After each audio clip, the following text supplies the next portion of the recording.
It is now the year 2624 and the class awakening ceremony is underway at Lijiang City's second academy. This moment is absolutely life-changing for all the students here. But it means so much more to this one young man. A year ago, he transmigrated into this world as Zhou Yi. Before he could even adjust to his new life, his mother tragically passed away.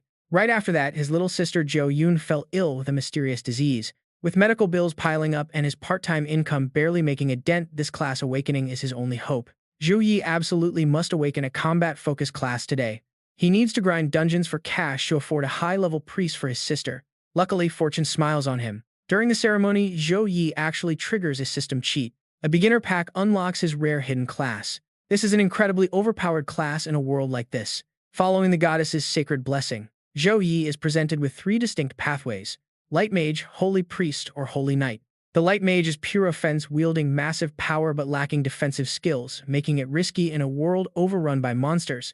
In a brutal world ruled by hostile foreign races, dying is far too easy. The Holy Priest offers excellent protection and even a logic-defying resurrection skill, but its combat capability is practically zero. Being entirely dependent on others simply doesn't fit his needs. Now the Holy Knight is a well-rounded class boasting great balance, capable of taking hits while dealing solid damage.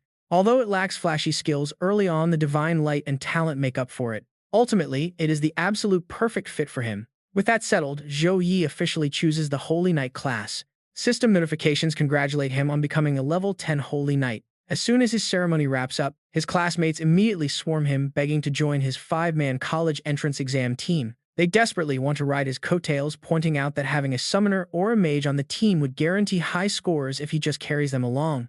A senior steps in and pushes the crowd away, telling everyone to disperse and stop crowding around. Staring warmly, he praises Zhou Yi, telling him to rest up today and visit the principal office tomorrow. Back in his room, Zhou Yi finally has a moment to check his personal status window. His strength is 20, constitution is 18, agility is 17.4, and intelligence is 15 with 10 unallocated attribute points.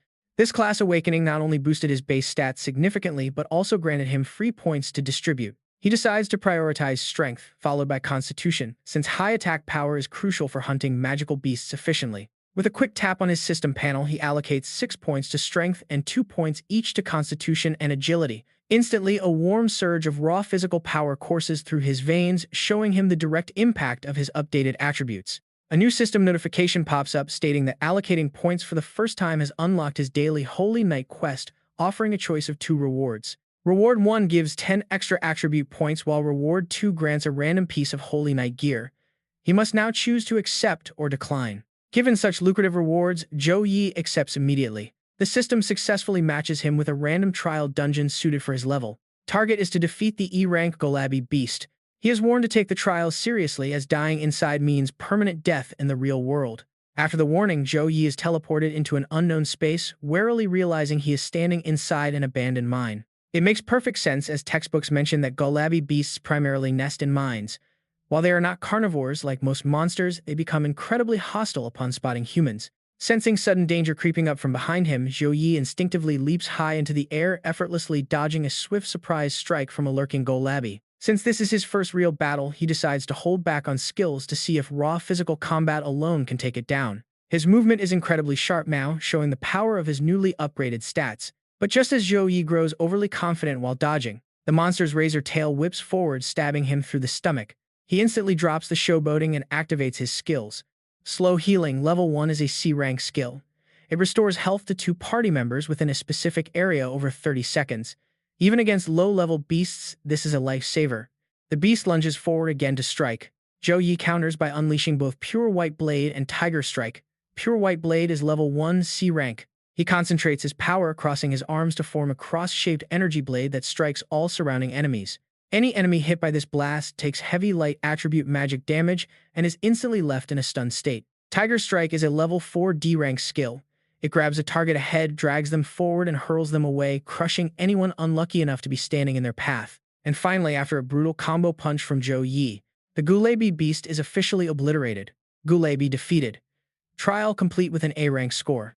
Please select your reward. Option 1, 10 free attribute points. Option 2, a random paladin skill. Option 3, a piece of random paladin equipment. Attribute and skill points are the lifeblood of any class wielder. He does not need to rush his skill levels, so free attributes are his best bet.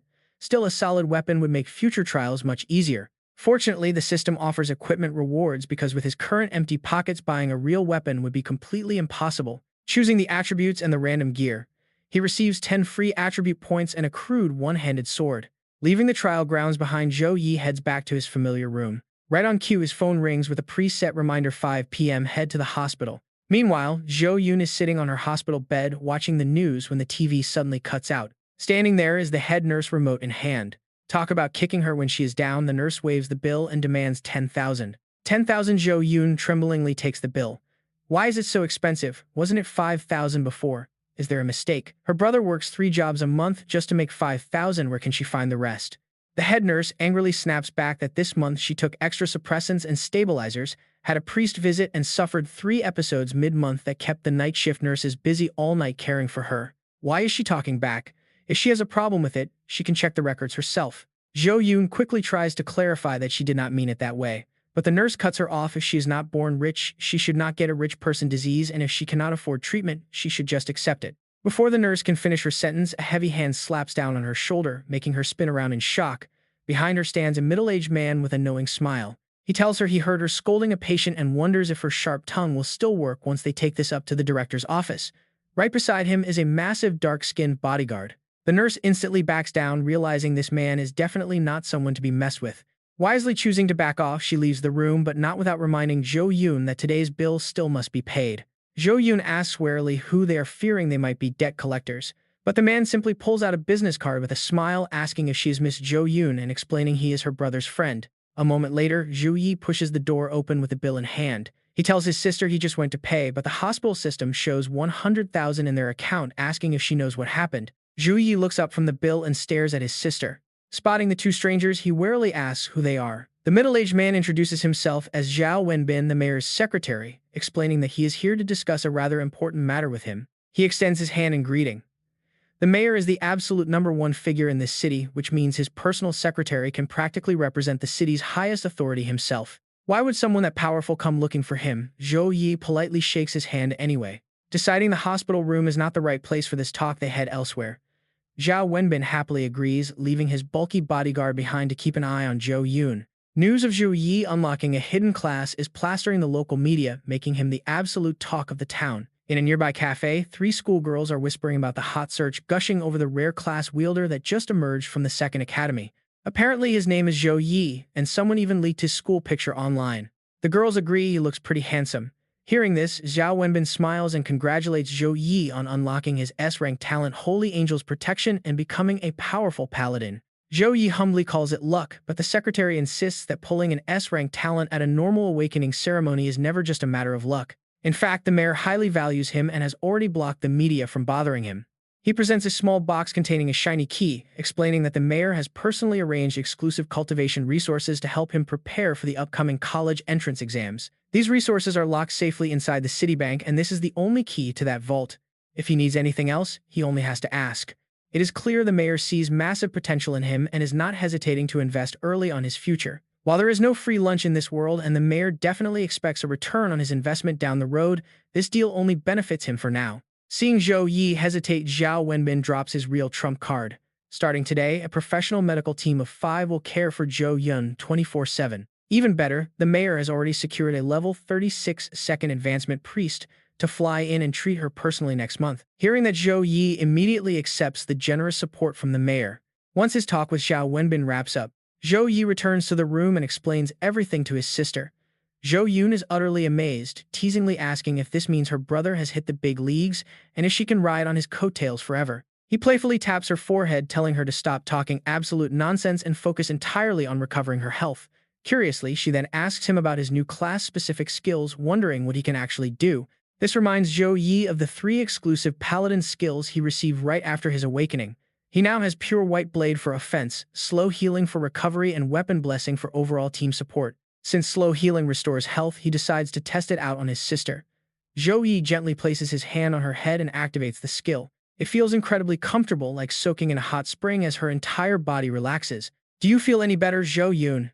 Snapping out of her comfortable trance, Zhou Yun excitedly tells her brother that the pain is completely gone and even her cold hands feel warm again. Zhou Yi looks at her lovingly, secretly relieved in his heart. He chose the paladin class not just for raw power, but because of her mysterious illness.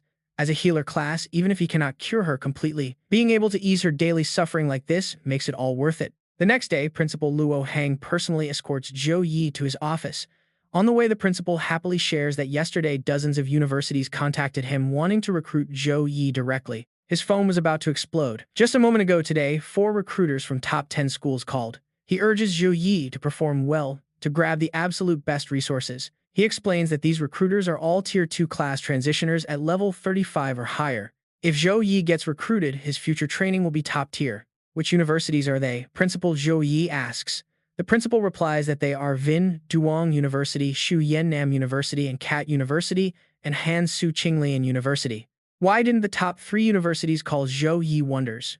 The principal explains that the top 3 always rely on national exam results and do not recruit early based on talent. Upon reaching the office door, they hear a loud argument inside. One voice yells at Zhao Tianfu that Shuyan province is over 4,000 kilometers from Guangxi, asking if he used a fighter jet. Another snorts that a jet is nothing compared to the ultra-long-distance teleportation array he used. Activating that array costs a level 30 magic core every single time the other barks, and you actually wasted one for this. For a genius, nothing is a waste, the man fires back. Zhou Yi is absolutely coming to our Shuyan Nam University. Then let our offers do the talking. At that moment, Luo Hang pushes the door open and proudly announces that the genius student Zhou Yi has arrived. He then introduces the recruiters, starting with teacher Zhao Tianfu from Vin Duong University. Then there is teacher Li Bing from Shuyan Nam, Miss Zhou Yi Ngok from Han Su Qinglian, and teacher Ngok Uyen from Ancat. Zhou Yi immediately bows respectfully to greet the teachers. His polite gesture deeply pleases them. He is not arrogant, despite unlocking a rare hidden class. Calm and composed, he is a truly good kid. Right then, Zhao Tianfu gets straight to the point and lays out the offer from Vin Duong University. Just enroll and you get 2 million credits and 3 exclusive skill books for paladins. Zhou Yi is shocked because an average family only earns 6,000 a month, yet Vin Duong drops 2 million instantly. On top of that, exclusive paladin skill books are something ordinary people can never touch, a level of resource that even a city mayor cannot easily obtain. But Li Bing laughs mockingly, calling Vin Duong University as stingy as ever. He then counters that if student Zhou Yi enrolls at Shuyan Nam, he will receive 3 million a year, 3 exclusive paladin skill books, and personal guidance from a tier 3 level 56 paladin. Level 56 is close to the absolute peak of power on Blue Star. Becoming his direct disciple would guarantee an incredibly bright future. Luo Hang silently marvels at the crazy offer, but Zhou Yi Ngok shocks him even more by scoffing that those proposals lack real sincerity. She promises that if he joins Hansu Qinglian, they will offer 2 million credits plus an immediate B-grade cultivation resource pack. B-grade cultivation resources. Luo Hang cannot help but shout in shock. He stares intensely at Zhou Yi, silently urging him to agree right away. Such high-grade natural treasures are not something money can buy. Feeding those to a pig could turn it into a top-tier magical beast.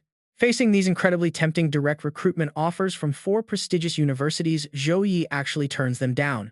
Honestly, who does that? Because his eyes are set on the top 3 universities. Out of the top 10 schools, the 3 highest-ranking institutions are Suzhou Heng University, Singking University, and Mado University.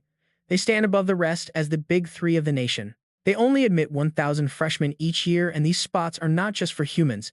Mighty alien races like elves and giants also fight to get in. Other races are naturally stronger than humans, and with the vast resources of the country producing endless geniuses, getting into the top 3 is harder than climbing to heaven. Hearing Zhou Yi's refusal, Zhao Tianfu unleashes his aura in a rage, shouting that he thought Zhou Yi was a promising seed, but he is just an arrogant kid who doesn't know his place. I have already read your profile, he sneers. You've had 18 years of severe deficit with no decent resources to make up for it. Your stats are low and your actual combat power is weak. It is nearly impossible for you to enter the top 3 right now. Even if you somehow did, you would be at the absolute bottom. Without specialized training, you will never amount to anything. Zhou Yi struggles to stand his ground against the immense pressure.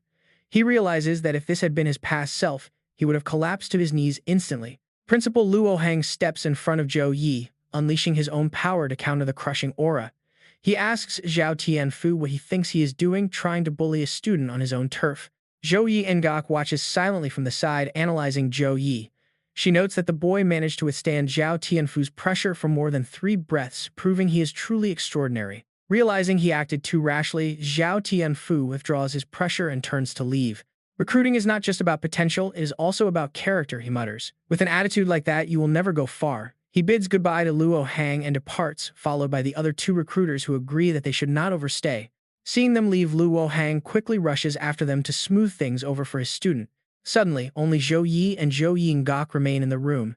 She acknowledges his courage but admits that Zhao Tianfu was not entirely wrong.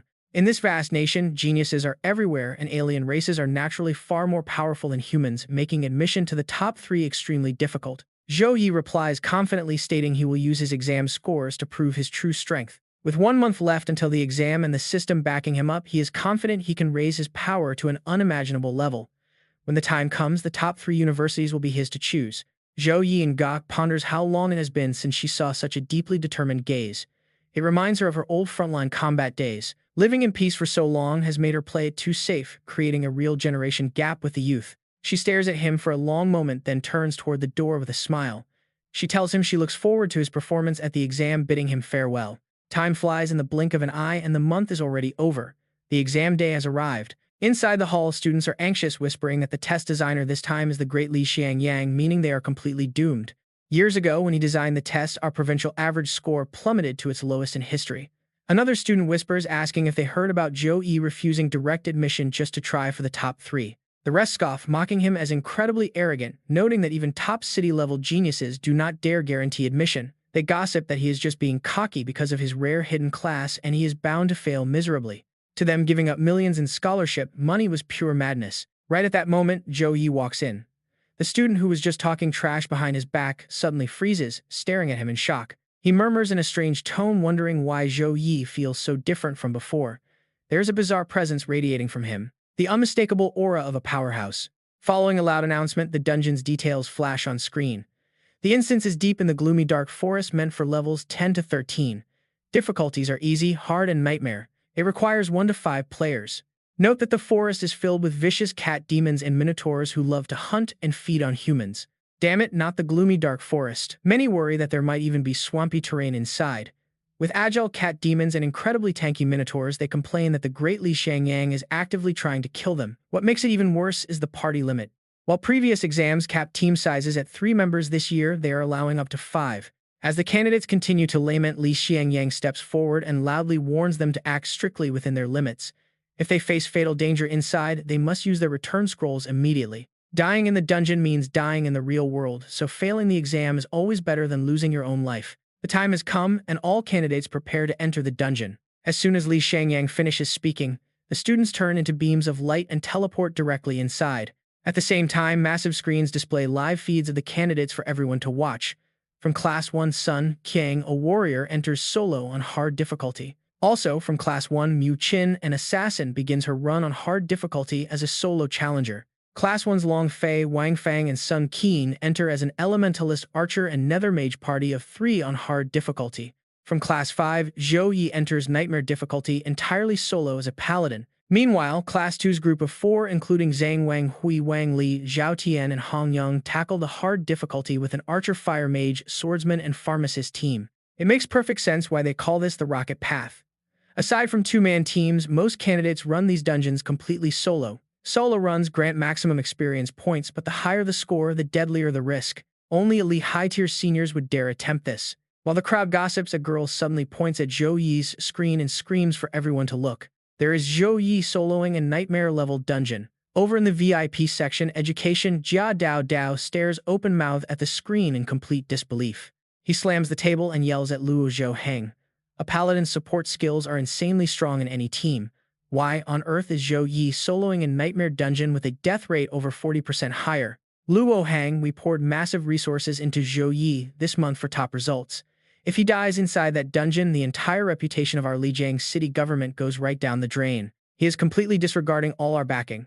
Luo Zhouheng quickly smiles to ease the tension, assuring Jia Dao that Zhou Yi is never reckless and definitely has a few major trump cards up his sleeve. Back in the dungeon, as he moves, he suddenly notices something. A shadow darts through the high branches at blinding speed. Wearing a dead serious expression, Zhou Yi draws his weapon and prepares for the incoming attack. A bronze single-bladed battle axe. Once equipped with this long-handled weapon, it grants +7 strength but -2 agility. Suddenly, a beast leaps down from the treetops, thrusting its sharp claws straight at Zhou Yi. You came at the perfect time, Dai. With a loud roar, Zhou Yi swings his heavy axe down, slicing the monster clean in half. With 45 strength, 51 constitution, 43 agility, and 52 intelligence, Zhou Yi closes his status window with a smile. In just 1 month at level 10, his average stats already rival a level 13 professional. He easily ranks among the top candidates in the entire Suhong province. Grinning at the shadows, he challenges them, asking if they are too scared to fight before launching his own attack. He charges directly toward the monsters lurking in the bushes.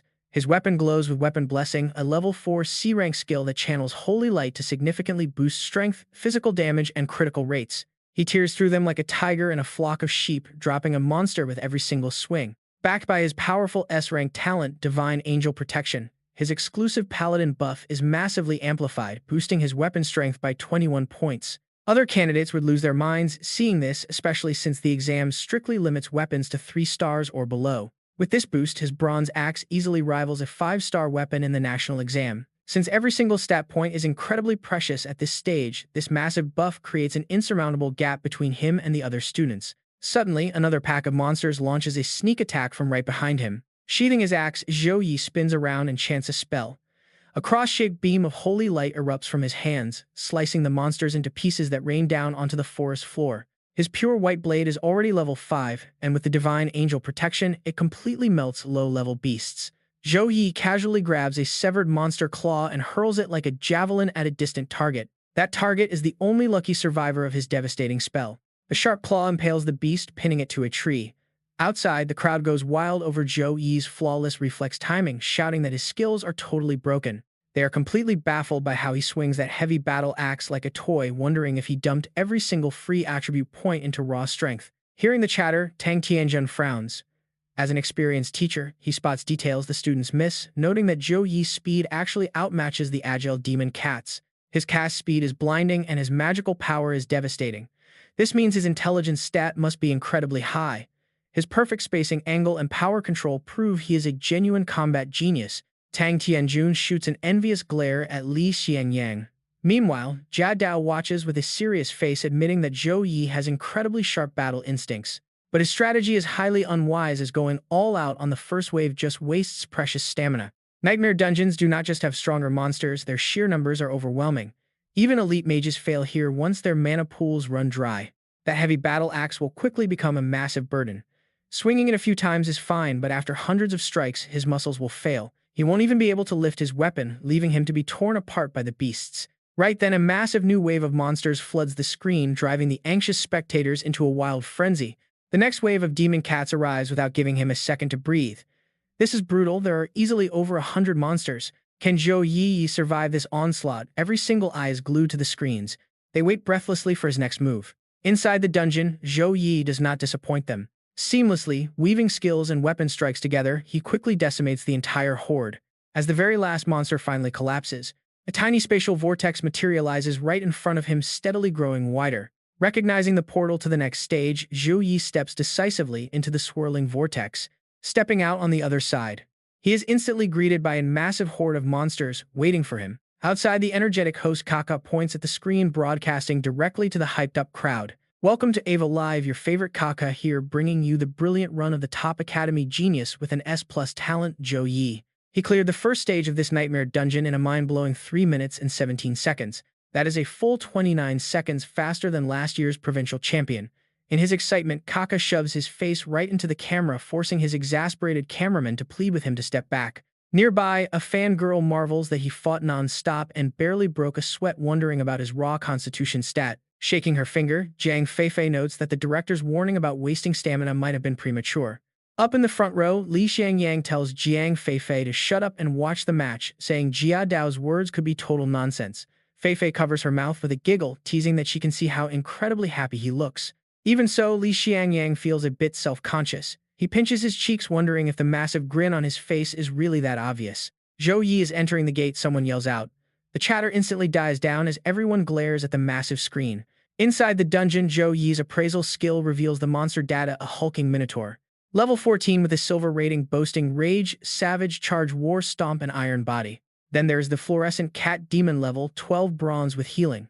Next is the flame cat demon level 13 bronze, specializing in fireballs and fire breath. Finally, a level 11 curse cat demon with dark magic. Zhou Yi analyzes the lineup: frontline warriors, a fluorescent healer, and 2 elemental mages led by a high-damage silver minotaur. It is a classic 5-man squad. If the first stage was a bunch of random grunts, this second round is a highly coordinated army. The threat of absolute death just multiplied 100 times over. The monsters do not give him any time to think. Instantly, the horde launches a coordinated assault. The melee units rush forward while the backline mages begin casting from afar. Sudden pitch-black hands erupt from the ground, grabbing hold of Zhou Yi. He is completely pinned down and unable to move. Trapped, he faces oncoming charges and flying fireballs. Outside, spectators gasp in terror, shouting that Senior Zhou Yi has been cursed and is in deep trouble. Back in the dungeon, Zhou Yi simply smiles at the looming threat, quietly noting their classic tank and healer setup. He even compliments their surprisingly decent teamwork. Waiting until the lead beast is inches away, he raises his hands. Instantly, a massive cross of brilliant light materializes right before his eyes. It radiates a blinding golden glow. This is Holy Cross level 4, completely swallowing the entire monster horde. A rank B skill that summons sacred light to burn all nearby enemies with intense light element damage for several painful seconds. Agonized screams echo through the dungeon. When the golden radiance finally fades, the aggressive monsters are gone, replaced by a grim graveyard of charred corpses scattered across the floor. Outside, Jia Dao stands completely dumbfounded. He mutters about how insane that was, wiping out low-level mobs in a single flash. Who in their right mind calls the paladin a support class? This is a rank B, area of effect ultimate. Skills are divided into 7 tiers, and the higher the tier, the rarer and stronger they get. But Jia Dao has questions. The government only hands out rank C skills at best, so how did Zhou Yi get a rank B skill? This kid is definitely hiding some deep secrets. Back in the fight, the rest of the horde is dead, leaving only the massive minotaur standing. Zhou Yi points his weapon directly at the beast, taunting it to bring on the final clash. Enraged, the minotaur instantly triggers both its rage and iron body skills. It follows up with a brutal war stomp.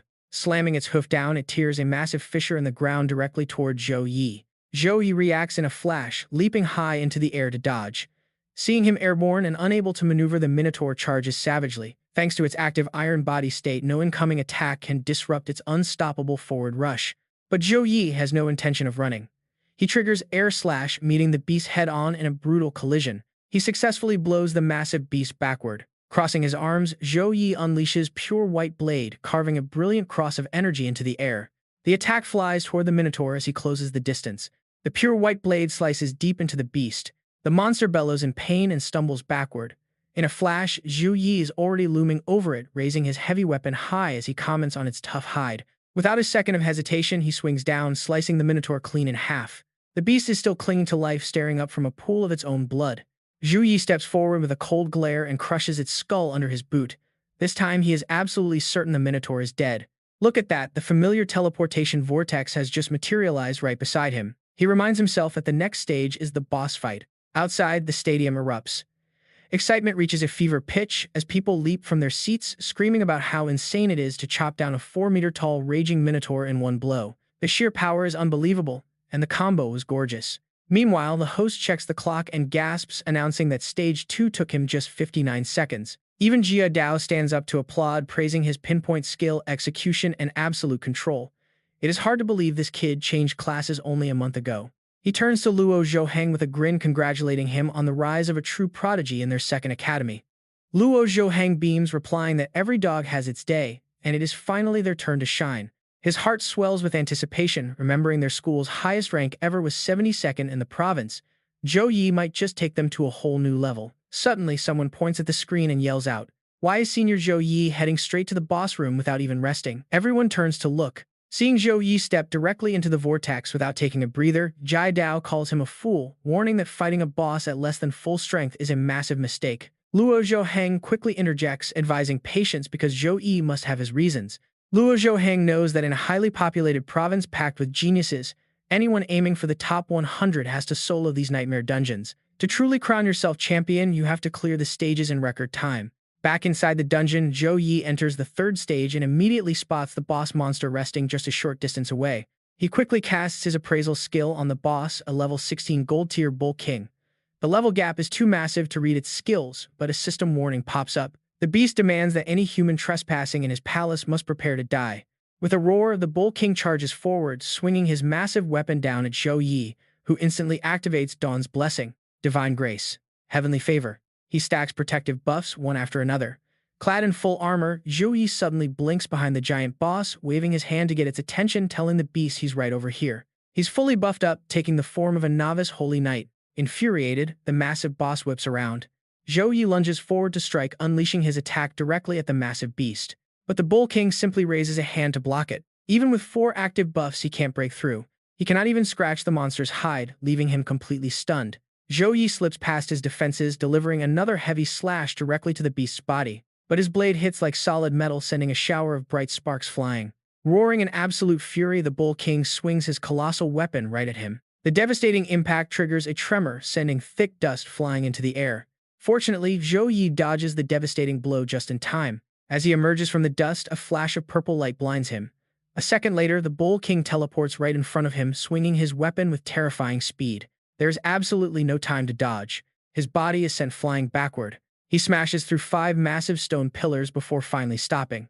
Thankfully, his Holy Knight armor saves him, or his bones would be completely shattered. He chuckles that brutal blow wasn't in vain, as it showed him exactly how to win. Whispering softly, Zhou Yi slowly raises his right hand and summons the Spear of Victory. Instantly, countless glowing golden vortexes swirl around him.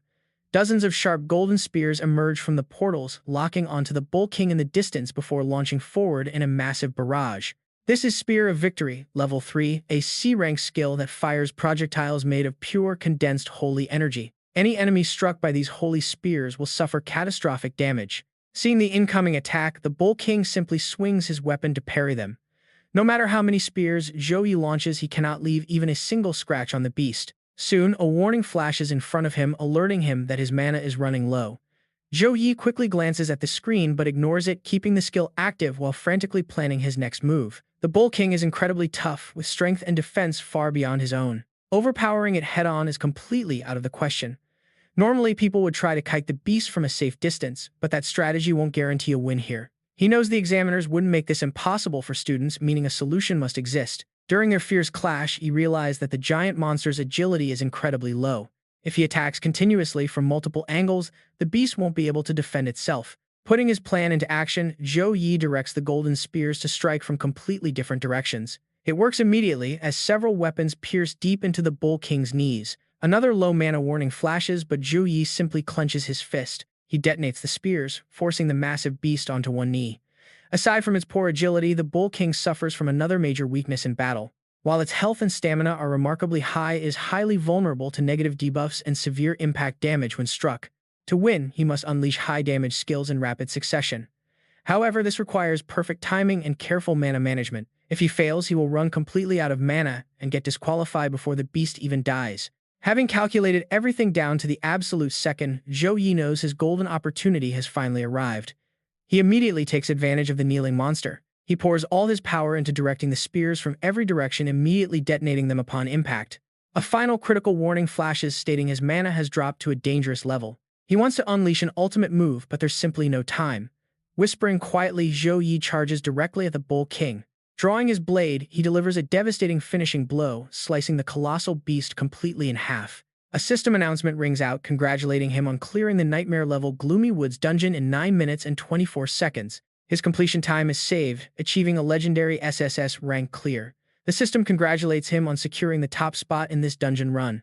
Hearing this incredible announcement, Zhou Yi stands completely frozen, whispering to himself in disbelief if this truly means he just became the top scorer of the entire Suhong County exam. Snapping back to reality, his face lights up with joy as he clenches his fist, whispering that he finally did it. He reflects on his past year since reincarnating here, losing his mother to illness, his sister falling severely sick, and the astronomical medical bills piling up for Zhou Yun. The crushing weight of it all made it hard to breathe, yet he refused to ever give up in such harsh conditions. If he couldn't raise his base stats, he would train his combat skills to the absolute limit, forging an unbreakable will to fight. The system's arrival gave him a second chance at life, but his destiny is still entirely in his own hands. He must seize this opportunity and work harder than anyone else. With his resolve firmer than ever, it is finally time to head back. Zhou Yi takes a deep breath, deactivates his glowing armor, and steps directly into the swirling vortex. The system congratulates him with 5,121 experience points, 20 stat points, 20 skill points, and a massive triple level up all the way to level 13. He unlocks the tropical rainforest belt and ring, both level 10 gears that grant a massive boost to his stats and triple his recovery speeds for health, stamina, and mana while fighting in forests. Next up are 10 night strawberries to restore his mana and a gold-tier Minotaur King card, an enchanting material that boosts his equipment strength requirement by 20 points. The moment Zhou Yi steps out of that portal boom, a massive wave of cheering fans immediately blows his mind. The crowd goes wild, screaming his name, calling him a literal god and celebrating the absolute beast of a senior they all look up to. Zhou Yi flinches completely, overwhelmed by the sudden noise, but before he can even process the cheers, a sharp clicking sound fills his ears. He turns around to find a massive crowd of reporters pointing cameras straight at his face. Camera flashes blind him as Luo Hang, Zhou Heng, and Jia Dao Dao approach, praising his historic 10-minute solo run through a nightmare dungeon. Luo Zhou Heng predicts he will be the top scholar of Suhang, though Zhou Yi just humbly smiles it off. Right then, a luxury vehicle rolls up immediately, causing a massive stir among the crowd. Whispers break out as people recognize the S-400 magic vehicle, a flying car worth as much as a luxury house in the capital, driving right onto the exam grounds. Jia Dao Dao opens the door, promising exam results in 3 days. Guided by Luo Zhou Heng, Zhou Yi climbs into the sleek S-400 as the principal tells him to go home and rest. It is not long before Zhou Yi makes his way straight to the hospital to visit young Zhou Yun.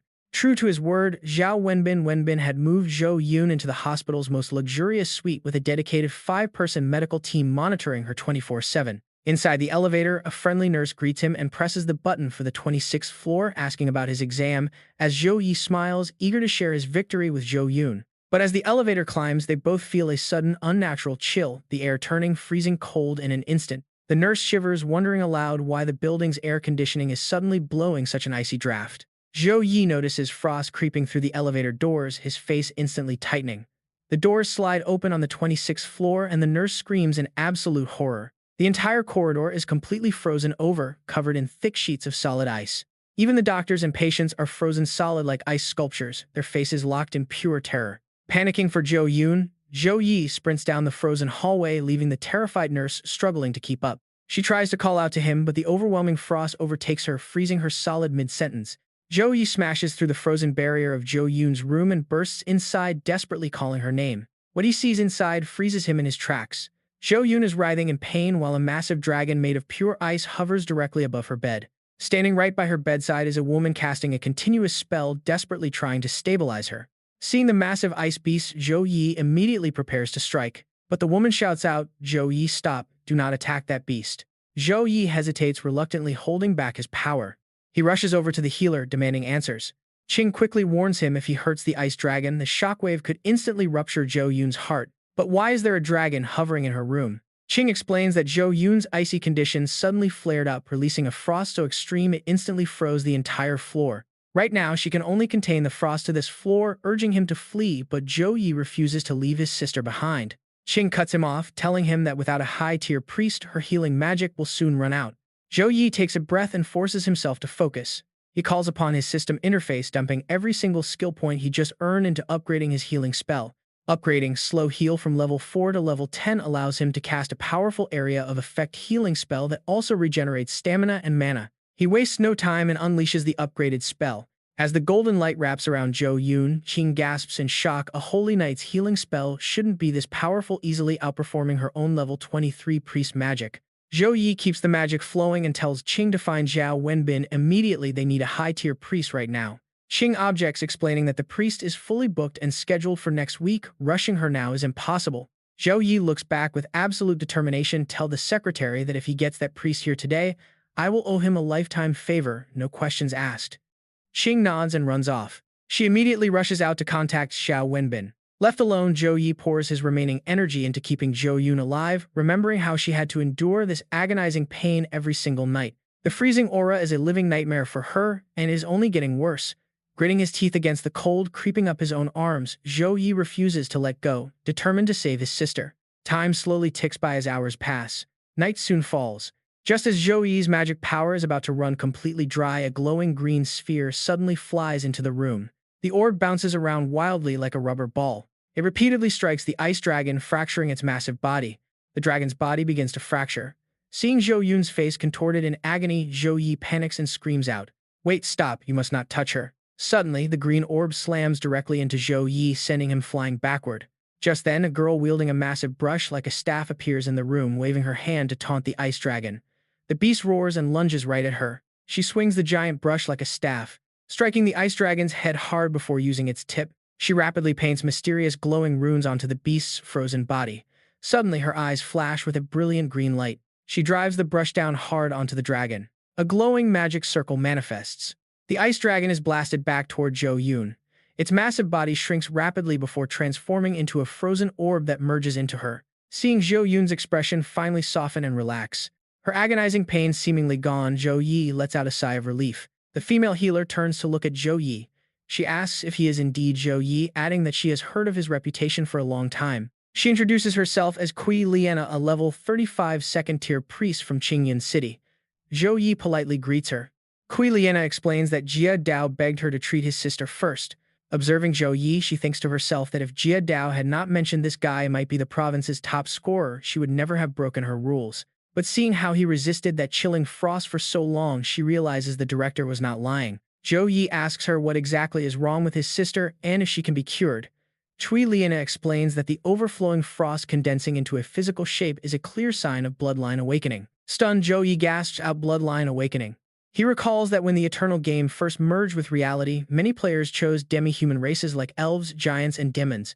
Once the integration was complete, these players gained corresponding physical traits. For instance, those with elven bloodlines grew pointed ears and glowing green eyes, while those with giant bloodlines grew to heights of 3 or 4 meters tall. Over the past 200 years of intermarrying with humans, these racial bloodlines became diluted. Their unique traits and special powers gradually vanished across generations except under one highly unusual circumstance, a sudden bloodline awakening. Kui Liana explains that a bloodline awakening is both a blessing and a curse.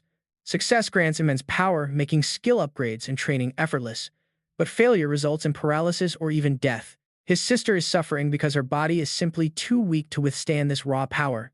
She has likely awakened the rare frost bloodline. Surviving such a rare trait requires completely altering her physical constitution, transforming her body from the inside out. She notes that only a legendary treasure like the extreme frost ice lotus can alter a human constitution.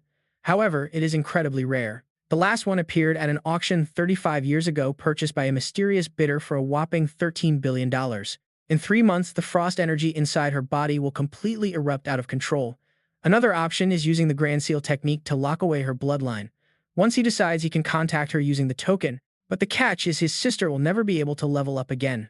After Kui Liana leaves, Zhou Yi stares blankly at the token in his hand, lost in thought.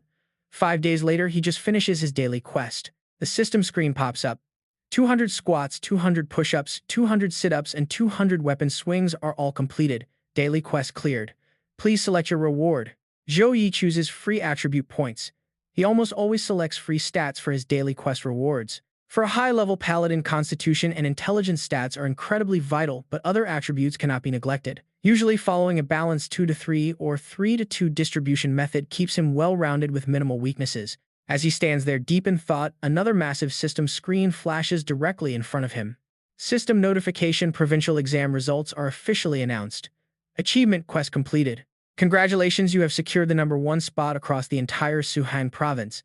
Based on your outstanding performance, the system is now issuing your legendary rewards. Congratulations on obtaining the God-grade S-class skill Divine Beast. Congratulations, you have also received 30 free attribute points and another 30 free attribute points. Ever since the college entrance exams ended, news about Zhou Yi has completely flooded every single news outlet and social media platform. An official boasts on TV, the moment Zhou Yi became a paladin, I knew he was destined for greatness, which is why I advised the city to nurture him. It is all thanks to my sharp eye. A group of students watching the broadcast are left completely shocked. The provincial top scorer is actually a paladin. Is he not just a heavy support class? One student complains, "Do not trick me, a paladin clears dungeons so slowly. Soloing a level 10 nightmare dungeon. Are you kidding me? Did he cheat or something?" Hearing this, a female student pulls out her phone to defend him, showing her recorded footage as solid proof. The once skeptical students can only watch in absolute awe, deeply admiring his savage power. One student gasps that massive cross of holy light seems even stronger than a high-tier fire magic spell. He is stacking weapon blessings, divine blessings, and courage blessings all at once. Can someone please help me count just how many buffs this top scorer has? Elsewhere, a red-haired youth sitting in a luxurious apartment closely watches Zhou Yi's exam footage and quietly analyzes his performance. He murmurs to himself, a clear time of 9 minutes and 24 seconds, 20 seconds faster than my own record. This Zhou Yi is interesting. He points a finger, effortlessly detonating a spot nearby before flashing a sinister smile. How dare he steal my glory? There's only death for him. The next morning, while Zhou Yi is heading to visit his sister, his phone suddenly buzzes with a notification. A massive sum of money has been deposited into his bank account by the government and the Lianjiang City Education Bureau. Zhou Yi immediately calls Zhao Wenbin, who happily answers, Mr. Zhou, due to your outstanding exam performance, the government is rewarding you with 5 million in cash and a luxury villa. Is there a neighborhood you prefer, or should we choose for you? Realizing they must have heard he is the provincial top scorer, Zhou Yi tells him to go ahead and make the choice. The secretary offers to send a car as recruiters from the top 3 universities are arriving, but Zhou Yi replies that they have already arrived. Looking at the friendly man in front of him presenting a business card, the recruiter smiles warmly and introduces himself as the representative for Rongyang University. While the Vin Duong recruiter is left stunned, an unfamiliar voice rings out, reminding everyone that Vin Duong initially called student Zhou Yi far too arrogant. They even accuse him of not knowing his place, so why the sudden change of heart? The Vin Duong recruiter looks up at a buff man on a helicopter ladder. Zhao Tianfu remarks that the offender has already been fired and kicked out of school. The embarrassed Vin Duong recruiter turns to Zhou Yi, promising him a massive 4 million if he joins. But the muscular man lands and confidently declares that whatever Vin Duong offers, Mado University will gladly double it. He insists that Mado is guaranteed to secure Zhou Yi, so everyone else should just pack up and head home early. This bold claim leaves the Vin Duong teacher absolutely furious. Right then, a female voice whispers in Zhou Yi's ear, has he considered Su Qinglian Qin University yet? Before the muscular teacher can even react, a purple-haired girl with angel wings scoops Zhou Yi up and flies straight into the sky. Having successfully snatched him away, the purple-haired recruiter whispers that Su Qinglian Qin University has unlimited cultivation resources. She promises to provide him with Class A cultivation resources every single year of his 4-year degree. But the moment she finishes speaking, a sudden magic circle appears behind her and sucks her right in. A new female recruiter dressed in all black stands before Zhou Yi, issuing a calm warning. She says recruiting top talent requires resources and fame. Anything Su Qinglian Qin can offer to Zhou Hang University can match. She demands Zhou Yi be released, warning them not to make her get rough. The buff teacher flies up to join the fray, agreeing that forced things never end well. He promises Zhou Yi that Mado University will not only give him Class A resources yearly, but also a full set of gold-tier equipment. Though extremely angry at their interference, the purple-haired teacher remains composed. She wisely sets Zhou Yi down and smiles. She claims she was not kidnapping him, just having a friendly private chat, before telling him the choice is entirely up to him. The woman in black, Su Mir from Zhou Hang University, steps up. She explains that strength rules their campus. If he can rank on the Earth or Heaven boards, he will get Class S resources, not just Class A. Additionally, Zhou Hang University has dominated the freshman exchange competition, taking first place for 4 consecutive years.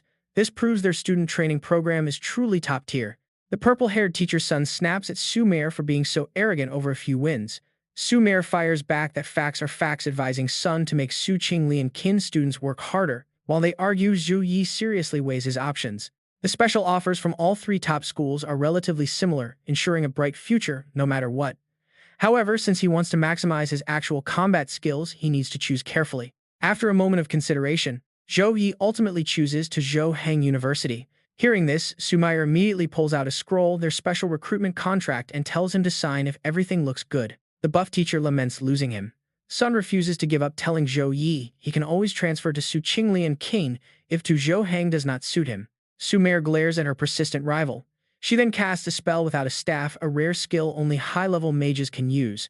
Zhou Yi reads the contract in awe. He asks Su Mir about her level, and she reveals she is a level 42 second-tier mage. Zhou Yi is shocked since she looks under 30. She tells him the world is vast and he will see many young powerhouses at Zhou Hang. This excites Zhou Yi as he has lacked worthy peers lately. Facing stronger rivals will help him grow much faster. With the contract signed, Su Mir packs it away and instructs him. She gives him 1 week to pack before she picks him up. Zhou Yi is surprised by the early date, but she winks and explains that special recruits must arrive early for advanced training. This ensures they level up faster and perform exceptionally well in the upcoming National Freshman Tournament. A week flies by. Zhou Yi and his sister Zhou Yun move in. Once settled in their new villa, Zhou Yi must leave for school. He asks Secretary Zhao Wenbin to look after his sister while he is away. He wants to ensure she is perfectly safe. He then gives Zhou Yun a long list of instructions. Warned about everything, he reluctantly boards Su Mir's car. Looking back, Su Mir smiles and asks if this is his very first time leaving home. That's right. She warns him to prepare himself, leaving him highly confused. Suddenly, their car passes straight through a massive spatial portal. The sprawling campus of Security City University instantly appears before his eyes. Although Sumire says they did not need a teleportation array, Zhou Yi looks around in absolute shock as countless cars fly out of magic circles. Normally, teleportation arrays are tightly controlled by the military. Even small ones used by priests require special permits and official approval from the city government. Sumire explains that Zhou Hang University partners with the military to build a massive safe array right near campus. She points ahead, they have finally arrived. Zhou Yi stares at the breathtaking sight before him, utterly speechless. This place is absolutely insane. Let's go. Sumire offers to lead him inside.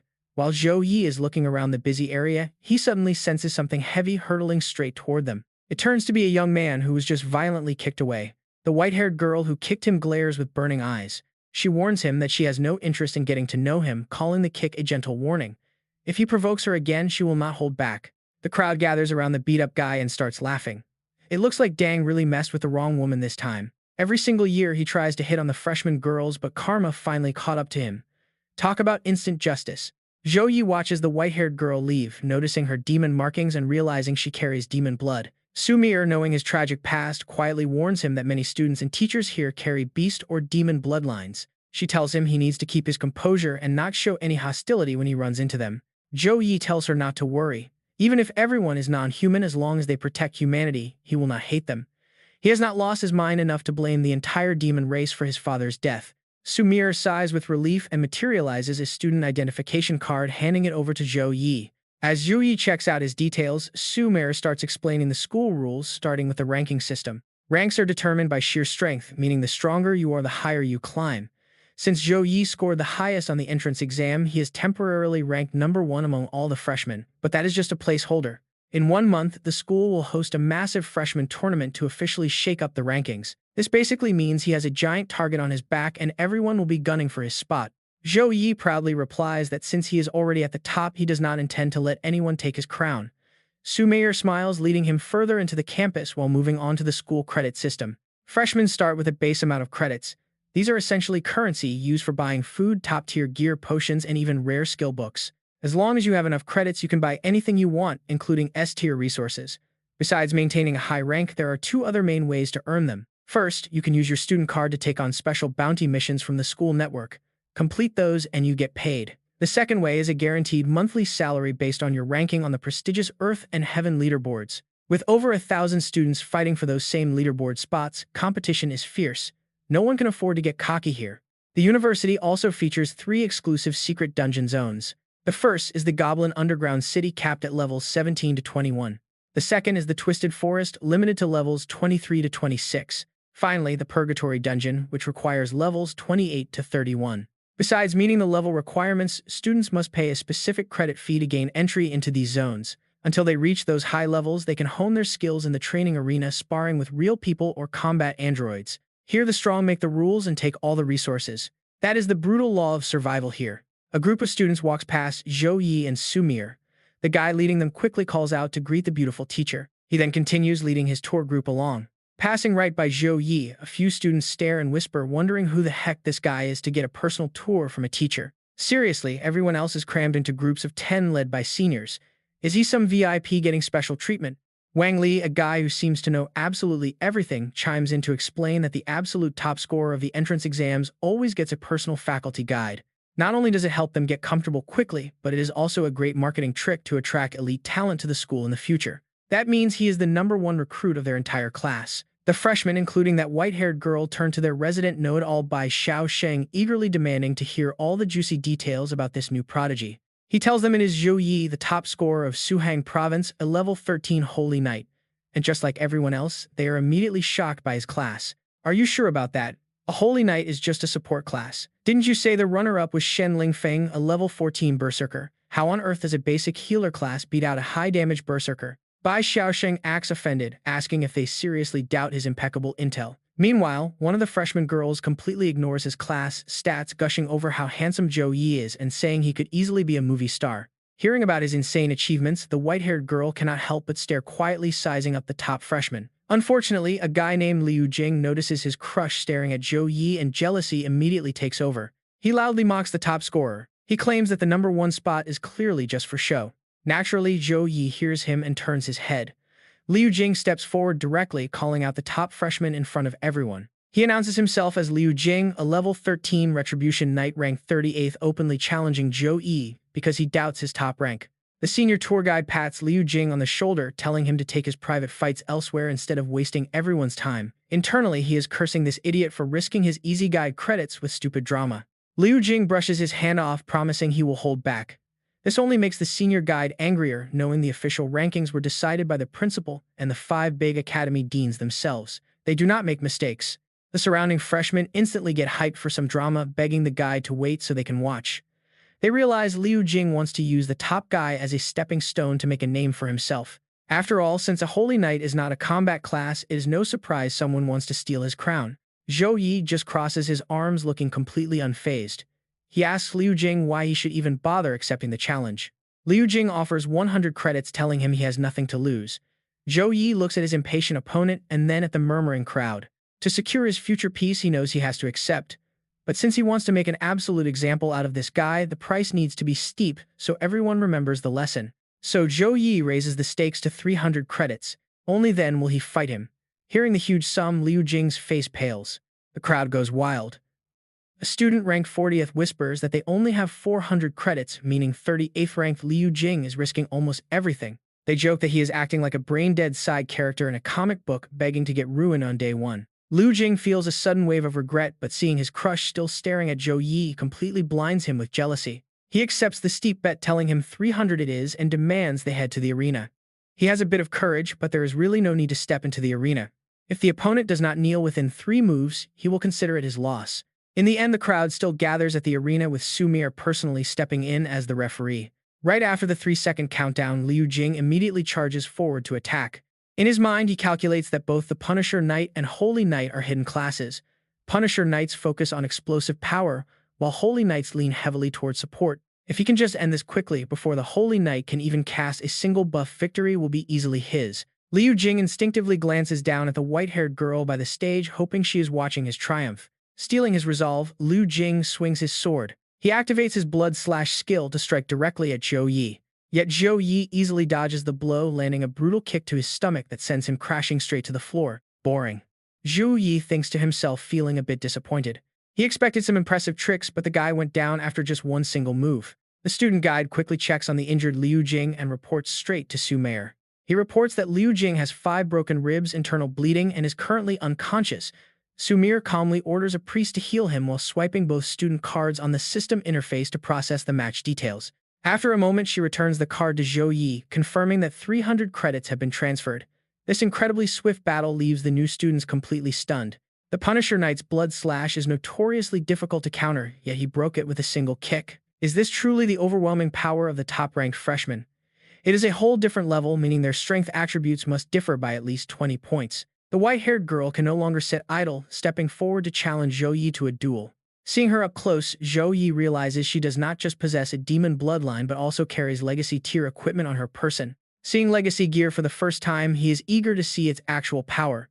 Using his appraisal skill, he inspects her weapon, the Dark Moon Ancient Sword. It is a 3-star legacy weapon requiring the human race and swordsman class, with its effects currently hidden. After a brief pause, Zhou Yi simply nods and agrees. Another intense showdown is about to begin. Knowing his opponent is no ordinary fighter, Zhou Yi decides to wield his Mystic Light Battle Pillar to face her. This 3-star gold-tier weapon grants 18 Constitution and 24 Intelligence, while also boosting all light element skills of B grade and below by 1 level. It was a powerful prize he originally obtained directly from his system lottery. Even sophomore and junior students gather to spectate this time.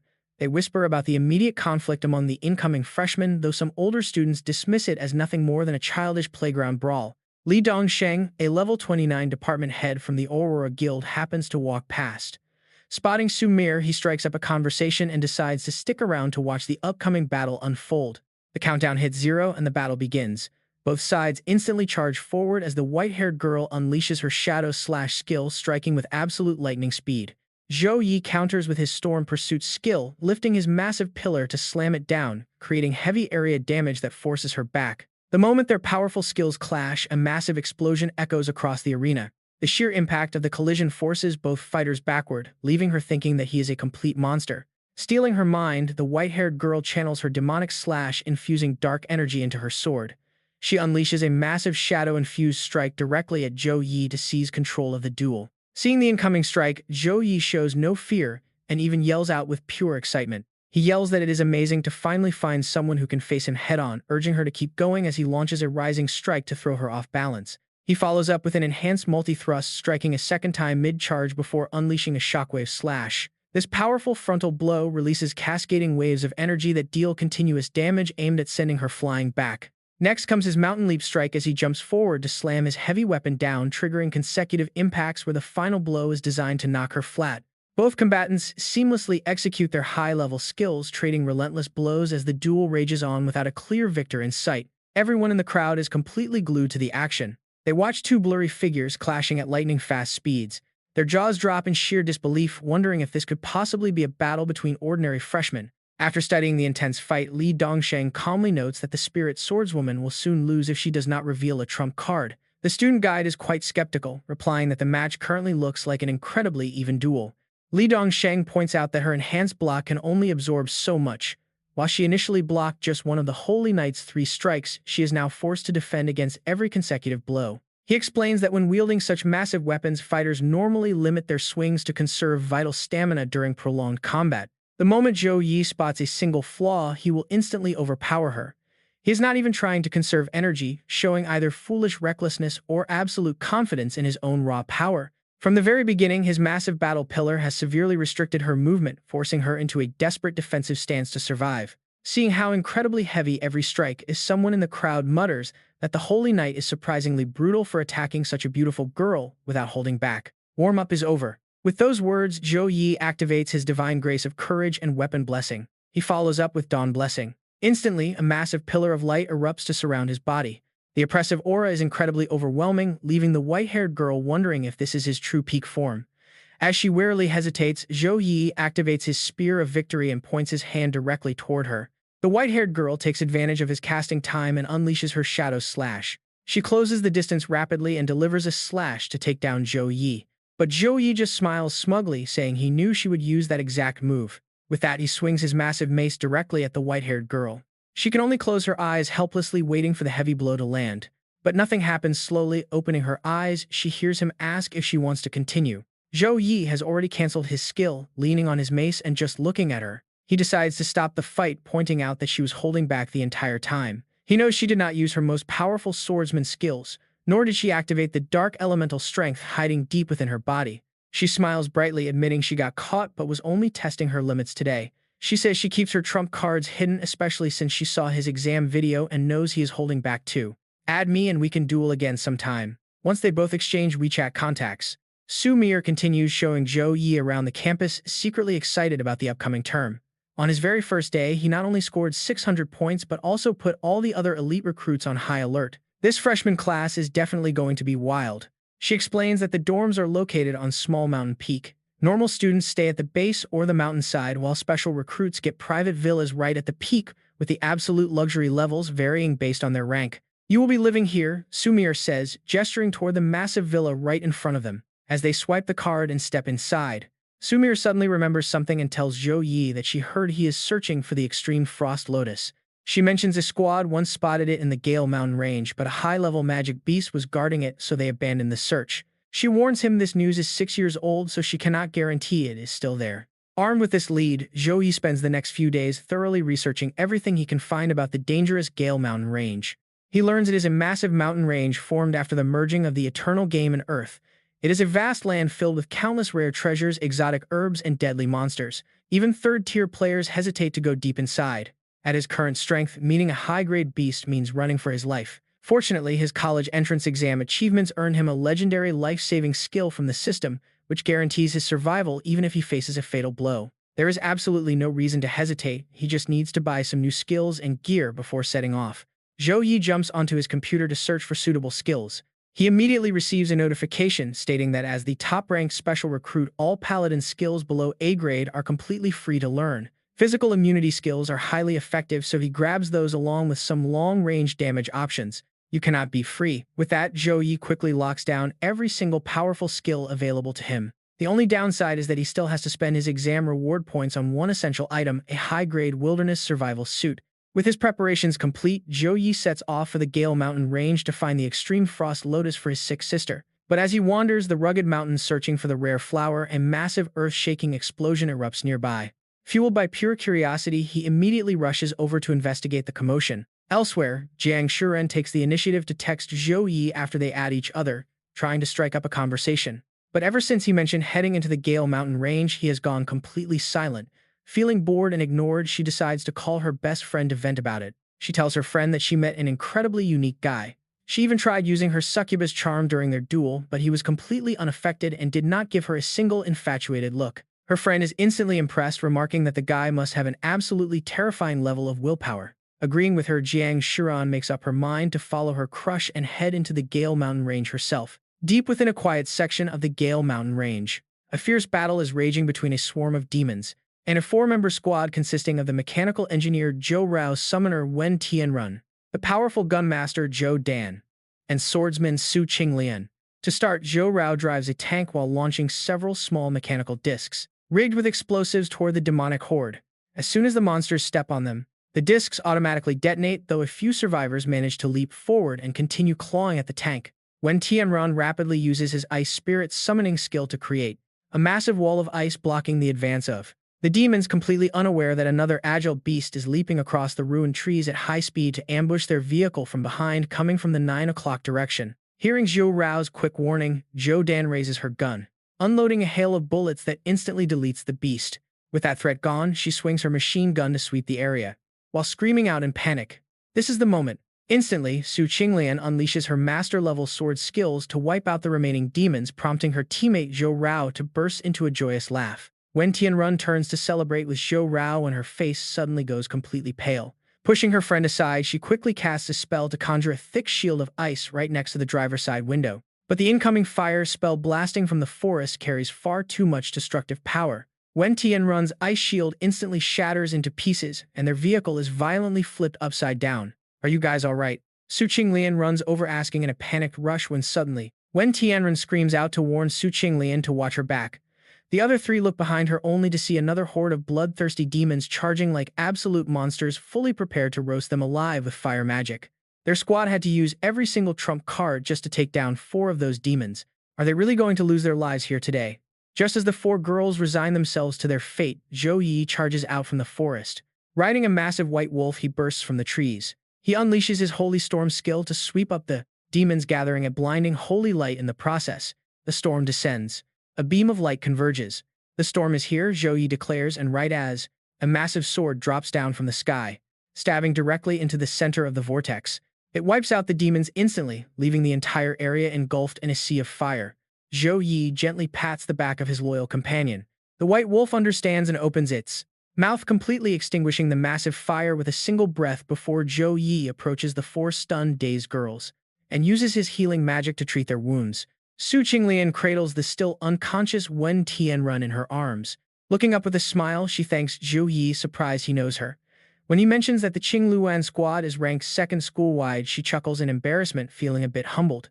Then, with a serious expression, she warns him that although his light magic counters these demons, they are still extremely dangerous, so he should return to the supply base with them. Zhou Yi reflects that he has spent a whole month searching the entire outer region without finding any trace of the extreme cold ice lotus. With the freshman competition starting in 3 days, he will just have to wait until it ends before coming back. With that in mind, he agrees, prompting Su Qinglian to look over at Zhou Rao, who nods in understanding. She then begins chanting her screaming metal spell, calling upon the speed soul, the phantom roar, and the fierce mechanical spider to assemble. The moment her chant ends, a giant robotic spider vehicle emerges. Talk about a crazy summon, because even Zhou Yi and his white wolf are left staring in absolute awe. Urging everyone to hop in because there is no time to explain, Zhou Rao shows off, while Su Qinglian quietly rolls her eyes, highly amused by her teammates' dramatic acting. On their way back, Zhou Yi inquires. He asks Su Qinglian if these mountains are a known nesting ground for demons. She honestly admits that after spending over 2 months here, this is their very first encounter. This leads Zhou Yi to suspect that these beasts either crawled out from the deep abyss of the mountains or escaped from a newly formed otherworldly rift nearby. Agreeing, she says they must rush back to warn the military outpost. This surprises Zhou Yi, who wonders if the military district does not already have powerful mages monitoring the entire mountain range. To give some context, the Gale Mountains are crawling with magical beasts, and the military keeps a close eye on them to prevent any surprise raids on the city. There is even a military supply outpost at the entrance staffed with mages who track monster activity. Hearing Zhou Yi's question, Su Qinglian frowns and explains that while they do monitor the area, the problem is that these particular demons are too low level. This only confuses Zhou Yi more since a level 30 silver-tier demon is definitely not a low-level threat. Sensing his confusion, Su Qinglian explains that the outpost mages primarily focus on the deep, dangerous abyss of the mountains, specifically tracking epic and legendary beasts. Because these lower-tier demons carry an otherworldly aura that falls well below the mage's detection threshold, they likely went completely unnoticed. This realization brings up another mystery for Su Qinglian, who wonders why an otherworldly rift would only spit out such low-level demons in the first place. If the military discovers them, they will be wiped out instantly. Besides, if a rift can handle level 30 monsters, it should easily allow level 50 beasts to pass through as well. Sending weaklings is basically suicide and exposes the rift's location. Shaking it off, she says it is not their problem to solve and they just need to report it. But right then, a chorus of chilling shrieks echoes around them, screaming for food.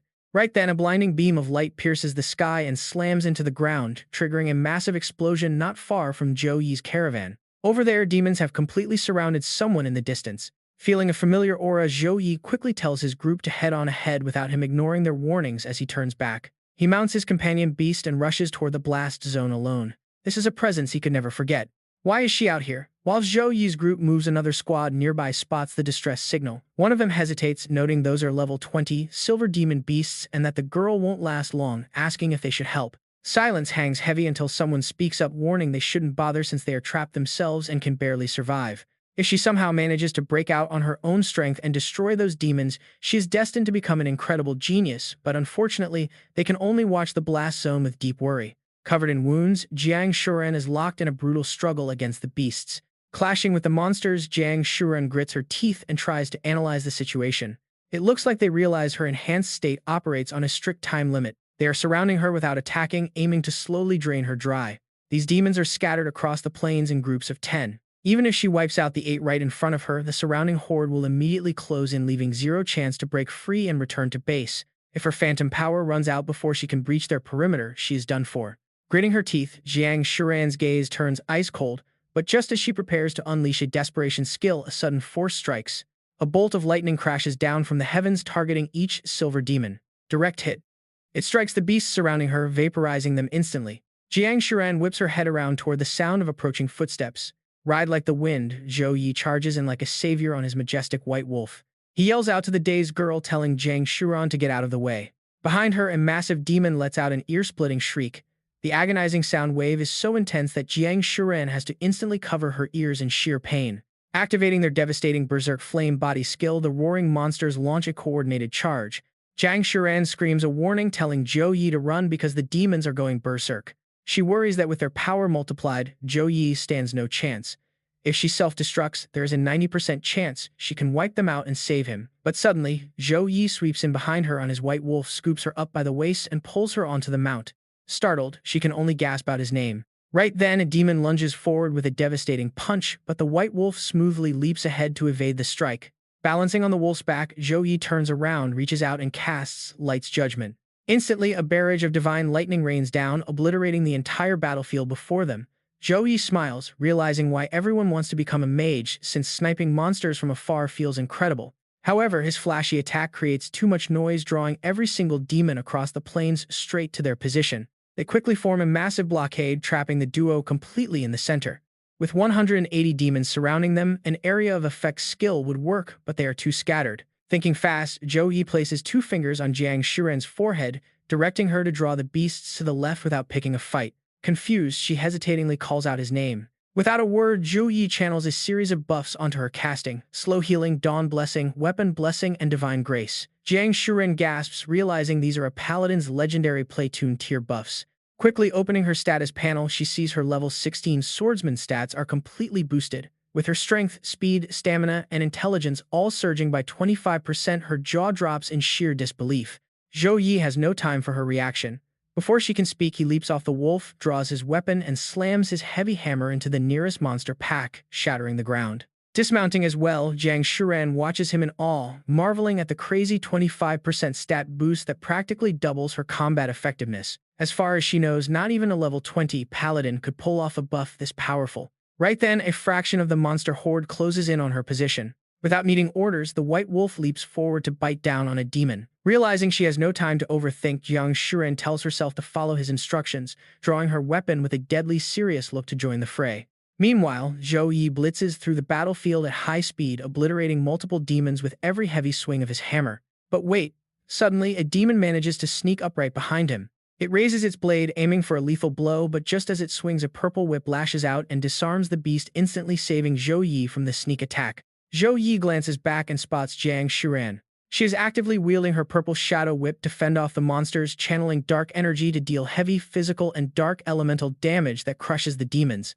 Having a light-based class really draws the demons as a massive horde of them gathers around their spot. Realizing the timing is absolutely perfect, Zhou Yi quickly casts Holy Light Protection over Jiang Shuren. The glowing barrier envelops both her and the white wolf, shielding them completely as he instructs her to stay put. This B+ tier skill grants teammates inside a sacred aura absolute immunity to all physical damage for a set duration of time. Then Zhou Yi calls out Holy Light Cross. The powerful skill summons 10 massive glowing crosses that deal continuous light and fire damage every second to all enemies within a 200-meter radius at level 7. The colossal crosses Zhou Yi summons radiate a brilliant golden light, engulfing the screeching horde in a blazing storm of purifying fire as they burn. Jiang Shuren stares at the scene, her eyes wide, with complete bewilderment. Once the devastating onslaught finally clears, the vast majority of the monsters are completely wiped out, leaving only a few massive high-defense beasts barely clinging to life. All darkness shall fade beneath the glorious radiance of the holy light. Gather storm. Descend divine storm. This spell conjures a localized tempest of pure blinding light at the designated location, unleashing continuous magical damage upon all enemies caught within its massive radius.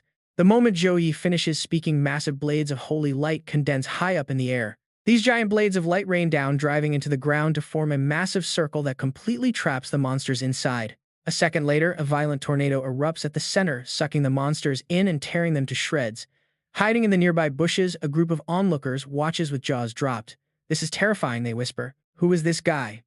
Is he even human? Boss, should we go say hello?" As they ask, the leader falls into a deep silence. Aside from him at level 26, the other 5 are only level 24. A 6 versus 1 fight would still end in their utter defeat. This kid is absolutely terrifying, and shockingly, he looks incredibly young. In the end, the leader decides to lead his group out to meet Zhou Yi, firmly believing they must build a good relationship with him. But before they can even make a move, a massive mechanical beast comes speeding toward Zhou Yi. As the machine halts, Zhou Dan along with Zhou Raowen, Tianrun, and Su Qinglian appear on its back. Zhou Dan waves his hand, calling out that they have arrived to help him. But once they get a clear look at the absolute carnage around them, all 4 of them freeze in sheer shock. Zhou Yi merely glances back at them with a calm expression. He pulls out a recovery potion and downs it. Instantly, the system notifies him of reaching level 17, granting him 15 free attribute points and 15 skill points. This is followed immediately by another level up to level 18, granting another 15 points each. His stats now show level 18, with 1,324 out of 42,000 experience. His strength is at 160, constitution at 162, and intelligence at 172. Taking down 180 demons gave him 60,000 experience, though he wishes level limits did not restrict his gains. Looking at the empty potion bottle in his hand, Zhou Yi notes that while his mana capacity has grown, his high-level skills still consume far too much. He decides to ask his instructor once he returns to school, hoping she has a solution. Snapping back to reality, Zhou Dan's group jumps off the mechanical spider and approaches him. Su Qinglian asks in disbelief if he did all of this alone, while Zhou Dan admits his strength is far beyond anything he imagined. Before Zhou Yi can even reply, Jiang Shuren suddenly collapses to the ground, prompting the girls to rush over in concern. Zhou Yi replies that she likely overexerted herself and entered a weakened state, so the girls quickly move to assist Jiang Shuren. Meanwhile, Su Qinglian stares intently at Zhou Yi, asking if he encountered any particularly troublesome foes while wiping out the demon horde. Zhou Yi taps his chin thoughtfully before replying that the strongest demon he defeated was only a level 23 gold tier, and none of them gave him any trouble. Su Qinglian frowns deeply and explains that demon legions, much like human armies, are led by commanders. Since no commander was found here, it highly suggests the bulk of the demon force is lurking elsewhere. This place is too dangerous to linger in, so they must head back to the base immediately. Zhou Yi nods in agreement. Back in the nearby bushes, as Zhou Yi's group prepares to leave, one of the hidden members whispers to their leader, asking if they should finally make their move. The leader hesitates, but before he can even utter a word, a crushing, invisible pressure weighs down on them, filling their hearts with absolute dread. Panic-stricken, they gasp, asking what is happening. The leader looks up, his face pale with horror, as he senses a massive spike in dense demonic energy. High above, the entire sky quickly turns as red as fresh blood, sealed off entirely by an ominous massive barrier covering the whole area. Suddenly, a massive rift tears open in the barrier, allowing a giant dragon to fly through. Riding on its back is a menacing humanoid figure, radiating an overwhelming wave of dark demonic energy. Using their appraisal skills, the terrifying stats of both creatures are laid bare. A level 34 legendary tier demon beast and a level 24 gold tier fire dragon wielding a devastating flame strike skill. At the exact same moment, the monitoring screens back at the military headquarters flash crimson, blaring out urgent red alerts. Emergency warning: extra-dimensional energy levels have surged past the safety limit, commencing immediate data analysis. Analysis complete. A level 4 extra-dimensional invasion has been detected, locking onto the eastern side of the Gale Mountains at longitude 111.454, latitude 15.305. Horrified by the results, the monitor operator quickly grabs his radio, shouting for all forces to mobilize and prepare for immediate combat. This is a confirmed level 4 extra-dimensional breach. All forces must assemble and prepare for combat immediately. Warriors and Knights of the Snow Dragon Legion, halt your training sessions and head to the Assembly Square right now. Priests, prepare your healing spells and ensure your mana reserves are completely full. Logistics Division, distribute all available mana cores and crystals. Mages of the Snow Dragon Legion, lock onto coordinates longitude 111.454, latitude 15.305 to construct a massive teleportation array. Within moments, the brave soldiers of the Legion stand in flawless, organized rows, ready inside the glowing golden arrays on the ground. A soldier steps up to report to Commander Xu Wuzhou, stating that all forces are assembled and awaiting orders. Drawing his shining sword and pointing it forward, Xu Wuzhou roars out, urging them to be a sword that cuts through all obstacles and a shield that protects their land. Below him, the soldiers echo the battle cry, prompting a satisfied nod from the commander as he orders them to march out. Just minutes prior, deep within the demon lair, the commander sits on his throne, looking down at his vast army. He reminds them that every single demon in this legion was personally handpicked and carefully screened by his hand. In the 6 months since arriving on Earth, they barely lost 10 of their kin, yet right before their departure, hundreds were hunted down and slaughtered. With only half a day left before returning to the sacred realm, he declares they must unleash absolute chaos, one last time, driving the demons below into a wild, cheering frenzy. Back in the present, the demon commander rides on the fire dragon, glaring down at Zhou Yi's group. He snarls that he will show no mercy, swearing to rip out their souls and burn them in the fires of hell. The high demon commander then begins summoning his terrifying legion, invoking his dark skills as Olimus, son of the devil, to call forth waves of both silver tier and gold tier demons to his side. Su Qinglian immediately casts her appraisal skill, scanning the incoming horde to reveal legendary tier demons, gold tier demon knights, and silver tier demon casters. Her expression turns incredibly grim. Drawing her weapon, she steps in front of Zhou Yi, telling him that her Azure Phoenix squad will protect him at all costs, and he must escape the moment they manage to break a hole in the enemy lines. Zhou Dan agrees, telling him he must survive before stepping forward alongside the other 2 girls to shield him. In their hearts, they know he is the most monstrous genius they have ever seen, and his incredible potential is worth protecting even at the cost of their own lives. Right then, a massive golden magic circle appears in the sky, drawing everyone's attention. It's the Snow Dragon Legion, comprised entirely of level 30+ awakened, led by a level 51 commander. Relief washes over them as they realize help has arrived. But unlike the others, Zhou Yi frowns, deeply suspicious of why the teleportation array forms so far away instead of right on top of them. His confusion is quickly answered, however. Across from them, the demon commander bursts into mocking laughter, telling them not to get their hopes up. The dark barrier covering them will completely prevent their legion from ever getting inside. Su Qinglian gasps in shock, refusing to believe it could be true. But as she looks up, she sees the massive force of human soldiers completely blocked outside by the thick crimson barrier. Outside the crimson barrier, Xu Wuzhou turns to Wang Liang and demands to know why they were teleported so far away from the target. Placing his hand on the red wall to sense its energy, Wang Liang seriously explains that this is a high-tier forbidden spell of the demon race. Once deployed, it locks down the space inside, completely rendering teleportation impossible and shielding them from all outside attacks. It would require the combined might of at least 2 more legions to break it. Otherwise, they have no choice but to wait for the barrier to dissipate on its own. Xu Wuzhou frowns, asking how long it will take for the magic barrier to fade. When Wang Liang replies it will take 5 minutes, the commander closes his eyes, sighs deeply, and delivers a grim command. He orders him to record all their information, preparing to notify their families to collect their bodies once the battle ends. Wang Liang quietly nods in agreement. At that very moment inside the barrier, a system notification sounds detecting the legendary tier demon. A new achievement quest has been issued to eliminate it. The penalty for failure is none, while the reward is an S+ talent and a special liquid potion. Staring at the floating system screen, Zhou Yi smiles to himself, glad that a new achievement quest has finally arrived. Suddenly, a brilliant golden light erupts around him as he steps past Zhou Dan's shocked group, prompting Su Qinglian to grab his hand in panic, calling out his name. Across the battlefield, the demon commander glares at Zhou Yi, sensing the thick, holy energy around him and realizing his kin have been slaughtered. To show his respect, the commander promises to chop him into 100 pieces. He vows to make him die in absolute agony before charging forward on his massive fire dragon, heading straight for Zhou Yi. Zhou Yi brushes off Su Qinglian's hand and draws his weapon. Just then, the dragon opens its maw, unleashing a devastating blast of magic down at him. Terrified, Su Qinglian screams out his name. But Zhou Yi remains perfectly calm, swinging his massive hammer to send a brilliant golden arc slicing into the sky. The two attacks collide in midair, but Zhou Yi's strike tears clean through the dragon's magic, surging upward to slice one of the beast's wings clean off. Stripped of its wing, the massive beast plummets straight to the earth, sending the demon commander free-falling right along with it.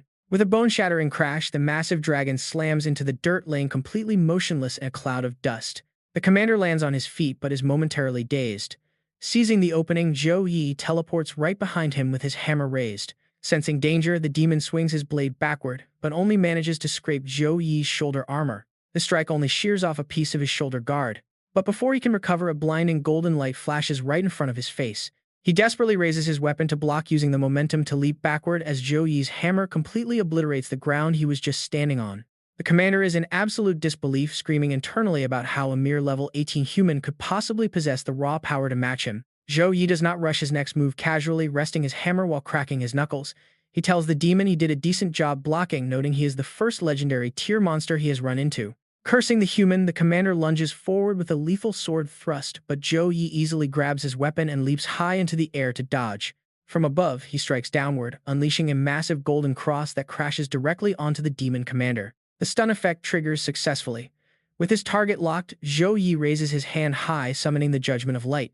But the stun wears off quickly. Before the lightning can strike, the demon snaps out of it and conjures a flame demon shield, successfully blocking the entire storm of electricity.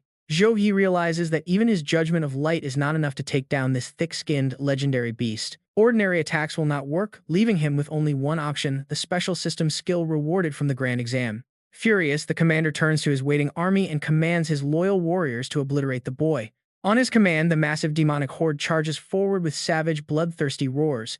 Yet Zhou Yi completely ignores them as a blinding aura of pure holy light begins to swirl heavily around his body. Slowly, he rises into the air, radiating powerful waves of golden energy. Nobody can tear their eyes away from the sheer spectacle of his power. Raising both hands to the sky, Zhou Yi summons a massive swirling vortex from which a colossal divine hand slowly emerges. The demon commander shivers, sensing a truly terrifying presence about to descend. Before he can even finish his thought, the entire sky is dyed a brilliant gold. The massive hand slams down on the demon and his army, shattering the earth and unleashing furious gales. Watching the destruction, Su Qinglian mutters in sheer disbelief, questioning if she is dreaming or if this is truly Zhou Yi's power. Nearby, Jiang Shuren can feel her inner succubus bloodline trembling in absolute terror. Outside the barrier, Xu Wuzhou notes that this destructive force easily rivals a magic crystal cannon. When asked about the trapped students, Wang Liang reveals they are all from Suhang University and the caster is this year's top rookie, a paladin named Zhou Yi. Xu Wuzhou sighs, lamenting that the level gap is simply too vast. He notes that if Zhou Yi had just a bit more time to grow, that single spell would have obliterated the demon. Sure enough, Xu Wuzhou is proven right. The commander survives the devastating strike and rises again, his entire body radiating an even more sinister and suffocating demonic aura than before. He roars in pure fury, asking how a mere human dares to insult the great Olimas. He orders his Flame Legion to charge and cast their spells, sending a relentless wave of demons rushing toward Zhou Yi from all directions.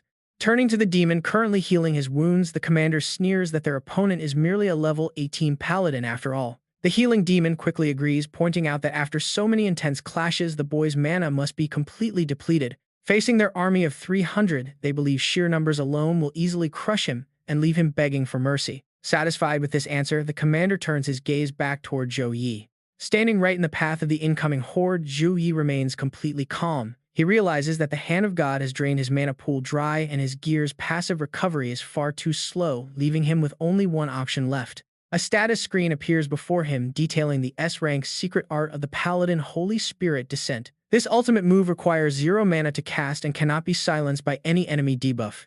Upon activation, it grants a portion of the God of Light's power based on the user's physical limits, massively boosting all core attributes. Additionally, all Holy and Light-type skills temporarily gain 5 levels, while health, stamina, and mana regeneration speeds are multiplied by 20. A split second later, a massive pillar of divine light pierces the sky. It tears right through the red barrier, completely enveloping Zhou Yi. Confused by the sudden light, the demon commander looks up shocked to see Zhou Yi shielded by a majestic goddess possessing 3 pairs of wings. Each, soft feathers drift down. The moment a feather touches a demon, they instantly incinerate into ash. Reaching out to touch a stray feather, Xu Wuzhou gasps, realizing it is the fabled Descent of God. Standing beside him, the vice commander of the Snow Dragon Legion, Wang Liang, asks what that means. Xu Wuzhou explains it is the ultimate divine class skill, allowing a user to channel the raw energy and faith of a deity. He recalls once seeing a priest cast it instantly, restoring an entire army to absolute peak condition with a single move. He explains that the spell allowed them to survive a siege by 3 demon armies. With a divine power pool as vast as the ocean, Zhou Yi could easily obliterate these monsters on his own without any help. Down below, the demon commander watches this holy display in absolute horror, screaming that it makes no sense for a mere level 18 paladin to wield such ultimate divine power. Sensing the looming danger, his personal mage frantically warns him that this ritual can only be disrupted by an equivalent amount of divine energy. If they fail to stop him before the ritual finishes, their entire legion is doomed to perish. With just one skill, both sides instantly clash, trading dark energy back and forth. Inside the valley, a teleportation circle was forming. "How long to escape?" "1 minute," the mage replied. The leader nodded, saying now was the time to show loyalty. The mage agreed, then roared to the entire demon army, ordering every single demon to sacrifice everything they had to Demon King Olima. Right after that, he was the first to offer up his soul. One demon named Roskin cried out to the great Olima, dedicating his entire life out of absolute devotion. Another demon named Barda swore his life to Olima. Just like that, hundreds of demons shouted their devotion, willingly throwing their souls away so their massive master could absorb every single drop of their life force. The dark energy radiating from the Demon King grew more massive by the second. Looking down in pure disgust, the goddess called them pathetic, low-class, and hideous creatures. She promised to grant her holy night divine energy, lifting Zhou Yi's hand to point directly at the giant demon. Zhou Yi's eyes flashed with power, and a massive beam of light shot from his palm, aiming straight at the harvesting monster. The ground trembled as a massive earth-shaking blast erupted, kicking up a thick cloud of dust. As the dust cleared, everyone was shocked to see the fiend still standing, charging up a colossal fireball in his hands. This demonic blaze was his strongest ultimate skill, compressing the fire element to its absolute limit. Its surface reached 15 million degrees Celsius, a deadly attack he could only cast thanks to his clan's sacrifice. Screaming for the Holy Knight to die, he hurled the massive fireball at Zhou Yi, but he was in for a major disappointment. When the smoke cleared, there stood Zhou Yi, completely unharmed without a single scratch on him. That was the exact moment he realized they were not in the same league. Terrified, he ran for his life toward the magic circle, but Zhou Yi was not about to let him escape. Calling him a filthy heretic, the young warrior declared his final death sentence. With a simple wave of Zhou Yi's hand, a holy beam of light descended from above. It struck down, ending the Demon King's life. Muttering about returning home and completing his glorious mission to the sacred realm, the demon took his very last breath. Seeing their leader fall, the remaining demons panicked like headless chickens. They screamed in terror, wondering how they could possibly survive or ever return to their sacred realm now. Whispering that it was finally over, Zhou Yi collapsed, completely drained of his energy. Plunging into darkness, his body fell, sending Jiang Shuren and the Su Qinglian lone squad rushing over in a panic. The Snow Dragon Vice Commander quickly barked orders for a priest to stabilize the boy. He then dispatched squads 1 and 2 to search the mountain for survivors, while leading the remaining troops himself into the valley. So heavy he could barely breathe. Feeling a heavy weight on his chest, he wondered if it was sleep paralysis or if he was dying.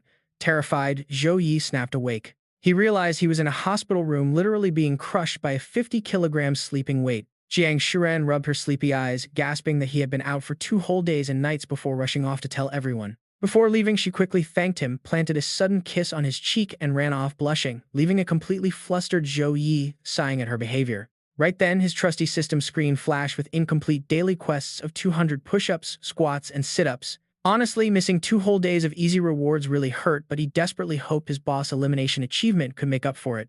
The system confirmed his major demon slaying achievement was finally complete, delivering the rewards. He unlocked an S+ talent called Death Resistance, which allowed his body to survive fatal blows and rapidly heal from absolutely any form of incoming damage. A pretty massive upgrade. Next, he received an S-rank potion of good fortune, boosting his luck for 12 hours. While most classes had some form of basic healing, an S+ rank skill called Death Resistance had to be on a completely different level. Eager to test this crazy new power out, Zhou Yi smiled and quickly summoned a sharp dagger into his hands. Without hesitating, he stabbed it straight into his chest. He pulled it out and waited. Watching the wound close up at light speed in just 2 seconds, he was absolutely amazed. This meant standard attacks wouldn't even scratch him in battle, taking his survival rate to insane new heights. What about a fatal injury? He summoned a massive axe to test it, but after thinking it through, he decided against doing something so incredibly reckless and quietly put it away. He moved on to the luck-boosting potion. Would it let him find legendary weapons on the street or meet a hidden Tier 3 expert by helping an old lady cross the road, or maybe buy top-tier gear from a roadside vendor? It was a potion with limitless possibilities, so he decided to save it. Just as he was about to close the system, another pop-up caught his eye. He unlocked an A-rank skill called Holy Halo of Light. It condensed a burning ring around him, granting fire control and boosting fire and light damage for him and his team by 20%. He wondered what kind of scripture skill this was. He recalled their clash with the Demon King. That had to be it. Thanks to his S+ passive Divine Angel Protection, all of his light and holy skills were drastically amplified. On top of that, he had the A-rank Holy Halo of Light, which let him control fire and boost his team's elemental damage by 20%. It was a massive synergy, boosting his offensive capabilities to a level most fighters could only dream of. Since the Halo was a light skill, it was boosted further, granting a 40% damage buff to both light and fire skills. Pairing it with his light punishment would turn him into a dual-element lightning and fire mage. Just as he was getting lost in these wild thoughts, a sudden knock on his hospital door brought him back to reality, revealing a strange young man.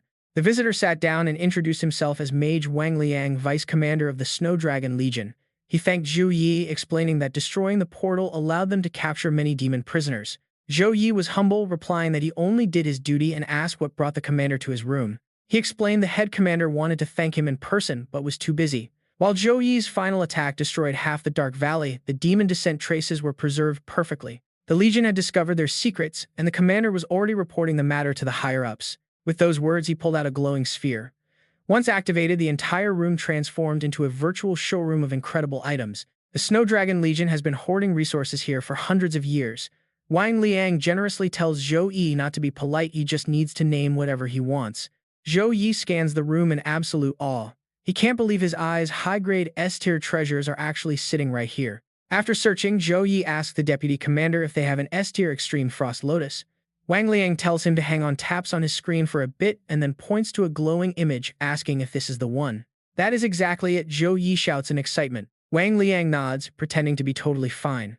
But inside his soul is crying a river. That thing costs 100 million contribution points. That is literally 3 years of his salary. He will definitely have to make the commander pay for this. He explains that the Lotus is at headquarters, so Zhou Yi needs to wait a few days and offers to arrange a hunting party in the Gale Mountains if he gets bored.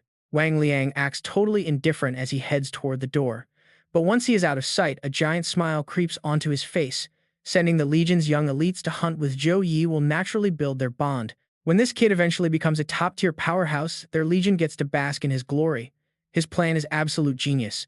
But just as Wang Liang is celebrating his brilliant scheme, Zhou Yi completely rains on his parade.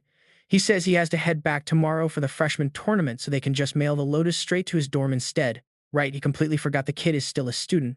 Wang Liang sighs and promises the Lotus will arrive at Suhang University Dormitory 001 in 2 days. He tells him to contact the Legion if he ever runs into trouble in the Gale Mountains, then finally leaves. Zhou Yi collapses onto the couch with a massive happy smile. Zhou Yun is finally saved. He actually feels like thanking that demon from earlier. Without its sudden invasion, he would have never gotten his hands on this legendary treasure from their warehouse. Checking his watch, Zhou Yi realizes it is almost 12 o'clock. He needs to knock out his daily system quests before the day ends. Over at the Green Phoenix squad, Su Qinglian steps out of the shower only to be immediately cornered by her teammates. They beg their captain to invite Zhou Yi to join their squad. Su Qinglian acts totally indifferent, saying he probably won't agree since he is far more efficient hunting solo. Zhou Dan smiles, saying they will never know unless they try, and points out that the captain secretly wants him to join anyway. Wen Tianrun teases her as well, claiming she saw the captain sneaking off to visit him multiple times. Su Qinglian does not answer her mind, drifting back to the time she visited him. She actually did ask him to join her squad back then, but he politely turned her down. Su Qinglian was disappointed but did not push him. However, before leaving, she told him she wanted to thank him properly for saving them in the Gale Mountains and said she had a special reward just for him. With that, she leaned in and kissed Zhou Yi on the cheek. She smiled brightly and quickly walked away. Zhou Yi is left blushing as he remembers Jiang Shiran doing the exact same thing to him recently. Girls these days are seriously bold, aren't they? Meanwhile, Xu Wuzhou is busy delivering an extremely critical report to his superiors. According to their latest investigation, the enemy forces have drastically changed their invasion tactics in the Gale Mountains compared to 3 years ago. The demons have officially mastered traveling through medium-sized spatial cracks. The superior asks if he is absolutely sure and if he understands the gravity of this report. Xu Wuzhou confirms the devastating truth to his superior. Previously, otherworldly creatures could only invade Blue Star through massive spatial rifts, which are incredibly rare and relatively easy to monitor. But medium-sized cracks are scattered everywhere on our planet. If these monsters can easily slip through those smaller tiers to launch an invasion, humanity is going to face an absolute catastrophic extinction-level crisis very soon. That is why they double-check these terrifying results countless times to be absolutely sure. Luckily, they discovered that only monsters under level 30 are currently capable of crossing through these medium cracks. Hearing this, the high-ranking Horn Man immediately orders his team to quickly draft up a solid military strategy to handle this looming threat. He orders Duong to quickly notify all major legions across the nation to immediately investigate every single medium-sized spatial crack within their active territories. He then instructs Truong to attend the upcoming International Assembly to report their findings and see how the other nations react. Wang Hui, the chancellor of Suhang University, asks if this critical intelligence really came from an 18-year-old kid. Xu Wuzhou quickly confirms it, flashing Zhou Yi's profile on the main screen. He explains that this young hero is a rising holy knight and the top freshman student at Suhang University. He single-handedly cast divine magic to defeat the demon and destroy their teleportation array, which has brought their forces an incredibly massive advantage. The others are completely stunned to hear Holy Knight became the provincial top scorer. Since he is from Suhang province and has the last name Zhou, they wonder if he is a descendant of the famous Frost Zhou family. The high-ranking official turns to Wang Hui, asking him to keep a close eye on Zhou Yi once he returns to campus. He notes that if the kid is a promising talent, he should let them know, instead of hiding him, prompting a few lighthearted chuckles from the room. Xu Wuzhou secretly envies Zhou Yi. Since everyone in this room is a top-tier powerhouse, winning their favor means his future will skyrocket. 2 days later, the freshman grand tournament officially kicks off. A flying drone broadcasts an announcement across campus. It urges all freshmen to hurry and gather at the main stadium as the grand tournament is scheduled to begin at exactly 10 in the morning. As the starting time approaches, the Dean of the Combat Academy stands up to speak on behalf of the judging panel, representing the various academies of weapons, elements, tactics, and logistics. Wu Mangmang welcomes everyone to Suhang University and explains that this year's tournament will consist of 2 major stages. The first stage is a dungeon speedrun challenge to establish their initial ranks based on difficulty and time, followed by a free challenge phase where everyone gets 3 chances to challenge higher-ranked opponents. But while he is speaking, Sumir is standing to the side in a total state of panic. Neither Zhou Yi nor Jiang Shiran have shown up yet, and they will be completely disqualified if they do not arrive soon. She deeply regrets telling him about the Extreme Frost Lotus before it was fully confirmed, realizing she might have just ruined everything. Sumir is definitely not the only one noticing his absence today. The other students are already whispering among themselves, wondering if Zhou Yi forgot about the grand tournament entirely since he has been gone for a whole month. Some even joke that this is actually great news for them as it instantly eliminates a major rival before the fight even starts. Shen Lingfeng smirks in the crowd when he hears the gossip. He scoffs at Zhou Yi for wasting a whole month instead of training at school. He laughs that the guy does not even have the courage to show up for the tournament, calling him absolutely pathetic. Wu Mangmang announces the official start of the first stage with the opening of the Silver Grade Dungeon Trial. As his voice fades, the massive portal slowly grinds open, unleashing a wave of dark, ominous flames that sweep across the entire area. Since this year's batch of freshmen is the strongest in the history of the university, they want everyone to be able to unleash their absolute maximum potential. Because of this, they have specially added an intense abyss difficulty to the dungeon, sitting right above the standard easy, hard, and nightmare modes. The eager students immediately erupt with excitement over the newly unlocked abyss difficulty, pointing out that it perfectly explains the crazy dark flames surrounding the portal. One proud student boasts that abyss mode is easily 10 times harder than nightmare, declaring he will be the one to sweep the entire dungeon. With their spirits high, the freshmen begin gearing up, packing their best armor, potions, and weapons as they prepare to dive headfirst into the challenge. The dungeon details quickly flash on the screen. The quest is the Furbong Lair, designed for levels 12 to 19 with selectable difficulties ranging from easy to abyss. It allows teams of 1 to 6 players, warning that these dark woods are home to ferocious furbongs. In fact, a single human is barely enough to serve as a light snack for even the smallest beast there. In the blink of an eye, every single freshman is teleported directly into the dungeon. Wu Mang looks at the monitor, highly pleased to see so many brave students choosing Nightmare and Abyss difficulties. He praises their positive attitude, but then spots a major issue. He notices that Student 001 and Student 003 are completely missing from the roster. Sumir hesitantly reports to him that both students went to the Gale Mountains to train and have not returned yet. This is absolutely ridiculous, Wu Mang roars in anger. He yells that this tournament decides their entire future and resources, so being late is unacceptable. He snaps that these kids have become arrogant just because of their high ranking, behaving with zero discipline. Dean Zhou Mang refuses to hear it. Sumer tries to step in for Zhou Yi, but the head instructor waves a hand, cutting her off flatly. Students lacking the right composure don't belong here, he snaps, ranking them at the bottom. Right then, Zhou Yi charges in with Jiang Shorin on his back. Sorry, we are late, he shouts before both immediately select the Abyss difficulty and vanish straight into the Secret Realm instance. Welcome to the Furball Lair. Abyss difficulty selected. Warning: monsters in this tier run completely wild, so keep a close eye on your return. Pivot timing. Hoping the rumors hold up, Zhou Yi mutters while chaining a storm of buffs: Sunrise Blessing, Gift of Courage, Gift of God, and Guardian Shield, drawing his weapon as he steps up. Furball Warrior level 17 silver tier with Berserk Slash and Guardian Aura. Beside it stands a Furball Berserker level 18 silver tier, rocking a Stubborn Glow and War Stomp. Zhou Yi glances over the stats as the monsters howl and charge right at him. Let us see if this pushes me to the limit, Zhou Yi grins with absolute. Elsewhere, Jiang Shuran is unleashing her B-rank skill, Swift Shadow Decimation Slash. She continuously swings her weapon, launching waves of sword energy that deal heavy damage and completely shatter her enemy's defenses. Meanwhile, Shen Lingfeng channels blazing fire energy throughout his body, unleashing an ultimate fire fist on a single target to deal massive damage and wipe out the incoming monsters. Another top student opts for a C-rank skill, Whirlwind Heartbreaker, stab spinning and leaping to kick his foe to the ground in a dazed state. However, facing 16 Fubong beasts attacking all at once still leaves him completely overwhelmed. Watching the students on screen, the judges begin making their initial evaluations. Overall, this year's freshmen are performing exceptionally well. The Fubong Dungeon is actually the school's toughest trial, where past students were usually overwhelmed instantly and immediately eliminated from the exam. Yet this batch is surprisingly holding their ground. Intrigued, Wu Mang orders the tech team to bring up feed window 001, wanting to see what Zhou Yi has achieved after spending a whole month in the Gale Mountain range. Instantly, the screen switches to show Zhou Yi's live broadcast. Billowing smoke and fire surround him, and the system suddenly flashes a congratulatory message.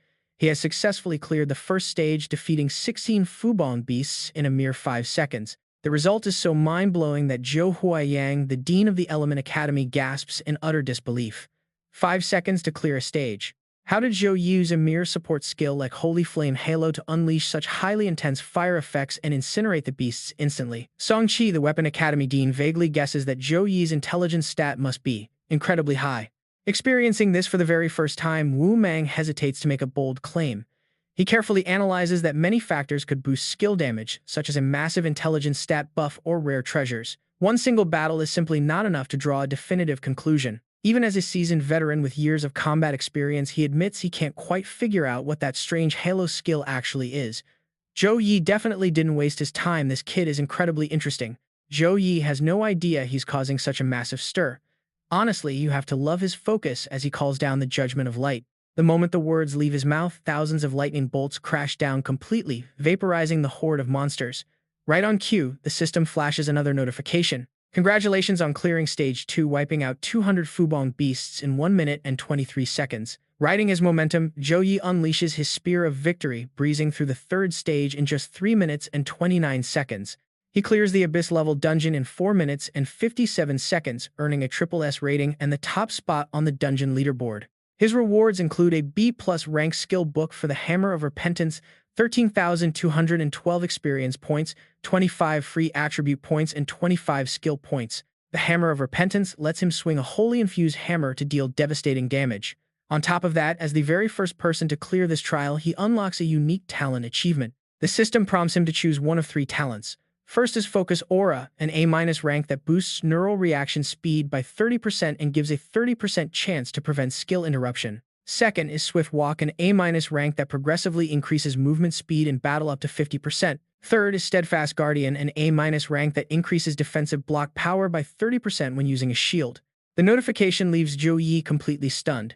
He wonders if clearing dungeons always grants new talents. A class user's true strength heavily relies on their talent after all. He originally relied on his S+ talent during the awakening ceremony to transition into a holy knight. He figures this must be an exclusive perk for silver rank dungeons and above, since his record-breaking run in the bronze trial didn't reward anything like this. Having 3 choices is pretty convenient, meaning he won't have to worry about ending up with a useless talent.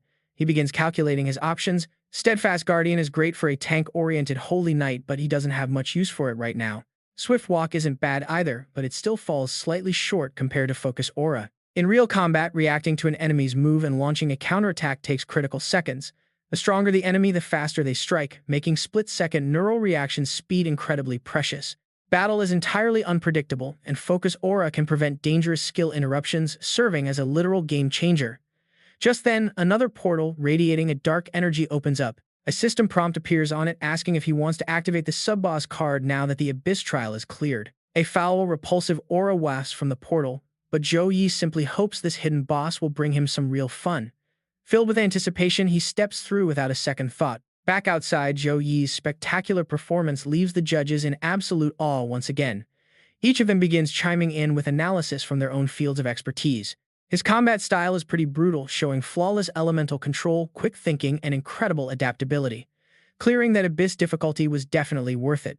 Zhou Yi is exceptionally versatile, not only mastering powerful offensive spells but also boosting his raw strength, and his close combat skills are just as mind-blowing. However, his Holy Knight abilities might be a bit too balanced, which could lead to massive resource consumption and mediocre growth later on.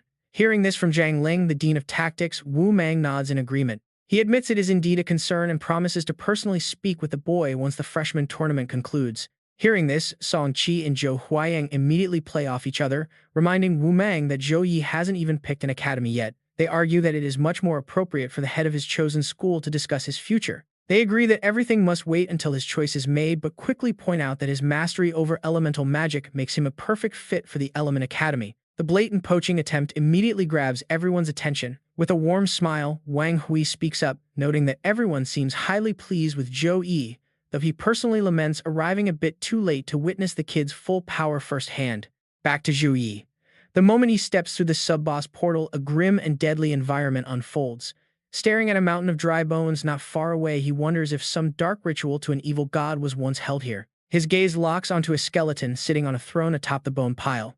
He reflects that since a god of light exists in this world, there must be corresponding evil gods. These dark deities represent chaos and madness, and there is a massive difference between them and the typical god of darkness. Worshipping the light or darkness only requires loyalty, but serving an evil god demands pure lives and innocent souls. The infamous Blood Abyss incident from a few years ago was caused by a third-tier class user who worshipped an evil god. He secretly planned the sacrifice of an entire mid-sized city, wiping out 10 million lives overnight to instantly skyrocket his level from 54 to 89. Although the army and patrol messengers eventually took him down, those 10 million consumed souls could never be brought back to life. Since then, the nation has strictly banned evil god worship, making it punishable by immediate death. Despite this, these cults keep growing as desperate people willingly take the risk. Of course, humans aren't the only ones lured by dark powers. Beastmen, elves, and even angels are susceptible. Lost in thought, Zhou Yi carefully steps onto a glowing red magic circle drawn on the ground. Instantly, a thick purple mist wraps around the skeleton on the throne, and the monster begins to awaken. It is a level 19 Fubong Wraith, the chieftain of the Fubong race, transformed into a spectral entity by the dark ritual. The beast hisses pure flesh and blood and has been so long since I met a human, you smell delicious. To think it's an undead creature immune to physical damage. If standard physical fighters ran into this final boss, they would probably freeze in pure despair. Zhou Yi rests his hammer on his shoulder, completely amused, and tells the boss to bring it on. Then he unleashes his Divine Light Tempest skill, summoning a massive storm of holy light right on top of the target, dealing light magic damage to all enemies in the area, letting his actions do the talking. A totally useless struggle. Right as the boss finishes speaking, it gets sucked into the vortex and completely crushed. But a moment later, it fully regenerates as if nothing happened, mockingly praising Zhou Yi.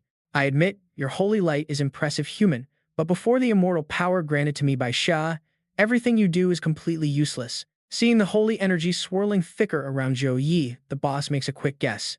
With holy light this thick, you must be preparing a final ultimate move, but it won't work. Everything you do is just a futile struggle. Once you burn your ultimate, how much energy will you even have left? My next revival will be your death. Is that so? Zhou Yi sneers calmly, raising his hand toward the boss. Instantly, a massive orb of light blasts straight into the boss, making it shriek in absolute agony. But right before it disintegrates, it still talks big, boasting that he can never destroy it, which is total nonsense. Standing right there, Zhou Yi rapidly fires orb after orb, blasting the boss until it is gone for good. Congratulations, you have completed the dungeon. Clear time is 1 minute and 12 seconds, and you receive 7,113 experience points. Congratulations, you have leveled up to 19 and received the rare gold tier bear horn. So infinite resurrection was just an illusion after all. It seems draining its energy is the key to destroying it. Before leaving the dungeon, Zhou Yi glances back, lost in thought. Right when he first stepped into this space, he had sensed a faint but incredibly violent power lingering in the air. This energy was definitely not elemental power.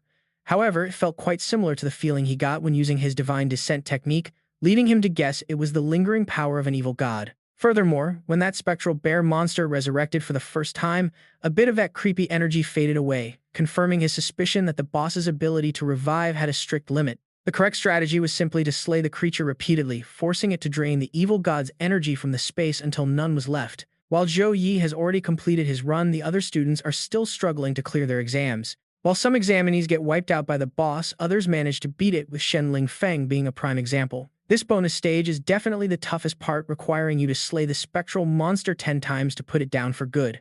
Luckily, he leveled up twice recently, which allowed him to keep his clear time under 8 minutes. Thinking of this, Shen Lingfeng feels pretty smug as he exits the gate. Meanwhile, Wu Keikin, the logistics dean, is absolutely stunned but grins, wondering how Zhou Yi could possibly wield an S-rank skill like God's hand. As Zhou Yi walks out, the other instructors start whispering, wondering if he just got lucky and found some secret shortcut. Haha, let's see any other freshman try a shortcut like that. True, it seems our holy knight has quite a few secrets. An S-rank skill is not something a kid from such a barren region should ever have access to, so could it be? Before the teacher can even finish, the principal clears his throat, warningly prompting him to shut up immediately, though he is totally baffled as to why the principal is covering for a student. Meanwhile, Sumayer stares intently at Zhou Yi and lets out a very intrigued gasp, noticing that something is seriously off about his level. How is he already level 19? The crowd erupts in whispers, unable to believe it because Zhou Yi was only level 13 on the recent rankings. Even an abyss-tier dungeon shouldn't boost someone by 6 levels. This guy is a complete monster. I actually know a bit of the inside story here, Wang Hui explains, noting that Zhou Yi left school to hunt monsters. After his journey in the Gale Mountain Range, he gained a massive amount of experience, entering the dungeon at level 18 already. Having soloed a whole legion of flame demons, this freshman tournament is basically a walk in the park for him. Honestly, if this tournament did not determine resource distribution, he probably would not have even bothered to show up. The moment Shen Lingfeng steps out of the dungeon, he is shocked to see Zhou Yi already standing there waiting. How is he already out here? Did he actually finish before me? But he immediately starts deluding himself. No way, he must have failed the bonus stage and pulled out early. Carrying the glory of Jiangning's 8 major families, I absolutely cannot lose to some poor kid from the north, he tells himself. Deactivating his skills, he walks past Zhou Yi with a venomous glare without saying a word, leaving Zhou Yi pretty confused. Why is he so mad? Did he actually fail his run? Right at that moment, a sudden scream echoes from not too far away. Zhou Yi quickly turns his head and spots Jiang Shuren free-falling straight out of the dungeon portal. Watch out, Zhou Yi shouts, dashing forward with lightning speed to catch Jiang Shuren. Zhou Yi, you really cleared it faster than me, huh? Jiang Shuren says as she naturally wraps her arms around him. Confused, Zhou Yi looks at her and points out that he's only a few months older, so she should be calling him big brother. Since she just shrugs it off, he decides to let it go. Right then, a whole crowd of other students start falling out of the portal just like she did, though they are not lucky enough to get caught by a handsome guy. It looks like they had a brutal time inside the dungeon, immediately groaning in pain and begging for help the second they hit the ground. Healers, get over here, hurry up, Sumir barks out orders while rushing to treat a severely injured male student. An hour later, all the students are finally out safely. Wu Mang closes the gate and announces that Phase 1 has officially ended. With the final rankings and clear times about to be shown, everyone is practically holding their breath in anticipation. Shen Lingfeng is wearing a smug smile, but the second he looks up at the leaderboard, his face completely twists. Top 1, Zhou Yi, dungeon clear in 4 minutes and 57 seconds, bonus clear in 1 minute and 12 seconds. Top 2, Shen Lingfeng, dungeon clear in 13 minutes and 35 seconds, bonus clear in 7 minutes and 42 seconds. Top 3, Jiang Shuren. Top 4, Song Xiaolan. Top 5, Qin Feng.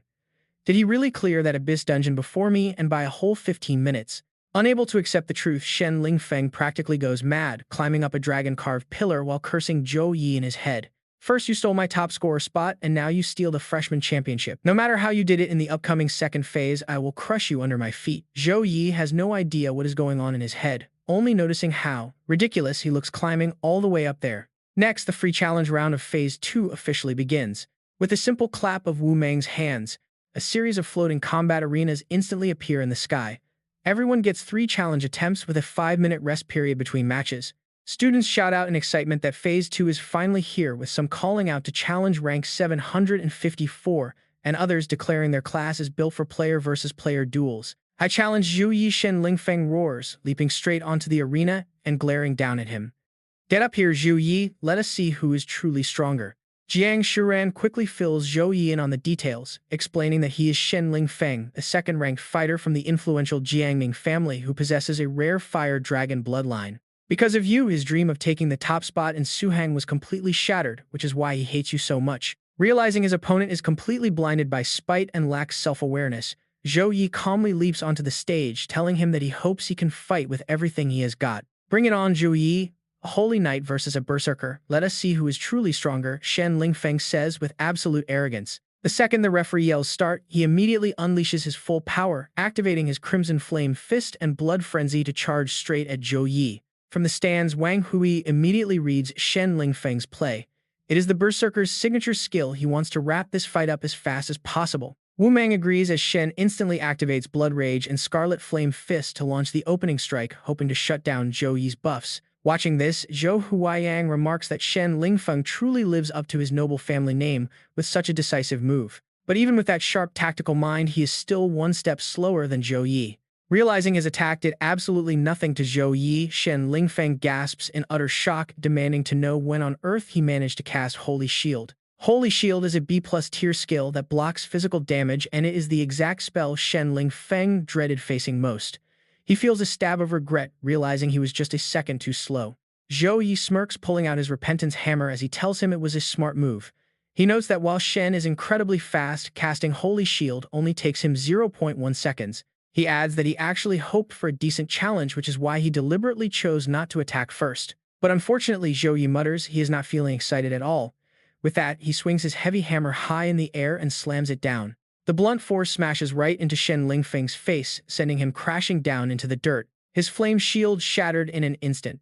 Shen Lingfeng reels, wondering how on earth his opponent holds such monstrous power. But in his moment of distraction, he realizes Zhou Yi has already closed the gap, weapon raised and ready to strike.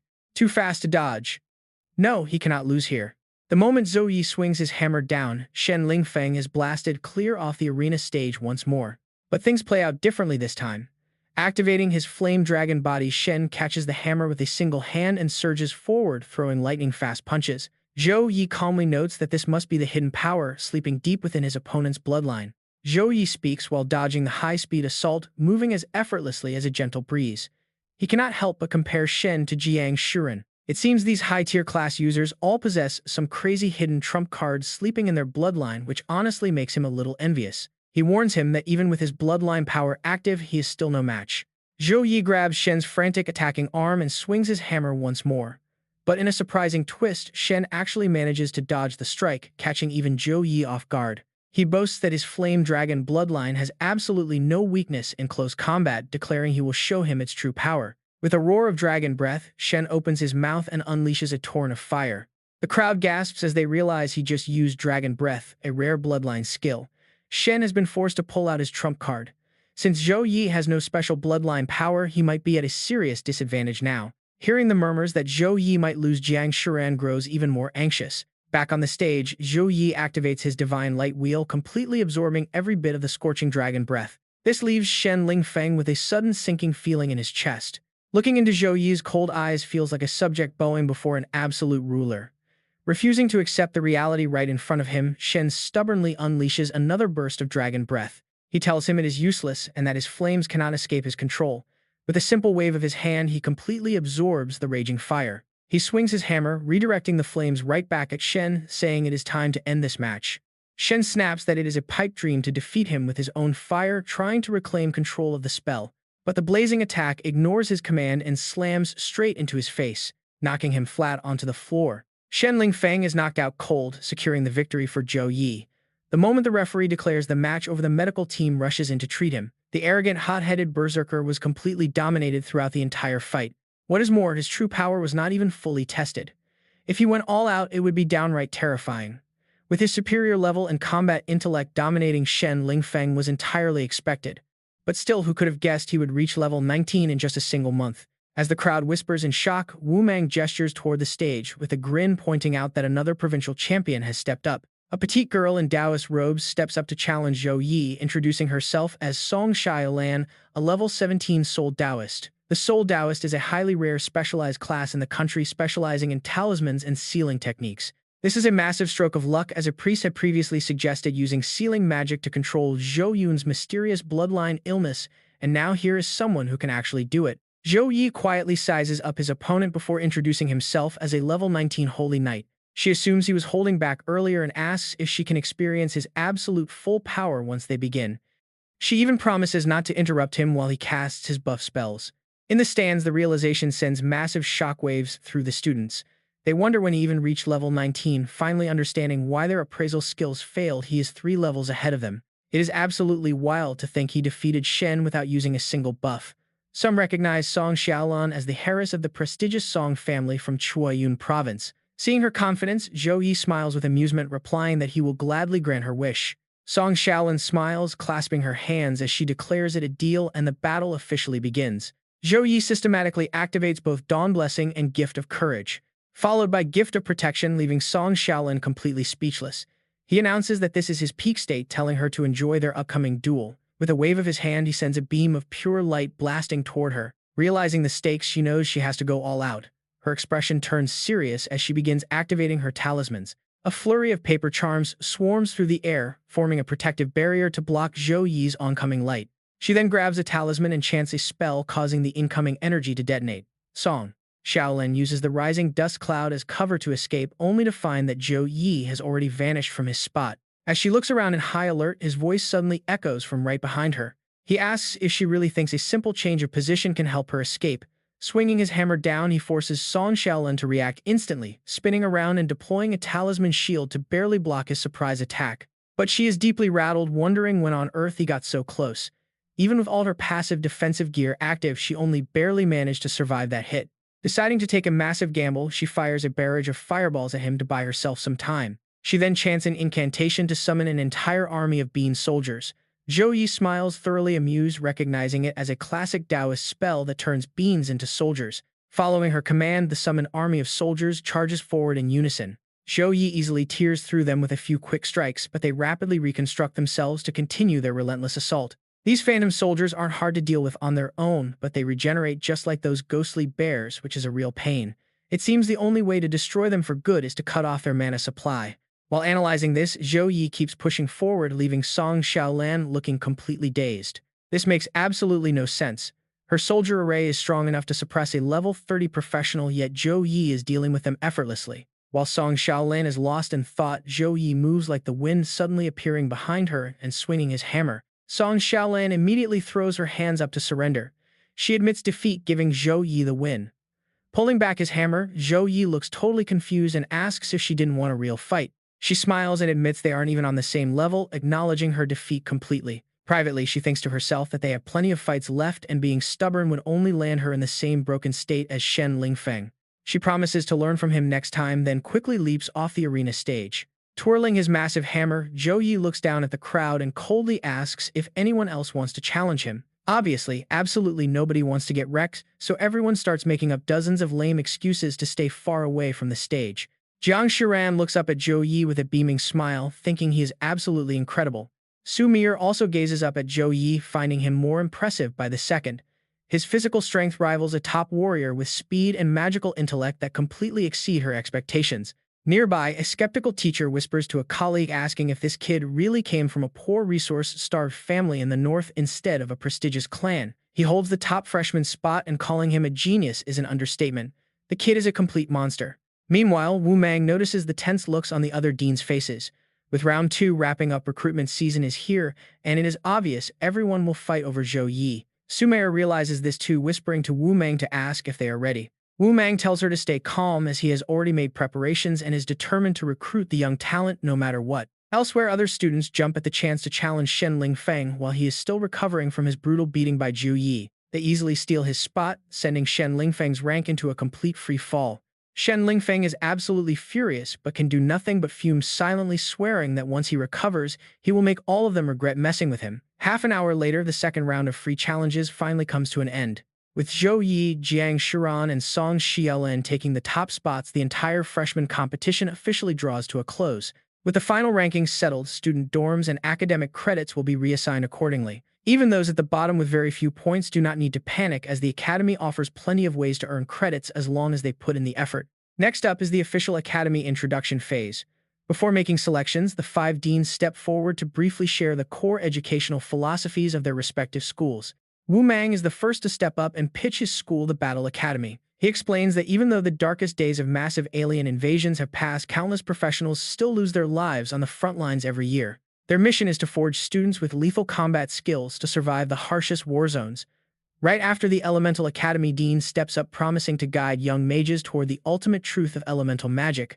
Next is the Weapon Academy, which focuses on weapon mastery rather than relying on standard skills. They claim that with nothing but a honed body and a trusted weapon, any student can achieve the ultimate level of combat power. Meanwhile, the Tactical Academy is designed to train master commanders and strategic thinkers. No matter what class a student possesses, they are urged to join because top-tier tacticians are the ones who dramatically reduce the casualty rates of entire army legions.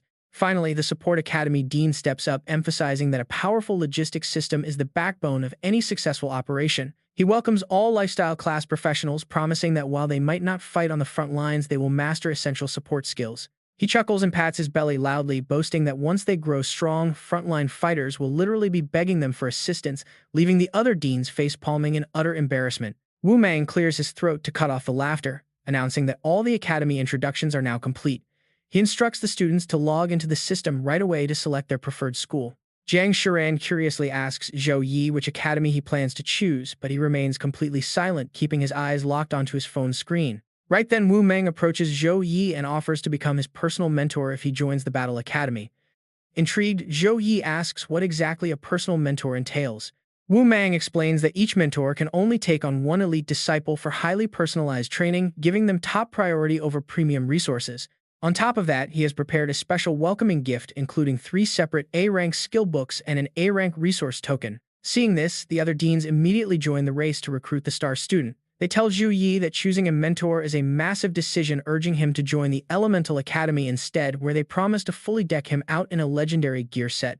The Weapon Academy Dean even uses high-speed teleportation to flash directly in front of Zhou Yi, offering him complete freedom to select and utilize absolutely any external resource that can help boost his strength as long as he joins their faction. Wu Mang complains from the balcony that he was there first, but the other deans counter that order doesn't matter, it's all about who shows the most sincerity.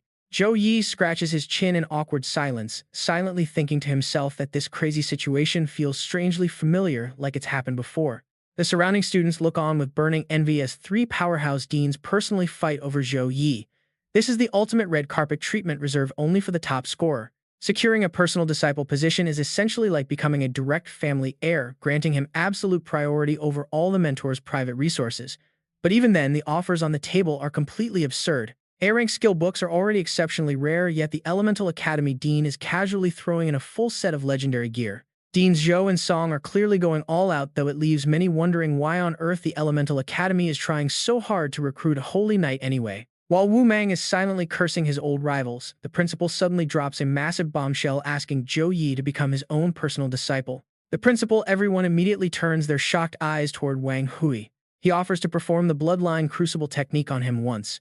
But what exactly is this technique? The Bloodline Crucible is a forbidden spell that fuses blood from other powerful races, granting the recipient a truly unique bloodline. It drastically enhances the target's physical stats, granting significantly more free attribute points and skill points with every single level up. Wang Hui's sudden announcement to take Zhou Yi under his wing leaves the entire student body absolutely speechless. Offering a legendary forbidden spell right out of the gate is an incredibly overpowered move. Everyone knows that his premier disciple is currently the leader of the Heavenly Feather Guild, one of the most elite top-tier guilds in the entire Zhangxia Federation. If Zhou Yi accepts this mentorship, his connections will instantly allow him to skyrocket to the absolute peak of society. Standing at the front, Shen Lingfeng burns with intense jealousy, cursing the lucky bastard who stole his spotlight, believing he should have been the top freshman with the principal's backing. Wang Hui nods, pulling out a rare item to present to Zhou Yi. He explains that this is a special reward sent directly from the commander of the Snow Dragon Legion. Shen Lingfeng instantly recognizes the item, wondering how on earth a gold medal is even possible. Even his family, one of the 8 great clans in Ning'an, does not possess such a rare honor. What could a nobody like Zhou Yi possibly do to deserve it? Song Shaolin gasps in utter shock, asking if she is seeing things, while Jiang Shuren excitedly points out that it is indeed the gold contribution medal. She notes that her own father has fought on the front lines for years and has only ever earned the silver version. Reading the description, Zhou Yi sees that it honors those who have made outstanding contributions to push the Zhongxia civilization forward. He is left completely baffled, wondering when exactly he did anything significant enough to earn such an incredible national honor. Wang Hui seems to read his mind and explains that his actions at Gale Mountain earned him this gold contribution medal. Gale Mountain. Zhou Yi wonders if there is more to it, because wiping out a demon army alone usually does not warrant such an honor. Zhou Yi accepts the gift and politely thanks the principal. Dean Zhou Huayang laughs and teases him, asking why he is acting so distant by still calling him principal. Zhou Yi takes the hint, immediately bowing to Wang Hui and saying he is honored to become his student. With no time to lose, Wang Hui says he will take him now, using his energy to teleport them both away. Wu Mang walks over to Jiang Shuren with a warm smile, but Song Qi cuts him off immediately, offering to make her his personal disciple and promising to treat her with the utmost care, just like he once treated Zhou Yi. Wu Mang snaps, asking if Song Qi is trying to block him. Since Zhou Yi went to the principal, he definitely won't let him have Jiang Shuren. Focusing back on Zhou Yi, Wang Hui brings him directly to his private villa. This is a quiet sanctuary where he stores some of his most valuable treasures, telling Zhou Yi he can always come here if he needs help. First, he will help him select the essential materials for the bloodline fusion art. Zhou Yi secretly figures this villa is the principal's private vault, especially since it requires teleportation to enter, meaning it might even be outside Suhang province or the country itself. A magic circle appears before Zhou Yi, and Wang Hui gathers elemental power while giving him a warning. He explains that the bloodline fusion art fundamentally transforms his bloodline. While most people are completely distracted by flashy high-level forbidden spells, they ignore the real key, which is the core bloodline essence. Normal human potential is quite limited, and the extra stats from leveling up will eventually weaken. Because of this, many elite class transferees who find themselves unable to level up further choose to fuse foreign beast bloodlines to boost their overall combat power. Zhou Yi is shocked, asking if even someone of his teacher's level still worries about the difficulty of leveling up. Wang Hui nods, explaining that once a class transferee reaches the 3rd transition, each level requires massive experience points. He is currently level 64, and the otherworldly monsters he faces are Lord-level beasts that are incredibly difficult to defeat. He has prepared 3 types of bloodline essences for him, including the Angel Titan and Giant Dragon races. These are all legendary god-descendant races. The bloodline fusion art will grant him an elite-tier bloodline, meaning he only needs to choose one of these 3 options. The angel essence is refined directly from the remains of an actual angel, a race aligned with the god of light, so fusing with it grants high-level light attribute affinity. The Titan race believes they are born with a natural mastery over lightning. Fusing this bloodline will greatly boost the destructive power of any lightning skills he uses in combat. The Giant Dragon race descends directly from the dragon god, holding the purest bloodline. Fusing with it grants him the power to suppress all beast races. Angel Titan and Giant Dragon are all high-tier races that require at least level 60. Even with his helpful system, Zhou Yi does not fully understand this fantasy world yet and does not want to make a reckless decision. Facing these 3 incredibly rare options, he hesitates for a moment and asks Wang Hui for his professional opinion on which one would fit his current situation best. Most young men would easily lose their heads and just blindly choose based on intuition, but staying rational and asking for advice in such a critical moment proves how composed and level-headed this kid really is. Wang Hui silently praises him before offering his recommendation. He explains that while the Titan and Dragon bloodlines are extremely powerful, they mainly boost raw physical energy and magic skills. Since Zhou Yi already has a close connection to the god of light, the angel essence is his best choice, likely offering him growth far beyond his imagination. After careful consideration, Zhou Yi decides to listen to Wang Hui and chooses the angel bloodline. Wang Hui is pleased, noting that the angel essence fits him perfectly and mentions that he has 4 seniors whom he will introduce when the time is right. Zhou Yi has one more question, wondering why he was given such a highly prestigious medal, since simply wiping out a demon army should not be enough to earn it. With a serious look, Wang Hui decides not to hide the truth anymore. He explains that destroying the demon army at Gale Mountain exposed their larger plans. The military discovered that these otherworldly creatures can actually invade through medium-sized space rifts. Hearing this, Zhou Yi instantly realizes the severity of the situation, realizing that there might be countless monsters already hiding within the borders of Zhangxia. That is correct. An initial investigation across the nation has already uncovered hundreds of monsters coming from various spatial rifts. Fortunately, those otherworldly creatures are only low-level, meaning the military can easily deal with them. Many legions across the country have already been ordered to eliminate them, and soon the school system will also issue related quests to get the students involved. As his student Wang Hui hopes that he will grow just as strong as his seniors to contribute his power to the nation. Zhou Yi clenches his fists with pure determination and promises to do so. Wang Hui then hands him a small cube, telling him to go home and rest and to use this teleporter tomorrow at 9 a.m. to return here. The next morning, Zhou Yi opens his system panel, looking over his rewards and wondering which one to choose. His teacher previously mentioned that the success of the bloodline fusion process depends heavily on his own physique and natural luck. Thinking of this, Zhou Yi decides to select the S-Class Liquid Luck Potion. This legendary potion grants extreme good luck for 12 hours, and he hopes this high-grade reward from defeating the monsters will help him achieve the best results. Hoping the liquid luck works, Zhou Yi quickly downs the potion and prepares to open his random treasure chest. The system immediately sounds, congratulating him on obtaining an S-Class Dragon Condensation Fruit. This rare and legendary resource is grown directly from the corpse of a giant dragon, permanently boosting his physical stats and magic damage once consumed. He is absolutely thrilled to get a legendary S-Class treasure. I mean, usually these random chests only give him total trash, but drinking that S-Class luck potion has completely changed his fortune. With the meeting time approaching, Zhou Yi quickly activates the teleporter to arrive at his teacher's house right on schedule.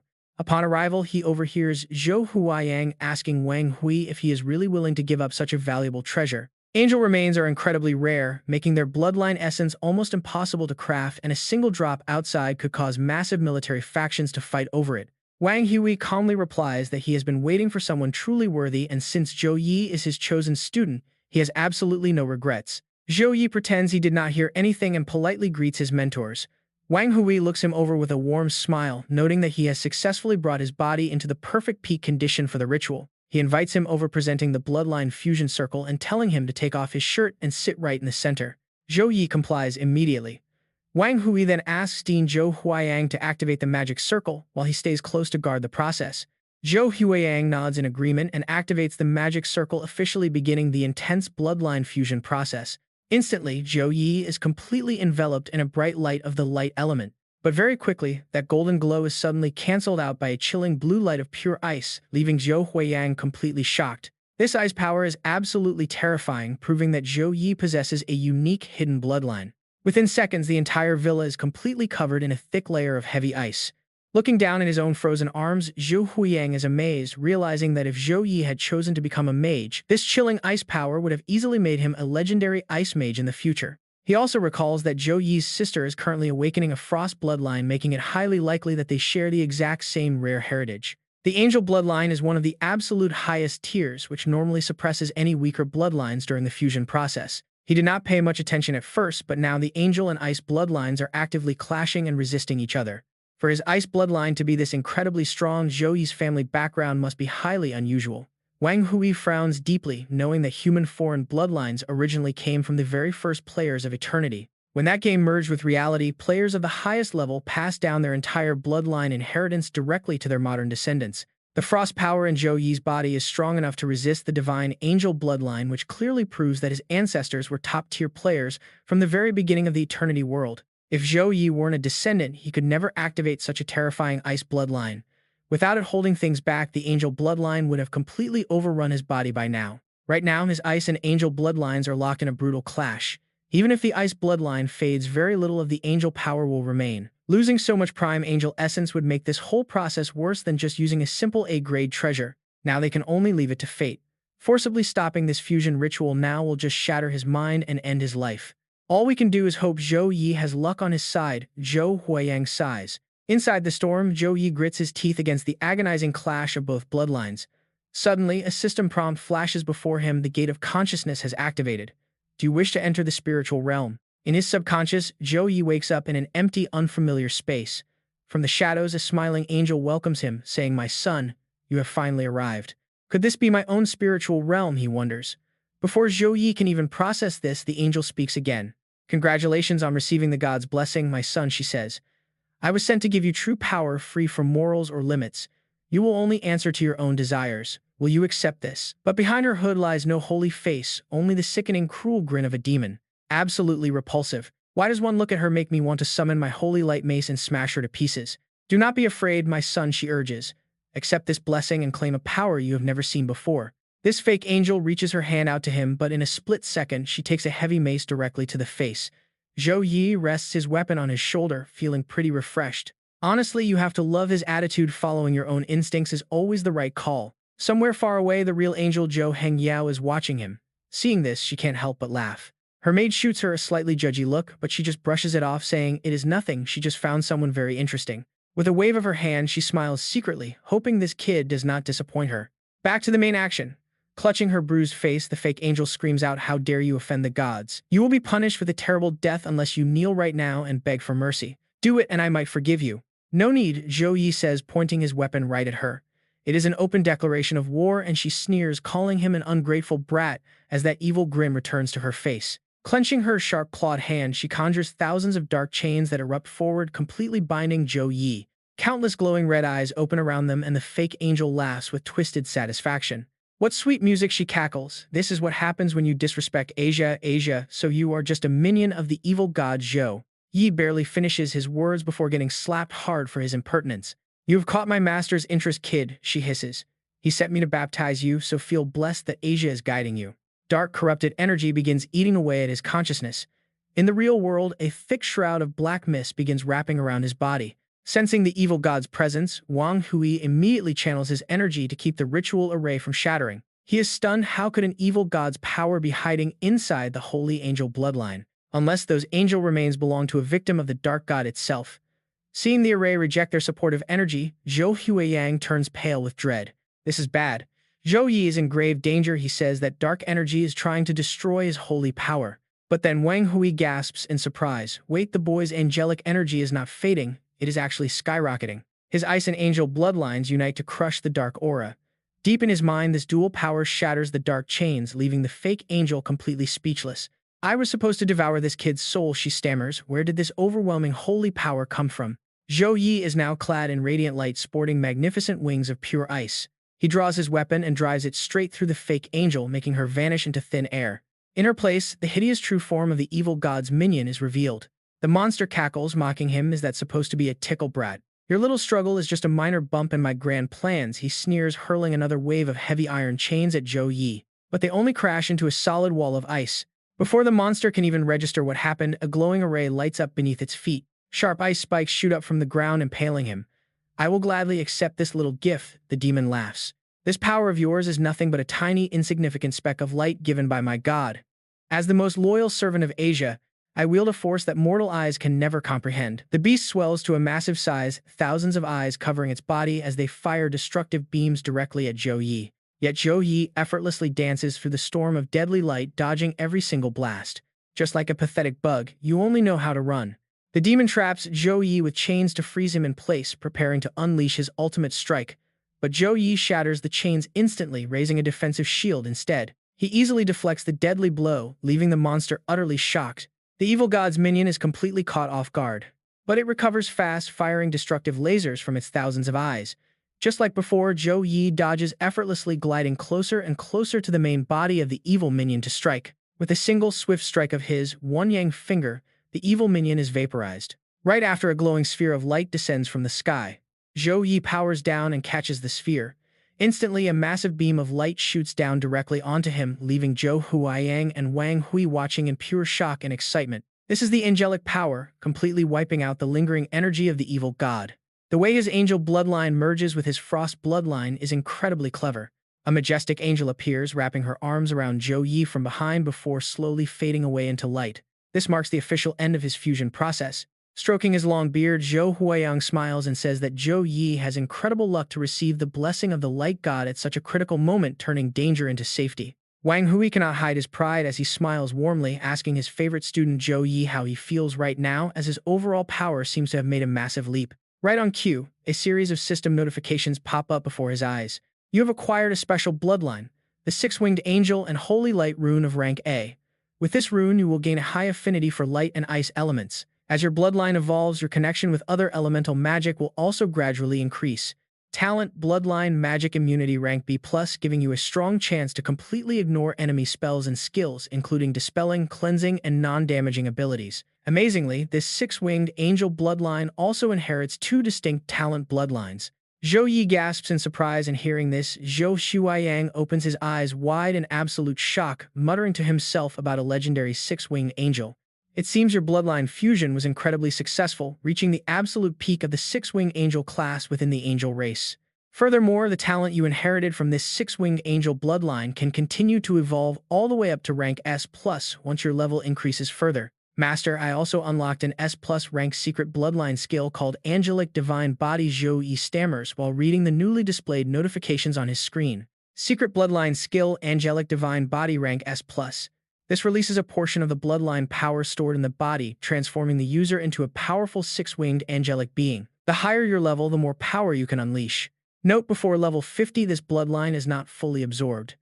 After casting this, you will enter a weakened state. Now Wang Hui urges him to test this secret skill immediately so they can see just how much his strength has grown. Following Wang Hui's advice, Zhou Yi begins channeling his energy to activate the Angelic Divine Body skill. A massive wave of angelic power erupts from him, leaving Zhou Huaiyang completely speechless as he marvels at the incredibly intense elemental energy fluctuations. Wang Hui activates his spiritual sense to examine Zhou Yi, noting that after using the secret skill, the boy's power has actually increased by 5 times. When asked how he feels, Zhou Yi admits it is unbelievable, as his entire body is overflowing with an unprecedented amount of energy. Both the light and ice elements now feel like his most loyal partners. He can control them at will, but this sudden surge of immense power triggers the security alarms inside Wang Hui's villa, which begin blaring loudly. Warning, warning, high-level elemental energy has been detected, and the system is now initiating a level 3 defense state. A six-winged angel is truly the darling of elemental energy. Wang Hui yells to quickly deactivate the skill, warning that the defensive system will attack him next. Zhou Yi quickly pulls back his power, and the villa's security system immediately returns to normal. Suddenly, Zhou Yi starts feeling unwell and quickly casts a healing spell, which makes Zhou Huaiyang worry as he watches. Is something wrong? Do you feel unwell anywhere? Although the secret skill boosts his power immensely, Zhou Yi has not fought a long battle yet and already feels a painful ache spreading all over his body. Wang Hui explains that while the secret skill can skyrocket his combat power, the energy of a six-winged angel is simply too overwhelming for him right now. It drains way too much stamina, so he should keep it as his final trump card. Watching Wang Hui and Zhou Yi talk, Zhou Huaiyang silently marvels. With a six-winged angel bloodline, 2 evolutionary talents, and an S+ rank secret skill like the Angelic Divine Body, other freshmen stand no chance. For them, catching up to Zhou Yi is nothing but a distant dream. Judging by how your bloodline awakened, Wang Hui guesses that his little sister's frost bloodline is likely just as strong as his. If he wants her to awaken it in the absolute best way, he should refine the Extreme Frost Ice Lotus into an Extreme Frost Pill. Suzhou University has a specialized alchemy department where he can place a refining order directly through the school system. Now Wang Hui pats his shoulder, telling him to rest. As soon as Zhou Yi leaves, Zhou Huaiyang loses his smile and solemnly asks how on earth Zhou Yi became a target for the evil god. If anything bad happens to him, it would be a devastating loss for Suzhou University and the entire Grand Xia. Zhou Yi's survival is a miracle thanks to the light god's protection, so they must launch a thorough investigation, leaving no stone unturned. Back in his dorm room, Zhou Yi keeps worrying about his sister. To refine the Extreme Frost Pill, besides the main ingredient, he also needs a rare, A-rank treasure called Frost Ridge Grass. The Snow Dragon Legion will deliver the Ice Lotus soon, but as for the grass, he has to find another way.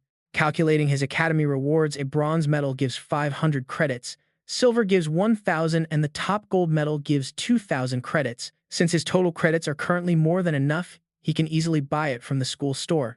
Right then, Sumire arrives under Wu Mang's orders, bringing the resources promised by the Battle Academy directly to Zhou Yi. She wonders why, after not seeing him for just one day, Zhou Yi has grown so much stronger. This heavy pressure is not from a level increase, but from a noble bloodline. Sumire marvels silently, while Zhou Yi is quite surprised. He asks her why Wu Mang is sending him resources when he has already chosen Wang Hui as his personal mentor. Sumire explains that while Wang Hui is indeed his private mentor, he still has to attend standard classes at their academy, and these top student resources are distributed to all first-place freshmen by the Battle Academy. Zhou Yi finally gets it, but then wonders why she is teaching at the Battle Academy since her class is a mage. Is she not in the wrong place? Is a mage not allowed to teach at the Battle Academy? Sumair jokes before handing over the resources to him. There is an A-rank treasure, Tianshan Dragon Root, an A-rank Frost Ridge Grass, an A-rank weapon, the Chaos Sword, and a B-rank Frost White Breastplate. There are also B-rank Wind Chaser Tendons, B-rank Earth Dragon Blood, and C-rank skill books like Frostbind, Ice Beast, Shield, and Light Blade. Although there are many valuable items in the pile, only one truly catches his eye, the Frost Ridge Grass. Frost Ridge Grass can be used together with the Ice Lotus to refine the Extreme Frost Pill, which greatly boosts the chance of awakening a Frost bloodline. This is exactly what he needed, like a dream come true. Once the Ice Lotus arrives, he will just need to buy a few more secondary ingredients to refine the pill. Once Zhou Yi finishes signing for the items, Sumair speaks up. All right, now that official business is done, it is time for her to give him some advice. His strength is great, so entering the Gale Mountains to train is fine, but going into the inner region is just reckless. He must always make sure he can protect himself before taking action. Saying this, her expression turns a bit somber. Every year, Suzhou University graduates many talented students, but those who truly shine like brilliant gems are incredibly rare. Sumair warns him that many promising geniuses face unexpected dangers outside and lose their lives.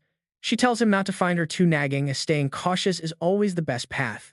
Zhou Yi silently agrees but keeps the secret of his protective system to himself, knowing the danger of Devil's Valley is well within his control. Carefully choosing his words, Zhou Yi thanks Sumair and promises to engrave her advice into his heart.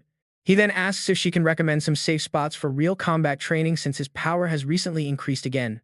Calling him a complete monster, Sumair can only sigh in amazement before leading him straight to a massive training chamber packed with high-tech robots. She explains that he can activate these training robots for real combat exercises while customizing the difficulty to test his limits. These advanced training machines feature various combat modes, ranging from level 1 all the way to level 10.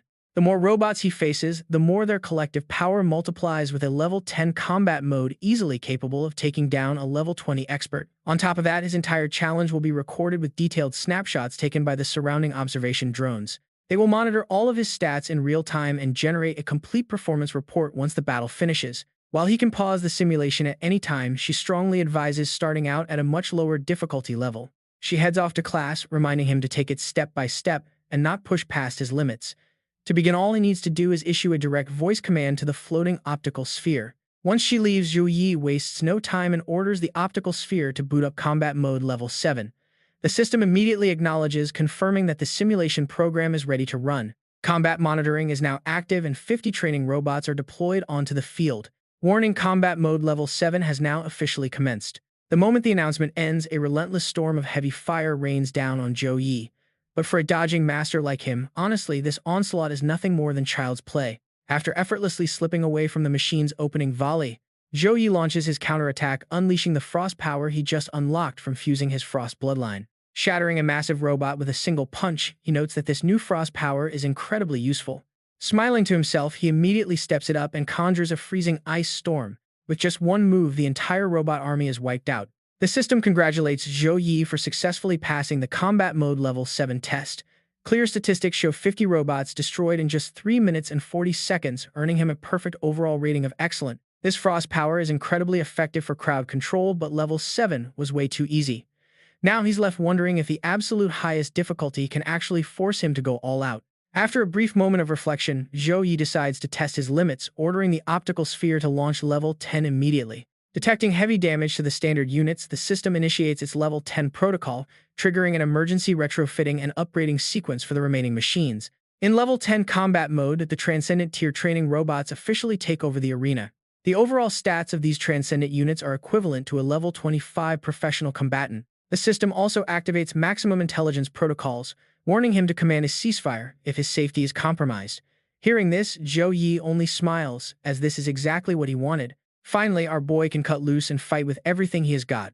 Following a brief 3-second countdown, a robot suddenly fires back with its own frost power, taking Zhou Yi completely by surprise. Quickly leaping high to dodge, he activates his mirror ice illusion, blending light and ice to conjure crystal clones that completely throw off the machine's targeting system. With the enemy distracted, he fires a divine light ray to blast its weapon to pieces.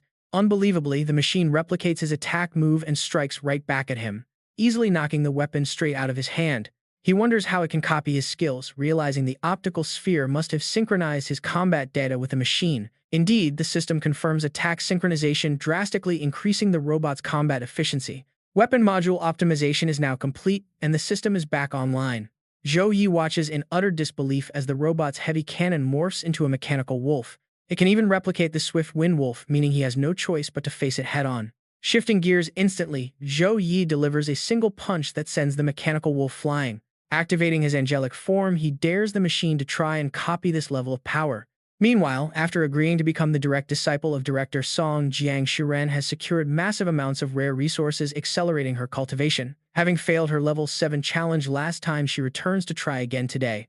But as she scans her fingerprint to enter the room, a surprising system notification suddenly halts her in her tracks. The alert warns that the training robots are severely damaged, requesting her to return tomorrow. This completely baffles her since this facility is meant for ordinary freshmen who rarely manage to clear level 6, let alone break the machinery. Even her brother Zhou Yi would find level 10 incredibly difficult.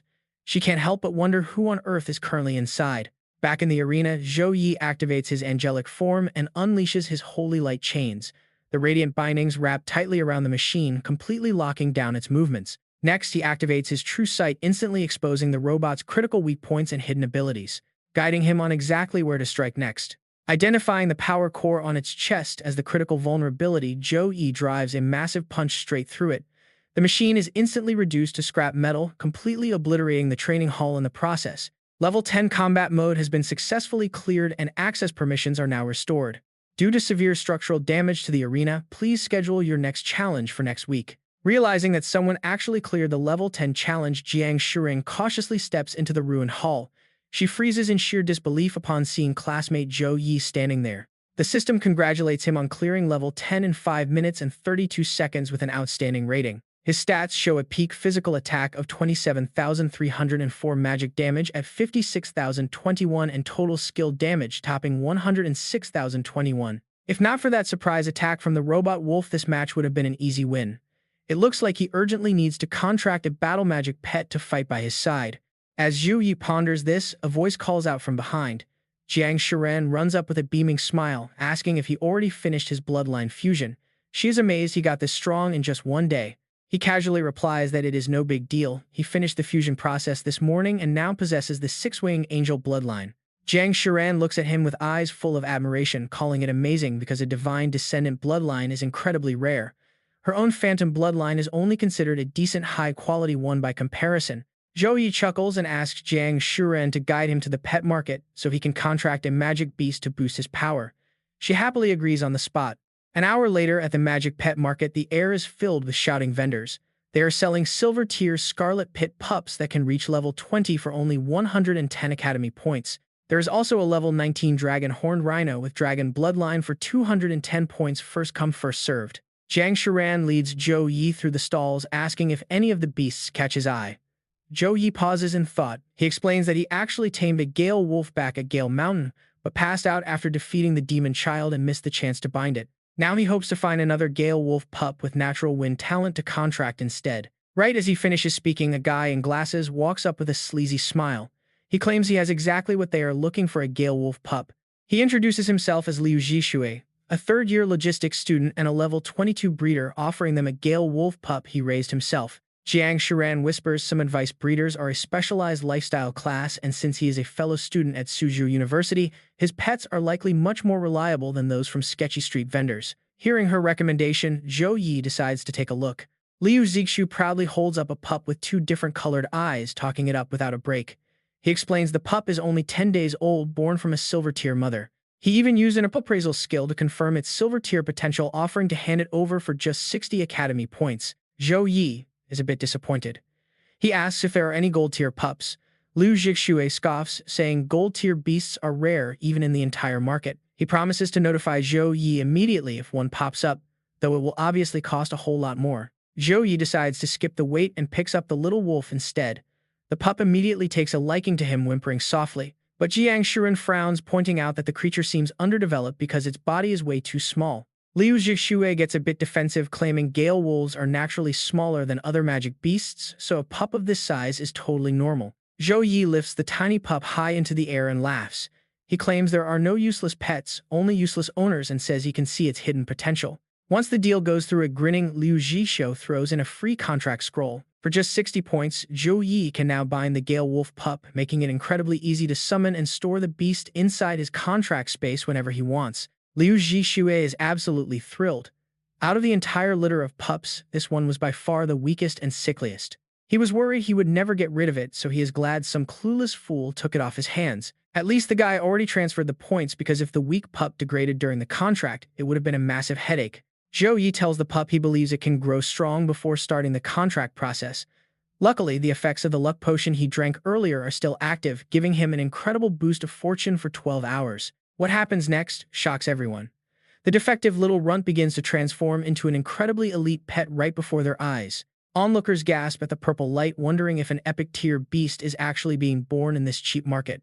One guy even offers 1,000 points on the spot, praising Zhou Yi for having a legendary eye for talent. It turns out the pup was actually a degraded epic tier beast that immediately reclaimed its true potential once it absorbed Zhou Yi's mana. While Zhou Yi scratches his head, realizing he totally underestimated the luck potion's power, Liu Zhixue grinds his teeth in absolute fury. He just sold an epic tier beast for dirt cheap to a freshman. Jiang Shuran reminds him that he still needs to give his new companion a proper name.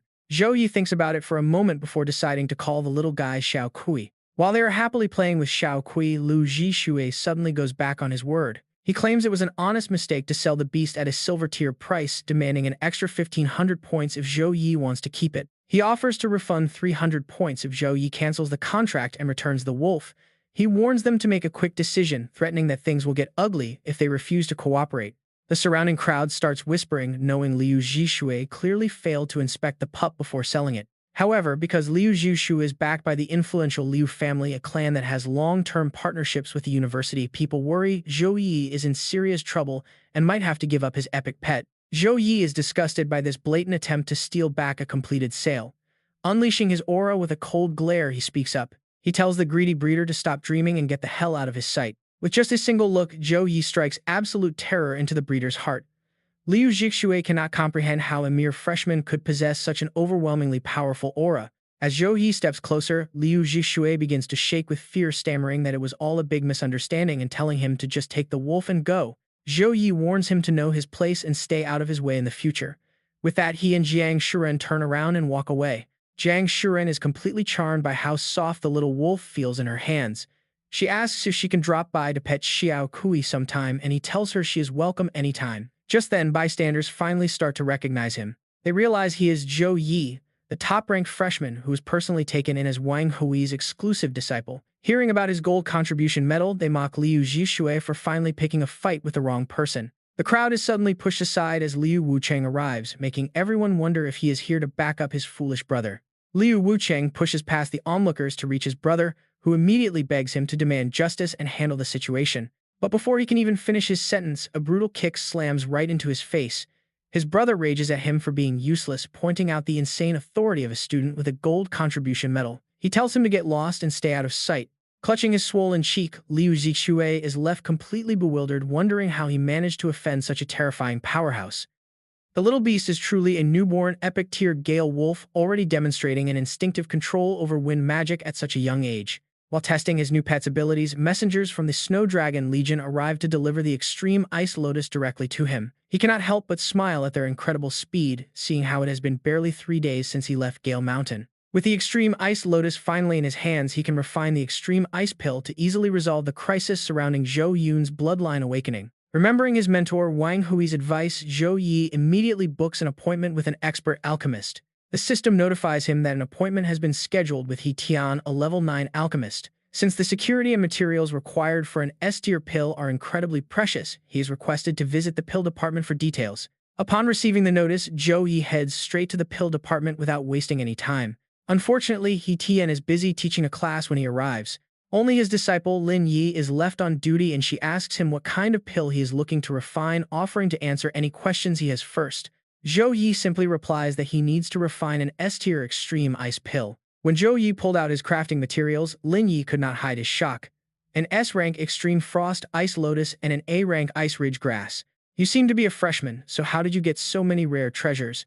Zhou Yi smiled humbly, calling it pure luck. Lin Yi noted that since he had both items, he only needed to pay an extra 800 academic points for the S-class elixir crafting fee. Just leave your contact details and I will let you know once the master finishes brewing the pill so you can collect it. Once the two of them exchanged contact details, Zhou Yi headed straight to his classroom. There he overheard two students talking. One asked if the other knew that otherworldly creatures had been spotted in multiple areas lately. The other was completely shocked. My friend in the Legion leaked that many guilds and military units are being recalled from the front lines. Apparently, the entire nation is currently detecting traces of these otherworldly beasts. It seems news of this terrifying alien invasion is already spreading fast. As Zhou Yi was lost in thought, someone suddenly tapped his shoulder. It was Song Shaolin. He asked if she was in this class, and she replied, of course, since her mentor is Wu Mang Man. Looks like they are classmates now. Song Xiaolin playfully extended her hand, asking classmate Zhou Yi to guide her. He smiled back, and she laughed, saying he was too talented to need her teaching, but if he ever needed help, he just had to ask. Right on cue, the magic beast instructor walked into the classroom, and this teacher was none other than their old acquaintance, Sumer. Before we officially begin the lesson, I have some highly important announcements to share with you all. As the rumors suggest, otherworldly beasts have indeed appeared within our borders. Even though these creatures are not exceptionally powerful, the nation is treating this threat with absolute gravity. Our military has officially entered Tier 3 alert status, and academic resources across all major academies are being heavily doubled. Because of this crisis, our Suzhou Hang University will increase monthly resource distribution by 70% based on student rankings. Furthermore, completing school missions will now yield far more academic points than ever before. The legendary Abyss mode for our 3 major school dungeons will finally unlock, though you must use your points to purchase special Abyss magic stones to gain entry. The students immediately burst into highly excited whispers. The country is dumping massive resources, clearly determined to cultivate elite powerhouse fighters at any cost. Finally, the legendary Abyss mode is open, meaning they can grind for even greater rewards. With mission points buffed too, it looks like the Academy is gearing up for a truly massive move. Settle down, everyone. Sumir snapped her fingers on the podium, releasing a sudden wave of energy that instantly silenced the room. She reminded them that no matter how resources shift as students, their only job is to focus on training and growing stronger. It seems I am not the only one getting stronger, Zhou Yi thought, realizing Sumir was much more powerful than before. All right, class, let us begin today's lesson, she said. A few hours later, the class finally came to an end. Now that he was level 19 and had the Ice Lotus, he did not need to enter the dangerous Gale Mountain range. The Abyss-level Goblin Dungeon was the perfect place to grind experience points. While Zhou Yi was deep in thought, he suddenly noticed Jiang Shuren standing not too far away. Ran, what are you doing here? She explained that dungeon rewards were boosted and wanted to invite him to party up. Coincidentally, he had the same plan. Once they teleported to the dungeon lobby, Jiang Shuren turned to ask him a question. She asked him which difficulty he was challenging, and he confidently replied Abyss level. Jiang Shuren waved her hands, saying the Abyss level was too difficult for her. With her current gap in power, she could only handle the hard difficulty mode. Zhou Yi held her hand comfortingly, promising that once he cleared the Abyss difficulty, they would party up and run it again together. She smiled, wishing him luck before heading off. Jiang Shuren nodded shyly and turned to leave. Right then, the arrival of a new challenger caused a massive stir in the lobby. It was Ji Mingxian, and students wondered why such a top expert was running dungeons today. Apparently, breaking the Abyss dungeon record grants a highly coveted talent achievement reward. No wonder Ji Mingxian rushed over here. Looking at his status screen, he was a level 23 mage, ranked 86th on the Earth board. Zhou Yi found it a bit boring and decided to focus on his own run. He quietly closed the profile window and moved forward.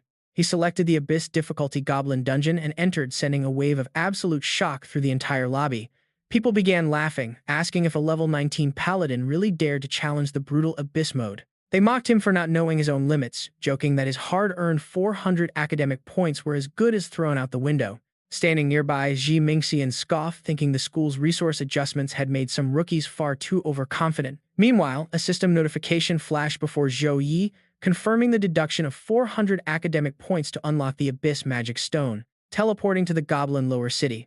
A final system warning appeared, advising him that monsters here were extremely aggressive, and he could crush his magic stone to instantly escape if things got too dangerous. Why is this place so ruined? He wondered if this was the destructive result of the goblin occupation. As Zhou Yi was looking around, a goblin tried to ambush him from behind.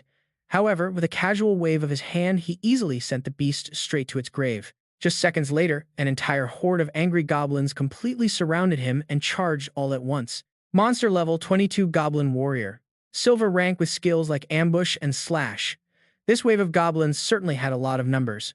But a stronger enemy only makes the challenge more exciting, doesn't it? With that, Zhou Yi unleashed a mighty swing, instantly wiping out the entire first wave of goblins. Another massive wave of goblins immediately spawned, forcing Zhou Yi to quickly strategize. It seemed the gimmick of this stage relied on endless suicide attacks to exhaust his mana, which could leave him completely drained before the actual boss fight. He needed to conserve his energy to ensure he had enough mana to fight the dungeon boss. With that in mind, Zhou Yi decided to unleash his Radiant Shadow Slash. He swung his weapon at extreme speed, unleashing massive light speed slashes that completely crushed the surrounding enemies. A system message congratulated him for clearing the group, awarding 11,236 experience points toward his progress in level 19. As expected, the higher his level, the harder it was to level up. Even if he killed countless goblins, he would likely only reach level 20 at most. Hopefully, the boss experience points would give him the breakthrough he needed.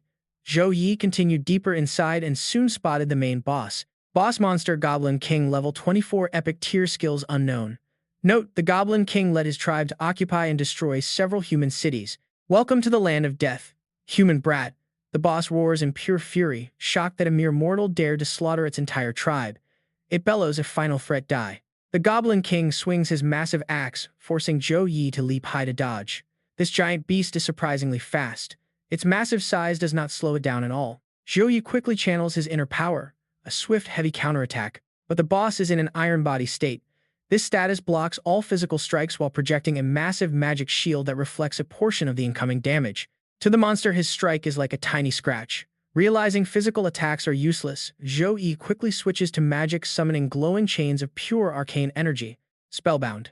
The boss cannot move a single muscle now. One single magic blast. He vaporizes the terrifying boss in an instant. System notifications flood his vision, congratulating him on conquering the treacherous Abyss-tier dungeon in a shocking 10 minutes and 56 seconds, setting a brand new speed record. Along with the glory, he receives 30 free attribute points, 30 skill points, and 24,119 experience points. Zhou Yi is stunned. The Goblin King was supposed to be a terrifying boss, yet he wiped it out with a single magic blast. He had even conserved a massive reserve of mana, fully prepared to unleash his absolute strongest spells to survive. Just then, another screen pops up. By shattering the dungeon record, he has unlocked a rare A-rank fast-casting talent. It is time to head back. His only real regret is falling just short of reaching level 20. Fortunately, he has plenty of academy points now, meaning he can easily bring Jiang Shuren back to tackle this dungeon again later. Meanwhile, outside the portal, several groups who attempted the Abyss difficulty have already thrown in the towel, unable to handle the sheer intensity. They gather near the lobby, staring up at the leaderboard while chatting excitedly. Students complain that absolutely nobody has cleared the Abyss difficulty yet because it is simply too brutal. One survivor recalls being swarmed by hundreds of silver-grade goblins immediately upon entering, barely escaping with his life. Everyone agrees that only top-ranking experts on the Earthboard like Zhi Mingxian stand a real chance. Standing in the crowd, Jiang Shuran listens to the chatter and sighs in relief. She is glad she played it safe with a hard difficulty. Now her only hope is that her beloved Zhou Yi manages to survive his run. Rumors spread that the Abyss difficulty was unlocked for this year's freshman trials, though nobody expects many to actually succeed. Yet some students mention a level 19 paladin named Zhou Yi, who currently leads the entire freshman class. They even wonder if he is capable of setting a historic speed record. Just as they are gossiping, someone yells out in shock. Get this, the leaderboard is updating right before their eyes. One student points a trembling finger toward the massive screen, asking if that is really Zhou Yi sitting at the top. Right there in the number 1 spot is Zhou Yi with a 100% clear rate on the Abyss difficulty in exactly 10 minutes and 56 seconds. It is officially confirmed as the fastest goblin dungeon run in history. The crowd absolutely erupts. People scream in disbelief that someone actually cleared the Abyss level. Many wonder who this Zhou Yi even is, guessing he must be a powerful upperclassman. Others clarify that he is just a freshman, though skeptics argue that no freshman should be able to solo a level 24 epic boss. They cannot comprehend how a fellow newcomer could grow this insanely fast in just a few days. One loyal follower laughs confidently, reassuring the crowd that his boss Zhi Mingxian only entered the dungeon portal a bit late, which fully explains the delay. In his mind, he is completely certain that once his leader emerges with a new record, Zhou Yi will be knocked straight down the ranks. Speak of the devil. Zhi Mingxian stumbles out of the portal, looking completely battered and exhausted. His follower panics and rushes over to support him. He gasps out that the Abyss difficulty is a total nightmare, admitting he burned through high-grade gold gear only to fail. Zhi Mingxian curses under his breath, but soon notices that nobody is paying attention to him anymore. The crowd that once worshipped him is now huddled around the leaderboard. He shrugs off the cold shoulder. He pulls out a quick healing potion to mend his fresh wounds. But the moment his follower whispers that Zhou Yi cleared the Abyss difficulty in record time, he literally chokes on his drink in pure shock. Someone shouts that Zhou Yi has finally emerged from the portal. Hearing this, Zhi Mingxian refuses to believe the news, muttering that a level 19 freshman has absolutely no business clearing an Abyss tier zone. Refusing to accept that a rookie outperformed him, he even suspects some form of cheating. He angrily smashes his potion bottle to the ground, forces a highly fake smile onto his face, and marches over to confront the young star. Too slow. Zhou Yi completely ignores his fake greeting, walking straight past him toward Jiang Shuren. She beams, congratulating him on his massive success while admitting she barely managed to scrape through the hard difficulty. She admits she feels like she is falling further behind him every single day. Smiling, Zhou Yi pats her head gently and reassures her that the Goblin King is actually quite simple once she knows the tricks. He promises to teach her every shortcut, offering to use his massive stash of academy points to carry her through multiple runs until she masters the mechanics and can easily challenge the abyss difficulty herself. While the two of them share a sweet moment, the crowd continues to shower Zhou Yi with endless praise, leaving Zhu Mingxian slouched miserably in a dark corner. Washed up. Under Zhou Yi's blinding spotlight, he has officially become yesterday's news now. True to his promise, Zhou Yi takes Jiang Shuren into the Abyss-tier dungeon, actively boosting her stats while they fight side by side. He patiently points out the hidden weaknesses of the goblins, allowing her to easily dispatch them with confidence. Smooth sailing. That is, until they face the ultimate boss. An Abyss-tier boss is no joke, prompting Jiang Shuren to wonder how Zhou Yi cleared it solo. He explains that while the beast looks physically imposing, its magic defense is actually garbage. Simple as that. A few strong elemental spells should do the trick. Jiang Shuren steps up. She eagerly volunteers to lead the charge. Knowing the monster is vulnerable to magic, she decides to draw from her unique succubus bloodline, unleashing her signature demon blade skill to send a massive wave of dark energy cutting forward. The demonic energy bound to the slash is designed to detonate upon impact, dealing massive bonus shadow damage to the target. Instead, tragedy strikes. The dark energy actually feeds the boss, boosting its magical power and making it even stronger than before. The empowered boss violently stomps the ground to trigger a massive seismic shockwave, threatening to push them back and leave them completely stunned. Zhou Yi immediately unleashes his protective aura to tank the force, calling out in deep worry to ask if she is okay. She answers that she is fine, but immediately blames herself, explaining that her poor control over her demonic mana accidentally allowed the boss to absorb it. He tells her not to worry, advising her that he will test a few of his own skills to see what works against it. With that, Zhou Yi unleashes his Light's punishment spell, only for the boss to raise his shield and block it. He realizes with frustration that his magic is barely scratching it, meaning its magical defenses have scaled up significantly. Zhou Yi admits that this is getting tricky.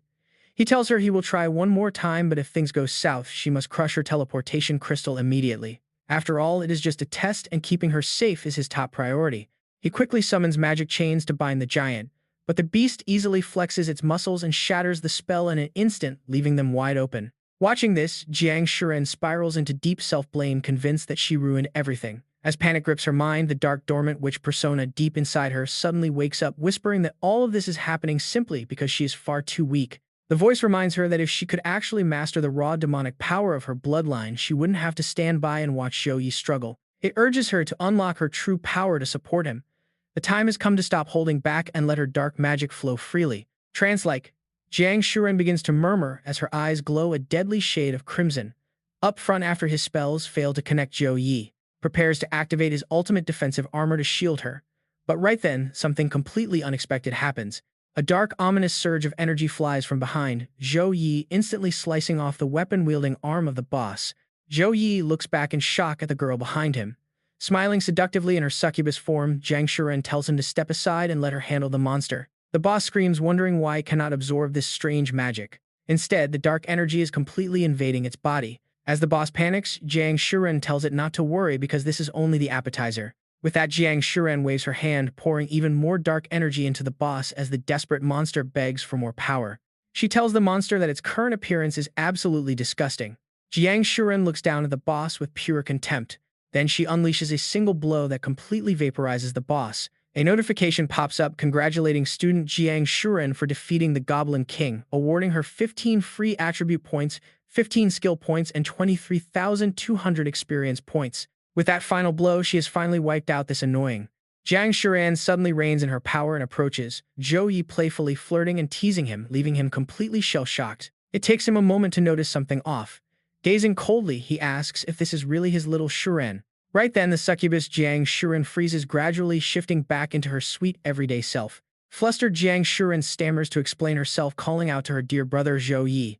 Yes, that wild behavior was just the demonic energy in her succubus bloodline acting up. Zhou Yi gently lifts her chin, inspects her face closely, and lets out a sigh of relief, glad she is okay. He admits he feared the demon had taken her over, but she reassures him that is impossible. Then Zhou Yi suggests they team up to run the dungeon a few more times. He believes once she masters her demon form, she can easily solo this abyssal dungeon. After all, they are basically old friends with the Goblin King, so surely the boss will understand their situation. After all, bosses exist to be beaten. Outside, before the crowd could even recover from the shock of Zhou Yi's record-breaking run, the leaderboard flashed again. A brand new record had just appeared, shaving an entire minute off his previous time. And the climber was none other than Zhou Yi himself, shocking everyone once again. People grumbled. Was he ever going to let anyone else breathe? Pushing his own limits like that was terrifying. But right then, the leaderboard flashed a brand new record that shattered his top spot. First place now belonged to Zhang Shuren. She had cleared the Abyss difficulty with a 100% completion rate in just 9 minutes and 23 seconds. It was official, this was the absolute fastest clear time for the Abyss-level Goblin Dungeon. Weren't freshmen supposed to only challenge hard mode? Now she is soloing Abyss-level dungeons. But then again, Jiang Shuren is the second-ranked freshman, so with some guidance from Zhou Yi, it is very possible she performed way beyond her usual limits. Nearby, Ji Mingxian's lackey held his head in absolute despair, muttering that he finally understood his boss's pain. Realizing the massive gap between ordinary people and true geniuses brought a heavy, suffocating feeling of utter helplessness. From there, Zhou Yi and Jiang Shuren each ran another solo attempt through the Abyss-level dungeon. They teamed up for one final run together before heading back to the lobby. Jiang Shuren excitedly told Zhou Yi about a special fireworks show the Elemental Academy prepared for the freshmen, suggesting they go watch together. With a warm smile, he agreed, happy to finally get a chance to relax. The duo quickly set off for the Elemental Academy. Looking around, Zhou Yi was thoroughly impressed by his surroundings. It certainly lived up to its name, even the streetlights were entirely powered and controlled by magic.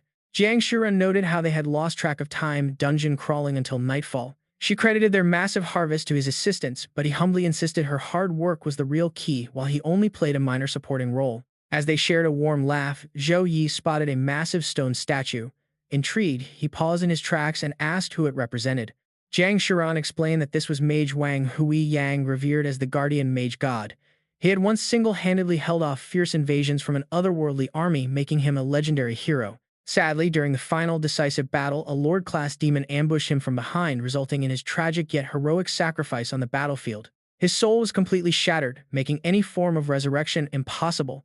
Zhou Yi called him a true hero, admitting he knew very little history and asked her to briefly explain the Dark Era. Jiang Shuren happily agreed and began sharing the tragic tale. To truly understand this history, we must go back 85 years to the start of the Golden Age. In the year 2544, exceptionally gifted class users rose to power, launching the legendary Golden Age. Legendary heroes like the Gale Blade Saint Kang Pinghai and the Blazing Blade Saint Li Xiaoyang still stand on the battlefronts even today. But just as humanity prepared to strike back with hope, the Dark Age crashed down, unleashing the most brutal and chaotic onslaught of otherworldly beasts ever seen. Faced with this apocalyptic threat, the Golden Age legends threw themselves into the meat grinder, sacrificing their lives. After 35 years of endless warfare and the tragic loss of hundreds of millions of brave fighters, humanity finally secured the peace they enjoy today. Now that these dimensional rifts are reopening, she can only pray that this encroaching nightmare is nothing more than an illusion. Zhou Yi gently pats her head, telling her not to worry. He explains that these rifts only lease weak monsters and humanity is far stronger than before. If the Dark Age returns, it is the monsters who should be terrified. Jiang Shuren laughs at his confidence, agreeing that after years of preparation, they are ready to crush any threat that comes their way. Right on cue, dazzling fireworks erupt above, painting the night sky in brilliant colors. Jiang Shuren eagerly grabs Zhou Yi's hand and drags him along. Urging him to hurry for a better view, Zhou Yi smiles warmly. The next day, he boards a train to visit his sister. Zhou Yun eagerly asks Qing why her brother is not home yet. Qing reassures her, saying he called and promised to be there any minute. Just then, Zhou Yi walks in, and Zhou Yun rushes over to hug him tight. Zhou Yi catches his little sister with a warm, bright smile. He admits he was worried about her health during the trip, but seeing her so energetic completely puts his mind at ease. Qing welcomes him back, and Zhou Yi greets her warmly. When she asks how long he can stay, he explains he only has 3 or 4 days off to finish Zhou Yun's final treatment, leaving his sister visibly disappointed. But she quickly cheers up and eagerly asks if he brought any special gifts for his favorite little sister. Of course, he specifically brought her a special reward from this Abyss-level dungeon clearance. As Zhou Yi spoke, he pulled a horn out of his inventory. He explained that blowing this horn would instantly summon a gold-tier phantom beast to keep her perfectly safe. Zhou Yun excitedly clapped her hands, saying he was the best brother ever, and that the horn sounded incredibly powerful. Zhou Yi patted her head, saying he believed that once she recovered, she would become just as strong as he was. A few minutes later, Zhao Wenbin brought Kui Liana to Zhou Yi's mansion. Zhao Wenbin, Kui Liana, the two of you have finally arrived. Zhou Yi, I contacted Kui Liana yesterday, and she traveled from the neighboring city overnight, Zhao Wenbin explained. Kui Liana smiled, telling him that Zhou Yi's invitation was not something she could easily turn down. Zhou Yi humbly replied that she was being too kind and he was deeply grateful for her traveling so far to help. She then added that she almost forgot to congratulate him on not only obtaining the Extreme Frost Ice Lotus, but also successfully refining it into an Extreme Frost Pill, which had even better effects. Zhao Wenbin could not hide his shock, noting that an S-tier pill was a priceless legendary treasure on the market. Zhou Yi scratched his head with a sheepish grin, saying it was only possible thanks to the third transition alchemist his teacher recommended. He suggested they hurry and begin the final healing ritual for his sister, and the others quickly agreed that the main priority was indeed her recovery. Zhou Yun nervously tugged at Zhou Yi's shirt, asking if he was really okay, but he gently told her not to worry. He assured her that once she swallowed the pill, her frost bloodline would awaken and the freezing power would no longer cause her pain. With that, Zhou Yi handed the Extreme Frost Pill to Zhou Yun. Taking the Extreme Frost Pill, Zhou Yun stepped into the magic circle with a look of determination, telling her brother she was ready. Hearing this, Zhou Yi immediately cast Dawn's Blessing, Protection, Grace, and Courage Grace to buff Zhou Yun, creating the absolute best conditions for Kui Liana to begin the healing process. She thought to herself that even though she was a second transition priest, her holy light mastery still seemed inferior to Zhou Yi's. While Kui Liana was lost in thought, Zhou Yi quickly urged her to get started. He asked Kui Liana to activate the magic circle, and with a confident smile, she unleashed her power to start the array. She instructed Zhou Yun to swallow the Extreme Frost Pill immediately. In an instant, a massive wave of freezing energy erupted from her, forcing everyone to instinctively take a step back. Qing anxiously asked Zhou Yi if this freezing eruption would cause any issues, but he confidently told her he would handle it. Zhou Yi unleashed his holy light halo to neutralize the escaping frost, speaking with absolute confidence. He believed that thanks to the Extreme Frost Pill, this would be his sister's very last icy outburst. Kui Liana closely observed Zhou Yun's condition and joyfully announced that the most difficult hurdle had finally been overcome, so now they just had to wait patiently for her bloodline awakening to complete. After some time, the healing process for Zhou Yun was finally complete. Zhou Yi stepped closer, asking anxiously how she was feeling. Zhou Yun playfully replied that her illness seemed completely cured, prompting him to tell her to quickly check her personal status screen to see if anything changed. He wanted to see if her stats had truly transformed. Zhou Yun tested her new power and quickly responded. She explained that her frost bloodline seemed to grant her the talent of ice element control, allowing her to manipulate ice however she wished. Kui Liana was stunned, wondering if awakening a bloodline could actually grant a brand new talent like that. Zhou Yi proudly replied that while normal awakenings could not do this, she was his little sister, so it was only natural for her to awaken a rare and powerful frost bloodline. As he smiled with pride, Zhou Yi wondered in his mind if their ancestors were actually powerful ice bloodline users, since both of them benefited so much from it. But even if that were true, looking at their current situation, their family clan must have fallen from grace a long time ago. He asked Kui Liana to perform one more thorough checkup on Zhou Yun just to be completely safe, and she gladly agreed that it would not be a problem at all. Just then, Zhao Wenbin stepped forward, explaining that the city highly valued Zhou Yun's successful bloodline awakening and had arranged a batch of cultivation resources for both of them. Zhou Yi shook his hand in gratitude, saying he would head back to school soon and would have to trouble the secretary to look after his sister, to which Zhao politely replied it was his absolute honor. Watching Zhou Yun laugh and play with Qing, Zhou Yi suddenly asked if she had thought about which class she wanted to pursue in the future. Naturally, she wanted to become a mage. Zhou Yi nodded, agreeing that the class suited her well, promising to help her find a rare hidden mage class change book once she reached level 10. Zhou Yun was thrilled dramatically, claiming she could already feel her inner dark power awakening and that the day of their ultimate release was not far off. Her ominous look and talk about dark power left everyone in the room completely stunned.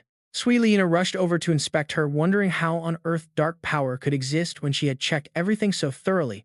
Suddenly, Zhou Yi remembered their childhood before they awakened their powers when they used to roleplay as superheroes saving the world. Back then, a 3-year-old Zhou Yun would warn him not to be seduced by darkness because they had to seal it to protect world peace. Snapping back to reality, he realized his sister was about to spout those embarrassing childhood lines again, so he grabbed her and dragged her outside, saying he should let her experience real frost, while she jokingly screamed for Qing to save her from her own brother. Watching her go, Kui Liana noted that the young lady would surely become an outstanding mage, though the others awkwardly clarified that she was not usually this childish. While Zhao Wenbin and Qing tried to excuse her behavior, Kui Liana maintained a serious expression, quietly pondering her words about dark power. Right after her awakening, Zhou Yi suggested they spar a bit to test things out. Zhou Yun dramatically declared she would summon an ice spirit to freeze all opposing forces, unleashing a blast of frost at him, but her attack was easily blocked by his holy light barrier. He noted that her body seemed fully recovered, meaning he could now map out her official training schedule. Zhou Yun immediately tried to make an excuse, dramatically groaning that her internal frost was acting up again and preventing her from training any further. But under Zhou Yi's incredibly strict supervision, she had no choice but to participate in the grueling training. After a high-intensity session, she collapsed onto the ground with absolutely no energy left. She complained about how exhausting training actually was, declaring she would leave the grand mission of saving the world entirely to him, prompting him to sigh at her antics. Zhou Yi let out a helpless sigh and summoned Xiao Kui. He introduced Xiao Kui as his newly contracted magical pet, proposing that it should train alongside her for the next few days, though he teased that it would be embarrassing if she ended up being weaker than it. Zhou Yun eagerly accepted, promising that with Xiao Kui by her side, she would work her absolute hardest. She spoke while happily petting the adorable little Xiao Kui. Zhou Yi calls out to Xiao Kui to finalize their dark contract. Seeing the creature look 70% eager but 30% hesitant makes him laugh, promising to always remember the sacrifice it made. A few days later, just as Zhou Yi is leaving with Xiao Kui, Su Mir unexpectedly arrives at his doorstep, catching him completely off guard. She explains that the National Freshman Tournament is starting soon and their academy needs a 5-member team. As the school's top freshman, she wants him to finalize the roster for their squad.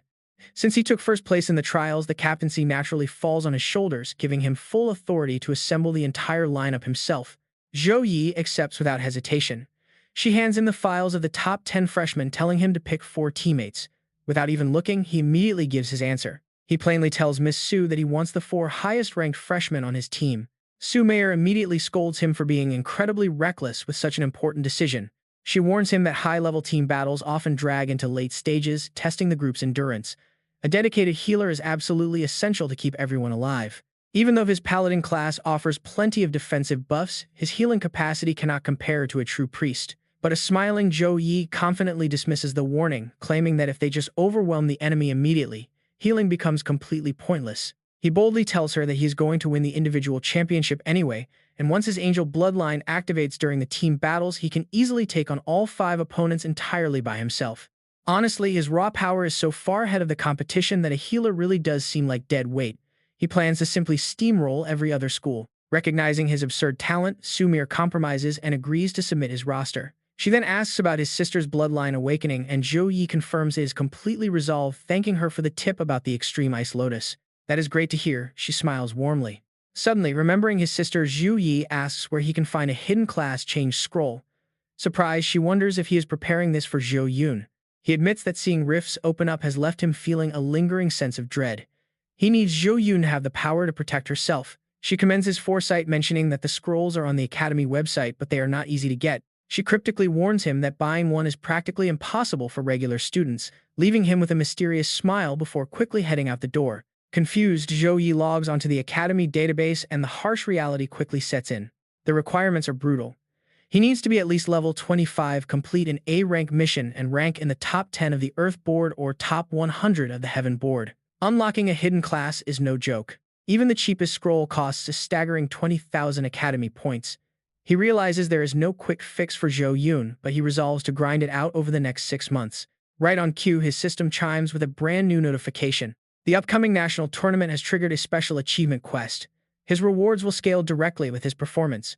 Remembering how absurdly powerful his last 2 system rewards were, Zhou Yi gets pumped. He has to go all out to secure the absolute best rewards possible. Meanwhile, the academy deans gather to discuss the strategy for the upcoming national exchange tournament. Principal Wu presents Zhou Yi's finalized team list, revealing a lineup featuring Paladin Zhou Yi as Captain Spirit Sword Master Jiang Shuren Jia Daoist Song Shaolin Mage Tang Lingxi and Warrior Wang Hui Tiexin. Wu Qixin immediately questions the lack of a healer, while Song Qi agrees that entering a tournament without a priest leaves them with 0 margin for error.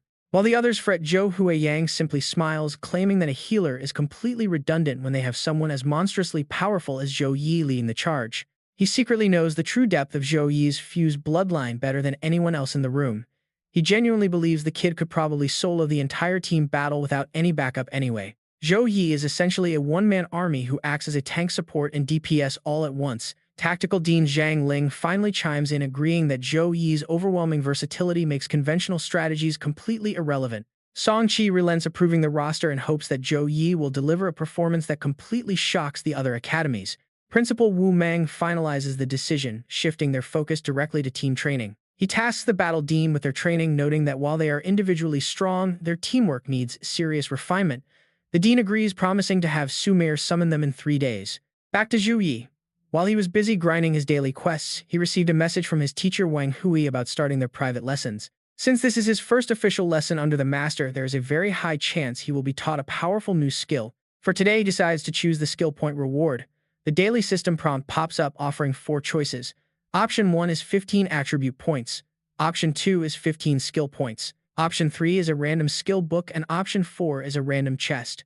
Zhou Yi immediately selects the skill point reward, instantly feeling a strange energy surge through his body. Just by finishing daily quests, he can rack up attribute and skill points. Having this system makes leaving everyone else in the dust feel almost too easy. The next day, Wang Hui takes Zhou Yi to a special training ground. Staring at the level 23 forest demon wolves, the young man asks a quick question. He asks if he should drive the beasts away, but his teacher reassures him this is the border of the Heavenly Feather Guild forest he found it a safe leveling zone. Sure enough, barely a second later, a giant dragon appears in the sky. Its thunderous roar sends the terrified wolves scattering in every direction. Seeing the utter shock on Zhou Yi's face, Wang Hui explains that epic level 62 magic dragon belongs to his senior brother, normally tasked with keeping the other beasts in line. The sheer power of the mount makes Zhou Yi wonder just how monstrous his senior brother must be. With a proud smile, Wang Hui reveals that his top disciple is already level 64, matching his own rank. His actual combat abilities even surpass his master's, which is why he confidently handed the Heavenly Feather Guild over to him. Zhou Yi is deeply impressed. To reach level 64 at just 30 years old, his senior brother's talent is completely off the charts. The master chuckles, noting that in all his years he has met countless class users, but none as gifted as Zhou Yi. He encourages him to work hard, believing he can eventually surpass even his senior brother. Telling his student to watch closely, Wang Hui prepares to demonstrate a special technique. He combines his Holy Light skill with his Shield Imbue skill. 2 massive shields materialize slowly, closing the distance. The very second they collide with each other, boom! A cataclysmic explosion rips through the area, completely leveling a massive patch of land. Zhou Yi is left completely speechless by the sheer power of a 3rd promotion class user. Once the dust settles, Wang Hui hands him a book, calling it his first lesson. He tells him to link his consciousness to the cover of the skill book and use his skill points to learn it. Zhou Yi nods. Closing his eyes, he follows the instructions exactly. Soon a system prompt confirms he has learned a brand new rank A+ skill, Holy Light Imbued Shield Level 1. In a targeted area, 2 solid light walls form and slowly merge. Upon collision, they detonate, dealing massive light element magic damage to enemies. While allies can pass through these walls completely unhindered, enemies are totally blocked. This legendary ability belongs to the legacy skills of the Paladin class. Reading the description, Zhou Yi cannot help but ask how a mage like his master knows a Paladin legacy skill. Wang Hui explains that this exclusive skill was actually created by his senior sister back when she was still a 3rd promotion Paladin. He inherited the technique from her years ago, and now he is passing it down to his newest and most promising disciple. Asking if he has got it down, the master prompts him to try casting it. Zhou Yi immediately replicates the technique. Though the power is still quite low, Wang Hui smiles with satisfaction. He reassures him that managing this at level 1 is already highly impressive. This utility skill was specifically chosen to help with his upcoming team battles. He can use the light walls to divide the battlefield, severely restricting the movement of their opponents. Since he has grasped the basics, it is time for some real combat training. As soon as the words leave his mouth, a dragon lands right behind him. Laram will now command the surrounding demon beasts to launch a coordinated assault against the young man. The master explains that how much experience he can farm from them depends entirely on his own effort. Zhou Yi confidently accepts the challenge. Hearing his reply, Wang Hui signals the dragon and Laram lets out a thunderous roar. The sonic waves instantly drive the nearby beasts into a frenzied lock onto Zhou Yi and charge forward. One beast lurking in the bushes behind him leaps out, aiming straight for his head, but Zhou Yi easily predicts the strike. With one simple swipe, he finishes it off. Then Zhou Yi starts chaining all his available skills, starting from his buffs. He channels elemental fire and ice spells to wipe out the relentless wave of monsters. The brutal grinding session continues all night until the sun finally rises. Seeing Zhou Yi completely exhausted and catching his breath, Wang Hui playfully teases him. He is surprised the kid went so hard that he entirely drained his physical stamina and mana reserves. He asks if he is not scared of more monsters. Zhou Yi smiles, knowing his master is right there. He downs his stamina potion while thinking about how incredibly satisfying this massive experience grind feels. The system notification flashes congratulating him on reaching level 22. He is rewarded with 20 free attribute points and 20 skill points for his hard work. Zhou Yi immediately spends his fresh points to upgrade his Holy Light imbued shield from level 1 all the way to level 3. The master admits he only expected him to defeat around 100 beasts, but the boy ended up slaying nearly 400. Zhou Yi expresses his gratitude, saying that without his master's guidance, leveling up would have taken months. Wang Hui advises him to stay sharp, reminding him that he boldly formed a 5-man team without a healer for the upcoming tournament. As his student, he must remain perfectly calm and never let his guard down. Zhou Yi tells him not to worry. With him on the team, this year's championship trophy is practically already theirs. At the Tempest Forest resting station, a loud announcement suddenly blares over the speakers. The National Freshman Tournament is about to begin with 218 colleges participating. Everyone wonders which school will ultimately take home the championship crown. Onlookers are stunned to see Suhang University running a 5-man lineup with absolutely no healer. They gossip that such an extreme setup is normally only used by low-ranked schools. Zhou Rao and Zhou Dan happen to pass by and overhear two girls talking. They crowd around the bulletin board to take a peek, pointing out that Zhou Yi is indeed the team captain. Scrolling through the online comments, Zhou Dan bursts into laughter at how clueless people are. Many online users are mocking their roster, claiming that a 5-man squad without a healer is bound to fail. Zhou Rao laughs along with her, noting that these keyboard warriors have absolutely no idea just how terrifying Zhou Yi's true strength really is. The two girls glare at Zhou Rao and Zhou Dan, asking them who they think they are, with annoyed expressions. Sitting a short distance away, Su Qinglian watches the argument brew. She quietly tells Wen Tianrun to let the staff know that their entire bill today is on her tab. She firmly believes that with Zhou Yi on the field, the lack of a healer won't hold the 5-man squad back. This year's championship is definitely theirs. Meanwhile, after his intensive lessons with Wang Hui, Zhou Yi spends the rest of his day sparring against combat robots. Ever since reaching level 22, the training ground robots have become way too easy for Zhou Yi, making his workouts pretty much useless now. Just as Zhou Yi is about to ask Sumir for advice, she calls him to announce that Principal Wu is starting special training today. This training is for the upcoming friendly match, so he needs to head to the War Academy Hall right away. Alongside his old friends, Jiang Shiran and Song Xiaolin, two new faces join them, starting with Wang Hui Tixin, a level 18 warrior, and Tang Lingxi, a level 18 mage. While the students introduce themselves, Wu Meng scans Zhou Yi and notes his incredibly fast leveling under Wang Hui. Jiang Shiran turns to Zhou Yi in absolute shock, asking if he leveled up again, but he just smiles, attributing it to a bit of luck and teacher guidance. Alright, time is tight, so let's keep it simple. To get you ready for the National Freshman Exchange match, I'll be acting as your instructor. I will guide you through team battles, while the solo and survival matches will get their own specialized training. Today, our main focus is testing how well you all actually fight together as a single unit. First, you'll party up to challenge the Abyss-level Goblin Dungeon. Don't worry, the school is covering all point costs. Hearing this, Tang Lingxi realizes why Sumir pushed her and Tixin to reach level 18 so quickly. They were preparing for this exact nightmare run. Everyone in the squad is quite strong, so even an Abyss dungeon should be a breeze. Plus, Tang Lingxi sneaks a glance at Zhou Yi beside her. If he cleared it solo, then adding the four of them makes failure absolutely impossible. Catching Tang Lingxi staring, Zhou Yi flashes a bright, warm smile. Flustered, she quickly hides behind Tixin, leaving Zhou Yi scratching his head in pure confusion. Is my smile really that terrifying? After a quick briefing, the 5-man squad immediately steps into the dungeon. Looking serious, Zhou Yi speaks up. Since this is our first time cooperating, I'll draw up the battle plan. The others agree immediately. Wang Hui Tixin will tank and draw aggro, while Jiang Shuren and Tang Lingxi split physical and magic offenses.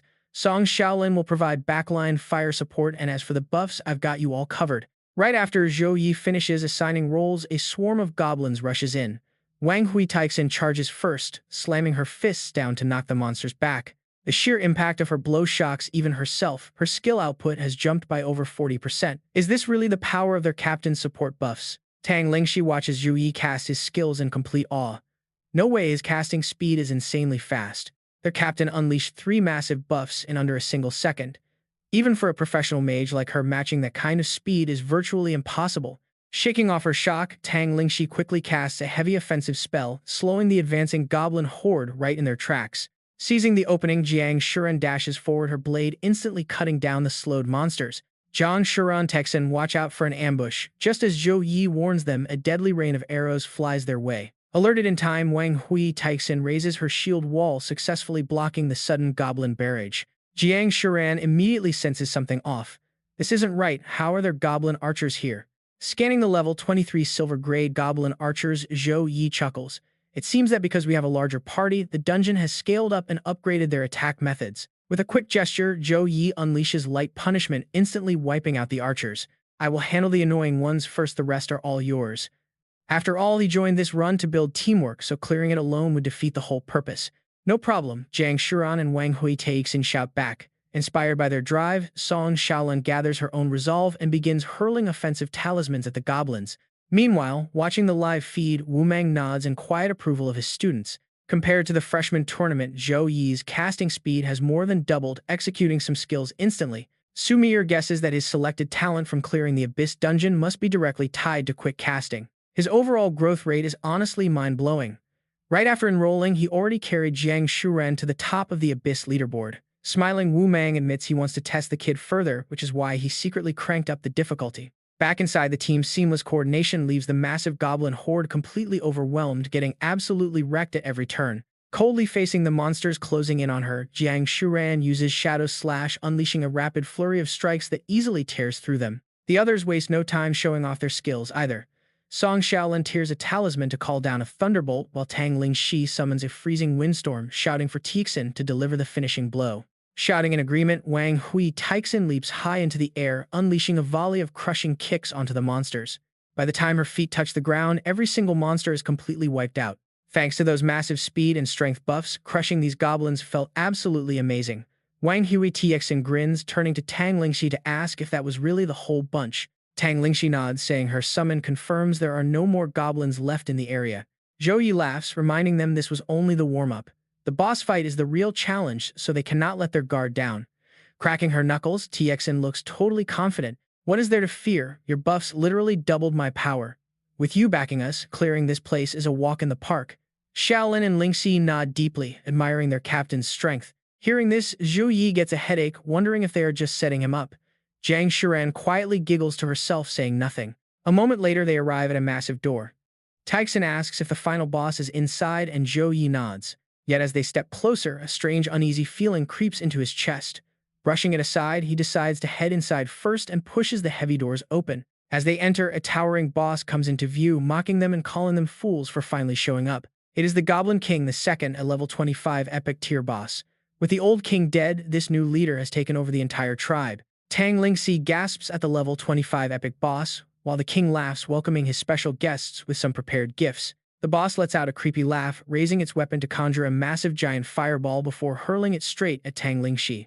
How is a simple fireball spell this insanely powerful? Tang Lingxi mutters in disbelief, completely frozen in place as the terrifying sphere of fire hurtles closer. Wei Tixin screams for her to watch out, lunging forward to push her back before instantly raising a heavy shield to block the massive blast. But it barely does a thing. The protective barrier holds for less than a second before spiderweb cracks rapidly spread across the surface. Taixin realizes there is absolutely no way this shield will hold. As the words leave her mouth, the barrier shatters into pieces, leaving her completely exposed to face the oncoming fireball head-on. Wei Tixin grits her teeth, mentally cursing the fact that even with the squad leader's buff doubling her current power, she can barely block a single standard attack from this beast. The boss cackles creepily, shouting that there is no rush since this graveyard was prepared just for them, and commands them to turn to ash. Keeping up the relentless assault, the monster quickly summons several more fireballs, throwing them at the party. Dealing with just one was already pushing them to their absolute limit, so facing an entire barrage of them brings a heavy wave of despair. But this is exactly where a true leader proves his worth. Zhou Yi steps up, commanding everyone to fall back immediately. Charging forward, he unleashes his frost magic to conjure a massive ice wall far thicker than Wei Tixin's shield to block the incoming fireballs. Tang Lingxi quickly warns him to be careful, shouting that these are no ordinary fireball attacks. As soon as she calls out, the massive fireballs slam into the ice wall. The barrier drains almost all their energy, shrinking the attacks down into tiny ping-pong-sized embers. With a soft grunt, Zhou Yi draws the miniature fireball right into his hand and crushes it to dust. He admits that this boss is pretty tricky to handle, as its raw power far exceeds the previous monster they took down. Hearing this, Song Shaolin volunteers to take the lead this time. Moving her hands in a blur, she quickly weaves hand signs, summoning a swarm of magic talismans that fly out to circle around the boss. Let destiny shine, let spirits guide, let the sacred talismans show their true power and detonate. The moment she shouts the command, the talismans instantly detonate, erupting into a massive wall of raging flames. The fire swallows the boss completely. But a second later, the monster simply inhales the flames into its mouth, crushes the remaining paper talismans in its bare hand, and stands completely unharmed. Song Xiaolin gasps in disbelief, wondering how it did absolutely nothing. With a serious look, Tang Lingxi suggests that Song Xiaolin step back and let her try attacking with her own magic instead. Then Tang Lingxi uses fire magic to create a volley of flaming arrows and fires them right at the boss. Take this too, Jiang Shuren screams. She unleashes her demonic blade skill, sending several sword slashes flying toward the boss. Their attacks intertwine, slamming directly into the target to trigger a massive explosion and sending shockwaves rippling in all directions. But despite the massive blast, the boss remains completely unharmed, now surrounded by a glowing shroud of purple energy. That is quite interesting, but this is where it ends, the boss sneers. It opens its maw, condensing a tiny purple orb that constantly absorbs the surrounding dark energy, swelling larger by the second. Finally, the orb screeches toward the party. Tang Lingxi cries out in despair, realizing their level gap is just too massive and they might not stand a chance against this monster. Just as everyone gives up hope, Zhou Yi steps up once again. "Do not fear, I am here." With those words, Zhou Yi summons a golden barrier to block the incoming blast. As the dust settles, the boss's ultimate move is neutralized yet again. Wang Hui texts and calls out, begging Zhou Yi to let him test the boss in close combat. Zhou Yi smiles and pats Wang Hui TXN on the shoulder. A level 25 epic boss is indeed a bit much for the rest of the team, so he tells them to leave the rest to him. Zhou Yi then activates his Truth of Light skill on the monster. The skill instantly exposes the enemy's hidden weaknesses and abilities, paving a clear path for his next move. This Goblin King is only one level higher than the last one, but its attributes have doubled. Zhou Yi knows that by using his S-tier bloodline secret technique, he can multiply his strength several times over. Since this sudden difficulty spike is likely a special test set up by Principal Wu, he decides to seize the moment and show everyone the true power of his divine angel form. In an instant, Zhou Yi transforms into a divine angel, channeling holy light in his left hand and freezing ice in his right. Outside the dungeon, Su Meyer asks the principal with deep concern if setting such an extreme difficulty for the boss was truly necessary. Wu Meng explains that while their current power is indeed impressive, other schools have outstanding geniuses too. In the upcoming talent exchange matches, elite students from Mado and Sinking universities will be incredibly fierce opponents. That is why I need a crushing defeat to show them just how brutal the competition really is. Sumir softly whispers a defeat. Then she chuckles and tells the principal that he is seriously underestimating Zhou Yi. Wu Meng smiles back, admitting he actually hopes the boy proves him wrong, and slaps his face with a win. Back in the dungeon, the boss watches Zhou Yi's transformation with amusement. It mockingly calls him a glowing little bird, telling him to show everything he has got. Zhou Yi simply responds that he will gladly oblige. He immediately unleashes his light radiance pulse to strike the giant monster. "You have got a big mouth for a mere challenger, kid," the boss growls, countering the strike with its own world-destroying meteor fire. The two massive attacks collide, triggering a colossal explosion that sends shockwaves of pure energy rippling through the air. Jiang Shuren quickly drives her sword deep into the ground. She channels her magic to shield the rest of the team from the blast. Song Xiaolin gasps in absolute shock, finally realizing that Zhou Yi's strength is on a completely different level compared to them. Song Xiaolin quickly turns to Jiang Shuren and asks if Zhou Yi has ever unleashed this form before. Jiang Shuren smiles, admitting that it is her first time seeing it too, meaning he is finally going all out. As the smoke clears from their first clash, both Zhou Yi and the boss remain completely unscathed. The beast grins widely, mocking him by asking if that is all he has, boasting that no transformation can ever defeat him. "Is that so?" Zhou Yi mutters. He channels his sacred light chains, sending glowing bindings wrapping tightly around the boss's limbs and body, leaving the monster utterly stunned. While the beast struggles in shock, Zhou Yi summons his spear of victory, raining down sharp, glowing lances from the sky that pierce deep into the helpless monster. Now the tables have completely turned. Zhou Yi unleashes his light tempest, summoning a raging storm of pure energy that completely engulfs the beast. This is no longer a simple exchange. His relentless combo deals massive, devastating damage, forcing the boss to curse in agony. As the boss howls in intense pain, Zhou Yi smirks and tells it not to rush because there is plenty more coming. Charging forward, Zhou Yi thrusts his hand directly into the boss's screaming mouth and fires his thunderous light beam right inside. Once the blinding energy fades, the boss stands heavily weakened, dark blood dripping from its mouth. It weakly mutters that Zhou Yi still has not used his full power, apologizing for not being a better opponent for him. Zhou Yi chuckles, admitting it is indeed a shame since he wanted to test his hand of God in his six-winged angel form, but that will have to wait until next time. Since you are on your very last breath, though, let me give you a quick and merciful release. He extends 2 fingers, channeling a direct beam of energy right through the boss. Outside the dungeon, Wu Mang gasps in pure shock, calling him an absolute monster. This was a boss he had carefully tuned so that even level 26 professionals would struggle against it, yet Zhou Yi's current strength is simply terrifying. Turning to Sumire, the principal asks if she has any of Zhou Yi's standard training data from the academy grounds. Sumire smiles, replying that she does. In fact, right before coming here today, Zhou Yi ran a test at the training grounds. He cleared the level 10 combat trial in just 6 minutes and 12 seconds. Hearing this, Wu Mang chuckles, noting that it is no wonder she and old Zhu had so much faith in him. Sumire agrees, saying it is perfect that Zhou Yi could prove his strength right in front of him. Back in the dungeon, the boss finally crumbles under Zhou Yi's final blow and fades away instantly, prompting a system notification to pop up. Congratulations on successfully clearing the Abyss Tier dungeon. The clear time is 21 minutes and 16 seconds, with rewards now being distributed. Instantly, a brilliant golden light wraps around Tang Lingxi as she levels up.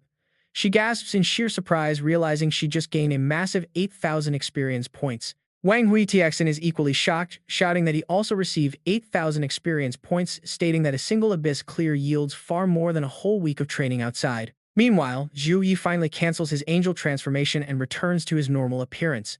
A notification screen floats beside him, congratulating him on gaining 11,236 experience points, 10 free attribute points, and 10 skill points. Zhou Yi whispers to himself that at this rate he will be leveling up again in no time. Jiang Shuren quickly rushes over, asking with concern if he is hurt.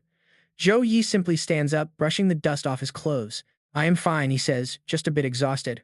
They decide to head over and see what kind of loot the defeated boss dropped. The team approaches the spot where the boss fell, finding a shining gold chest waiting for them. Cracking it open reveals the precious loot inside, starting with a gold-tier weapon called the Flame Magic Staff, requiring level 24.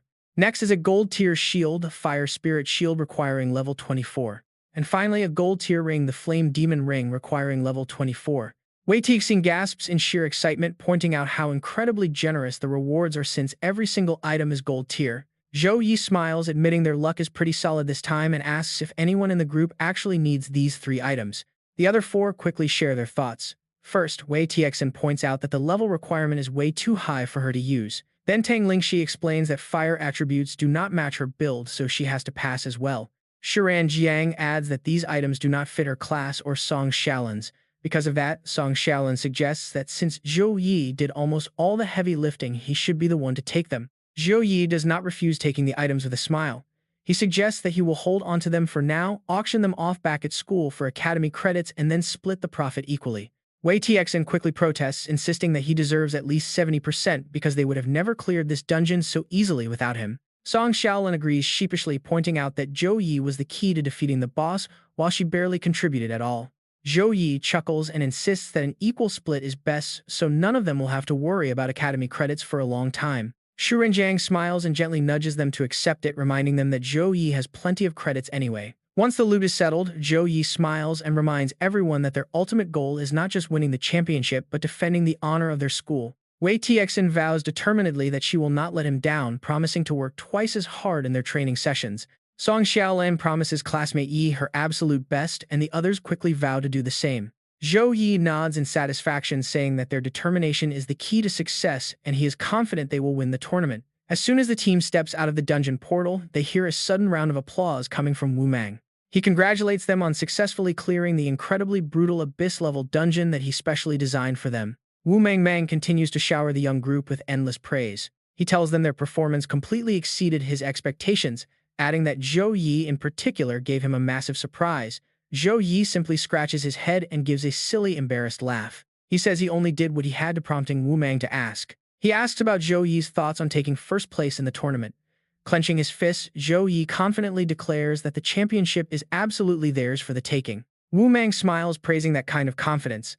Then Sumire chimes in with a strategy, noting that since Zhou Yi is incredibly versatile in both support and attack, they can build 2 separate combat plans. She suggests keeping Zhou Yi in a support role at first to hide his true combat power from rival teams. Then, at the critical moment, he can unleash his full strength, catching their opponents completely off guard. This stealthy strategy would practically guarantee their path to the championship. Wu Mang smiles in agreement, eagerly waiting to show those other proud old geezers exactly what a true monster Zhou Yi is. Sumire adds that while their strategy is great, the squad's coordination is still a bit raw and needs a lot more practice. Wu Mang nods, agreeing that they will launch an intensive specialized training regimen tomorrow to iron out their weak points. He dismisses them, telling them to head home and rest up. But then he adds with a grin that to keep their spirits high, they have already lined up some pretty creative punishments. Feeling a sudden wave of anxiety, Zhou Yi nervously asks if the teacher can give them a tiny hint. Wu Mang chuckles that telling him now would spoil the surprise before he and Sumer quickly turn to leave. Zhou Yi tries to call out to Sumer, but she acts as if she did not hear him, vanishing from sight in just a few quick steps. Giving up, Zhou Yi turns to his teammates and tells them to work hard to prepare for whatever crazy challenges are coming. The entire group shouts back in agreement. Days quickly pass and we cut to a seemingly regular afternoon right outside a popular dungeon portal. Nearby, a random adventurer sighs deeply, complaining that the nightmare-level goblin dungeon is just way too brutal to clear. His companion agrees, admitting he already failed his first 2 runs and cannot even imagine how terrifyingly difficult the abyss level must be. Right as he finishes his sentence, a casual voice cuts in asking Lingxi if they have any chance of clearing that very same abyss dungeon in under 10 minutes this time. The 2 gossipers freeze in absolute shock, instantly turning toward the sound to see a group of 5 laughing friends walking past them, led by a dark-haired girl. This is Zhou Yi's group arriving today to tackle the dungeon. Responding to Wang Hui Taixin's question, Tang Lingxi smiles and replies that since they have trained together for so long, plus the captain's buff 10 minutes, should not be a problem. Wang Hui Taixin admits that is actually true and adds that Wu Mang even gave him some personal pointers yesterday. Tang Lingxi laughs, saying she cannot wait to see what he can do today. While waiting for Zhou Yi's team to enter the dungeon, bystander A asks how they managed to treat an abyss-level dungeon like a speed racing game, wondering who they are. Bystander B explains that they are Team 5, representing their school in this year's National College Freshman Exchange Competition. Hearing this, Bystander A cries out in utter shock, "Freshman! I remember our school's Team 5 has a max level of only 19. But for this group, even their lowest level member is already at level 20. This is completely unbelievable. Plus, the strength of that boy from earlier seemed quite impressive too." Bystander B points to the leaderboard with a sigh and not just impressive look up at the board. He is Zhou Yi, holding the number 1 spot on the clear record. Hearing this, Bystander C looks up at the leaderboard in curiosity and immediately shouts out, "Zhou Yi." So it is him. He is an absolute legend whom even the experts on the Earth leaderboard cannot surpass. About 7 minutes later, deep inside the dungeon, the boss sneers, "Little brats, go to hell first." The fearsome boss quarter unleashes its apocalyptic meteor strike, aiming to completely wipe out Zhou Yi and his entire team. Wang Hui Taixin laughs with excitement. "Finally, I have been waiting for your move. Now crumble." She yells as red energy wraps around her fists, charging forward to punch the boss's attack into pieces. In her heart, she smiles, "Thanks to my teacher's guidance, I finally have the power to block your attacks." Suddenly, the boss's booming voice echoes, "The weak will always be weak. Do not think a little progress lets you act arrogant in my presence." Startled, Wang Hui Taixin turns around only to see a massive fist inches from her face. "TXN, get back." With a quick command, Zhou Yi leaps ahead of her, throwing a direct punch right into the boss's fist. In an instant, the boss's arm is completely shattered, making it scream in agony, "My arm." Zhou Yi turns back to Wang Hui Taixin with a reassuring smile. "Taixin, blocking the boss's first strike alone was amazing. Now let us join forces and take this monster down together." Tang Lingxi also chimes in with a smile, "Take a break. Taixin, leave the rest of this to us." Furious, the boss roars, "Bastards, I will kill every single one of you." But before it can take action, glowing golden chains wrap around and bind it tight. Lightning surges along the chains and shocks the boss, sending another painful jolt that makes it scream in agony. Holding one end of the chain, Zhou Yi smirks, feeling the pain now.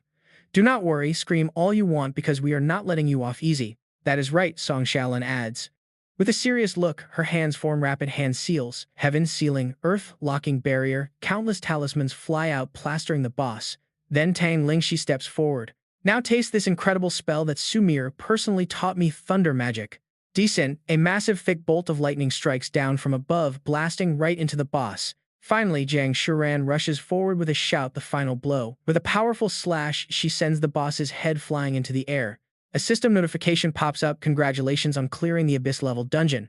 Clear time is 8 minutes and 36 seconds. Commencing clear reward distribution." Soon after, Zhou Yi's group exits the dungeon. Wu Mang immediately approaches them with praise. "Not bad, your clear time actually broke the 9-minute mark. This performance is flawless, even I cannot find any faults." Surprised, Zhou Yi asks Wu Mang, "What brings you here?" Wu Mang's face turns serious. "I am here to let you know that the exchange competition date is set for 1 week from now. Tomorrow I will be leading everyone to the host venue at Tingjing University." Hearing this, Song Xiaolin cheers in excitement. "Awesome, the exchange competition is finally starting." Jiang Shuran clenches her fists excitedly. All that hard training was for this exact moment. Wang Hui Taixing laughs, agreeing that they can finally show off their skills. Tang Lingxi wonders aloud what Xinjiang University actually looks like. As for Zhou Yi, he cracks his knuckles with an eager grin. I am already tired of dungeon bosses. Finally, I get to test my strength against the top geniuses from other schools. The next day, Wu Mangmang arrives to guide Zhou Yi's group to the venue. Before they set off, he reminds them that for their safety, they will use the school's exclusive teleportation array. They will teleport directly to Xinjiang University. At the teleportation site, Wang Hui and the other deans are already waiting. After some polite greetings, the principal addresses the students, reminding them that as the top freshmen, they carry the school's honor on their shoulders. We have already won the championship 4 times in a row, and I hope you can secure our 5th victory. Understood, Zhou Yi's team responds in unison.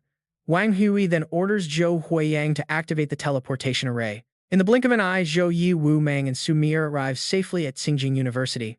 This leaves Zhou Yi completely stunned. Are we really here already? Did they not say our schools were over 2 million kilometers apart? Su Mir giggles. We are lucky Dean Zhou Yi cast his spell, or we would be stuck on a train for days. Only a 3rd transition mage can pull off such long-distance teleportation. Suddenly, a voice welcomes the teachers and students of Suhang University to Xinjiang. Having you all here is truly our absolute honor. Cheng Yongchun, what brings you out here? Wu Mang eagerly walks up to greet his old friend Cheng Yongchun, a 3rd transition machinist.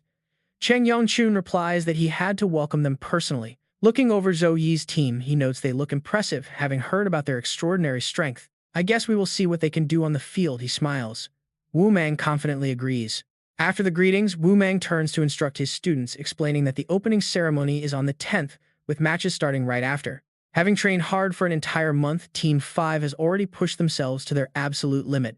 There is no need for extra training, so everyone can relax. However, with many tourists visiting Tianjin, alien spies might slip in. Every year during these prodigy events, alien demons try to target human geniuses. Alright, that is enough for today. You can go out and have fun, but make sure to stay safe.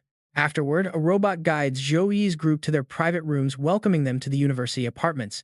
The robot assistant offers help, but Zhou Yi declines, finding the high-tech service quite refreshing. He stands by the window, admiring the city before opening his system interface. He spends his accumulated experience points to reach level 23, gaining 20 free attribute points and 20 skill points. He is still far from level 24, and many of his skills are stuck at C and B tier. After advancing to the 2nd transition, the skills a paladin can learn must be at least B+ tier. He could even learn A+ tier skills now. The Pearl of Shielding and Pearl of Radiance can boost his teammates' stats, while the Pearl of Shadow can unleash devastating strikes on his enemies. A 3rd awakening is still way too far out of reach right now. It is better to focus on fully completing this system achievement quest first. 1 week later, the highly anticipated 157th National Collegiate Freshman Tournament finally kicks off with massive hype. The very first match pits Suhang University against Rongyang University. The massive and overwhelming crowd inside the arena leaves Zhou Yi completely amazed. No wonder every student dreams of standing on this national stage. Right next to him, Jiang Shuren smiles and adds that this is only the opening act. By the time the finals come around, the spectator count is easily going to double. While Zhou Yi and his teammates are full of excitement, the mood across the battlefield among the Rongyang University students is far from happy. Talk about bad luck drawing Suhang University right off the bat. With our terrible luck, we are basically just stepping stones. They are the reigning champions, and anyone facing them has to accept their fate. Hearing his teammates whine, the brown-haired leader snorts and asks what they are so afraid of. Their rank last year was in the top 30, so they can definitely slow them down. Meanwhile, the crowd in the stands is already buzzing as they notice the Holy Knight standing in the back, a level 23 who can easily suppress the competition. Fortunately, he is just a support because an attacker at that level would be a total nightmare. Rongyang is clearly doomed, so the real question now is whether they can force the Suhang representative team to reveal any of their hidden trump cards. Down on the stage, the brown-haired leader also notices Zhou Yi's level. He is secretly terrified, but he still talks big, claiming that while Suhang Team 5 has some skills level, does not mean everything in a real fight. Both 5th teams take their positions as the arena takes shape and defensive barriers activate. The announcer robot counts down, and the moment the 3-second timer hits 0, the match begins. As the Rongyang students prepare to rush for a preemptive strike, the brown-haired leader stops them. To play it safe, we should focus on defense first and see what they throw at us.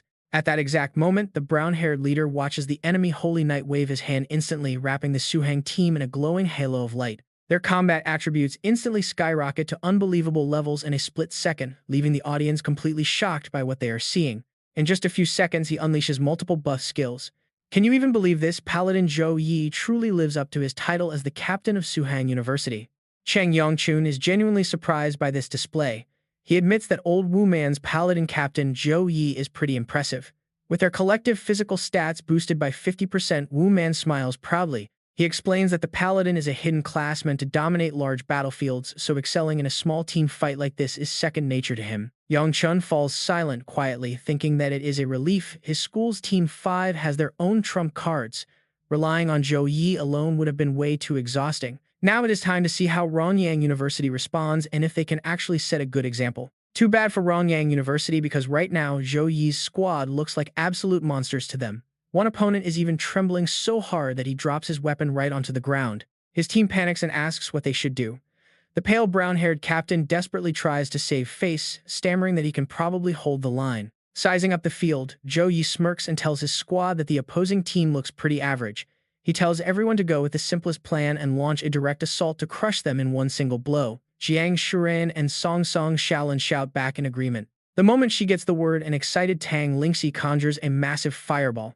She begs her captain to let her take the lead on this first strike. Instantly, Tang Lingxi unleashes a barrage of blazing arrows right at Ronyang University, chanting her fire magic spell.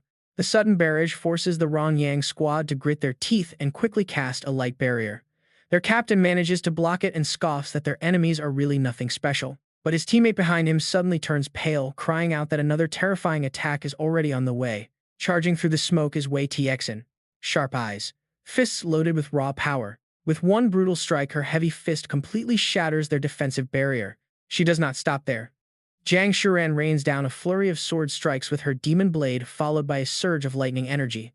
The continuous onslaught triggers a massive explosion. Under their relentless and coordinated barrage, the entire Ronyang University squad is completely wiped out. Seeing them completely incapacitated, the system announces that the match is officially over, declaring Suhang University the winner. Floating high above the system, announcer thanks both teams for an amazing show and says the next team match will start shortly. As they step off the stage, Jiang Shuran complains that her next opponent is a warrior, but her match is not until number 27, which is a massive weight. Song Song Shaolin sighs right beside her, muttering that she has it even worse since her turn is all the way at match 45.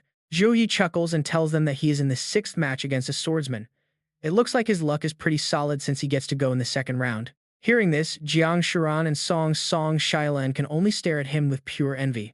Up in the stands, the crowd starts whispering among themselves. They note that Zhou Yi did not even have to lift a finger in the last fight, and they are dying to see what he can actually do. People wonder if a support paladin can even hold his own in a solo duel.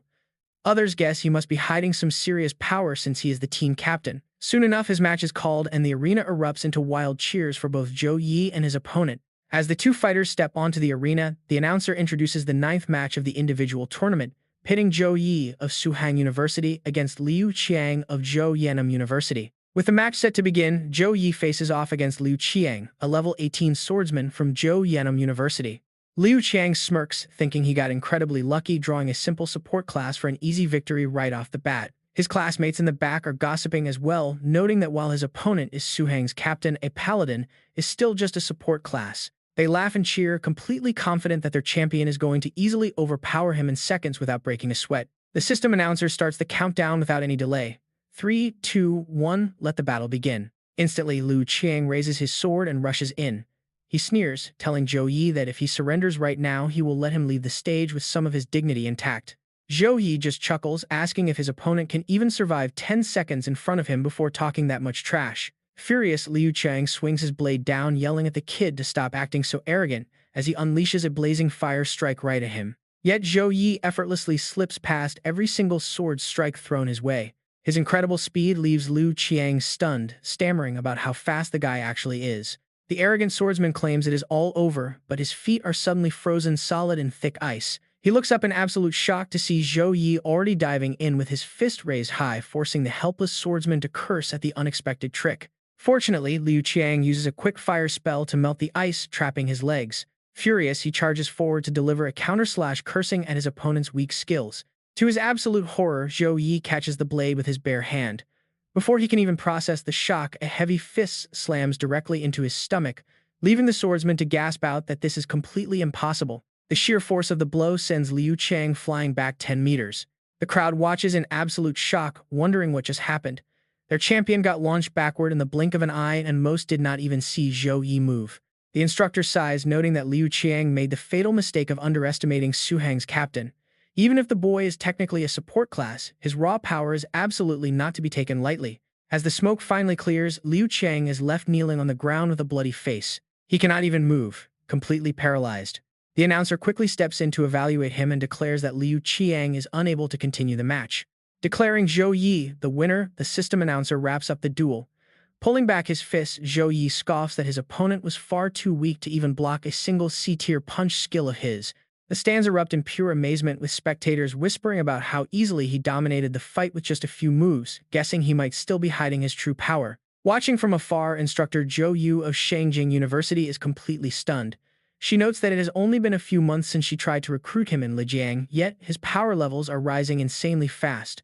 Dean Cheng smiles beside her, reminding her that Zhou Yi was actually very close to joining their academy. Zhou Yu sighs with deep regret, wishing she had fought much harder to recruit the top student back then. She laments that if they had him on their side right now, they would be absolutely dominating the competition and crushing everyone. Level 19 archer Song Shaolin watches him with keen interest, noting that he must be the special guy her friend mentioned. She is highly impressed by his proficiency in both melee support and spell casting.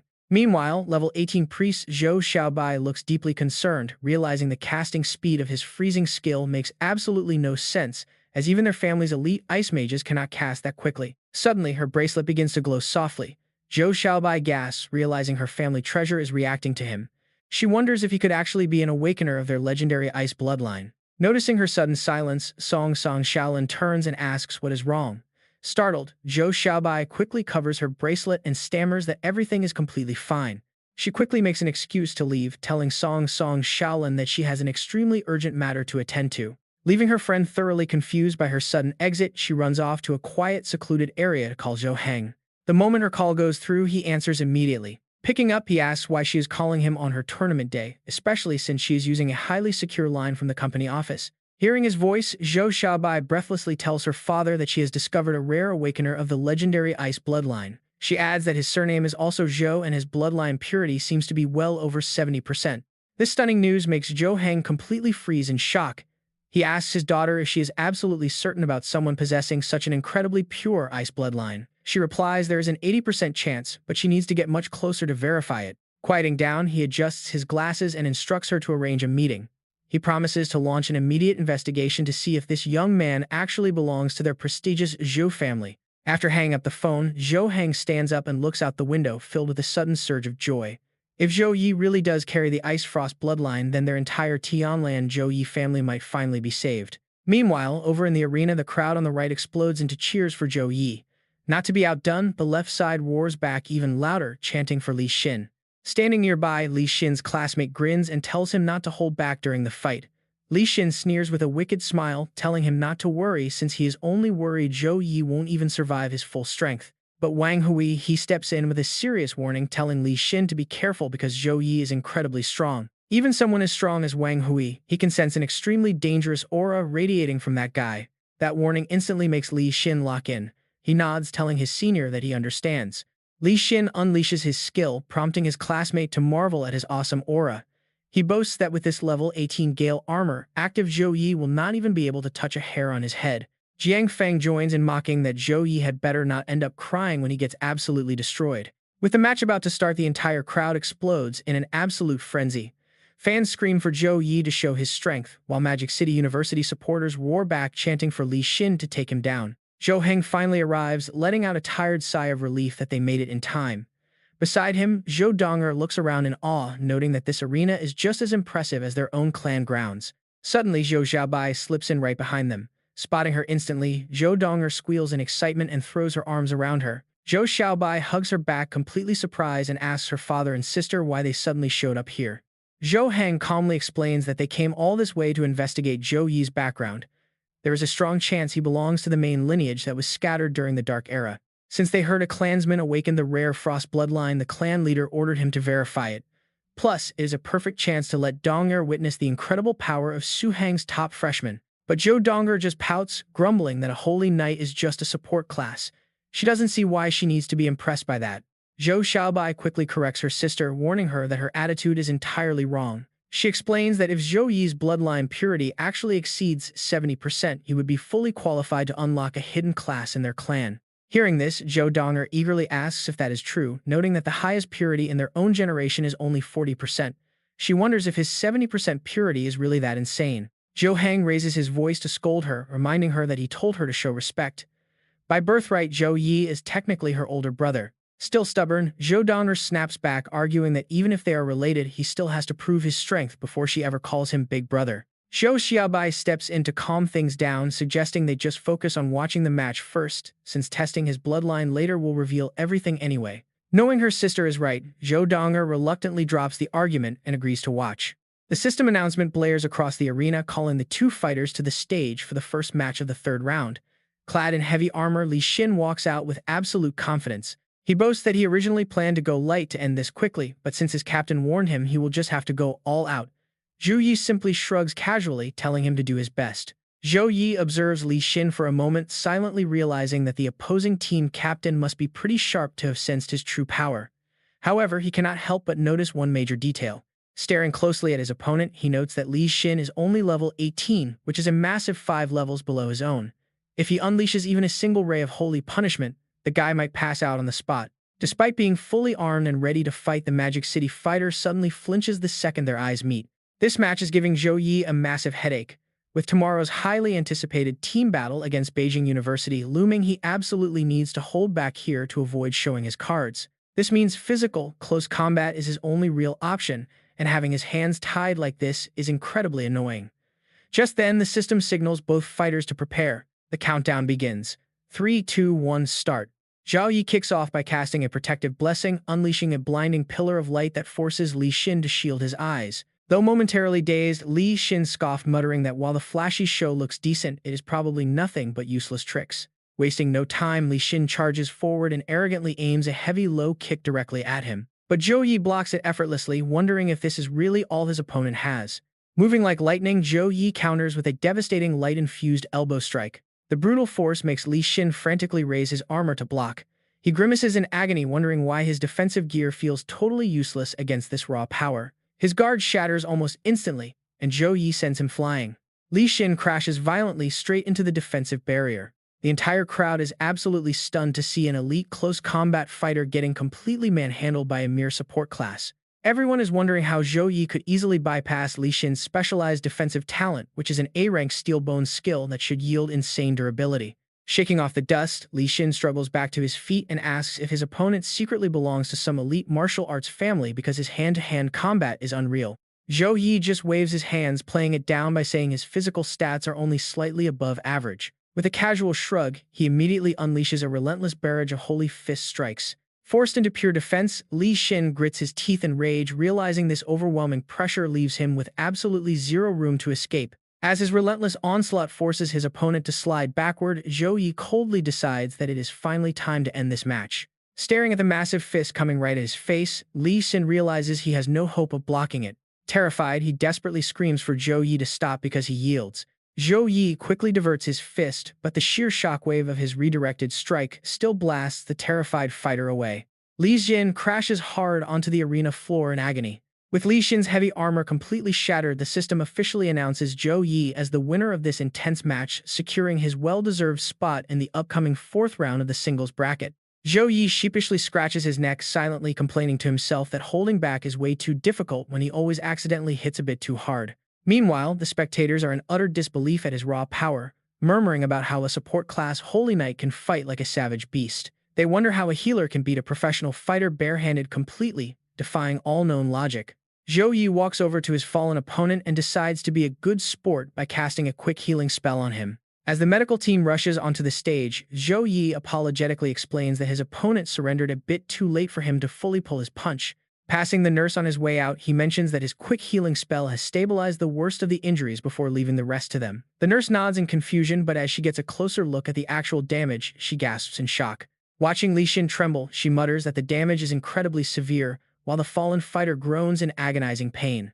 The medics quickly begin administering first aid, noting that these brutal wounds will take at least 2 to 3 days of rest to fully heal. It is absolutely mind-blowing that a simple support class Holy Knight could cause such massive destruction with his bare hands. Once the arena clears, Zhou Xiaobai reminds them that she warned them about his ridiculous power, which easily eclipses any genius of their age. Having watched the entire display, Zhou Heng seriously admits that sending a heavy armored tank flying with a single punch is pure monster-level strength. He notes that the family Frost bloodline must have granted him a unique elemental force after his hidden class transfer. Though utterly humbled by Zhou Yi's absolute dominance, Zhou Donger stubbornly huffs in embarrassment, reluctantly admitting that his raw strength is indeed pretty impressive if she has to say so. Her cute stubbornness makes Zhou Heng burst into laughter, teasing that Zhou Yi has clearly won her over. He turns to Zhou Xiaobai, asking her to arrange a private meeting with Zhou Yi. She nods in agreement, but before they can move, the system announcement blares that the duel between Jiang Shuren and Jiang Feng has reached its absolute climax. With the winner about to be decided, the tension in the arena is palpable. Outside the ring, Zhou Yi thinks that Jiang Feng is even weaker than Li Xin, so Shuren should easily win this match. Sure enough, Jiang Feng is being completely overwhelmed in the arena. She bitterly realizes that the Suhang University fighters this year are insanely strong and she is already reaching her absolute limit. On the flip side, Jiang Shuren relentlessly presses her attack, wanting to end this quickly. The incoming strike absolutely terrifies Jiang Feng, who stares in pure shock and screams out in terror. Jiang Shuren unleashes countless slashes right through her opponent, the terrifying Shadow Slash. In the end, Jiang Feng simply cannot take any more and collapses. The system announces that Jiang Feng from Meido University is unable to battle, meaning Jiang Shuren advances to the fourth round of the singles tournament. The crowd is completely stunned by Suhang University's sheer dominance. They never expected anyone besides Zhou Yi to be this powerful, leaving everyone eager to see how their upcoming team battle against Xinjiang University will play out tomorrow. Below the stage, Zhou Yi walks over to praise her, saying she did great and that final move was super cool. Shuren humbly replies that she was just lucky and her opponent was pretty weak. Shuren then playfully teases him, saying if she ever had to face him, she would have to surrender immediately. Zhou Yi awkwardly scratches his head and laughs it off, saying he could never fight her. Suddenly, someone runs up and calls out to Zhou Yi, asking him to wait. He turns around, utterly confused, and asks if she needs something. Catching her breath, the girl introduces herself as Zhou Xiaobai from the Tianlin Zhou family. She explains she is here because he awakened the ice bloodline and with such high purity he must belong to their clan. Zhou Yi is puzzled by the mention of the Tianlin Zhou family and the ice bloodline. Beside him, Shuren quietly explains that the Zhou family is an ancient clan, just like her own family, standing strong in Tianlin province for centuries with an incredibly formidable background. Shuren adds that the Zhou family has struggled lately with fewer members awakening the ice bloodline. Because they are so desperate for someone with his talent, he might easily secure massive cultivation resources from them. Hearing this straightforward assessment, Zhou Xiaobai blushingly admits that is indeed true. But Zhou Yi calmly declines, stating he does not need any of that. He asks if she has any solid proof to back up her claim that he is part of their clan. Hearing this, Zhou Xiaobai takes out a testing stone, mentioning her father is also here with a bloodline evaluation stone that will resonate if he is truly one of them. Zhou Yi reaches out to touch the stone, agreeing to give it a try. The moment his hand touches the device, a massive surge of energy erupts. Zhou Xiaobai screams in shock, realizing his ice bloodline purity has actually exceeded 90%. Zhou Yi simply smiles, admitting he does feel a strange bloodline connection with her. He never expected this tournament would help him uncover the origin of his ice powers. After the test, Zhou Xiaobai politely asks if her father can meet him for a chat, and Zhou Yi readily agrees. Zhou Yi tells Shuren to head back first while he goes with Xiaobai. Shuren smiles and tells him not to feel pressured, adding that the Zhou family may be big in Tianlan, but they still cannot compare to her own family. Zhou Xiaobai quickly defends her family, muttering they are actually pretty formidable themselves. Soon she leads Zhou Yi to meet Zhou Heng. Stepping up to the door, Xiaobai pauses and tells him that her father and sister are waiting inside. Inside, Zhou Yi cannot help but reflect. When Zhou Yun was gravely ill and they were desperately struggling, this family never lent a helping hand. Now that he has awakened this bloodline, they come running is almost laughable. Suddenly, the heavy double doors swing wide open. Zhou Heng steps forward, welcoming them inside. Xiaobai calls out to him and her father approaches Zhou Yi with a warm greeting, introducing himself as Zhou Heng. Zhou Yi politely shakes his hand and introduces himself. Zhou Heng smiles, saying his reputation is indeed well-deserved. His necklace suddenly glows and Zhou Heng gasps at how incredibly pure Zhou Yi's bloodline is. Realizing he is overreacting, Zhou Heng quickly composes himself, explaining that they share a common ancestor, making Xiaobai his distant cousin. He laments that Zhou Yi's father passed away so early, but the young man calmly dismisses the past. Getting straight to the point, Zhou Heng excitedly promises that if he rejoins the main family and switches to their hidden ice class, they will fully support him with unconditional resources to fast-track his third class advancement. Hearing this, Zhou Yi asks about this hidden class, wondering how he can change classes when he is already a paladin. Zhou Heng excitedly reassures him not to worry, revealing they have already prepared a top-tier class change item. He adds that someone with such pure ice bloodline can truly unleash the class's full potential. Zhou Yi seriously considers this.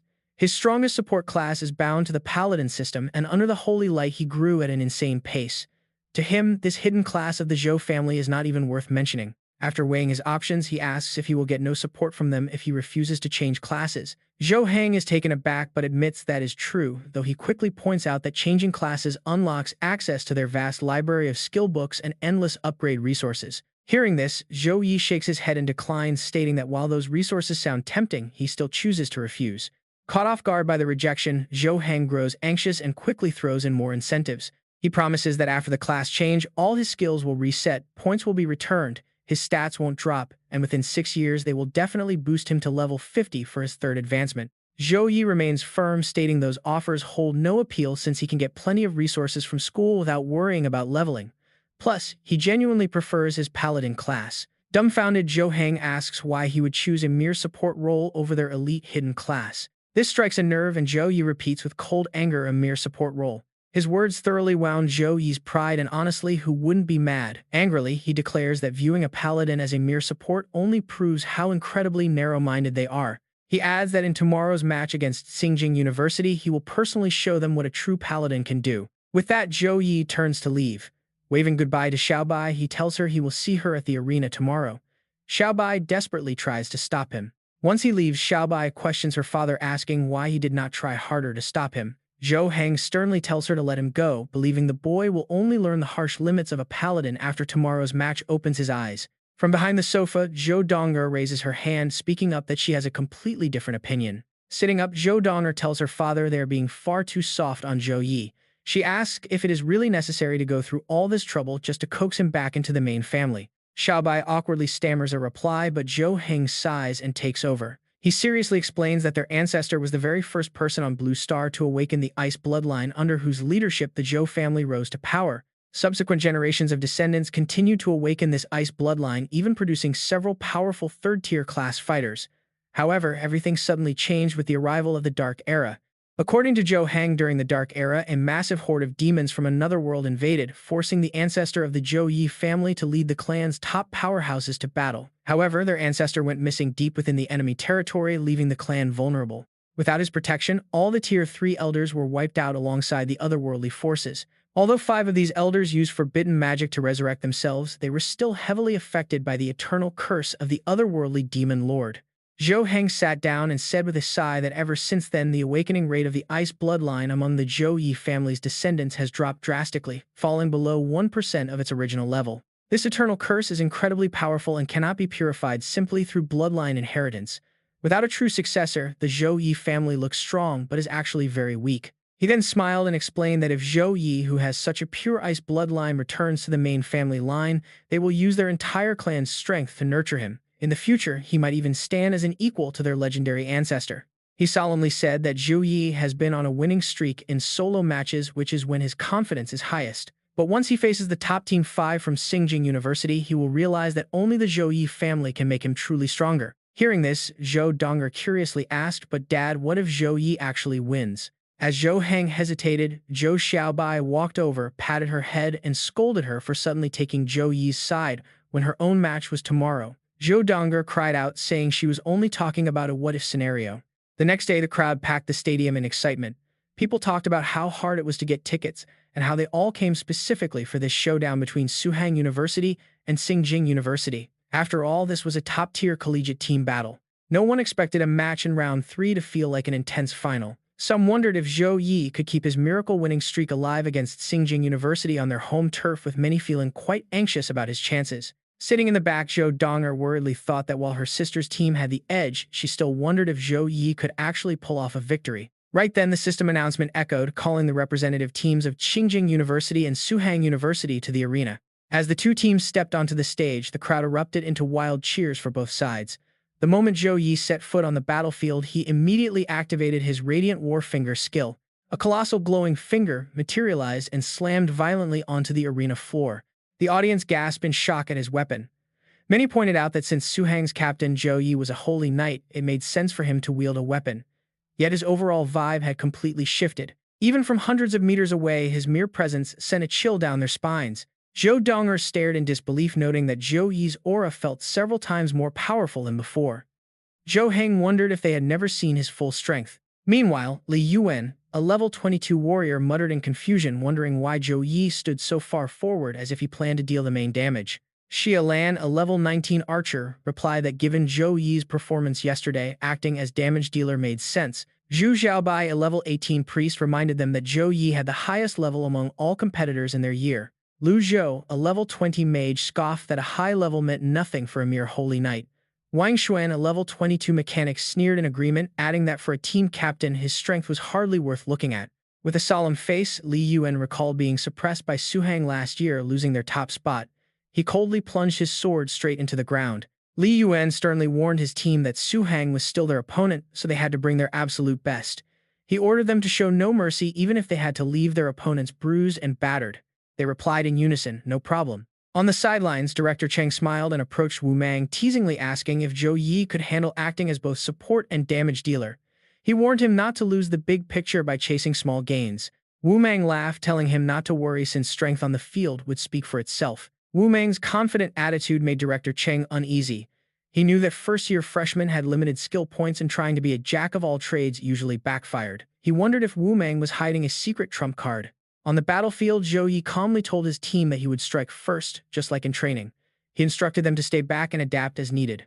Wei Tixin laughed excitedly, glad that with Zhou Yi going all out, they could finally slack off and easily take down even Tsingjing University. However, Zhou Yi turned around to remind them that caution was still their best bet against last year's runner-up. He told them to stay close to him if they got hurt, so he could heal them, and they all agreed.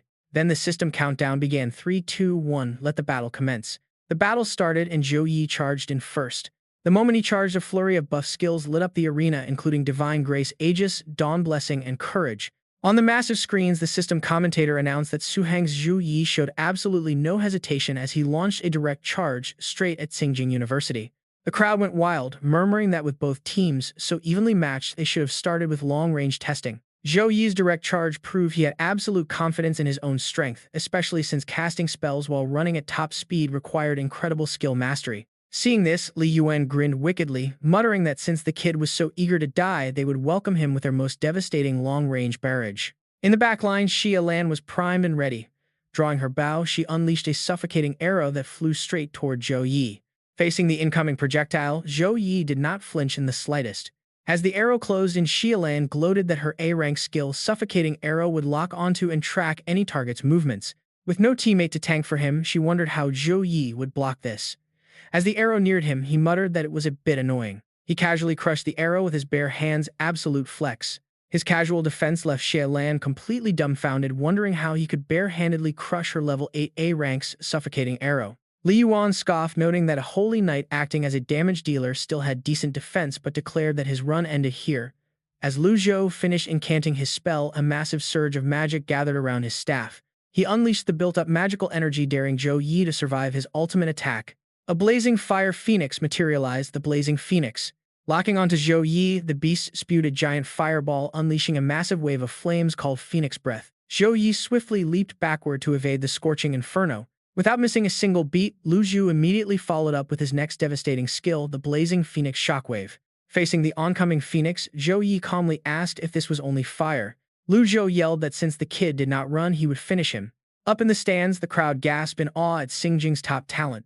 This blazing Phoenix was an A+ rank skill virtually impossible to block. They wondered how Zhou Yi would survive, whispering that charging in alone was too reckless. Zhu Yu smirked, remarking that running away would be Zhou Yi's smartest move, using his speed to retreat and regroup. Hearing this, Sumir burst out laughing, repeating the word retreat. Glaring at her, Zhou Yu asked what was so funny.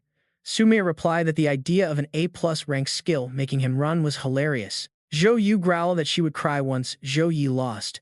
Sumir calmly challenged her to try. His forward leap shocked everyone, leaving Zhou Yu speechless. Suddenly, an insane surge of power erupted around Zhou Yi. Here it comes. Zhou Yi is currently activating his rank A skill, the Sacred Halo. This divine halo condenses holy fire, granting him complete control of the fire element, boosting the light attributes of nearby allies and increasing all fire skill damage by 20% for a set duration. Zhou Yi proudly commands his sacred halo to absorb all the power, leaving Lu Zhou screaming in absolute shock at how this is even possible. The phoenix is violently dragged toward Zhou Yi as he tells the little firebird to come over and become his power. Just like that, the majestic phoenix is completely tamed by him. Standing behind him, Song Xiaolun proudly notes that Qingjing University has absolutely no idea how ridiculously powerful their holy knight captain is. Jiang Shuran adds that even Shen Lingfeng with his flame dragon bloodline could not scratch Zhou Yi, let alone a simple fire skill like this.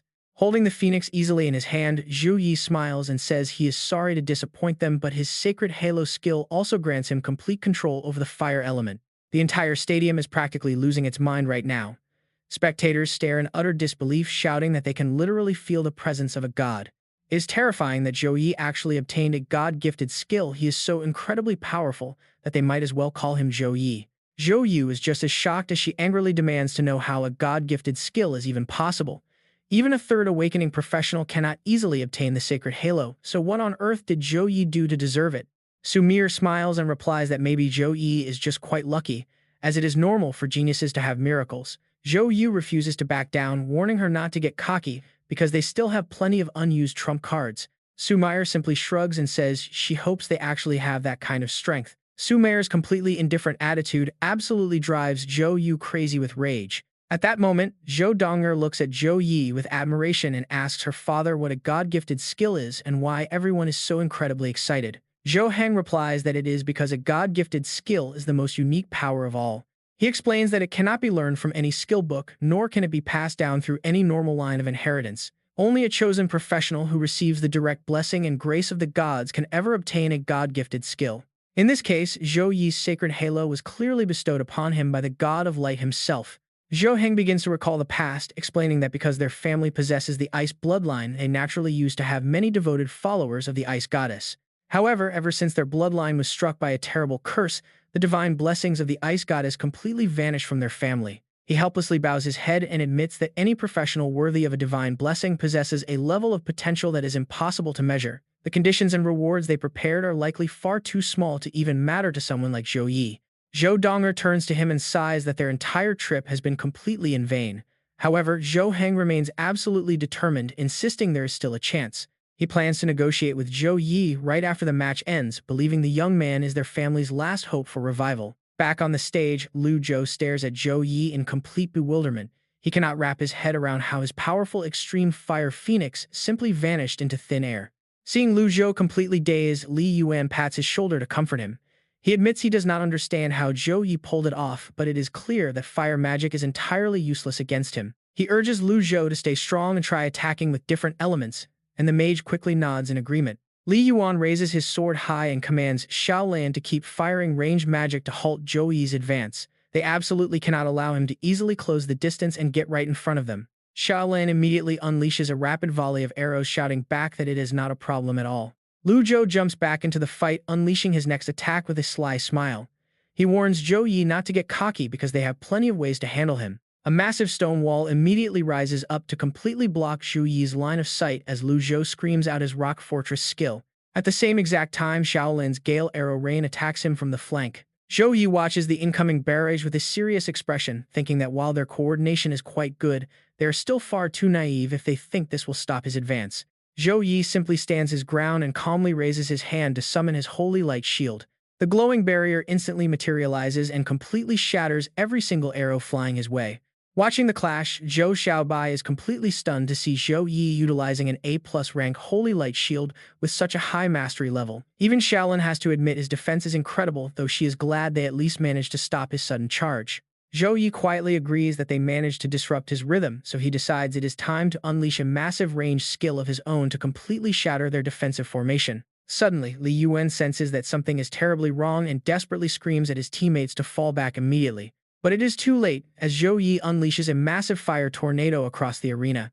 Li Yuan leaps backward, shouting for everyone to avoid the holy flame tempest. The raging storm completely obliterates everything in its path with devastating destructive force. Xiaolan barely manages to dodge in time, secretly terrified that getting caught in a holy flame tempest of this scale would mean instant elimination from the match. Suddenly, Li Yuan looks around in a panic, asking where Lu Zhou is and wondering if he could possibly still be trapped inside the storm. Inside the fiery vortex, Lu Zhou is using every ounce of his strength just to stay alive. He curses in frustration, wondering if Zhou Yi is even a holy knight since his elemental skills are far more terrifying than a real mage's attacks. Seeing that Lu Zhou is somehow still holding on, Zhou Yi smirks and says the fire is not quite hot enough yet, but he tells him not to worry because his extreme fire phoenix is going to consume him completely. The flames grow even more intense, completely shattering Lu Zhou's barrier. Zhou Yi coldly shouts for him to burn. Trapped deep inside the blazing tempest, Lu Zhou screams in absolute agony and utter helplessness. His magic staff slips from his hands and shatters on the ground. Once the storm finally subsides, Lu Zhou is left completely charred, collapsed on the floor as he desperately groans for someone to save him. Zhou Yi fights with growing excitement, muttering in frustration that he could not finish the beast off in one go, but next time it will not be so lucky. That arrogant attitude drives Li Yuan crazy. He shouts at Zhou Yi to stop acting so high and mighty, then tells Xiaobai to heal Lu Zhou, while he handles things, to which she quickly agrees. Raising his hammer high, Zhou Yi calls out that the timing is perfect, unleashing a radiant slash straight at Li Yuan. But Li Yuan stands his ground confidently, boasting that he will block it head-on. Just as the strike arrives, Li Yuan activates his defense, the powerful warding shield.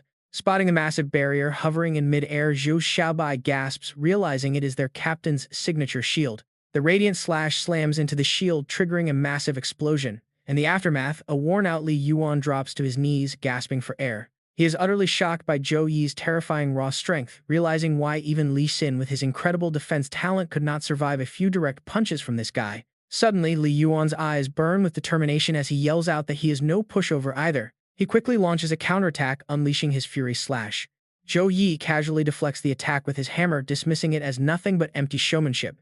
Seeing his strike shattered in an instant, Li Yuan stands completely frozen. He cannot comprehend how his opponent blocked it so easily, especially since this exact move can normally take down a level 20 gold tier beast with a single blow. Refusing to accept defeat, Li Yuan charges forward again with his sword, determined to try once more. As Li Yuan leaps up to deliver a downward slash, Zhou Yi readies his weapon and warns him that they will keep going until he finally yields. Their weapons collide with massive force, and Li Yuan's raw power actually thrills Zhou Yi. He laughs, calling him a worthy opponent and the first person of their age group who can actually go toe-to-toe with him in a pure clash of physical strength. Struggling to hold his ground, Li Yuan realizes with frustration that Zhou Yi's physical stats are even higher than his own. If they keep trading blows like this, his stamina will give out very soon. In the very next second, Zhou Yi knocks Li Yuan's sword right out of his hand, angrily yelling at him for not even being able to hold onto his weapon. How could he run out of steam this quickly? Zhou Yi rushes to Li Yuan's side and screams to fall back. Li Yuan is completely stunned, realizing too late that there is no time to dodge. But in that split second, a protective shield materializes, blocking a fatal strike. Having his attack blocked does not sit well with Zhou Yi at all. How could a guaranteed strike like that get stopped? Right at that moment, a massive robotic centipede drops down from above Zhou Yi. He whips around instantly to activate his shield, Holy Light Guardian, but the robotic creature's horn immediately cracks his defense. Within just a few seconds, Zhou Yi's defensive barrier is completely shattered. Furious, he charges forward to strike, shouting to break it. After landing, Zhou Yi quietly assesses the situation. That robot's stealth attack was seriously strong, easily piercing through his level 9 Holy Light Guardian in a single strike. Panting as he stands back up, Li Yuan spots Wang Xuan, who just saved him, and quickly calls out in gratitude, thanking him for the rescue. Wang Xuan calmly replies that it is only natural, noting that if he had not stepped in, they would have lost. He tells Li Yuan to focus on the other opponents while he handles Zhou Yi. Wang Xuan slowly activates his skills, admitting he originally planned to hide his true strength to deal with Wang Hui from Mado University. He never expected a single opponent like Zhou Yi could push their entire 5-man team so brutally. Wang Xuan proceeds to summon yet another machine. This time it is a robotic wasp monster model GX 100 level 21 with silver grade aptitude. Right after, a whole wave of other units emerges, including the light rocket bot model S level 21 and the BT-200 rogue cavalry level 22. Staring at the mechanical army, Zhou Yi wonders in surprise how Wang Xuan is only level 19, yet all of these summoned robots are level 21 and 22. Up in the stands, Wu Mang glances over at Dean Chang with a grin, noting that Xinjiang University certainly kept some hidden trumps up their sleeve. Dean Chang confidently replies that of course they did. He proudly looks down at Wang Xuan, explaining that the boy possesses an S+ talent called Mechanical Heart, which allows him to build robots at levels higher than his own. Intrigued, Wu Mang realizes that with an S+ talent, the victory of this team match will depend on these two. Back on the stage, Zhou Yi suddenly smiles, questioning if this is the classic summoner's swarm strategy of a mechanic. His eyes burn with excitement as he dares Wang Xuan to show him the true strength of this mechanical swarm. Let's see if it holds up. An angry Wang Xuan orders his machines forward, shouting that charging straight into his mechanical army is pure suicide. Immediately, the robots unleash a relentless barrage of heavy bullets, flying at high speed straight toward Zhou Yi. Next, the robotic wasps take flight with fierce momentum. Finally, the long-range artillery units fire a continuous barrage of heavy shells from a distance. Zhou Yi quickly deploys his shield, the unyielding heart defense calmly staring down the endless wave of incoming projectiles. Suddenly, he calmly commands them to go. The shield immediately surges forward, sweeping away both the bullets and the robots in its path. Right after, Zhou Yi unleashes his Holy Cross light skill, causing a giant glowing cross to manifest around his body. The surrounding robots instantly begin to short-circuit with electricity. In just a split second, they are all blown to pieces. Seeing his creations completely obliterated, Wang Xuan curses in frustration, unable to believe his fireproof machines couldn't withstand the blast. He suddenly pulls out a control keyboard, declaring that he has plenty of units at this level. With a swift motion, he taps down on a key. Another massive horde of robots materializes as Wang Xuan furiously shouts that there is no way Zhou Yi's mental energy won't run dry. He commands them to charge. Meanwhile, over on the side of Zhou Yi's teammates, Wang Tidam casually smashes a robot and laughs, saying Wang Xuan has absolutely no idea that Zhou Yi actually excels in these exact crowd control situations. Right then, Zhou Yi glances at the status screen, quietly waiting for the perfect timing. A massive spell is primed to erupt Divine Storm. The moment Wang Xuan spots it, he frantically orders his army to retreat from that terrifying skill, but they are a step too late. Divine Storm is unleashed instantly, wiping out every single robot on the battlefield. At that very instant, Wang Xuan's interface flashes red with warnings, showing that Unit 74 has lost its connection. Gritting his teeth in frustration, he curses that they have already lost a third of their forces right at the start. Taking a deep breath, he realizes the swarm tactic is completely useless against this guy. Left with no choice, he must play his ultimate trump card. Wang Xuan swiftly summons a colossal machine. Step forward, HX Arbiter. A giant machine materializes, sporting a terrifying jaw packed with sharp teeth. It resembles a mechanical shark, poised to unleash an overwhelming wave of raw, destructive power. As the metallic claws around the chassis begin to lock in, Wang Xuan screams like a madman for the HX Arbiter fusion. The HX machine immediately opens a chamber to pull Wang Xuan inside for the fusion. Meanwhile, its massive frame swells so rapidly that it begins pressing against the protective barrier of the arena. Upon contact with the barrier, the system immediately sounds an alarm, indicating the arena is under extreme load and upgrading the defense matrix to maximum. Staring at this metal titan, the entire audience completely panics. Seriously, can you even believe how insane this is? It is the first time in national tournament history that an epic-grade mechanical creation has appeared. Finally, the mechanical titan stands fully completed. The level 23 epic-grade HX Arbiter has arrived. Watching the arena, a young woman can't help but marvel, noting that this year's freshmen are all absolute monsters. Seeing Wang Xuan pull out his ultimate weapon, Li Yuan bursts into confident laughter, declaring that Brother Xuan's Arbiter is finally here. He looks over at Jiang Shuran, mocking her that they are completely finished this time around. But Jiang Shuran simply ignores his taunts and charges forward to continue her relentless attack. She slashes at Li Yuan in a rage, declaring that Zhou Yi will never lose. Li Yuan dodges back in a panic, still keeping his arrogant smirk as he asks why she even bothers with all this useless effort. Meanwhile, Wang Xuan yells from inside his HX mech, boasting that he'll show Zhou Yi the true devastating firepower of the Arbiter. Right on cue, a barrage of glowing shells fires straight toward him. Zhou Yi watches the incoming volley without a single hint of fear. He quickly calculates the trajectory, realizing a direct head-on clash is way too risky. In a flash, Zhou Yi grabs the rocks and launches himself upward. He moves with insane speed, weaving through the explosive barrage like a ghost. Glancing back, he silently mocks the simple attack, wondering if they have anything more creative. But he does not notice another projectile screaming right toward his face. Luckily, Zhou Yi twists his body and narrowly dodges it.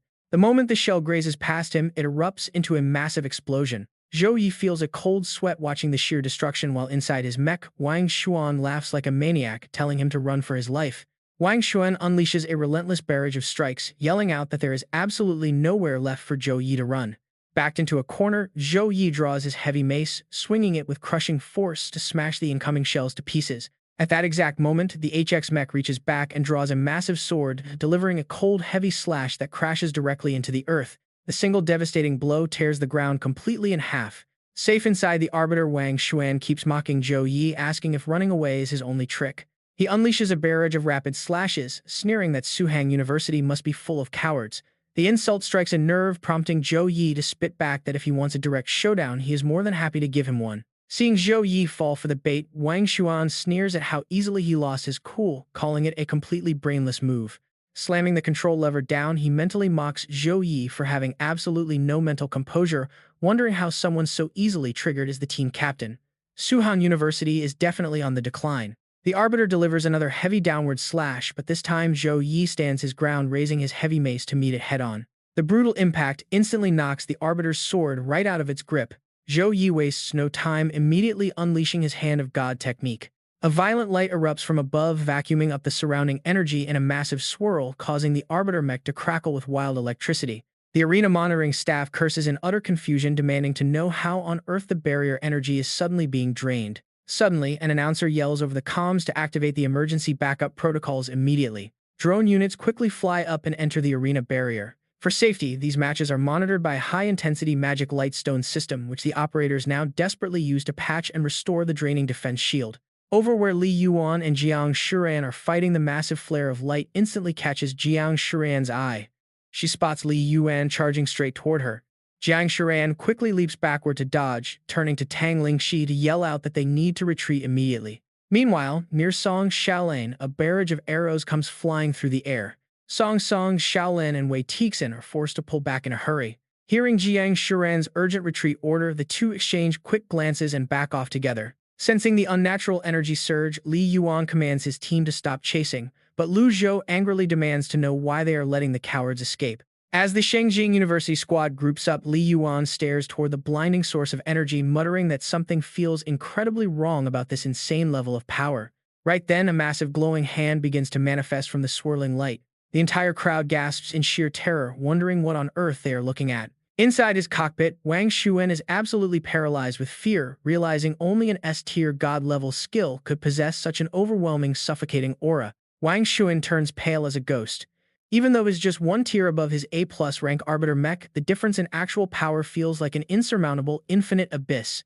Yet a sick wave of excitement washes over him as he yells out that they have not even clashed yet, refusing to believe a mere god-level skill can actually bring him down. Merging his mind completely with the Arbiter mech, he drives his systems to the absolute limit as the sword's heavy chainsaw edges spin at maximum overdrive.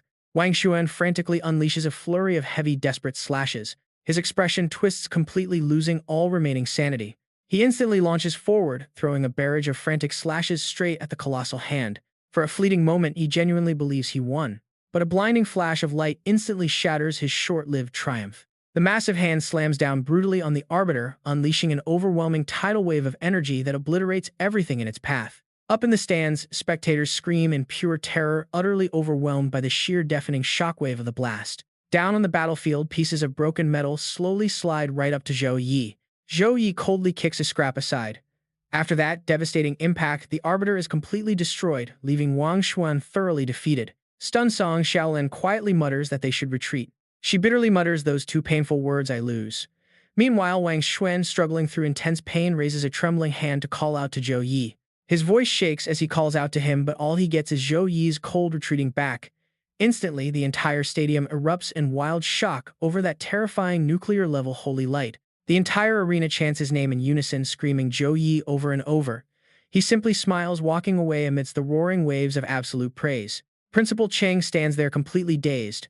"Our divine-grade Hand of God skill lost, but honestly, it was a fair defeat," he mutters. Deep down, his heart aches because he truly believed that having this year's top champion Wang Xuan would make securing victory an absolute breeze for Tsingjing University. Cold sweat pours down Principal Cheng's face as he processes the fight. Honestly, can you blame him? He never expected a complete monster like Zhou Yi to exist, dominant in close combat, support, and spellcasting, making him fully versatile in every single category. Turning to leave, he tells Director Wu that Suhang University has cultivated an incredible seed, admitting that in over 35 years of teaching, Zhou Yi is the brightest star he has ever witnessed.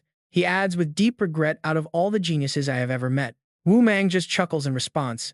Up in the stands, the crowd goes absolutely wild, chanting Suhang University and Zhou Yi over and over without stopping. Watching this chaotic roaring scene, Jiang Shuran can only stand there in utter disbelief at how crazy everything has gotten. Wei Texan smiles brightly, boasting that Xingjing University was way too easy to beat, but Song Shilan quickly counters, reminding him that without Zhou Yi they would have stood absolutely zero chance against Wang Xuan. Tang Lingxi nods in agreement, pointing out that facing a level 23 epic-grade mech without Zhou Yi would have meant a 100% guarantee of defeat. With a hearty laugh, Wei Texan points out that they do have Zhou Yi on their side now anyway. Jiang Shuren chuckles, mentioning that with the arena being expanded next year, this freshman exchange tournament easily brought in a massive crowd of 200,000 spectators.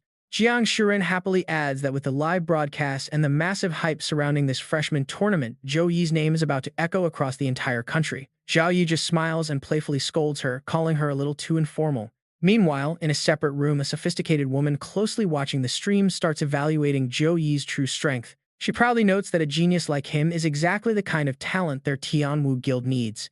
However, since his level is still a bit low, they must wait until his second-class advancement to invite him. A man steps forward, suggesting that since Tianwu is the top guild in the country, even their basic support staff must be at least level 30 and have completed their second-class advancement. He notes that after this battle, Zhou Yi's impressive data will definitely reach the leaders of other giant guilds, so they should recruit him before it is too late. But she quickly disagrees. The woman looks at Zhou Yi with growing interest, stating that with the old guild leader around, even if they cannot recruit him immediately, she is absolutely confident. She smiles, declaring that this junior brother of hers will definitely end up joining their Tianwu guild in the end. At the hospital, inside Wang Xuan's room, tension fills the air as doctors discuss his critical state. They must keep casting recovery and focus spells, constantly warning that a full report is needed before their mana runs completely dry. Everyone scrambles to save Wang Xuan as the room descends into pure chaos. The backup healers are ordered to take over immediately, with the lead priests cursing how incredibly violent the holy light was. They try dispelling it, but the damage is simply too deep. Li Yuan quietly admits that if the arena's protective barrier had not triggered, their leader might not even be alive, and the rest of them would be severely injured too. The team hangs their heads in shame as Li Yuan steps up to apologize, admitting they wasted the school's massive resources. Principal Cheng sighs and waves his hand, telling them not to blame themselves because Zhou Yi was simply too strong. He adds that Xingjing University will have to settle for third place in the team tournament. All of them are shocked by the news. Third place, they ask, pointing out that even though they lost to Suhang, they can easily defeat Mado University. They argue that losing to Mado would be an absolute embarrassment for the school. Principal Cheng looks at the heavily injured Wang Xuan, explaining that all 200 of his mechs were completely destroyed. He sighs, noting they no longer have anyone fit to face Wang Hui, he of Mado University. Meanwhile, Wang Xuan lies silently on his bed, glaring with deep resentment toward Zhou Yi. He refuses to accept this defeat, thinking that while Zhou Yi is strong, his own mechanical heart talent will only unleash its true S+ power after his second-class advancement. Wang Xuan grips his bedsheet tight in pure frustration. You can really feel that burning grudge, as he swears they will have a true final showdown. Meanwhile, in another room, Zhou Heng sincerely bows to apologize to Zhou Yi, admitting he was completely blind before. He explains that a holy knight acting as a support while possessing such massive destructive damage is something he has never witnessed in all his years of living. He praises Zhou Yi as a once-in-a-generation genius among men, but Zhou Yi calmly cuts him off, telling him to drop the fake flattery and get straight to the point. Zhou Heng chuckles, noting that truly powerful people are always incredibly direct. He straight up admits that he has reported everything to the clan, and both the Patriarch and the Elder Council have promised to pour all their resources into nurturing him if he returns. Zhou Yi frowns, repeating the words Patriarch and Elder Council with curiosity. Seeing his confusion, Zhou Heng explains that the Zhou Yi clan is massive, meaning the yearly distribution of resources to each family branch is highly competitive. Everything depends on individual capability within their massive clan, where various factions constantly fight over conflicting interests. Pushing up his glasses, Zhou Heng seriously explains that while the Patriarch and the Elder Council usually never agree on anything, they have managed to reach a rare unanimous consensus when it comes to Zhou Yi. Zhou Yi contemplates the offer, realizing that with the backing of the clan's top authorities, he wouldn't have to worry about resources anymore. However, returning to the main family line always brings annoying drama, and since his master Wang Hui can easily secure resources for him, he can level up fast, even without their help. More importantly, he still possesses his ultimate cheat weapon, the system. Having made up his mind, Zhou Yi tells Zhou Heng that he is sorry to disappoint him, but he has no intention of changing his class again. The rejection completely crushes Zhou Heng, who wonders in deep despair if their family will never have a chance to rise again. Seeing his profound grief, Zhou Yi offers some comfort, mentioning he knows someone with the Frost bloodline who might consider their hidden class in the future.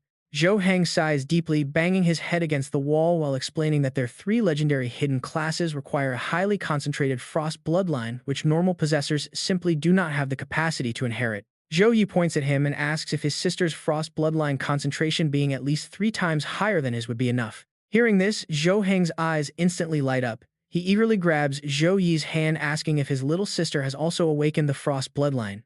Suddenly, Zhou Heng starts shaking with sheer excitement, his spirit instantly revived. He laughs hysterically, thanking the heavens for finally giving their family a genuine chance to rise and make their ancestors proud.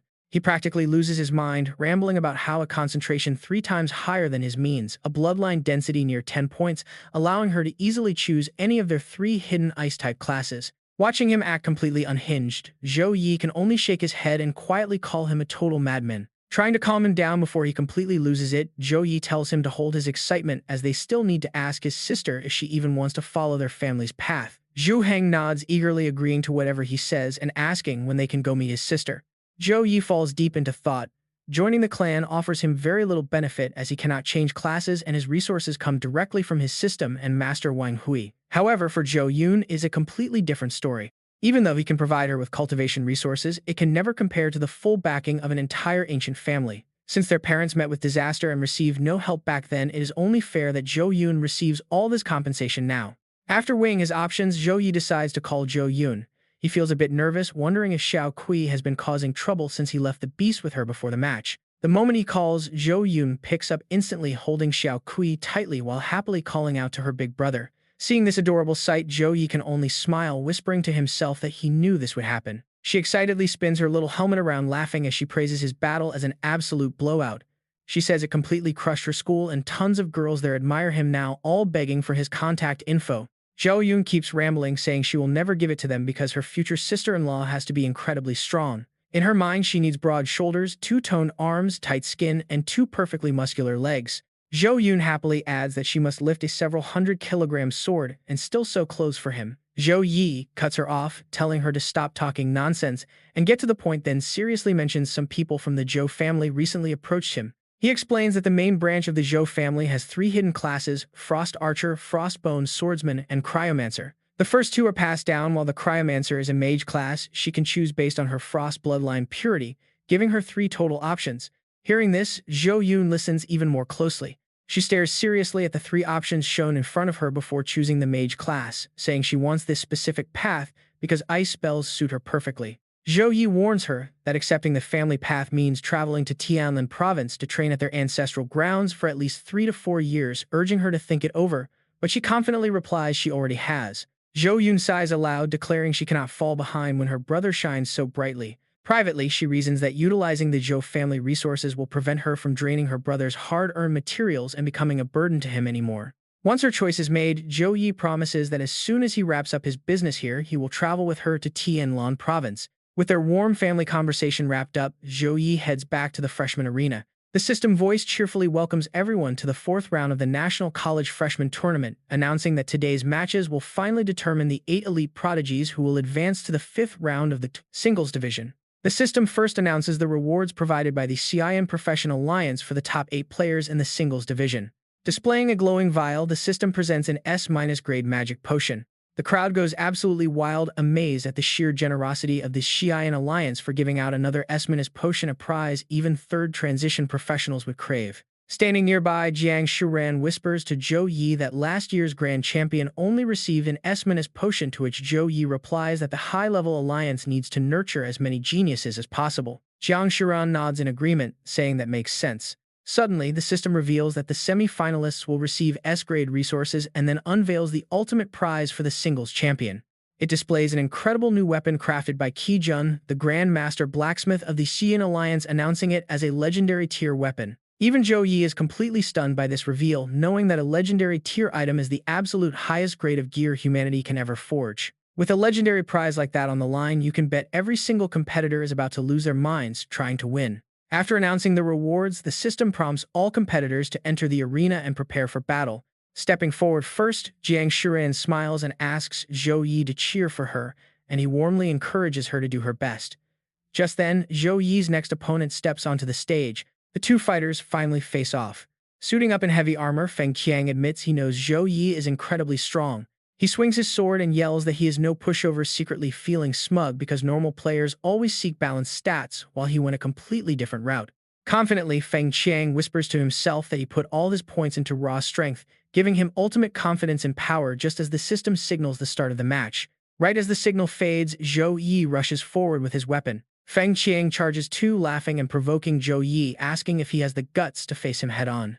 The guy quickly strikes first, unleashing a devastating violent slash. Their immense forces collide instantly. In a mere split second, the opponent's sword begins to crack, and then Zhou Yi's heavy mace completely shatters the blade to pieces. He follows through, slamming his weapon right into Feng Qiang. Collapsing in sheer agony, his opponent gasps out, asking how this is possible when he maxed out his strength, wondering how Zhou Yi's raw power could crush him so easily. Zhou Yi rests his weapon on his shoulder and asks if that's all he has, causing the entire crowd to erupt. Everyone is shocked that a pure strength build got completely overwhelmed, wondering how insane Zhou Yi's stats really are and joking that he must be hacking. Down below, the Mazun University teammates yell in absolute disbelief, unable to accept that their brother Qiang just lost a pure clash of physical power. Dean Su Qixin speaks up, noting that Feng Qiang's strength reaches around 370 points with gear, meaning Zhou Yi's raw power must be at least 450 to crush him with a single strike. Recalling that terrifying sight, the Dean feels deep respect, especially considering Zhou Yi's wisdom stat is also incredibly high, which is simply terrifying. Worried, he asks Wang Huihe if he has any confidence in defeating Zhou Yi. Wang Huihe pauses briefly, estimating he has a 30% chance. Back on the stage, Feng Qiang struggles to push himself off the ground. Gritting his teeth, he yells that he hasn't lost yet, standing tall and declaring a knight dies on his feet rather than surrendering. Zhou Yi speaks with genuine respect, calling him a true man. Feng Qiang immediately rushes forward with a relentless offensive. Zhou Yi counters just as fiercely, unleashing his repentant hammer, slamming the heavy weapon directly into Feng Qiang. Feng Qiang screams in agony as he is sent flying across the arena. Below the stage, the Mazun team immediately yells to end the match, officially surrendering. The system quickly registers the request, declaring Mazun University has forfeited and awarding the victory to Zhou Yi, who is instantly showered in wild cheers from fans screaming their love for him. As the medical staff rushes over to examine Feng Qiang, they sigh, complaining about how troublesome holy light injuries are to treat. They hurry to administer healing, whispering that it makes sense since he was facing a monster like Zhou Yi. The three medics quickly carry Feng Qiang away, while a day later, the Suhang University team gathers in a room to discuss strategy. Wu Mang starts by praising their efforts, noting that 2 of their members have successfully advanced to the top 8. Ingo Mang praises Song Ha Lan, calling her advancement a pleasant surprise. He notes her odds of reaching the top 4 are pretty slim, but urges her to give it her all anyway. She happily replies that she understands. Next, he turns to Kuang So Sumirin, saying her strength should be enough to reach the top 8. Unfortunately, her luck is just terrible since she has to face Ngai Hop, the top championship seed.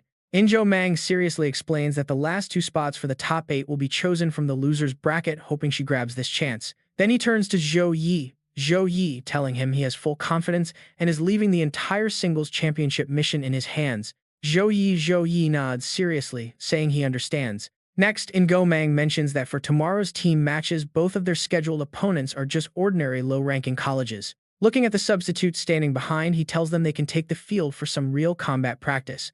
Once that is decided, he immediately starts lecturing them on tomorrow's tactics. Sinking into deep thought on a nearby bench, Kuang So Sumirin reflects on the brutal 4th-round losers bracket. Out of 70 elite competitors, only 2 will advance to the 5th round. If she can somehow just break into the top 4 during round 6, she will secure a set of rare, highly coveted S-class resources. Kuang So Sumirin resolves that even for wealthy families, S-class resources are never handed out easily. If she can claim this prize, her strength will definitely reach a whole new level. Suddenly, a voice calls out saying that Zhou Yi's true power has already been exposed. Yu Ming happily continues, saying that with Zhou Yi's strength, he could easily wipe out an entire 5-man team from any ordinary college alone. However, tomorrow's team matches are meant to train the others, so he should just protect them and avoid fighting. Zhou Yi nods, agreeing to the plan. Suddenly, 2 female students walk in, spotting him and squeal in shock, shouting that it is actually God Zhou Yi. That shout instantly attracts a mob of other girls who rush over and swarm him, yelling out his name in pure excitement. They can't believe the real Zhou Yi is standing right there, gushing over how handsome he is and screaming because he looked their way. Completely bewildered, Zhou Yi asks who they are. They immediately declare they are his biggest fans, begging for autographs. While he blankly repeats the request, the girls pull out countless pictures of him clamoring for attention, saying they want one too and thanking God Zhou Yi for being so incredibly handsome. They shout that they will always support him in his upcoming matches, cheering him on. Seeing him blush, they gush over how cute he is, pleading with him to take good care of himself and absolutely avoid getting hurt in the arena. Staring at those pictures, Zhou Yi's face darkens as he wonders if that is really him. Sitting nearby, Song Haolan giggles and remarks that Zhou Yi is incredibly popular.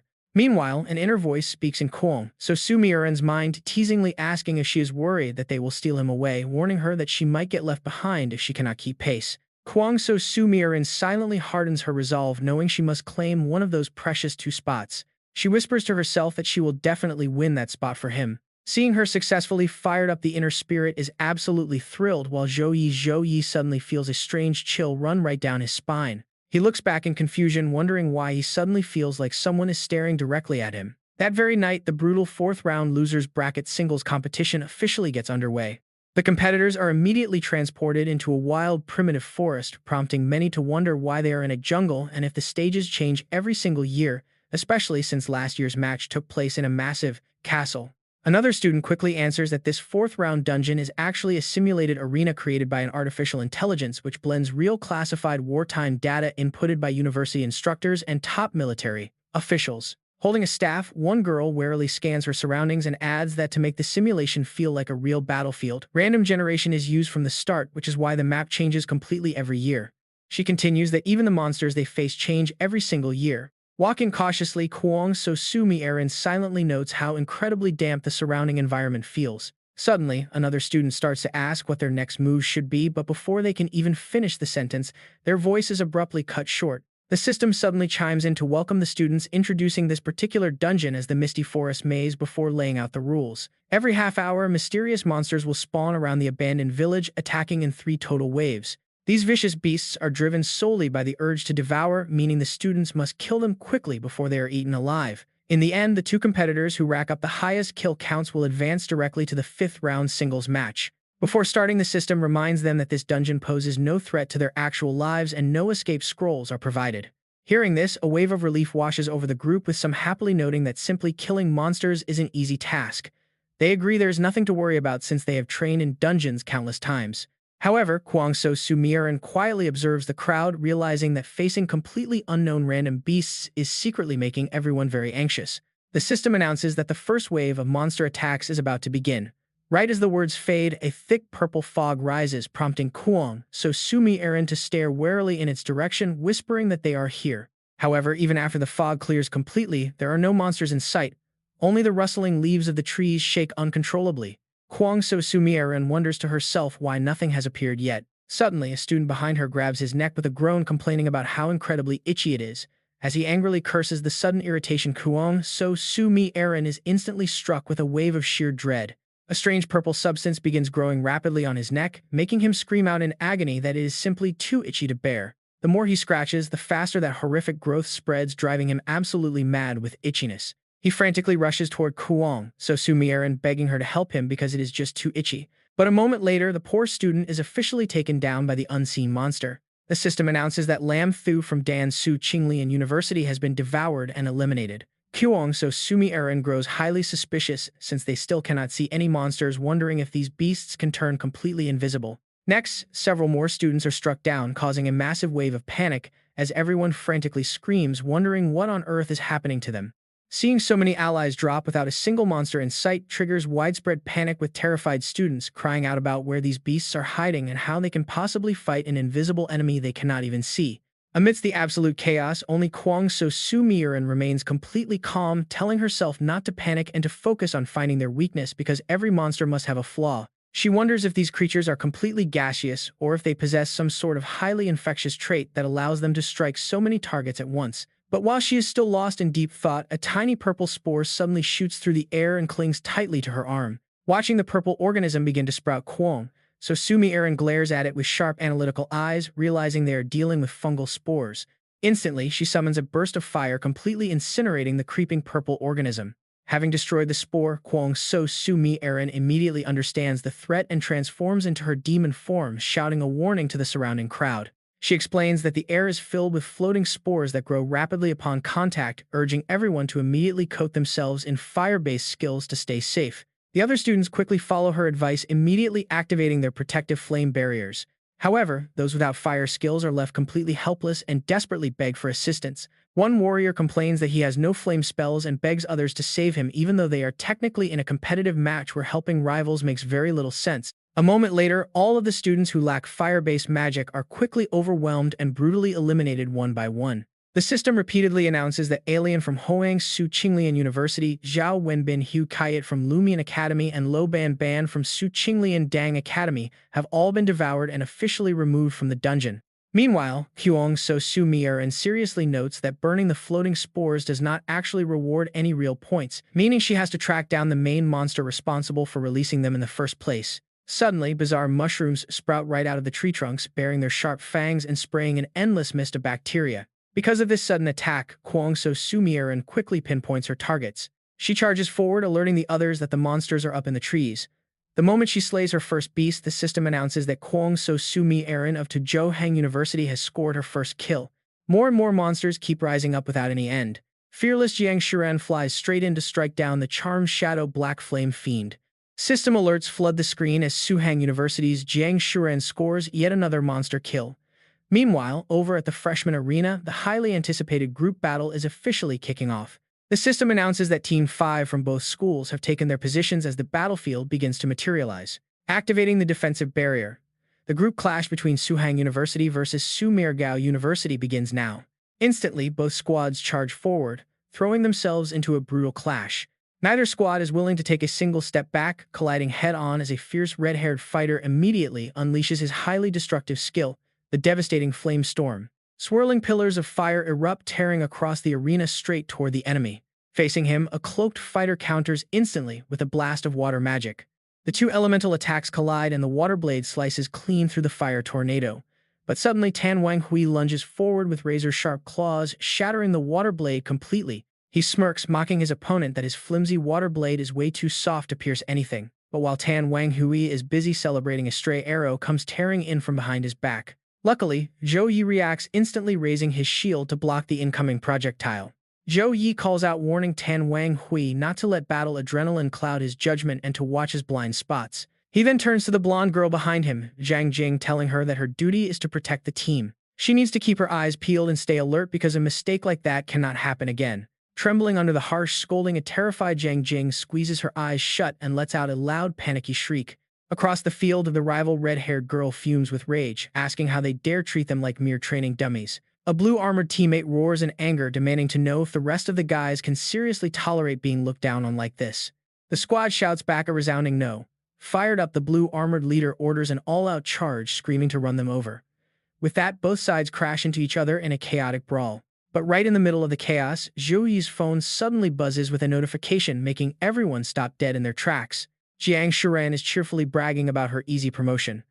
Zhou Yi can only sigh to himself, completely speechless at her antics. Furious at being ignored, the cloaked fighter screams at Zhou Yi for checking his phone mid-battle, calling it the ultimate sign of disrespect and promising to teach him a lesson. Yet literally 1 second later, the loudmouth is flat on his back. The system then chimes in, declaring Suhang University the official winner of the group match. By the very next morning, news of the intense freshman tournament is already spreading like wildfire. With the 4th round wrapped up, the 5th round matches are set to kick off immediately, narrowing the final 8 contestants down to just 4 top contenders. That afternoon, the 6th round cuts the remaining 4 down to 2. Ultimately, the last 2 standing are Zhou Yi and Wang Hui. A popular streamer goes live to hype up the grand finale, calling on all viewers to tune in for the ultimate championship showdown. He puts on a dramatic, tearful face while talking about Zhou Yi's tragic background. He notes how Zhou Yi came from a humble family with deceased parents, pulling himself up by his bootstraps to become the strongest, most shocking holy knight in history. Then he shifts his tone to introduce Wang Hui, a top-tier genius from a legendary clan with a century of heritage, boasting exceptional talent and a rare bloodline. With an excited grin, the streamer asks the chat who will finally ascend the champion's throne. He promises that streamer Kuyan Keech will broadcast the entire showdown live, urging everyone to like, subscribe, and stay tuned. After watching the viral stream, the crowd start debating furiously. And trust me, the hype is absolutely real. While some believe the mighty Zhou Yi will easily crush Wang Hui, others point out that Wang Hui His previous brutal matches prove he is a terrifying opponent who won't go down without a massive fight. Many also lament that goddess Jiang Shiren had to face Wang Hui. He's so early in the semifinals, missing out on an all-Suhang final match, which would have been epic. But suddenly, the loud chopping sound of helicopter blades tears through the clear blue sky above. The onlookers quickly scramble out of the way, clearing a landing zone for the chopper. As the doors slide open, the crowd goes absolutely wild upon recognizing the passengers. It is the elite squad from Suhang University. As the team steps out, waves of cheers wash over them. Fans scream for Goddess Jiang's stunning beauty and pledge eternal support to Zhou Yi. Some even encourage Song Xiaolin, telling her not to get discouraged. Others desperately plead for photos and autographs from their favorite idols. Everywhere Zhou Yi walks, the crowd chants his name in unison, echoing through the area. Suddenly, someone points to the sky as another helicopter approaches, shouting that Mado University has finally arrived. The chants immediately pivot to welcome the Mado team, with everyone screaming out Wang Hui, his name. Dean Su approaches Wu Mang with a polite smile, wishing him a good morning. He notes that the top 2 spots in the individual tournament will belong to their respective schools today. Wu Mang chuckles politely in return, but secretly scoffs at him. He thinks that with Wang Hui, his level Su is absolutely delusional to believe they stand a ghost of a chance against Zhou Yi. Spotting Zhou Yi from across the field, Wang Hui, he tightens his fists. He vows to himself that the final showdown has arrived and he will absolutely crush Zhou Yi to claim the crown. Now get ready. As the grand match begins, Zhou Yi lets out a subtle, mysterious smirk right before stepping onto the stage. The system voice booms, welcoming both of the grand finalists, Zhou Yi and Wang Hui, into the arena. It asks the audience to quickly take their seats as the official 5-second countdown begins. Up in the stands, the crowd erupts into a massive frenzy. Fans scream for Zhou Yi to dominate, while others beg Wang Hui to crush Suhang University's pride. In the middle of the chaotic noise, some even complain about people stepping on their toes. Meanwhile, back at the Zhou family estate, Zhou Heng and Master Zhou watch the broadcast intently with only 3 seconds left on the clock. Master Zhou breaks the silence, asking if Zhou Yi can really win against this Wang Hui family kid, who has been excelled as a prodigy since childhood and showered with elite resources. Zhou Heng replies confidently, noting that after analyzing all of Zhou Yi's battle records, his growth speed is downright terrifying. His raw strength easily eclipses anyone else in his age group. Staring at the screen, Zhou Heng adds that while Wang Hui, he is a certified genius of his clan, Zhou Yi possesses a rare aura that resembles their great ancestors. Just then, the countdown hits 0 and the match officially begins. Without wasting a single second, Zhou Yi immediately activates his Divine Blessing skill. He stacks buffs of Courage, Holy Light, and Weapon Blessing. Seizing the opening Wang Hui, he brandishes his sword and charges straight toward him. Leaping into the air with a furious expression, Wang Hui, he swings a heavy strike at Zhou Yi, whose body suddenly erupts with a brilliant golden glow. Their powers clash with a deafening explosion. Wang Hui, he grits his teeth, staring in shock, while Zhou Yi maintains a completely cold and calm expression. Zhou Yi retaliates with a quick slash, forcing Wang Hui, to leap backward to avoid the blow. Eyes sharp and brow furrowed, Wang Hui, he drakes back down for another strike. His eyes turn bloodshot as a terrifying aura takes over. Screaming out frenzy, his body glows crimson as he grips his blade tightly and unleashes the fiery blade technique. Wang Hui, he lunges forward, unleashing a flurry of razor-sharp blade strikes. Zhou Yi evades each strike completely unfazed. As Zhou Yi dodges, he analyzes his opponent's moves. This Berserk skill is a signature warrior move that boosts all 4 primary stats, but it has a catch. Once those 3 minutes are up, the user is left completely drained. On top of that, Wang Hui, he has also stacked the fiery blade technique. It works like a physical buff while infusing his weapon with additional fire magic damage. Still, Zhou Yi keeps dodging every single swing with ease. Wang Hui, he charges straight at Zhou Yi like a speeding arrow. Bracing for impact, Zhou Yi admits he really is the top freshman of Manhwa University. Zhou Yi keeps his gaze sharp and dodges without a hint of fear. Furious Wang Hui, he roars out his thunder slash and his giant blade instantly erupts in a blazing ring of fiery red light. This is an A-tier warrior skill designed for pulling off rapid slash attacks. The higher the skill rank, the greater the strength, stat boost, and execution speed, allowing the user to eventually strike as fast as a bolt of actual lightning. With bloodshot eyes and a furious face, Wang Hui, he recalls training tens of thousands of times just to max this specific skill out at level 9. Screaming Wang Hui, he brings his sword crashing down, but Zhou Yi blocks it with his hammer. The heavy impact creates a massive shockwave, forcing Wang Hui to grit his teeth in shock at his sheer strength. Wang Hui, he puts even more raw power into his grip, knowing his massive sword already weighs thousands of pounds. Boosted by the kinetic force of Thunder Slash, the impact is terrifying enough to easily slice through the toughest metal alloy. Yet Zhou Yi is completely unfazed. Not a single hint of fear. Realizing he cannot win in a direct clash of strength, Zhou Yi suddenly shoves his opponent back, sending Wang Hui flying. Instantly, Zhou Yi's weapon begins to glow with a brilliant golden light. Activating his level 9 B-rank Holy Cross skill, Zhou Yi channels the bright energy with both hands, forming a colossal sword of pure golden light. Wang Hui, he smirks confidently, shouting that he already prepared for this exact move.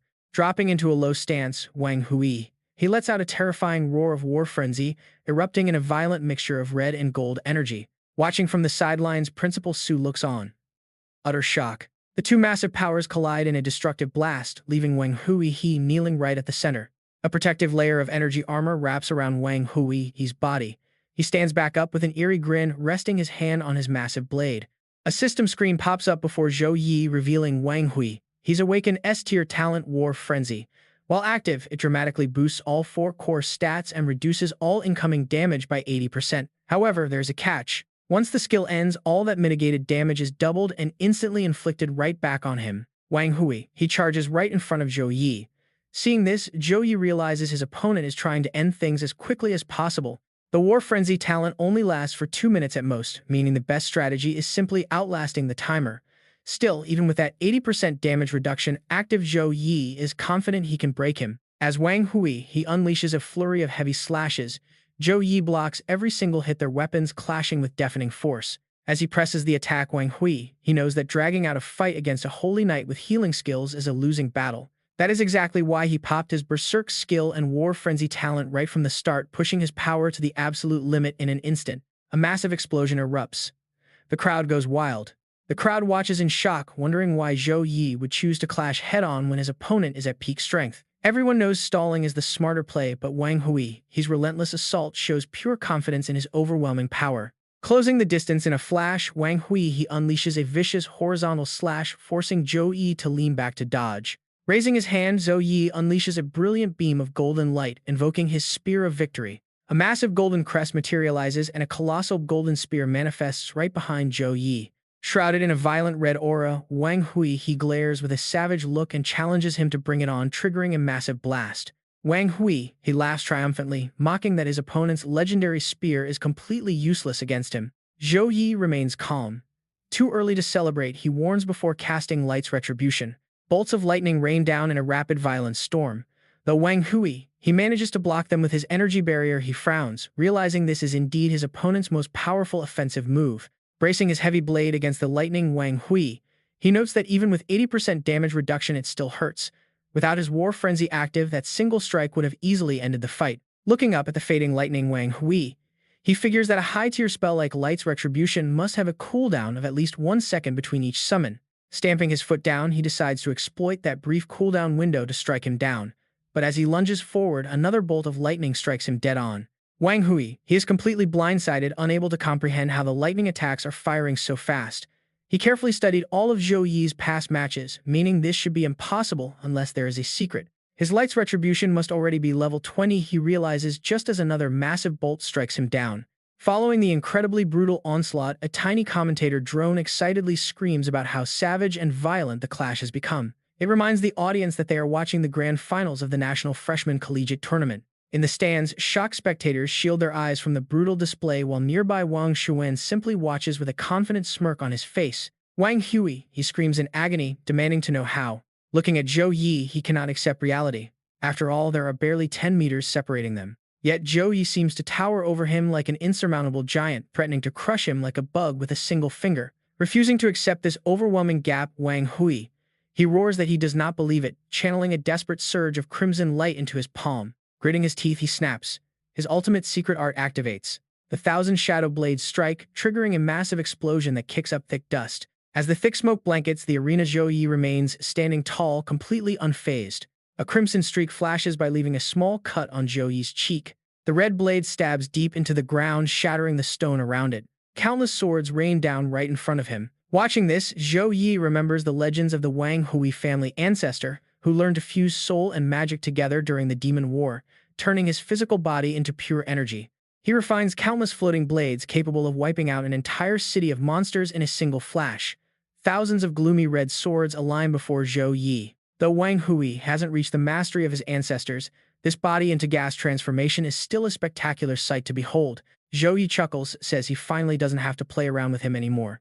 Suddenly, the blades move and rain down at lightning speed, thousands of swords falling from above.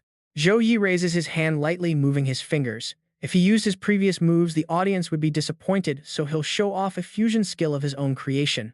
A sudden freezing wind blows right past the crowd. 10,000 miles of frost. Zhou Yi stands inside a massive blue vortex, hands outstretched. He takes a single step forward and a thick sheet of ice instantly spreads from beneath his feet, creating a massive barrier of ice that completely covers the arena. The hovering drone speaker crackles with excitement. Attention students and viewers, Zhou Yi's skill has completely blanketed the arena. Right now, we cannot see any of the action happening inside. Anxious and confused, the crowd erupts in shouting. What's happening? One guy curses in frustration. What kind of ultimate move is this, and how does he even have ice magic? The elder stands up in pure shock. Zhu Hang cries out in shock. With a panicked face, the elder points forward and shouts, Zhou Hang, do you see that? How can someone wield such pure ice elemental power? Zhu Yi holds out his hand to cast. Thousands of falling blades slowly freeze in place, locked tight and bound by glowing golden threads. Clenching his fist, Zhou Yi's eyes turn razor-sharp. Golden rays pierce through the ice, instantly shattering it into pieces. Zhou Yi grabs his necklace, his other hand wrapped in golden threads.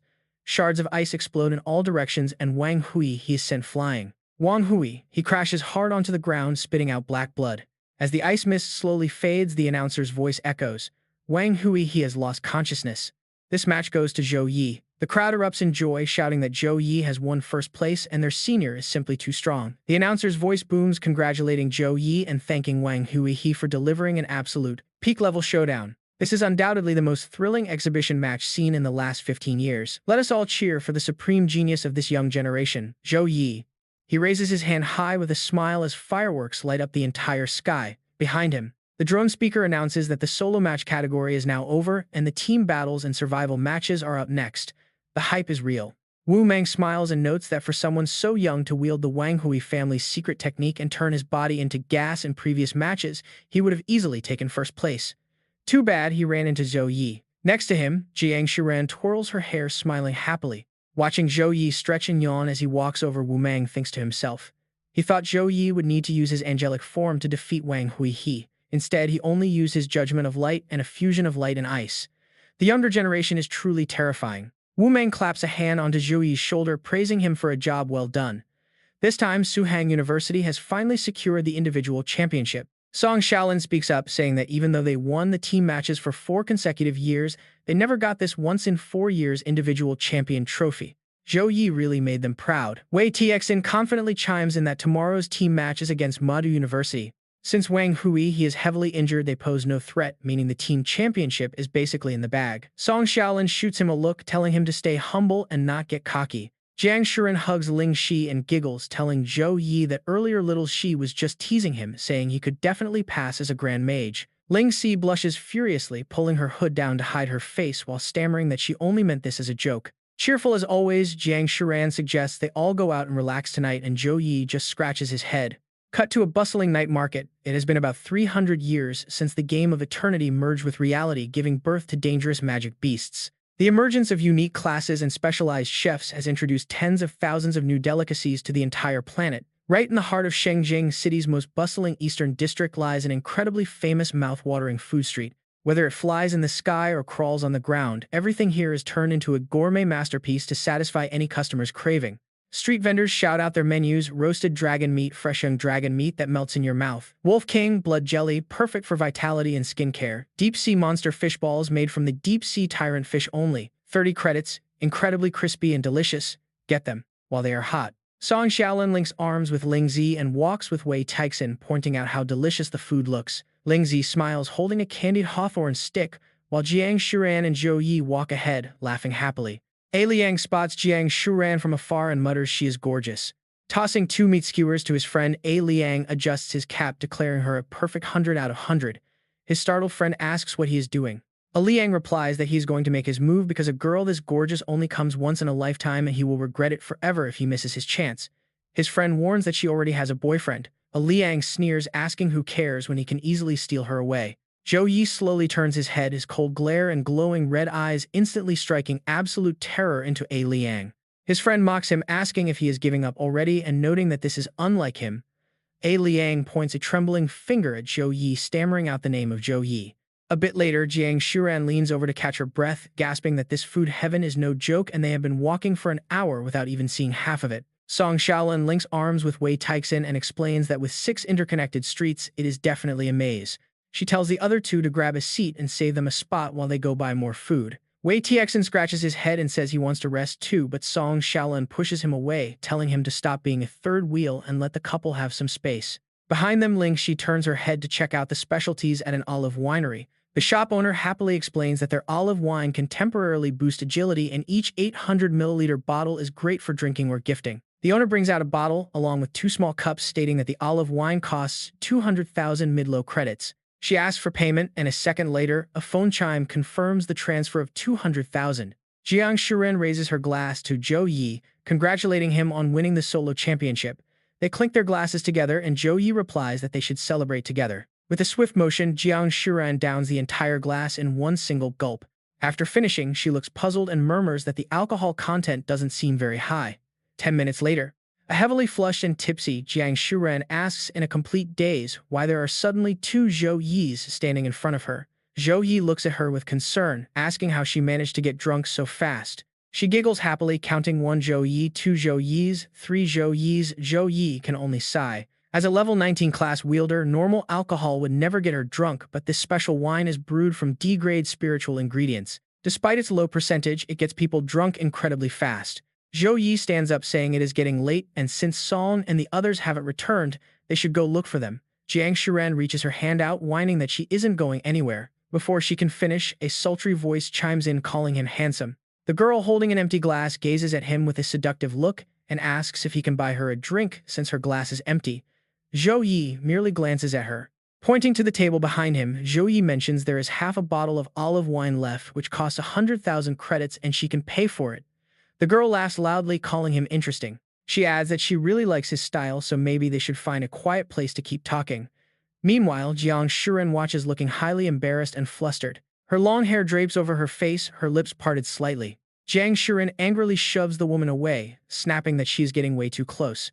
She whispers into Jiang Shuren's ear, telling the little beauty she is being totally unfair since she and this handsome guy aren't actually lovers anyway, so she shouldn't ruin his romantic opportunities. Secretly, the woman thinks to herself. She knows Zhou Yi is this year's strongest rookie and Jiang Shuren is just his friend. Many believe they are dating, but she knows they aren't together yet. Looking at the clueless young guy and the infatuated girl, she realizes they still need time to confess their feelings, making this the perfect opportunity for her to make a move. If she can get Zhou Yi wrapped around her finger, all his resources will be hers. She glides over to him, flashing a sweet smile and calling him big brother. Am I right? She asks, leaving Jiang Shuren flushing red with anger as she stutters in disbelief. Zhou Yi suddenly grabs her hand. Jiang Shuren stares down in shock at his firm grip, while Zhou Yi calmly states that he doesn't mind her blocking his other female admirers. Zhou Yi pulls Jiang Shuren away, tossing back a sharp remark that he actually finds her pretty average, so she barely counts as an admirer. The girl is left completely speechless. Zhou Yi confidently leads Jiang Shuren right through the bustling crowd. Jiang Shuren suddenly stops in her tracks. Zhou Yi turns around to look at her. Looking up with a blushing face, she confesses her love, leaving Zhou Yi completely shocked. He softly calls her name in surprise. With flushed cheeks, she admits she shouldn't confess before the big match. But she absolutely hates seeing so many other girls crowd around him. Looking at them makes her want to summon a dark alter ego just to wipe every single one of them out. She throws herself into his arms, asking if she can be his girlfriend. She collapses into his chest, falling fast asleep right after. Nearby, Wei Teixin freezes with a bun halfway to his mouth, completely stunned. Song Shaolin, Wei Teixin, and Ling Shi stare wide-eyed in absolute disbelief at the shocking scene before them. Under a bright blue sky, the morning alarm blares. Jiang Shuren hazily recalls her wild confession from last night and bolts upright. Blushing furiously, she peeks her head out to check the room. Wu Meng spots her and notes she woke up a bit late, inviting her to breakfast. Wei Teixin waves while Ling Shi, Song Shaolin, and Zhou Yi all look her way. Zhou Yi quickly turns away to stuff his face, while Song Shaolin and Ling Shi narrow their eyes at him. Jiang Shuren pulls out a chair, wondering if that wild confession was just a dream. She eats with a dazed, blushing face, while Zhou Yi acts completely calm as if absolutely nothing happened last night. Ling Shi and Song Shaolin lean in close, watching her every move. Last night, Zhou Yi carried her back, asking the others to pretend they saw absolutely nothing. Song Shaolin was highly confused, asking why they would hide it when they both clearly like each other. Zhou Yi looked at the sleeping girl and gently explained that her family is an ancient top-tier power. They existed even before the Eternal Game arrived hundreds of years ago, holding massive, absolutely unmatched influence across the country. He might have some fame now as Master Wang Hui's personal disciple, looking quite impressive. Looking up at the night sky, he knew those achievements meant nothing to her massive family. He refused to put her in a difficult spot, believing that once he attained absolute undeniable power, even the strongest clans would crumble to dust. It is simply a matter of time. Song Shaolin hides her face behind a bun, whispering that he is a true pure war god and she will support their couple forever as their official fan club president. Zhou Yi sweats nervously at her wild enthusiasm. Meanwhile, Wu Mang puts down his chopsticks to announce that only 10 elite universities nationwide have made it to the final round of the freshman team tournament. Every academy must play a match against all other 9 opponents, meaning there will be 45 intense matches in total to decide the final top 3 rankings. Today marks our crucial 9th battle, and if we can secure a victory here, the team championship belongs to us. He hopes everyone stays focused without letting pride get to them and completely crushes the powerhouse Mado University. Everyone shouts back that they understand. Wu Mang raises her hand high with a bright smile, telling Sun Qiao, who is playing as a sub, not to feel too much pressure. Zhang Feng stands nearby, adding that Sun Qiao is a powerful summoner whose support is crucial, so protecting her on the field must be their absolute top priority.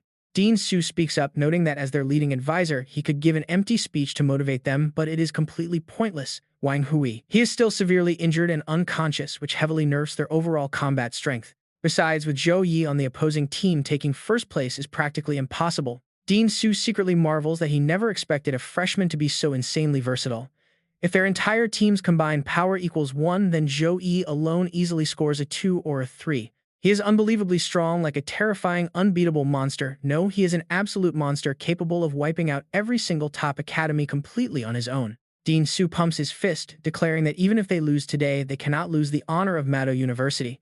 He demands they give it their all so no other school can look down on them, asking if they can do it. The team passionately shouts back that they can, heading out with Dean Su in the lead. The 5 students of Mado University march out with incredible, imposing momentum. Sun Xiao calculates their chances, knowing that even if Wang Hui was here, they would likely face a crushing defeat. Is Mado University destined to take 3rd place once again? But she remembers 7 years ago when their captain was badly injured and benched, yet their flawless teamwork and sheer strength still secured a victory. Coincidentally, that match was also between Mado and Suhang University. Sun Xiao touches her face, wondering if she can use that same strategy to help Mado University pull off a miraculous comeback and replicate the legend from 7 years ago. Above, a flycam buzzes as the announcer declares that the highly anticipated clash between Mado and Suhang is about to begin. But before they start, the announcer proudly reveals the massive rewards from the Shiyan Professional Alliance. For the 3rd-place team, every single member, including the substitutes, will receive a custom-made 3-star gold-tier equipment set tailored precisely to their level. The 2nd-place team will receive a custom-made 4-star gold-tier set, but for the grand champions of the tournament, the Alliance will award every single member of the winning academy with something far more valuable. A complete 2-star epic tier equipment set for everyone. And honestly, who wouldn't be blown away by that kind of legendary generosity? The rewards this year have more than doubled compared to last year, making it absolutely insane. While some students shout that they will risk everything for this wealth, Zhou Yi rests his chin on his hand, calculating that while the solo champion's legendary weapon is valuable, it still cannot compare to the massive prize pool of the team championship. A full set consists of 7 individual pieces, including tops, bottoms, belts, boots, weapons, necklaces, and rings. With 10 members per academy team, that makes 70 epic tier items in total. When you add up the overall cost, their combined value is easily high enough to forge 2 legendary grade weapons. Wei Taxin laughs confidently with his hands clasped together, boasting that they have hit the absolute jackpot this time around. That epic gear is basically ours. The host's voice booms over the speakers, announcing that with the rewards revealed, both Suhang University and Mado University must step forward. Below, the massive crowd erupts in wild cheers, chanting Zhou Yi's name alongside loud cries for Mado to do their best. With both teams in position, Zhou Yi and his squad look completely confident. 3, 2, 1, go! Sun Qiao's team wears cold expressions as heavy tension fills the arena. Zhou Yi's team charges forward instantly. Zhou Yi wields a massive hammer, while Wei Txin grins. On the other side, Sun Qiao closes her eyes and raises her hands, channeling a glowing orb of light. Sun Qiao thrusts her hands forward, chanting rapid spells to summon the spirit dragon baby Regias, the wasp swarm Jack Yazin, the giant serpent Haditha, and the terrifying hellfire guardian Sebius. Finally, she summons the spirit lion King Kamala, bringing 5 powerful spirits to her side with overwhelming force. The spirits roar and charge directly at Zhou Yi. The Lion King Kamala leaps forward, unleashing a devastating strike with a massive wave of golden energy blasting from its body.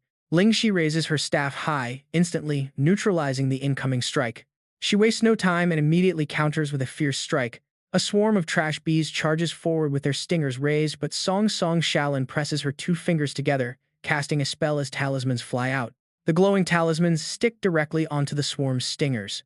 Song Song Xiaolan extends her hand and they all explode like brilliant fireworks. Over here, Wang Tianm clashes with Haditha, while Jiang Shiran spins her weapon and charges straight into the fray. Jiang Shiran slashes multiple times, carving deep cuts into Sebins.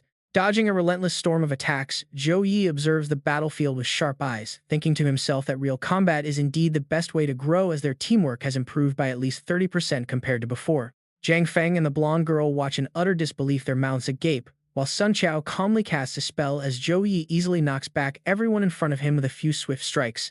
Zhou Yi throws a heavy punch towards Sun Qiao, but she remains incredibly composed, closing her eyes to channel her magic. Sun Qiao shuts them tight. A second later, she snaps her glowing, razor-sharp eyes open as a giant hand manifests out of nowhere to block the heavy hammer. Zhou Yi frowns in annoyance. The massive hand catches the hammer for Sun Qiao. Frowning as she fights to endure, the red-eyed Langyan ape uses its bare hand to intercept the heavy blow. It slams its fist downward, forcing Zhou Yi to grit his teeth and push back with all his might as the ground beneath him cracks. The Langyan ape roars as a blue magic circle surrounds it, firing a barrage of deadly projectiles. Shocked Sun Qiao grits her teeth and desperately summons Haditha. With bloodshot eyes, the furious Langyan ape grabs Haditha by the throat, squeezing hard. With a violent surge of strength, dark blood splatters in all directions. The Langyan ape tears Haditha's head off, looks at Sun Qiao and snarls that she does not need these tricks, asking why she even summoned him as she shields herself in terror and stammers to attack. Shaking with fear, Sun Qiao points directly at Zhou Yi and screams to defeat him. The level 24 monster Langyan ape possesses a legendary grade potential. Talk about a complete nightmare scenario, as this rare fire-controlling beast of legend makes anyone who encounters it wonder if they are incredibly lucky or just doomed.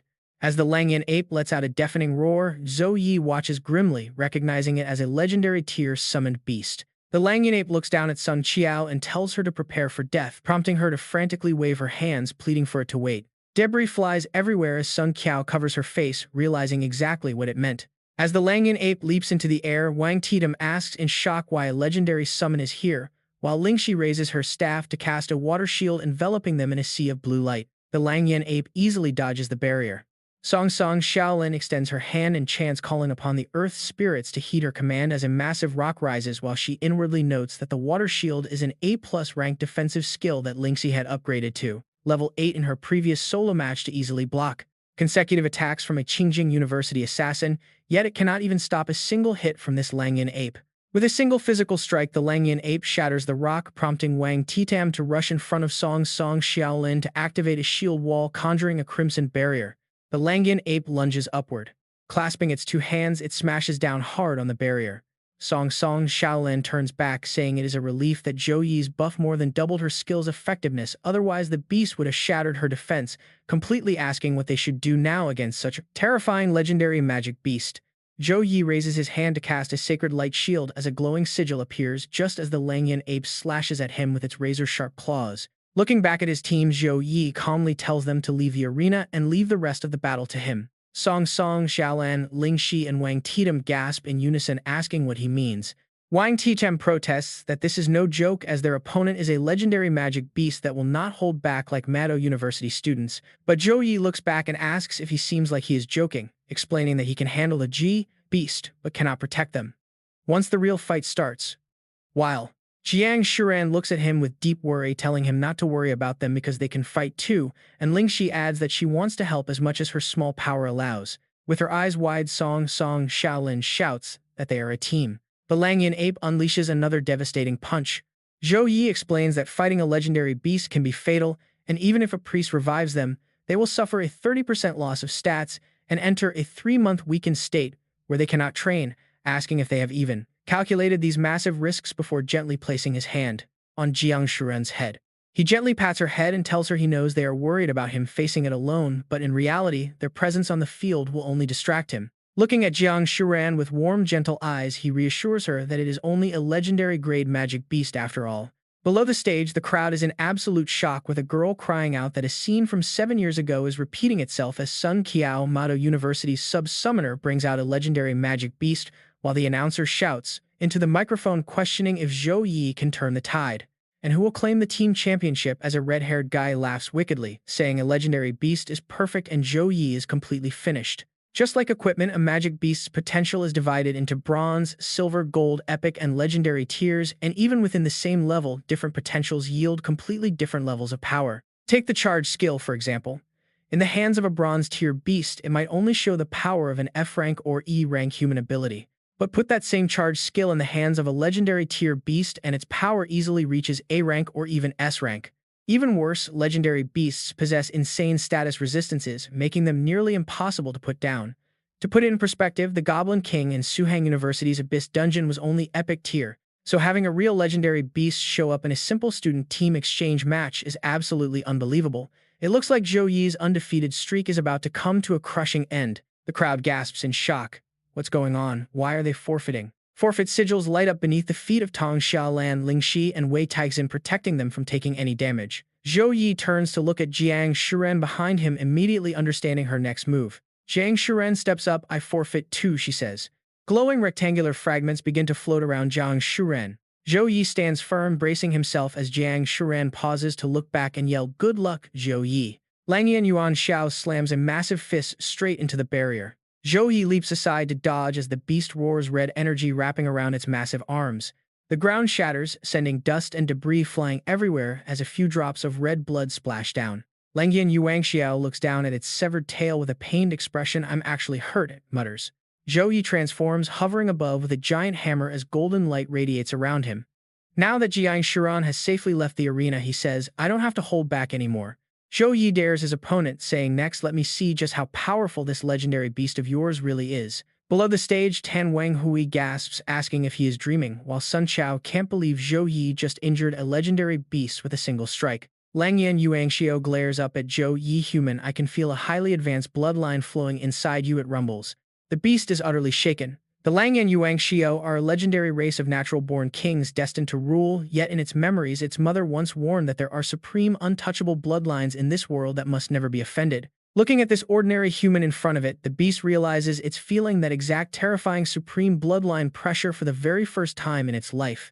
If this human weren't so weak, the beast would have fled instantly, even at the risk of severe summoning backlash. Luckily, he is just a fortunate human who happened to fuse with the supreme bloodline. Langyan Yuanxiao raises a massive fist wrapped in raw energy, growling that it was careless, but now it is time to unleash its true full power. It leaps into the air, blue energy crackling around its hands. With glowing red eyes, it brings its fingers tightly together. A spiked weapon connected by chains materializes right in its palms, and the beast firmly grips the massive, dangerous circular weapon. Zhou Yi calmly calls out, bring it on. Zhou Yi raises his hand as a golden chain of holy light shoots forward. Langyan Yuanxiao unleashes its power, hurling its weapon to clash violently against the incoming holy chain. Zhou Yi instantly casts Radiant Blast, unleashing a massive wave of brilliant blue energy. Langyan Yuanxiao is sent flying backward. It digs its weapon deep into the ground to halt its slide, glaring back up with bloodshot, angry eyes. Zhou Yi watches in surprise, realizing the beast didn't take any damage. Elder Zhou Yi panics, demanding to stop the match immediately so they don't lose the family's brightest hope. Zhou Heng quickly spins around, yelling that he will go find Wu Mang right now. Elder Zhou Yi screams that they must stop this match and protect Zhou Yi at all costs, even if they offend Suhang University. Dean Cheng anxiously urges teacher Wu to surrender, arguing that if Zhou Yi dies here, the country loses a future champion. Others quickly agree, shouting that Zhou Yi is destined to become a supreme powerhouse, and losing him over a simple match completely defeats the purpose. Zhou Heng rushes in, begging teacher Wu to surrender and promising that the Zhou Yi family will compensate Suhang University 100 times over. Someone nearby pleads not to ruin Zhou Yi's future over a meaningless rank, urging Wu Mang to call it. Wu Mang just picks his ear, asking who they think he is. Wu Mang recalls asking the principal about Zhou Yi's actual power limits, and the principal just kept his hands behind his back, telling him to relax. As long as it isn't a legendary beast above level 26, Zhou Yi can handle it. Wu Mang looks at the screen. After level 20, the power gap between levels is massive. Normally, a level 26 beast would completely overpower a level 24 opponent, Since this beast is only level 24, leaving a 2-level gap, Zhou Yi actually has a chance. But out loud, Wu Mang tells the panicking crowd that expecting an easy victory is impossible. Zhou Heng panics, asking if he's not worried about Zhou Yi, just as Langyan Yuan Xiao swings its weapon down. Zhou Yi quickly casts Light's Punishment, summoning a brilliant bolt of lightning. Struck directly by the lightning, Langyan Yuan Xiao roars in pain, shocked that this holy power is actually making its entire body go numb. Zhou Yi smirks instantly, casting Light's Punishment yet again. The beast roars in agony, barely managing to block the strike. It roars out, "Human, let me see what you are truly capable of." As the beast charges, Zhou Yi hovers above calmly, calculating his options. His Light's Punishment is now an A-rank level 14 skill boosted by Light Element and his S+ Angel talent. Since transforming into his angel form doubles all of his stats, this attack should easily be strong enough to instant kill even an epic tier goblin in the deepest abyss dungeon. Yet striking this legendary beast only seems to cause brief, temporary damage before it instantly heals itself, looking completely untouched as if the blow never even landed. Zhou Yi stares at the unharmed beast, amazed by its terrifying recovery speed. Suddenly, the beast lunges upward, appearing directly in front of Zhou Yi. Golden energy flashes sharply across its eyes. Thick chains wrap tightly around it. The furious beast roars in anger at the annoying trick, while Zhou Yi watches closely. He reminds himself that although he has fought and defeated a legendary tier demon before, that opponent was severely countered by his light elemental powers, meaning it could not actually showcase its true terrifying potential. He needs to analyze this fight carefully to ensure a victory in his next legendary battle. Langyan Yuan Xiao is speeding up, meaning its resistance to light magic is growing stronger by the second. This incredible adaptability explains why humanity suffered such massive losses during the Dark Era. These magical beasts are truly on a completely different level. The relentless attacks keep raining down. Spreading his arms, Zhou Yi chants his support spells, casting divine blessings of protection, alliance, and courage. He knows that stacking these buffs before his angelic transformation, then unleashing them in his angel form, is the only way to reach his true peak power.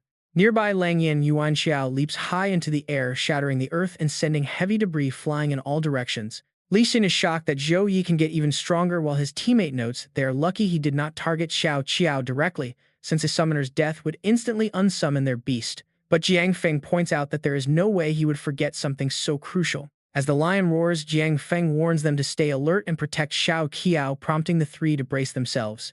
Now Zhou Yi stands enveloped in brilliant golden energy, holding crackling bolts of divine lightning. At the same time, Wu Kang unleashes his own explosive power, cloaking himself in roaring flames as he activates his blaze armor. He then merges his two weapons into a single piece.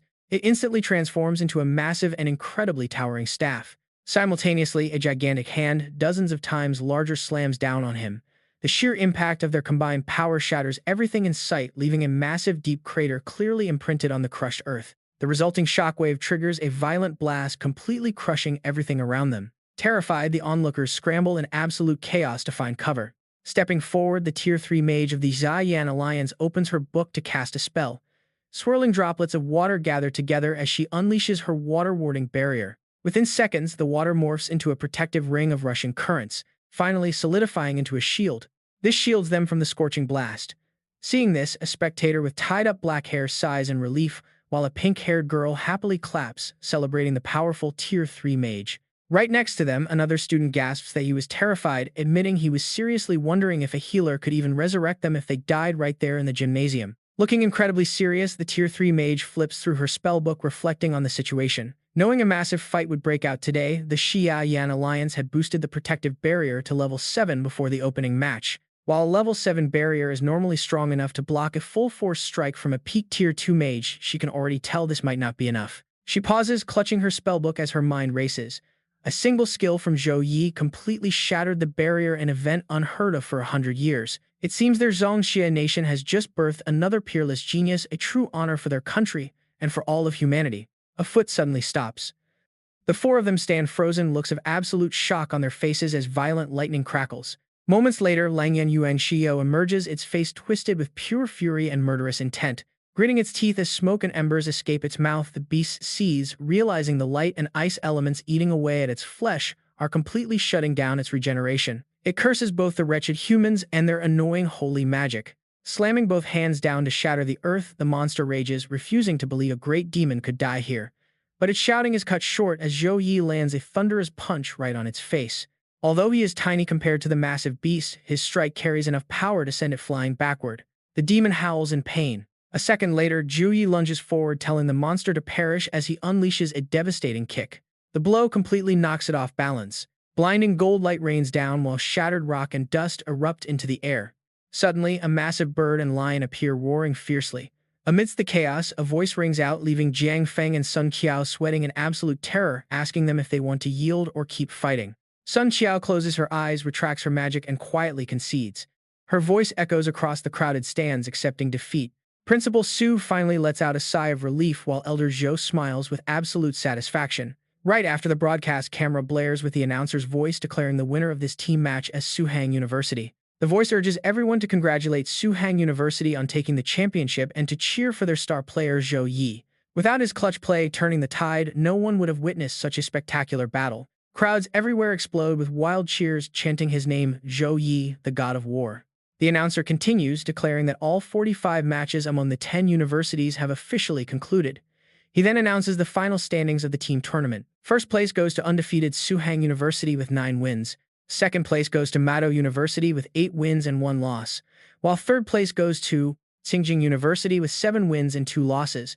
The crowd goes wild, chanting Suhang University and praising Zhou Yi as a god. Suddenly, a brown-haired commentator remarks on how unbelievable it is that an 18-year-old could possess such devastating power. He adds that Zhou Yi will undoubtedly secure a spot among the elite peak-class players of the nation in the near future. Soon after, Zhou Yi reverts to his normal form, completely exhausted and drenched in sweat from the brutal clash. Suddenly, a white-haired girl runs up to him, calling out his name. It is Jiang Shiran, rushing over to check on him and asking how he feels after using his angelic form. Right next to them, an orange-haired guy quickly drags the cameraman over, demanding that the lens stays locked onto this power couple since his stream traffic depends entirely on their chemistry. The livestream viewer count explodes to 50,000. Zhou Yi gently pats her head, quietly apologizing for making her worry, admitting he is still a bit weak despite leveling up. His gentle gesture sends the chat into a frenzy, with viewers spamming comments about them being the perfect couple. Some beg them to stop showing off their love as it hurts their single hearts, while others claim the goddess is simply too beautiful.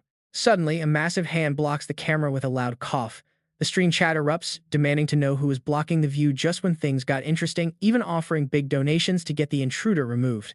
The culprit is Wu Mang, who tightly squeezes and shatters the camera while keeping a terrifyingly wide smile.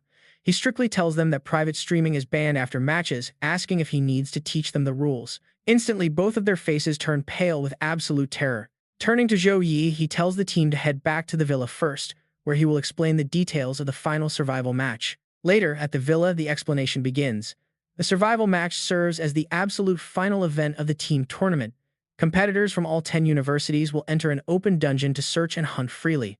Wu Mang stands with his hands behind his back, seriously explaining that unlike the simulated dungeon in the previous individual round, the survival match is a real open-world dungeon.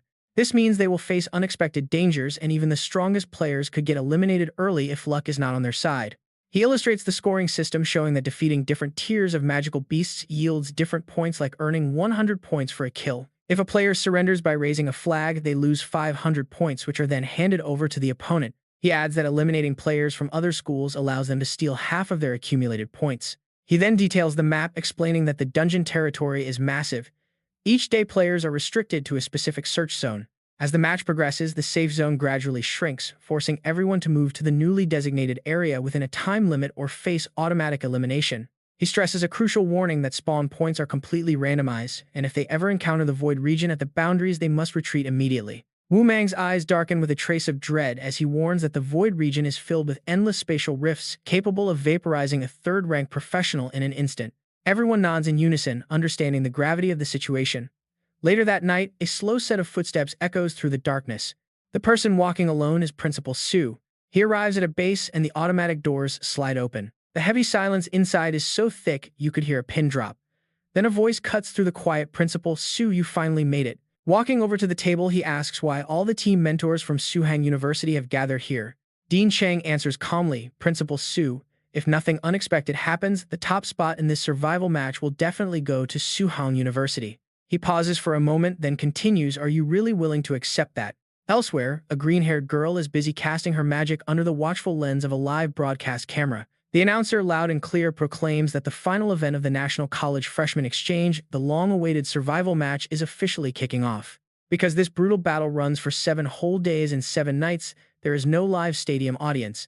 Instead, it is being streamed non-stop on the official app. The host then introduces the survival dungeon as a massive solid stone structure slowly emerges from the swirling smoke.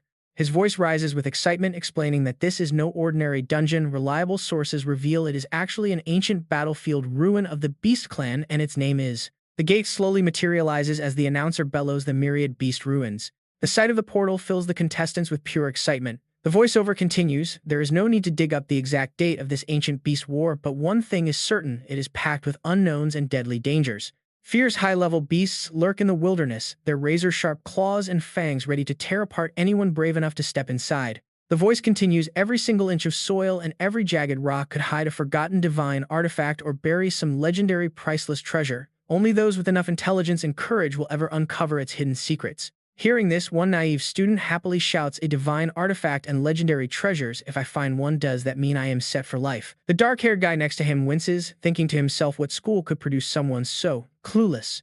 If this dungeon is opened up for free exploration, the military must have swept the entire place clean ages ago, so how could there possibly be any rare treasures left? Spotting Zhou Yi, the dark-haired guy gets instantly nervous, hoping he does not cross paths with him too early in the dungeon. Just the broad shoulders of the man in the t-shirt scream absolute authority, while another figure appears in a long, elegant cloak draping down to his ankles, radiating power and luxury. Standing back to back, it is none other than Zhou Yi and Wang Hui.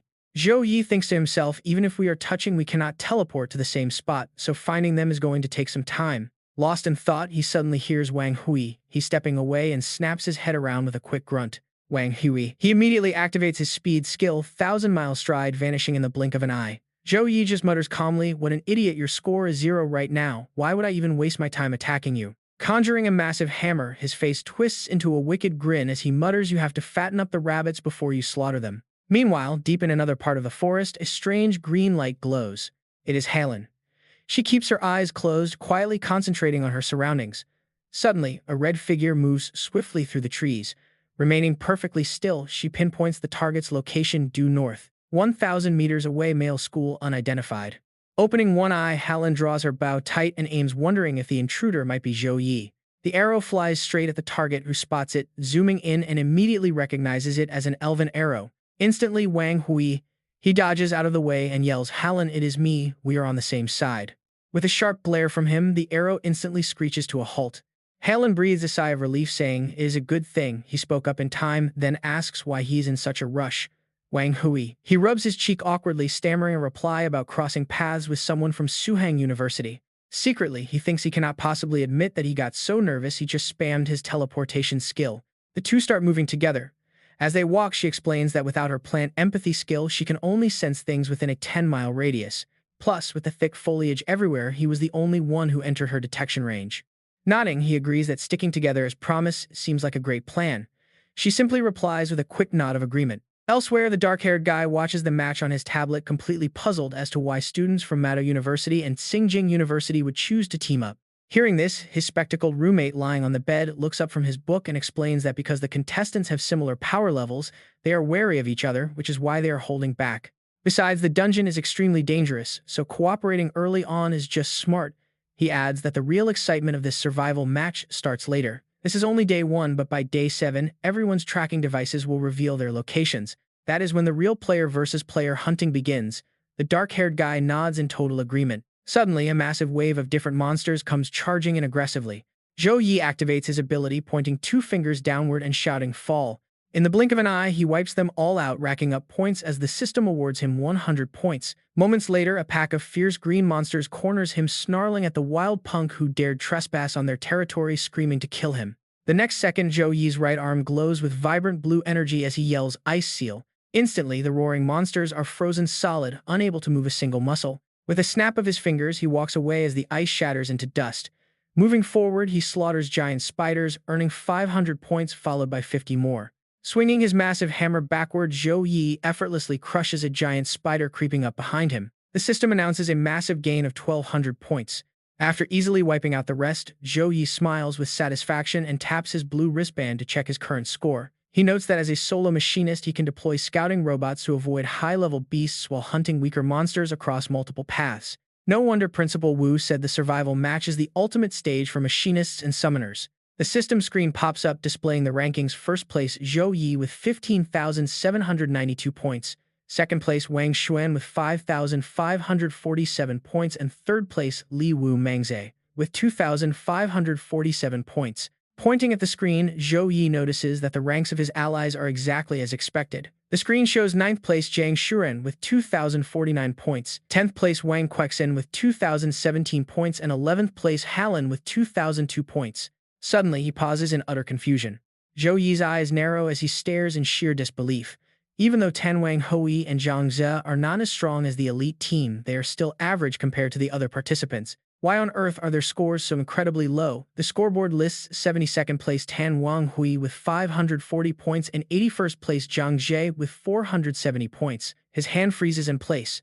Zhou Yi's face is a mask of pure shock. Has Tan Wang Hui actually been eliminated? The screen updates showing 72nd place Tan Wang Hui with 540 points marked as eliminated and 81st place Zhang Ze with 470 points. He quickly runs through the scenarios. Elimination only happens through the dungeon's hazards, wild beasts, or other contestants. It cannot be due to the safe zone shrinking yet, as that penalty has not been triggered.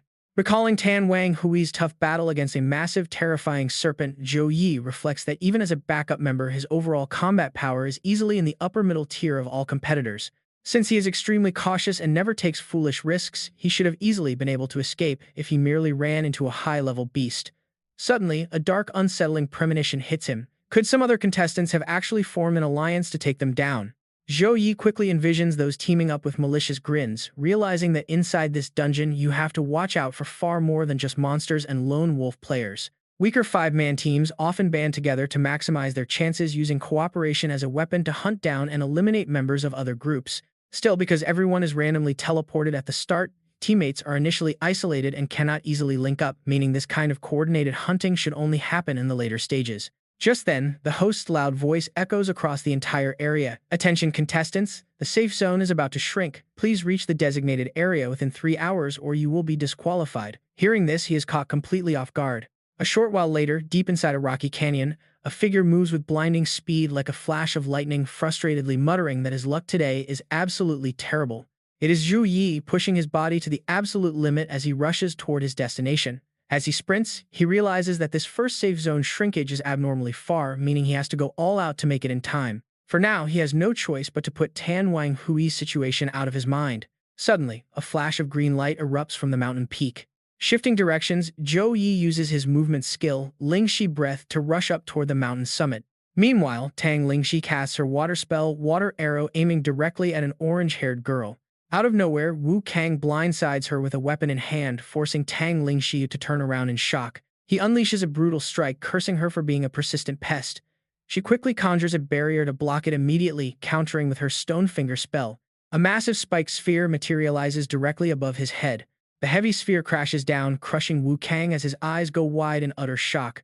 Tang Lingxi scowls in deep annoyance, muttering about how troublesome he is and asking if his teacher never taught him to avoid underestimating opponents. She questions if he thinks her memory is failing just as Luo Sheng leaps into the air to launch a sudden attack. Shifting into combat stance, she asks if they honestly believe she forgot about the two of them. She slams her magic staff heavily onto the ground. As Luo Sheng prepares to strike, boulders of all sizes erupt toward her with a Stone Spirit Dome skill. Luo Sheng gets completely encased in a stone sphere, while Wu Kang remains pinned down, leaving both entirely helpless. Panting heavily, Tang Lingxi coldly asks if they will surrender now or she needs to beat them to a pulp to force them out. Suddenly, the sound of slow clapping echoes through the trees. Tang Lingxi spots Li Jian hiding in the shadows, realizing in surprise that there is yet another enemy waiting in ambush. Stepping out, Li Jian praises her, admitting he never expected Suheng University to harbor such an exceptional elemental mage.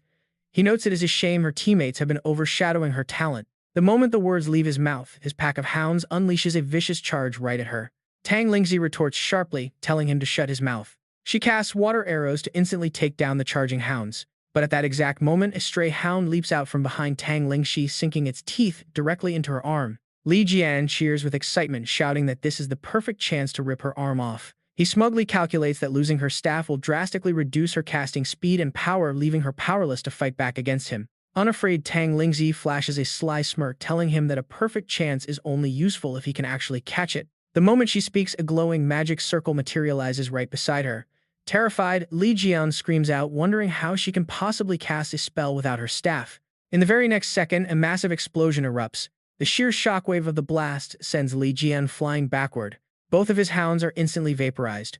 As the smoke clears, a system notification pops up stating that Li Jian from Qingsheng University is severely injured and unconscious, rendering him unable to continue. The system officially declares Li Jian eliminated, awarding Tang Lingxi 1,050 points. Meanwhile, Tang Lingxi collapses to the ground, coughing up a mouthful of blood as she realizes her mana is completely drained. Sensing her vulnerability, one of her ambushers immediately lunges forward to finish her off. Wu Kang ruthlessly hurls a sharp dagger straight at her, but out of nowhere, a foot suddenly blocks its path. The interference leaves him utterly stunned, wondering what just happened. The man blocking the blade is none other than Zhou Yi, who raises his leg and furiously growls at them for seeking death. A single kick from him unleashes a massive shockwave. Tang Lingxi struggles to open her mouth weakly, calling out his name. Using her absolute last bit of energy, she whispers Brother Yi before losing consciousness completely. The tournament system immediately issues an official announcement declaring Wu Kang from Yuichi University severely injured and eliminated. Through this victory, Zhou Yi successfully claims an additional 1,240 points. Meanwhile, as Zhou Yi is busy healing Tang Lingxi, he suddenly glances over at Luo Sheng, who was clearly planning a sneak attack. Zhou Yi fires off a chilling glare filled with pure killing intent, instantly making the guy flinch in absolute terror. Once again, the system pinged. Luo Sheng of Chaoyang University forfeited, granting Tang Lingxi 1,860 points. Seeing these three back-to-back alerts made Zhou Yi realize this was no random encounter. These attackers from completely different schools had clearly coordinated this hit on her. A moment later, he helped Tang Lingxi over to another spot to rest. Suddenly, his smart bracelet vibrated with an alert. Rank 69th Zhang Zhe eliminated with 680 points. Tang Lingxi received the exact same notification. She gritted her teeth in anger, muttering that Zhang Zhe must have been targeted too. Those shameless cowards were systematically picking them off. She turned to Zhou Yi, deeply confused. Zhou Yi, she said, this whole thing makes no sense. The starting spawn points in this realm are completely random. How on earth did they group up so fast on day one, pinpoint our exact locations, and launch these coordinated ambushes? He shared his thoughts calmly. They must be using some special method to track everyone's coordinates. She gasped in absolute disbelief. Is that not outright cheating in a national tournament? She cried. How can they get away with this? He pointed out that if this is just someone's unique skill, it is a loophole, hard to penalize under the rules. But if they are playing dirty behind the scenes, his eyes flared with cold fury. He promised to make sure their reputations are completely ruined. Tang Lingxi looked down, overcome with worry. The others are still scattered out there, she murmured, and they might already be cornered. I am scared. Zhou Yi offered her a reassuring smile. 9 schools have teamed up to weaken his side before the final day, so targeting their teammates first was inevitable. It is a cowardly move, but there is no avoiding this confrontation now. Besides, he added with absolute confidence, cheap tricks mean nothing in the face of sheer overwhelming power. Whatever they pull today, he will make them pay back double by the final day. His bold swagger left her face flushing quietly, admiring his fierce protector energy. Once she settled down, he hoisted his sword to head out, telling her not to push herself. Her injuries are not fully healed yet, so she should drink her potion and rest here tonight. He will clear out any beasts lurking nearby. Days flew by. The aerial scout drone broadcasted the critical update. It is November 20th, 2061, the 14th and final day of the National Freshman Survival Championship. Today, 74 contestants face off in the final showdown to decide the ultimate rankings. With real-time coordinates broadcasting directly to every bracelet, there is nowhere left to hide. Honestly, the tension is practically boiling over at this point. The crowd is buzzing. Suhang University only has 3 survivors left: Zhou Yi, Tang Lingxi, and Jiang Shuren. Meanwhile, the massive 9-school alliance boasts 71 fighters. The numbers advantage is insane, leaving everyone wondering if Zhou Yi can actually survive this joint assault. Just then, the scout drone announced live locations. Inside the secret realm, surrounded by a vast, endless desert, a group waits for their target when one of them speaks up. Wang Hui. He stares at his map, tracking the targets, and barks out orders. Zhou Yi and Tang Lingxi are heading straight for us. Meanwhile, Jiang Shuran is in the northwest. She is tough, but she is no monster like Zhou Yi. There are already over 10 players near her position. Helan, take 5 people right now, group up with that squad, and eliminate Jiang Shuran. The remaining 47 of us will stay here to take down Zhou Yi. Helan nods without a second thought and agrees. With the plan set, Wang Hui rallies the remaining combatants, pointing out that based on Zhou Yi's current speed, he should arrive in about an hour. He loudly reminds them that this clash decides their final rankings in the exchange match. He urges every single person to give 100% of their focus and prepare for a brutal showdown. Elsewhere, a razor-sharp slash tears through the air as Jiang Shuren effortlessly blasts her opponents backward. Absolutely anyone who tries to rush her gets totally thrashed. Lan arrives on the scene and draws her bow right at Jiang Shuren. She calls out that they haven't had a serious fight in ages. She tells her to consider this a bit unfair but promises they will have a proper fair duel once this tournament is over. Jiang Shuren sneers at the suggestion, asking her friend why they should even wait for later. Her inner energy begins to surge violently as she proudly declares that Zhou Yi usually handles all the heavy lifting, which made everyone think she was easy prey. Today, she's going to make sure they all open their eyes to the truth. Watching her friend transform, Lan gasps in shock, recognizing the full succubus transformation taking place. She cannot believe her opponent has already mastered the succubus bloodline to this extreme degree.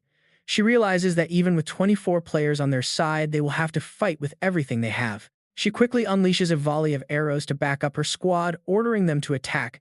Meanwhile, out in the vast desert, two massive beasts are locked in a vicious duel. But suddenly, an overwhelming surge of energy radiates nearby, scaring both monsters into running away. Wang Hui and Wang Xuan wait patiently, but then a massive tremor shakes the ground. Dust billows through the air and Wang Hui instantly knows who it is. He shouts out Zhou Yi's name, and right as the words leave his mouth, a giant golem strides forward with two people riding on its head. Those two are none other than Zhou Yi and Tang Lingxi.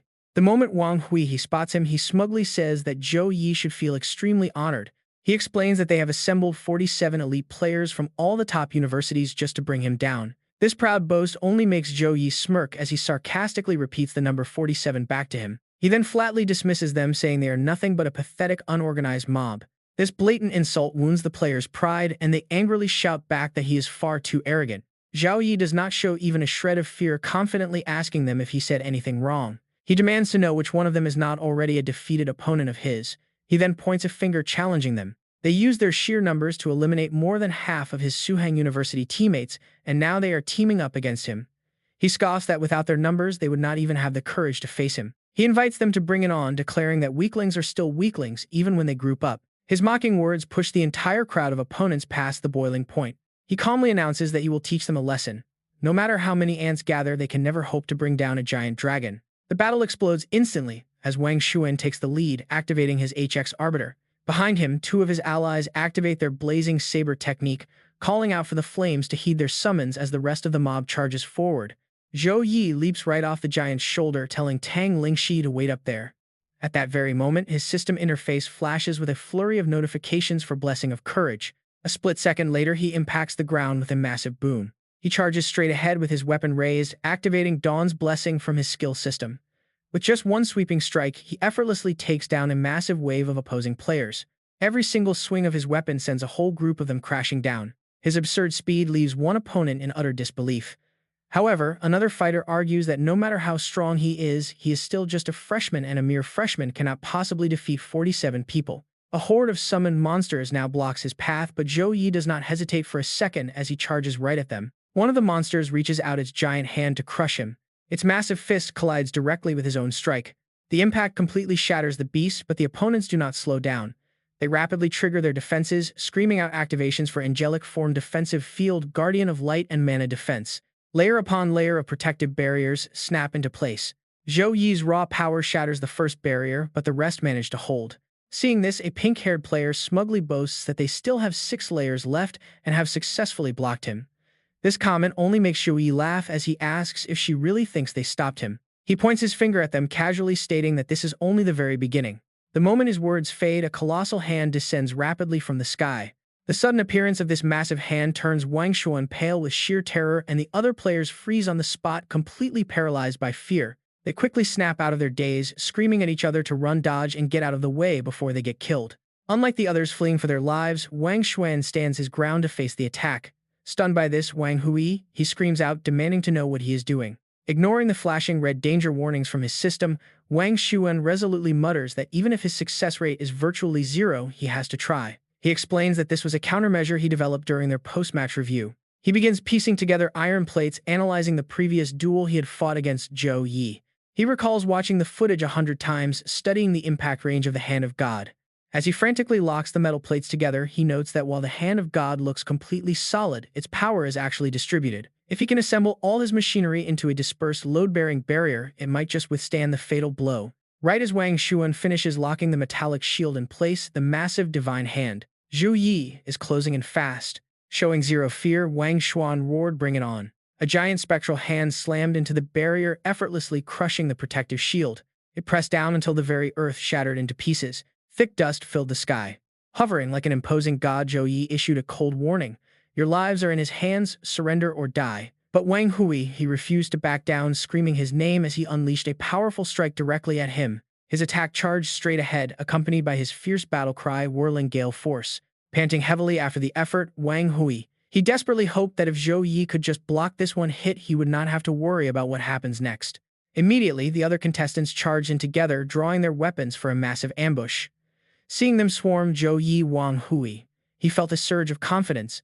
Their team was fully prepared. Even if they could not eliminate Zhou Yi instantly, they would definitely leave him severely wounded. Facing the oncoming mob, Zhou Yi let out a heavy sigh, murmuring that he was ultimately easily blocking their strikes. He declared he had been far too merciful.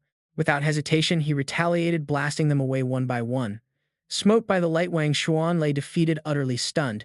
He realized Zhou Yi was even stronger than before. He had expected a legendary showdown, but it was just a total one-sided slaughter. There was no point in even forming this massive 9-school alliance. Staring at the system prompt asking if he wanted to surrender, he realized with utter despair that they had just become the laughingstock of the entire country. Wu Man burst into a hearty laugh. Staring at the broadcast screen, he chuckled, remarking that Dean Cheng must have worked incredibly hard to orchestrate this 9-school alliance just to take down Su Hang. Dean Cheng played dumb, claiming he had no idea what Wu Man was talking about. Annoyed by the act, Wu Man told him to drop the facade since they were alone. He rattled off the names of the co-conspirators. Wang Hui, he of Madu, He Lan of Shengjing, Li Jian of Qingchang, Wu Kang of Yueki, and Lu Sheng of Chaoyang. Only an idiot would fail to see what they were plotting. He pressed on, pointing out that regular colleges would never have the guts to pull this. Maju University is a solid second place and has no reason to play dirty. Who else besides Shengjing University, the host of this tournament, possesses the sheer influence to unite 9 whole academies? Deep down, Dean Cheng sweated. Shengjing University had every advantage in this tournament, yet they were getting absolutely crushed. To save face, resorting to this underhanded tactic was his only option. Flashback to their secret meeting to deal with Zhou Yi. Dean Cheng had argued that if Su Hang took first place in all 3 major events, it would leave the other schools completely humiliated. The Moju Dean shot back, telling him not to use that as an excuse. Maju had always been third and was perfectly happy taking second this year with no interest in fighting for the top spot. To win them over, Dean Cheng immediately offered some prime S-class resources as a sign of their joint venture. Seizing the opportunity, the greedy Maju Dean demanded at least 2 shares of the resources. With no other choice, Dean Cheng reluctantly agreed, declaring it a deal. Next, he laid out the plan to the gathered deans. Their students were to avoid eliminating one another and cooperate closely. The main goal was to wipe out every single Su Hang student except Zhou Yi during the first 6 days. If anyone ran into Zhou Yi early on, they were to flee immediately, waiting until everyone gathered to overwhelm him together. Back in the present, Wu Man called out the guilty deans, mocking them for staying so quiet despite being highly respected figures. He then turned his gaze directly to Dean Feng He. Caught off guard, Feng He blinked. Wu Man questioned him sharply, asking how a man of his high standing and impeccable morals could partake in such a shameless scheme without fearing for his reputation. Without a shred of hesitation, the sly old man smoothly defended himself. "Why put it that way, Wu Mang?" he replied. "Forming alliances is a perfectly standard and logical strategy. We have not broken a single tournament rule." His shameless dodging only earned a cold, disgusted snort from Wu Man. Wu Man's voice grew ice cold as he asked if they truly believed these petty tricks could stop Zhou Yi from taking the championship. It was utterly laughable. He confidently asserted that Zhou Yi's raw power is plain as day.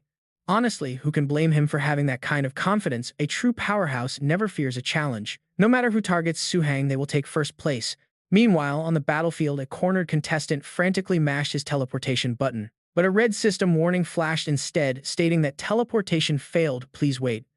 This sent a wave of panic through Wang Xuan as he shrieked. Outside, the defeated students, whom Zhou Yi had crushed, lay scattered on the ground, groaning in agonizing pain. They begged to surrender, screaming to be sent back to the healers. But the teleportation failure left Wang Xuan with a sinking feeling in his chest. Something was horribly wrong. Right then, a bizarre tear opened up in the void. A pair of colossal glowing eyes manifested directly behind Zhou Yi. Watching the monitors, the deans gasped. Wu Man muttered in sheer confusion, wondering how that entity got into the secret realm. Terrified, Dean Cheng frantically ordered to force teleport all students back immediately. Suddenly, something went terribly wrong at the teleportation portal. The teleportation gatekeeper nervously announces that space-time is unstable, making it absolutely impossible to open the magic portal. This sudden news throws all the academy directors into a massive panic. They cry out that these students trapped inside the secret realm are the absolute brightest future warriors of our country. Losing them here would be a catastrophic, devastating blow to the nation. On top of that, with this being a national live stream, if other countries witness such a tragedy, the nation's honor and reputation will completely tank. They all agree that no matter what it takes, every single student must be rescued immediately. Even the veteran Wu Man is gripped by intense anxiety, quietly wondering if Zhou Yi can actually make it out of there alive. Suddenly, the broadcast screen glitches with static as the signal cuts out. This shocking loss of connection leaves the directors panicked and shouting. They yell at each other in utter confusion, demanding to know what happened right at the climax. One asks if anyone saw that bizarre magical beast appearing right behind Zhou Yi, but the others saw nothing. Hearing the sudden warning, he whips his head around just in time as the void beast grazes right past him. He quickly summons his trusty weapon to fight back, and unleashes a devastating, powerful strike right at it. But it suddenly vanishes into thin air, leaving him totally baffled as he realizes it is gone. Meanwhile, down below, Wang Xuan's giant robot finally touches down. He steps safely onto the ground. Zhou Yi lands right after and immediately asks him what he knows. The moment he lands, the young man immediately reveals the creature's name as the terrifying Void Beast. He further explains it has been sealed deep within this secret realm, locked away for decades, without showing itself, existing only as a scary myth told by the older generation of professional classes. Born in the endless void, it defies all logic. It slips freely through time cracks, shifting between illusion and reality with unpredictable, ghost-like movements. Catching it is nearly impossible. Its most terrifying ability is tearing open space to create chaotic time-space rifts. Once you get sucked into that vortex, survival is absolutely out of the question. Just as he is asking how it could possibly break the realm's seal, a deafening scream echoes. The Void Beast appears again, sending the other candidates into a screaming panic as they yell to run away from this monster. So Zhou Yi gears up to throw a massive punch. He unleashes the devastating blow, aiming right at the beast. Sensing the crushing pressure of the strike, the Void Beast snaps its eyes open and instantly teleports right in front of Zhou Yi. It ruthlessly delivers 2 swift slashes to his legs. The sharp pain cuts deep, forcing him to grit his teeth. Just then, another spatial portal tears wide open, dragging Zhou Yi directly into the swirling void. He doesn't panic for a second, preparing to strike back. He throws a heavy blow straight into the heart of the portal. As he struggles desperately against the vortex, the Void Beast prepares to strike from within the portal. Without a single moment of hesitation, Zhou Yi unleashes his ultimate move and roars Sacred Fist. The devastating strike rips through the air like a roaring pink lightning bolt.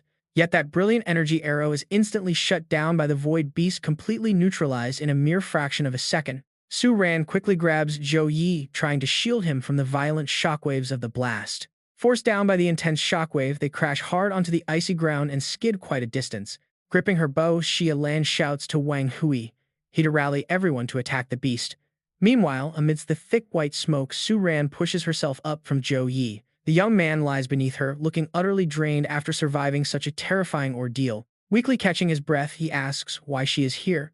Su Ran just replies she is glad she arrived in time. She calmly explains the situation, noting that the others were trapped in the pocket dimension and could not escape.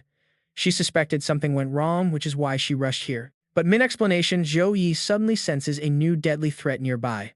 The Void Beast shifts its focus to a new target, but a sudden flash of golden energy intercepts the strike just in time. The resulting shockwave triggers a massive explosion that rips the ground apart, and poor Xia Lan, standing too close, gets swept directly into the chaos. Horrified, Su Ran screams out her teammate's name, Xia Lan. Zhou Yi takes this moment to give her a vital task, warning her that he has been poisoned and needs time to purge the venom. He begs her to protect the remaining students. Taking advantage of the chaos, the Void Beast rages on, leaving only young Yingji to face the monster alone. As a sharp claw sweeps down, Su Ran barely blocks it in the nick of time. Terrified, the helpless boy stumbles backward, completely speechless and only able to stammer out a few broken words. But the monster is not finished. Another colossal claw sweeps across the battlefield, showing absolutely no intention of letting its prey escape. Just as things look hopeless, a familiar voice echoes, commanding him to dodge. A sound-based skill takes effect, and Yingjie instantly throws his body backward, narrowly avoiding the fatal strike in the nick of time. The beast roars in anger, mocking them as weaklings. Chang Shan can only dodge again and again, overwhelmed by the creature's massive size and power, wondering where on earth this monster came from. He struggles to hold his ground, knowing that things are rapidly getting worse.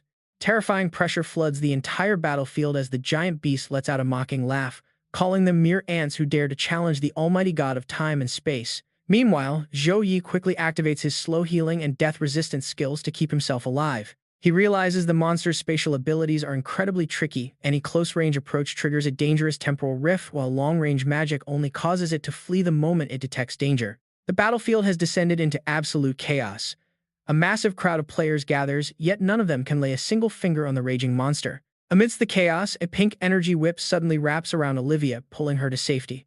Her savior is none other than Su Ran, who quickly hands Olivia off to Ling Shi before rushing back into the fray. As Ling Shi promises to tend to the wounded, Olivia suddenly loses her mind, screaming in terror that everyone is doomed. Ling Shi tries her best to treat the girl's heavily frozen arm, urging her to stay calm so she can seal up the wound before it gets worse. Pale with terror, Olivia trembles, crying out that they are past saving and that everyone is destined to die in this horrible place. Ling Shi gently reassures her, showing deep faith in Zhou Yi as she promises he is strong enough to save everyone. But Olivia is too far gone to listen, muttering that this is nothing like what their teacher promised them. Frustrated, Ling Shi firmly grabs Olivia's healthy arm, demanding to know what secret she is hiding. But Olivia is completely hysterical, screaming that things were supposed to be different and this should not be happening. As Olivia continues her frantic rambling and reveals the grim reality, Ling Shi freezes in absolute shock, feeling as if her entire world has suddenly plunged into a dark, hopeless nightmare. Nearby, the brutal battle continues to rage as the desperate contestants clash with the giant monster, their magical attacks lighting up the entire battlefield with flashing bursts of energy. The more Ling Shi listens to Olivia, the more her expression fills with dread, her eyes wide with uncontainable horror. In the distance, a razor-sharp claw tears through a fighter without mercy. Realizing there is not a single second to lose, Ling Shi immediately turns and rushes back into the fray, desperate to salvage this critical life-or-death situation and save her companions. The battle reaches a terrifying climax as Su Ran finds herself trapped directly inside the crushing razor-sharp jaws of the giant void beast. By the time Zhou Yi, Xia Lan, and Ling Shi realize what is happening, it is already too late. Before he can even react, the beast unleashes powerful shockwaves to keep them at bay. Zhou Yi desperately charges toward the collapsing black hole in the distance, screaming Su Ran's name while Ling Shi cries out behind him in sheer panic. She quickly explains the situation, revealing that their academy principal placed special spatial butterfly tracking eggs on all of them. By utilizing the female insect, anyone can easily track their exact location even from thousands of miles away. That explains why the students from the 9 academies were able to gather so quickly. But when Zhou Yi suddenly spins around with a fierce glare, Wang Xuan recoils in sheer panic. Wang Xuan stammers that he had no idea, thinking it was just a coincidence. Ling Shi adds that because the tracking insect is symbiotic with the void beast, they were doomed to meet it here. The monster thinks they are thieves, which is why it keeps attacking, and she fears Su Ran is likely dead. Staring at his glowing hand, Zhou Yi devises a plan, asking Ling Shi to gather every single tracking egg and the female insect. Hearing his request, she begins to realize the crazy plan he is formulating. His body surges with massive vitality as if every single cell has fully awakened.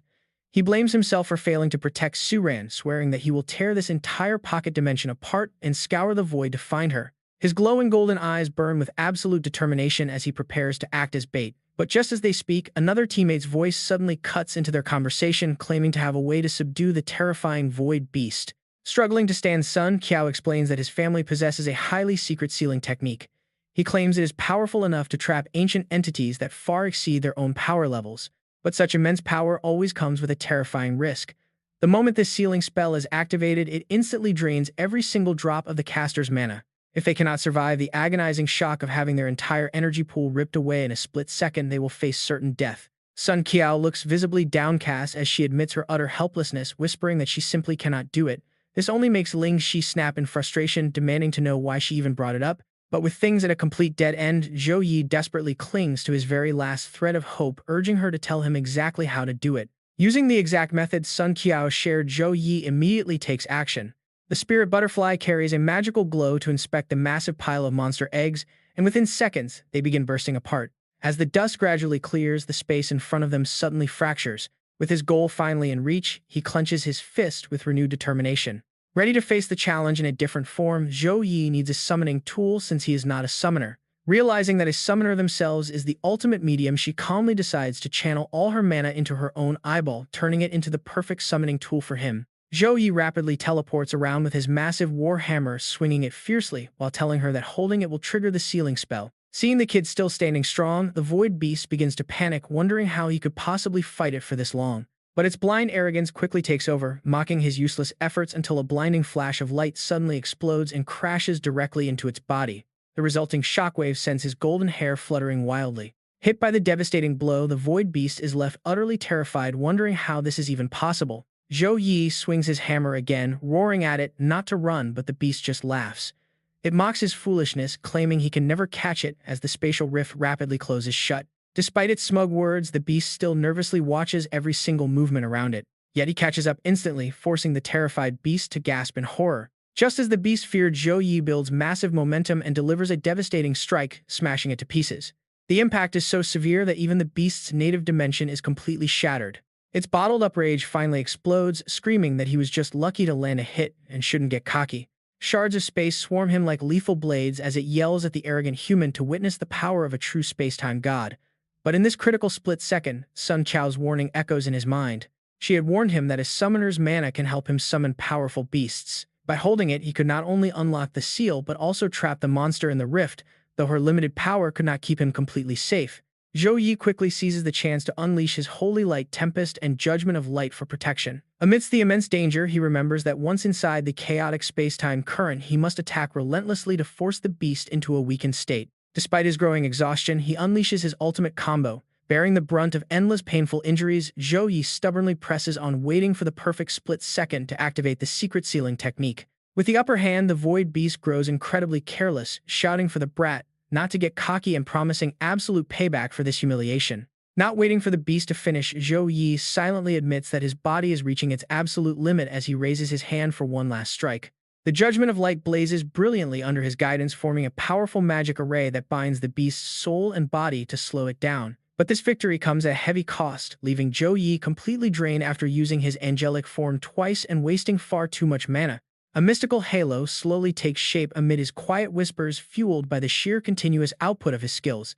Only when the beast finds its movements completely restricted does it freeze in utter shock. His fingertips bathed in holy light twitch slightly as the sacred incantation immediately forms a cage to imprison the beast under his command. The defeated beast has absolutely no choice left but to surrender. Completely out of energy, Zhou Yi free falls through the air as memories of securing 5 consecutive school championships and Su Ran's gentle whispers flash through his mind. These vivid memories stir his sleeping heart as he envisions her landing right in front of him, staring down intently. He even pictures her in her alluring succubus form, gently touching his lips. Through his hazy state and heavy breathing, he feels a strange warmth transferring into him as his vision is suddenly pulled back. Su Ran cradles a seductive heart, whispering for him to find her. In that exact split second, he snaps awake with an eerie glowing red gaze. Filled with raw, overwhelming powers, Zhou Yi immediately unleashes another massive attack. He pours every last drop of his strength to permanently lock down the Void Beast, ordering it to stay put while it panics in confusion. Glowing golden runes stream forward one after another, transforming into endless chains that tightly bind the helpless monster. Its arrogance completely shattered, the bound beast desperately begs for mercy, yelling that it surrenders. Right then, a system notification pops up asking if he wants to make this subdued magical beast his official summoned beast. Ignoring the tempting reward, Zhou Yi demands only one thing, ordering the beast to hand over Su Ran. The beast squeals in confusion but immediately screams in agony as Zhou Yi applies pressure. It begs him to stop, laughing hysterically that the girl is completely fine. Meanwhile, in a frozen realm nearby, a cosmic flower bud, unnoticed by everyone, gently begins to bloom its petals. It turns out Su Ran is sleeping peacefully deep within the currents of the space-time flower. Waiting anxiously outside, Ling Shi suddenly senses something and tilts her head. She finally witnesses Zhou Yi return completely safe. While the surrounding students eagerly crowd around to ask about Su Ran and the captured beast, the rival faction plotting to overthrow him begins to hesitate on whether to make their move. On the other side, after taking Su Ran from his arms, she confusedly calls out to her brother. Without saying a word, Zhou Yi leaps forward to build momentum. The giant hammer instantly points right at the Heavenly King. Han freezes, shouting out Zhou Yi. What is the meaning of this? His friend nearby quickly chimes in, asking what he thinks he is doing. But the match is still ongoing. The group scatters in sheer panic, wondering if Zhou Yi has completely lost his mind.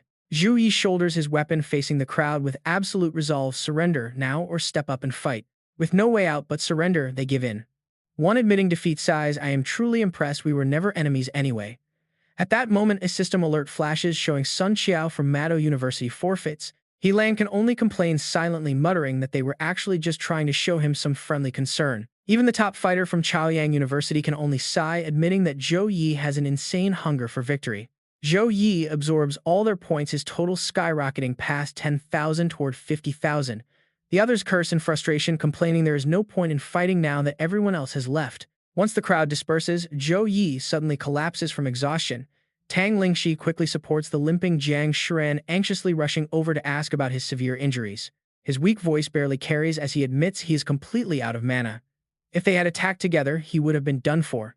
Though his vision blurs from the strain, his resolve remains unshaken because they must dominate the top 3 spots. Ultimately, Zhou Yi claims the absolute crown with nearly 36,000 points, followed closely in the rankings by Jiang Shuren and Tang Lingxi. Seeing the system validate their results, Zhou Yi smiles, glad he did not disgrace Suhang University. Meanwhile, the live scoreboard updates. Suhang University clinches first place with 500,000 points, followed by Qingjing University in second and Mado University in third with a massive point gap. This national freshman survival tournament has run for 183 sessions, consistently birthing endless geniuses over the years. The host delivers a deeply emotional speech, reminding everyone that these young prodigies will soon become the nation's core pillars and the hope of all humanity. However, the exhausted students are only focused on picking their epic grade gear tomorrow, cheering that 20 days of brutal combat are finally behind them. Many are already happily planning to celebrate with a massive, delicious feast tonight. As for Zhou Yi, the moment he recovers, he gets straight to business. He carefully reads the system notifications. Congratulations on receiving Celestial Earth Milk, 50 free attribute points, and 50 skill points. He is absolutely thrilled, thinking of God-tier talents, God-tier skills, and God-tier treasures. What seemed impossible is now a sweet victory. This 20-day exchange match required first place in every category to complete the quest, making it far harder than any college entrance exam or demon hunting task. He never expected the rewards to be this incredibly generous. Zhou Yi cannot hide his ecstatic grin. An S+ grade swordsmanship talent, an S grade skill, and a legendary divine treasure will surely grant him limitless room to grow. Without a second thought, he selects the option to claim them all immediately. Instantly, a brilliant wave of light floods every cell in his body. The sensation is so profound it completely consumes him. He wonders if this is the true power of the divine sword heart, as pure, high-grade energy gathers right above his head. Only when he has fully mastered the power does the energy finally disperse. He blinks, feeling as though he has just woken up from a long sleep. Staring at the hazy, shimmering golden space before him, Zhou Yi wastes no time. Early the next morning, he swings his blade to test his newly upgraded strength. Even with a casual wave of his hand, the surrounding terrain is utterly obliterated. Standing amidst the rising cloud of dust, Zhou Yi is deeply lost in thought. A simple swing caused such terrifying destruction, making this newfound power hard to believe. Moreover, it seems the divine sword heart has granted him another unique ability. He examines his new gift closely. It is far sharper than the weapon Blessing Light, displaying a special sword chi effect that only appears after mastering swordsmanship to a high degree. This offensive power exceeds his expectations, so he quickly raises his hand to continue. Only professional swordsmen who train relentlessly day after day can typically unlock this sword chi, yet he has already obtained it. A dazzling light slices through the air. Before he was barely getting by, but now he feels like a true grandmaster of the sword. Learning more skills will surely make everything smoother. For instance, combining a basic attack with the system's Sword Flash skill can boost his damage output to 18, and that is just at level 1. That single slash carries immense pressure, shattering the stone walls. He surmises that, as the level of his Sword Flash skill rises, the damage multiplier will grow exponentially higher. However, Zhou Yi remains completely level-headed and realistic.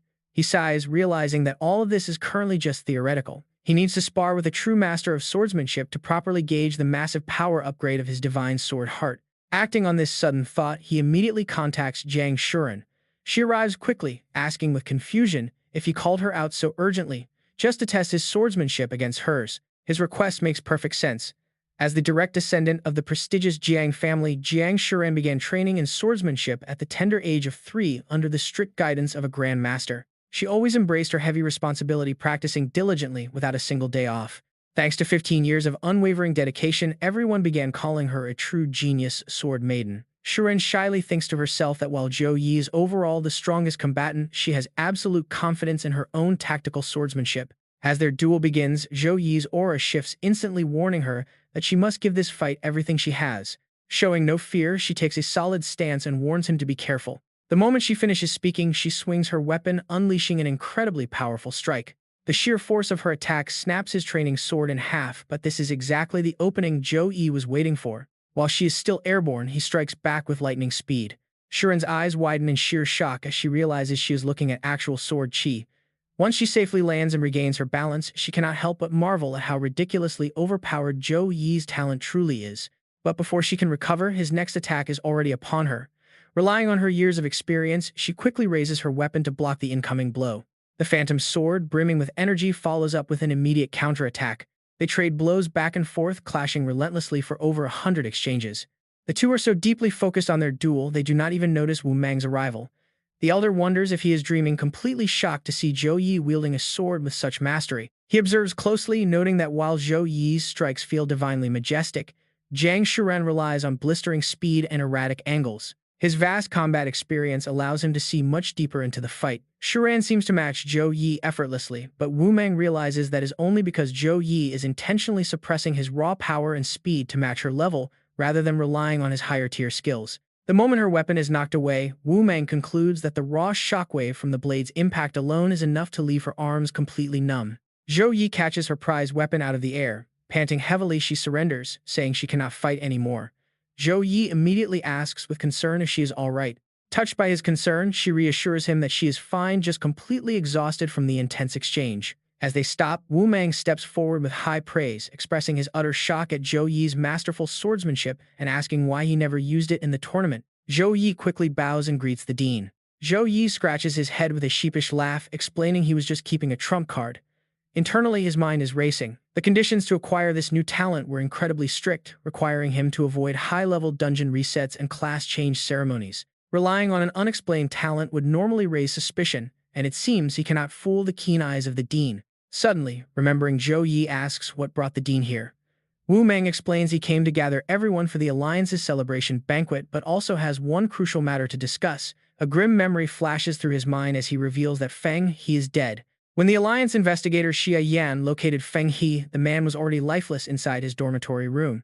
The dean details the crime, sharing testimony from Feng He's student. The suspect used insect eggs under the guise of helping locate players in the secret realm, offering S+ grade resources as a bribe. It is clear the late dean had planned this all along, manipulating someone to sneak into the laundry room and place the insect eggs on the competitor's clothing. Unfortunately, the trail went cold there. Wu Mang reveals the current roadblock is that the student knew nothing else.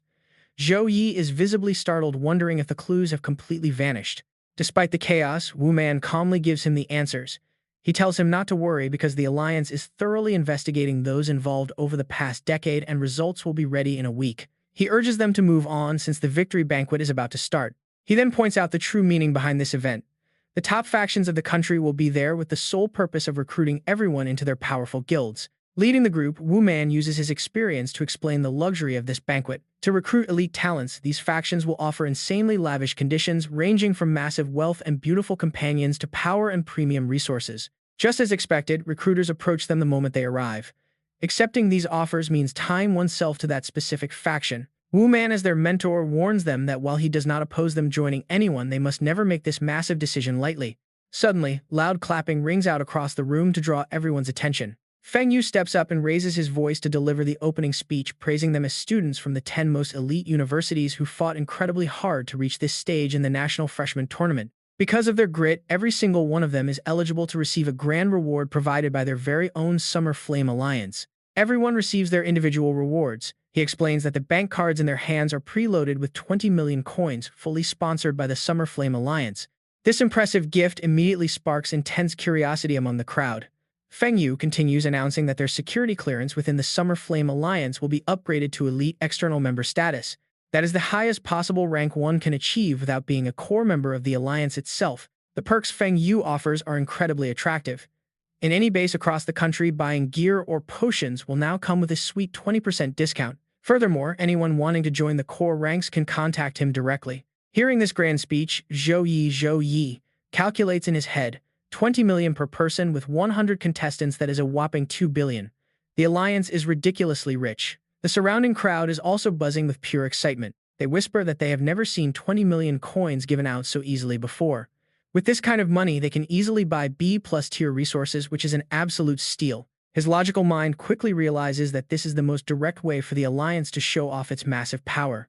Right then, a loud announcement rings out. The rewards for the top 3 in the solo team and survival matches will be distributed tomorrow. Finally, Feng Yu raises his glass to all the guests, officially declaring the start of the victory banquet and telling everyone to eat and drink their fill. Down below, the crowd raises their glasses and cheers enthusiastically in response. At this moment, Wu Man gathers his team to congratulate Suhang University on winning first place in this exchange tournament. The players instantly blend into the lively atmosphere, clinking their glasses together. Tan Wang Hui happily approaches to toast Zhou Yi, Zhou Yi loudly declaring that their victory is entirely thanks to him. Wu Man quickly nods in agreement, saying they absolutely must toast him. He adds that if not for Zhou Yi, their school would likely have finished dead last among the three major universities. Beautiful girls immediately swarm him like enthusiastic fangirls, asking to toast Zhou Yi, and begging for his attention one after another. Almost everyone nearby tries to use this opportunity to greet him. This overwhelming situation leaves Zhou Yi feeling pretty embarrassed, jokingly wondering if they are all trying to get him completely wasted. Suddenly, the familiar strong voice of Chang Shan rings out. He respectfully clasps his hands, using this meeting to express his deepest gratitude to Zhou Yi. He admits that without him, he probably would not have survived until the healers arrived. He swears that if Zhou Yi ever needs him in the future, he will not hesitate to lay down his life. He then downs his glass in one shot, cementing his gentlemanly vow to help even at the cost of his life. Watching this unfold from the side, Su Ran feels incredibly amused. She notes that Zhou Yi seems to have gained another very unique group of loyal admirers. Right after, Wang Xuan rushes over, pushing Chang Shan aside to squeeze through, shouting that he wants to join too. Watching quietly from behind, Wu Xiaobai is filled with curiosity. She asks her father if it is just her imagination or if Zhou Yi's divine aura has gotten significantly stronger lately. Zhou Heng firmly reassures her that it is no illusion, asserting that his aura already surpasses most second-transition divine professionals. This revelation leaves her completely stunned. She cannot believe he grew this much in just a few days. Even her father finds it hard to believe, but the proof is right before their eyes. Such a massive change proves his power has leveled up yet again, showing a truly terrifying growth speed. The banquet eventually winds down and the next day arrives. A highly advanced futuristic aircraft suddenly appears at the school courtyard. This sleek machine lands smoothly right in front of the watching students, and its hatch slowly begins to slide open. Once everyone is settled, Feng Yu speaks from the cockpit. He informs them that they must travel to the Summer Flame Alliance headquarters to claim their rewards. The headquarters is located in the Dingshan district of Qingjing City, and it is accessible only by specialized military fighter jets. Sitting inside, Tan Wang Hui is absolutely thrilled to see such high-tech gear for the first time. He excitedly points out that these are the latest X-1000 Phantom fighter jets. Sitting up front, Su Ran is also highly knowledgeable. She explains that the X-1000 Phantom is built by the largest aircraft manufacturer in the country, reaching 3 times the speed of sound in just 10 seconds. Her words make Tan Wang Hui even more ecstatic, confirming the price is nearly 1 billion. Meanwhile, Feng Yu finishes his pre-flight checks and tells them to hold on tight. The second the jet launches, Tan Wang Hui is thrown forward into the cabin wall because he forgot his seatbelt. At a speed faster than a backstabbing X, he gets violently bounced around in every direction. The jet streaks through the sky so fast that only a faint trail of light remains behind. By the time the aircraft finally stops, the dizzy boy is seeing stars. Su Ran experienced the same rough ride, but with a twist, she ended up landing right on top of Zhou Yi. Once she snaps back to reality, she quickly scrambles back to her seat, her face turning bright red with embarrassment. He tries to break the awkward tension by commenting on how fast the fighter jet is, noting they traveled 20 kilometers and arrive in just 20 seconds. Just like that, they arrive at the security checkpoint where automated systems are operating smoothly all around them. Feng Yu acts as their tour guide, explaining that the Dingshan ground entrance operates 40 channels with 15 more in the air. All incoming jets must undergo a full security scan, which is why they have to wait in line. A scanning drone approaches to perform its program check. It beeps, registering the serial number 006B. A8, identifying it as a Summer Flame Alliance jet with special clearance. They are then cleared to pass through the massive transport gate. Stepping inside, they are greeted by the incredibly grand headquarters. Jiang Soren peers through the cockpit window in absolute awe, spotting what looks like the flag of Qingjing University. Beside her, Feng Yu eagerly explains that this is the university's floating island, a massive hub where various guilds and legions set up headquarters. Standing behind them, Zhou Yi quietly analyzes the floating sanctuary. The magic tech machinery from the Xia-Yan-class alliance hums with incredible energy, each device heavily reinforced with defensive wards. Moments later, the students begin exiting the spacecraft in a single line. Feng Yu takes the lead, officially introducing this spectacular place as their main headquarters. Suddenly, a loud voice catches Wang Xuan's attention, asking everyone to make some room. When he turns around, he is greeted by a massive legendary dragon. One of the students excitedly explains that keeping a level 60 mythical beast as a mere pet means the owner has to be an incredibly powerful third-tier class member. Next, Feng Yu outlines the reward collection process. Everyone needs to head to the headquarters offices where staff will guide them individually. Soon guides begin calling out names politely directing Wang Xuan Jiang Soren and Wang Hui He to follow them to receive their prizes. But the star of the show gets a personal escort. Feng Yu approaches Zhou Yi, reminding him that since he secured first place in the solo match, the team battle, and the survival game, she will personally guide him to claim his massive haul. Since it is a long walk, the two chat to pass the time. Feng Yu mentions that the Shai Yan Alliance highly values him as the absolute best performer of the tournament, asking if he wants to become a core member. Zhou Yi politely declines, saying he has no plans to join any faction right now. When she asks if he even wants to hear their highly generous terms, noting they have very few rules, he turns her down again. He realistically points out that even loose rules are still constraints, and as a first-year student, he does not want to be tied down so early. Feng Yu just smiles, saying that geniuses always have their own grand plans and there is no rush.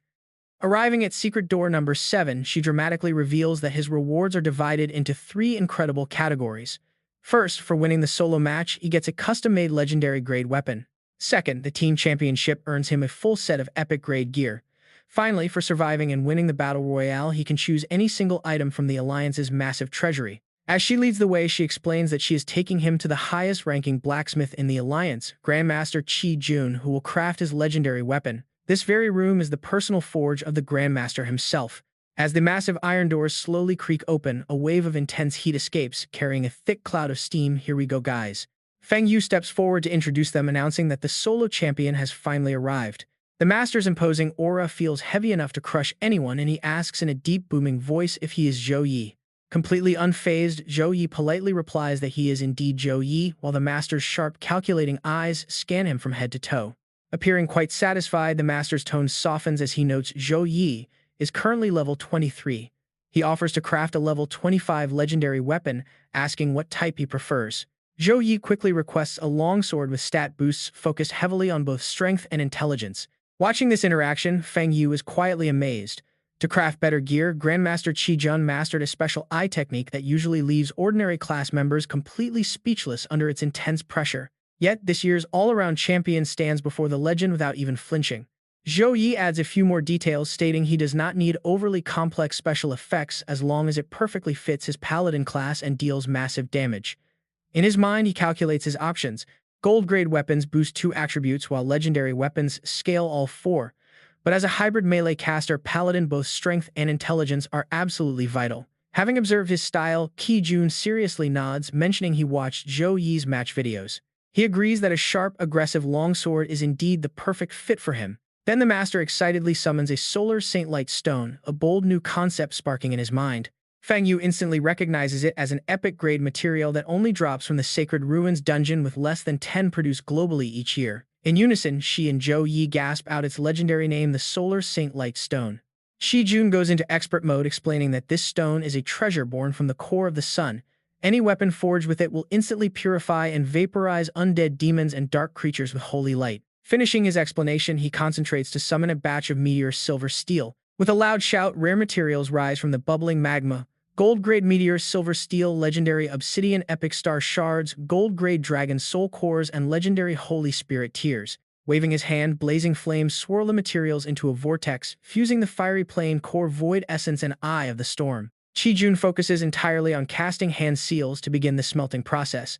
Under thousands of degrees of volcanic heat, a massive explosion erupts inside the forge. The holy flames purify lingering evil spirits, causing them to wail in agony that the heat is burning them alive.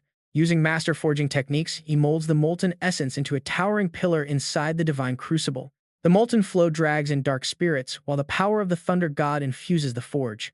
As the energy coalesces into a blinding orange glow, Feng Yu and Zhou Yi watch in awe as he strikes the anvil to shatter all impurities. Qi Jun pours the blazing liquid metal into a heavy mold to stabilize its magical properties. Once the metal solidifies, he pulls it out with heavy tongs.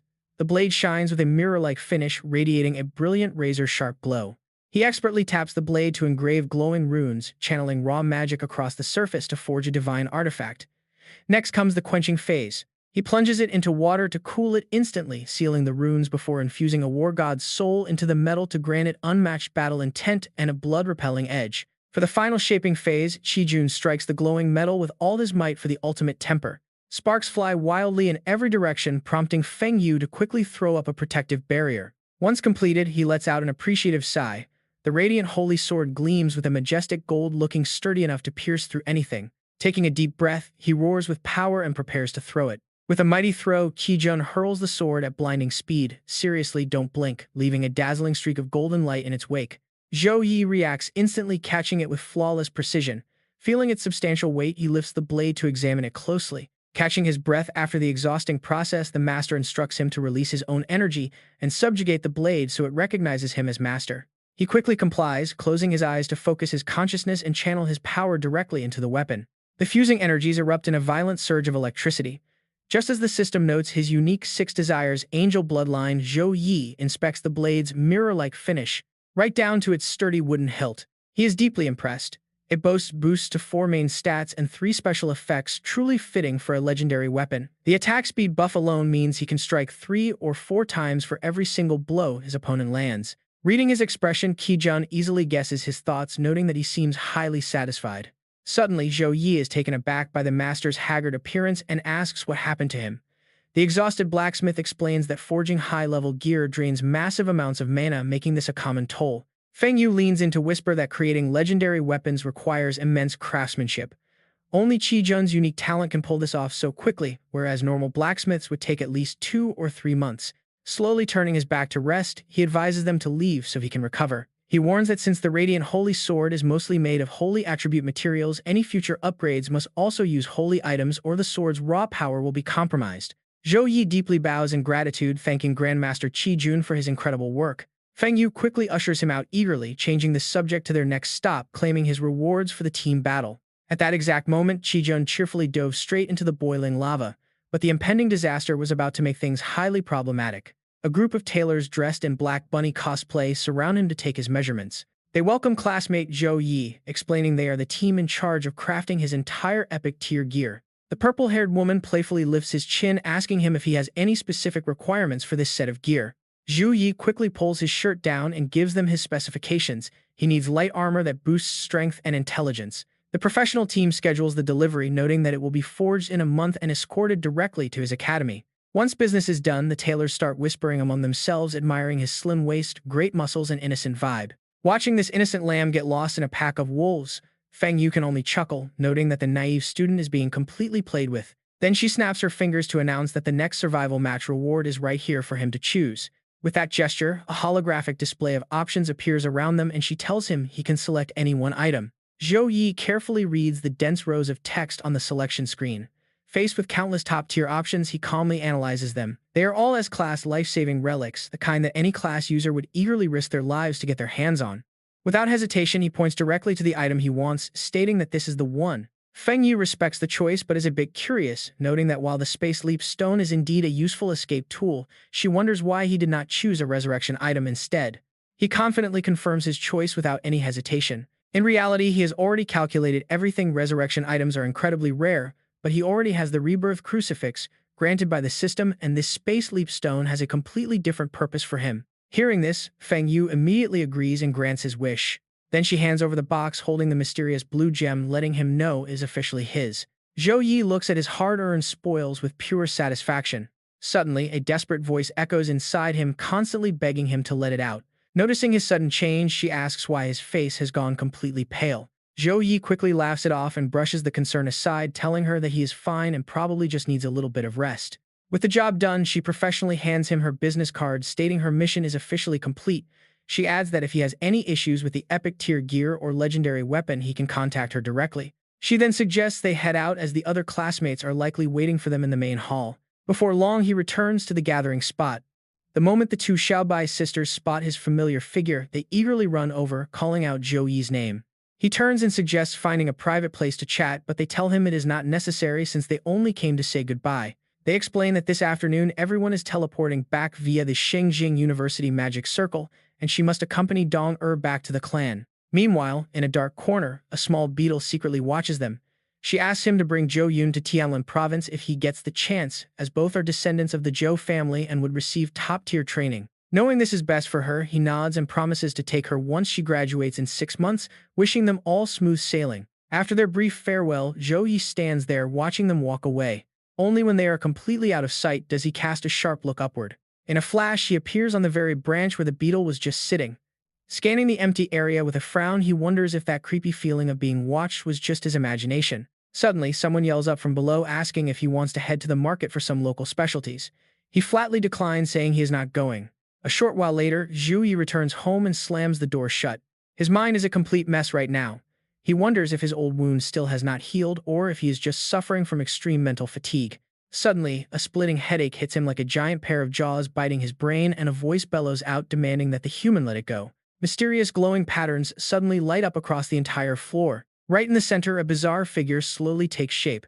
Zhou Yi knows exactly why it is here, but he still warns it that since they signed a contract, there is no point in struggling. Unwilling to yield, the void beast roars in anger, scoffing that it has lived for thousands of years and refuses to take orders from a mere kid. It snarls that without that last strange spell, he would be no match for it. He bluntly lists its crimes, pointing out that it injured 63 people, killed 10 others, and cost the Xi'an Professional Alliance a fortune in medical bills and repairing the dungeon. He asks what it thinks will happen if they find out the culprit is still alive.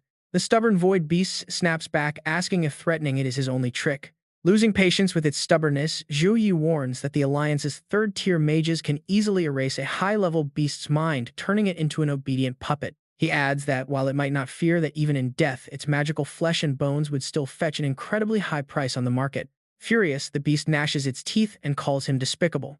But right after Zhou Yi surprisingly hands it an S-tier space leap stone, he points out that it was heavily injured during their fight, and since he cannot easily take it to a healer, it needs to replenish its energy first. The void beast pauses, staring blankly at the stone with a look of pure confusion. Zhou Yi suddenly utters a brief cryptic offer of 1 single year. He proposes that since its energy is useful to him, if it helps him for just 1 year, he will break the contract and set it free. Possessing deep hatred for humans, the beast demands to know why it should trust him. Rather than wasting time arguing, Zhou Yi simply threatens it, stating it has no other choice but to trust him or face death. He then tosses over its life-bound beast companion as a token of goodwill. The void beast cautiously catches it, carefully resting it on top of its head. Just as he turns to leave, the beast suddenly calls out for him to wait. Popping the stone into its mouth, it mentions there is something he might want to know. It slowly explains that when it first captured Xiao Di, she told it something very strange. She revealed a shocking secret: she is not actually a real human being. Down at the bustling marketplace, vendors are loudly shouting out their deals, selling blazing swords with special fire effects for only 998. Other eager shopkeepers offer special armor packages with free gifts, promising high-quality gear with absolutely no scams. At one of the stalls, Su Ran is busy trying on some beautiful jewelry while Nadia excitedly pitches her the items. She shows off a hairpin inlaid with cold ice crystals that enhances one's presence while providing solid defense. She eagerly explains that the gemstone also contains wood magic to accelerate healing, making it a perfect fit for a warrior who is as strong as she is beautiful. Zhou Yi suddenly appears from behind and gently slides a hairpin into Su Ran's hair, telling her it suits her much better. She looks up at him, unable to hide the pure joy shining in her eyes. Su Ran wonders why he came after saying he wouldn't. He explains that his tasks are done, so he decided to drop by and buy some local souvenirs. Watching them act so sweet together, Nadia smiles warmly, silently shipping the gorgeous couple and loving every single second of it. Just at that moment, a voice suddenly calls out for Miss Jiang.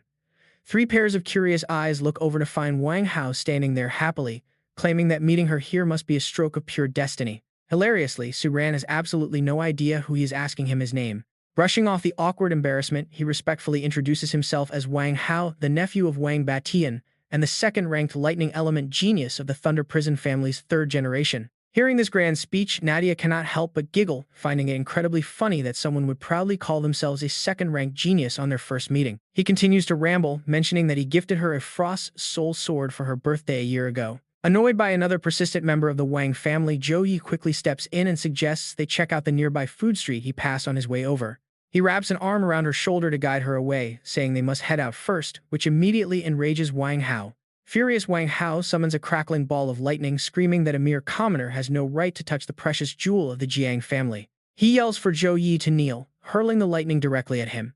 However, before it can even touch a single hair, an invisible barrier easily blocks it. Surprised, but using his scouting eye, he checks Zhou Yi's stats and smirks with utter contempt. He scoffs that he is just a low-level paladin hiding inside a turtle shell, and defeating such a useless class will be incredibly easy. Su Ran is furious that someone is insulting her boyfriend, but Zhou Yi refuses to hide behind her. He steps forward with a calm smile, proposing a duel to settle this once and for all. Zhou Yi sets the terms at 3 moves calmly, stating that if the self-proclaimed genius can even touch the corner of his clothes, he will apologize. Otherwise, the guy has to kneel on the ground. He casually adds that his opponent must pay for any property damage, drawing in a curious crowd of bystanders who are eager to watch the street drama unfold. Wang Hao gnashes his teeth with pure rage, wondering how a mere nobody dares to challenge him. Unleashing his full power immediately, he shouts for him to die before casting his thunderstorm strike. Powerful lightning bolts crash down from above, but none can penetrate that solid barrier. Zhou Yi steps out without a single scratch, looking as calm and majestic as a god. The onlookers begin whispering in amazement, openly mocking the loud attacker for failing to scratch his opponent's ultimate defense. Seeing this, Wang Hao starts to sweat but stubbornly scoffs that the turtle shell is pretty tough, mockingly guessing that all attribute points went into defense. Internally, though, he is panicking and cursing the annoying turtle, shocked by how insanely durable his shield actually is. But the self-proclaimed second-rank genius is far from done. He rapidly gathers his elemental energy, summoning 2 massive, crackling purple lightning leopards. He sneers that the previous strike was only an appetizer, and this ultimate attack will show the foolish commoner the deadly consequences of offending him. On his command, the beasts charge straight at Zhou Yi. Facing this powerful attack, he has no choice but to draw his weapon, the Twilight Starfall Savior Cross. He immediately hurls the 2 holy light weapons straight ahead. In an instant, the 2 swift thunder shadow leopards are blasted to pieces. Wang Hao barely shields himself from the devastating shockwave. Pure terror finally creeps in. How is this even possible, and who on earth is this guy? While Wang Hao struggles to survive, Zhou Yi stands there completely relaxed, telling him to go ahead and make his final move. Wang Hao desperately racks his brain, but he cannot place the face. This makes no sense. He has never seen this guy among the elite genius families. He is supposed to be a trash Holy Knight class, so how is his strength completely overshadowing his own? Refusing to back down, Wang Hao slowly draws his sword, muttering that he refuses to believe this next strike can be blocked. Moving like a flash of lightning, he charges directly at Zhou Yi with his sword, unleashing a deadly thunder slash. Zhou Yi counters in an instant, deploying his Holy Light Decalogue. A blinding pillar of light crashes down right onto his position, shattering the ground and sending debris flying everywhere. Looking down at the face-planted loser below Zhou Yi lets out a cold sneer, a supposed lightning genius, and this is the best he can do. It takes several minutes for Wang Hao to drag his face out of the deep crater. Meanwhile, Nadia at the nearby stall suddenly squints in realization that guy looks incredibly familiar. Where has she seen him? A holy knight, she repeats, a holy knight. She finally gasps as it clicks quickly, telling her colleague that he is Zhou Yi, the top champion of this year's freshman tournament. Her coworker sighs in understanding. No wonder the gorgeous girl beside him was his famous girlfriend Kuang, so Sumi Erin. Their voices carry right over to Wang Hao, who overhears everything. Wiping the blood from his mouth, his mind reels in utter shock. A freshman. How could he only be a freshman? Watching the two walk away, Wang Hao swears vengeance. He will spare Zhou Yi for now, but once his older brother returns, there will be hell to pay. His hatred for the girl burns even hotter. Kuang, so Sumi Erin, that shameless woman who dared to mock the Vuong family, would not be spared by his brother either. Under the warm morning sun the next day, Zhou Yi and his team make their grand entrance. Onlookers whisper in sheer excitement, pointing out the famous Suhang University representatives. Girls squeal at how handsome Zhou Yi looks in person, while others stare in awe at goddess Kuang, whose flawless face and perfect figure could turn any head. Ngoman grins warmly, expressing his sincere gratitude for the incredible hospitality shown by Tsingjing University. Trin Thien absolutely hates playing second fiddle to them, but he forces a polite smile anyway, remarking that this tournament really lets Suhang University shine, while everyone else simply became their stepping stones. No man beams with pride but humbly downplays it, insisting that friendship always comes first and competition is secondary. Trin Thien chuckles dryly at the polite comment before cutting the small talk short, because the mages are already urging them to step onto the magical teleportation circle to head home. All the mages shout in unison to activate the spell. Halan steps up to say goodbye to her new friend, waving as she calls out to So Sumirin. So Sumirin smiles back, promising to see her next time. The rest of the students take this final moment to banter with rivals, promising defeat next time, and others joking right back as they say their goodbyes. In a flash of light, they vanish from the array and instantly materialize back in their own school hall. Principal Wang Hui stands waiting with open arms, warmly welcoming back the young heroes of Suhang University. The students call out in unison to greet Principal Wang Hui and the two deans Tong Dat and Zhou Yi. The principal beams with pride, boasting that Suhang University is now making headlines everywhere as the champions. Dean Tong Dat also smiles warmly, praising them for a job well done. Next, the principal steps forward to announce the official rewards, explaining that these tournaments are meant to test each academy's teaching quality, meaning their victory deserves major praise. He starts calling out the 5 substitute members first, recognizing that despite their backup status on the roster, they still showed incredible skill and dedication on the field. He loudly announces that each of them will receive 5,000 academy credits, leaving them wide-eyed in shock. To put that into perspective, since an Abyss-level Goblin dungeon run costs 500 credits, this reward alone is enough to run it 10 full times. For a regular student, scraping together 5,000 credits through standard school quests would normally take at least an entire academic year. The ceremony continues as he calls up Kwon, So Sumi Erin Tong Ha Lan Vei Thea Tam and Duong Lin Hai. For their stellar performance, they are awarded 20,000 credits each. The 4 bow and thank the principal in unison. Finally, it is time for the main event, Zhou Yi. As the captain who secured first place in both solo and team brackets defeated giants like Vuong Haiyan and Gai Hop and saved his team in the survival match, Wang Hui proudly awards him a massive 100,000 credits. Hearing that jaw-dropping number Zhou Yi's eyes instantly light up. The crowd gasps because 100,000 credits is basically worth $3 billion. Truong Jie quickly snaps back, asking who taught them to calculate like that. 100,000 credits can buy S-rank god skills from the school vault, which money cannot even buy. Hongban adds in shock that with that many credits, you could turn even a common pig into a legendary magical beast. Hearing his friend's stupid comparison, Hua Kuang slaps him hard on the head, demanding to know how he could ever compare brother Zhou Yi to a pig. The boy holds his throbbing head, whining that he did not mean it that way, while another classmate murmurs that the reward is indeed insane. But Zhou Yi absolutely earned it. Zhou Yi smiles happily, already planning how to spend his new wealth, since his old credits were running dangerously low. Now he can easily enter his next target, the Twisted Forest dungeon, which is restricted to levels 23 through 26. With the ceremony wrapped up, Principal Wang Hui dismisses them, promising the university will always reward merit. The students cheer in agreement before heading off to rest. Once the crowd disperses, Zhou Yi steps forward to call out to his master, who stops and asks what is on his mind. Zhou Yi hesitates for a second before admitting he needs some advice. The principal immediately guesses what his student is after asking if this is about Dean Fong Hak of Tsingfuang University. Zhou Yi simply nods in confirmation. However, Wang Hui has no intention of revealing the truth, as this matter runs too deep for even high-level figures like Dean Ngo Man to know.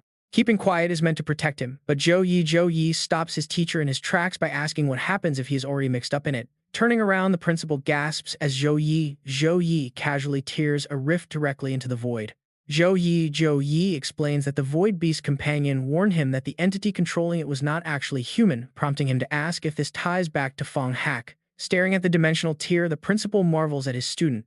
He had assumed Zhou Yi barely managed to drive the beast away, never imagining he had the strength left to completely tame it. Realizing he can no longer hide it, Wang Hui sighs and pulls out an ancient tome, deciding to reveal the dark truth that Fong Hak is actually a false human.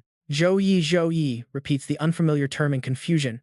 Flipping through pages covered in ancient script, Wang Hui explains that false humans are half-man, half-demon abominations spawned by the seed of chaos. They wear human skin but possess the black heart of a demon, living only to serve their dark master. He adds that the Void Beast rampage was actually Fong Hak's twisted tribute to prove his loyalty to the evil god. The principal notes that death and pure chaos are what these dark deities crave most.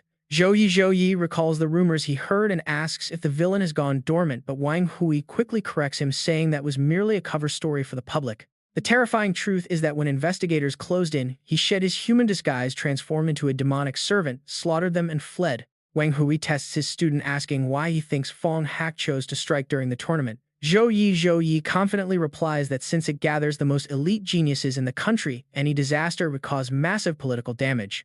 However, the principal points out a much darker reason. That was only a bonus, as the tournament site sits directly above the weakest point of the ancient evil god's seal. He explains that 1,000 years ago, this very wasteland was the battlefield of a massive beast war. The true cause of that devastating war was the descent of the Lord of Chaos himself. It was a brutal battle for survival as the dark god tried to tear through the dimensional rift. The beast tribe ultimately sacrificed their entire civilization to seal him away, completely wiping out their own race in the process. Zhou Yi listens intently as the principal warns him that the villain will likely use the Void Beast to locate those weak seals, meaning he will definitely hunt Zhou Yi down once he finds out the beast was tamed. Suddenly, a glowing magic circle erupts beneath their feet. Wang Hui sighs, admitting that the school obtained an S-rank angelic attack skill book years ago, which he planned to give him later, but they can no longer afford to wait. A moment later, they arrive at the entrance of the Tianwu Guild treasury. As Wang Hui leads Zhou Yi forward, he explains that this vault is the heart of the guild, housing rare skill books and legendary artifacts from over a century. To protect these treasures, multiple defensive layers are set up and the gates are guarded by 2 legendary level 60 beasts known as Green Leaf Land Walkers. Wang Hui even goes out of his way to explain the finer details. The gate is inscribed with mana absorption runes, meaning any unauthorized magic fluctuation will just strengthen the barrier. Even a strong third job advancement professional cannot force their way through. Sensing their approach, a guard named Uncle Yang looks up in surprise and grunts to see who is coming. Wang Hui cheerfully greets him, noting it is Uncle Yang's turn to guard the treasury this month. Yang replies casually, saying someone else takes over tomorrow, so they should grab a drink. Standing nearby, Zhou Yi quietly sizes him up. Even with a suppressed aura, this man's magical pressure is stronger than the dean's, proving he is a powerful third job advancement professional. Wang Hui then makes his request. He wants a Divine Thunder skill book first. Uncle Yang instantly catches on, asking if it is for his new student. Wang Hui smiles, admitting he can never hide anything from Uncle Yang. He quickly introduces them, telling Zhou Yi that this is his old brother in arms, so he can just call him Uncle Yang. Zhou Yi politely greets him and Yang smiles in return. He is actually quite familiar with the young man, mentioning he watched his matches and calling him a true young hero. Zhou Yi scratches his head shyly, saying the praise is too much. While preparing his skill, Uncle Yang advises him that modesty is good, but being too humble will only make him look weak, which eventually brings trouble to his doorstep. Wang Hui thinks that is a bit much and tells old Yang to stop nagging, reminding him that kids hate his constant lecturing. But Uncle Yang stands his ground, grunting that youngsters who do not listen to their elders always learn the hard way. With that, he pulls a glowing skill book out of a magic circle. He turns and hands the book to Zhou Yi. Wang Hui suggests that since Zhou Yi probably has plenty of spare skill points left, he should just use them to learn the skill right now. The young man carefully takes the book and nods. Zhou Yi checks his status panel. Since his daily quest rewards have been steadily increasing lately, he has actually accumulated a massive amount of points. Looking at the skill book in his hands, he commands the system to begin. Instantly, the pages dissolve into glowing sheets of light flowing directly into his mind. In his mind, a 6-winged angel stands holding a brilliant golden sword. The system announces that he has spent 100 skill points to learn the S-tier skill, Divine Thunder Revelation form. At level 1, it grants a 50% resistance to abnormal status effects and boosts lightning skills by 50% for 14 seconds. As soon as a spectacular strike shatters the phantom, his status screen displays that another 100 skill points have been spent to learn the S-tier skill, Blade of Divine Punishment. At level 1, this skill coats his weapon in divine lightning, allowing him to deliver high-speed strikes packed with devastating lightning damage. Next, countless golden chains manifest. Spending another 100 skill points, he learns the S-tier skill, Chains of the Heavenly Prison. At level 1, this allows him to summon divine lightning to form an inescapable cage, completely trapping his enemies. While Uncle Yang and Wang Hui chat happily, Zhou Yi stands right behind them, suddenly enveloped in crackling lightning as he floats off the ground. In an instant, with Zhou Yi at the center, a blinding light erupts as thousands of violent lightning bolts shoot out in every direction. This sudden blast completely tears up the surrounding ground, kicking up a massive cloud of dust that blocks everyone's view. Even the golden lion growls in warning, staring warily at the blast zone. He looks at his status screen. The level 1 Divine Thunder skill has activated, merging with his talent Divine Sword Heart, which boosts lightning damage by 20%. Even Zhou Yi is shocked. Who would have thought one book would contain 3 separate god-tier skills? Talk about hitting the jackpot. As the lightning finally clears, Wang Hui steps forward to evaluate. He notes that the yield is quite impressive, explaining that angel-type races usually learn skills rated at least A+ tier or higher. No one understands his new strength better than Zhou Yi. With incredible energy, high elemental affinity, and multiple top-tier skills, he finally realizes why demigods are so feared, but Uncle Yang is far more blunt. He says an A+ rank is actually low for a demigod, mentioning there are skills even higher than S+. This completely catches Zhou Yi off guard. Is S+, not the absolute limit? Pouring some drinks, Uncle Yang explains that S+ is only the human limit. Demigods wield powers far beyond that. Wang Hui suddenly smiles, saying he will have a junior show Zhou Yi around so he can get familiar with the guild headquarters. With a sharp snap of his fingers, a pair of elegant high heels suddenly steps into view. Ningxin bows, respectfully asking the guild master if he needed her. Wang Hui smiles, recalling her previous request. He tells Deacon Wang Hui that since she has been dying to meet his new student, he finally brought him along. This elegant, stunning woman is actually one of the 3 grand deacons of the Tianwu Guild. She politely reaches out her hand, introducing herself as Wang Hui Ningxin, a deacon of the guild. She admits she wanted to meet him back at his university, but unfortunately he had already left by the time she arrived. He politely shakes her hand while wondering why she was looking for him. Wang Hui steps in to explain that Deacon Wang Hui is responsible for recruiting new talent and she simply cannot resist when she spots a promising prospect. Uncle Yang warns her not to overwhelm the freshman with guild business just yet. He suggests she show Zhou Yi around while he and the guild master catch up, and Ningxin quickly agrees. As they walk, she goes over some of the basics, explaining that the Tianwu Guild was founded 45 years ago. This stronghold serves as their primary base, housing many of their members' families. What started as a simple mountain forest has undergone 5 massive expansions over the years, gradually transforming into a sprawling modern city. Standing together to admire the view from the fortress, she adds that they are already planning their 6th major expansion. Just then, Zhou Yi notices something strange and looks up. His eyes widen in absolute shock as he witnesses something completely beyond his wildest imagination. High up on the cliffside, a massive silver dragon slowly slithers. With every heavy step, it takes the solid ground beneath crumbles. Once it finds a comfortable spot, the beast slowly falls back asleep. Zhou Yi stares at the majestic sight as if dreaming. He can hardly believe his eyes. An eastern dragon, a legendary magical beast, rarely seen even on television. Ningxin beams with pride, explaining that this dragon is the guild's guardian beast, protecting them for 32 years. She warns him not to get too close to the mountain base because it has a terrible temper. Heeding her warning, Zhou Yi drops his curiosity and looks down at the ground below. Seeing the massive crowd lining up, Zhou Yi wonders where everyone is heading. She explains that it is the guild headquarters dungeon tower housing 3 dungeons, gold, epic, and legendary.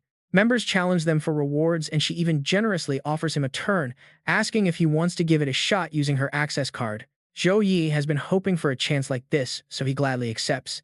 It is the perfect opportunity to test his new skills. Ningxin can only watch helplessly as her hard-earned points take a nosedive, jokingly grumbling that he has no loyalty at all. The moment he teleports inside, a system notification alerts him that he has entered the nightmare-grade dungeon, the Whispering Plague Domain. Only seconds after arriving, a massive horde of native monsters is already glaring at him. This dungeon requires levels 20 to 30 meant for an 18-man party. Located on the corrupted borderlands, players face magic-sealed dying creatures that have lost their sanity, aggressively hunting the living. The very first stage is called the Frenzied Corpse Tide. Charging at him are ordinary level 20 zombies possessing basic pounce and claw skills. Mixed among them are level 22 mid-tier zombies that can unleash a disorienting howl. Let's see how he handles this insane crowd. Zhou Yi finally unleashes his power, wrapping his hands in crackling golden lightning. Bolts of electricity shoot forward, slicing through the zombie horde like a hot knife through butter. That devastating move was his level 1 S-tier revelation form. Boosting status, resistance, and lightning damage by 50% for 14 seconds, it leaves him highly satisfied. It essentially allows him to instantly spike his combat power to a whole new level in a pinch. Zhou Yi knows how to work around the short duration. Even though Revelation form only lasts 14 seconds at level 1, when it comes to fast-paced combat, that brief window is more than enough to finish the job. His next strikes are even more explosive, unleashing a swirling vortex of golden electricity. He feels confident this skill alone will let him tear through the dungeon. Sure enough, the notification pops up. He has cleared the first stage by defeating 200 zombies in just 35 seconds, unlocking the gate to the mutated village. Stepping through the portal, Zhou Yi immediately pinches his nose to block the foul stench of rotting flesh. With the mutated village unlocked, he grows increasingly cautious.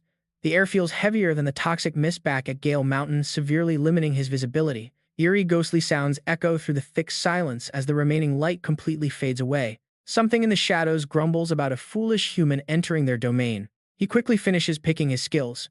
Next up is the second gate, which will test him first. Armed with legendary tier weapons, nameless shadows hidden in the dark whisper enchant to kill him. They mock his low level, calling him another piece of trash, begging for death, and boast that their babies are hungry. They call him a useless, stinky paladin and threaten to tear him to pieces in just a moment. Their celebration is cut short as they take a direct slash from Zhou Yi, who tells them he has found them and orders them to get out. The dark mist slowly clears to reveal their hideous forms, level 25 zombie hounds utilizing rapid bite and leap attack skills. Its head takes the full force of his brilliant blade, but these creatures do not fight alone. They are controlled by a massive threat behind them, a level 25 zombie butcher wielding heavy strike, whirlwind slash, and furious roar skills. In its grip is a massive razor-sharp blade poised ready to butcher its prey. But this grand entrance only excites Zhou Yi, arriving at the perfect moment. It is time to test his newest skill, the S-tier Divine Thunder Heavenly Punishment Blade, which channels pure holy lightning into his weapon to deliver lightning-fast slashes and deal massive extra elemental damage. Without hesitation, he unleashes a clean downward strike, splitting the attacking zombie completely in two. Once the move lands, he silently compliments the beast, noting its body was tougher than the first gate zombies managed to last a whole 2 seconds. The ground in front of him is split wide open. The zombie forces, scattered and bewildered, freeze in shock for a few seconds. After a moment, they begin communicating, discussing their next strategy using their own bizarre language. Immediately after, another monster unleashes a furious roar. Centered on itself, the skill instantly drives all nearby allies into a wild frenzy, forcing them to charge ahead with insane courage. Sure enough, the frozen horde suddenly surges with energy, shouting that this smelly paladin is doomed today, and that a mere weak human has foolishly entered a place way beyond his limit. Zhou Yi, standing right across from them, has absolutely no idea what they are rambling about. Brushing his curiosity aside, he charges straight in to wipe them all out, activating his S-tier sword flash skill to deliver lightning-fast strikes that deal massive hybrid damage. A zombie hound mutates at terrifying speed, its fangs growing so large they tear through its own flesh before its head splits in half. Yet this grotesque evolution does absolutely nothing to shake Zhou Yi's resolve. Instead, he leaps up and delivers a beautiful curved slash, launching the mutated zombie hound far into the distance. Suddenly, a chilling, dangerous aura erupts from a level 26 plague spreader, sending a shiver down his spine. Zhou Yi spins around just in time to block the sudden incoming strike, while the system alerts him about the deadly plague breath. Once a player is infected by this toxic gas, they immediately lose 7 health points every single second, with a high chance of becoming completely paralyzed. With incredible precision and skill, he masterfully turns his weapon sideways. With a decisive strike, he severs the monster's head, leaving its body to fall limply through the air. Annoyed, Zhou Yi shakes off the disgusting slime clinging to his hands, muttering about how gross it is when a cold mechanical voice informs him that his death resistance will rapidly heal any injury his body sustains. Sheathing his weapon, he analyzes his tactics. Previously, he used a warhammer for ranged attacks, but in close combat, he discards it to use the pure white blade before switching to a longsword for easier counterattacks. Looking at the approaching zombie horde, Zhou Yi feels disappointed. Defeating 20 monsters in 1 minute is way too slow. He realizes he should save his heavenly punishment blade for tougher enemies to maximize efficiency. Putting thoughts into action, he immediately forms a hand sign on his forehead and focuses his mind to activate his hidden energy, noting that spells are definitely better for this situation. In an instant, his powerful divine storm spell conjures a massive raging tornado. Countless enemies are helplessly sucked into the violent vortex, successfully wiping out all the zombie butchers, plague spreaders, and zombie hounds. Zhou Yi immediately steps through the glowing portal as a notification pops up, congratulating him on clearing the second gate by defeating 100 zombies in just 1 minute and 50 seconds, which now unlocks the path to the third gate, the Forbidden Wind Road. He thoughtfully observes the Forbidden Wind Road, which is bathed in a dark, ominous red. A level 45 zombie bishop swaggeringly walks down the steps, speaking in a highly manipulative tone, suggesting that his entry here means he must be filled with doubts about life. Drawing closer, the priest cleverly dangles a seductive bait, whispering that it is perfectly fine because the gods welcome all who have lost their way. Zhou Yi remains deeply skeptical, questioning this mention of gods. To build blind faith, the priest continues, claiming that under the guidance of the gods who control life and death, they will discover the true meaning of life. He gently spins a grand illusion: life is fragile and short, but by following their gods, he will be granted immortality and escape reincarnation, achieving an honor far beyond ordinary mortals struggling in this world. Finally, he extends an alluring invitation to hook his big fish, urging him to throw away his narrow-minded sword, join their ranks, and enjoy the infinite blessings that eternal life brings. It seems as though that powerful promise of eternal life has pulled Zhou Yi into a deep inner conflict. Sensing that the boy is successfully enchanted, the priest smirks with a calculated smile, telling him this is the opportunity everyone dreams of. Zhou Yi speaks up, letting his curiosity show as he mentions he has one thing to say. The priest graciously accepts, saying the gods are willing to listen. But that definitely does not include a sudden head-chopping swing coupled with a blunt rejection: "I do not give a damn." His brilliant blade and mocking words completely expose their rotting, filthy reality. Turning into a monster just for eternal life is selling out, and they might as well just die. Failing to convert anyone with his sermon, the priest resorts to cursing him as a foolish human who will regret this. Even with his body severed, he still commands his holy maidens to go and teach this offender the price of insulting the gods. The cultists quickly obey his order and immediately summon their weapons. They slowly open their eyes, revealing pure darkness hidden within the glowing crimson. They assemble into 2 rows of 5 spears locked and ready to strike. Facing this immense murderous intent, Zhou Yi excitedly grips his simple wooden staff. Sparks of brilliant electricity crackle around him, instantly transforming the ordinary piece of wood into an S+ tier divine sword heart. He swings his hand to intercept the enemy army's descending aerial strike. That counterattack sparks an earth-shattering explosion, kicking up a thick cloud of dust. Once the shockwave clears, Zhou Yi is nowhere to be found, while the female cultists are still left dazed by their opponent's incredibly elusive movements. Suddenly, he unleashes his Divine Thunder S-tier blade to quickly and cleanly wipe them off the map. One priest can only watch in absolute horror as her allies crumble into ash, and then she looks up and lets out a furious screech. Zhou Yi steps closer with a pretty amused look on his face, so you guys can actually make noise after all. With a single clean slash, he finishes off the last priest. Seeing how fast they drop, he can't help but criticize they put on a good show, but they're surprisingly weak. With a single spin of his sword, he slaughters a whole wave of elite zombie priestesses. Over and over, his flashing blade carves beautiful arcs through the air, completely slicing through their limbs. Even their sharp spears are violently deflected, clattering and sliding away across the stone floor. The storm of attacks blows away waves of enemies. Finally, the priest watching from the sidelines speaks up. Look at this lightning. This flesh and blood will serve to fill the rift of this world's sins. Right in this final moment, the fanatic stubbornly preaches our cries are just a grand symphony offered to God, and the louder we scream, the deeper this altar sinks into the hot lava of hell. Zhou Yi stands firmly on the decaying floor. Behind him lies a mountain of charred, smoking remains.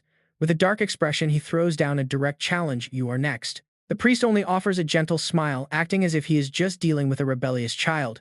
But then his eyes flash with pure malice as thick black smoke starts gathering around him. You think you can stop me? Zhou Yi freezes. Before he can react to the situation, streams of dark death energy bind his legs tightly. Recovering his focus, Zhou Yi quietly looks down at the glowing magic circle that has formed all around him. Doubt washes over him. Wait, when did they even have time to set this thing up? Thinking back to his surprisingly easy victory, he realizes their constant attacks were actually just a cover to build this magic trap. No wonder they did so little damage despite being so aggressive. Suddenly, a skeletal hand erupts from the magic circle, tightly grabbing his leg. Zhou Yi stares down in complete shock as countless corrupted priests begin crawling out of the ground. His face tenses up with deep confusion as he tries to process this bizarre, nightmarish situation. Looking down, his expression turns incredibly grim. His body suddenly feels like lead as his strength drains away. The oppressive force wrapping around him feels as if a massive, unseen monster is trying to drag him down into the earth. The dark spell holding him is an S-tier AoE curse called Withering Restraint. It takes 10 seconds to fully cast, inflicting a rot curse that weakens and confuses any enemy caught inside. Just as the system warns him, he immediately takes double damage, dropping his stats and health by 100 points. By activating his skills, he unleashes a bright golden light that shatters the tentacles gripping him. Fortunately, his death resistance and magic immunity skills manage to block most of the rot curse. Zhou Yi looks down at his arm, which is almost half infected already. In the distance, the priest continues his creepy sermon, telling the young man to accept God's blessing so he can exist in his most beautiful form. Despite the priest's smug attitude, Zhou Yi remains stuck halfway inside the demonic magic circle. Not caring about the dark energy trying to grab him again, Zhou Yi sneers in complete disgust. You keep repeating the exact same lines. Are you some kind of robot? Amidst the red glow, a brilliant spark ignites as the divine fire halo condenses behind his head. This holy crown grants him supreme fire manipulation, boosting his self-power along with all fire and light element damage by nearly 40%. A massive pillar of flame crashes down completely, swallowing both him and the magic array. He breaks free. Covered in flames, Zhou Yi flies upward and shakes off the burning zombies. The priests burn to ashes like falling fireballs, and in that instant, Zhou Yi summons a spear of victory, launching it straight toward the wicked priest. But a dark shield easily blocks the attack. It doesn't just absorb heavy damage and grant total physical immunity, it actually reflects some of that power back as dark corrosion. Refusing to back down, Zhou Yi swings his sword again, unleashing a powerful flash slash directly at the barrier. Under that crushing pressure, the priest's dark shield begins to shatter, leaving him completely speechless. Desperate, he raises his hands and screams to the great Azia to unleash his absolute wrath and punish this pathetic insect. Zhou Yi stops. Thoroughly intrigued by that name, did he just say Azia? Suddenly, his gaze locks onto a nearby three-eyed statue glowing with golden light. His eyes widen in disbelief as he realizes Azia is the exact same evil god mentioned by the bear monster. How could it be here too? He stops his attack and glares at the priest, who is now being covered in dark, corrupting energy. Gripping his sword tightly, Zhou Yi quickly analyzes the situation. He has no idea what is coming, but he absolutely cannot let this wicked priest succeed. Since that shield absorbs and reflects damage, he must shatter it with one single devastating physical blow. He swings his blade to unleash a devastating divine thunder attack, roaring at the top of his lungs as he strikes. Since one blow isn't enough, he follows up with a second thunder slash. The devastating strike shatters the priest's shield and completely severs his head. As the headless body collapses in black smoke, the shocked half-mutated head goes flying across the room. It hits the ground, foul black liquid splashes everywhere. Staying completely alert, Zhou Yi immediately activates his angelic form. The dark slime coalesces into a demonic entity with glowing red eyes, roaring that since the brat refused to submit, it will devour him for Lord Azia. Zhou Yi just scoffs, mocking that it looks way better now than before. Enraged, the creature lunges forward, launching a barrage of dark spheres straight at him. He does not stand still, quickly dodging out of their way.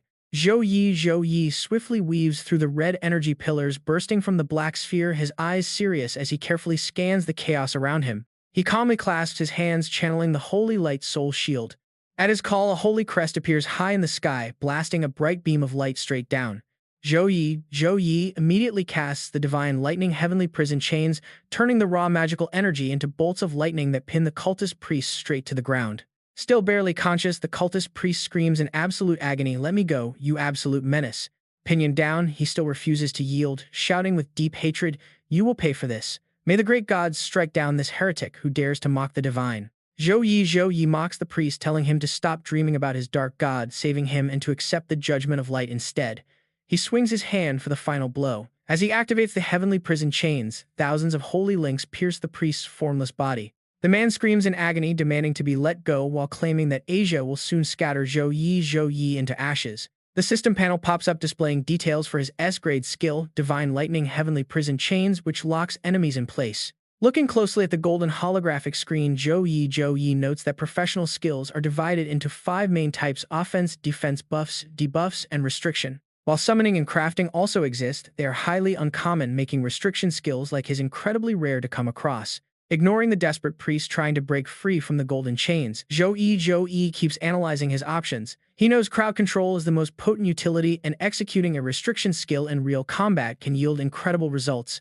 Zhou Yi quickly concludes that the priest's skills, despite their raw power, are far too easy to avoid to pose any real danger. Even while securely bound, the crazed priest continues to scream in absolute futility, yelling that the wrath of Asia will burn him to ashes and torture his soul for eternity. Zhou Yi simply watches the display, wondering who this Asia is supposed to be. The creature's eyes snap wide open, terrifying black veins of blood spreading rapidly into its pupils. Looking up at the colossal statue, the priest shrieks that Asia is the supreme god of boundless power who can wipe out 10,000 enemies with a mere wave of his hand, promising that traitors will be devoured while the loyal gain eternal life.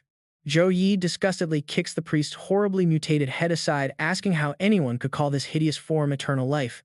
The priest instantly screams back in denial, calling him completely ignorant and foolish.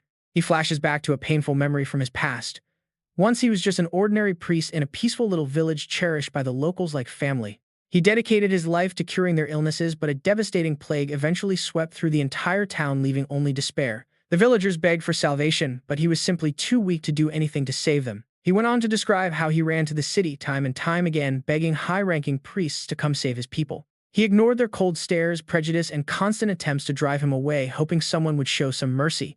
In sheer desperation, he even went to beg a twisted high priest for help, but the harsh reality was that they refused to help, dismissing his villagers as worthless ants not worth wasting power on.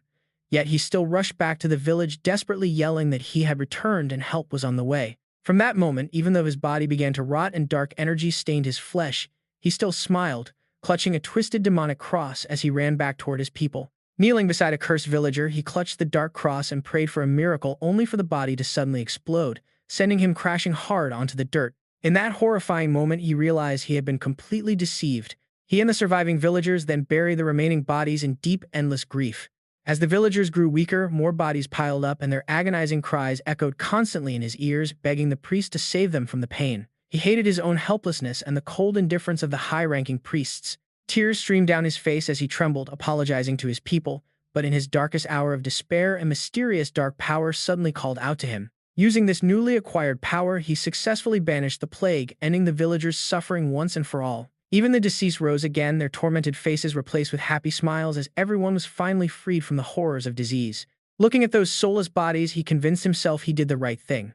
Sacrificing his humanity was a small price to pay, and it was entirely worth it. Even now, he remains a brainwashed zealot, claiming that Asia chose them and that he must spread his master's glory far and wide so everyone can receive his blessings. Zhou Yi sighs deeply at this tragic blind devotion. The priest is clearly far beyond saving, and it seems impossible to get any useful information out of him now, making any further talk useless. Without hesitation, he swings his blade, slicing the priest's body clean in half. Clinging to his final breaths, the priest desperately prays to his god, begging Asia to show his supreme power, save his loyal servant, and utterly destroy his enemy once and for all. Zhou Yi stares down with cold, mocking eyes, asking if he is seriously still relying on his evil god. He then delivers the harsh truth like a final blow, stating that the god abandoned him long ago and today is his death day. Yet the priest stubbornly clings to his fanatical faith, screaming that even if he dies, he will drag Zhou Yi down to hell with him for disrespecting Asia. Zhou Yi responds to his wild threats with a faint mocking smile, stating that self-destructing will not be that easy. Before his foe can act, Zhou Yi hurls his magical chains to bind him, then raises his hand to summon a divine glow, his voice echoing like a judgment as he calls forth the holy cross light. The seal instantly activates, locking the priest down completely. Writhing in intense agony, he still begs the silent deity, crying out for Asia to save him. But the stone statue remains completely still as black fluid splatters.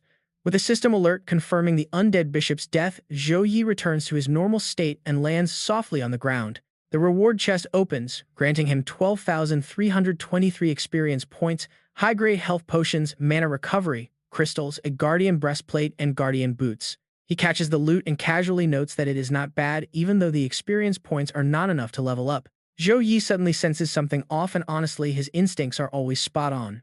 Realizing the evil aura remains, he kicks up a weapon and catches it. He approaches the statue, preparing a final strike to wipe out this annoying object once and for all. A blinding beam of golden light pierces through, shattering the statue into tiny pieces instantly. The system alerts him again, congratulating him on destroying the evil god's statue and earning a special bonus reward which takes him by surprise. Glowing red text pops up with details about the new item, a sacred crystal, an ancient relic holding divine energy that allows holy class players to undergo their second-class advancement, typically found only in divine dungeons. Staring at the glowing object floating before him, Zhou Yi notes that this is his first time seeing an item for a second-class advancement, meaning he will need to clear this dungeon a few more times.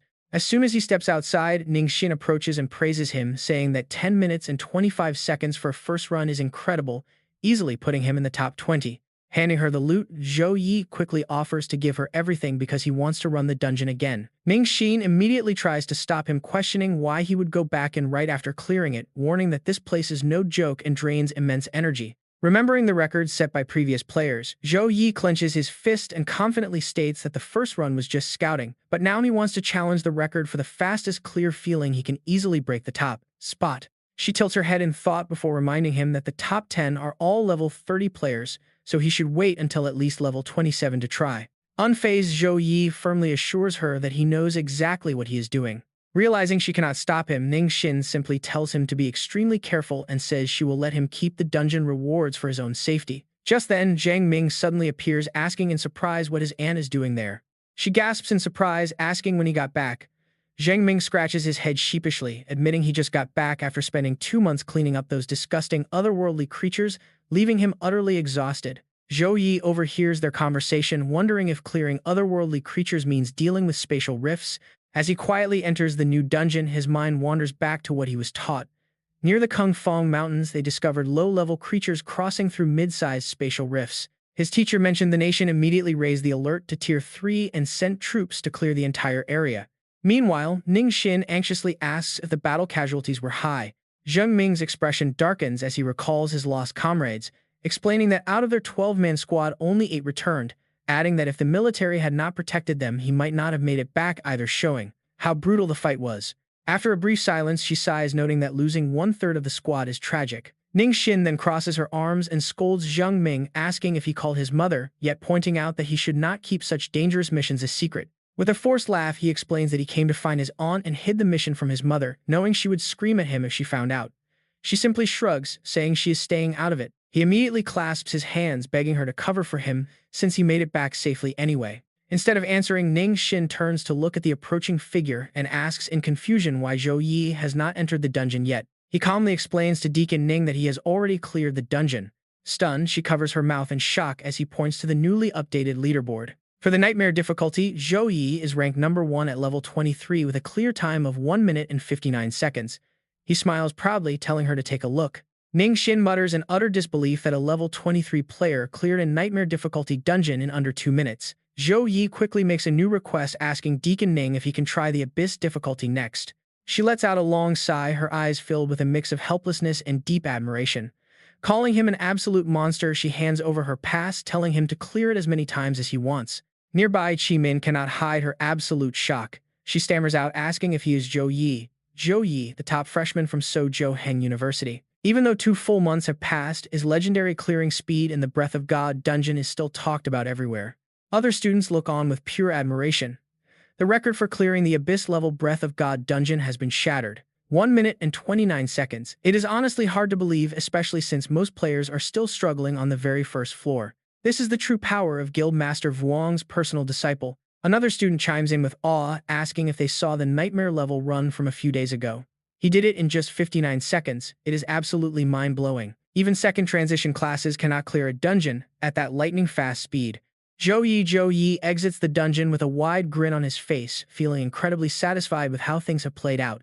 These past 2 months have been amazing. Once his teacher Wang Hui realized he was clearing the Theme Vu Guild dungeons, he gave Zhou Yi his personal points card to use without any limits. Free from point restrictions, Zhou Yi focused entirely on grinding. After 2 months of non-stop farming, he has finally reached level 29, meaning he can finally take on his next class transition quest. Zhou Yi mentally maps out his next move. He needs to contact teacher Wang Hui to secure the Holy Knight transition letter. Right at that moment, his phone buzzes with a new notification. It is a summon message from Principal Wang Hui. On his phone hangs a cute little keychain that Sosumi Urin had gifted him. It was from the most popular beast pet blind box in Nin City, and she spent forever trying to pull that matching couple design. Sometime later, Zhou Yi arrives at the principal's office. Seeing him, Wang Hui immediately showers him with praise, noting that just as he predicted, Zhou Yi gained 6 levels in 2 months.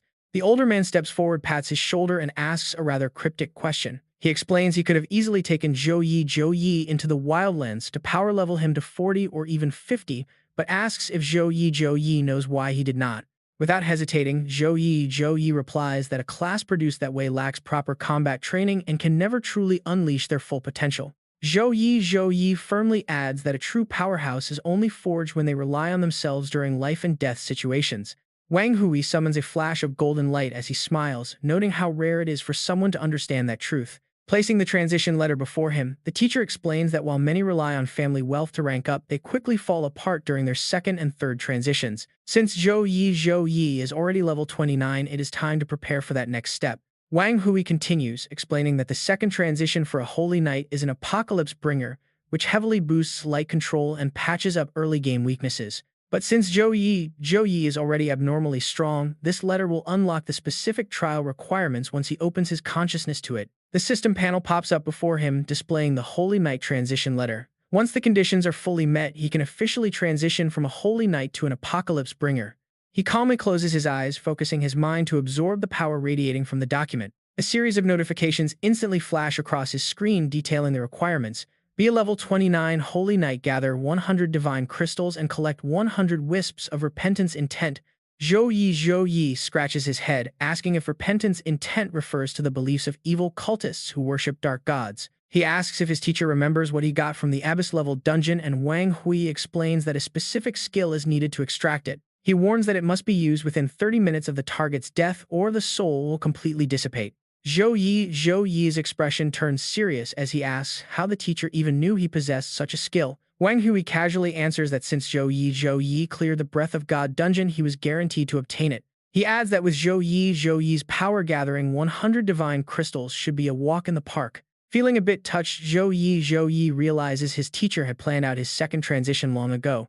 He quickly confirms he has the crystals. Wang Hui nods, explaining he only needs to complete one final task to proceed. He advises Zhou Yi to check the school database, as there is a recent quest targeting active cultists, which is his absolute best shot at farming the remaining repentance wisps. Zhou Yi simply nods in agreement. Once he gets home, Zhou Yi immediately logs onto the school's official website to look up the available quests. As the search results load, he falls into deep thought. So Zhou Heng University is one of the top 3 elite schools, yet its student body is quite small. Across all 4 years, there are barely over 5,000 students, which is not even a third of what other universities have. He hits the search bar, reasoning that the incredibly high admission requirements keep their student numbers low. However, this means their available quests are highly diverse. Most are standard credit tasks, but right now his only focus is finding active cultists. The results quickly filter through on his screen. The first combat quest requires defeating a level 34 runaway cultist named Tukoa for 400 credits. The second is an investigation in Longfang City located in Sungsun Province, offering a massive reward of 100 to 1,000 credits just for locating cultist activity. Zhou Yi strokes his chin in contemplation. He needs 100 wisps of repentance, so his best bet is to look up where Longfang City is located for that second investigation quest. He immediately looks up the coordinates. While it is not a major metropolis, it is famous for its abyss fruit, meaning it is likely more developed than Lijiang. If cultists are operating there, his chances of gathering repentance wisps are incredibly high. He clicks to accept the quest, but a bright red warning instantly flashes across the screen. It notes that this is a high-risk mission where 2 previous students have already gone missing, asking if he still wants to proceed. This unexpected warning makes him pause. Frowning in thought, he recalls that just like dungeon difficulties, school tasks are split into 4 main tiers: easy, normal, dangerous, and this extreme high-risk level. His jade-green eyes narrow with caution, knowing that high-risk quests carry a staggering mortality rate of over 70%. But this dangerous warning is not enough to make Zhou Yi hesitate. He knew cultist missions are never easy, meaning he will need to prepare thoroughly before heading out. Raising his hand, he summons his Void Leap butterfly, who bows respectfully and asks if his master has any commands.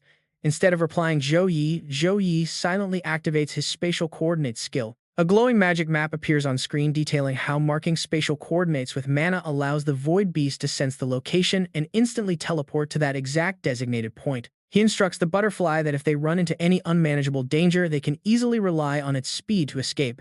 Having this escape route plan provides him with an extra layer of safety for this trip. With his preparations complete, Zhou Yi walks out onto the campus grounds. He figures that once he purchases enough mana potions from the student's store, he will be ready to set off. From afar, 2 female students gasp in excitement at the sight of him, whispering that the legendary god Zhou Yi is actually here.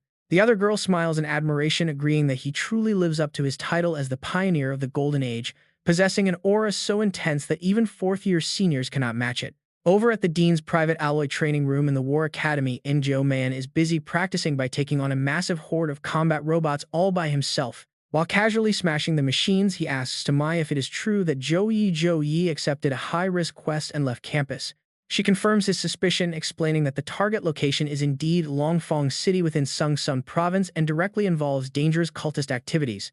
Sending another robot flying with a single punch, No Man notes that a cultist quest means the kid is already gearing up for his second transition.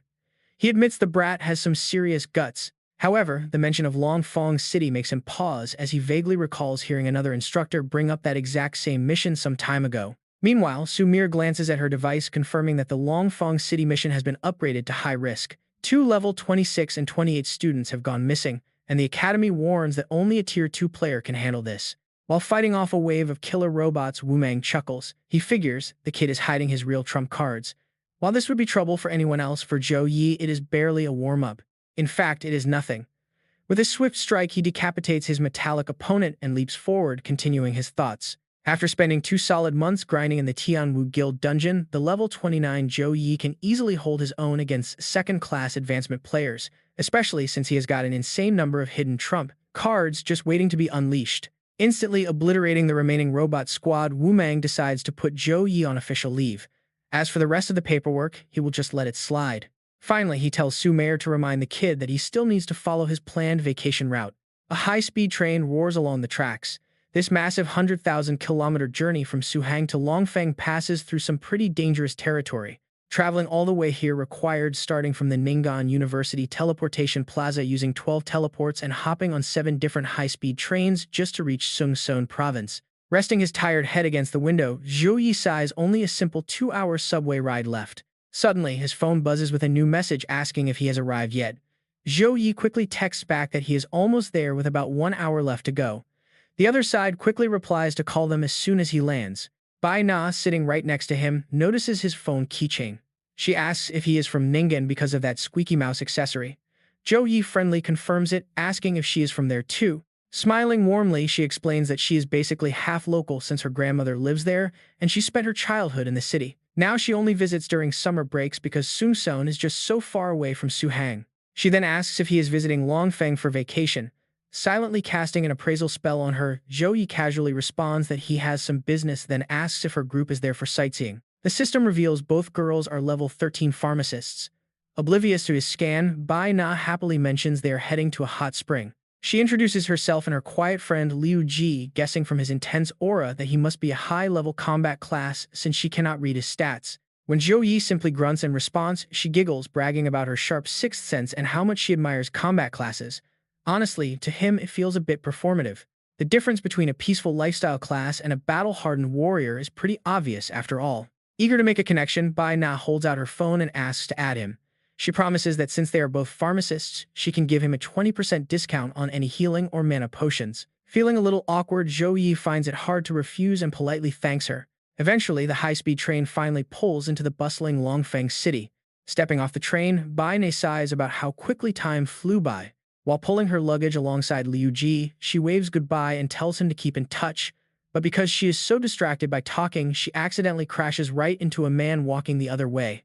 Spotting a pretty young girl, Si Yun throws all shame out the window and immediately pitches his cult, promising that the Holy Spirit sect can bring endless happiness to everyone. He keeps rambling to Liu Ji, claiming their church has a special event coming up that will manifest the divine blessings of their god. He invites them to check it out and even tries to recruit Zhou Yi, claiming the young man has a powerful aura destined for greatness. Though Zhou Yi easily sees through the cheap flattery, his curiosity is piqued, and he takes a quick look at the flyer handed to him. Reading the sketchy pamphlet, Zhou Yi grows deeply suspicious and lets out a low grunt.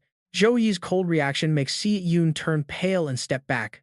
The cultist quickly snatches the paper back and flees, muttering a hasty blessing about the Holy Spirit protecting them. Still naive, Liu Ji reads her own pamphlet and wonders why religious cults are so popular in this city. Bai Na suddenly grabs it from her hand and tells her to throw it away immediately before it brings bad luck. Confused by her friend's reaction, Liu Ji asks what is wrong. Bai Na sighs, explaining that her brother who worked here for years warned her about this. Apparently, strange religious activities started spreading all over Longfeng City about a year ago, though most outsiders remain completely unaware of it. Back then, the Holy Spirit sect was just a mysterious group. People who joined suddenly gained stat boosts and leveled up fast. But eventually, everyone noticed that while their physical appearance stayed the same, their actual personalities completely warped, making them look like different people entirely. She shares a chilling story about her brother's gentle friend who turned incredibly violent and short-tempered after joining the cult, terrifying his entire family. Even though the church claims it is just a sign of devout faith, she knows deep down that something is seriously wrong with them. Shaken by the tale, Liu Ji wonders what those miracles actually are. Bai Na just tosses the flyer into a trash can, warning her that they should stay far away from things they do not understand as nobody knows what is really hiding behind them. Crossing his arms, Zhou Yi reflects on the conversation. He recalls briefly sensing the light god back on the snowy mountain, but he knows these so-called miracles are usually bad news. This might actually be the perfect lead to track down the cult, since they love hiding behind ordinary religions. Before long, night covers Longfeng City. By 8:30 in the evening, the bright lights of the local shopping mall illuminate the busy street corner. Inside, a massive crowd gathers on the 9th floor, whispering in excitement. Everyone is hoping to witness a miracle. One man even claims his neighbor got a massive 20-point intelligence boost and gained immense power after seeing it. Blending into the sea of people, Guman scoffs at how they use fake miracles to lure in sheep. Standing next to him, Jiang Chang agrees, noting that the Holy Spirit sect could not have grown this big in just a single year without some clever tricks. Still, they need to focus on their mission, reminding each other to record the entire fraudulent process once things kick off. Zhao Ling whispers a warning, reminding him they only need 10 pieces of evidence of these fake miracles. Since this is an A-rank mission where one slip-up means death, the level 19 brawler agrees to play it safe and avoid any direct confrontation. Satisfied, she turns to their level 18 mechanic Jiang Kang, who proudly confirms his mini-drones have the entire room under heavy surveillance. Suddenly, Wu Han, casting an appraisal spell nearby, gasps in confusion because she cannot read a certain person's level. Looking directly at Zhou Yi, her appraisal screen keeps displaying critical errors. The other three quickly cast their own appraisal skills, but they get the exact same result. Realizing they cannot read his level means this mystery man is at least level 20. Jiang Shang is baffled that a routine cult meeting would attract such a high-level powerhouse. That is when Wu Han drops a bombshell, noting that he carries a divine aura, hinting he might actually be a member. As they whisper, Zhou Yi suddenly shoots a bone-chilling glare right at them. All four freeze in terror, feeling their blood run instantly cold. Terrified by his gaze, Zhao Ling immediately orders her team to keep a low profile, suspecting he is a second-class advancement master. Her teammates quietly nod in agreement. Zhou Yi quietly analyzes them, realizing they are no ordinary citizens. But before he can think further, a sharp chiming bell rings out, drawing everyone's attention. Instantly, the entire room falls into a dead, heavy silence. Stepping up to the podium, Father Li Tuyuan welcomes everyone to the Holy Spirit gathering, promising that as fellow believers of the Divine Lord, he will guide them to receive their blessings. Watching from the back, Zhou Yi notes their levels, one level 18 and two level 17s. It is not very impressive, so he decides to see what kind of game they are playing. Meanwhile, Li Tuyuan continues his grand speech, preaching about equal salvation and promising endless riches, free dungeon access, and rare stat-boosting potions to anyone devout enough to serve their great lord. Finally, he drops his biggest bait. Every month, the cult will give each member 8,000 coins as funding. This bombshell drives the crowd absolutely wild. People usually work themselves to the bone for just 4,000 a month, yet joining gets them double that plus free resources. Maybe they can actually change their fate and become real powerhouses. Tu Yuan keeps sweet-talking the crowd. He claims this is the Lord's divine love, allowing them to escape daily worries and dedicate their entire hearts and minds to their faith. His next words act as a direct signal to his two assistants. He loudly proclaims that the power of the Holy Spirit cult is infinite, and as their priest, he will personally demonstrate this power. Stepping toward a mysterious statue of unknown properties, he calls it a rare golden opportunity to witness divine glory and feel the Lord's boundless grace. Zhou Yi stares thoughtfully at the object in front of him. While he cannot identify it immediately, he can clearly feel a dense magic aura radiating from the statue. It must be a powerful magic item. Zhao Ling's group has their own plans for the Holy Spirit statue. They realize the cult is about to fake a divine miracle, and they must gather solid evidence this time. Tu Yuan stands before the statue and raises his hands high, calling out for the Holy Spirit Lord to reveal his power. The eager faces of the crowd fuel his excitement as he promises to show these devout believers a grand miracle. As soon as those words leave his mouth, his assistant rings a small bell. To the sound of the ringing bell, the statue slowly begins to glow with a soft golden light. Before long, a blinding light erupts, forcing Zhou Yi to raise his hand to shield his eyes. He stares in shock at the so-called miracle, which takes the form of a goddess cradling believers in her arms. Someone in the crowd screams out, asking what is happening, which instantly triggers everyone's excitement. They yell that it is a true miracle, feeling this strange light fill their bodies with sudden power. The dark silhouette of the statue begins casting a series of incantations. The bewildered cultists look around, trying to confirm if they all hear that strange whispering.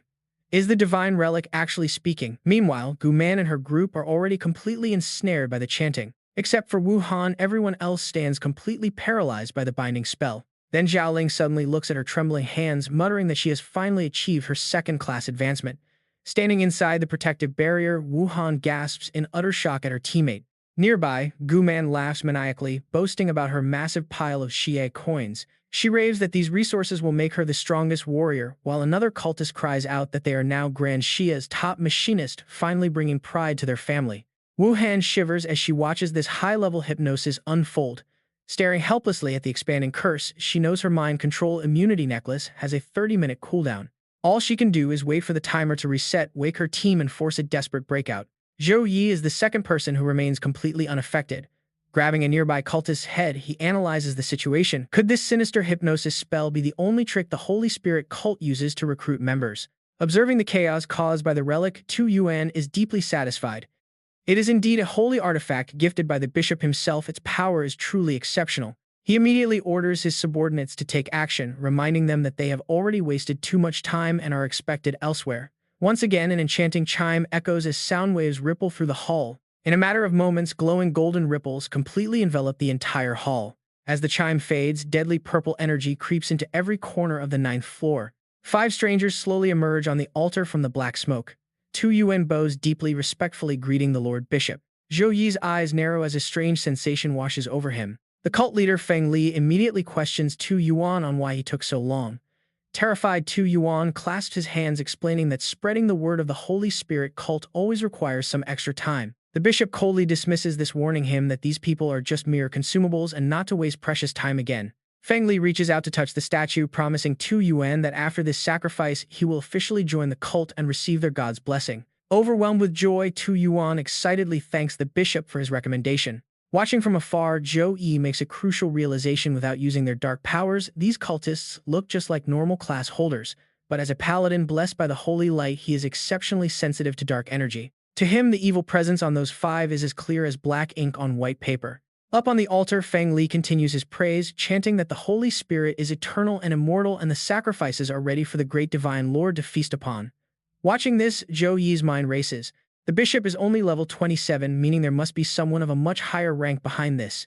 He decides to wait and gather more information. After all, taking down just 5 cultists will never be enough. In front of the glowing golden statue, Feng Li and his followers raise their arms, chanting in unison that the Holy Spirit is eternal and immortal. Hearing the chant 5 times, the statue grins from ear to ear in pure satisfaction.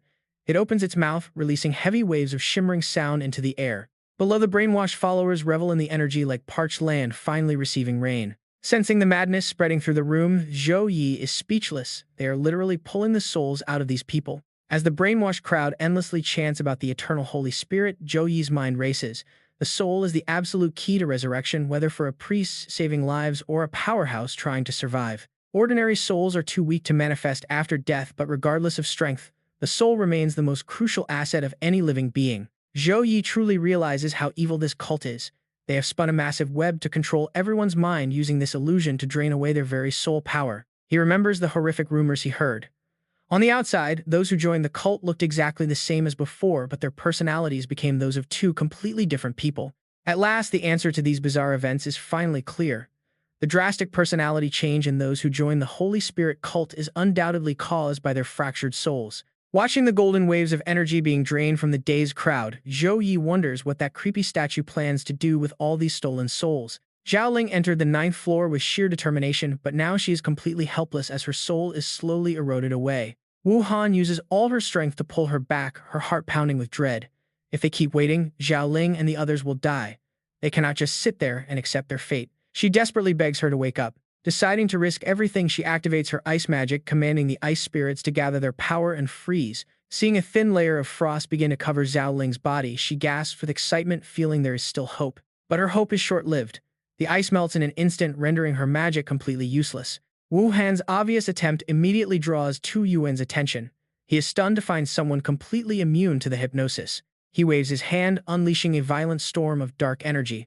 Seeing the deadly purple mist rushing toward her, Zhou Yi steps in without hesitation, casting his divine light hand. But to everyone's surprise, there is another person unaffected among the crowd. Liu Ran quickly steps forward and casts her luminous shield. The solid golden shield materializes in front of Wu Han, successfully blocking the incoming dark magic. With her cover completely blown, she decides to press the attack, launching a blazing fireball toward Feng Li. But as the formidable bishop of the cult, he simply flicks his hand, effortlessly swatting her dangerous spell away. After easily dealing with her weak attack, he immediately exposes her identity, recognizing the luminous spell as a technique from the Cathedral of Light. Even as a level 25 light mage, seeing her follow-up spell dismantled so easily leaves Liu Ran in utter panic. She cannot believe her level 15 luminous spell, which once easily took down a level 26 gold-tier savage bear, was countered so effortlessly. Facing such overwhelming pressure, she snaps back to reality. Without hesitation, she attempts to activate 10 teleportation scrolls, but a simple wave of the cultist's hand completely neutralizes them. This is bad, their strength is far beyond her wildest imagination, and she must escape immediately. But Feng Li has no intention of letting her go. He mocks her desperate attempt to flee after trying to ruin his ritual, asking if she truly thought this was a place she could just enter and leave at will. He casts a swamp spell, causing thick, sticky mud to rise from the floor and tightly bind her. Liu Ran quickly leaps backward to escape. But 2 of Feng Li's cultists join forces, launching a barrage of wind blades and fireballs. As the chaotic energy closes in, she desperately calls upon the power of the light to form an unbreakable barrier around herself. Outnumbered and surrounded from both sides, she is trapped. To make matters worse, there are actually 2 mages among the 5 enemies. If there were only one, she could have torn her 10 teleportation scrolls and escaped during their casting lag. Even with her plans completely ruined, Liu Ran forces herself to keep fighting, summoning holy light to purge the evil before her. But deep down, she knows her chances are slim. Worst of all, a melee fighter is closing in. If he gets near her, she is dead. She desperately retaliates, trying to shatter their barriers. Ever since she was 18, when she awakened as a hidden light mage and was recruited by the Cathedral of Light, she had been heavily nurtured. But these cultists are no pushovers, and their brutal counterattacks leave her struggling to survive. After completing 4 years of rigorous training, this was her very first real-world mission. She truly believed she could crush this cult all by herself, but now is she going to pay for that arrogance with her life? Watching the battle unfold from the shadows, Zhou Yi sighs in frustration. Unable to stand by any longer, he raises his hand and unleashes his repentance finger. The silent Hongyang Mall suddenly erupts as level after level blows apart with a deafening roar. Dropping to her knees, Liu Ran stares blankly at the massive, devastated crater before her, wondering what just happened. On the other side of the building, Wu Han struggles to protect her team, utterly shocked by the raw, lethal destruction. Tu Yuan points in a panic, warning the others about a saboteur nearby who possesses an incredibly dense holy light aura. Feng Li is no fool and demands to know if Zhou Yi is a high-level knight of the Zhou Yi of Light.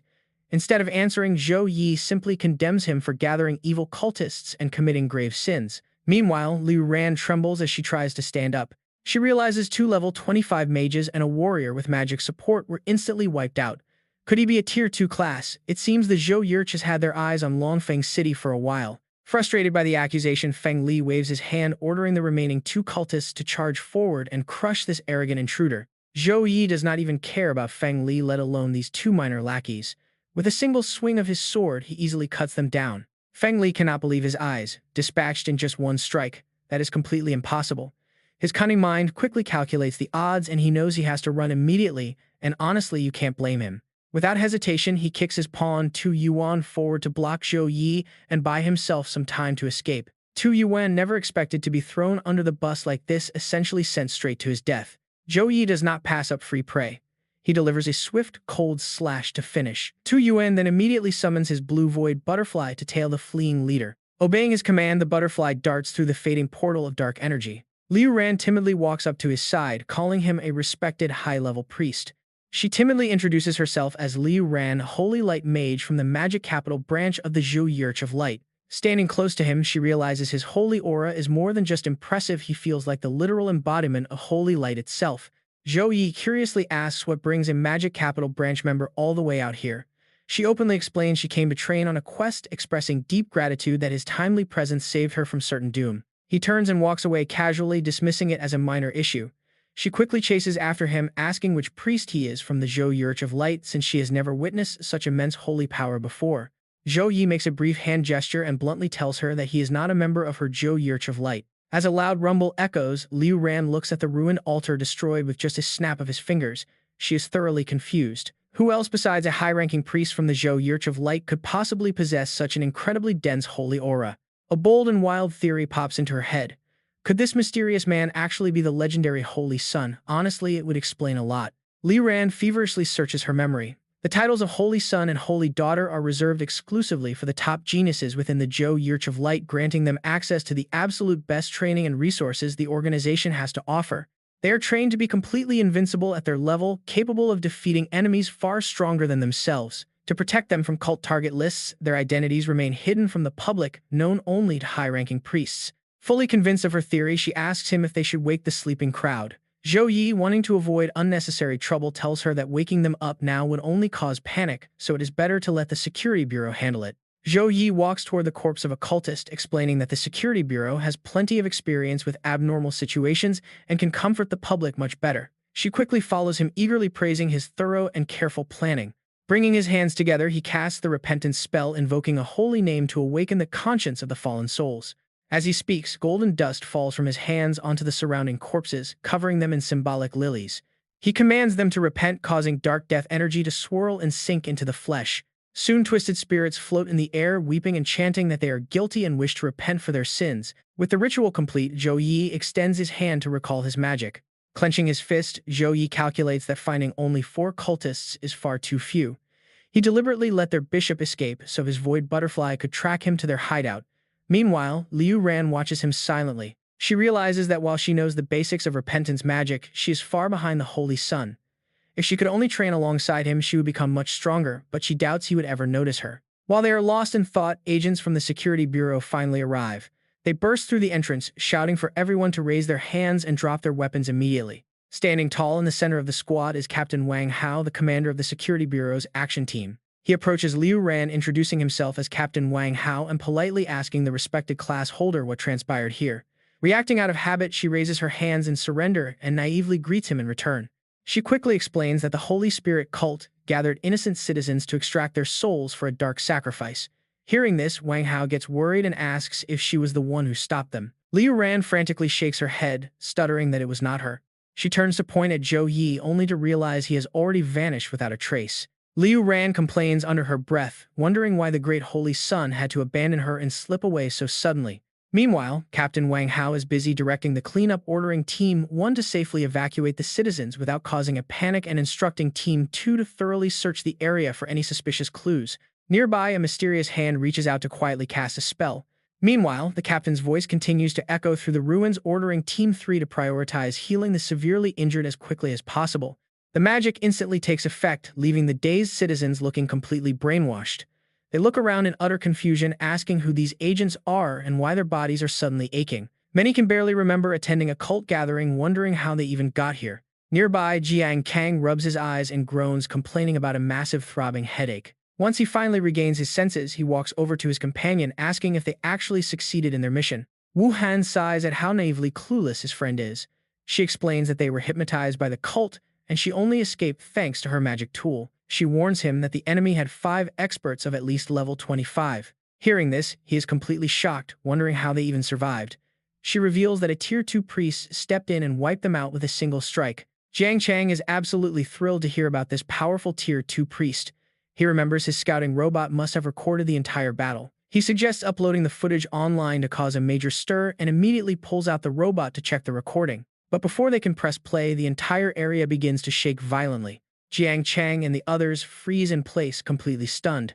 Meanwhile, in a dark and desolate location, a mysterious figure lies suspended inside a mass of magical slime. Feng Di raises his voice in absolute frustration, his tone dripping with pure hatred.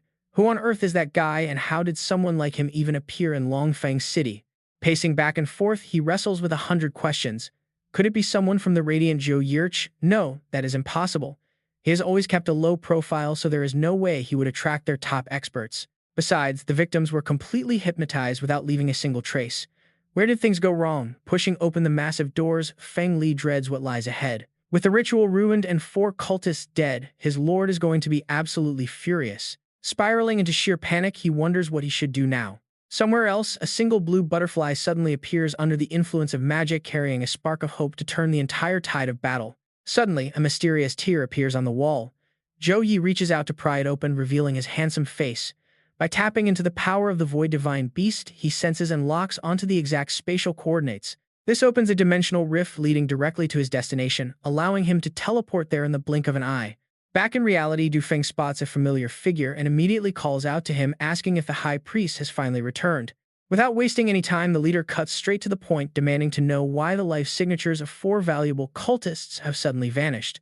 Feng Di quickly drops to his knees to beg for forgiveness. He explains that an unexpected crisis ruined the operation. Someone wielding incredibly powerful holy light intervened, sabotaged the sacrifice, and slaughtered their people. The intruder is so ridiculously strong that Feng Di stood absolutely no chance against him. Du Feng immediately presses him, asking coldly why he is still alive then. Trembling with fear, the man begs desperately for mercy, saying he deserves death but pleads for one more chance. He promises to make amends by hunting down even more sacrifices to make up for this massive loss. The leader coldly snaps that he is completely useless. Hearing this, the man shakes uncontrollably, stammering that he truly gave it his all, but that mysterious intruder was simply too overwhelming for him to handle. Having already disguised himself as a cultist, Zhou Yi blends seamlessly into their ranks, quietly observing everything. He notes that the dark energy radiating from the black sphere is incredibly thick, confirming this is the central hub where over 100 cultists have gathered. This scheme is clearly about much more than just collecting souls. Meanwhile, Du Feng loses his patience. He dismisses Feng Di, snapping that his excuses are entirely useless. Fortunately, even though the sacrifice was interrupted, the ritual itself succeeded, so the grand plan remains unaffected. A trembling Feng Di hesitantly asks if that means the sacrifice actually worked, pointing out that since the process was cut short, the soul energy required by their master was not fully gathered. With no other choice, the leader turns to another high-ranking cultist, ordering High Priest Su to explain things to this idiot. The man quickly bows, ready to comply. Wearing a wicked smirk, Su Ling slowly explains that this is a grand plan to destroy the world. Over the past 5 years, the Holy Spirit sect has conducted 307 sacrifices, all positioned at critical points across Longfeng City, with each sacrifice activating a specific node. He thoroughly breaks down every detail while Zhou Yi listens intently to every single word. If those nodes are connected, they will form a massive magic array covering the entire city, known as the Chaos Purgatory Array. To execute this plan, they infiltrated cultists into every level of society in Longfeng City to spread their teachings. As more dark secrets are revealed, he explains how they lured greedy individuals into joining the sect to expand their numbers and secure enough manpower. On top of that, they even slipped a tasteless, odorless magic potion into the city's water supply, slowly weakening the citizens' bodies and minds so they can be easily controlled. Zhou Yi's mind races as he processes this. No wonder those class users were hypnotized so easily. But what is their ultimate goal in activating this Chaos Purgatory array? Meanwhile, Su Ling's chilling voice continues to echo, explaining that they have dug numerous secret underground tunnels, connecting all the sacrificial points, fully loaded with magic runes to channel and concentrate the energy. He goes on to reveal that the operation begins tonight. The array is already active, constantly draining the souls and life force of everyone in the city, funneling it all straight to the sealed location of the Lord of Chaos. A sinister look of pure evil washes over his face as he speaks. The lives and souls of the entire city are being sacrificed so the great Lord of Chaos can awaken, bringing endless darkness to reshape the world. Zhou Yi listens, his expression growing dead serious. The Lord of Chaos is an ancient evil god. He quietly gathers his mana, preparing to strike. He refuses to let them sacrifice an entire city just to awaken a malevolent god. Meanwhile, Feng Li frantically begs for forgiveness, stammering to the leader that he truly knew nothing about any of this. Du Feng scolds him harshly, asking how he could ever trust such an idiot with an important mission. But mid-sentence, the leader suddenly tenses up, shouting out into the shadows to demand who is hiding there. Caught off guard, Zhou Yi's eyes widen as a powerful magic blast is fired directly at his hiding spot, triggering a massive explosion. Fortunately, he manages to guard just in time, escaping completely unscathed. As the smoke clears, Zhou Yi drops into a combat stance. He immediately activates his level 1 Divine Lightning Apocalypse form, boosting his abnormal status resistance by 50% and lightning damage by 50% for 14 seconds before unleashing a rapid Flash Blade Strike 2. Inflict heavy mixed damage. Recognizing him instantly, Feng Li gasps that it is him again. Without a moment's hesitation, Su Ling charges and casting Shadow Fissure Slash to infuse his weapon with dark energy, unleashing a razor-sharp black crescent. Refusing to back down, Zhou Yi counters with his S-rank Divine Lightning Heavenly Punishment skill, channeling raw electricity into his blade to strike at blinding speed, dealing extreme lightning damage. Surprisingly, Du Feng recognizes him as well, growling that they meet again. Hearing this, Feng Di immediately snitches, telling his lord that this is the very pest who ruined the ritual at the mall and demanding they make sure he never leaves their headquarters alive. Completely fed up, the leader delivers a brutal slap right to his face, barking that he is an idiot for allowing someone to tail him and threatening to end his life right there. Feng Li rubs his smarting cheek as the leader continues to berate his sheer stupidity, mocking him for thinking he could ever be a high priest without their shared bloodline. The leader sneers that without his mercy, Feng Li would be nothing but an insect, yet he has the nerve to boast when he would not even know how he died. Meanwhile, the clash between the two combatants intensifies, their purple and gold magic colliding to trigger shockwaves that tear up the ground. After a brief exchange, both fighters leap backward, with Zhou Yi keeping a safe distance. Using his demon eye to analyze his opponent, he finds his appraisal blocked. He silently notes that this guy is far stronger than the previous high priest, clearly a genuine second-tier class transfer expert. He has definitely met his match this time. Refusing to give his target any breathing room, Su Ling swings his scythe to unleash his ultimate move, Shadow Scythe Strike. He summons black crescent blades that fly from multiple angles to disrupt and slice his enemy. Spinning his weapon at blinding speed, he forms a perfect defensive magic circle around himself. Glaring at his opponent, he mockingly commends him, saying that for a mere level 29 Holy Knight, managing to block 3 of his strikes is actually somewhat impressive. Then he coldly prepares his next spell to finish the job, declaring that this is where the young knight's journey ends. He unleashes Dark Vortex, centering the corruptive magic on himself to create a massive black whirlpool that violently pulls in everything nearby, sending sharp blades of shadow flying wildly in all directions. A literal black hole forms right where he stands, threatening to swallow everything in sight. Zhou Yi struggles against the immense gravitational pull. As the situation rapidly deteriorates, he activates Holy Light Protection, driving his sacred sword deep into the floor to anchor himself. The two sides remain locked in a desperate struggle, causing the surrounding stone to shatter into pieces. Su Ling sneers at his futile struggle, boasting that his dark vortex can devour even light itself. He mocks the young man, calling a first-tier Holy Knight mere insect compared to a second-tier dragon, especially since he is 14 levels higher. Zhou Yi is fully aware of his disadvantage. He calculates that while his Holy Angel Protection can block most of the dark corruption, this black vortex is rapidly draining his mana and stamina. If this keeps up, he will be completely depleted sooner or later. Glaring with eyes filled with dark energy, Su Ling confidently challenges him, asking how long his tiny candle flame of light can possibly withstand such absolute power. Refusing to yield, Zhou Yi fiercely retorts that his light is more than enough to crush this pathetic trick. A brilliant radiance flares up behind Zhou Yi as he quickly devises a counter-strategy. Knowing he is at a severe disadvantage in both mana and stamina, he decides he must end this fight quickly. At this moment, Su Ling hesitates, slightly wondering how the purity of this holy light could far exceed that of any ordinary holy knight. He questions if this boy could be a secret weapon of the radiant Zhou Yirch, though his current level is ridiculously low. Regardless of his true identity, he vows that the intruder will not leave this place alive today. Fearing any further delays, Du Feng urgently shouts for High Priest Su to stop him immediately. But it is already too late as Zhou Yi has successfully completed his talent transformation, unleashing Focus Aura, his level 11, a rank Holy Light Wheel, and his S+ rank Angelic Divine Body. He then summons a photon beam, aiming it straight at his opponent. Su Ling is absolutely terrified by the sight, unable to believe his eyes. This dark vortex, fused with the primal chaos core, can swallow level 50 powerhouses. How could it be ripped apart so easily? It makes no sense. He screams for the cultists to kill him at all costs. He plans to overwhelm his opponent with sheer numbers. Though the cultists are weak, their massive horde can easily drain Zhou Yi's physical strength and mana. Su Ling screams his command, sending a barrage of dark, agonizing chains flying forward to seal the young warrior in place. Right after a massive water array crashes forward to drown him completely, calmly Zhou Yi draws his blade of light, his gaze turning razor-sharp. With one swift swing, he shatters the water torrent, but the onslaught continues as crazy cultists keep rushing forward. There are too many small fry. It is time to clear the field. Zhou Yi stands firm as a mountain, spreading his arms to summon Gemini Heart Shield level 11. The incoming zealots are instantly and mercilessly blasted backward by the twin shields. He unleashes a spectacular sequence of high-tier skills, single-handedly bombarding every corner of the battlefield. Sensing he is being overwhelmed, Su Ling quickly retreats to defend before striking back with a shadow triple slash. Zhou Yi barely moves a muscle, stretching casually as blinding magic light erupts. His foe is blown away. Finally, things quiet down. Su Ling is slammed hard into a wall. Du Feng curses in rage, calling them useless trash who cannot even capture a level 29 Holy Knight. Feng Li shivers in terror, wondering how anyone could defeat such a monster. Meanwhile, Zhou Yi clenches his fists, feeling incredible power surging within. Thanks to his angelic divine body transformation and various buffs, his actual combat power approaches level 40 despite his apparent level 29 status. Plus, his holy light naturally counters their dark magic, allowing him to easily suppress these higher-level foes. Du Feng unleashes a blood-red aura of pure killing intent, warning that everyone will pay once the ritual ends. But looking down at the coward trembling on the ground, Du Feng demands to know what the bishop is doing. Terrified out of his mind, Feng Li stammers that the kid cannot possibly be level 29. He must be using some high-tier concealing item, and going up now would just be suicide.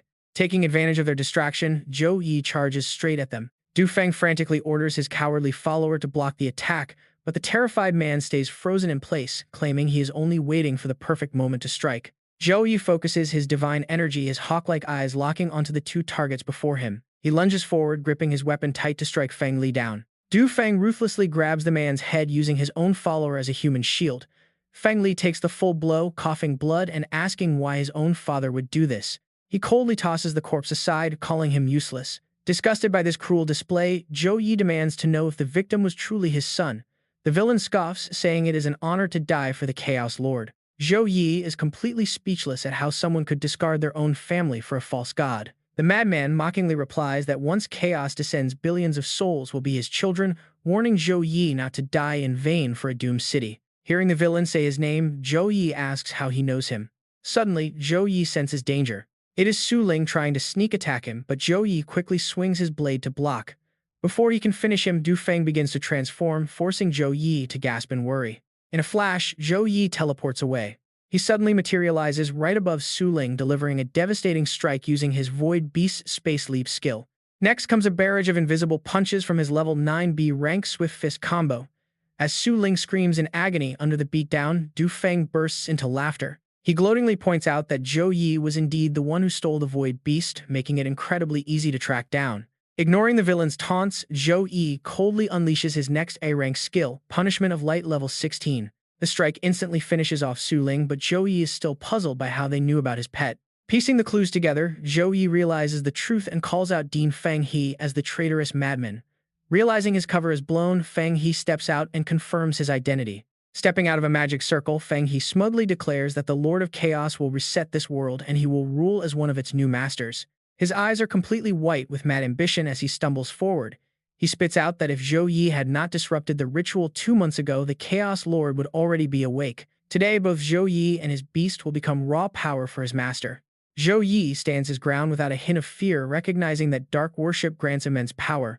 Feng, he is only a level 49 assassin, yet he exerts more pressure than a level 52 master. Even with his angelic domain fully active, this will be a brutal fight. Suddenly, thousands of sharp stone spikes erupt from the ground beneath him. In an instant, the rising spikes completely seal him in. Zhou Yi quickly summons his light magic, struggling hard to break free from the stone trap. Feng He laughs maniacally at the bloody struggle, telling him that every passing minute means 5 more souls are fed to the Chaos Lord. Spreading his arms, he summons another massive magic circle, raining down a barrage of sharp spikes upon his cornered prey. Fortunately, Zhou Yi reacts in time, casting his level 13 B+ rank Holy Light Protection to block the assault. But suddenly, the enemy's attack sharply changes direction. Zhou Yi watches the incoming strike but cannot react in time, taking a direct hit to his right arm as blood splatters everywhere. Staring at his slowly healing shoulder, Zhou Yi realizes this is no ordinary corrosion. It is the physical manifestation of dark god energy. The throbbing pain is so agonizing that he has to grit his teeth and literally carve out the corrupted flesh. Lost in his dark transformation, Feng He laughs like a lunatic before unleashing a massive destructive shockwave of energy straight at the hero. Yet the sudden wave of destructive power cannot force Zhou Yi to back down or flee.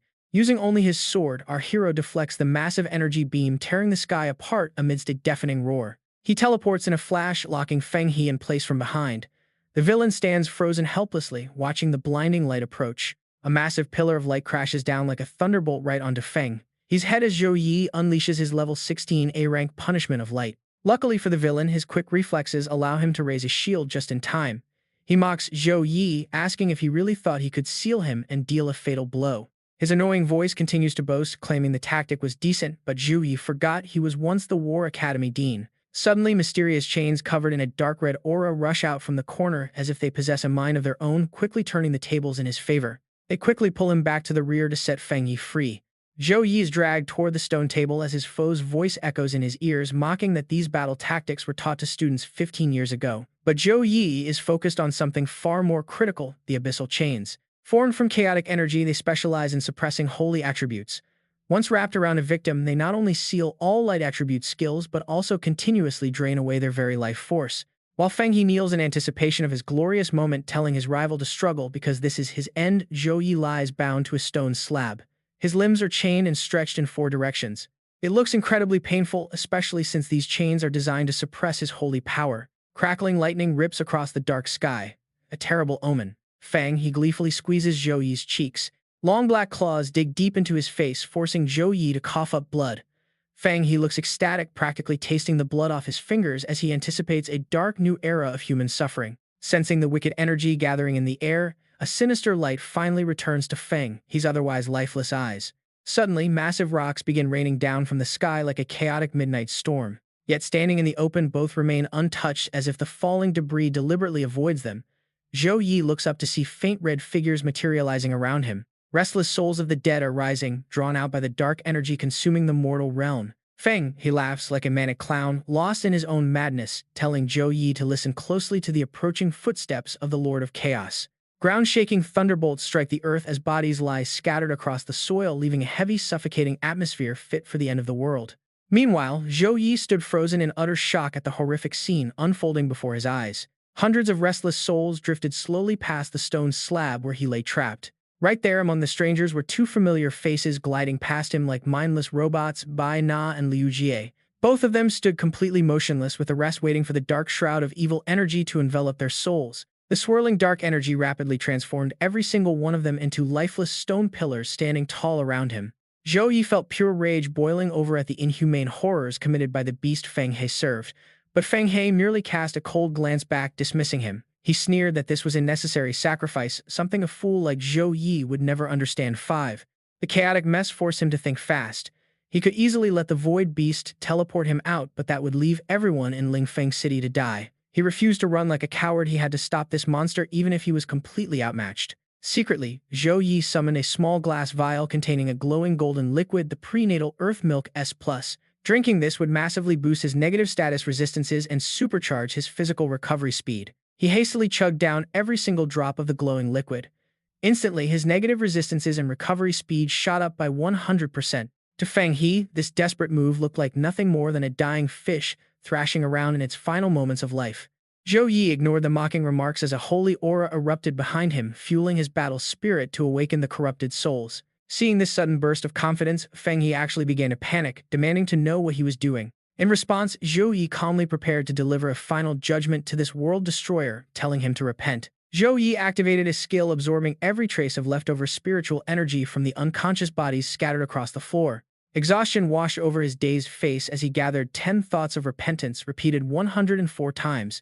Deep inside him, Zhou Yi forced his true qi and inner energy to violently crash together. The sheer agony of this reckless move proved too much to bear, forcing him to cough up a mouthful of dark blood. The spirits of the holy heavenly warriors began to rise powerfully within his body.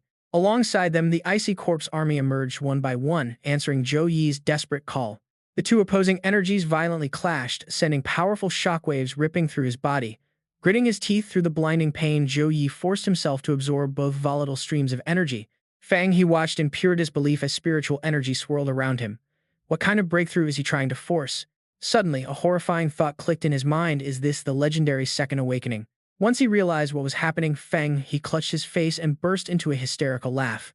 Forcing a second awakening on a whim like this, how absolutely hilarious. It seemed pure, despair had completely rotted his brain. He openly mocked the struggling warrior, explaining that under normal conditions, a second awakening requires mountains of resources, high-grade magic gems, and rare pills just to keep your body from collapsing. On top of that, you need elite masters protecting you from any outside interference. Right now, the chains of the abyss are suppressing your holy power.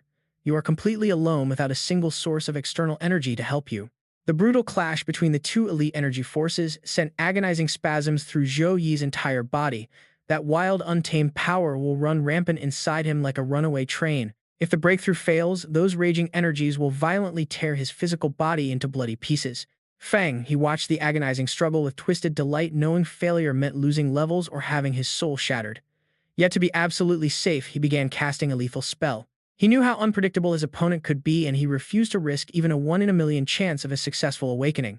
Through a heavy mental haze, Zhou Yi could feel the violent storm raging inside his body. But check this out, the two clashing energies silently began to merge even as he screamed for him to rot. The final inner clash silently resolved, bringing an end to the agonizing pain. The frozen phantom army began to crystallize, transforming into razor-sharp shards of ice. Meanwhile, the guardian angels dissolved into shimmering golden leaves of light. The two opposing factions had finally merged into one unified power. As the pain vanished, the savior of this world received his ultimate reward. A system prompt flashed: congratulations on acquiring the Arbiter exclusive skill, Judgment, Descent, Summoning of God, and Divine Revival. You have also received 100 unallocated attribute points. This massive surge of divine power hardened his features, giving him an incredibly fierce expression. Thanks to this dramatic grand entrance, he was blasted backward by a massive whirlwind, slamming hard into the stone wall. Zhou Yi unleashed a heavy strike through the air, sending a wave of force crashing directly into the villain. His opponent froze, instantly paralyzed and unable to move.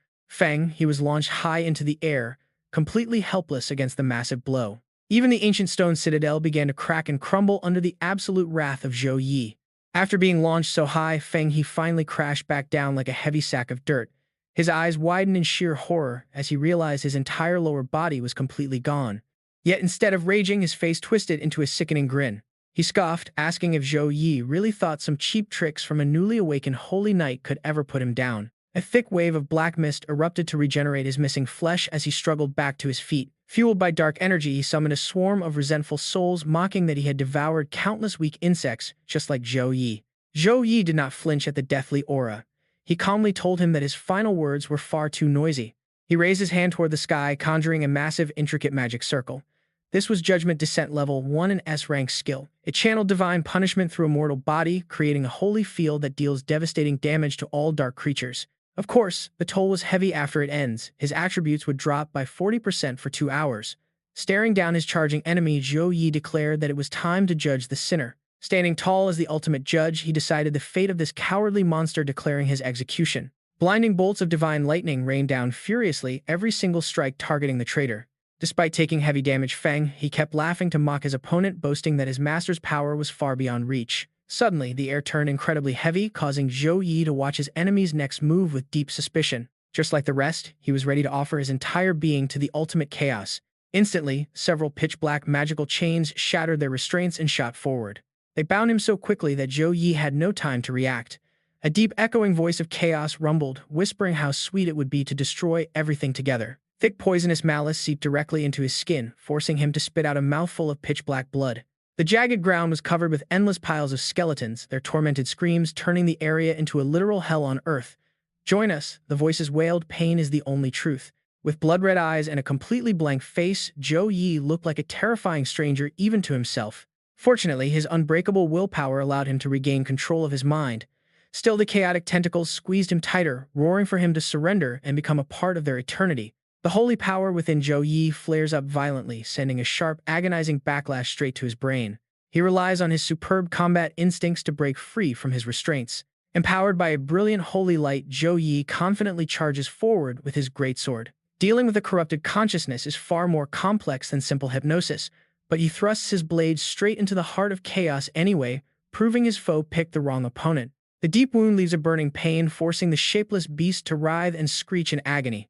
The open gash exposes the fatal core of chaos, making the monster hiss in disbelief.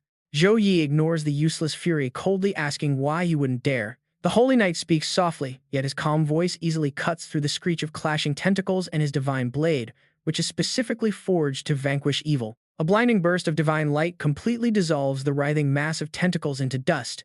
An explosion erupts as the chaotic energy destabilizes, making the beast lose total control over its physical form. Zhou Yi watches the scene blankly, lowering his shield to take a quick breather. But beneath him, a demonic blade silently rises from the cracked earth. Hearing a faint rustle behind him, he turns around in confusion. Before he can react, the chaos entity slashes a heavy blade right across his back, knocking the wind out of him. The swift strike splatters blood across the monster's pale teeth, and its repulsive tongue greedily licks up the fresh spill.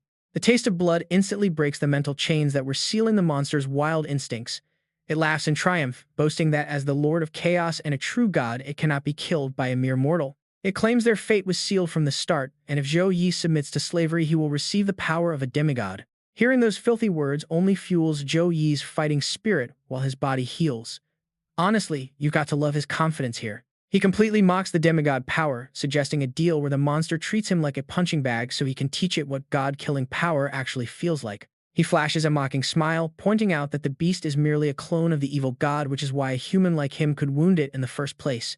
He warns it to stop bragging before it looks completely ridiculous. Suddenly, the monster senses something terrible, stammering that this should be impossible. Clutching his head, Zhou Yi reminds himself that this physical vessel can only hold out for 2 minutes at most, meaning his time is running dangerously short. He calls upon his spectacular divine holy power once more. With a cold sweep of his arm, a towering pillar of light shoots into the heavens, shaking the entire region. An elite legion of holy soldiers appears in full battle readiness, answering his call, the rank S level 1 divine summon. Up above, archers draw their bows and wait for his command. This ancient angelic covenant requires sacrificing 30% of his total health to summon these warriors, and maintaining them on the battlefield will continuously drain the summoner's own mental energy. Other soldiers stand firm, calmly assessing the battlefield in absolute silence.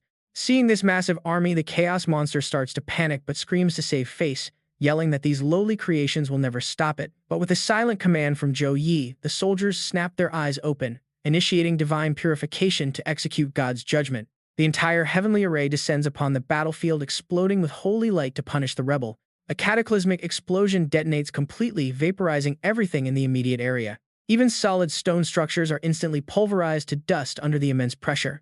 The violent shockwave ripples far outward into the vast surrounding forest, causing the massive trees to sway and tremble uncontrollably. Right in the center of the massive crater, Zhou Yi drops to one knee.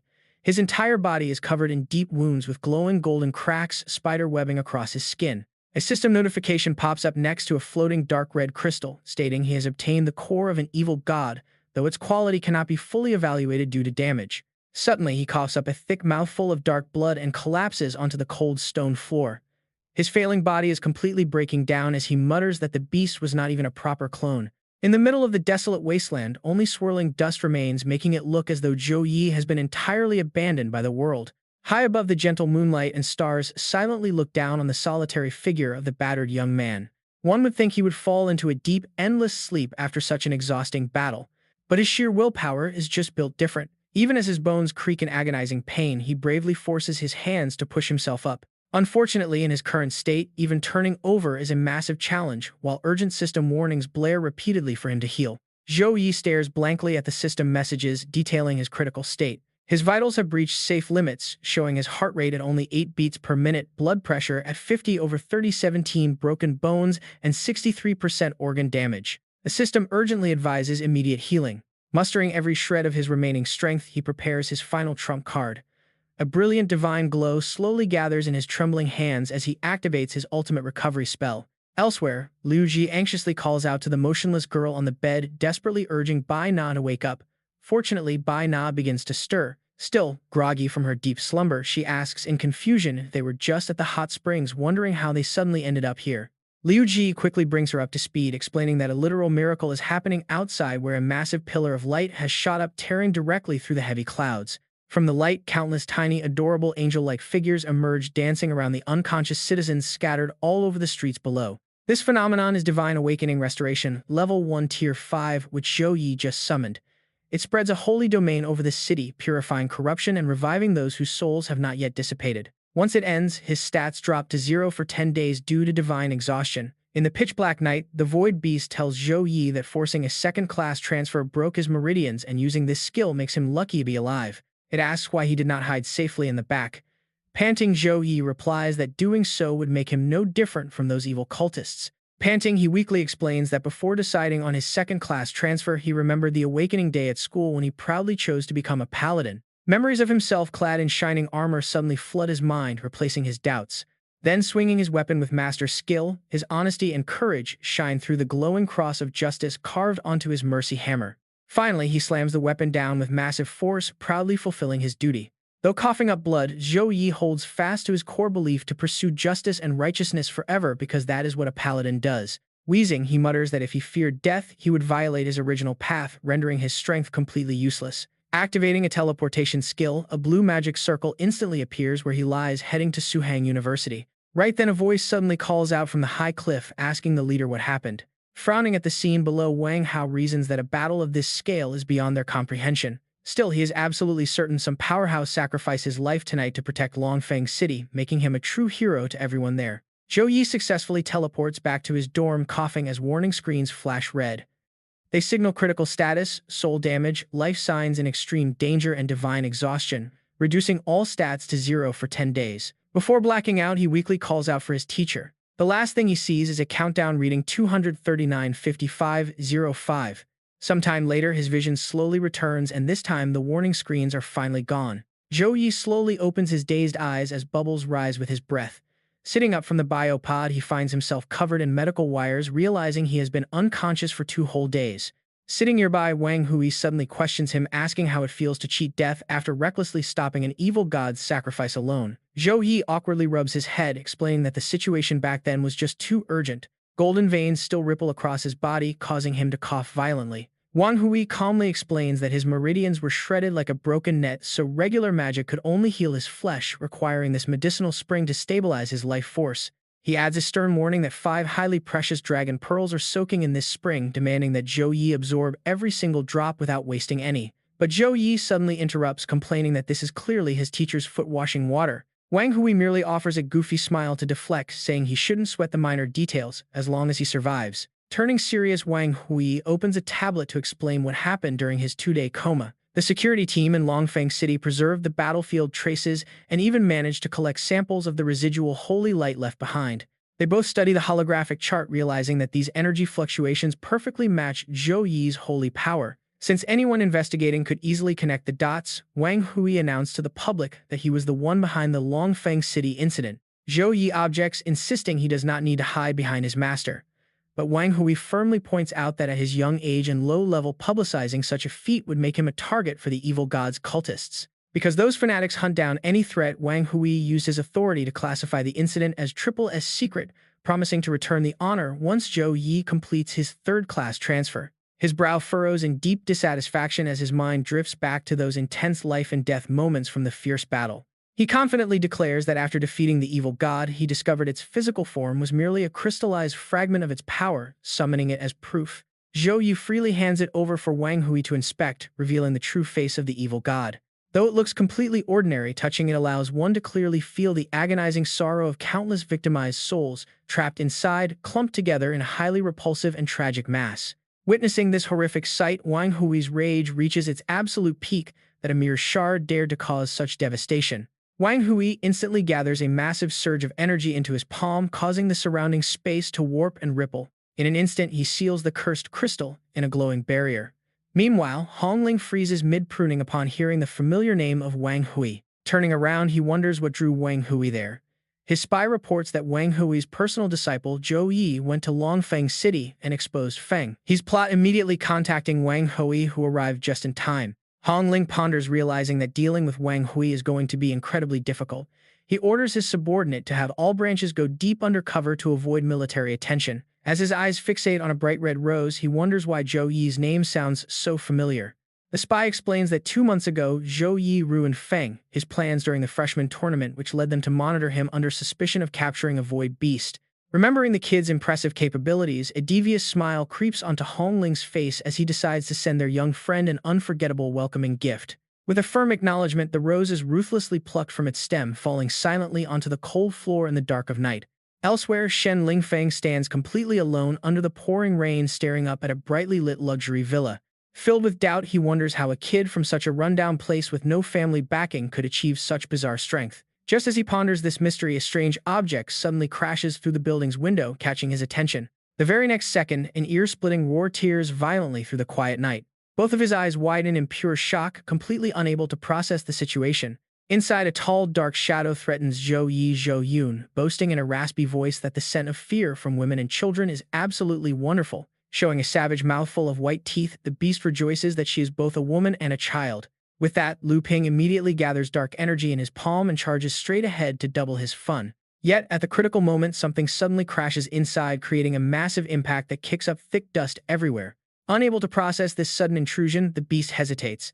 It is none other than Ling Feng, unleashing his full power to save them just in time, leaving his opponent to gasp about his flame dragon bloodline. Lu Ping furiously attacks once more, mocking him as another victim seeking death, while Ling Feng stands ready to fight. At that very moment, a mental lightning bolt strikes Zhou Yi, as if sensing something terribly wrong from afar. He breaks free from the medical tubes, his body slowly floating mid-air amidst splashing biological fluid. Guided by the void beast, Zhou Yi is suddenly back in his regular clothes. With a grim voice, he barks a command to lock onto Zhou Yi Wan's spatial coordinates. His face is dead serious. Xiao Kui's life signals are dropping, which means Zhou Yi Wan is in grave danger. No more wasting time, track her down now. The void beast shuts its eyes tightly, focusing every ounce of its spiritual energy. A butterfly-shaped array quickly lights up. The beast warns Zhou Yi that while it will do everything to protect his physical form during the teleportation, any damage from the spatial backlash is entirely on him. Suddenly, the space around them cracks like a fragile sheet of glass. Zhou Yi dives headfirst, plunging straight into the rift below. He quickly spots the tense battlefield where Shen Lingfeng is clashing with Liu Ping. Even though Lingfeng is clearly on the losing end, he still checks on the girl behind him, asking if she can stand up. Zhou Yi Wan nods hesitantly, and he urges her to run, find her brother who is locked in a brutal fight. Seeing this, Liu Ping sneers, calling him a foolish brat for throwing his life away just for some girl. Lingfeng gasps heavily, muttering to himself, "Is it worth it?" Without hesitation, he unleashes a massive fire blast right through his enemy, yelling that it is none of his business. Taking the full force of a dragon's rage, Liu Ping is instantly turned to ash. The only thing left behind is his agonizing, blood-curdling scream. The scorching heat gradually fades, swept away by the cold night wind. Lingfeng wipes away the hot blood dripping down his chin. The stinging wet sensation helps clear his mind amidst the absolute chaos. Seeing her brother, Zhou Yi Wan instantly throws herself into his arms. But Zhou Yi has not fully recovered yet, his face suddenly turning pale. She quickly explains what happened. "You are finally here," she cries. "That scary guy hurt Xiao Kui." Zhou Yi gently pats her head to comfort her, whispering that she is safe now. His eyes then land on Shen Lingfeng, who is shivering in pain nearby. Why on earth is he here? Still, Lingfeng finds the strength to mock them. So the savior finally decided to show up, he sneers, adding that he honestly thought Zhou Yi Wan was about to get roasted like a chicken. Zhou Yi Wan quickly steps between them, warning him not to talk about her brother that way. Lingfeng just smirks teasingly, saying her words hurt his feelings since he literally just risked his life for her. But her stance is firm. She will repay his favor, but she will not let anyone disrespect her brother. To her, Zhou Yi is the greatest brother in the world who has always protected her. Clutching his bleeding chest, Lingfeng looks at Zhou Yi. "Hey, your sister at least knows how to show gratitude," he says, "so why are you standing there without saying a single thank you?" Blood drips onto the cold ground as he taunts him. Is this the famous manners of a holy knight? Zhou Yi Wan tries to argue back, but Zhou Yi stops her.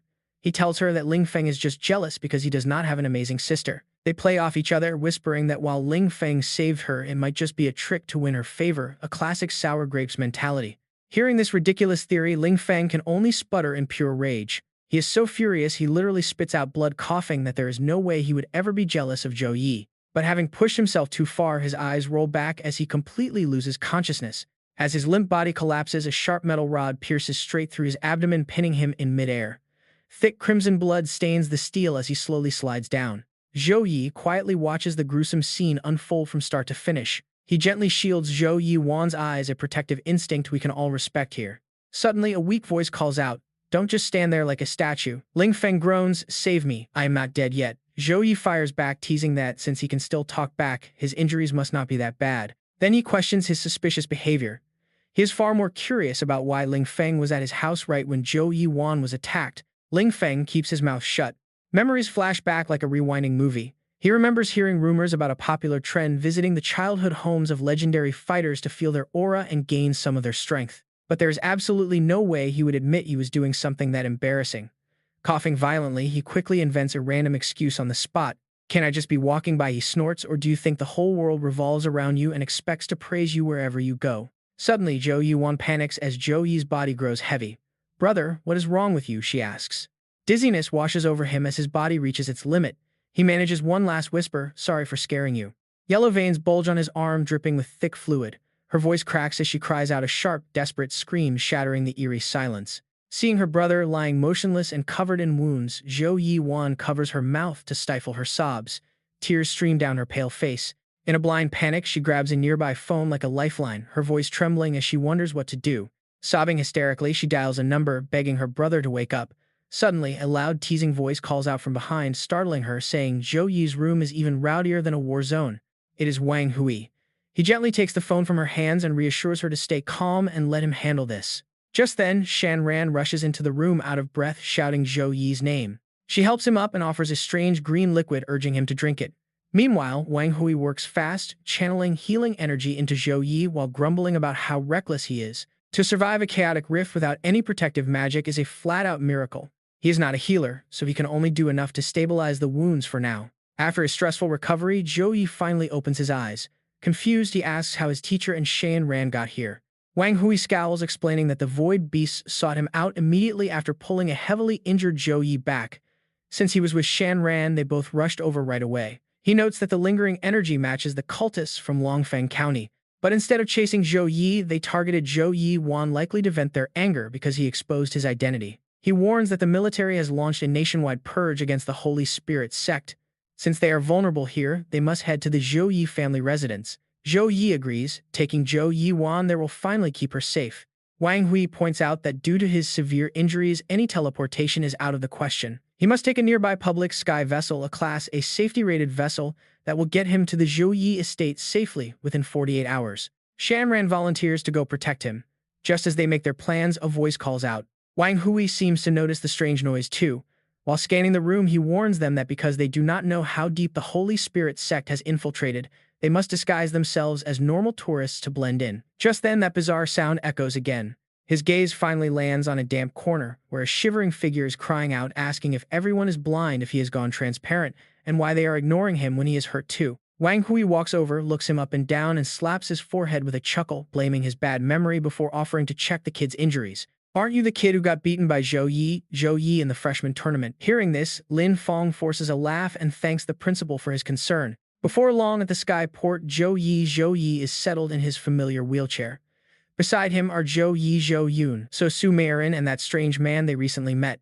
Seeing Zhou Yi comfortably taking his spot, Lin Fong scowls in sheer protest. Why should a wheelchair boy act like a young master while a noble flame dragon descendant like him plays the servant, unfazed? So Su Meirin looks him dead in the eye and coldly shoots back that an extra mouth only brings more risk, adding they never wanted him here anyway. Lin Fong practically jumps out of his skin in frustration, arguing that the principal was urgently recalled and personally ordered him to join, so it is not like he wanted to tag along. Right at that moment, Zhou Yun suddenly cuts him off with an excited shout. The airship has finally arrived. A thick, heavy fog rolls in ahead, completely blocking their view of the path. It takes quite a while for the mist to slowly clear, revealing a massive towering starship that easily defies all imagination. From the vessel, a golden tentacle slowly lowers to the ground, moving as gracefully as a silk ribbon. The moment Zhou Yun spots it, she dashes forward in pure excitement, shouting out a friendly greeting to the giant flying octopus.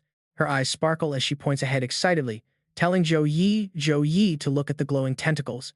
So Sumi-Aaron calmly explains that it is just magic energy recharging which the ship needs to take off. She adds that these tentacles act as stairs for boarding, transform into defensive shields in battle, and can even fire powerful magic cannons. In no time, the group steps aboard, finding themselves in a world of sheer luxury and comfort. Right then, the intercom crackles with an urgent announcement warning all passengers that the boarding gates are closing and asking everyone to quickly check their tickets. Noticing that Zhou Yi looks a bit pale, so Sumi-Aaron worries his injuries are acting up. She quickly supports his arm, gently asking if he wants to head to his room to rest, since the ship's movement can cause discomfort, but his cabin has a special stabilizing barrier. Zhou Yi smiles softly at her concern, playfully teasing if she is trying to treat him like a little kid who needs protection. Her cheeks instantly flush bright red as she stammers that she only wants him to be comfortable. But Zhou Yi is not about to let her off the hook, teasingly pointing out how she is constantly worrying about him getting hungry, getting sunburned, or forcing him to take his medicine. Looking straight into her eyes, he speaks softly but firmly, telling her that he knows his own body and she really does not need to worry so much. Out of nowhere, a flashy woman dressed in gaudy clothes approaches them, her eyes lighting up as she mutters how beautiful he is. Without any hesitation, she reaches out to stroke Zhou Yi's face, admiring skin that is whiter than snow. Her gaze is a mix of hunger and pity as she tempts him, saying she feels both infatuated and heartbroken, suggesting he should just come with her so she can hire the best healers for his crippled body. Hearing her bold words, all three of Zhou Yi's companions freeze in absolute shock, disbelief clear on their faces. So Sumi-Aaron is the first to snap out of it, her eyes instantly flashing with pure rage. She lashes her whip toward the woman with incredible speed, her eyes practically spitting fire as she growls to get those dirty hands away before she chops them off. The flashy woman simply admires her well-manicured hands and lets out a soft, dramatic sigh of disappointment. She smirks mockingly, teasing that the little guard is getting way too aggressive when she only wanted to invite the young master for some tea and conversation, pointing out that his master has not even spoken up yet. She mockingly asks if the little guard is actually his lover, which makes Sumi-Aaron grit her teeth in absolute fury, ready to tear her to pieces. The woman chuckles, teasing that Sumi-Aaron looked ready to eat her alive for barely touching him. Just as Sumi-Aaron is about to completely lose control and strike again, Zhou Yi quickly grabs her hand to hold her back. Zhou Yi glances up at a warning sign hanging nearby, quietly telling Sumi-Aaron not to fall for the provocation. He points out that fighting is strictly forbidden on board, and anyone who violates this rule will have their magic sealed and be thrown into the lowest deck. After calming Sumi-Aaron down, he turns to the flashy woman with a polite smile, suggesting that if she likes to play, she should head down to the third-class deck where they have entertainment better suited for her, as his weak body cannot handle her passion. While he keeps his words polite, he is highly on guard, realizing she is likely using this playful act to size them up. Madame Hong feels insulted by the comparison to the talentless porters in third class, but she simply scoffs, telling the young master he really knows how to ruin the mood. Before turning to leave, she leaves him with a chilling warning. She is Madame Hong, and there is absolutely nothing in this world she cannot get, claiming he will soon be begging to serve her. Wherever Madame Hong walks, the ship crew bows, deeply greeting her with utmost respect and flattery.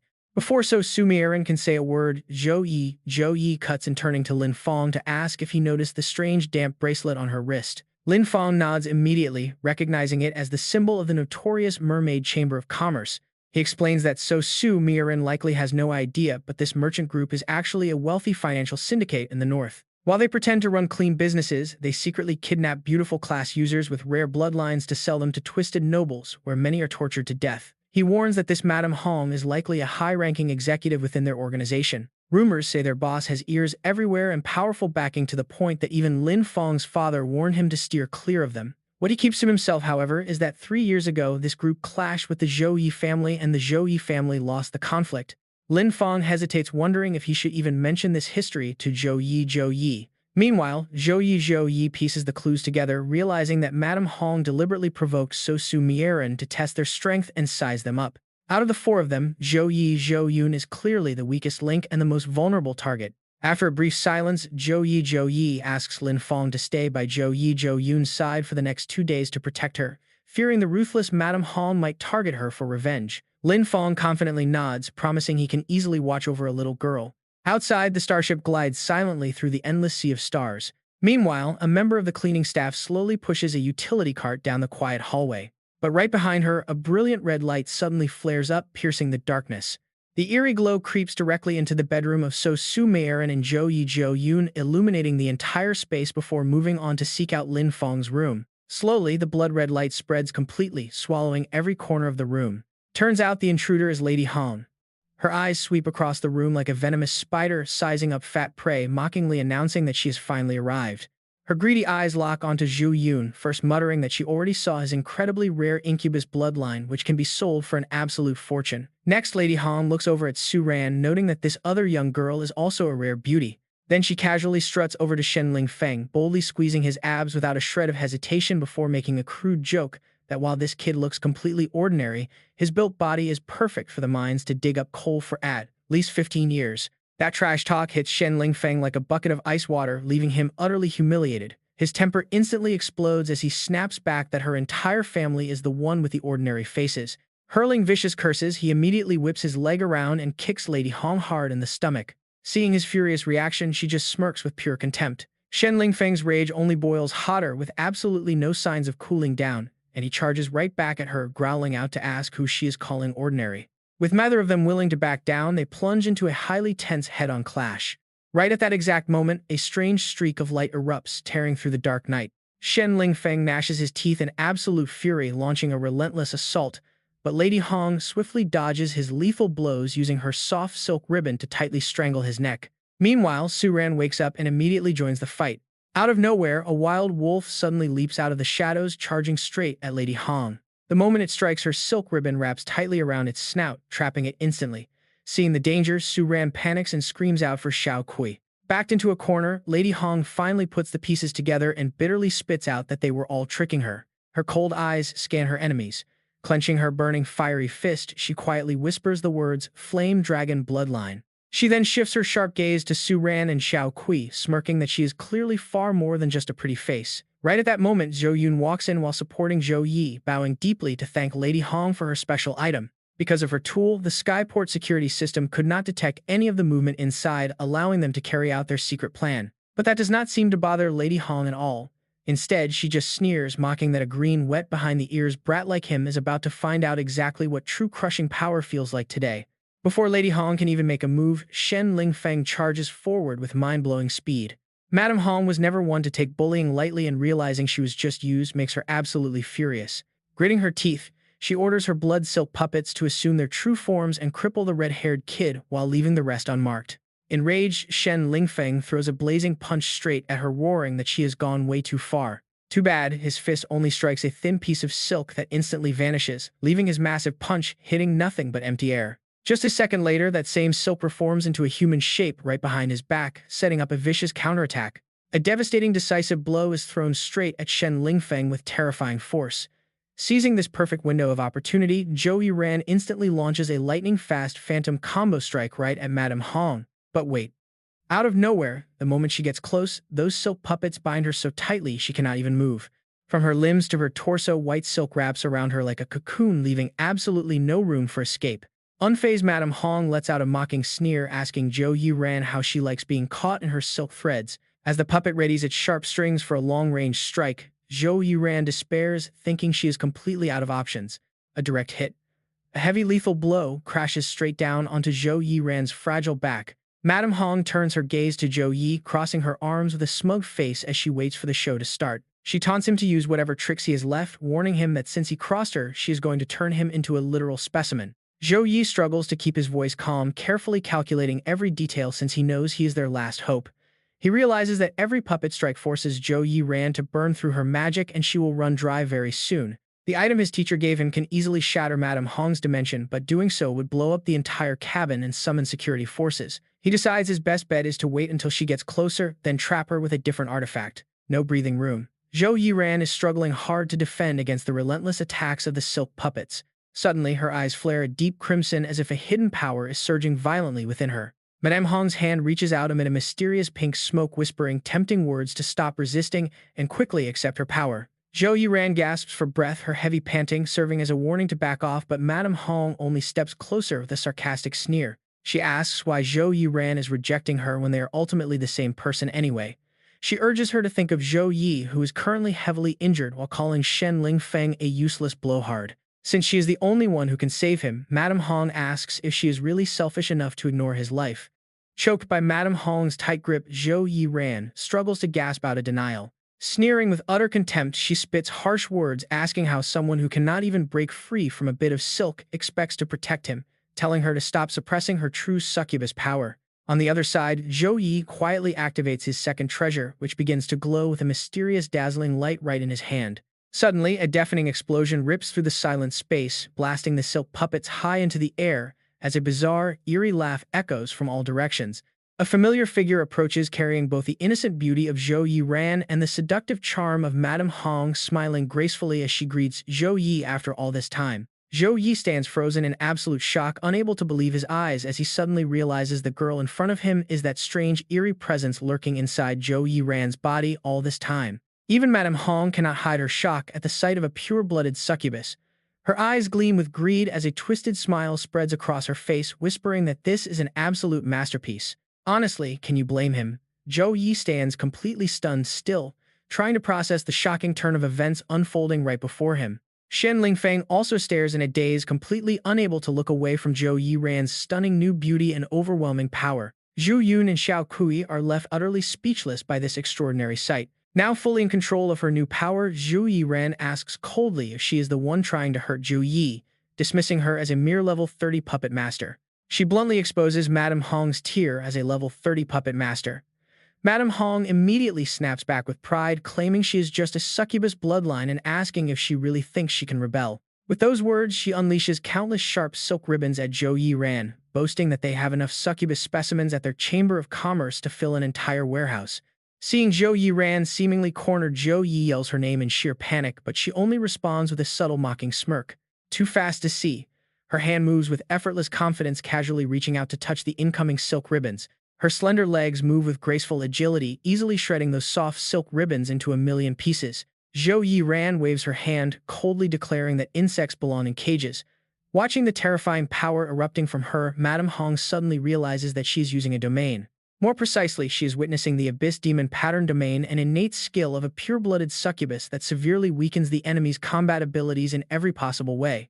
Zhou Yi stands frozen, completely awestruck as he senses that little Ran's aura is now 10 times stronger than before. Sensing the danger, Madame Hong frantically summons countless silk puppets to block her, but Zhou Yi Ran does not show a single trace of panic on her face. She calmly raises her hand as if controlling something invisible. The moment Madame Hong senses disaster, a terrifying force erupts from the ground, blasting her away as she gasps in disbelief.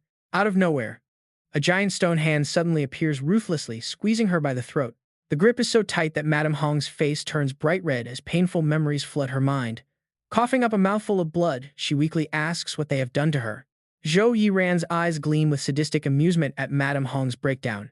She mockingly tells her that she is just helping her remember her youth, pointing out how cute she looks. This terrifying skill forcibly drains life force and materializes negative memories to launch a devastating mental assault. In sheer desperation, Madame Hong nearly loses her mind, screaming about a mental seal destroying her brain. Driven mad by the mental torture, Madame Hong screams that pure-blooded succubi are absolute monsters, wondering what her precious boy would think if he saw her true face.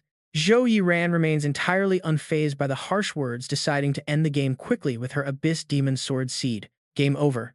A strange energy suddenly erupts, spreading out and locking Madame Hong in an invisible barrier. Talk about creepy. Madame Hong's face pales as Zhou Yi Ran lets out an amused chuckle at her sheer terror. Zhou Yi Ran treats Madame Hong's insults like a cheap joke, telling her that trying to provoke her is useless because inside her domain she makes the rules. Looking thoroughly bored, she coldly orders it to end. The sheer power Zhou Yi Ran unleashes grows so intense that everything around them begins to tremble and crumble into dust. Slowly, Madame Hong's youthful appearance fades away as wrinkles carve into her skin. Within seconds, her face cracks like an old porcelain statue, leaving her looking completely drained of life. It turns out the one who fell was just Madame Hong's sacrificial puppet. The real her is sitting comfortably elsewhere, taking a puff from her pipe and yawning. She stretches to ease her fatigue, murmuring that the two demonic flame dragons of the Zhou family are actually quite interesting. Analyzing the newcomers, a thought suddenly strikes her, wondering if this is connected to the Tianlan Zhou family. After a brief pause, she orders her subordinates to inform the old man that she will personally select this year's tribute. Back on the other side, Zhou Yi Ran returns to her usual sweet self, cutely calling out Zhou Yi's name. Zhu Yiwan senses something is terribly wrong and tries to step forward, but Shen Lingfeng quickly holds her back, warning her that Jiang Shuren is highly dangerous right now. Meanwhile, Jiang Shuren clings desperately to Zhou Yi, reminding him of his promise to find her after all this time. Zhou Yi barely seems to hear her, his vacant eyes staring blankly as he quietly asks her when this all started. Jiang Shuren steps closer, putting a finger to his lips to quiet him and asks if this will finally make him remember.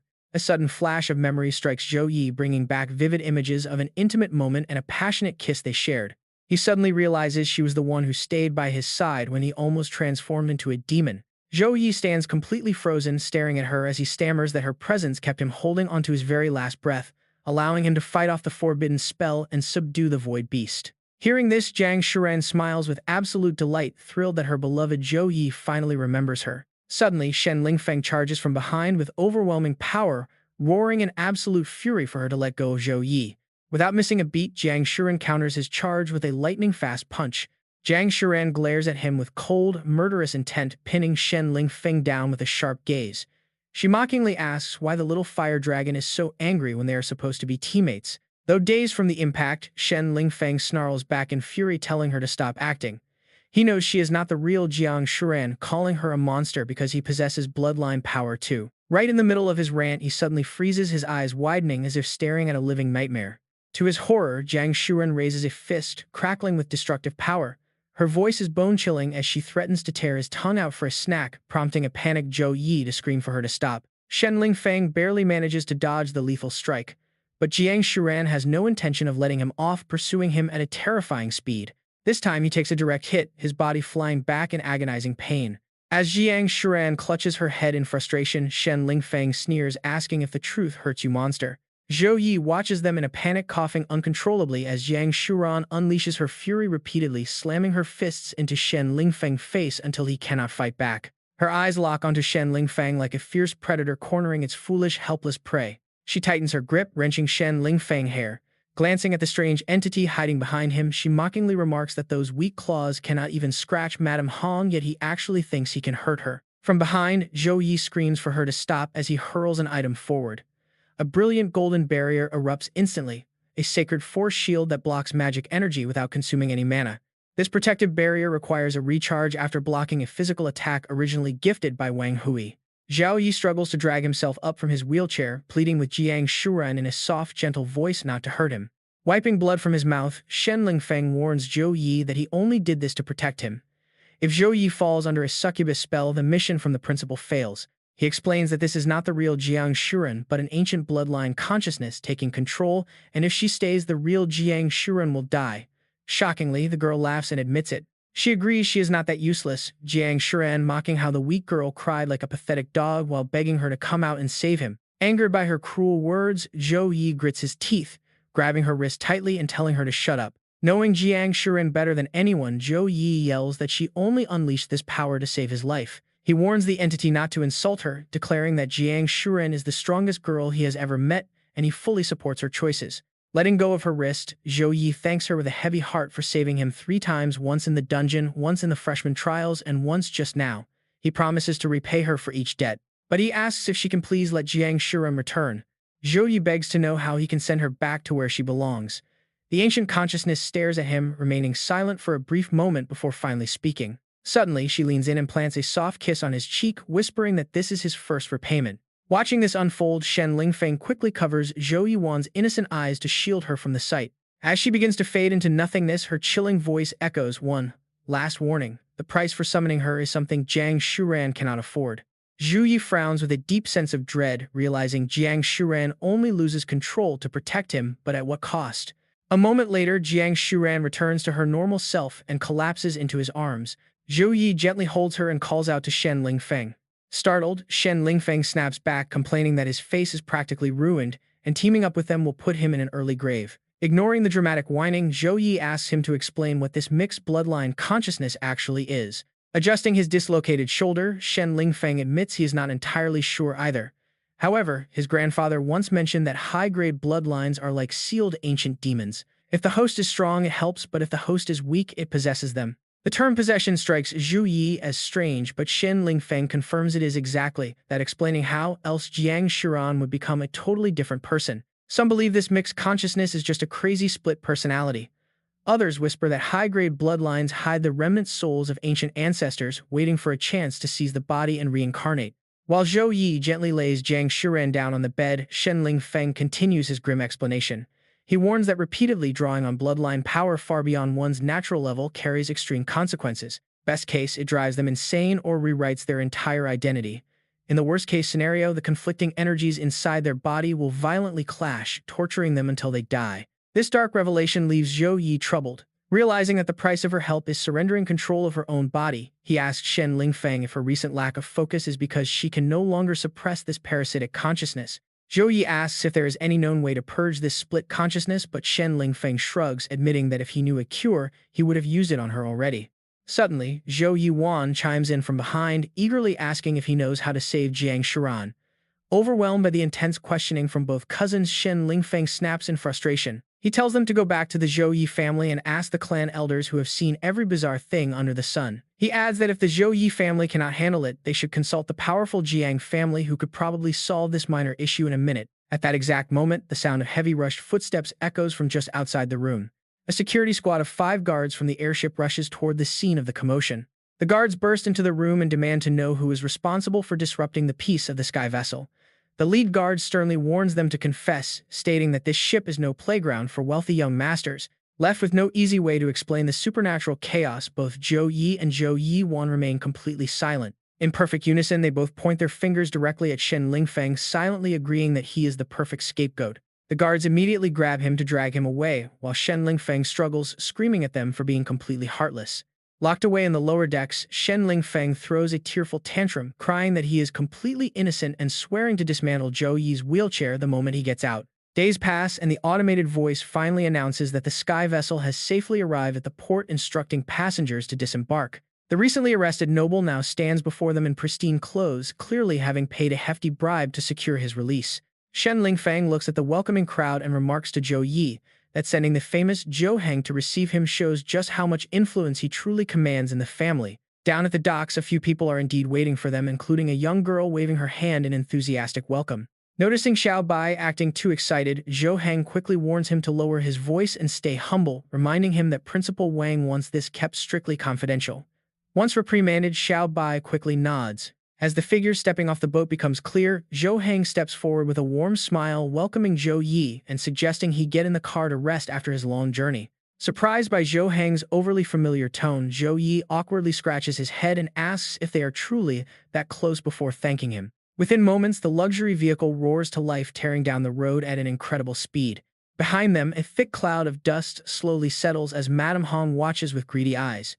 She can hardly believe she tracked them here. Realizing Zhou Yi is the top freshman of Suzhou University and Principal Wang's direct disciple, she mutters that the Zhou Yi family hid this genius well. If she can control him, her status in the Chamber of Commerce will surely skyrocket. Examining the interior, Shirin immediately recognizes the setup and gasps that this is an S-rank item, the Frost Soul Spider. Zhou Heng chuckles, praising Miss Jiang's sharp eyes. He explains that the sensitive matter Principal Wang mentioned can only be discussed inside this barrier, which blocks all spiritual eavesdropping. Zhou Yi politely thanks him for going through all this trouble. Dismissing the thanks, Zhou Heng waves his hand but secretly gestures to the person beside him, urging Xiao Bai to stop wasting time and make a move already. Catching the cue, Xiao Bai turns to Zhou Yun with a warm smile, introducing herself as her cousin and offering a welcome gift. Zhou Heng watches silently, calculating his next move. Even though Zhou Yi refused the hidden ice class, letting Zhou Yun train with the family is a massive win.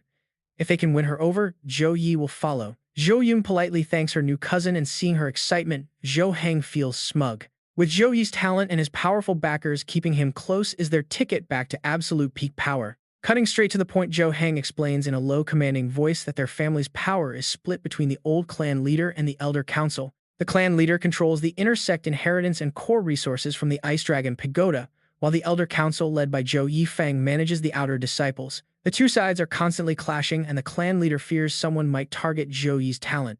With a serious look, he whispers that only he and Xiao Bai were trusted with this mission. Even the guards have no idea about this secret route. Zhou Yi simply smirks, thanking Zhou Heng before asking about the Ice Dragon Abyss dungeon his teacher mentioned. Zhou Heng explains it is their ancestral land where the beast Xiangya is buried. Proudly, Zhou Heng explains that their ancestor once encountered an ice dragon named Xiangya in the far north. Its scales were tougher than dark iron, and its devastating breath could shatter entire glaciers with ease. The ancestor spent an entire year battling the dragon 49 times before finally using his own blood to form a contract and tame it as his mount. When the demons attack, the dragon carry their ancestor into battle, ultimately sacrificing itself by blocking the demon cave entrance so the clan could safely retreat.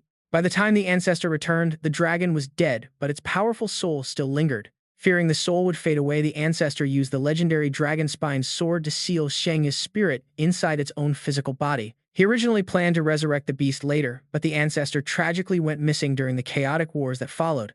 Over time, the dragon's remains transformed into the dungeon itself. Their conversation continues until the tires crunch over the first thin layer of ice, signaling they have entered the frozen wasteland.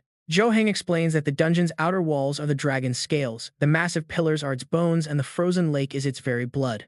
The abyss is split into 3 trials open to any Zhou Yi family descendant brave enough to face the challenge. Reaching the 3rd level grants direct entry into the inner sect, but Zhou Yi cuts him off to ask if the dragon's soul still tests humans. Zhu Heng confirms it, explaining that low bloodline concentration keeps most descendants stuck on the outer layers. At age 30, Zhou Heng entered the 3rd level only to have 3 ribs shattered by the remnant soul, though healing boosted his bloodline by 15%. Zhou Heng warns him that the 3rd level offers massive rewards but carries lethal risks. The dragon no longer recognizes their bloodline, and 55 years ago, a 3rd turn elder was instantly frozen into solid ice by its breath. Urging Zhou Yi to reach the 3rd floor, Zhou Heng says subduing the soul requires the same raw, desperate power their ancestor possessed. Zhou Yi looks thoughtful and quietly says he understands. Asked when he plans to enter the abyss or if he needs rest, Zhou Yi remains silent. He's busy eyeing his system screen, which shows a countdown of 3 minutes and 52 seconds until his drained stats fully restore. As the vehicle stops, Zhou Yi calmly tells them there is no need. He steps out into the biting cold, ready to enter the abyss. Worried for his safety, Shuran approaches and asks to accompany him inside, but Zhou Yi gently declines, telling her to wait outside and trust him. Turning to Ling Feng, the man nods before Zhou Yi can even speak, promising to look after the young girl while he is gone. Zhou Yi turns to Zhou Heng, offering his sincere thanks to his uncle. Walking off alone, his system alerts him that his attributes have fully restored. He is Zhou Yi, an arbiter currently at level 30 with 12,000 experience points. A faint glowing silhouette of a sword begins to materialize in Zhou Yi's hand. Known as Dawn's Blessing, this divine weapon shines as Zhou Yi grips it, his confident strides radiating pure power. Nearby, glowing butterflies flutter around an icy pillar, wrapped in a serpent-like monster with blue scales wielding a sharp blade in its hands. Dozens of these hostile creatures gather nearby, identified as level 25 ice snake men of gold tier, boasting powerful frost and crowd control abilities. Arriving at the scene, Zhou Yi lightly swings his blade to warm up, muttering that 10 days of inactivity have left his bones feeling rusty. The monsters immediately lunge like starving beasts, but Zhou Yi remains completely unfazed, deciding to use them as a quick warm-up before slicing cleanly through their ranks. His blindingly fast strikes unleash brilliant flashes of light amidst the swirling snow and dust, yet the endless waves of monsters keep charging forward. Unleashing his divine storm, ultimate Zhou Yi summons a massive vortex that sucks the monsters together just as a nearby ice block cracks open to reveal a massive frozen serpent. This is the level 55 Ice Abyss Serpent, a gold-tier threat with devastating abilities, and Zhou Yi's powerful vortex is heading straight for its massive body. With absolute determination written on his face, Zhou Yi unleashes divine punishment. A blinding beam of light completely swallows the beast, leaving its massive carcass behind as he casually walks away without looking back. By morning, the snow finally clears, revealing a brighter, vast landscape before him. Stepping forward, Zhou Yi cannot help but notice how strangely familiar this place feels. The Void Beast suddenly appears, explaining that only Zhou Yi's special frost bloodline saved him from being instantly frozen solid like any ordinary ice mage. Thrilled to see a familiar face, Zhou Yi greets him warmly, thanking him for fetching his master during their last crisis. But the beast bluntly snaps back, telling him to stop causing so much trouble if he actually wants to show gratitude. After all, if Zhou Yi dies before their 1-year promise is up, his master is going to be incredibly displeased. The two stare in silence. Right on cue, a massive horde of monsters emerges and surrounds them completely. Ignoring the threat, Zhou Yi and the beast keep staring at each other until the creature unleashes Void Cleave. Beams of sharp light slice right through the monsters, shredding them to pieces instantly. Realizing the beast protected him, Zhou Yi offers a polite thank you, but the monster coldly dismisses it. They were just trash anyway. But the danger is far from over. The remaining giants refuse to stay down, slamming their massive bodies into the frozen path and shattering it completely. The ice beneath Zhou Yi's feet cracks and crumbles, forcing him to scramble wildly just to keep his balance. Just as he is about to plunge, he leaps forward, catching himself on another falling block of ice. Realizing he has no other choice, Zhou Yi dives straight down the abyss, completely stunned by the bizarre sight below. Right beneath the ice lies a frozen army, countless silent figures holding swords and shields standing like ancient warriors. Lin Han spots a crowned skeleton with glowing blue eyes sitting majestically on a throne like the leader of this entire place. Demon race, Zhou Yi mutters to himself as the falling blocks of ice crash down heavily right in front of the undead horde. These heavily armored skeletons are Ice Abyss, Bone Demons level 35 legendary tier wielding deadly skills like Bone Membrane Rain, Ice Coffin, Prison, and Skeletal Symbiosis. Born from the remains of the demon army slain under the ice dragon Shang Ya during the ancient invasion, they awaken at the slightest movement, their bodies glowing with an eerie blue light. Emerging from the ice, Zhou Yi uses his appraisal skill, bringing up a scanning circle to assess the enemy. The Void Beast warns him that there are at least 200,000 demons here, making a direct fight complete suicide. Besides, they are only on the second floor of the secret realm, so he needs to save his strength. Meanwhile, the skeletons begin searching around with one raspy voice, shouting that there is an intruder. Showing absolutely no fear, Zhou Yi instantly activates the Dawn Blessing, channeling dangerous beams of light in his hands as a powerful aura erupts around him. He confidently declares that the ice element concentration here is 10 times stronger than on the outside, more than enough to bury every single one of them. With that, Zhou Yi unleashes his energy, letting the bright beams of light flash across the dark, gloomy sky. Sensing the danger, the demon leader screams out to warn his troops to stay alert. Suddenly, the surging power forms a violent vortex, and a giant hand begins to materialize from within the storm. The massive hand slams down onto the demon horde, crushing them into the frozen ground. Through the thick fog of snow and ice, the surviving skeletons charge forward without hesitation. Zhou Yi keeps up the pressure. His eyes glow as he shouts to freeze, sending his power swirling into a massive vortex with a brilliant blinding light flashing at its center. Countless razor-sharp ice spikes rain down from above, completely surrounding the demon horde. Waving his hand, Zhou Yi continues to command the divine tempest. A violent wind suddenly sweeps up the sharp ice shards, tearing into the demon horde and ripping them apart piece by piece. The storm forms massive tornadoes, sweeping away dozens of skeletons at once. Furious at the sight, the leader roars at them, calling them cowards who hide in the shadows. He yells that their war soul will never die and they will not be mocked by mere ants. The skeletons begin banging furiously on their shields, releasing strange glowing soul fragments with every single strike. High up on the fortress walls, rows of skeletons stand in a long line, glowing with an eerie blue light. Staring intently at the rising undead, Zhou Yi clutches his head in confusion, wondering what on earth is happening to them. Suddenly, the skeletons begin merging together to form a terrifying giant skeletal titan. This is the skeletal symbiosis skill, a powerful ability of the long-dead demon army to share their remaining life force and resurrect their fallen comrades. Stunned by the colossal monster before him, Zhou Yi wonders if these bone demons are actually immortal. He also realizes that he hasn't received any system notifications about gaining experience points for defeating them yet, which definitely isn't a good sign. The massive eye on the Titan's forehead glows brightly as it rumbles out that it has finally found them. Unfazed, Zhou Yi bravely draws his sword, muttering that legendary tier is no joke, but he refuses to believe he can't win. As he raises his sword, the Titan unleashes a blinding yellow light. Shielding his eyes, Zhou Yi grunts that there is no way he can't kill this thing. High up on the skeletal tower, the brilliant light shines steadily, radiating outwards like a miniature sun over the frozen battlefield. Dozens of smaller skeletons begin leaping down, moving as if guided by a single command. Fully armored and carrying different weapons, the smaller skeletons rain down from the sky. Zhou Yi swings his sword in a series of sharp, lightning-fast slashes, his expression dead serious. Meanwhile, the massive skeletal titan stands perfectly still, watching the battle unfold with intense focus. Leaping into the air, Zhou Yi lands on his feet right beneath the wooden bridge. Moving as fast as lightning, he charges straight toward the skeletal titan, stopping right in front of its massive staring eye. As he raises his sword, the monster suddenly opens its massive jaw wide as if preparing a dark, devastating attack. Ignoring its moves, Zhou Yi leaps straight into the air with his sword raised high, absolutely determined to cut the titan down. But suddenly he freezes, cold sweat dripping down as a sudden memory flashes before him. His eyes fill with deep regret as he recalls the chaos of his past. Panicked voices echo in his mind, screaming that the defenses are about to collapse and demanding immediate backup. Lost in a daze, Zhou Yi walks forward slowly as a tall, imposing man rushes up from behind to catch him. The man slaps Zhou Yi's shoulder, shouting for Zhou Yi Yan to hold the line, leaving Zhou Yi completely confused as he looks back.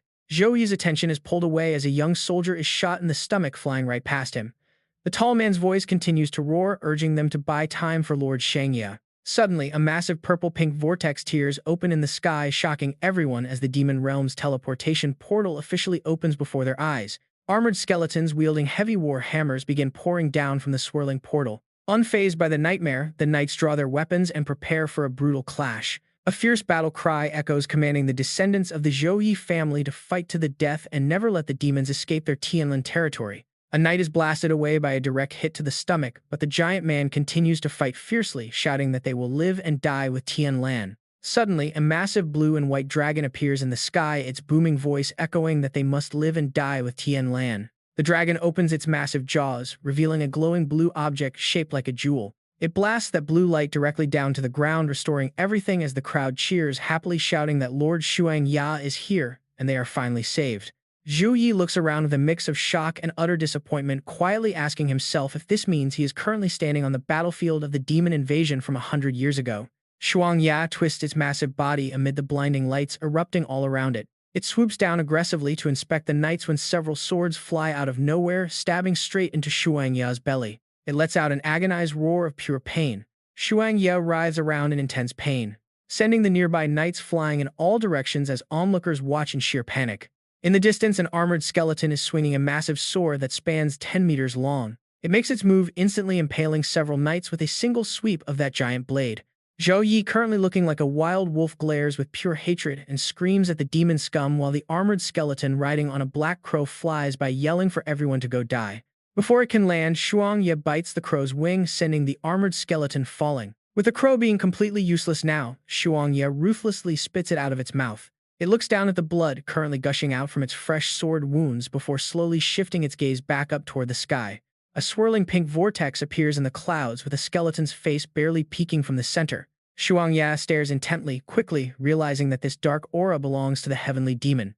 Its desperate thoughts race, knowing that if they are allowed to break through, the entire Tianlan territory will be turned into a demonic wasteland where every single living soul will become food for the demon race. Determined to save these innocent lives, Xuangya stomps its foot in sheer rage, shattering the ground below into pieces, resolved that it absolutely cannot allow them to break through. It flies off at lightning speed, deciding it must use its own dragon body as a sacrifice. Xuangya charges straight forward. Heading straight for the armored skeleton, sitting calmly inside the vortex, it dives in, completely engulfing both itself and the monster.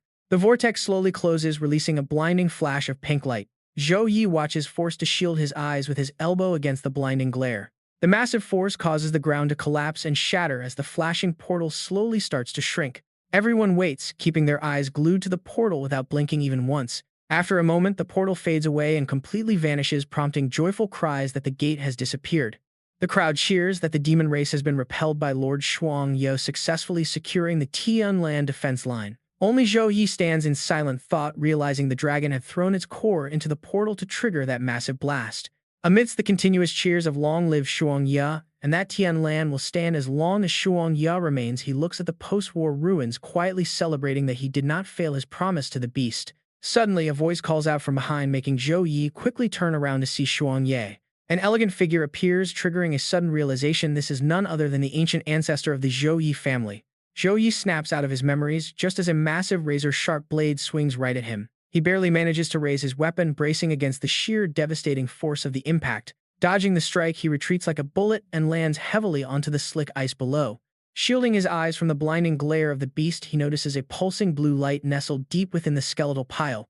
Peer inside and his jaw drops. It is a genuine dragon scale. Zhou Yi smirks to himself.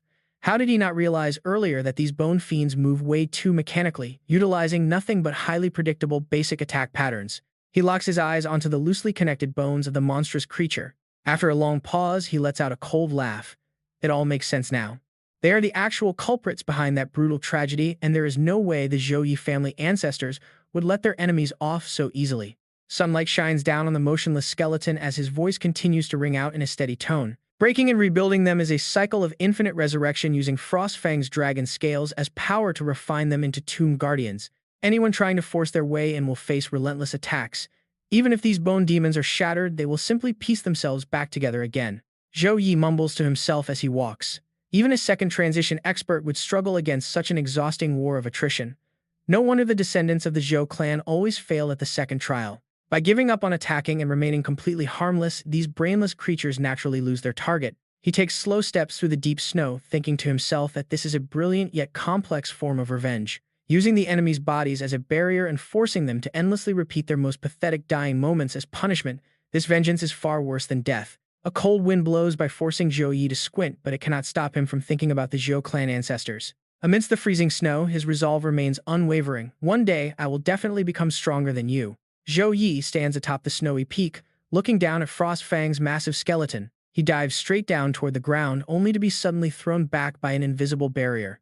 Zhou Yi crashes heavily into the jagged rocks. Groaning in pain, he struggles to recover, completely bewildered by what just happened. What is going on here? A giant, faint yet majestic frosty shadow slowly manifests. Its booming, regal voice demands to know who dares trespass. It asks if they were sent by the bastard who imprisoned it inside this glacial crack.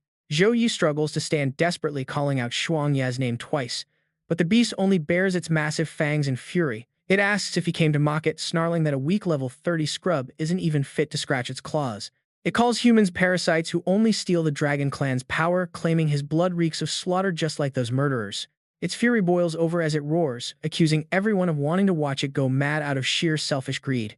It yells that they only covet its body to forge a weapon. Zhou Yi tries to explain, begging it to wait because he carries the Zhou Yi family bloodline. But Shuanya cuts him off, snarling with pure hatred at the mere mention of that name. Flying into a deeper rage, the beast launches a sudden attack. It screams to know how much longer these lies will continue, vowing to tear the trash to pieces.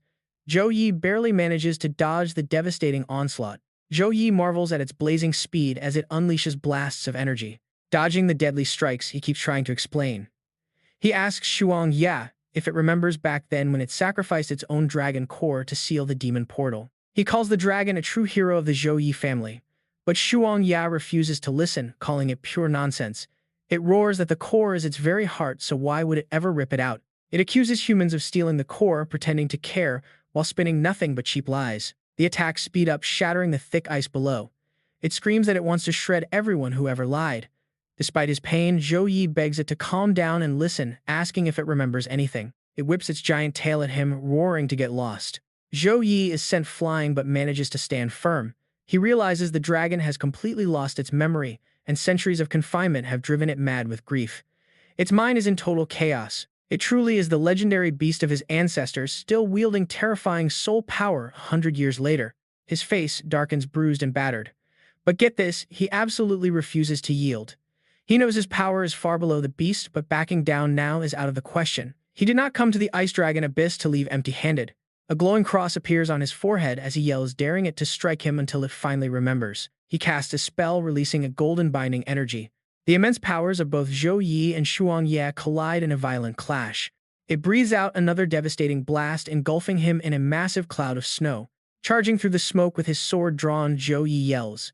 If his ancestors could tame it, he can bring it back to the fold. He unleashes a rapid succession of sword slashes. Meanwhile, Ling Feng is casually enjoying a dragon-shaped popsicle.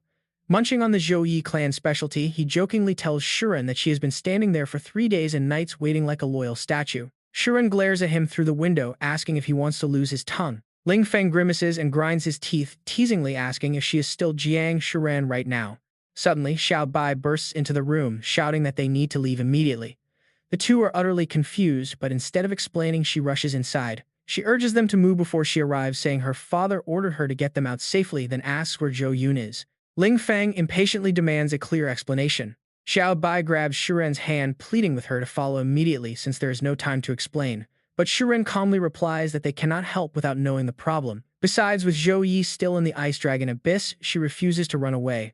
Ling Feng chimes in to agree, declaring that he is no coward and will gladly help if they know what is happening. Xiao Bai frantically waves her hands in panic, explaining that it is not that she doubts them, but this is simply far beyond their league. Zhou Heng launches a sudden strike that grazes right past Madame Hong, catching her off guard. He warns her sternly that the Tianlin Zhou Yi family does not tolerate outsiders running wild on their territory. Ling Feng and Shuren prepare to unleash their powers. Sharp threads wrap around Madame Hong's fingers as she mocks Zhou Heng. She sneers that he suppressed his bloodline so much he lacks even 30% of his level 40 power, asking if he can truly stop her. Shielding Zhou Yun behind him, Zhou Heng firmly states that the Zhou Yi family will never let outsiders harm their guests. He knows Zhou Yi is at a critical breakthrough in the Ice Dragon Abyss, and he must stop Madame Hong from ruining it. Even if he has to destroy his own frozen meridians, he will buy time. He shoots a path of ice toward her. Biting her lip, she asks them where they think they are going. Madame Hong casually leans against the doorway, her voice echoing as she says it has been a long time. Xiao Bai, Ling Feng, and Shuren stand frozen in shock, asking how she is still alive. Half an hour earlier, Madame Hong sat inside a spacious traditional meeting room discussing matters with the Zhou Yi family clan leader and his elders. Madame Hong speaks first, presenting this year's supply of frost marrow crystals. The leader thanks her for making the trip, saying he could have sent his own men to retrieve them. Nearby chests of glowing frost marrow crystals shine rare energy items of epic quality. Zhou Yi Feng, the third elder, calls for their offerings while Zhou Heng sits nearby. Attendants present precious treasures like heavenly snow, silkworm silk for stealth equipment, and glacial jade for weapon tempering. The elder continues, stating that according to their agreement from last year, all the promised goods have been prepared. Madame Hong scoffs, touching the treasures before claiming they are not enough. She mockingly accuses the family of hiding their best treasures, proving they lack the sincerity to trade. Zhou Heng stands up in protest, arguing that they harvest their finest treasures every year just to trade with her. As she inspects a powerful level 30 frost halberd, he silently worries about her growing greed, wondering what trick she is playing this time. She snaps the weapon in half, claiming she is tired of flashy toys. She demands a different trade this year, promising a full year of crystals if the clan leader agrees. The elder politely asks what she wants to trade, while Zhou Heng grows increasingly suspicious. Madame Hong calmly requests a living person. When asked who she names Zhou Yi, shocking Zhou Heng. He tries to laugh it off, saying she must be joking since humans cannot be traded. Yet inwardly he panics over why she is targeting Zhou Yi. She stares coldly, asking if he thinks she is joking. To her, trading one life to save their entire clan is a bargain.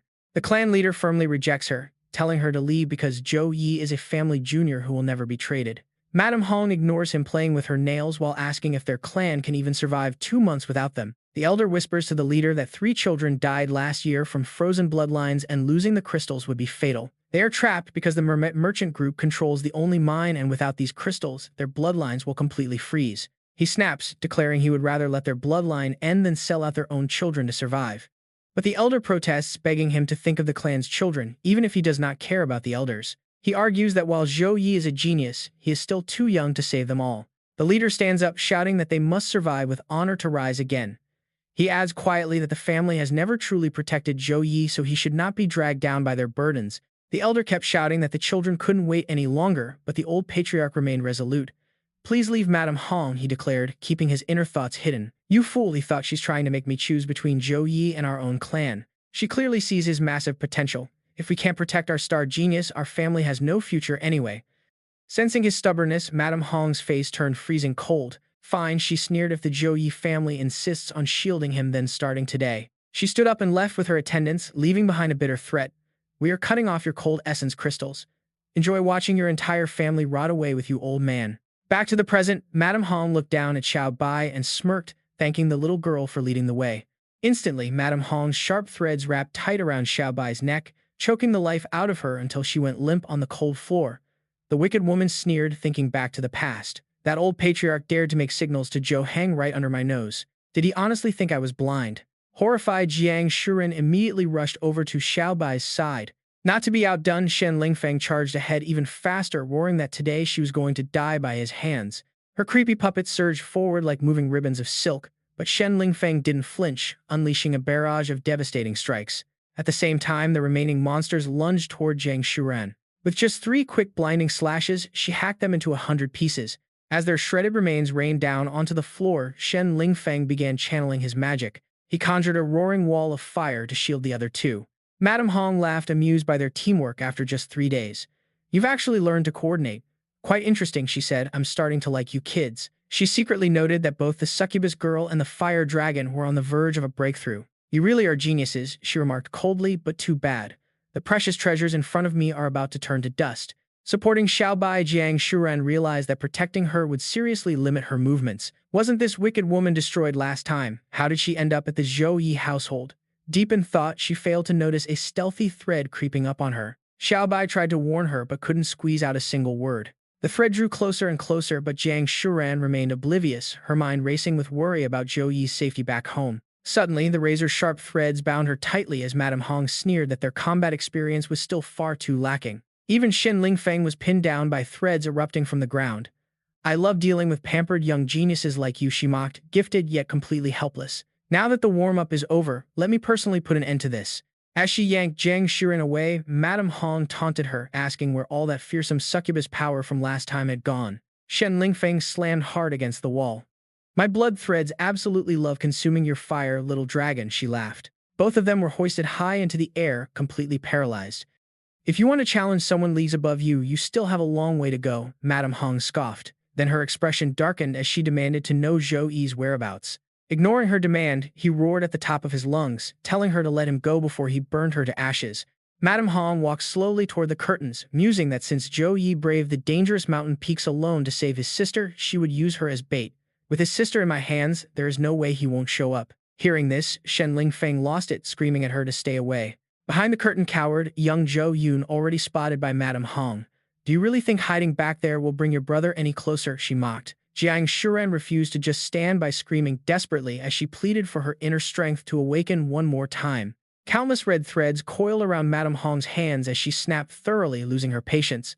Fine, then let me show you what absolute crushing dominance really looks like. In an instant, an entire army of puppets under her control rose to their feet. The massive giants charged forward in a frenzied rush. Seeing this, blue cracks began to spread across Zhou Heng's face as he remarked that she must be truly desperate to summon so many puppets just to capture Zhou Yi.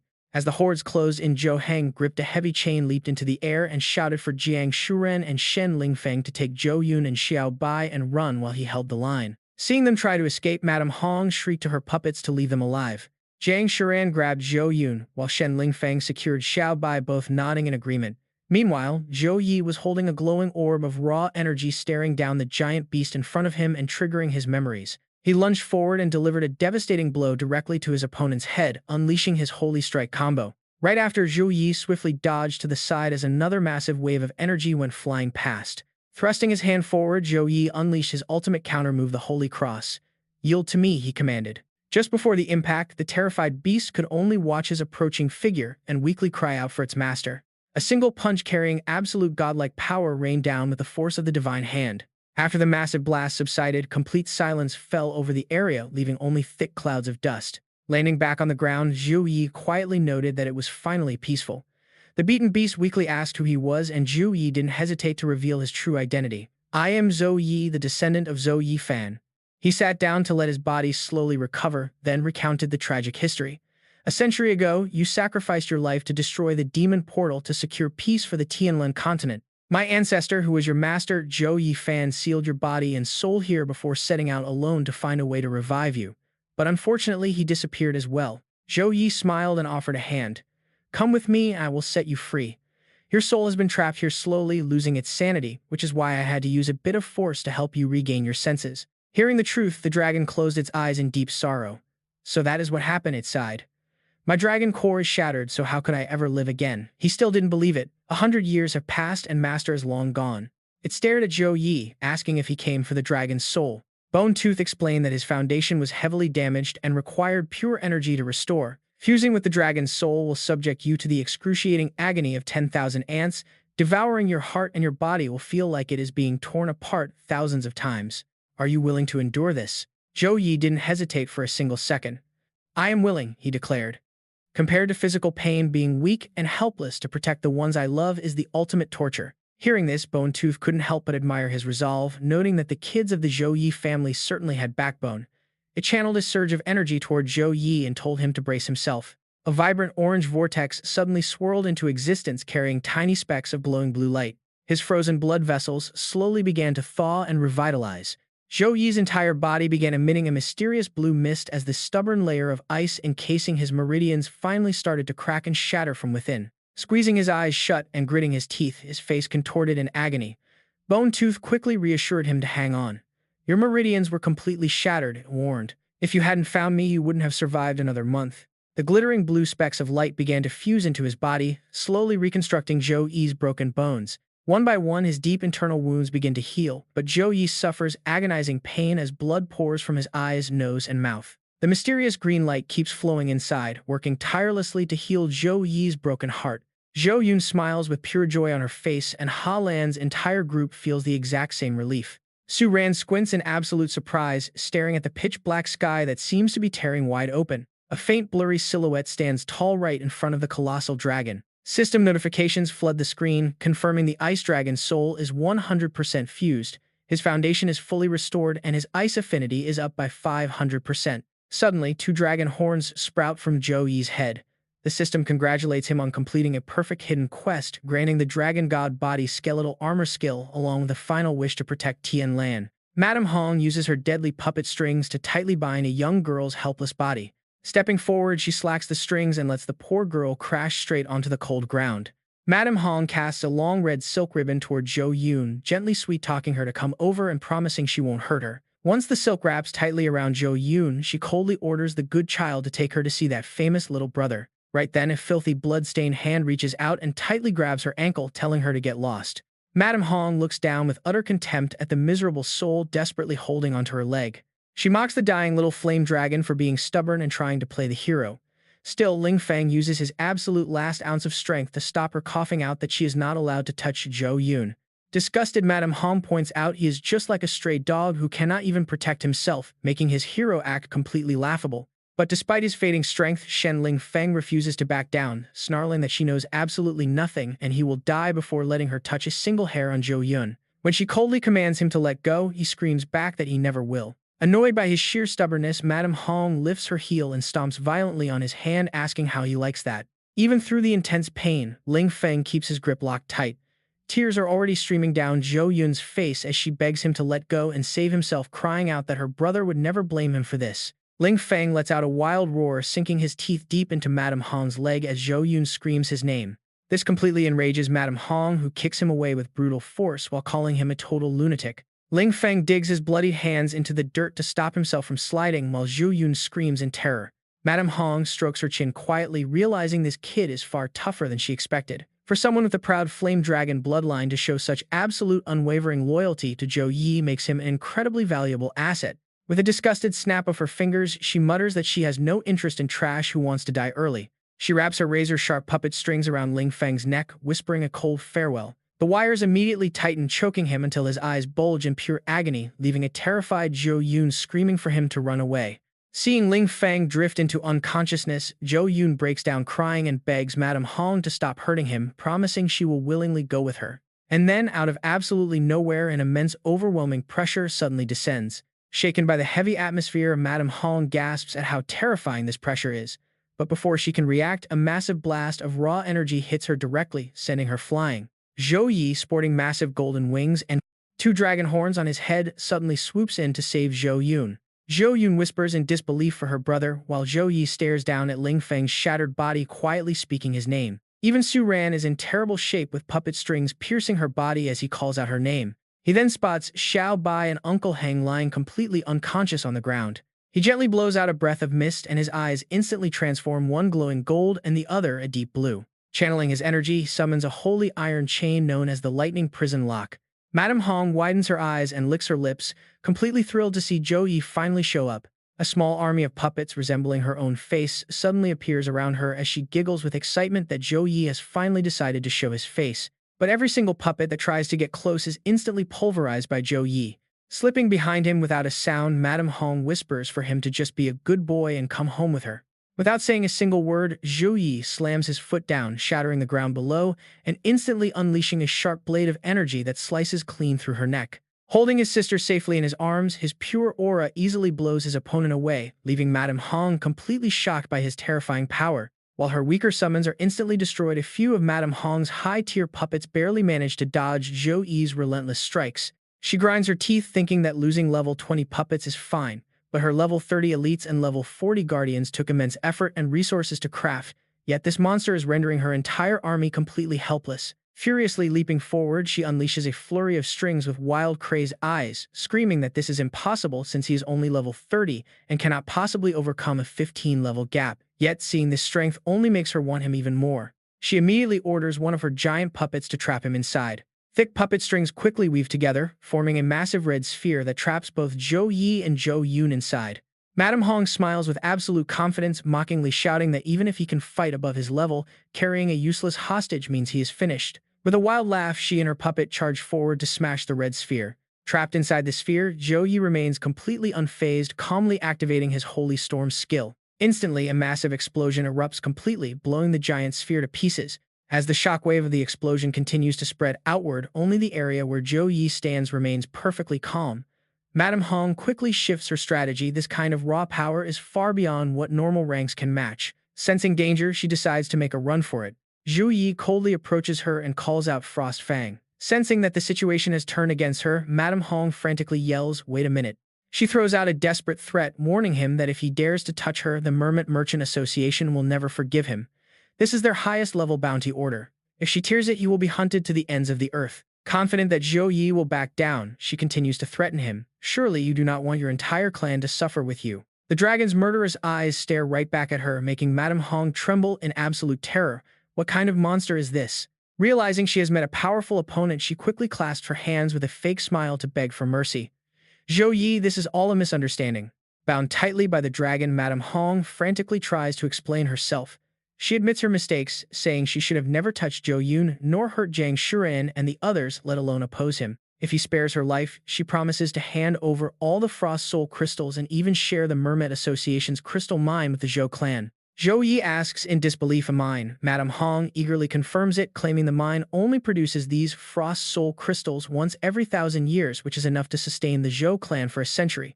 She tells him to think about it. With this mine, his family will no longer suffer from their frozen bloodline, allowing him to cultivate in peace instead of wasting time on a nobody like her. Desperate to survive, Madame Hong even goes as far as offering to become his loyal subordinate, promising to go through fire and water at his command. However, she secretly schemes in her heart. She knows that the moment her puppet string touches her, she can instantly teleport back to the Merchant Association's headquarters.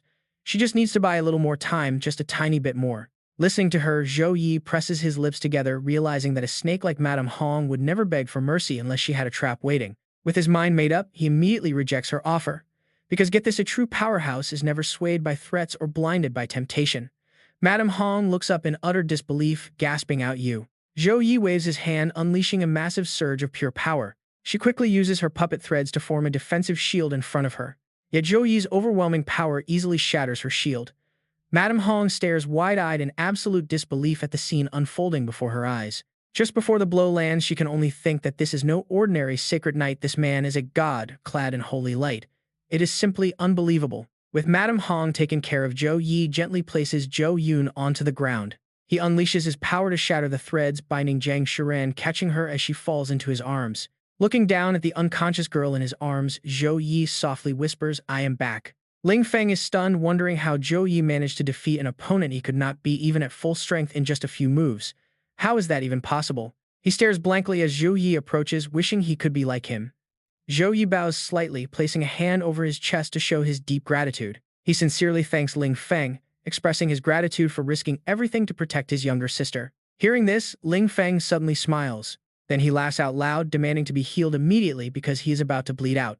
Meanwhile, in another location, the Zhou clan patriarch stands deep in thought before a massive painting. The portrait hanging right in front of him depicts none other than Zhou Yi. Just then, someone calls out to the patriarch.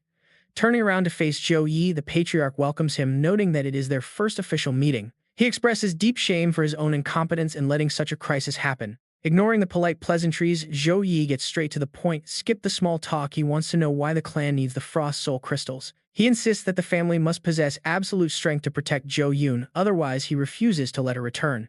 The patriarch asks if Zhou Heng told him this, and Zhou Yi replies that while Zhou Heng mentioned it, he never made it clear. He silently observes the young man, and honestly, it is absolutely mind-blowing. Despite just surviving a brutal battle, the boy's aura remains as calm as a deep lake, with a gaze 100 times more ruthless than any sheltered greenhouse child. The patriarch explains that the curse not only heavily reduces the awakening rate of the Zhou clan's ice bloodline, but it also weakens their descendants' bodies, making them unable to withstand the freezing backlash.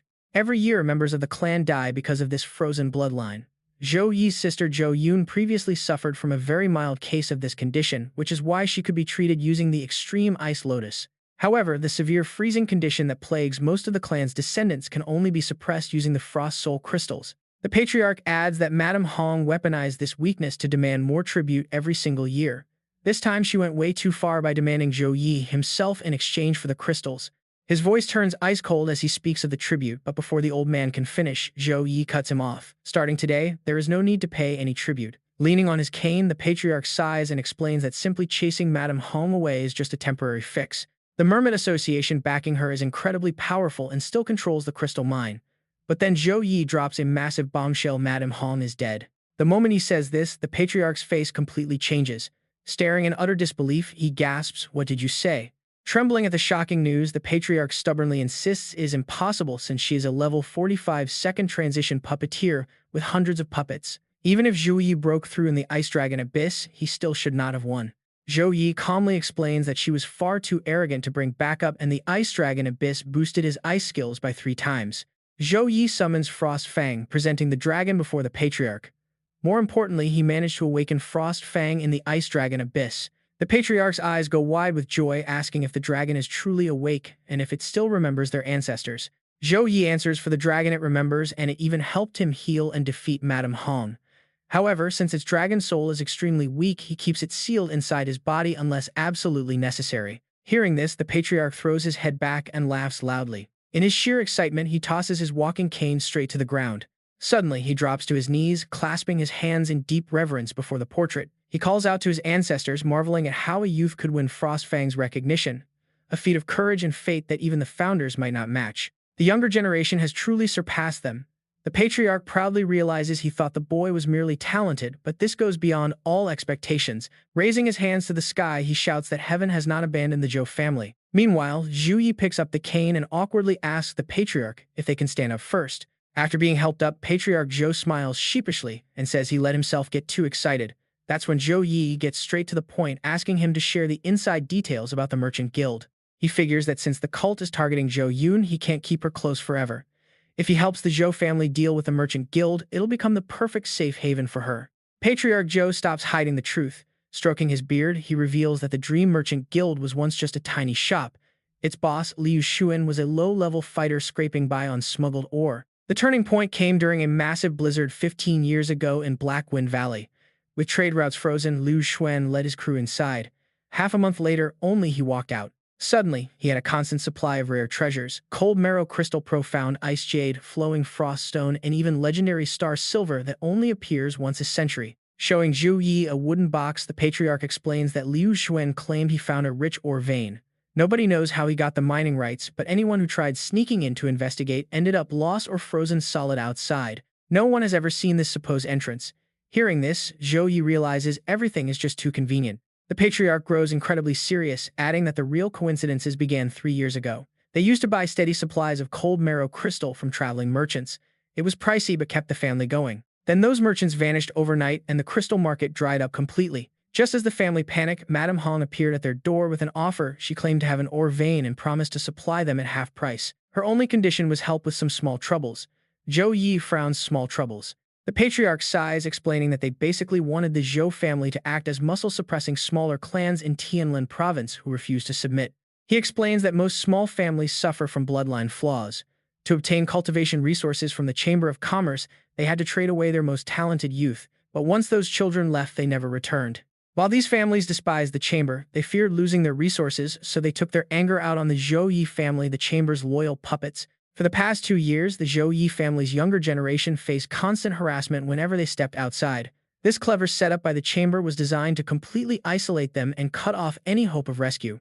Hearing this, Zhou Yi rubs his chin, piecing together the real conspiracy behind this scheme. First, they monopolized the trade routes, showed fake goodwill with low prices, used the Zhou Yi family to wipe out rival tribes, and finally turned them into a target for everyone's hatred. The Zhou Yi family patriarch nods, confirming his fears. Every shipment from the Chamber arrived with heavy new demands. They knew it was a dangerous trap, but with their sick children relying on cold marrow crystals to survive, they had no choice but to accept. He pulls out a crystal and hands it to Zhou Yi. Zhou Yi telling him that the crystals from 3 years ago were pure icy blue, but over the last 2 years, they have slowly turned black. Zhou Yi takes the cold marrow crystal. The patriarch continues, explaining that Madame Han claimed it was just natural impurity from deep within the mine. However, their own doctors suspect these crystals have actually been corroded by something else. The moment Zhou Yi touches the crystal, a strange stream of golden mist suddenly rises and wraps around his fingers. The energy quickly spreads, and now this is where things get truly bizarre. A dense stream of black mist is creeping right behind the golden aura. However, the golden mist quickly overpowers and disperses the dark energy entirely. Zhou Yi notes that the demonic energy is faint but highly familiar. He is absolutely certain he has encountered this exact vibe somewhere before. The patriarch then remembers another detail, recalling how Madame Han once boasted that once their master awakens, lifting the Zhou Yi family curse would be as simple as snapping his fingers. Zhou Yi guesses this master might be Liu Xuan, but the Patriarch quickly dismisses it. To supply so many rare ores and command a level 45 puppeteer like Madame Hong, there must be a much bigger player pulling the strings. Liu Xuan is simply not on that level. Zhou Yi tightens his fist. He knows that since Madame Hong is dead, the Chamber of Commerce will not let this slide, and he is fully prepared to take responsibility for his own actions. The Patriarch becomes emotional upon hearing this. He tells Zhou Yi not to speak like that, reminding him that he carries the true bloodline of the Zhou Yi ancestors. Resting a hand on his shoulder, the old man declares that his troubles are the family's troubles and they will face any storm together. Zhou Yi smiles, grateful for his support, but he has other plans. Turning toward his teammates, he knows he is no longer fighting this battle alone. Lin Fong rolls his eyes, complaining that they sure took their sweet time. Fiat Tam laughs, explaining that the principal told them Zhou Yi was in trouble, so he practically packaged the three of them up and threw them over here. Looking at his team now, a level 23 spiritualist, a level 24 mage, and a level 24 warrior, Zhou Yi is genuinely surprised by how much they have improved in just 2 months. Fiat Tam grins and pats his chest, boasting that since they follow their big bro, they cannot afford to hold him back. Ha Lan rests her hands on Lin Hai's shoulders with a playful look, teasing that on the way here Lin Hai kept saying she wanted to ask Zhou Yi about ice magic, but now she is suddenly acting incredibly shy. Lin Hai blushes, nervously murmuring his name. Standing amid the lush greenery, Zhou Yi's handsome, flawless face lights up with a soft smile. Since time is of the essence, he urges the group forward, leading the way as everyone follows behind. Watching the lively chatting group from a distance is the old patriarch quietly leaning on his walking cane. His eyes soften with deep affection as he watches them walk away. He mutters to himself that Zhou Yi truly resembles their great ancestor. The team chats endlessly about bringing snacks, wondering if the Blackwind Valley is cold and bragging about their cold-resistant gear. Zhou Yi watches them, suddenly feeling like a bit of an outsider. He falls into deep thought. Previously, he would have definitely sneaked into the valley alone. The demonic energy there is completely useless against him anyway, and if he ever encountered an opponent several times stronger, he could have easily used the Void Beast's power to make a clean escape. Ever since he defeated Madame Hong, his system has been quiet, showing no major updates besides normal quests. It was as if his usual solo path had been completely locked away. Suddenly, a glowing golden system screen flashes before his eyes. A new quest is triggered: uncover the dark secrets of the Mermaid Chamber of Commerce alongside his teammates. The reward for completion: an S+ tier skill book for every single participating member. Recalling a time he lay exhausted before the glowing system, Zhou Yi realizes something. Since this is supposedly the ultimate support system, it never issues pointless tasks. Perhaps this time the true goal of the quest is not the mission itself, but building a real connection with his comrades. He envisions his teammates badly injured and unconscious. He used to believe that being strong on his own was enough to protect everyone he cared about, but he forgot a crucial truth. Even the mightiest lion has to sleep sometime, and if there is no one left to guard his back, even weaklings will dare to strike. Suddenly, Fiat Tam's loud shout snaps him back to reality, urging him to hurry before it gets dark. Seeing his distracted state, So Sumi Aaron walks over with a worried look, asking if he is okay. Zhou Yi closes his eyes briefly, reassuring her that he is fine and it is time to move. He calls out to the group, telling everyone to head to the teleportation array before it closes. One teammate agrees completely, while another jokingly asks if they can grab a bite first because they are starving. Watching them walk ahead and wave him over Zhou Yi smiles with pride. There is the hot-headed but brave Fiat Tam, the flashy yet meticulous Ha Lan, the stubborn but passionate Lin Fong, the shy yet resilient Lin Hai, and the gentle, persistent So Sumi Aaron. They are his trustworthy allies, the very reason a lion can sleep in peace. Comrades are never a burden. A day later, the scenery shifts dramatically. The mountains are buried under heavy snow, but the Black Wind Valley ahead is choked by an eerie blood-red mist. During winter, this valley becomes a death trap, and very few ever return alive from its bloody fog. A military-style vehicle speeds across the snowy terrain. Strangely enough, there are absolutely no guards stationed outside the Mermaid Chamber of Commerce's hideout here. It is as if Liu Xuan is not worried about anyone discovering the secrets hidden inside the valley. The entire team gathers around, all wrapped up in thick winter coats. So Sumi Aaron points out that this is the place, noting that the public map only shows the surface, but the actual structure inside the valley is completely hollow. Hands in his pockets, Zhou Yi calmly replies that he figured as much. Zhou Yi summons a glowing blue butterfly, casting a spatial tracking skill to map out the hollow interior. By using his own mana to mark coordinates, his Void Beast can sense the location and instantly tear through space to get there. Fiat Tam blows hot air on his hands, complaining that the wind here feels like needles. Zhou Yi silently agrees, noting that this place is easily 3 times colder than the Ice Dragon Abyss. He immediately activates his skills, bathing the entire team in a bright golden protective aura that grants courage, weapon blessing, and divine protection. He warns everyone to stay on high alert. Feeling the incredible buff, Lin Feng is amazed. It is his first time receiving Zhou Yi's enhancements, and the stat boost is just as legendary as the rumors say. His status screen pops up, showing his warrior attributes, including strength, speed, and constitution, all boosted by a massive 30%. Just as they are discussing their newly boosted combat power and looking forward to testing it, thin thread-like tendrils creep up silently from behind. Before anyone can react, Lin Hai is suddenly snatched and dragged into the air. Lin Feng whips around, shouting in shock. Without wasting a single second, Zhou Yi spins on the snow and leaps high into the air. He catches Lin Hai, pulling her close while his other hand slashes through the creeping threads with a brilliant arc of golden light. Carrying her in his arms, he gently touches down on the snow. Lin Hai blushes, softly thanking him. Meanwhile, Lin Feng stares at the writhing tendrils growing out of the cliffside, wondering what kind of monsters these are and if they are connected to Madame Hong's puppet strings. Zhou Yi steps forward with a grim look, channeling some of his own spiritual energy directly into one of the twitching threads. Under his power, the threads violently spasm and contract as if shocked. He concludes that these are not puppet strings at all, but the living tentacles of an active creature. Zhou Yi turns to Halan, asking her to use spiritual magic on the wall. Floating up, she activates her spell as glowing talismans swirl all around her. Clasping her hands together, she thrusts them forcefully forward. The paper talismans fly out, sticking to the cliffside in neat, orderly rows. Forming a brilliant golden bagua pattern, the glowing talismans erupt with light. Halan triggers the formation, hovering high as fierce winds whip up around her. Everyone watches with tense, anxious looks on their faces. They share one thought. Could this snowy mountain be the one that vanished? Suddenly, writhing tentacles covered in hundreds of creepy eyes block their path. Some of the tentacles suddenly spin together, hurtling forward like a massive arrow. Reacting quickly, Halan draws a glowing lightning talisman in the air to repel the evil attack. A massive protective barrier shield blocks the incoming tentacles, but dark corrupted streaks immediately begin to spread across it. The black corrosion quickly eats away at the talisman, dissolving it into thin air. With her shield shattered, Halan is forced to leap back to dodge the incoming attack. She realizes their slimy coating absorbs spiritual energy, which completely hard counters her spell casting. Zhou Yi watches in surprise as the tentacles surround them, forcing everyone to stay on high guard. Furious, Shen Lingfeng conjures a roaring fireball, his hair blazing like a wild flame. How disgusting, he snarls. Waves of intense fire surge forward, crashing hard against the encroaching wall of tentacles, but it does nothing. The flames die out and the tentacles keep advancing. Out of the shadows, creepy eyes and puppet-like human figures emerge to surround them from all sides. Covered in writhing tentacles with pitch-black faces and hollow glowing eyes, the soulless creatures creep closer. Tai Xin eagerly cracks her knuckles, ready to go, while Su Ran stands quietly, her hand on her sword hilt.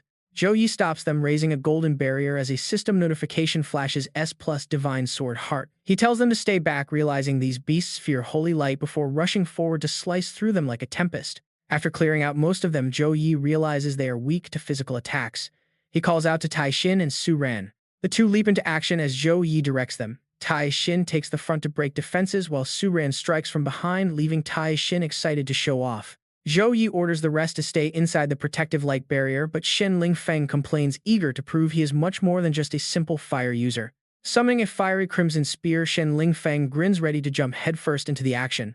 Zhou Yi moves closer, planning to have Shen Lingfeng fight alongside them. Lin Hai and Halan agree to watch for weaknesses from behind.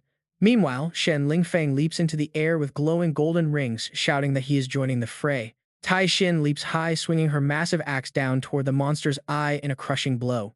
Her heavy strike slices cleanly through, dissolving the tentacles and leaving her grinning. Nearby, Shen Lingfeng and Su Ran tear through the enemies, impaling and slicing them with absolute ease. Zhou Yi swings his golden blade, instantly vaporizing monsters as the team unleashes a non-stop barrage. The remaining black tentacles writhe and tangle together and retreat. Zhou Yi quietly observes the scene, realizing that the monsters and these threads are seemingly endless. If he cuts down just one another, beast immediately leaps or crawls out from the mountainside. Over by Ling Si, a dark object suddenly darts past her as fast as the wind. Relying on her quick reflexes, she catches a glimpse of it and freezes in shock. What could it be? Ling Shi turns toward the fighting Zhou Yi, waving her hand and calling out to him. Zhou Yi approaches and Ling Shi hands him a token she found on a monster. It belongs to the Tianlin Khan family. Nearby, Xialan picks up a piece of cloth with some words engraved on it. Looking at the item, he analyzes the situation. There's an 80% chance those minor families came looking for whatever the Blackwind Valley people left behind. These silver threads do not just devour mana and spiritual energy, they likely consume the victim's last bit of life force, even reconstructing their remains. Realizing something, he takes a stance and swings his sword back. The source of the silver threads is inside the mountain, as every single monster is linked directly to the cavern wall. From that stance, Zhou Yi swings his sword in a sweeping slash. Instead of fighting the monsters, it is much better to just sever the threads. Following his slash, the ground splits open to form a deep crevice. Let us see what is hidden inside here. The stone fragments covered in ancient runes begin to crumble and collapse. Fortunately, Zhou Yi and his team stand safely inside a protective barrier, completely unharmed as a shower of rocks falls right above them. The dust from the collapse slowly clears away, revealing the hidden scene behind it with perfect clarity. Shen Lingfeng and Tai Xin freeze in shock, their eyes widening. She gasps, completely speechless at what lies ahead. As the smoke dissipates, they see skeletons half buried in the ground. They are surrounded by massive blocks of ice that reflect their own images. Tai Xin rests her weapon on her shoulder, utterly confused, wondering if everything they just saw was nothing but an illusion. Zhou Yi walks forward, his own image reflecting on the icy walls as he shakes his head, stating that it was not an illusion. Standing directly in front of the ice, he delivers his conclusion: this is actually a disguised entrance to a dungeon. Zhou Yi explains that Blackwind Valley is not a natural mountain range at all. It is a massive hidden dungeon that merged with a blue star, but the integration was so perfect that nobody ever noticed. Everyone listens intently as he ponders. He analyzes that Liu Xuan must have discovered this secret. The Chamber of Commerce left the valley unguarded simply because they knew the dungeon itself is the ultimate security, capable of turning any intruder into pure nutrients. Shen Lingfeng shoves his hands in his pockets, scoffing at all these elaborate tricks. Meanwhile, Lingxi realizes that the monsters they just fought were actually previous intruders who got transformed. Zhou Yi does not deny it. He gently touches the ice, sending a soft ripple across its surface. Yes, he says, the monsters of the first stage are the mountain itself. Once intruders die, they become part of it. Where his hand rests, a faint light begins to glow. He quickly warns everyone to brace themselves. The second wave of monsters is coming. The glass ceiling above suddenly shatters into a glittering rain as they pull into a tight defensive circle. Ling Feng shouts that these shattered shards are planning an ambush. Zhou Yi immediately barks an order. Ling Shi add 2 more layers of ice and earth barrier, do not give them an opening. She quickly complies. Every shattered shard reflects the anxious, highly alert faces of the entire team. With a tense expression, Zhou Yi stares straight ahead, waiting to see what is coming. As the heavy mist begins to disperse, a mysterious figure slowly steps out of the smoke, heading right for him. Elsewhere, Ling Shi is trapped in a towering massive forest. Terrified, she looks around and yells out, asking where Zhou Yi, Xiaolan, and the others have gone. Ling Shi nervously grips her staff, keeping a watchful eye on her eerie surroundings. Cut over to Ling Feng standing shirtless with his fists clenched, growling in pure rage at whatever disgusting creature is coming. Nearby, Xiaolan crouches behind a massive pillar, holding a large talisman tight as she begins chanting the mystic spell of the Heaven and Earth sect. Next, we see Su Ran standing on a crystal-clear, transparent platform, gripping her sword tight as she commands the enemy to show themselves. Meanwhile, Tai Xin is swinging her massive battle axe among the tombstones, unleashing her mountain-splitting strike. As her strike crashes down, an exact clone of Tai Xin blocks the blow, sending a violent shockwave that craters the cracked earth. Furious, she spits, "Is this some illusion, a copycat who even duplicated my raw strength?" The opponent opposite her, with an identical but completely lifeless face, mindlessly mimics her exact words back at her, asking if it is an illusion, and if the clone even copy her raw strength. With total disgust, Tai Xin sneers that this is sickening. She yanks her axe back from her doubles-matching weapon, clenching her free fist to throw a heavy punch. But the lifeless clone quickly reacts, raising a hand to block. Taking advantage of the opening, she fires a brutal back kick that catches her duplicate completely off guard. The powerful impact sends the clone crashing through several tombstones, shattering them into pieces.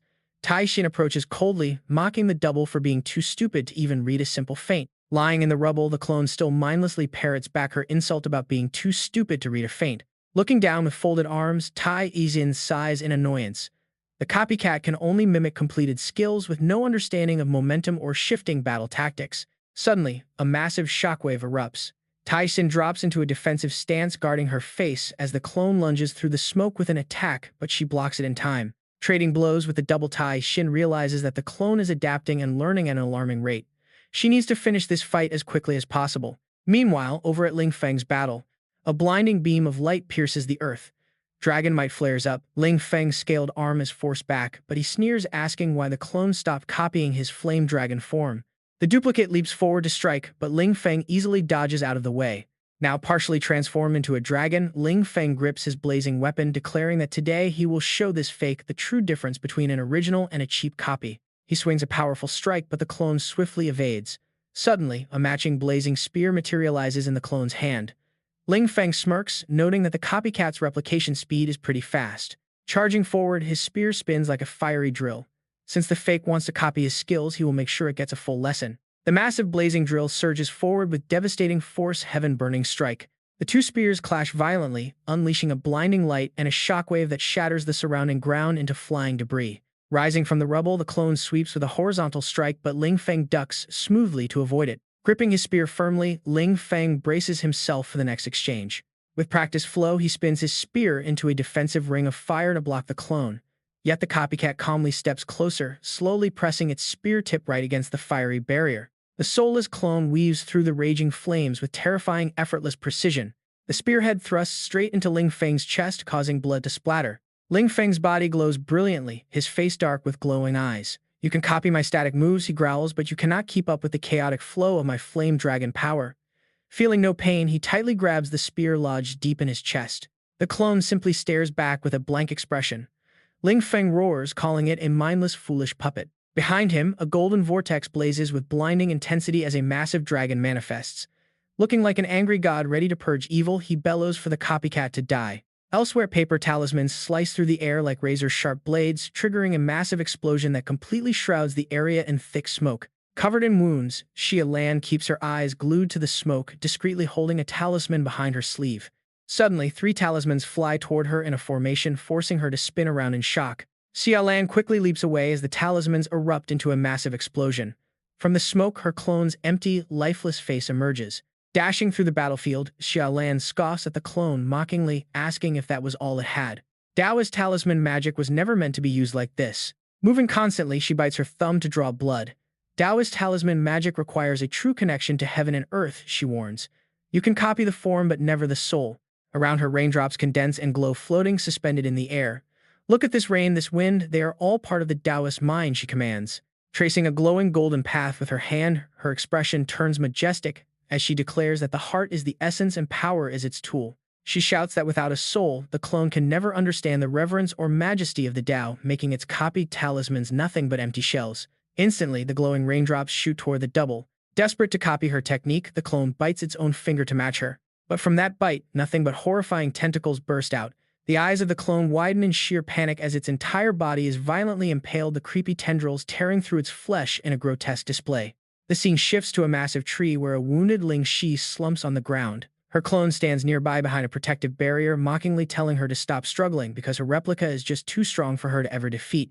Covered in wounds, Ling Shi clutches her staff tightly, silently thinking that she is not just struggling, she is actually waiting for her copy to show a single opening. Staring at her injured legs, she realizes the terrifying evolution of the clone. In just 10 minutes, it went from replicating her voice and skills to actively trapping her. It is growing fast, but she knows every dungeon boss must have a clear weakness. As the copy unleashes a barrage of strikes, Ling Shi barely dodges out of the way. The arrogant clone laughs, mocking her for doing nothing but running.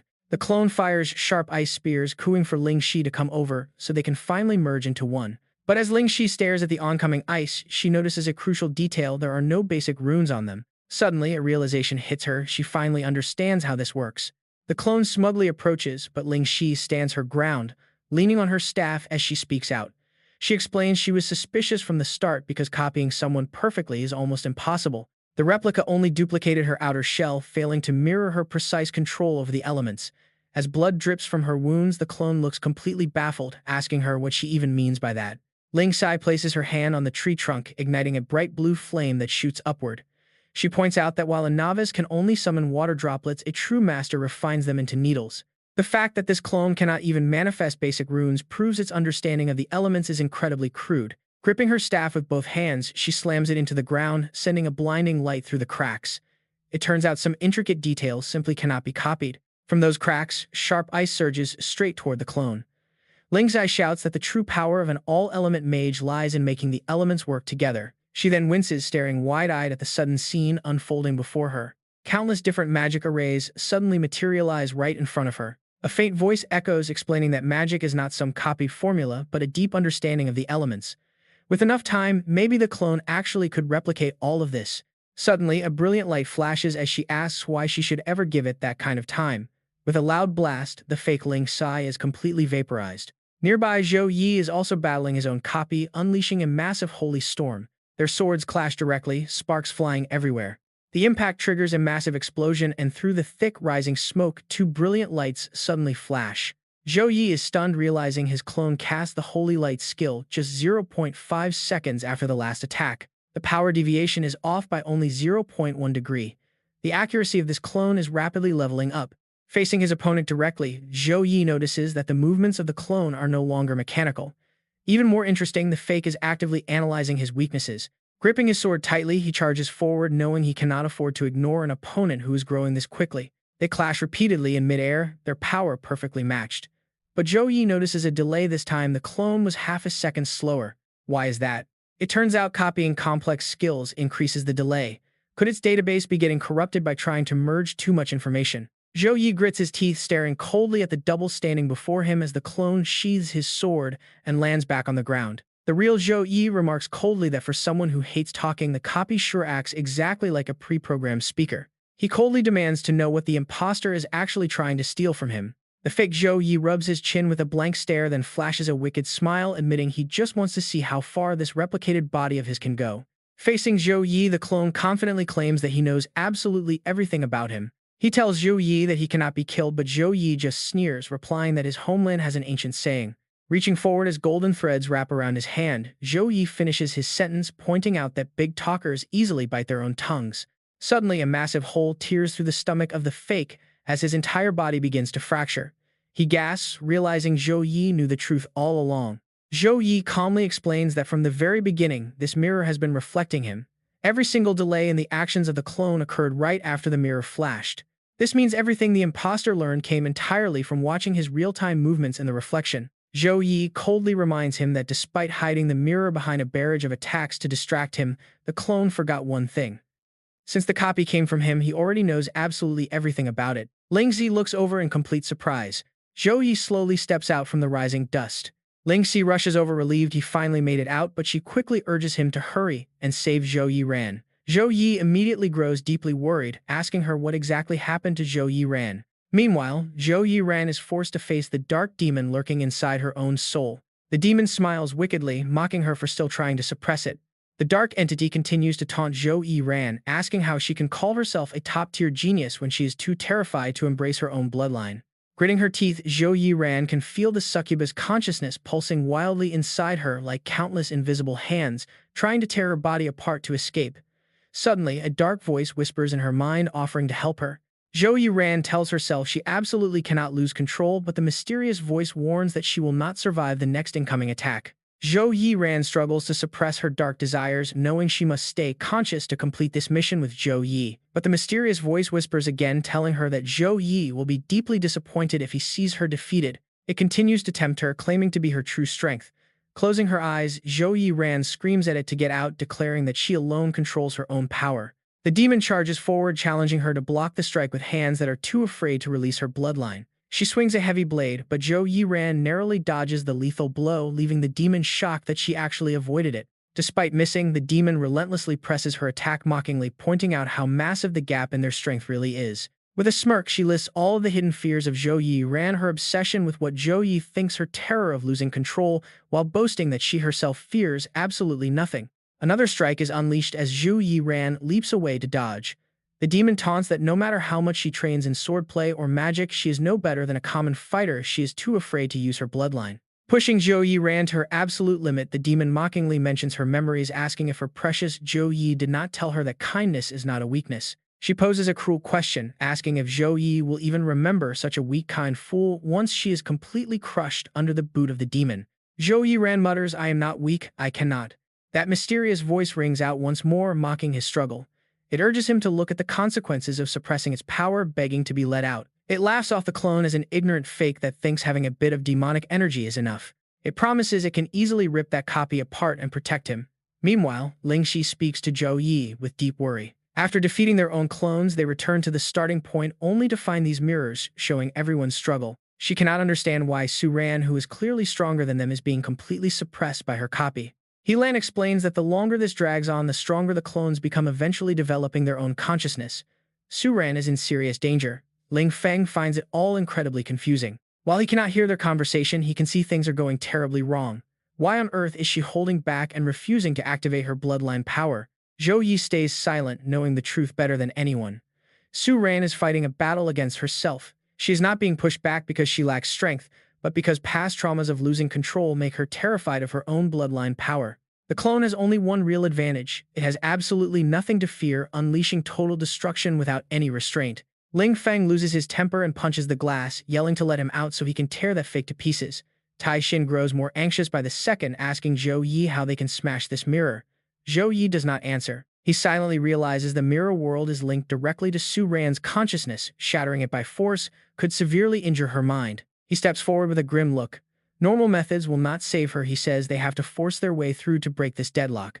Zhou Yi warns the rest of the group to stand back as far as possible. Moments later, his transformation begins as he raises a hand to completely crush the mirror in front of him. Ling Shi and the others can only stare in absolute shock at the sight. He knows this is a desperate gamble. By forcefully destroying the energy node of the second body and breaking the dungeon itself, he can drag Su-ran back to safety. The demon pins Su-ran to the ground, mocking her miserable state. Weak and coughing, she looks to the side with fear in her eyes. A brilliant light flashes right before her eyes. That blinding light suddenly shoots straight toward them. In an instant, the demon vanishes into thin air. Su-ran slowly sits up exhausted. From the other side of the glass, Zhou Yi reaches out his hand with a gentle, reassuring smile, telling her not to fear because he is right here. Hearing those words, Su-ran bites her lip, her face filled with relief and vulnerability. Suddenly, her entire reality shifts. Something is cracking. Staring in shock at the shifting space, she grips her sword and strikes with all her might to shatter the wall, holding her captive. But the moment she breaks free, she swings her sword, attacking Zhou Yi instead. Zhou Yi stands frozen in complete disbelief. Terrified of hurting Su-ran during her sudden charge, Zhou Yi has no choice but to raise his fist to defend himself. Yet, even with a basic block, the sheer impact of the clash easily sends her tumbling backward. The others watch in total disbelief. Honestly, who wouldn't be completely stunned by this? Crashing hard onto the ground, the sheer force of the impact completely shatters the earth beneath her. Zhou Yi realizes with dread that the holy light is burning her. What on earth is happening? Her constitution should not be weak to holy light at all. Before he can think, she charges forward with her sword once more. He is forced to use his holy light to fend off her wild attacks. But he quickly withdraws the power, realizing that both holy light and lightning will only end up hurting her. Instead, he conjures a stream of green mist that quickly forms fine threads, tightly binding her hands.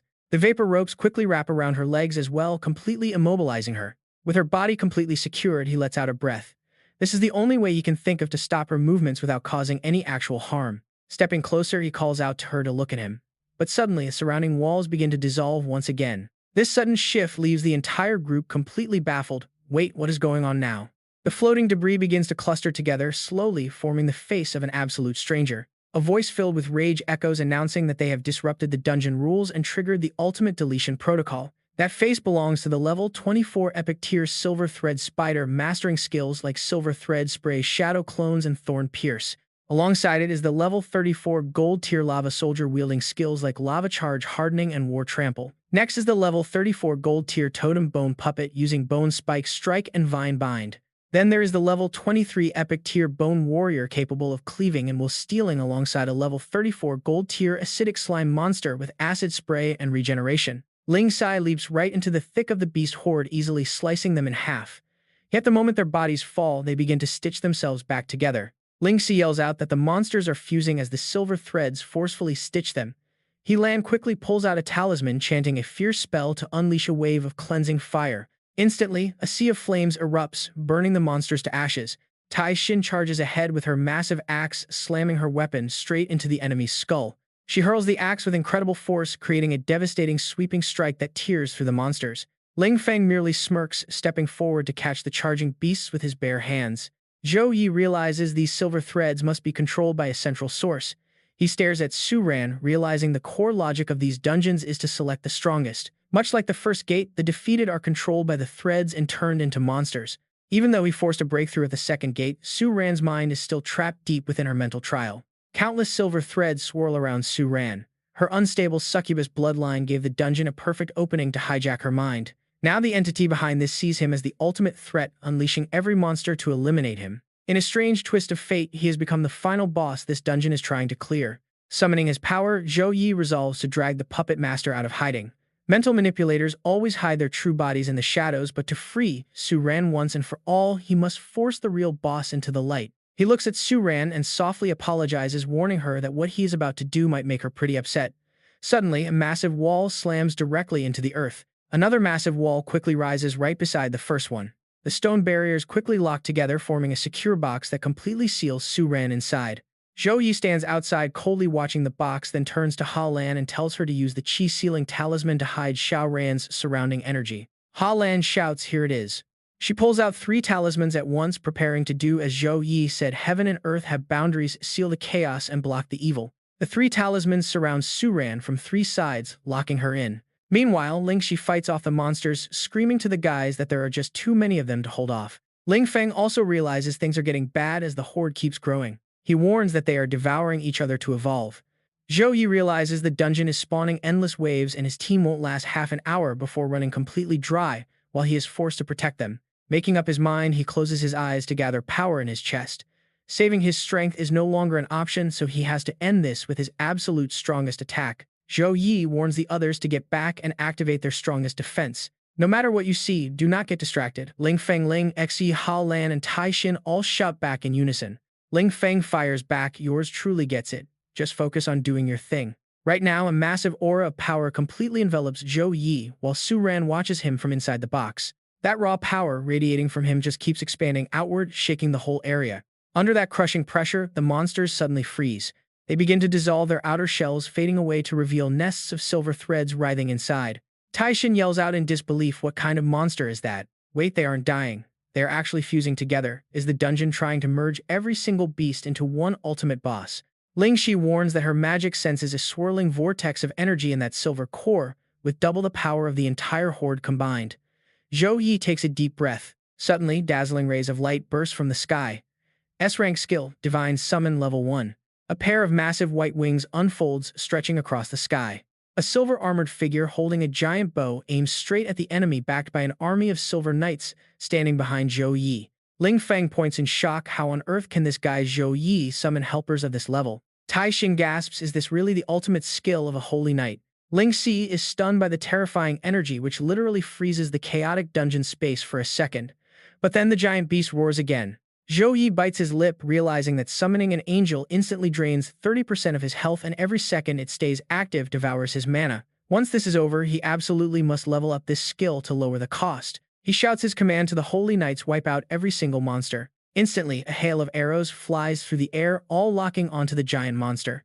The beast raises its massive arms to block the incoming strike. But under that overwhelming divine power, the creature is instantly vaporized.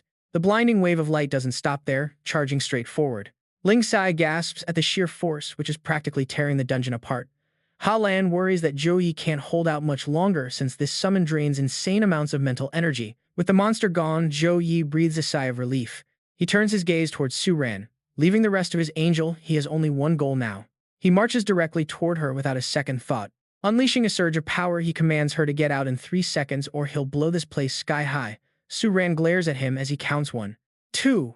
At the final count, a massive shadow looms behind Su Ran 3. Zhou Yi locks eyes with the dungeon boss, "So you finally decided to show your face." Seeing its pitch-black body, Zhou Yi realizes it's been heavily corrupted by dark creatures. The corrupted Heart Devourer, a level 54 legendary boss with unknown skills. Zhou Yi stares coldly at the Heart Devourer, which watches him with amusement, noting that in all its years he is the youngest challenger, yet boasts an aura far stronger than his seniors. The Heart Devourer uses a web of silver threads to manipulate Su Ran. Zhou Yi grits his teeth, raising his hand to block his eyes. The Heart Devourer leans in close. "Relax, I'm not here to fight you. Instead, I want to offer you a choice." Zhou Yi stares in absolute disbelief at the scene unfolding before him. A horde of legendary treasures manifests: the Purification Crystal that removes all curses, the Heart Calming Stone to suppress berserk bloodlines, and the Red Dragon Crystal, which boosts weapon fire damage by 50%. Next is the Dark Iron Essence, a rare space element mineral that cuts skill cooldowns by 15%. The Soul Jade to boost passive health recovery and double healer efficiency, a group shield item that deploys a 10-meter protective barrier for 10 seconds, and a passive skill allowing him to analyze enemy levels and weaknesses for 1 hour. Ling Sai eagerly points out the Dragon Crystal, saying it could turn any monster to ash if fused with their gear, while Ha Lan is thrilled to see top-tier healing and defense items on offer. Zhou Yi stares coldly, his mind on his family's eternal curse and that purification crystal. Staring at the mind-cleansing liquid, Zhou Yi hesitates. After all, it was crafted specifically for Jiang Shuren. Sensing his doubt, the mind devourer throws an arm around his shoulder, whisper tempting him. Moved, aren't you? Look at how much she's suffering. Just one drop will let her sleep peacefully and stop her bloodline from exploding. Trying to reel him in, the creature coos. This is just the appetizer. Step closer to prove you clear the dungeon, take your reward and get out. Facing these grand temptations, Zhou Yi sees right through the trick. Accepting the offer now would grant immediate massive benefits, but he knows better than to take the easy way out. He remembers the life and death battles fought alongside his comrades, their shared quests, and the dangerous mission to expose the dark secrets of the Mermaid Merchant Guild. Zhou Yi looks at the mind devourer and speaks calmly. The offer is tempting, but you've misunderstood one major thing. With a swift motion, he slashes his sword at the beast, declaring he didn't enter Blackwind Valley just for handouts. Pressing the attack, he adds that whether it's the system's quest, avenging his allies, or breaking his family curse, none of it will ever be resolved by relying on a monster's cheap charity. The mind devourer gasps in utter shock, demanding if he is really going to throw away such an easy reward. Zhou Yi narrows his eyes. The creature knows too much about his past and his family curse, making it obvious this was a trap all along. Suddenly, his body begins to mutate as he mutters that he will take both the crystal and the liquid. With cold eyes, he declares death. Dragon God form. Unleashing his raw power, Zhou Yi charges ahead and slices the mind devourer completely in half.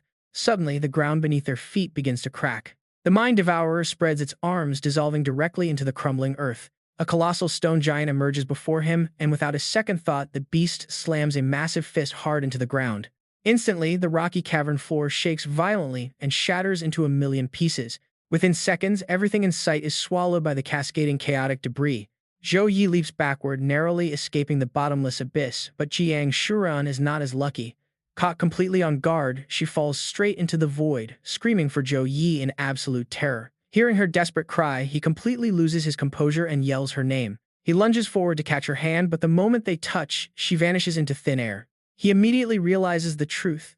The monster is trying to mess with his head, using cheap illusions. Furious, Zhou Yi unleashes a heavy strike right at the mind devourer. Even though its trick was exposed, the demon doesn't panic, simply mocking his weak attempt. Zhou Yi keeps his voice dangerously low as he challenges the beast to come and find out. The mind devourer summons a new attack, its eyes crackling with white lightning-like energy. It grumbles that it wanted to reward him and let him leave, but he chose to be stubborn. Various familiar faces flash across the demon's mind. It brags about learning their forms during a system override, challenging Zhou Yi to fight his own friends before shattering the illusions. But right then the mind devourer freezes, sensing something impossible. Zhou Yi steps out with his real companions backing him up, declaring he never planned on fighting this battle alone. On cue, a massive green dragon materializes, while the armored soldiers behind him rain down a relentless barrage of arrows. Bone Fang also lunges forward, leading the charge alongside the summoned army. Their combined attacks hammer the dark beast, kicking up a blinding cloud of smoke and dust. Within seconds, the monster's massive form dissolves, triggering a spectacular shockwave that blows the surrounding cavern walls and rocks to pieces. A thick layer of dust settles, blinding everyone in the area. To his surprise, floating mirror shards hover in midair, refusing to vanish even after the battle is over. Peering closely through one of the floating glass fragments, Zhou Yi spots a memory of a kneeling man, instantly recognizing the familiar figure. As he reaches out to touch the glass, a brilliant yellow energy suddenly wraps around his entire body. The timeline shifts backward 15 years, revealing a desperate man kneeling before an unseen presence in Blackwind Valley. Writhing black tentacles wrap around the terrified man as a dark, booming voice asks if he truly wants to save his little girl. Trembling, the father replies that the best priest in the city claims she won't survive past spring without the rare 1,000-year ice jade. Having heard of this ancient beast on the black market, he came begging for a blessing. Highly amused, the monster agrees, promising him enough wealth to buy any medicine, but only if he performs 3 tasks. Hearing the price, the father clenches his trembling hands in sheer terror. He forces himself to ask what those tasks are. Countless precious gems suddenly rain down from above as the monster delivers its dark and grim demand. He must use this vast fortune to lure as many people as possible into Blackwind Valley. The life force of the weak will nourish the beast, while the strong are destined to become its loyal gatekeepers. In absolute horror, the father asks if the creature truly intends to slaughter them all. The monster lets out a booming laugh, bringing its razor-sharp teeth right to the man's face, telling him not to worry since they all come voluntarily. After all, who can resist the temptation of overnight wealth? Left with no other choice, the desperate man returns home and lies to his close friend, claiming he found rare crystal ores in Blackwind Valley that can be sold for a massive fortune. His friend is highly skeptical, pointing out that everyone who enters that place disappears and not even the bones of the last exploration team were ever found.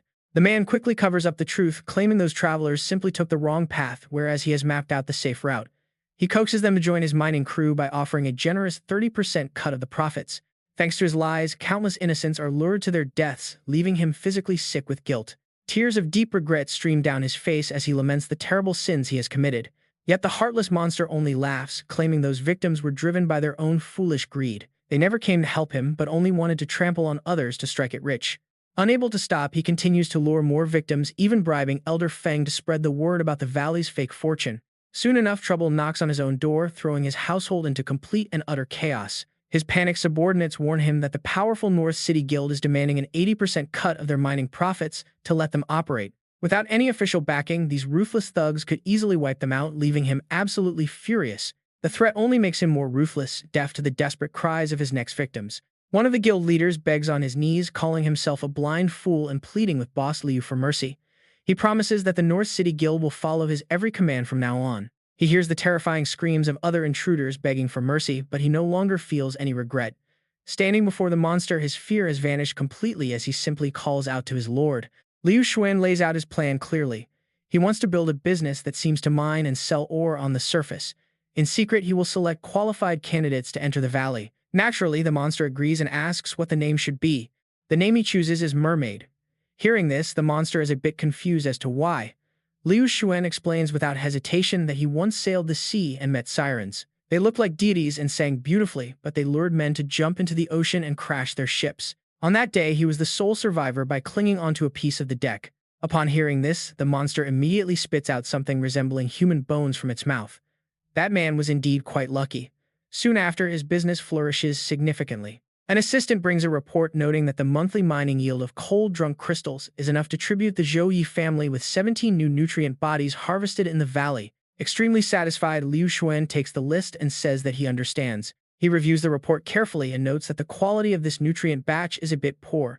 He orders Madame Hong to be much more selective next time, warning her not to submit any cheap trash. The assistant bows respectfully, agreeing to the command. On top of that, Liu Xuan adds that they must also raise their prices by 2% this year. These are the memories Zhou Yi senses during this brief moment, which feels incredibly strange to him. He never expected these fragments to record the events and karma of 15 years so clearly. Shards of glass continue to fall in greater numbers. They gradually gather together, forming a swirling vortex in Zhou Yi's hand. Soon a purple stone appears in his hand, and the blue dragon from before returns. The dragon explains that this is the dungeon core, and owning it is equivalent to owning the entire dungeon. Even mid-sized guilds rarely possess their own dungeon, but now he has one. The benefits are massive. By acquiring the Mirror Prison core, he unlocks 30% control over the dungeon, allowing him to manipulate the basic rules of the frosty space. The dragon also shares some useful information, telling him he no longer needs to worry about resources. This dungeon is a gold mine, basically a money-printing machine. He praises the kid's incredible luck, urging him to use his mental energy to sense his connection with the dungeon. Hearing this, Zhou Yi immediately concentrates. Slowly, the surrounding energy begins to flow into him. He is surrounded by rings of energy in a breathtakingly beautiful scene. Nearby, Ling Shi is carefully supporting Su Ran, who is also being affected by this powerful wave of energy. The ripples of power grow larger, expanding further outward. Zhou Yi tries to focus even harder, and his vision expands. He realizes that even without his eyes, he can perceive every single blade of grass in the dungeon. It feels as if he can manipulate everything within this space. During this explosive burst of power, a small figure suddenly appears nearby. Zhou Yi closes his eyes tighter, deeply immersed in his own thoughts and connection. But the next thing he sees is Zhou Yun standing right in front of him. He wonders how she even got here. Zhou Yun turns to him and gently explains that she was worried about him. She looked up the clearance route online and made her way over. Hearing this, Zhou Yi feels a mix of anger and helplessness, rendering him speechless. Seeing his reaction, Zhou Yun quickly apologizes. The dragon chimes in to tease her, noting that the young girl has quite a lot of courage and decent luck. He adds that since Zhou Yi now controls the dungeon, she will be perfectly safe even if she stays here. Under these circumstances, Zhou Yi can only tell her to behave, warning her that he will send her straight home otherwise. Just then, a system notification pops up. The mission to uncover the secret of the Mermaid Chamber of Commerce with his teammates is complete. The reward is one S+ rank skill book for each participating member. With the status marked as completed, the system now distributes the rewards. Zhou Yi's friends are completely shocked to see Zhou Yun. They ask why she came, and Shen Lingfeng sternly reminds her that this place is extremely dangerous. He tells her she should not have followed them as this is not a playground. Just as he finishes speaking, Zhou Yi dismisses the notification and pushes his little sister toward him, telling Shen Lingfeng to protect her. Shen Lingfeng quickly catches her and generously agrees right away, asking if he even needs to say it. Then he looks down wondering what the item in his hand is. Before Zhou Yi can answer, the item details pop up on the screen. It is Bloodbath rarest, level 1. It absorbs the blood energy from enemies to form blood beads. These beads gather to create a soul blood orb that can be thrown at enemies, triggering a violent blood explosion. Shen Lingfeng stares at it as if he is looking at something terrifying, an S-rank skill book. Hearing this from a distance, Xie Lan is also shocked. Zhou Yi quickly hands her another book, saying it belongs to everyone. Xie Lan looks at the book in her hands, unable to believe her eyes. She asks if this is really S-rank. Ling Shi cannot hide her amazement either, wondering why he would give them such a precious item. Xie Lan echoes this sentiment, asking Zhou Yi if he realizes how expensive this is. On the black market, one book goes for 7 million credits and people would fight to the death for it. Zhou Yi brushes it off as nothing, explaining it is just the hidden clearance reward divided according to their classes. Dumbfounded, Shen Lingfeng asks why he would just hand it over, noting that even his prominent Shen family only owns 3 S-rank skill books in total. Xie Lan feels this reward is far too valuable. She protests, saying they only followed him in to do basic tasks, so they cannot possibly accept something so great. The skill is incredibly powerful. 3 Absolute Array, S-rank level 1. It summons an array that curses all enemies inside, cutting their health pool in half. Zhou Yi continues to persuade her to accept the gift, reminding her that they conquered the dungeon together, so he cannot take all the credit for himself. Ling Xi still feels she does not deserve it, arguing that even with class restrictions, selling such a valuable book would fetch a massive fortune. The book she holds is Elemental Forbidden Zone S, rank level 1. It creates an elemental barrier in space and summons elemental crystals that slam down, triggering a secondary explosion to inflict massive damage on enemies. Zhou Yi gently pats her head, reminding her that life is worth more than gold. Since the road ahead is dangerous, he won't let them risk their lives empty-handed. Shen Lingfeng eagerly accepts his share, promising to fight first next time, leaving Zhou Yi coughing awkwardly. Tai Xin cradles her new S-tier skill book, excited to lead the charge in future dungeons. Ha Lan vows to master her formations to keep up, while Lin Hai happily nods in agreement. Shen Lingfeng eagerly boasts about his skill that triggers massive explosions from enemy blood, but Tai Xin snaps back, pointing out that her level 1 S-tier skill can instantly vaporize low-level targets with a single ground slam, making his look weak. Zhou Yi chuckles and steps in, telling everyone to master their new skills before they face the big boss hiding deeper inside. Shen Lingfeng boasts he will learn his in 10 minutes, while Tai Xin claims she only needs 5. Ha Lan tells the others to get ready, so they do not fall behind. Suddenly, a gentle hand catches Zhou Yi by the sleeve. Su Ran looks up with a soft smile, noting how he always manages to bring everyone together. Zhou Yi laughs it off, saying it is just because they are teammates. He then pulls out his soul-purifying elixir to suppress bloodline rampages, explaining that while her condition cannot be fully cured yet, she should keep this bottle close just in case. Looking her dead in the eye, he promises that he will do everything in his power to keep her safe. Hearing his heartfelt words, Jiang Shuren is so deeply moved that tears begin to stream down her face. Seeing this, Zhou Yi panics, wondering why she is crying and if he said something wrong. Jiang Shuren, her eyes red, gently leans against his chest and softly replies that she trusts him completely, her beloved Zhou Yi. Meanwhile, up on the rooftop of the Dream Merchant Guild headquarters, a crowd of researchers is gathering. A massive stone, standing right at the center, is pulsing with a highly bizarre energy. This energy suddenly lashes out at the researchers, but they seem completely oblivious to the danger. Instead of backing away, they keep moving closer and closer to the unstable source. One of them turns to a man nearby and anxiously asks him to look. The man calmly replies that the core of this crystal and Blackwind Valley have been linked for 15 years, and they have never faced such chaos. This man is Liu Xuan, the same person Zhou Yi encountered before. He knows that with a powerful guardian stationed in Blackwind Valley, the place is an iron fortress where intruders are merely fuel. Yet seeing this sudden, chaotic energy, he cannot help but wonder if some unexpected disaster has occurred deep inside. Suddenly, his eyes widen in absolute horror as a researcher is violently blasted into the wall by the energy, crying out in intense pain. The surrounding staff are knocked off their feet as complete chaos erupts, prompting one of them to scream that everything is ruined. Sensing that a major disaster is brewing, Liu Xuan quickly orders his subordinate to send word to Madame Han. He wants her to head to Blackwind Valley immediately and find out what is causing this chaos. The subordinate dares not argue and quickly obeys. Meanwhile, Madame Hong is in a terrible state with disheveled hair painfully clutching her fresh wounds. She bitterly curses that holy night, realizing that if she had not been extremely cautious and spent a fortune on a resurrection item, she would have certainly died. Unfortunately, the resurrection item only rebuilt her body and could not restore her full strength. Right now, she cannot even control her puppet array, let alone command more than 10 corpses due to her severely depleted power. For the next 6 months, she must recover at the base and nobody is allowed to leave. But right as she has that thought, an urgent command arrives from the boss, ordering her to investigate the unusual energy in Blackwind Valley. This order strikes Madame Hong like a bolt of lightning, leaving her completely stunned. This task is far beyond her current capability. If Zhou Yi is behind the unusual energy in Blackwind Valley, meeting him now means certain death. However, if the guild finds out she is heavily wounded, her greedy rivals will instantly smell blood. They would eagerly tear down the faction she painstakingly built over the years. She worked far too hard to secure her high position, and she absolutely refuses to let all of her efforts go to waste. Even so, she has no choice but to obey Liu Xuan's direct orders. Boiling with anger, she forces her fragile body to move, ordering a carriage while feeling like a helpless pawn in someone else's game. Meanwhile, Zhou Yi continues his intense focus, trying to absorb the raw power. Strange details flash through his mind, revealing how the mirror prison has guarded dark creatures. The core secrets of these dark beings must be hidden within these fragments, and finding them will expose the enemy's fatal weakness. But suddenly, something specific within the fragments catches his full attention. Driven by intense curiosity, Zhou Yi slowly reaches out to touch it. The moment his fingers make contact, he is plunged into a demonic realm where countless ghostly hands grab him. Soon, Zhou Yi's own reflection begins to manifest across the glowing shards. The surrounding scene blurs, wrapping completely around the young warrior. Sweating profusely, Zhou Yi keeps his eyes shut tightly amidst the rising mist.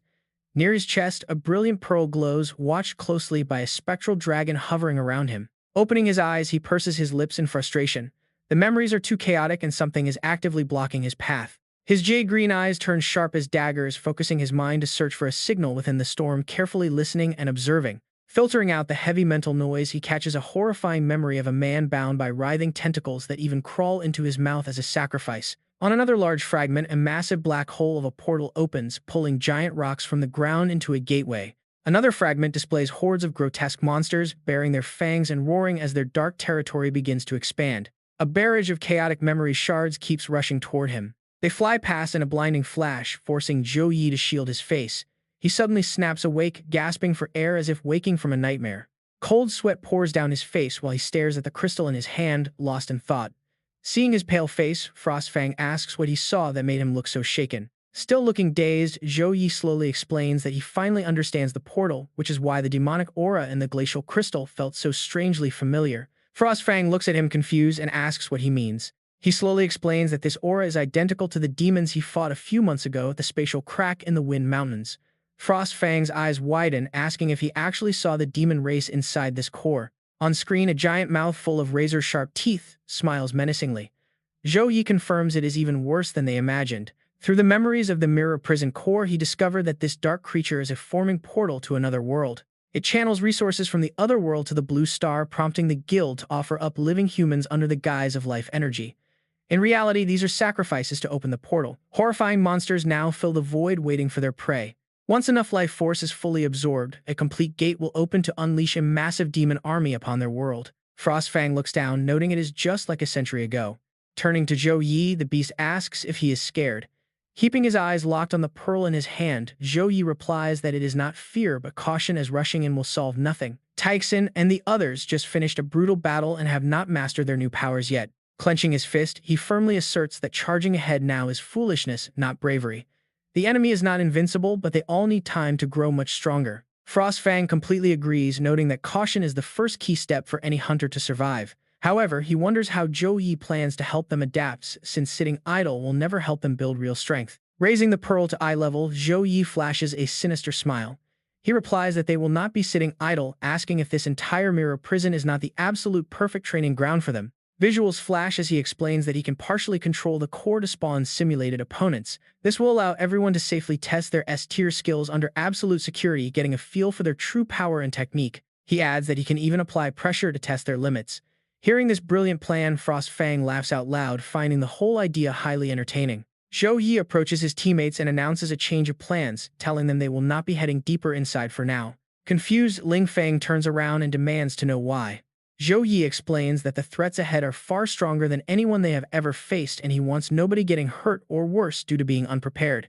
He adds that before their final move, they must undergo special training. Putting his hands behind his head, Tixin looks totally confused, wondering how they could possibly train in a creepy place like this, asking what kind of training is even possible here. On the other hand, Ling Feng gets incredibly excited upon hearing this, his eyes shining and fists clenching as he eagerly asks about the training.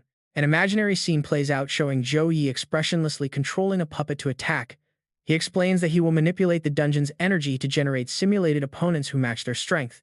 He explains that they might even be slightly stronger, forcing them into endless realistic combat to unleash their full potential and master their new power. Hearing this, Ling Feng jumps with joy, shouting that this simulation is perfect and he wants to go first. Ling Shi worriedly reaches out to stop him, reminding him that his severe injuries have only just healed. Eager for the challenge, Ling Feng waves his hands to prove he is perfectly fine, dismissing his injuries as a minor scratch.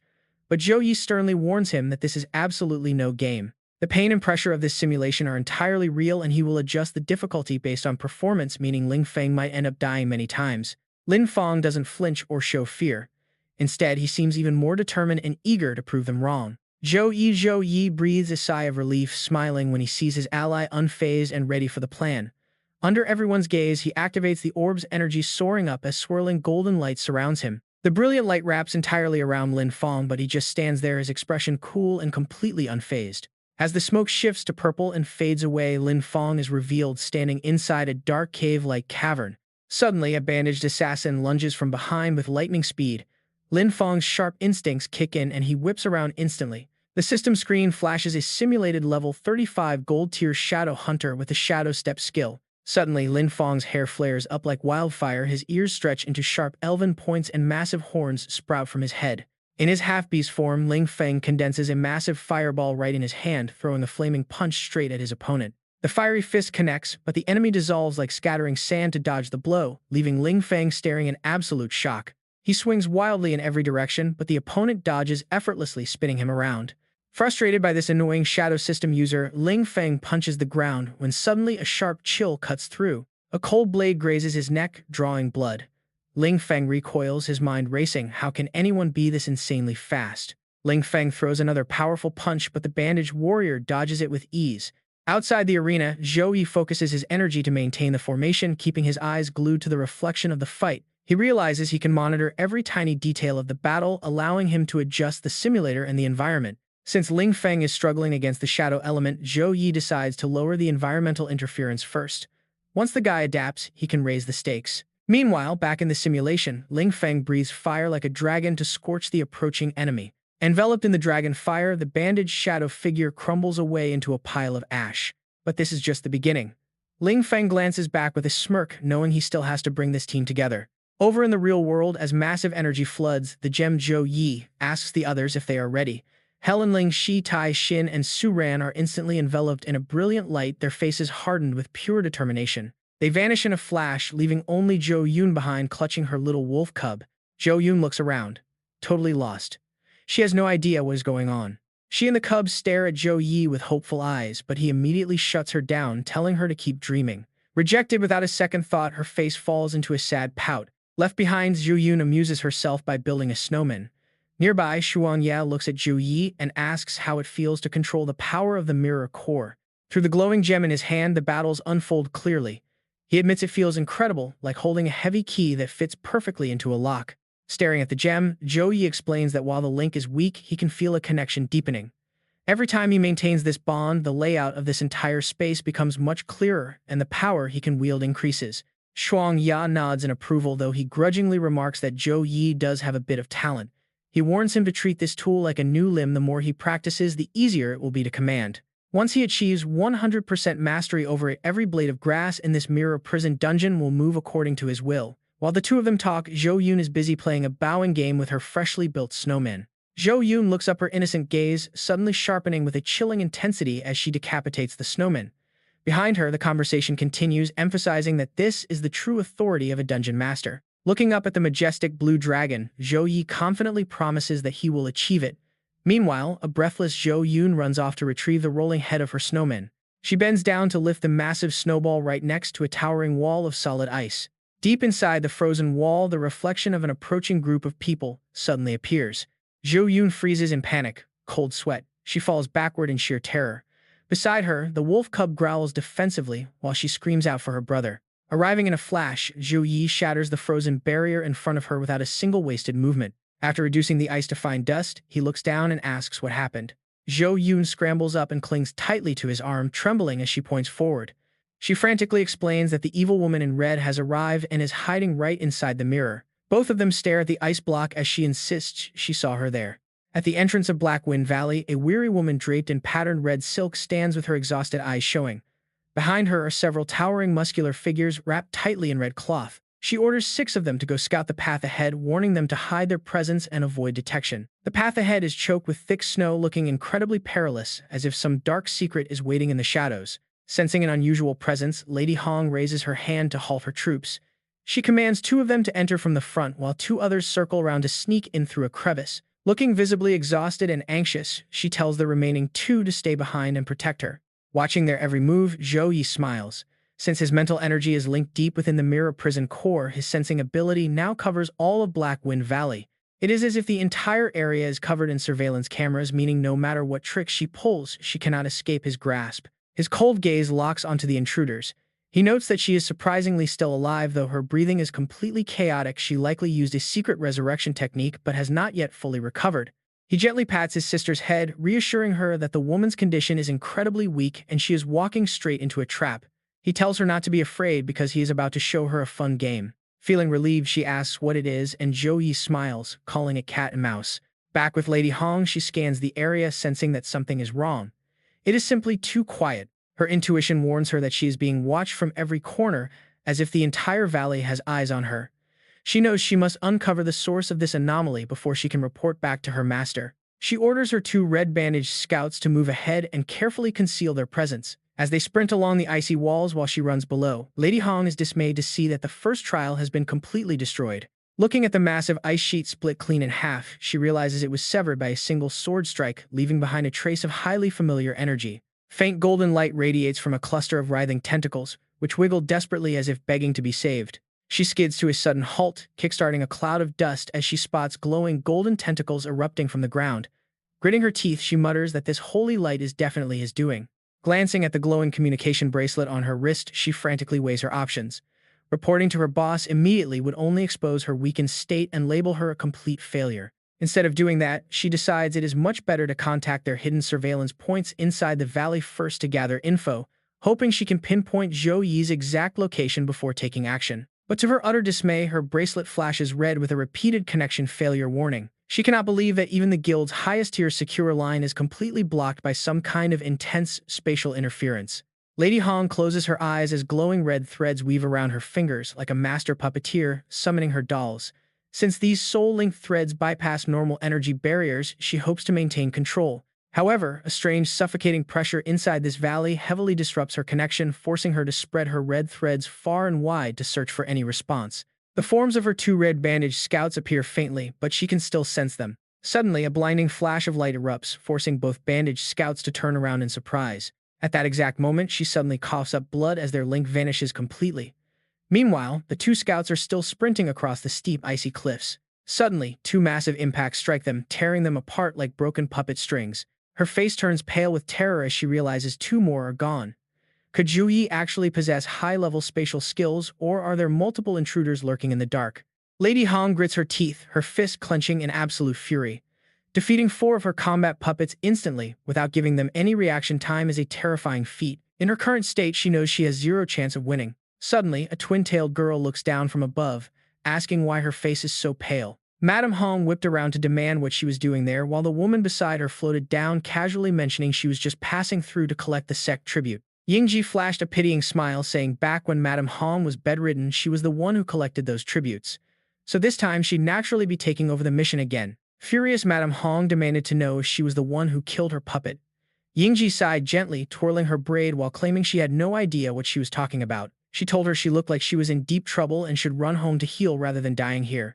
Pale and trembling, Madame Hong spat back that her tongue was as sharp as ever. Yingji offered a playful smirk, replying she probably just picked it up from spending too much time around her. Madame Hong retreated with her remaining puppets, telling Yingji to go ahead and scout. Suddenly, a massive sheet of ice slammed down right in front of her, stopping her dead in her tracks. Terrified, she scrambled backward as fast as her legs could carry her. Yingji looked up at the sky, her shock mixed with intense doubt.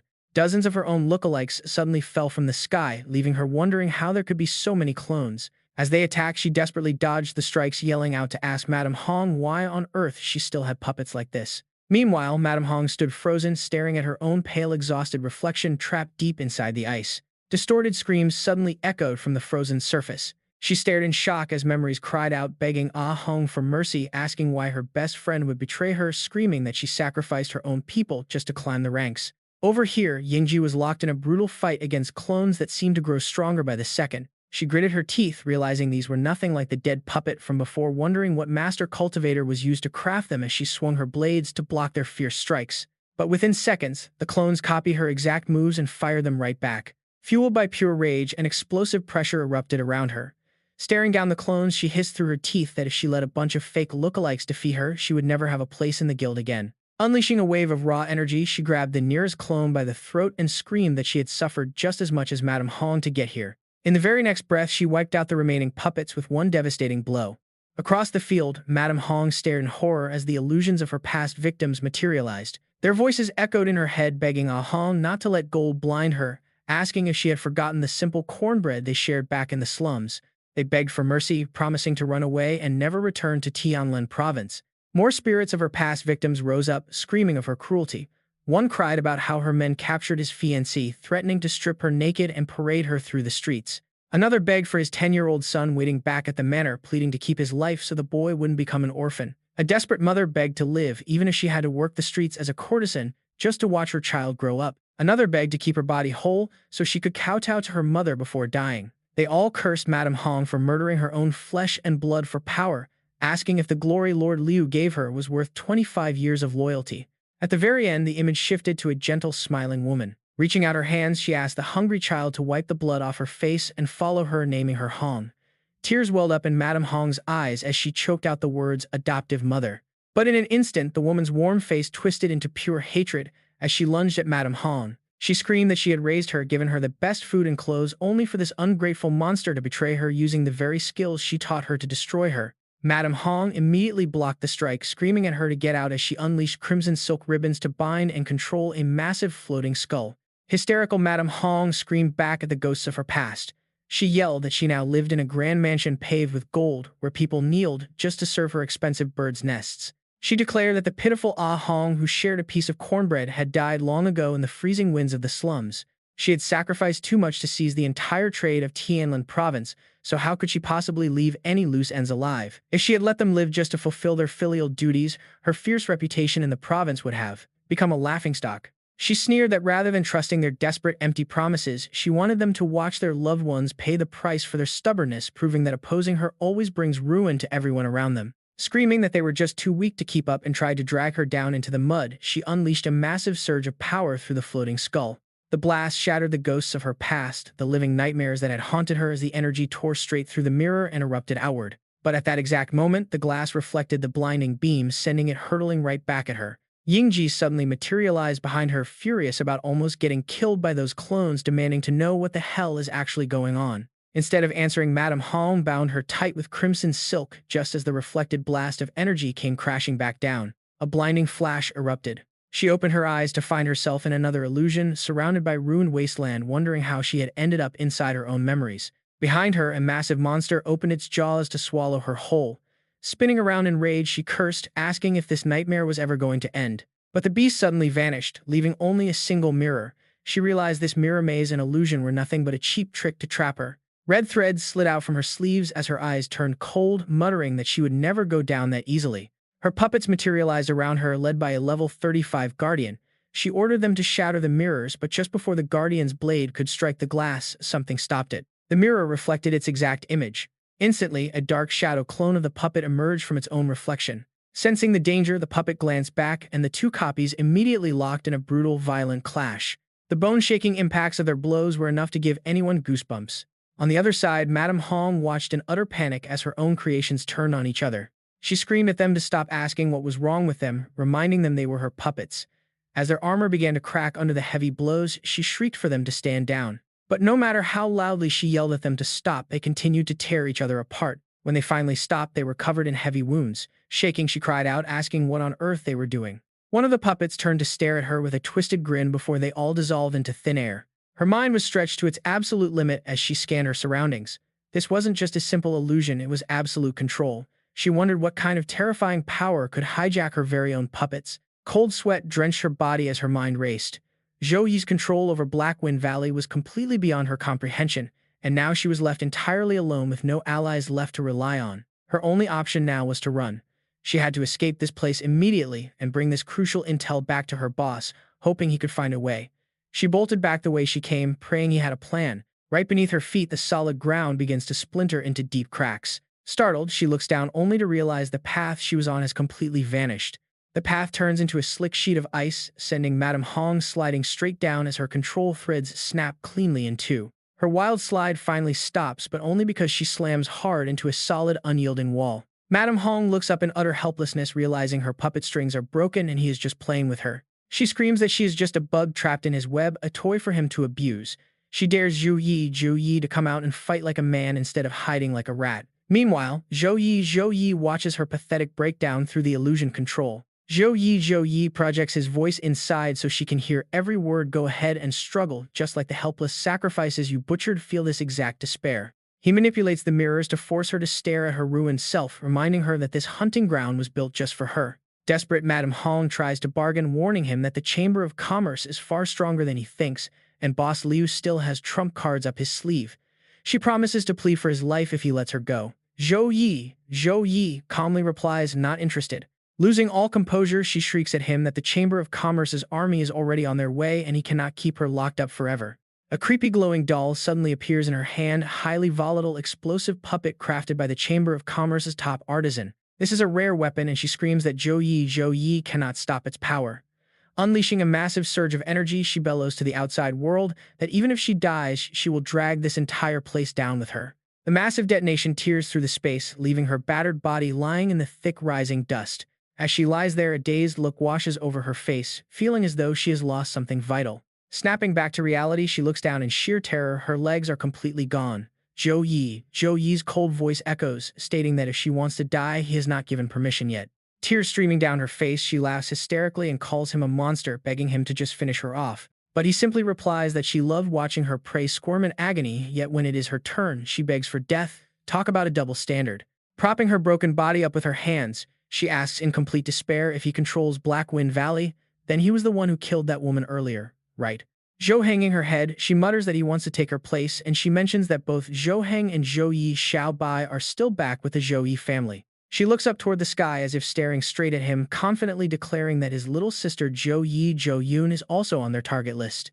Hearing her name, the young girl flinches with sudden anxiety. Suddenly, heavy chains glowing with an eerie green light shoot out from all directions, targeting Madame Hong and throwing her into pure panic. The chains bind her shattered body tightly, suspending her in mid-air inside a secure web-like trap that leaves absolutely no room for escape. Zhou Yi's voice softens, though his cold expression remains. He glances back at his sister, telling her not to look because he will finish this quickly. Zhou Yun hesitates, turning her head slightly. She steps forward with sudden courage, telling her brother to let her handle this. Zhou Yi turns around in surprise, calling out to her. Clenching her fists, she explains that this woman once tried to kidnap her, wanting to harm both her brother and sister Xiao Ran, admitting she was terrified of her. But with fierce determination in her eyes, she places a hand on her chest, declaring that if she stays scared, this woman will remain her nightmare forever, so she must face it. Zhou Yi gently reaches out and pats his sister's hair. His voice is soft and comforting, making her feel a bit shy, as he promises to stay right by her side. Instantly, he teleports them both directly in front of the bound Madame Hong. Spotting the girl, the captured woman smiles with twisted excitement, asking if the little brat has finally shown up. She sneers at the siblings standing before her, mockingly asking if it feels nice to be protected, then wonders if the girl is actually here to kill her. Her face contorts into a mad, twisted grin as she shrieks out, "Do you even dare?" She struggles violently against her bonds, causing the heavy chains to dig deep into her flesh, and the tight restraints on her legs cause blood to spray out continuously. A few stray droplets of blood splash right across Zhou Yun's face. Wiping the blood from her cheek, she seemingly wipes away the last remnants of her fear, calling her an evil woman. Zhou Yun quickly summons an ice crystal, declaring she isn't afraid. Madame Hong smiles, mockingly asking if she really expects to win with that cheap trick, reminding her of the days when she hid behind Zhou Yi, crying like a baby and mocking her for finally having the nerve to point a weapon at her. Unfazed by the taunts, Zhou Yun controls the ice crystal in her hand and drives it straight through the woman's body, shattering the binding chains instantly. Even with a fatal wound, the woman screams in pure madness, "I am Madame Hong Zhou Yi, and the entire Zhou Yi family belong to me." Crazed laughter erupts as Madame Hong grabs a sharp ice shard, refusing to lose to a mere brat. She hurls the crystal straight at Zhou Yun, screaming for her to die.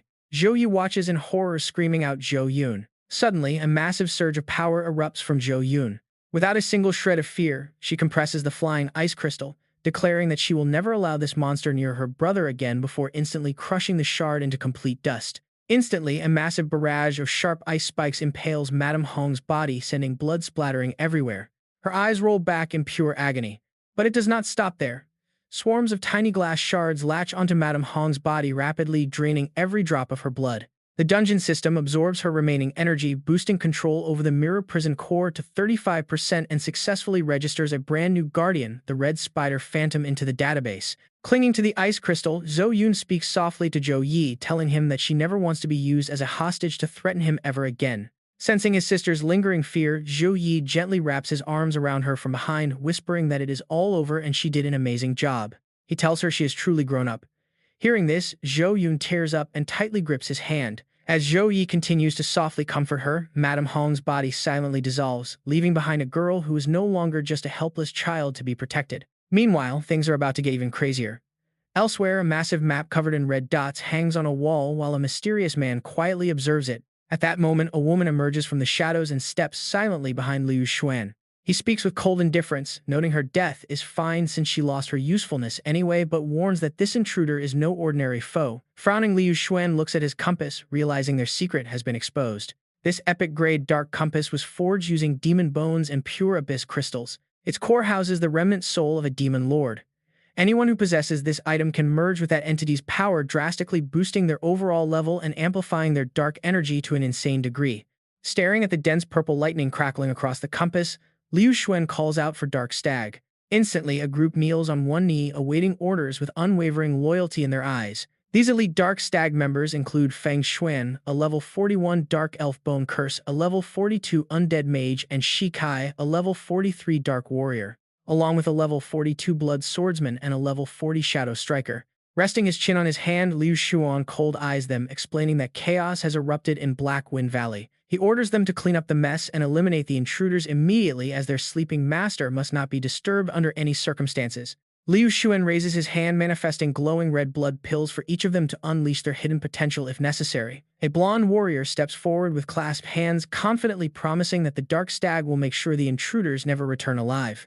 But Liu Xuan suddenly snaps useless trash. He stands up and waves his arm, enveloping the group in purple energy, commanding them to go.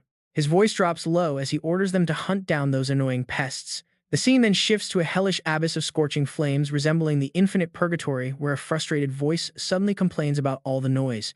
Behind Madame Hong, dozens of innocent captives are bound tightly, their hands secured behind their backs, unable to move a muscle. In the next memory, she kneels before a mysterious man, submissively reporting that she has delivered 177 people to him this month. Then the memory fragments completely shatter into nothingness as if they never existed. Filled with rage, Zhou Yi curses the despicable mermaid chamber of commerce. His cold blue eyes glow with a faint chilling light as killing intent surges like a tide. Since Madame Hong's soul info was not fully absorbed by the dungeon, her death is definitely known to the guild, meaning Liu Xuan is likely already heading here to kill them. This horrific evidence of human sacrifice and demonic deals must be handed over to his master. Swiping his hand, he opens his screen. Only his master can mobilize forces fast enough to stop Liu Xuan and destroy this evil commerce guild once and for all.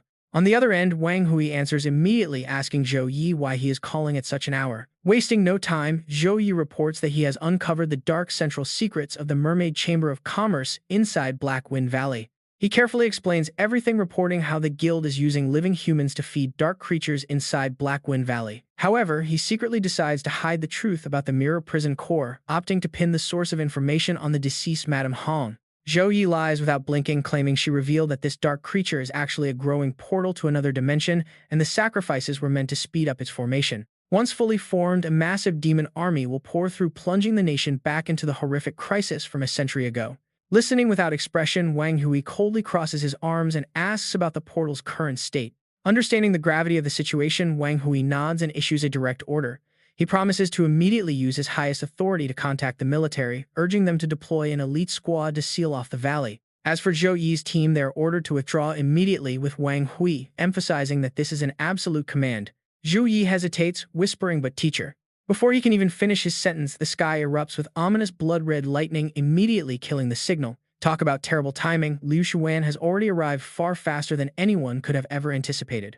Sensing the ominous disturbance, the other party members react instantly, gathering around Zhou Yi as he calls them together. Looking up at the sky with suspicion, Su Ran turns to him for confirmation, asking what is happening. Ignoring her question, he directs everyone to look at a projected prism for an urgent update. The screen reveals Liu Xuan's squad approaching in the distance. Zhou Yi quickly plans their escape, warning them that the enemy has 5 high-tier subordinates over level 40, while Liu Xuan himself is level 46. With such a massive level gap, they have absolutely zero chance of winning a direct head-on clash. Zhou Yi explains that he will evacuate them first while he stays behind to wait for the military, but before he can finish, Ling Feng angrily refuses to leave. Scratching his head in worry, the hot-headed fighter snaps, telling him to evacuate the others because he is a grown man who refuses to run. He mocks Zhou Yi for trying to play the lone hero, but Zhou Yi quickly scolds him, telling Ling Feng that this is no time for petty arguments. The gap between level 40 and 26 is vast. Yet not only Ling Feng but even the usually gentle Su Ran protests, insisting that she will stay behind too. One after another, the entire team stands united, refusing to let Zhou Yi face the danger alone. They argue that since they are a team, they should share the risk and not rely on him to protect them every single time, especially since they have all unlocked powerful S-rank skills. But instead of being touched, Zhou Yi sighs with a deadpan, exhausted expression, silently thinking that managing this brave but hopelessly low-level group is going to be a massive headache. Giving in, Zhou Yi adjusts his strategy but lectures them with a strict warning before agreeing. He plans to forcibly distort space to separate Liu Xuan from his 5 high-level subordinates, splitting them into entirely separate areas so each teammate can engage in a one-on-one duel. Though he will provide support, he emphasizes that this is a real-life or death battle, not some training drill. They must use their full power but absolutely avoid fighting to the death. Their primary goal is simply to buy time until the military arrives. If anyone gets overwhelmed, they must immediately call for help so he can teleport them away to safety. Despite the long lecture, the team is not discouraged. Instead, their fighting spirit flares up as they confidently agree that this is exactly what they wanted. They assure him they understand and tell him to leave it to them. Meanwhile, Liu Xuan slowly approaches. Seeing the group standing there calmly infuriates him, and a thick purple mist erupts behind him as he roars at them to get out of his way. Zhou Yi extends his hand, activating his spatial cube to begin the battle. Almost at the exact same moment, golden threads of light suddenly swirl around Liu Xuan's entire faction. A strange magic circle glows beneath their feet, forming a bizarre barrier. Feeling his subordinate's presence rapidly fade away, Liu Xuan takes one look and immediately realizes what is happening is a spatial distortion. In the blink of an eye, Yingji is forcibly teleported into a ruined space. Su Nian is already waiting there. The moment her target appears, she leaps forward with intense momentum, swinging her massive great sword high into the air. But her downward slash only strikes a mindless afterimage, leaving Yingji completely untouched. Smiling arrogantly, the level 40 assassin sneers at her opponent, realizing she is just a young girl. Yingji has absolutely no fear, fueled entirely by the pride of her level 40 status as she mocks Su Nian. It is a pity, she sneers, that a mere level 26 weakling thinks she can actually stand against her. Su Nian does not say a single word. She simply spins her massive greatsword, thrusting it forward like a lightning-fast projectile, but once again she only pierces through another empty illusion. Yet her spirit remains completely unbroken. Instead, her purple-pink eyes turn even colder, burning with pure, unyielding determination to win. Twisting her wrists with incredible strength, Su Nian spins around to deliver another powerful strike. This time, she finds her mark. Forced to catch the sharp blade with her bare hands, Yingji speaks with a trace of begrudging admiration, asking if she's actually managed to see through her shadow steps. Just like before, Su Nian stays completely silent, choosing instead to twist the handle of her heavy sword. She grips the hilt with both hands, swinging the heavy blade with immense force and successfully slicing off a corner of her enemy's clothes. Yingji lands safely on a flat patch of ground. Seeing this, Su Ran tries to stay calm, but panic starts to set in. Even if she is not a strength-focused assassin, a level 40 warrior's sheer power is terrifying, making a direct clash incredibly difficult. Watching from afar, Zhou Yi closes his eyes and transmits his voice to guide her. "Ran, do not fight her head-on.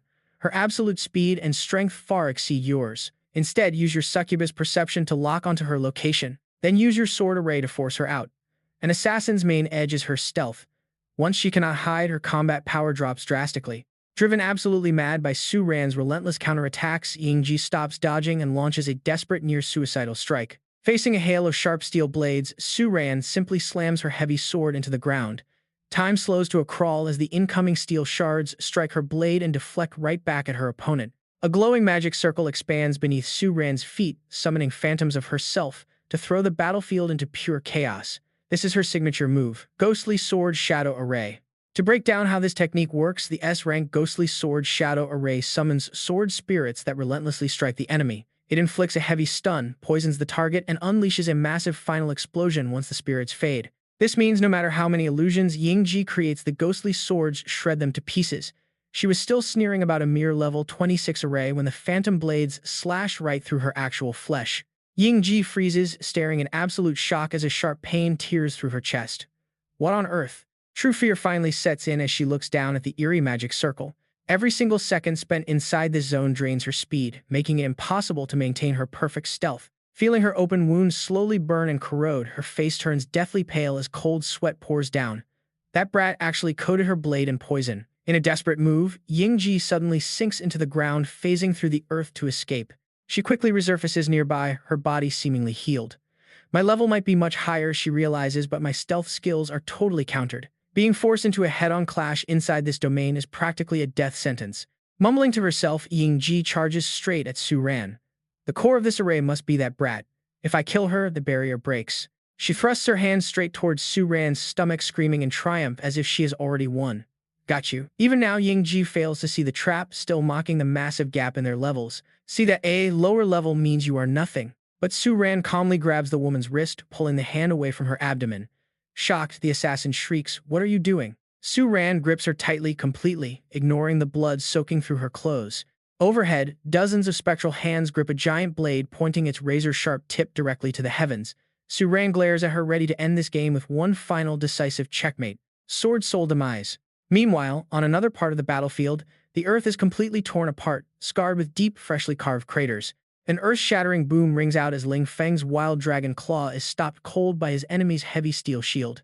Yet far from discouraged, he gets even more hyped up, his adrenaline surging wildly. Let us see how many of my blazing dragon fists your stupid shield can block. Immediately activating his hidden states, he unleashes Bloodlust, Frenzy, and Crimson Flame Fist. His opponent, a blonde warrior, holds the heavy shield with one hand while thrusting a spear with the other, calling Ling Feng a mere insect. Ling Feng quickly channels his dragon energy to form a protective barrier against the spear. In an instant, the battlefield splits into two contrasting clashes of raw energy. Shikai's spear is far sharper than Ling Feng anticipated, and despite his best efforts to block the devastating strike, just keeps pushing forward. In fact, he finds himself slowly being forced backward. Cracks begin to web across the dragon's shield under the heavy pressure. Sensing the danger, Zhou Yi telepathically warns him from afar. He is a level 43 Dark Warrior with maxed out physical defense and strength. A head-on clash is suicide. Use your dragon breath to burn him down, wear him out, and provoke him. Your opening will appear once he goes berserk. Confident in his victory, Shikai sneers, acting smug and pretending to feel pity. It is my first time facing someone even wilder than me. Your moves are clean, powerful, and leave few openings, not to mention reaching level 26 at your age. What a shame. Flexing his muscles, he drives his spear forward, boasting that he will never lose in a clash of pure strength. Remembering Zhou Yi's advice, Ling Feng shifts his approach. The moment he drops his dragon shield, he slams his fist into the ground, shouting, "I am not going toe-to-toe with you." Shikai is caught off guard by the seemingly reckless move. As a massive cloud of dust erupts around them, he freezes in temporary confusion. Seeing this golden opportunity, Ling Feng charges forward without hesitation. There is the opening. Opening his mouth, he unleashes his dragon breath exactly as Zhou Yi suggested. Sensing extreme danger, Shikai thrusts his spear to force Ling Feng to dodge, causing the dragon breath to dissipate. Growing more manic by the second, Shikai stomps the ground and pivots sharply on his heel. Using his heel as a pivot, he launches himself forward. Gripping his gleaming spear tightly, he roars that opening was bait. Did you really think a level 43 fight would be that easy? Sensing the dangerous threat from Ling Feng, Shikai gets desperate and drives his spear forward with absolute fury, screaming for him to die. Fortunately, Ling Feng is as tough as a cockroach. He fluidly dodges every single thrust while yelling back, "Damn iron turtle, I almost fell for your cheap tricks." But that bravado is just a front. He barely dodged those lethal strikes and is growing deeply anxious. The massive gap in level and power is taking its toll. If this goes on, he is going to bleed out. Eventually, his luck runs out. Exhausted and slowing down, Ling Feng is blasted backward by a massive blow from Shikai. Little did Shikai know Zhou Yi had been waiting for this exact moment. Now is the time, he tells him. His power is up, but his defense is completely scattered. Hearing the tip, Ling Feng struggles back up and wipes the blood from his mouth. Good hit, he laughs defiantly as Shikai rushes him down. The harder you hit, the more hyped up I get. Reaching his hand out, Ling Feng decides it is time to return the favor. You said you like crushing me with pure strength, right? Today you will learn exactly what it means to pay a blood debt in full. Lost in his mindless berserk rage, Shikai fails to notice the trap. Instantly, the entire battlefield turns into a dark crimson sea of blood, pouring down from the heavens and erupting from the earth to consume absolutely everything in sight. With a wild booming shout from Ling Feng, massive blood droplets converge from all directions. Shikai has no time to react, or rather, they are completely unavoidable, and they latch onto his body like leeches. Feeling his energy rapidly drain, his pupils shrink in pure horror. These things are literally sucking away my life force and power. Squeezing the leech-like blood sacs on his body, his manic state turns into sheer panic. What kind of evil magic is this? He roars.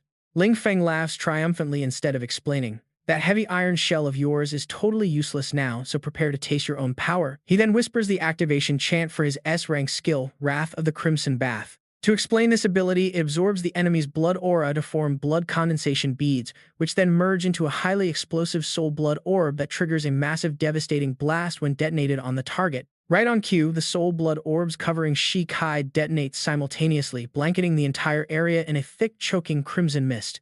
Back in the primary space, Zhou Yi is busy monitoring everyone's status across their separate dimensional zones through his viewport. While his guidance helped secure the first 4-dimensional fragments, things are starting to go completely sideways over on Xia Lan's side. A rogue skeleton shatters her protective barrier and charges forward, intending to tear Xia Lan to shreds. Fortunately, Zhou Yi detects the breach from the main room. Xia Lan is in extreme danger. He channels his energy into his polygonal sphere, shielding her from a distance. Instantly, a powerful barrier of holy light guard erupts around Xia Lan, its brilliant golden radiance completely deflecting the skeleton's hideous clawed hand just in time. On top of that, the holy light easily purifies the pale skeleton, forcing a screech of pure agony from its throat as it burns. Ultimately, the unfortunate monster crumbles into worthless bone fragments right against the holy light guard that Zhou Yi casually set up. Filled with gratitude, Xia Lan refuses to give up, wanting to keep fighting for her friends. "Thank you, I can still hold on," she says. Zhou Yi does not reply. He quickly scans the situation across the other 4 dimensions. Managing 5 distinct battlefields simultaneously drains his mental energy far faster than he anticipated. Fortunately for now, none of his other comrades are in immediate mortal danger. In the 6th space, his little sister Zhou Yun is perfectly safe, happily playing with a puppy. That sight brings Zhou Yi some peace of mind. Since she is safe here, it is time to deal with his absolute biggest problem. And trust me, that biggest headache is the intense scene unfolding right inside the largest viewport in front of him. Over there, Liu Xuan fights with brutal intensity, slicing through thousands of enemies with absolute ease. To stop his advance and buy his allies time to finish their battles, Zhou Yi has no choice but to summon his beasts to help. Manifest Guardians. Hundreds of monsters of all shapes, sizes, and species begin crawling out from beneath the shattered ground. They stretch their long, winding arms, bursting through rock and soil like a massive squirming nest of worms. The scale of the summoning grows massive, spanning a 1,000-meter radius. Every single corner is crawling with them. Now these guardians have only one directive from their master: stop him. Yet in the middle of this dangerous wasteland, a single calm footstep advances without a hint of fear. With his hands in his pockets, Liu Xuan looks down at the squirming mass of tentacles with utter contempt, calling them mere insects. An overwhelming, terrifying aura begins radiating from his body, shaking the very ground around him and instantly making the surrounding air heavy and suffocating. As the thick dust slowly clears, the ominous shadow of Madame Hong gradually emerges, her eyes glowing with a deadly crimson light of absolute destruction. She charges forward, trailed by crimson energy bands and ghostly afterimages known as the Crimson Silk Apparitions. Liu Xuan simply smirks, praising her efforts. Raising his hand, his cold eyes narrow as he growls that even in death, she cannot rest. Sharp strands of purple spiritual energy shoot out instantly, binding Madame Hong, throwing her backward and violently slamming her body into the hard ground. Liu Xuan demands that the cowards stop hiding behind shadows, telling them to come out and face their death. With those words, a sinister glowing compass suddenly materializes in his hand. Rising before Liu Xuan's cold, indifferent face, waves of blood-red spiritual energy condense, forming a truly massive and menacing crimson avatar right behind his back. Slowly, Liu Xuan raises his arm to shoulder height. Mirroring his movement, the giant avatar raises its arm in unison. Liu Xuan strikes downward, yelling for his tyrant avatar to unleash a devastating palm strike that shatters the entire terrain ahead in a series of massive explosions. As everything crumbles, Zhou Yi leaps high into the air, but another deadly strike is already flying right at him. Suddenly, a blinding golden light flashes from the center of his forehead. A protective shield forms in front of Zhou Yi, completely blocking the lethal blast. Liu Xuan looks up, noting that a level 30 rat managed to block 50% of his power, making the boy's secrets even more intriguing than he imagined. The shield in front of him slowly dissolves after absorbing that incredibly heavy impact. In the blink of an eye, the villain leaps upward, appearing right in front of Zhou Yi. Just as Liu Xuan strikes, Zhou Yi teleports directly behind him. Frowning, Liu Xuan turns around, questioning whether he should praise him as a once-in-a-century genius or a fool who does not value his own life, all for mastering the stolen mirror prison core to this extent. Zhou Yi calmly replies that compared to Boss Liu's grand endeavor of sacrificing living humans to feed the otherworldly portal, his own petty tricks are barely worth mentioning at all. Secretly, he already knew those beasts could never actually stop him. Sending them out was just to buy a little extra time. Liu Xuan scoffs that Madame Hong, that useless trash, sure revealed a lot before dying. Zhou Yi retorts that when facing death, people always try trading secrets for survival. It seems Liu Xuan has no idea that owning the mirror prison core allows him to view past memories. Gathering energy in his hand with an excited, menacing grin, Liu Xuan offers to give him an easier death or even a chance to serve him, since losing such talent would be a shame. Transforming, Zhou Yi bursts into laughter, asking if being a loyal dog for so long made him forget what it feels like to stand as a man. The villain continues bargaining, stating that the wise always submit to circumstances. If he wishes, he can awaken the demon clan early, completely overtaking the entire Blackwind Valley, leaving the young man with zero chance of survival. Completing his transformation, he retorts that the villain does not dare. After all, everything the Chamber of Commerce did was just to spread false rumors to hide their dirty secrets before their master awakened. Zhou Yi's voice echoes, adding that since their master is not ready, a mere lackey like him lacks the power to step into the light. Hearing this, veins bulge on Liu Xuan's furious face. Swinger his arm, he roars that he will tear his soul out, making him suffer a fate far worse than death itself. But before Liu Xuan can even launch his attack, a glowing golden magic circle suddenly manifests right above his head. An instant later, that blinding holy light strikes straight down. Liu Xuan quickly raises his arms, struggling to block it with his power, as a brilliant golden avatar appears and summons a massive sword. The radiant avatar raises the sword high, preparing to plunge it straight down. This giant blade is aimed directly at Liu Xuan, who is desperately sheltering inside his crimson shield. With glowing red eyes, Liu Xuan bellows out hellish torrent. He harnesses a massive amount of dark energy, forming a highly destructive corrosive wave. Standing at a distance, Zhou Yi watches as a brilliant expanding speck of light begins to grow rapidly inside that crimson sphere. Activating Righteous Judgment Level 5. A divine magic circle opens as sharp blades of light rain down from above to ambush the trapped enemy. Finally, the Righteous Angel hurls a massive light spear, dealing devastating absolute damage to the target. Liu Xuan's deep voice echoes through the area, admitting that striking first shows excellent battle instincts. Unfortunately, in the face of an absolute power gap, such cheap cleverness is utterly meaningless. Right before the incoming blow can connect, Zhou Yi clasps his hands together.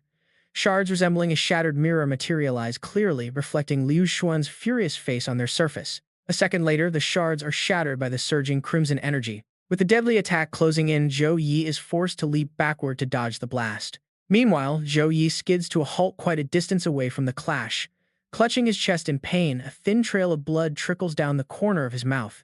Holding his mysterious compass, Liu Xuan declares coldly that it is impressive for a level 30 ant to wound him, but this is where everything ends. Activating a temporary fusion, he absorbs the dark power of a demon lord, massively boosting all of his stats. With a fiery red projection looming behind him, Liu Xuan tells his opponent that forcing him to unleash the compass's true power is a feat to be proud of. He raises his hand, coldly commanding Zhou Yi to be utterly destroyed. Zhou Yi's eyes widen in absolute shock as a colossal pressure wave of raw energy surges directly toward him.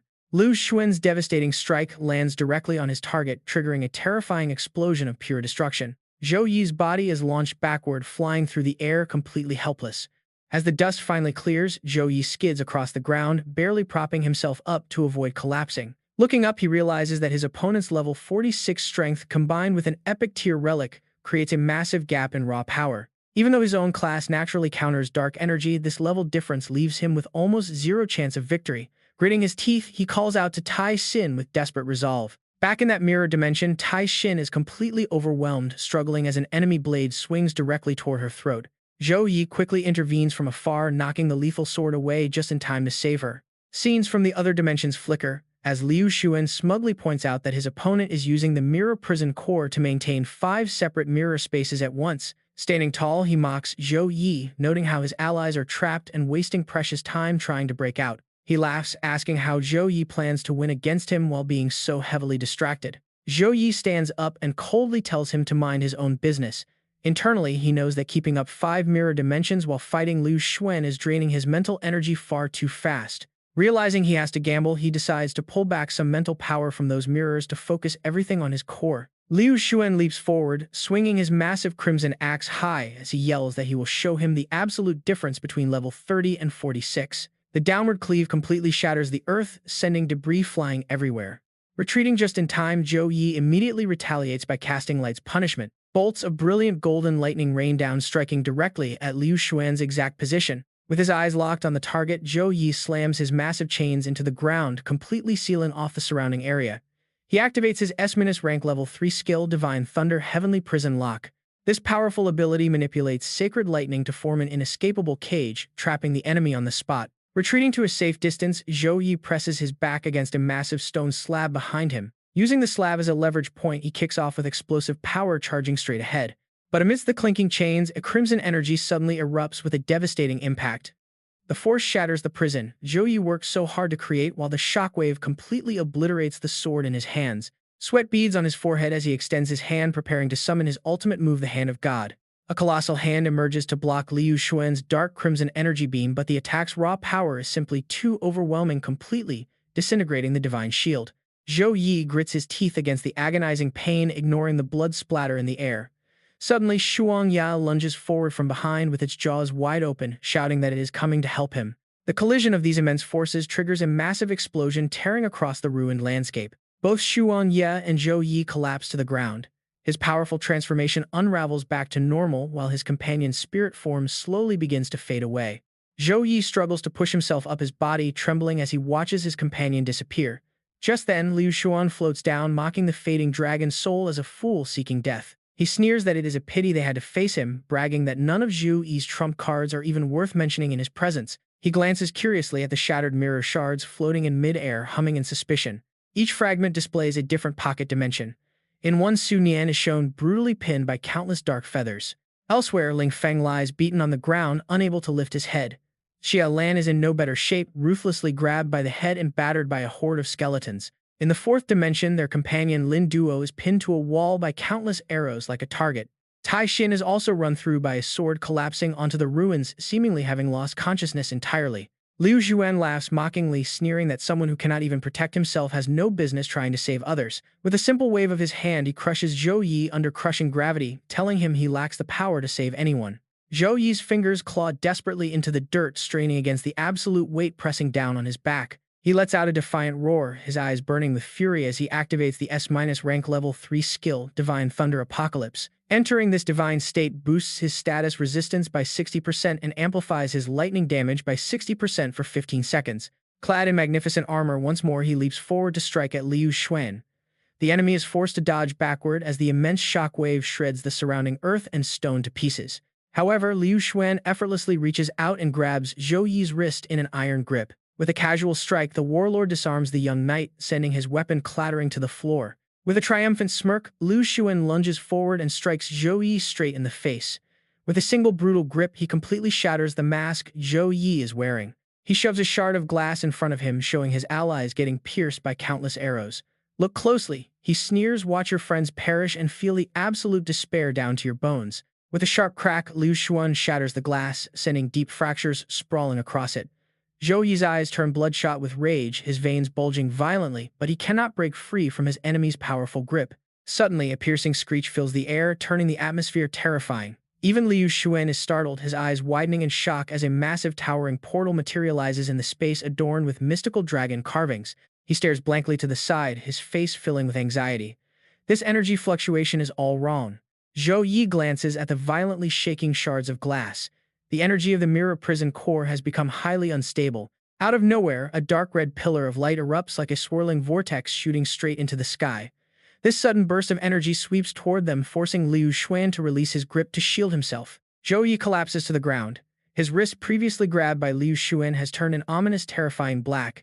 It is a pure, raw mental attack that shakes his very soul, easily belonging to a level 60 beast.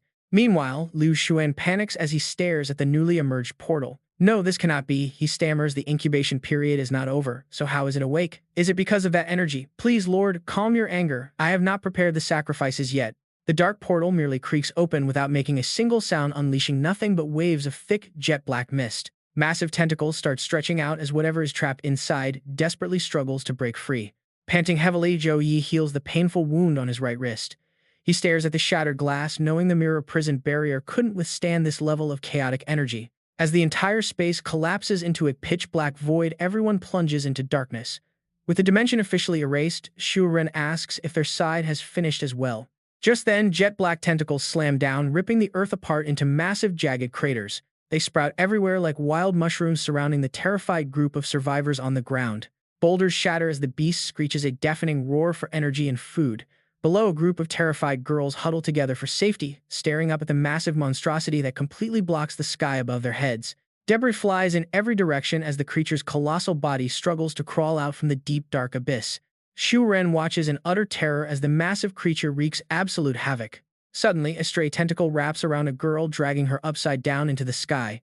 She screams in sheer panic for her captain, leaving Feng Xuan and Liu Xuan staring up in absolute helpless horror. He reverts to his normal self, his eyes entirely blank. To him, being chosen by their master is a sacred blessing.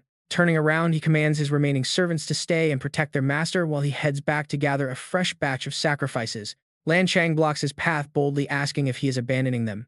Standing on the teleportation array, he furiously snaps back, claiming he is only retrieving more food to appease their master. Meanwhile, the monster's tentacles grow thicker, covering the ground as it demands even more sacrifices. He coldly orders them to slaughter the survivors to feed and nourish their master.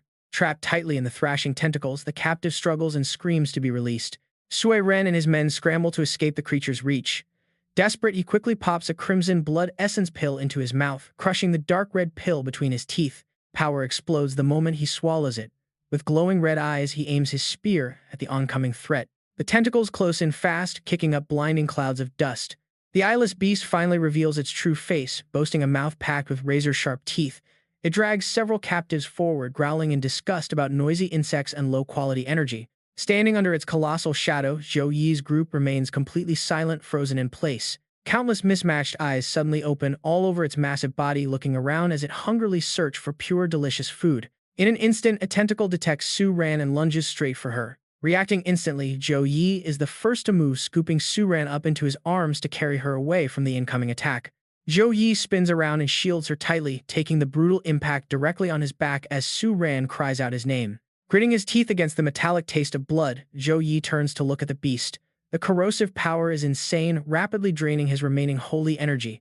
The creature Liu Xuan calls master goes completely wild, shrieking and kicking up dust as it screams about food thieves. It whips its tentacles, targeting Zhou Yi and Su Ran once again. Tai Xin and Xiaolan watch in absolute panic, but they are too far away to help, only able to scream his name in despair. Completely exhausted, Zhou Yi struggles to keep his heavy eyelids open, muttering a few faint, broken words. Right at that moment, a massive column of blue light illuminates the dark sky. 5 powerful beams crash straight down from above, violently shredding the monster's flailing tentacles. Countless more green beams rain down from above, tearing the pitch-black beast completely to shreds. Zhou Yi looks up in surprise at the magnificent sight as a ray of hope finally shines on his weary face. A massive airship breaks through the heavy clouds. It is the rescue fleet from the western battlefield of the military, demanding all civilian units to disarm immediately. Standing proudly on deck are Han Shan and Master Wang, arriving just in time. The ship's lower hangar doors slide open, releasing clouds of steam into the cold air. 2 rows of heavily armored soldiers step forward in perfect unison, ready to deploy. They quickly leap down from the flying ship, displaying an incredibly calm and professional demeanor as they systematically wipe out the monsters. Their captain immediately separates from the squad and heads straight toward Zhou Yi. He pulls out a crystal orb, looking highly concerned as he tells Zhou Yi that it is too dangerous and they must evacuate immediately. He tosses the glowing orb toward them, leaving a trail of blue light in its wake. The crystal orb shatters, wrapping Zhou Yi's team in protective bubbles of light that slowly lift them off the ground. Still holding Su Ran close, Zhou Yi warns them that the beast's energy signature is spiking and it has been completely provoked. On cue, the thrashing tentacles create a no-fly zone, keeping the fighter jets at bay. Fighter jets explode one after another in the narrow airspace. From the thick smoke of the explosions, hordes of bizarrely shaped monsters emerge, staring down the rescue squad. Somehow, their numbers swell rapidly, and the entire horde charges forward with mindless, rabid fury. One by one, the monsters are cut down by heavy laser fire, turning them directly into piles of dust. The reinforcement squad holds their ground without a single trace of fear. Fighter jets are redeployed to the battlefield, raining down explosives that turn the entire area into a blazing inferno.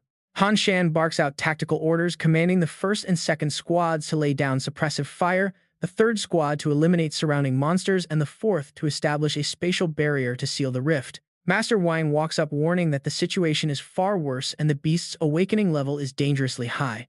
Han Shan, however, remains determined, swearing to close the spatial rift today, no matter what. He looks ahead as Zhou Yi, still carrying Su Ran, safely lands on the ship's deck along with the other survivors. The moment Zhou Yi is safe, he immediately looks at Teacher Wang and calls out in deep concern. The 5 medics rush in to assist quickly, dividing the tasks as they begin healing wounds and restoring the squad's energy. Kneeling down to examine Su Ran, one medic frowns anxiously, warning her not to move because the venom has already reached her cardiovascular system. His staff-wielding partner assists, adding that completely neutralizing this toxin will take at least half an hour. Zhou Yi looks at Su Ran as she weakly opens her eyes, telling him that she is fine and he should focus on his own task. At that moment, Teacher Wang approaches them with his hands behind his back, calmly telling her to stop pushing herself and let the medics work as they will take over the battlefield. Zhou Yi looks up, warning him that the portal is absorbing the attack energy and if the bombardment continues, disaster will strike. He explains that from below he clearly saw the black mist around the gate grow thicker every time a shell hit it. Han Shan speaks up calmly to reassure Zhou Yi, telling the kid he understands his worries. Though his face remains unchanged, his brow furrows deeper as he declares that in his book, there is no problem a single cannon blast cannot solve, and if there is, they will just fire another one. Zhou Yi tries to stop him, urging him to wait since this is no ordinary gate, but Han Shan has already turned back to command the battle. He orders all units to switch to an irregular high-intensity bombardment with elemental properties changing randomly every 30 seconds, telling the barrier squad to seal the space so not even a mosquito can escape. The fire support team instantly acknowledges the command, shouting in unison. The barrier division follows with a thunderous roar of agreement, each soldier bursting with an intense resolve to fight to the bitter end. Fighter jets relentlessly rain down ammunition, filling the sky with an endless heavy downpour of bullets. Every single shot targets a lone point, causing a massive explosion to erupt. But it does not stop there, as the artillery adapts by the second under Han Shan's command, dropping a non-stop barrage of grenades. Talk about absolute firepower. Meanwhile, a line of mages stands in perfect formation, exuding an imposing solemn pressure. Under Han Shan's direction, they form a multicolored array of barriers that blankets the sky, readying an all-elemental magic bombardment. Beams of colorful energy lock onto the monsters and rain down furiously. Massive explosions tear right through the beast horde, pushing them back with sheer destructive force. The continuous blasts grow so large that they end up heavily obscuring everyone's field of vision. Fighter jets fire so relentlessly that their engines glow red-hot, colliding in mid-air and plunging the sky into total chaos. As if disconnected from their main control, the aircraft begin falling from the sky completely out of control. Everything detonates in a blinding flash that violently shakes the entire region, and suddenly, right in the middle of this chaotic storm, Kui Heng appears, wielding his spiritual swords. He charges straight at the creature's pitch-black tentacles, slicing them to pieces with a single swift strike. As Kui Heng touches down, the severed pieces of the tentacles rain down around him like falling leaves. Standing there with a tense expression, he stares ahead without even blinking, but in this very moment, he likely realizes just how incredibly tiny he is before that monstrous aberration. Kui Heng's pupils turn a deep purple, reflecting a swirling vortex that seems to slowly draw out his soul. Frozen in place, he essentially turns himself into an easy target for the ravenous, rampaging beast. Beams of eerie green light erupt erratically from the creature's massive maw, but every single blast is calculated to strike the high-altitude fighter jets of Han Shan's squad. Down on the ground, the white-armored soldiers cannot escape a similar grim fate as Kui Heng. Han Shan stares in horror at his warning screen as it flashes red, realizing this ancient portal is deflecting all their attacks and sending them straight back. A squad member urgently reports that the target's evolution speed is far exceeding predictions, with its physical and elemental resistances continuing to rise. Sensing the danger, Teacher Wang warns Han Shan that conventional firepower will not work and they must quickly destroy its core. Han Shan falls deep in thought, remembering that they used to handle these portals by sending soldiers to their deaths, testing areas one by one, and losing thousands of lives just to pinpoint the core's exact location. His voice snaps Zhou Yi out of his thoughts as he announces that Squad 9 should prepare to deploy in 1 minute to search for the core. Still holding Su-ran, Zhou Yi looks up anxiously at the two of them, asking if the core is the point of most intense energy fluctuations and instability. Teacher Wang quickly confirms this, explaining that the core is the central energy hub of the portal and its weakest spot, so destroying it will cause the gate to collapse. A hard-learned military lesson gathered over hundreds of years. As soon as the explanation ends, Zhou Yi makes a statement that leaves both of them completely stunned, claiming he might actually know where the core is located. He summons a glowing cube that floats above his palm, explaining that because the iron prison core previously absorbed the dark energy of this gate, its residual energy signature allows him to faintly sense a concentrated energy point inside that reacts to all incoming attacks.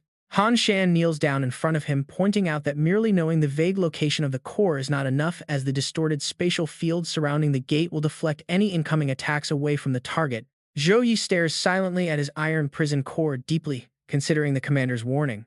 Clenching his hand to store the core away, determination shines in his eyes as he proposes that he can try to open a temporary shortcut directly into the portal to find and mark the core. However, he adds that he needs the military to unleash a full-scale decoy attack to draw its attention, preventing the beast from noticing his movements. Teacher Wang immediately frowns in disapproval, saying it is far too dangerous, but Zhou Yi looks back at him and insists they have no other choice, as the gate is still evolving and delaying any longer will only lead to more casualties. With a strange calm and firm resolve, he says that some paths simply require someone to take the first step. Teacher Wang stares back at him, his heart heavy with worry and reluctance at the thought of letting his student charge into danger. Behind them, Lin Feng and Thiet Tam step forward, insisting on joining the fight because extra numbers mean more power. However, their superior barks at them to stay back, warning that their low levels mean certain death. Hamsun turns to Zhou Yi asking if he realizes that the dark energy inside the portal could strip him of his sanity and turn him into a mindless monster. But Zhou Yi remains completely resolute. He knows the risks, but he absolutely has to try. Seeing his unwavering determination, he pats Zhou Yi on the shoulder with a hearty laugh, praising his guts and promising to buy him the finest alcohol if he returns alive. With that, Hamsun turns back to coordinate the battlefield, countless warning screens flashing right before his eyes. He commands the entire army to unleash maximum firepower, directing all main cannons and fighters to blast the massive portal. Light attribute classes are ordered to step forward using their purification magic to suppress the dark energy and draw its focus. Moving in perfect synchronization, the mages coordinate their formations to summon a massive sphere of energy, preparing to wipe out the creeping darkness in the name of the holy light. The heavy cannons quickly charge their energy, locking onto the core of the otherworldly gate and waiting for the final command to unleash their absolute maximum barrage. The Vanguard's barriers take heavy hits and are on the verge of collapsing, prompting water mages to quickly step up and reinforce the defenses to hold the line. Standing behind him, Teacher Vuong supports Zhou Yi by telling him to channel all his energy into his iron prison core while he stabilizes the holy power. Following his instructions, Zhou Yi floods the core with energy, causing the artifact to glow intensely as it absorbs the power. Sweat pours down Zhou Yi's face and his teeth are gritted hard, showing the massive physical and mental pressure weighing on his entire being. His eyes suddenly snap open, the light within them shifting into a brilliant royal gold. Transforming into a streak of blinding light, he zips over the heads of the elite soldiers and dives straight into the portal. Zhou Yi has converted his divine sense into this radiant light of wisdom, hunting for the core to stop the beast's arrival. Every single class user fights with desperate determination, trying to draw the monster's attention. Suddenly, they unleash a high-tier forbidden earth spell, the Shield of the Earth. Out of the wide-open portal, a massive horned shadow tries to break through, desperate to claw its way into this world. Claws dig deep into the portal frame as the beast struggles to squeeze through, while Zhou Yi hovers above the smoke and fire as a glowing humanoid beacon. He swoops in a wide arc, flying over the swarming beasts to push even deeper into the void. Finally, he locates a colossal sphere anchored to the ground by countless strange tendrils, surrounded by a massive, writhing army of terrifying monsters. As if possessing its own twisted sentience, the sphere reacts the moment Zhou Yi's golden light charges into attack. A giant eye snaps open, staring directly at him. He freezes his body, tensing in shock as he realizes he's been spotted. Sensing the intruder, the monstrous eye instantly shifts into combat mode to eliminate the uninvited guest. It whips out a barrage of pitch-black tentacles, lashing at Zhou Yi with relentless, overlapping strikes that are almost impossible to dodge. The tentacles slam into the ground, obliterating the very floor beneath the lesser monsters. Realizing an intruder has breached their domain, the entire horde goes wild, lunging upward to tear Zhou Yi to shreds. At the same time, the iron prison core resting on Zhou Yi's chest unleashes an even more blinding radiance. It conjures a thin barrier, desperately shielding him from the torrent of flames the monsters spew out. Safe behind the barrier for now, Zhou Yi watched as each protective layer cracked under their heavy assaults. Refusing to wait for his demise, he calmly locks his sights on the core target. Rocketing forward like a massive gilded arrow, he hurls his entire body straight toward the giant's staring eye. He strikes right through the center of the sphere and the eye within the portal. As the portal begins to collapse, a column of golden light tears through the wind and shoots back out. Master Wang, who has been watching anxiously, sees him escape and yells to Han Shan that Zhou Yi actually made it. Working the console with lightning speed, Han Shan coordinates his troops. The domain breaker cannon is authorized at maximum power lock-on, established firing in 10 seconds. His finger hovers right over the launch button as the countdown numbers rapidly tick down. Inside the portal, the colossal eye goes absolutely wild. A furious shockwave erupts, dragging everything toward the vortex. As soldiers desperately hold onto one another to survive, the commander screams out to brace themselves because the portal is completely out of control. The shockwave shatters their formation. Radars go dark, emergency warnings blare, and both the power and steering systems are completely offline. Warriors plant their greatswords deep into the earth to anchor themselves. Healers get the wounded to safety. Frontliners hold the left flank at all costs. Mages pool your mana into the main flagship. Tense with anticipation, Han Shan watches the countdown hit 0 before roaring the order to fire. The flagship unleashes its full arsenal, sending a massive blinding beam of destructive energy tearing through the skies. With storm-like ferocity, the blast tears through the portal, gouging the earth and sending debris flying everywhere. The bombardment locks onto its prime target, the giant eye that Zhou Yi marked earlier. The monsters watch in horror as the portal core forcibly drains their own life force to sustain itself. Zhou Yi is stunned. The beast is actually devouring its own demon kind to block the bombardment. Han Shan screams at the top of his lungs, ordering all troops to open fire and finish it off while it's vulnerable. Following his command, the smaller support ships concentrate their firepower, fusing their beams directly toward the core. Every class user musters whatever strength they have left to stand. They pour all of their remaining mana into this one final strike, aiming straight at the giant eye. Master Wang steps forward, performing rapid hand seals with his eyes tightly shut in deep concentration. When he opens them, his gaze has transformed into a cold, golden gold, radiating pure divine authority. Golden clouds part in the void as Master Wang's massive blade emerges under immense pressure. Yet the stubborn core continues to distort space, frantically patching up its injuries. Is it actually trying to repair the portal right now? Looking up, Zhou Yi is completely mesmerized by the blinding divine radiance of Master Wang's ultimate spell.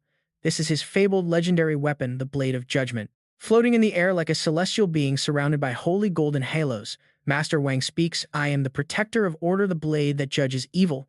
In the name of light, I sentence you." His massive sword strikes, shattering the ground and sending dust into the sky.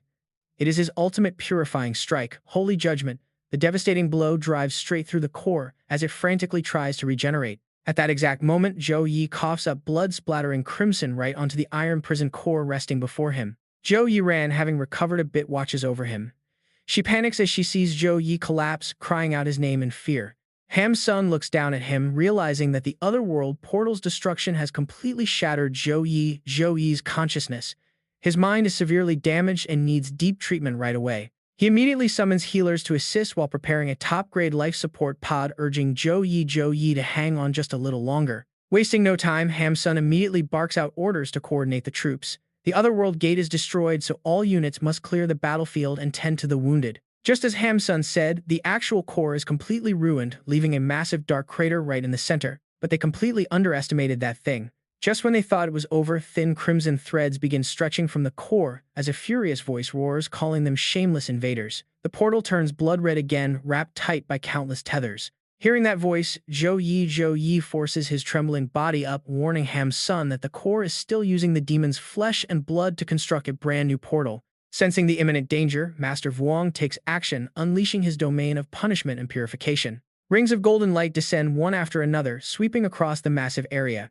With eyes closed and brows furrowed, he focuses entirely on controlling his magic to cleanse the corruption. Under Master Vuong's command, the domain expands, raining down blinding beams of holy light upon the battlefield. The otherworld monsters writhe and scream in agony, completely unable to escape the searing light. The light pierces through everything, turning the core into a sieve.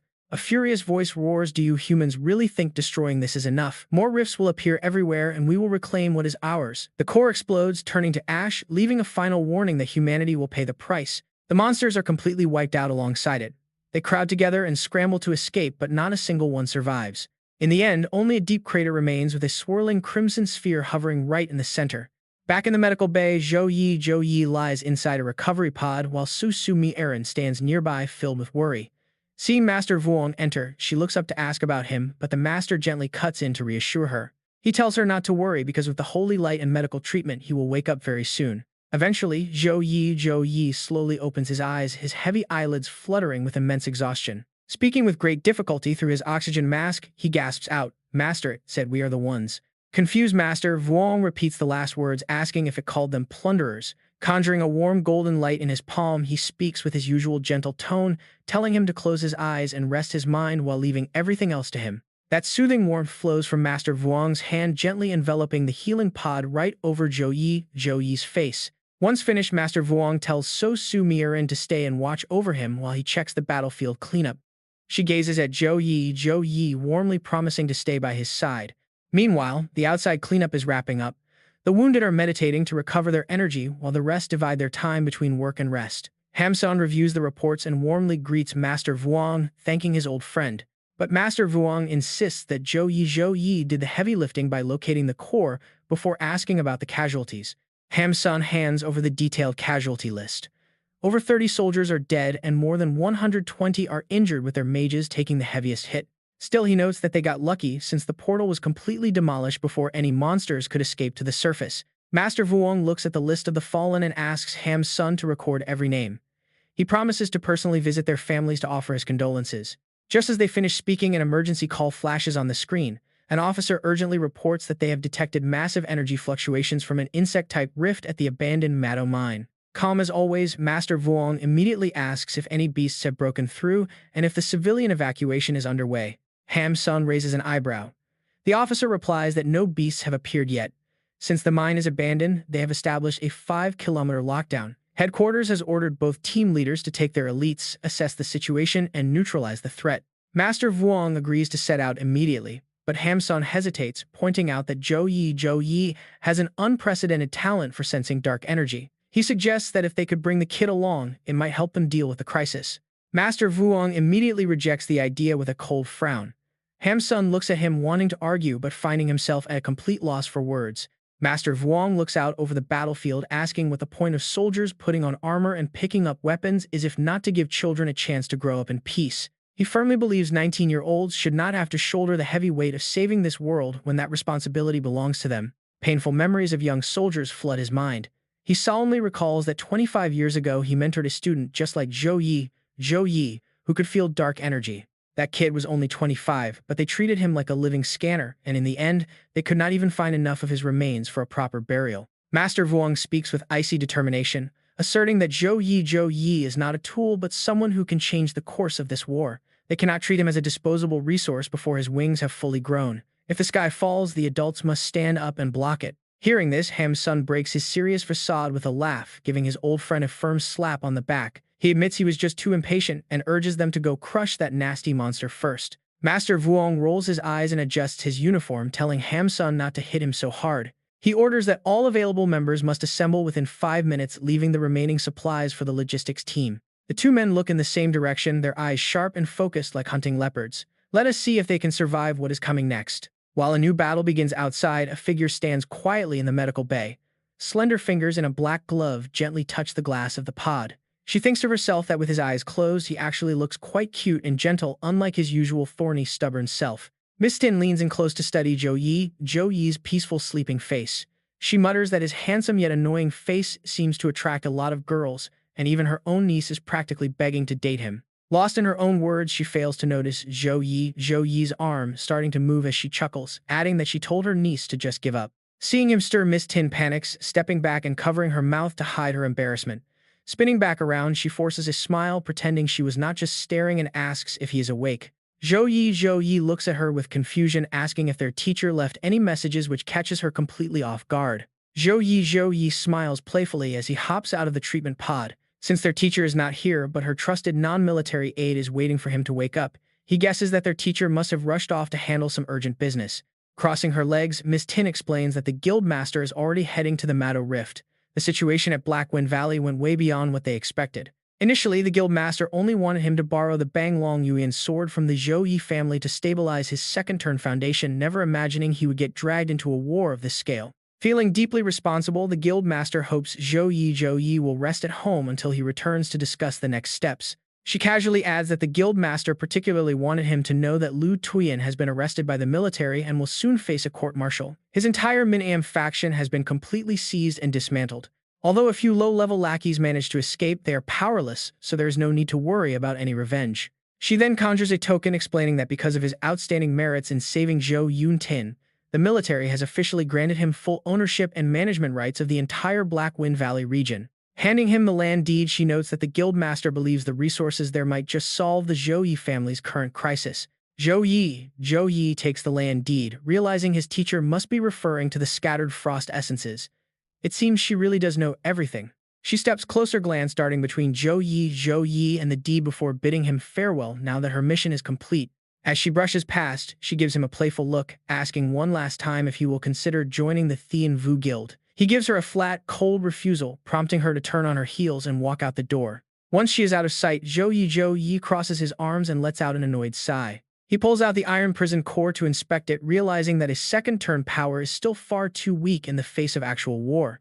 Suong Na materializes beside him, whispering that a lone wolf eventually runs out of strength on the road to the summit and that relying on others is not cowardice. Zhou Yi quietly replies that the path he walks is extraordinarily difficult, so he needs her by his side. Staring resolutely into the emerald light, his eyes are filled with determination. Back at the Zhou Yi family estate, Zhou Yi receives a warm welcome. Walking down the hall, his sister Zhou Yun runs up, admitting that when he had little Ku bring her home, she feared the worst had happened to him. He gently hugs Zhou Yun, explaining that he only wanted to keep her safe from the chaos at Black Wind Valley. Zhou Yi looks at them with deep gratitude, thanking Uncle Heng and his cousin Xiao Bai for looking after Yuner. Uncle Heng gently replies that it was the least they could do, assuring him that all arrangements from his letter are set. He then gestures for them to follow. Young Zhou Yun tilts her head, asking her brother where they are going. Gently patting her head, he tells her they are going to the heart of the Zhou Yi family to reclaim everything that is rightfully hers. Meanwhile, a crowd of elders gathers around a large round table in the main hall. They murmur anxiously, wondering why the patriarch suddenly summoned them. One elder whispers that Lady Hong is dead, sparking immediate panic. Without her, how will they obtain the glacial essence? Dozens of children still need it to suppress their bloodline curses. They plead with the patriarch, stating this is a matter of life and death for the clan. The elders stare at the empty head seat in confusion. Why is the patriarch sitting there in absolute silence? Who could he possibly be waiting for? Something feels incredibly off. Just as the tension peaks, the heavy double doors creak open, drawing every single eye in the room toward the entrance. The heavy doors swing wide open as several figures slowly step inside under the stunned gazes of the entire council. Zhou Yi leads the way, holding Zhou Yun, followed closely by Zhou Heng and Xiao Bai. The three elders frown deeply, their sharp eyes locking onto the young man. Zhou Yi walks directly up to the patriarch, offering a polite bow. The patriarch smiles warmly, welcoming him and telling him to take a seat. Without hesitation, Zhou Yi pulls out the empty chair at the head of the table and sits down. Zhou Yi sits silently at the head of the table, hands clasped, watching everyone with a serious expression. Seeing his completely calm attitude makes the three elders scowl with absolute rage. One of them slams his hand on the table with a loud crash, screaming out, Zhou Yi, how dare you sit in that seat? Do you have no respect left for your elders? An elder steps in and grabs his shoulder, trying to play peacemaker with a tense laugh. He tells Zhou Yi that while his bloodline purity is indeed off the charts, he still cannot just overstep his authority like this. Zhou Yi slams his hands on the table, locking his gaze on them like an alpha wolf. He makes it clear he didn't come for small talk, he wants a single promise from the family. Every single word Zhou Yi says shocks even the little girl. He boldly demands that Zhou Yun must be named the next successor of the Zhou Yi family. He wants them to pour all their best resources into training her, giving her ultimate priority over all family assets. Hearing this, the third elder completely loses his mind, leaping to his feet and pointing directly at Zhou Yi's face. He screams that this is absolute madness, a centuries-old family legacy cannot be handed over to a newcomer so easily. He begs the patriarch to bring justice, accusing the kid of letting a little talent go to his head and trying to hand their entire legacy to a mere brat. Zhou Heng calmly speaks up, verifying that her bloodline purity is actually 3 times higher than his own, meaning she could easily lead them back to glory. Xiao Bai eagerly chimes in too, adding that young Zhou Yun is incredibly gifted, having completely mastered the basic frost art in just a single day. Zhou Yi turns up the pressure, stating her frost bloodline makes her true orthodox. As for whether she can lead, a heavy suffocating pressure erupts from his body, instantly silencing the entire room. The sheer force forces the third elder to shield his face, yet he still tries to act tough, barking out at him for daring to raise a hand in the sacred assembly hall. Right then, a massive wave of raw energy surges out, completely trapping everyone in their seats. Zhou Yi's eyes seem coated in a freezing mist as he stares coldly at his opponent. Freezing energy continues to burst wildly from his body, absolutely terrifying everyone in the room. They sit in stunned silence, completely frozen to their spots. Not a single soul dares to utter a word. Even the third elder gets violently blown back by the shockwave, coughing up a mouthful of blood. Just then, Zhou Yi's power manifests into the massive shimmering silhouette of a majestic blue dragon. The protective barrier in front of the elder slowly begins to crack, and sheer terror finally fills his eyes. He desperately shouts that Zhou Yun is far too young and has barely returned to the clan, meaning making her the successor is too reckless and unfair to their other elite disciples. But deep down, he is panicking. This kid just finished his second-class transition, so how on earth is his pressure on par with level 40? Not to mention this terrifying frost dragon's aura. Zhou Yi coldly shuts down the debate. He tells them that if they do not crush the outdated rules they cling to, they will never truly understand. Standing proudly before the stunned crowd, he confidently declares that he is the new rule. The patriarch falls into deep thought, amazed by how effortlessly the boy controls such massive power. His growth rate is truly mind-blowing. Zhou Yi then points out that every year the family pays a massive price to the Merchant Guild for frost essence crystals. But now their entire lair at Blackwind Valley belongs entirely to him, and the crystal reserves inside are far beyond their wildest dreams. He promises to authorize the family to send their most trusted clansmen to mine the valley. With these resources, future generations will be fully secure, and this is only the beginning. He is absolutely determined to find a way to lift their ancient curse once and for all. The patriarch immediately orders them to do exactly as Zhou Yi says. He instructs Zhou Heng to gather 100 trusted clansmen today, set up camp in Blackwind Valley, and secure those crystals as quickly as possible. Zhou Heng quickly nods in agreement.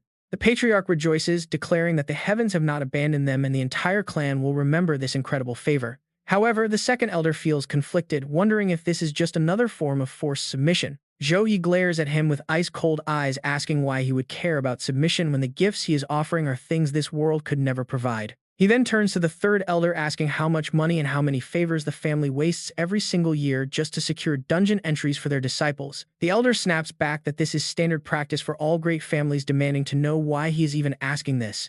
Zhou Yi smiles, asking what would happen if the family suddenly owned their very own growth-type dungeon, one that grants the official recognition of the eternal rules upon completion. A heavy silence falls over the room before the third elder suddenly bursts into mock laughter, completely refusing to believe a single word of it. He stands up, telling Zhou Yi that he must be out of his mind. He points out that nearly all major dungeons are controlled by the military, and the three big guilds' private dungeons are so rare that only the most ancient peak families own them. He mockingly asks if the boy is claiming to actually have one. Zhou Yi simply channels his energy, telling him that actions speak louder than words. The very moment he finishes speaking, the floating crystal fragments in the air fuse together into a massive glowing polygonal orb, radiating a dazzling spectrum of brilliant seven-colored light. A second later, it morphs into a giant block of ice. He presents the Mirror Prison, a diamond-grade dungeon with difficulties ranging from normal to nightmare, requiring levels 15 to 35 and a team size of 1 to 10. He announces that he is placing a permanent portal right in the center of their estate so their descendants can train whenever they want, marking this as his second grand promise. Xiao Bai is so shocked she instantly covers her mouth, realizing that even the most powerful peak families struggle to secure their own private dungeons. Zhou Heng eagerly agrees with her, pointing out that their clan normally wastes over half their monthly profits just buying training slots for their disciples. Zhou Yun is left completely speechless. The frost crystals were already a huge lifesaver, but this portal is a golden ticket straight to the top. Standing tall, Zhou Yi proudly declares that their family now has a completely infinite, inexhaustible training ground. Before they can even process this, he turns his back, stating they will never have to bow to outsiders or spend another single dime. He casts a sharp glance back, mockingly asking the third elder if he wants to test the sanity of a crazy person like him again. The elder is forced to admit that the portal is undeniably real. This kid did not just bring back resources, he completely altered their destiny. Realizing the young man possesses unfathomable strength beyond comprehension, the elders quickly backed down, admitting they were blind. They eagerly agree to name Zhou Yun as the official heir, praising Zhou Yi as a heaven-sent genius with an incredibly generous heart, claiming she fully deserves the position. The patriarch speaks up, declaring that if there are no further objections, then starting today, Zhou Yun is officially the sole young leader of the family. Zhou Yi adds that seeing her is the same as seeing him, her commands are absolute. Back in his private room, freezing energy swirls around him as he carefully designs the layout of the new dungeon. He notes that since the clan members are mostly levels 13 to 20, the base stats for easy mode should remain relatively low. He decides on a glacial terrain and populates the first stage with level 10 Frost Wolves creatures with low intelligence but high numbers that will explode on death to create annoying, slow-inducing frost zones. Their final grade will be directly tied to how many times they get frozen, forcing them to master spacing and combat rhythm instead of standing still. For the second stage, he plans to shift the environment into a constantly changing ice crystal maze, introducing monsters equipped with heavy front-facing armor. This will successfully force them to analyze their enemies' target weak spots and practice tactical awareness. He talks to himself, deciding that the boss for the hard mode will be the red silk phantom generated from Madame Hong's soul after she was absorbed by the dungeon core. Since she spent years exploiting the Zhou Yi family using her phantom projection to train their descendants, it seems like the perfect way to squeeze out her final contribution. Suddenly, the crystal before him bursts with a cool, radiant light as if all the raw power of heaven and earth is condensing right into his room. Even the nearby spirit beasts let out excited roars, basked in streams of brilliant golden energy. Amidst the glow, the mysterious silhouette of a girl slowly takes shape. Zhou Yi is genuinely surprised by the result, asking Xiang Ye if a mere 35% control over the dungeon could already be this precise. He cannot hide his deep satisfaction. 35% basically turns him into a godlike creator. He wonders if reaching 100% control would allow him to completely rewrite the core rules or even pull real monsters and legendary powers directly into reality. But before he can lose himself in those grand thoughts, something hard smacks him right on the head, making him yelp in pain. It turns out Xiang Ya is the one who whacked him. She warns him that he is designing a dungeon to help the clan grow stronger, not to satisfy his own creator ego. She strictly reminds him that true powerhouses control power rather than letting power consume them. Zhou Yi wipes away his cold sweat, meekly agreeing that she is always right. Suddenly, a large cat-like shadow slowly steps out and young Zhou Yun approaches him with a deep, cold gaze, softly calling out to her brother. As soon as he sees her, he walks over. Zhou Yun, this outfit looks great on you. With the ceremony tomorrow, why do you look so out of it? Zhou Yun quickly tells Zhou Yi that lately everywhere she goes, people bow and smile, calling her the young mistress and asking for her favor. After a brief pause, she continues, but can I really shoulder the massive weight that comes with being the young mistress? She does not want to disappoint her brother nor anyone else. Hearing this, Zhou Yi cannot help but look surprised. He gently pinches her cheek, calling her a silly girl who will never let him down. Then he asks Yun, do you know what the Zhou Yi family is like? Holding his hand tightly, Zhou Yun asks him, what are they like? Zhou Yi replies coldly, a giant ship trapped inside an old dream. On the outside, it shines brightly, but on the inside is completely rotten, even begging the enemies for cold marrow crystals, just to barely survive. But we should not mock the Zhou Yi family because we are also just guests on this ship. If the seas are calm, we can live in peace. But in Black Wind Valley, I witnessed what real war looks like. Compared to that, our previous training trials were nothing but child play. When real storms hit, everyone on this old vessel will run. He patiently explains to her that waiting for some powerhouse to protect you means your fate is never in your own hands. Yun, we cannot just be passengers. We must be the ones steering the wheel. Individual strength has its limits, and I need a faction of my very own. Zhou Yun shares her own thoughts. Building a brand new faction from scratch takes way too much time and resources. The Zhou Yi family already has a foundation, making it the most ideal starting point. She looks a bit stunned, asking, so you chose to help the Zhou Yi family because you want to turn it into our own ship? Zhou Yi does not hide his intentions. Exactly, he says, but to make this ancient rusted ship reborn and obey my commands, we need a key anchor. As soon as he finishes speaking, he closes his eyes and a glowing golden sigil appears on his forehead. Reaching out, he gently touches her forehead, leaving her gaze slightly dazed and unfocused. Looking at the mark on her forehead, Zhou Yi speaks. Your highly pure frost bloodline is the key. He tells her seriously, I will not take the patriarch's seat. Myself and the elders who trust me would worry about a complete outsider in power. But you, Yun, are the perfect and only bridge between me and the Zhou Yi family. You are the legitimate successor recognized by everyone. With you in charge, we can fully unite the family's strength with mine to form an unbreakable alliance. Hearing this, tears well up in Zhou Yun's eyes and begin to flow. Moved, she looks at Zhou Yi and quickly nods with a smile. Brother, I understand. Then she wears a warm, happy smile. If I always stay hidden behind you, letting you run around and handle everything, then what was the point of awakening this powerful bloodline? Do not worry, brother. I will become your most reliable right-hand support. I can absolutely shoulder this responsibility.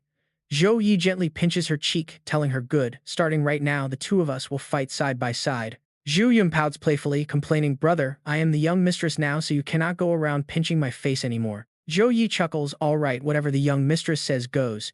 You have to admire this kid. Did he secretly awaken a high-level charm skill? Just a few words, and he has a passionate young girl ready to conquer territories for him. Elsewhere, a loud announcement echoes, calling the descendant of the Zhou Yi family, Zhou Yun, to the stage for her ceremony. Two girls wait below, one visibly anxious and timid, while the other looks rather arrogant. Meanwhile, Zhou Yun calmly makes her entrance, walking in with total composure. The crowd immediately begins to whisper. Is she really the one becoming our young mistress? She looks so small, but despite her age, her aura is extraordinary. Haven't you heard her frost bloodline purity is at 70%? Some whisper that bloodline purity means nothing when it comes to managing a family, but others quickly warn them to quiet down. After all, her actual biological brother is the champion of this year's national freshman tournament, and he is standing right over there watching them. Others mention that she discovered an unclaimed dungeon and gifted it to the family. An unclaimed dungeon, no wonder she is getting promoted. Someone mutters that if they had a dungeon, they would join the military for a high position. His friend retorts that he simply lacks vision. Shenling Fang grumbles, deeply annoyed by these cowards talking behind her back. Standing right next to him, Xia Lan playfully teases him, saying she thinks he protects little Yun even more than her own brother Zhou Yi does. Meanwhile, the young girl steps forward and politely greets the patriarch. The patriarch loudly declares, today, as the family head, I officially name Zhou Yun the young mistress of our Zhou Yi family. Treating the young mistress is like treating the patriarch himself, and all family matters will be under her direct command. Turning around, he instructs Zhou Yun to kneel before the goddess and offer her sincere prayers. Quickly following his instructions, she kneels down. As a junior of the Zhou Yi family, I, Zhou Yun, pay respects to the frost goddess. Now appointed as the young mistress of our Zhou Yi family, where meeting me is like meeting the patriarch and all matters are under my command, I solemnly swear to inherit the wisdom of our ancestors. I will not bring shame to our bloodline nor fail the trust of my people. I will fear no future danger and seek no personal glory, praying only for the prosperity of the Zhou Yi family. Goddess above, let heaven and earth witness my resolve. If I ever break this solemn vow, may the frost consume me and strip away my bloodline power forever. Seeing the glowing sigils appearing around Zhou Yun, the patriarch anxiously asks what is happening. The crowd breaks into a frantic chatter, wondering if the ritual has failed. Did the goddess reject her, or did this girl of questionable origins anger the deity? Zhou Yi steps forward and Su Ran quickly follows, telling him not to panic because this is a good thing. The bloodline resonance is actually a divine blessing. She points to the altar, telling him to look over there. Over there, Zhou Yun is completely safe, kneeling peacefully before the goddess statue without any harm. Suddenly, the giant stone statue begins to speak. Use this powerful bloodline to freeze all obstacles and guard your oath. This ice will become your ultimate authority. Zhou Yun immediately raises her hands as a massive surge of power wraps around her arms. The snowflake sigil on her body expands and she begins to float high into the air. Stunned by what is happening, Zhou Yun stares blankly at the massive entity before her eyes. The patriarch is completely shocked, a true miracle, the S-rank talent awakening and divine baptism recorded in ancient books. Looking at Zhou Yun, he cannot help but ask about her new talent. Right then, the system screen flashes, announcing she has unlocked the S-rank Frost Goddess inheritance. Hearing this, he is overjoyed, muttering that it is the exact same talent as their founding ancestor. The ancient glory of their ancestors has returned to the Zhou Yi family. The entire crowd erupts into wild, echoing cheers. Heaven blesses the Zhou Yi family. With a legendary S-rank talent finally appearing, there is real hope of reviving their house once again. At this moment, Zhou Yun finally finds her courage. Stepping forward, she addresses them, my fellow clansmen, I am Zhou Yun. I know I am young and inexperienced, and suddenly holding this position makes me quite anxious. But this divine blessing is not because I am special. It is because our entire Zhou Yi family desperately needs hope, change, and a brand new future. Starting today, I am fully willing to walk alongside all of you. We have the resources, we have the power, and the path to true strength lies right beneath our feet. The crowd goes wild, chanting in unison, young mistress, young mistress.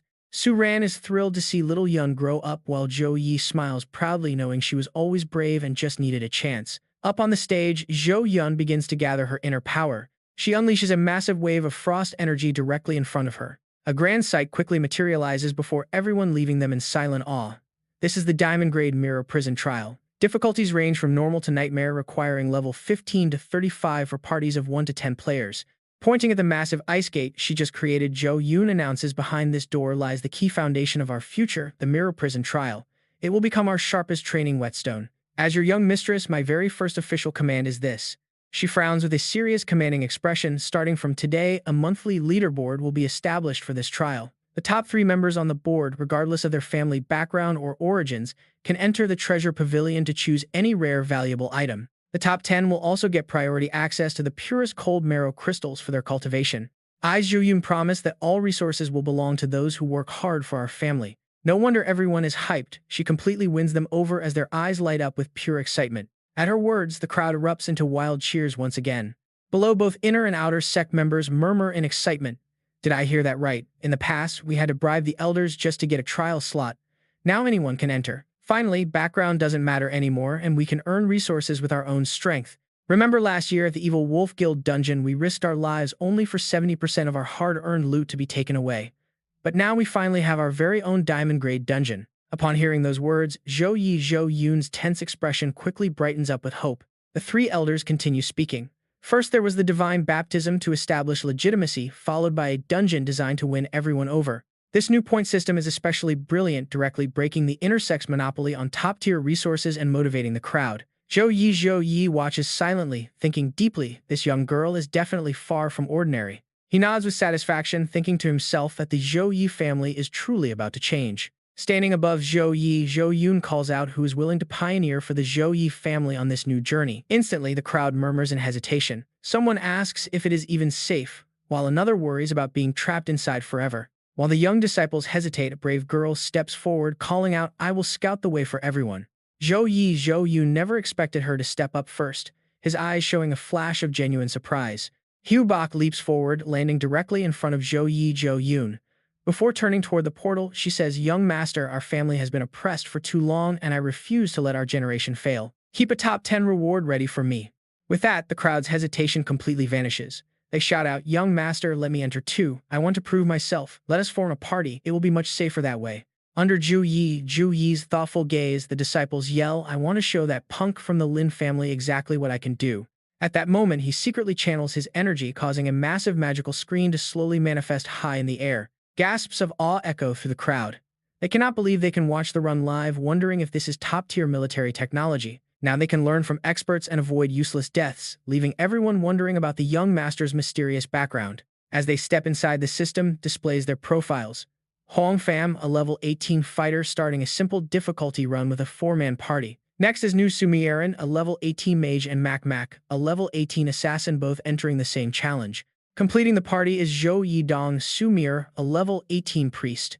Inside the dungeon, a dense heavy fog completely blankets the rugged mountain peaks. Fierce magical beasts lie in wait, dynamic and ready to launch an immediate assault on the intruders. Nu Sumiering quickly warns the team there are too many of them, and they move incredibly fast through the fog. The wolf pack charges without hesitation. Bak barks out orders. Hoang Fam use your Earth Shatter Fist to halt their charge. Nu Sumieren cast Ice Mist to blind their rear guard. Mac wait for the fog, then stealth and take down the slowed targets. Hoang Fam quickly agrees. Right after her command, the entire team immediately channels their inner energy, preparing to strike. Hoang Fam strikes the earth, unleashing his Earth Shatter Fist. The violent shockwave deals light damage while noticeably slowing down the charging beasts. The battle erupts in full fury as snow flies everywhere. Refusing to lag behind Mac charges forward into the fray. Mac's gaze is even icier than the frostwolves themselves as she narrows her eyes, searching for a fatal weak point. Yet her deep blade strike leaves the wolf completely unscathed, shocking her. How is this even possible? A sudden explosion blasts her backward. She crashes, hard blood dripping from a deep, painful scrape along her leg. Just as she is about to collapse, a soothing voice rings out, casting holy light protection over her. Only now does Mac realize these wolves possess a powerful protective barrier that she cannot pierce. She warns that the blast carries a nasty debuff. The system alerts them that frost has reduced their movement speed by 30% for 10 seconds. From the back, Bak quickly adapts their strategy. Hoang Fam use knockbacks to isolate targets. Nu Sumieren target their legs with ice spikes to slow them down. Mac focus on eliminating the low-health wolves before they can self-destruct. Outside, the spectators are absolutely thrilled. They marvel at Bak, noting that even though she is a priest, her crowd control and quick reactions are incredibly sharp. The wolves' self-destruction is terrifyingly wide and carries a heavy, slow, but Mac adapts instantly after her first mistake, predicting their movements perfectly. Their flawless teamwork is seamless, leaving no openings whatsoever. The patriarch nods with satisfaction, realizing this stage is a test of positioning and cooperative teamwork. A single warrior could never clear this alone. He looks at Zhou Yi, deeply impressed by the ingenious design of the frost armor and self-destruct mechanics. This is no mere leveling zone, it is a crucible that teaches them to fight on the edge of a blade. The 55-year foundation of the Zhou Yi family will be forged here. He wonders if Zhou Yi is truly this selfless or if he has been misjudging him all along. The three elders remain skeptical, convinced that he must have some hidden motive they have yet to uncover. Inside, after only 10 minutes of intense fighting, the entire wolf pack is completely wiped out. The system announces their increased rewards for clearing the beasts. leaving Hugh Bach staring at the holographic screen in sheer disbelief. The team celebrates amazed that Hugh Bach leveled up on the spot. One mentions needing only 1,000 more experience to reach level 9, promising to try harder next time. Hugh Bach smiles, crediting their seamless teamwork for the massive experience gain. Her confidence fully restored, Hugh Bach rallies the team to push forward into the second stage so everyone can level up. The watching crowd erupts in absolute excitement at the sight of the level up light. Everyone wants to dive in now, shouting to form parties. Some look for sturdy tanks with explosive damage, while priests look for reliable teammates. With this incredible dungeon, nobody has to worry about grinding for experience anymore, and the Zhou Yi family's overall strength is bound to skyrocket. Zhou Hang whispers to Zhou Yi, noting that Hugh Bach's sudden breakthrough is far more convincing than 10,000 words, completely igniting everyone's passion. Zhou Yi then tells everyone not to rush. The dungeon will be split into groups based on level, ensuring everyone gets a chance. With a ceremony over, those wanting in must register their teams first. The first wave enters in 30 minutes. Excitement fills the crowd as they cheer their thanks to the young master. Some immediately start discussing tactics, focusing on crowd controlling the Ice Wolves first. High-level mages seek front-row tanks to keep things steady, shouting out for teammates right behind Zhou Yi. Standing quietly in the back, Zhou Yi watches the bustling crowd, his gaze locked on their endless discussions. As Zhou Yi channels his inner energy, he carefully plans his next moves. Mining rights will go to the three elders, dungeon management to the clan patriarch, and basic control of the mirror prison core to Yuner. By separating benefits and power, they are forced to work together to support Yuner if they want to secure their own resources. Meanwhile, he retains ultimate authority and the absolute strength of the mirror prison, quietly observing from above. Zhou Yun awakening the S-rank Ice Goddess inheritance was a pleasant surprise that went completely beyond his expectations. S-rank talent consumes massive resources, meaning he needs to squeeze some benefits from his mentor next time. He remembers seeing a 10,000-year-old ice marrow in the old man's secret room. Back in his room, Zhou Yi sits on his bed and circulates his energy. The system suddenly chimes, congratulating him on completing his triple S-rank daily quest and awarding 20 free attribute points. He also receives 10 A-rank recovery potions. He sighs softly and calls up his personal status screen. Suddenly, a flood of data flashes before him. Zhou Yi does the math. After all these days in Tianlan, his experience points have only climbed by 200,000. The next level is still a long way off. He raises his hand to the screen, swiping through the other system stats. These A and B tier potions and basic gear are pretty much useless to him now. He decides it is better to stockpile them for the family treasury. After all, the stronger the clan grows, the more secure Yuni's position becomes within the Zhou Yi family. Xuanya manifests, questioning if this is just about brotherly love or if Yuni is his true priority. Zhou Yi explains with cold gravity, Yuni needs reputation and the Zhou Yi family needs hope. On the surface, I am giving her the authority of a manager, but the real power, that stays with me. Pausing, Zhou Yi asks if Xuanya noticed something strange. As he gets stronger, his control level remains totally stagnant, yet devouring Madame Hong boosted it straight to 50%. He hesitates, offering a theory: the mirror prison itself is an incomplete tool. It must consume powerful beings and absorb their strength to fix itself. So while it looks like his control is rising, he is actually just raising its completion rate. Based on that logic, Xuanya notes, it is a shame they did not let the mirror prison devour the previous targets in Black Wind Valley. He agrees, pointing out that Liu Xuan was the strongest opponent they had faced so far. If the mirror had consumed him, the harvest would have been absolutely massive. He pauses, warning the kid not to forget that although Liu Xuan was low level, he could borrow power from a demon lord. If the military had not stepped in, the outcome would still be uncertain. Chase after power, sure, but never let greed blind your rational mind. Stretching lazily, Zhou Yi tells him to relax. The enemy who can actually take him down has not even been born yet. Xuanya scoffs at the response, calling him an incredibly arrogant brat. Zhou Yi glances back, asking what really happened with the boundary gate of Black Wind Valley in the end. Before he can finish, a knock sounds from the door. A voice calls out that a butler from the Jiang family has arrived and Lady Jiang Shuran wants him to come over. He wonders why their butler would visit this late. Opening the door, Zhou Yi is surprised to see the butler and asks what brings him here.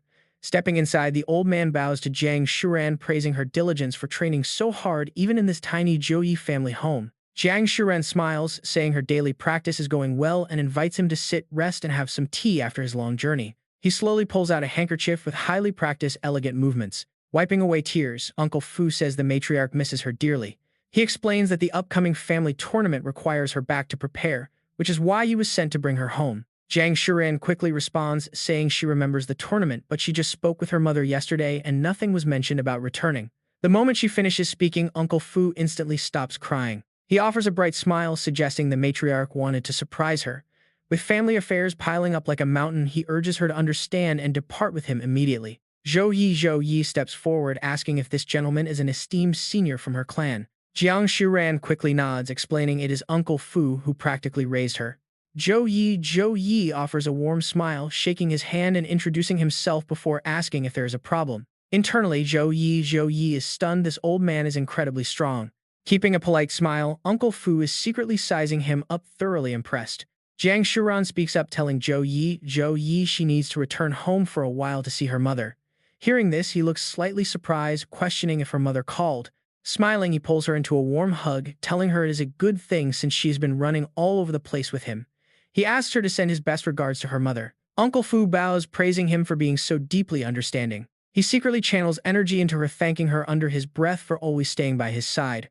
A cold glint flashes in the butler's eyes as he stares at the young man, his brow furrowing in irritation. Jiang Shuran immediately senses the strange warmth staring down in absolute wonder as her entire body begins to glow with a brilliant golden light. She giggles, noting that only Zhou Yi would use holy light just to dry her hair.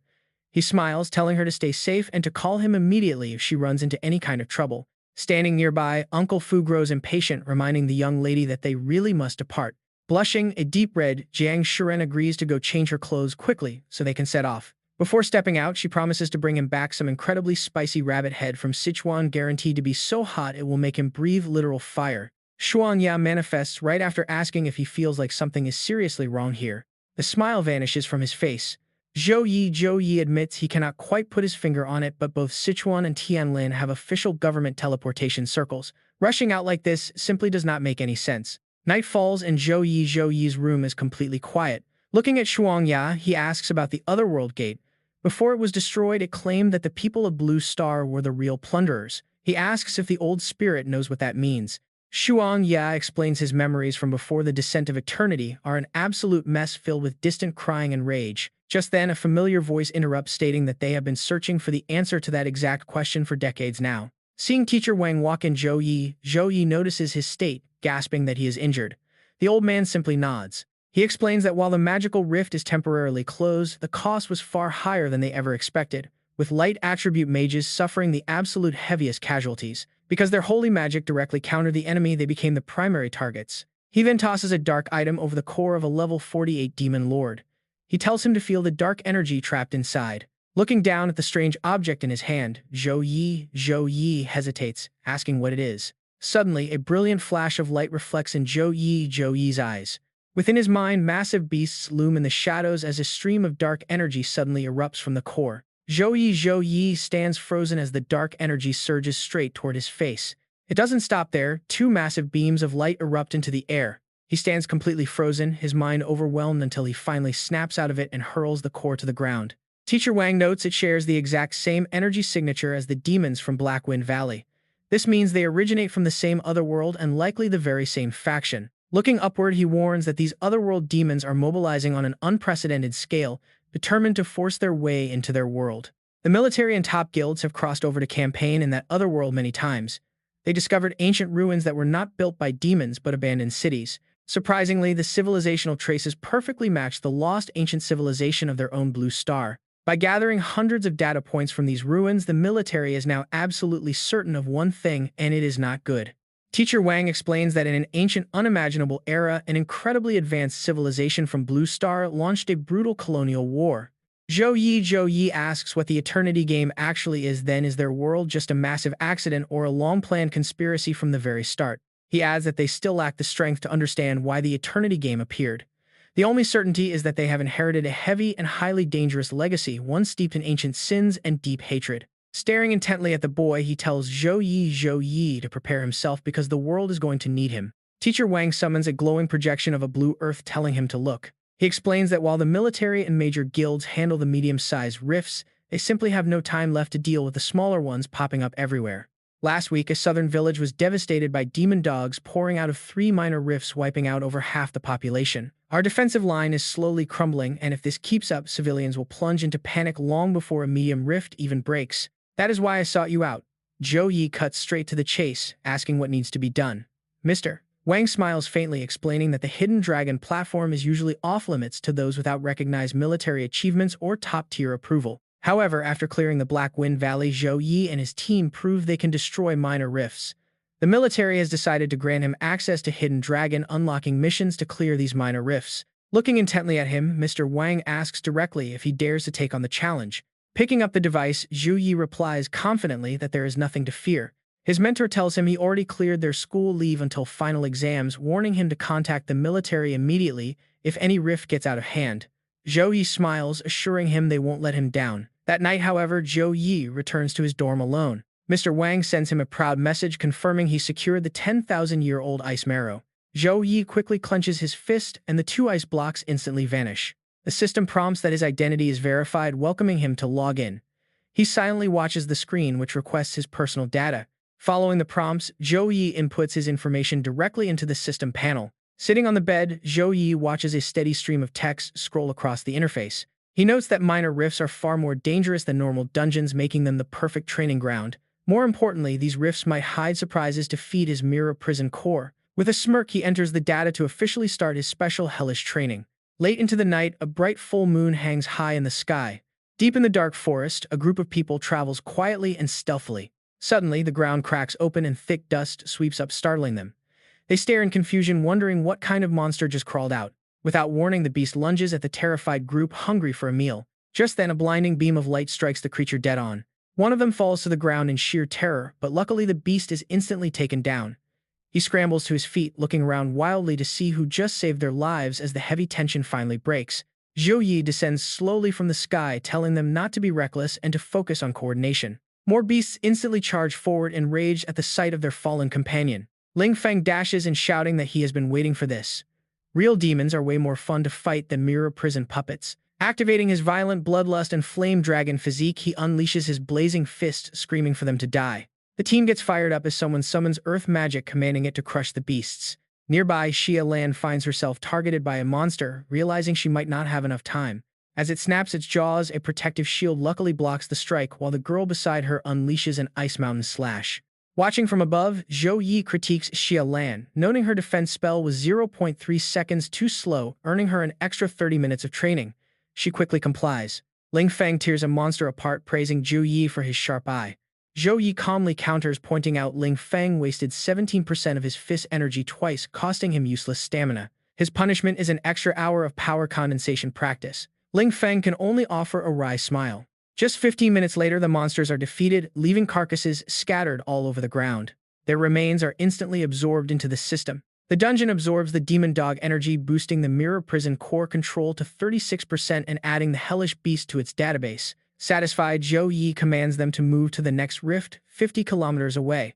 The rescued survivors watch them go in awe, wondering if they were elite soldiers who just easily crushed level 30 monsters. Meanwhile, Ling Feng suddenly blanks out, looking so completely exhausted that he seems ready to collapse. Falling backward, he groans that he cannot squeeze out a single spark of energy anymore. The others quickly chime in, complaining that the poisoned enemies are endless and their mental energy is completely depleted. Another groans that her hands are shaking too much to draw any more talismans. Suddenly, a gentle healing light washes over them, easing the strain on their faces. Ling Feng feels his breathing normalize as a warm, refreshing sensation flows through his body. He stretches happily, glad his exhaustion is gone. Zhou Yi notes their stats are back to 85%, but warns they have 27 targets left to clear in 1 minute or face 2 hours of extra training. Everyone gasps in shock. Charging back into the fray, Ling Feng screams for them to fight, while Xia Lan follows, yelling that the captain is treating them like sweatshop workers. Xia Lan yells out in frustration, protesting against what she calls absolute exploitation. But Zhou Yi barks a loud warning. Her current trajectory is off by 15 millimeters, meaning she will get hit from behind by the right side ambusher's acid. Hearing his warning, Xia Lan quickly dodges to the side. Behind her, the acid immediately corrodes the solid ground into a massive hole. Xia Lan turns back and shudders at the sight, but it does not stop there. A few stray drops of acid splash right onto her back. Zhou Yi looks down at her with a bone-chilling, ice-cold gaze. Shaken by his terrifying stare, Xia Lan quickly thanks her captain. Right behind them, Zhou Yi casually strikes down the very last of the monsters. Zhou Yi runs over, pointing out that their team efficiency and skill synergy during this fight fell below 40%. As he heals them, he lectures Tai Xin. He blocks 17 attacks. He could have easily dodged, wasting too much stamina by relying solely on defense. He turns to Ling Shi next. She casts magic from awful positions 3 times, risking friendly fire. Then he warns Xia Lan that her slow crowd control left Ling Feng completely surrounded, forcing him to burn through all his stamina. Only Ling Feng receives praise. Despite running completely out of mana, he forced his fire dragon form to slay the mutant alone, saving Team 5 from a prolonged and deadly battle. He sternly reminds them to remember this feeling of pushing past their limits. Surviving on raw instinct in desperate moments is the key to unlocking their second-class transition. The squad collapses onto the dirt. Their captain grants them a 5-minute break before the grueling Hell Mode training begins. A month flies by.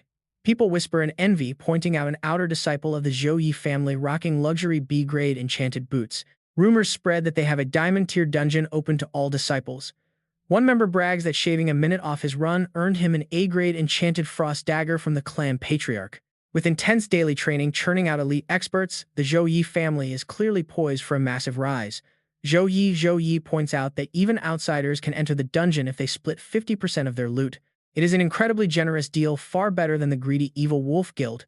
He eagerly urges the group to go sign up together. Suddenly, a hostile pressure sweeps through the area, putting everyone on high alert. A massive vehicle screeches to a halt, kicking up a thick cloud of dust. The reckless driver shows absolutely no respect. As the dust settles, a towering figure named Cax slowly steps out of the vehicle. Cax sneers, arrogantly demanding to know where the Zhou Yi family manager is hiding. Hubok steps forward, demanding to know what the Evil Wolf Guild wants with them. Cax scoffs, accusing them of playing dumb. He claims the Evil Wolf Guild controls all dungeon operations in Fianlan province. To make his point, he violently slams a nearby Zhou Yi disciple to the ground, snarling that the family has broken the rules by stealing their business. He chuckles mockingly, demanding a proper explanation for their blatant disrespect. Hubok frowns deeply. She argues that the dungeon is private property, questioning why they owe an explanation to a greedy guild that spends its time exploiting everyone else. Cax bursts out laughing. He mocks her, declaring that in Fianlan province, their fists are the only logic. He demands they hand over the dungeon or face total annihilation. Hubok channels her inner energy, warning that their past patience must have made him forget who really runs things. Before she can strike, a calm hand gently pushes Hubok back. Lin Fong steps up mockingly, asking whose stray dog is barking at their door. Cax glares at him, calling him an insolent brat who has no idea who he is messing with. Lin Fong raises 3 fingers, warning Cax that he has 3 seconds to take his mutts and get lost. Pushed to his limit, Cax roars for his men to tear the arrogant kid apart. A thug swings a heavy weapon at Lin Fong, but the young man sighs, muttering that they threw away their only chance. He calls upon Thiet Tam. Thiet Tam immediately retaliates with a devastating defensive strike, unleashing her immovable fortress technique. With a single powerful impact, both attackers are sent crashing onto the dirt. Glares intensify. Cax barks orders for everyone to attack at once, sending 2 more thugs charging straight at Lin Fong. Halan locks onto her target, swiftly unleashing 2 magical talismans to invoke a heavy gravity field and slow them down. The charging brutes ignore the glowing talismans, flying right at them, but the magic binds them tight, slamming both thugs face first into the dirt. Cax stands frozen, watching his men get utterly wrecked. Fear finally creeps into his mind, wondering who on earth these monsters actually are. Before he can react, a flickering shadow appears right behind him. It is Lin Fong throwing a devastating punch. Cax gasps in horror upon realizing he is only level 27. The heavy fist connects, sending the arrogant guild leader spinning. Lin Fong sneers, asking if a mere level 27 was enough to teach him a lesson. Hubok covers her face in disbelief. A level 33 vice leader taken down in a single punch by a level 27 rookie. Furious, Cax activates his beast form, transforming into a massive white wolf. He lunges with a savage growl, snarling that the punch was nothing but an itch. He vows to rip Hubok to shreds for her insults. But midair, his massive frame is instantly intercepted by 2 powerful talismans. Heavy runic scripts bind him, but Cax refuses to back down, snapping his jaws in a desperate struggle. Lin Hai steps up, casting her stone wall spell to block him. A jagged stone pillar erupts from the ground, painfully slamming into the beast's jaw. Lin Fong sneers at the pathetic beast. Meanwhile, Hao Lan and Lin Hai combine their magic, boosting their fire attributes with a powerful thunder shield. Lin Fong punches him hard in the face, calling him a filthy beast. Blood sprays from the impact, leaving Cax defeated and groveling in the dirt. Groaning on the ground, Cax shivers in terror, realizing these kids are absolute monsters. Lin Fong looks down mockingly, asking if he should call Cax naive or just plain stupid for bringing such weak combat skills. Shivering in the dirt, Cax realizes their flawless combat senses must have been forged through countless life or death battles. The high-tier dungeon rewards must be keeping them incredibly overpowered. He spits blood, snarling that it took 4 of them just to beat him. He warns that their level 42 Dark Knight Guild leader will hunt them down. Suddenly, a spinning spear flies from the distance, slamming into the ground right between Kak's legs. A voice warns them to hand over the dungeon before their boss slaughters the entire Zhou Yi family. Lin Feng glances down coldly, calmly asking his companion if they should just finish him. Zhou Yi calmly replies that there is no need. Then he tells him to scram and warn his guild master to guard his lands well. If they dare bother them again, the next person they face won't be him, but their captain. The scene shifts to a grand building, glowing like a palace under the bright sun, where a heated argument echoes endlessly among a group of people inside. We literally risked our lives and barely escaped a total wipe to get this item. Demanding 80% right off the bat is straight-up highway robbery. Boss, according to the old rules, we only hand over 70% so our brothers can afford potions and gear repairs. Wu Qi kicks him square in the chest and roars out in anger. Everyone gasps in shock, crying out for their captain. Wu Qi coldly states that since their guild claimed this dungeon, his territory means his rules. Pay up 80% or stay here forever. Beaten black and blue, the injured members can only stare at him with eyes full of pure hatred. His teammate quickly holds him back and pleads to let it go. Just last week, someone tried to fight back and they got locked in the dungeon, never to return. Meanwhile, two men laugh maniacally, plotting to tear that fire-wielding maniac into a million pieces. Once they slaughter every man in the Zhou family, the women and the dungeon will be all theirs. But the moment a beautiful golden butterfly flutters right past them, they instantly spit up blood and collapse. Meanwhile, at the entrance, two other guards stand watch. But the moment that golden light flares up, both guards are violently blasted away. The man roaring in anger is the level 42 Dark Knight leader of the Evil Wolf Guild. Humiliating his guild is an unforgivable offense, and he has no intention of letting this slide. Yanjia warns that according to Vice Leader Ha, they cannot underestimate the enemy, especially Zhou Yi. Bai Yin adds that the Bloodblade Guild even rejected their hit request, citing too high of a risk. Keep in mind those two are a level 32 Curse Master and a level 32 Assassin. Lei Hai spits in disgust at those cowards, suggesting they should just gather the boys and raid the Zhou family tonight, leaving absolutely nothing alive. He is a level 33 Heavy Shield Warrior. Unwilling to let it go, Yan Guang says that staying quiet is the worst option. If Bloodblade is too cowardly, they should contact the Poison Scorpion and Iron Fist guilds. He is willing to share the Zhou family spoils just to show everyone what happens when you mess with the Evil Wolf Guild. Ha licks his fingers, whispering that flat-out murder is too merciful. Once they crush the Zhou family, they will capture Zhou Xiaobai first, and they cannot forget those girls from the Song and Tang families beside Zhou Yi. He wants to show them all a very bad time. Wait for it. Before he can even finish his sentence, a brilliant golden light wraps tightly around his neck. Ha's eyes widen in sheer panic as he chokes out a furious demand to know who is there. But in the next second, he coughs up a violent spray of blood, desperately clutching his throat with both hands. Right then, Zhou Yi and his crew show up. He coldly remarks that their daytime lesson was clearly way too gentle. Stepping out slowly, Zhou Yi calmly orders the core team to clear out the low-level trash outside. If they do not fight back, just knock them unconscious because he will handle these main bosses himself. Ling Feng grins, having waited for this exact order. Yanjia glares, sneering at how a mere level 30 weakling dares to invade his home turf. Wu Qi charges forward first, channeling all his inner energy to bolster his defense. Yanjia also channels his power, but he is instantly shocked to find his curses utterly suppressed. He wonders how on earth this holy power can be so ridiculously strong, and the next strike hits him dead on. Talk about instant karma using the punishment of light. Yanjia is brought down in under 5 seconds, leaving his charred body on the ground to terrify the onlookers. Lei Hai quickly raises his shield, activating Iron Fortress and Wild Charge as he screams for him to go to hell.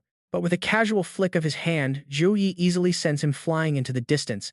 At the exact same time, Bai Yin tries to launch a sneak attack from behind. But just like her allies, she is instantly blasted away. Zhou Yi leaps into the air and unleashes a powerful Holy Cross strike. Despite his best efforts to defend himself, Lei Hai is simply no match. He roars that Zhou Yi will pay with his life, instantly unleashing his dark domain. Seeing his allies drop one after another, Yan Guang flinches in fear. Staring directly at him, he screams that Zhou Yi will pay with his life. A terrifying ghost-faced fish lunges forward as he screams for him to die, executing his soul-tearing slash. Staring at the massive summoned beast, Zhou Yi simply scoffs at his useless struggle. With that, he unleashes a powerful strike. Yan Guang's weapon instantly shatters into tiny pieces, leaving him standing there in absolute shock. Yet he still refuses to accept reality, stammering that there is no way a level 30 could possess such monstrous power. Zhou Yi looks down coldly, asking if he ever gave him permission to leave. In an instant, Yan Guang is bound tight by Zhou Yi's righteous judgment. Tears streaming down his face, he screams out in pure desperation. Just as his screams fade, a searing light as hot as the sun collapses directly onto him. As Yanguang collapses, Zhou Yi stares down with a dead-cold expression. He quickly concentrates his inner energy to absorb the high-level power, boosting his control over the mirrored dungeon core to 38%. This unlocks new dungeon guardians including the Dark Knight Shadow Assassin, Curse Mage, and Heavy Shield Warrior. Sensing an ownerless core, the system asks if he wants to merge, and he quickly hits confirm. But right at that moment, a powerful beam of light erupts from deep underground. Watching the mysterious object hover right in front of him, Zhou Yi wonders what it is trying to do. Staring closely at it, he feels a wave of surprise. He realizes that even though this core is now ownerless, its lingering will to resist hasn't faded at all. A golden glint flashes across his eyes as Zhou Yi sharpens his focus to sense its power. At that exact moment, the brilliant golden light and the mysterious blue energy begin to blend together.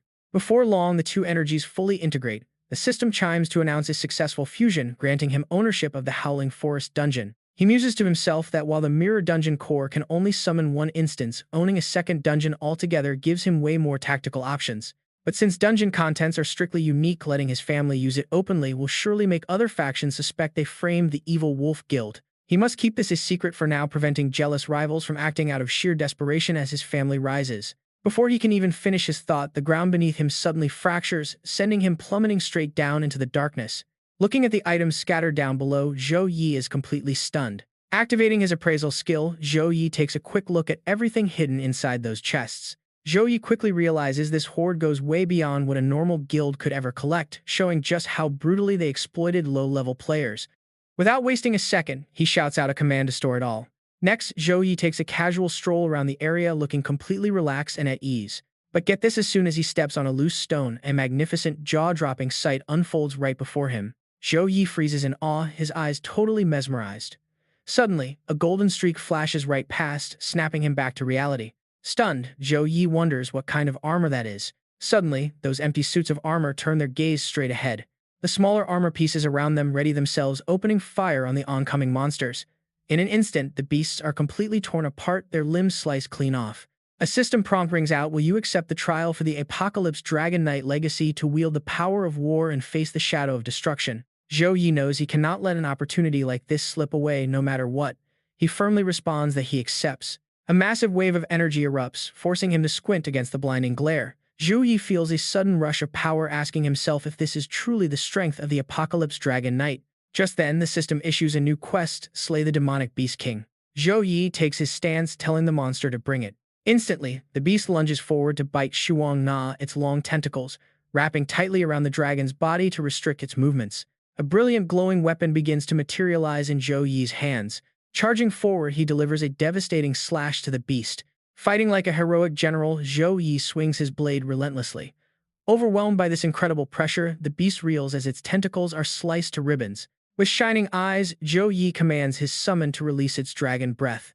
Obeying his master's call, Shuang Na immediately breathes out a massive torrent of energy. The beast is utterly suppressed, unable to fight back. Seizing the moment, Zhou Yi and Shuang Na charge forward together for the final blow. Raising his sword high, Zhou Yi yells as he slashes down. The quest is cleared, and Zhou Yi instantly finds himself pulled back to reality. Picking up the stone at his feet, he contemplates this world-destroying power. He recalls that back when he fought Liu Xuan, his apocalypse armor had briefly erupted in a similar way. With a dark expression, Zhou Yi notes that regular knights wear armor made by blacksmiths, which is completely different from his own unique situation. He realizes that no matter what methods he uses to force his potential, he just cannot trigger that state again. The system rings out, announcing that a hidden quest for the Apocalypse Dragon Knight legacy has been triggered. His face darkens. It is actually a hidden quest. Since previous hidden quests rewarded him with top-tier resources, he is absolutely determined to claim this legacy and the Soul of War reward no matter what it takes. Zhou Yi calmly walks out of the chamber, leaving a sea of fallen foes behind him. Outside, Lin Fong and the others are already waiting, chatting and laughing in high spirits. Seeing him, Lin Fong happily reports that they wiped out the core members with not a single one escaping and gathered plenty of gear and potions. Zhou Yi suggests leaving these spoils for the outer members and independent classes. Surprised, Lin Fong asks why, since this gear is worth a fortune. Zhou Yi replies that these small profits are better used to win people over and dissolve the remaining influence of the Dire Wolf Guild. Besides, he has something else they need to see. Tai Xin asks in surprise what it could be. Zhou Yi explains that he found this item in the treasure vault and feels something is off about it, asking if they have seen anything like it before. Ha Lan stares intently at the object, looking as if she recognizes it. She quickly mentions seeing something similar. Zhou Yi eagerly asks when and where, and Ha Lan recalls that she was probably around 6 years old at the time. A massive fireball suddenly crashed down behind their sex mountain, burning down over half of the forest in a huge explosion. Once the flames died down, only this helmet remained with patterns matching the stone slab exactly. Back then, the sect masters thought it was a treasure and tried to identify it, but they could never figure out how to use it. According to Halan, wearing the helmet provides absolutely no stat boosts or special skills, making it seem like a simple cosmetic piece. However, because of its bizarre origin, the elders believed it was an undiscovered treasure, keeping it locked away in their family's Wanxiang treasure pavilion. Hearing this, Zhou Yi is stunned. If Halan is correct, this helmet must be the soul of war, his hidden quest objective. But sneaking into a prestigious sex treasure pavilion will be far more difficult than raiding the Dire Wolf Guild's vault. Ha Lan smiles, asking if he wants to enter the Wanxiang treasure pavilion for this helmet. Zhou Yi nods, confirming that it is tied to a highly important quest. Lin Feng chimes in, asking if it is another quest from the Hidden Dragon platform, since he thought they only handled minor rift missions. Zhou Yi nods while quietly thinking that he cannot let them know about his system, so letting them believe this is for the best. Ha Lan grins, telling him his luck is incredible as their sect hosts a grand tournament once every 3 years and the champion can choose any treasure they want. Zhou Yi eagerly asks when the tournament takes place, and she casually replies that it starts tomorrow. Zhou Yi's face falls instantly as he shouts out in shock, "Tomorrow." Meanwhile, in another location, a coordinates tracker is running continuously. At the same time, Zhou Yi's group steps out of a teleportation gate. Lin Feng, pale-face, clutches his stomach, complaining that this is already their 5th teleportation and he has thrown up his entire dinner. Standing nearby, Tai Xin urges him to hang in there since they are short on time. Lin Hai looks equally exhausted, groaning that everyone she sees is spinning around. Ha Lan reassures her that they are almost there and the next gate will lead them to the Ling Si Holy Temple. Ha Lan enthusiastically adds that they only have to go through 3 more gates after that. Zhou Yi looks back coldly, telling them to hurry so they can keep moving. Everyone obediently responds immediately, agreeing to follow their captain's orders. Zhou Yi silently reflects that in order to make it in time for tomorrow's tournament, they must continuously use teleportation gates to cover massive distances. This repeated spatial tearing puts a far greater mental and physical toll on them than expected, making him realize he needs to incorporate teleportation resistance training in the future. On this side, a blue light rapidly radiates, moving in a mesmerizing diagonal pattern all around. The moment they arrive, Ling Feng clutches his face in pure agony and throws up. Meanwhile, Ha Lan stretches happily and announces that their teleportation array trip is officially over as they have finally reached the famous Heavenly Dao sect. This is the protective array of the Heavenly Dao sect.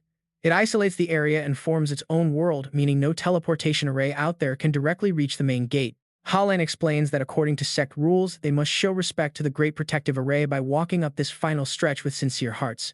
Ling Feng looks completely dumbfounded by this. Zhou Yi silently calculates that they can make it before the tournament starts if they accelerate, while Ling Feng scratches his head in frustration and screams if this is a joke. Ha Lan covers her mouth as a mischievous smile creeps across her face. Holding up her token, she giggles that she was just teasing them. Since she is a spiritual Taoist, they naturally have a special way to enter the gates. Channeling her inner energy, she tells them to watch closely.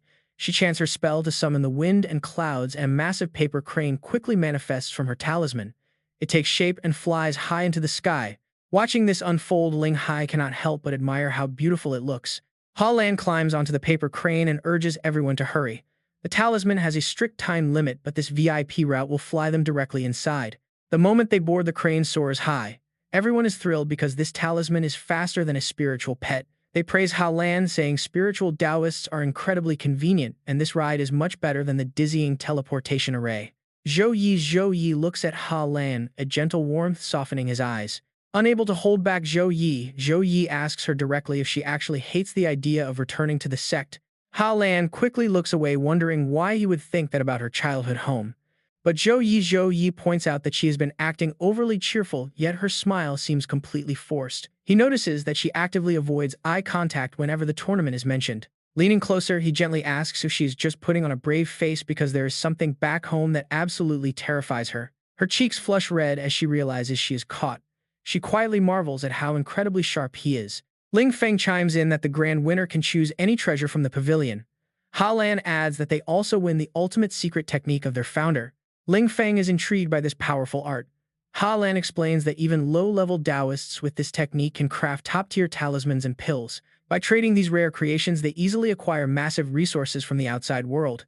This self-sufficiency allows them to fully focus on cultivating the heavenly path, which is exactly why spiritual Taoists are highly respected by all major factions. Zhou Yi understands her sadness now. Ha Lan softly adds that she actually won first place when she was only 12. Back then, the entire sect celebrated her success. The elders personally escorted her to the founder's statue to receive the ultimate legacy. Everyone believed she would become the next pillar of the sect, leaving all the elders completely stunned by her immense potential. She recalls that painful day. During the final inheritance ritual, with everyone watching in anticipation, something went terribly wrong. The founder's statue flatly rejected her, refusing to grant her the legendary art. Even though the elders investigated, they found absolutely nothing. It felt as if her very existence was deemed completely unworthy of the founder's recognition. Overnight, she went from a celebrated genius to the most bizarre outcast in the sect. Talk about a brutal shift. Her gaze grows distant, holding back her tears. Suddenly, a loud sob breaks the silence, startling Ha Lan and making her look over in surprise. Seeing her teammate weeping, Ha Lan asks a confused Ling Hai what is wrong. Ling Hai throws her arms around Ha Lan, crying that she had no idea how tough her past was. She promises to treat her twice as well from now on, claiming the ancient statue was probably just foolish for not recognizing her amazing potential. Ha Lan has to comfort her weeping friend, instead gently reassuring her that it all happened long ago and she is doing great now. Zhou Yi smiles, pointing out that it was precisely because her path here was blocked that she left to take the college exams. Attending Suhang University gave her a fresh start. She smiles and allowed her to finally meet everyone. Zhou Yi is deeply satisfied, declaring they should show the entire sect how brightly the person they once abandoned can shine today. After their long talk, the paper crane finally enters a breathtaking domain. The scenery looks like a fairyland where a massive crowd has already gathered. Their paper crane glides forward through the air as everyone looks around with growing excitement. Suddenly, a highly sarcastic voice rings out, startling Ha Lan as someone wonders aloud who has just arrived. A figure, riding a massive phoenix, glides past them. It is Tran Loi, the sect master's second disciple, who mockingly asks if this is their once-in-the-century genius who got rejected by the founder. He sneers, asking if she failed out of college.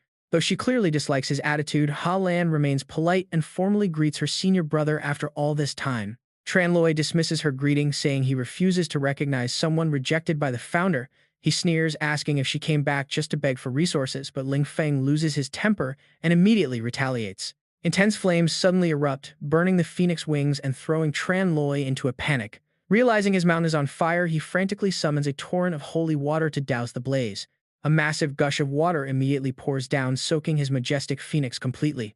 Ling Feng laughs out loud, teasing that he looks exactly like a drowned chicken now, which perfectly matches those freshly roasted wings of his. Tran Loi stutters in absolute rage, while Ling Feng continues to mock him mercilessly. Tran Loi fumes in silence, thinking that, except for the mysterious guy on the left, these weaklings are nothing but trash. He promises himself that if his sister were not arriving soon, he would have easily crushed them right here. Tran Loi sneers again, pointing out that she must be heading to see her stubborn master. He mockingly warns her not to waste her breath, as she will not even find a trace of him anymore. Terrified by his words, Ha Lan demands to know what happened to her beloved master. He laughs and tells her to go see for herself, since he has no time for her. As Ha Lan cries out Zhou Yi steps in front of her and coldly asks if he gave him permission to leave. Stunned by the sudden interruption, Tran Loi stares closely at Zhou Yi, completely taken aback by his cold tone. Suddenly, glowing golden chains erupt from the ground, binding Tran Loi tightly and dragging him directly toward Zhou Yi. Dragged right to Zhou Yi's feet, Tran Loi glares up and warns him that attacking someone inside the Heavenly Tao sect is a death sentence. Yet, his threats are only met with cold, predatory glares that lock onto him like starving wolves. Chen Lei grits his teeth, wondering if this is a joke. This pressure is even more terrifying than the sect leader's rage. Who on earth is this guy? Zhou Yi glares with a freezing stare, demanding what he is looking for.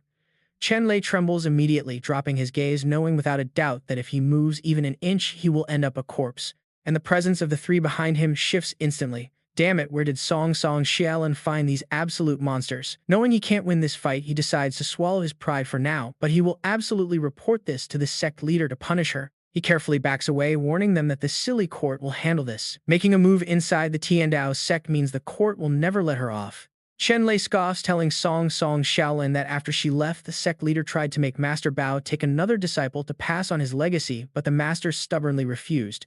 As he speaks, her face turns pale. He adds that because of her, her master wasted years doing nothing productive, no weapon refining, no alchemy, and his cultivation stagnated while he wasted time on useless ancient books. In a fit of rage 3 months ago, the sect leader banished him to the Wanxiang Treasure Pavilion to work as a mere gatekeeper. He is completely forbidden from refining or cultivating, and his sect resources are totally cut off. Chen Lei sneers that is all he knows. Ling Xia quickly steps up to comfort Song Xiaolin while Zhou Yi coldly tells him to get lost. Furious but utterly powerless, he has no choice but to turn and leave. Song Xiaolin explains that back then, when the founder's statue rejected her, the entire sect shunned her as an outcast. Only her master stood by her, digging through endless ancient records to find a cure, eventually advising her to seek her destiny in the outside world. He is her only connection left here. Meanwhile, Chen Lei yells back from a distance, accusing her of letting outsiders attack her own sect brother, adding that he only lets it slide out of pity for her miserable master. Ling Feng loses his temper and barks out, "Don't even think about running away, kid." With a swift motion, he hurls his explosive attack straight at Chen Lei. Chen Lei shrieks in panic, frantically casting a defensive water spell. Song Xiaolin loses her composure, telling her brother she must head to the treasure pavilion right away, and he quickly agrees to go. They instantly pivot, driving their flying paper mount at maximum speed toward their new destination. Meanwhile, back at the TNO sect, the Wanxiang Treasure Pavilion stands quiet. Arriving at the scene, Song Xiaolin gasps, "The 12 spirit locking array." The sect leader actually deployed the inner guards, meaning her master's situation is far worse than she feared. She silently prays for his safety as she rushes in, but a voice infused with inner energy booms from below, demanding that they halt. Song Xiaolin confronts them, demanding to see Elder Bao, warning them that if they try to block her path, she won't hold back. Lin Xuan glares up and shouts that the treasure pavilion is sacred ground. Anyone trespassing will be executed without mercy. Following his command, the entire squad of guards whips out their talismans, chanting ancient incantations to weave a massive deadly net of lightning and fire before unleashing the glowing charms directly at her. Just watch, a massive glowing energy net instantly spreads out, heading straight for their flying paper mount. Zhou Yi asks if she has this covered, and she gives a firm nod. With a swift wave of her hand, Song Xiaolin moves with masterful precision, her inner energy flaring up to completely wrap around her body. In an instant, she conjures several glowing red talismans in midair. The moment they appear, the enemy net is pulled in and Song Xiaolin commands it to absorb. Lin Xuan breaks into a cold sweat. That is the legendary mana-absorbing talisman. Only a personal disciple of an elder should be able to cast this, and his mind races in sheer confusion as he tries to process what is happening. Song Xiaolin darts right past him, offering a quick apology. And before he can react, she delivers a sharp slap right across his face. Seeing their leader struck down, the other guards immediately charge forward in a frenzy, screaming as they unleash a series of lightning strikes.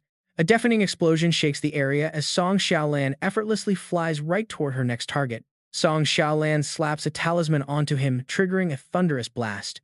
A powerful explosion rocks the ground just as a sharp sword blade suddenly grazes right past her ear. Lin Xuan lunges from behind, swinging his sword with full force to cut her down. But with incredible speed, Song Xiaolin catches the sharp blade using just 2 bare fingers.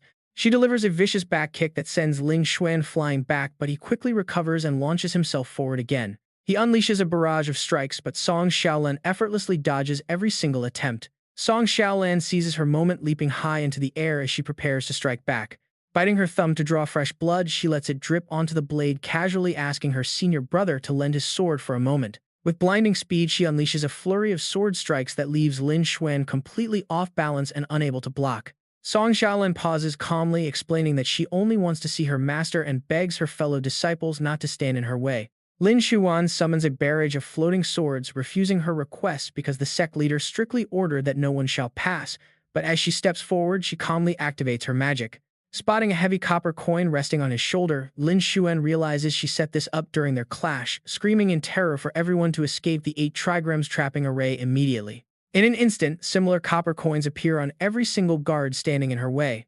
The talisman in Song Xiaolin's hand bursts into flames as she coldly chants an ancient spell to unleash the mountain's spiritual energy.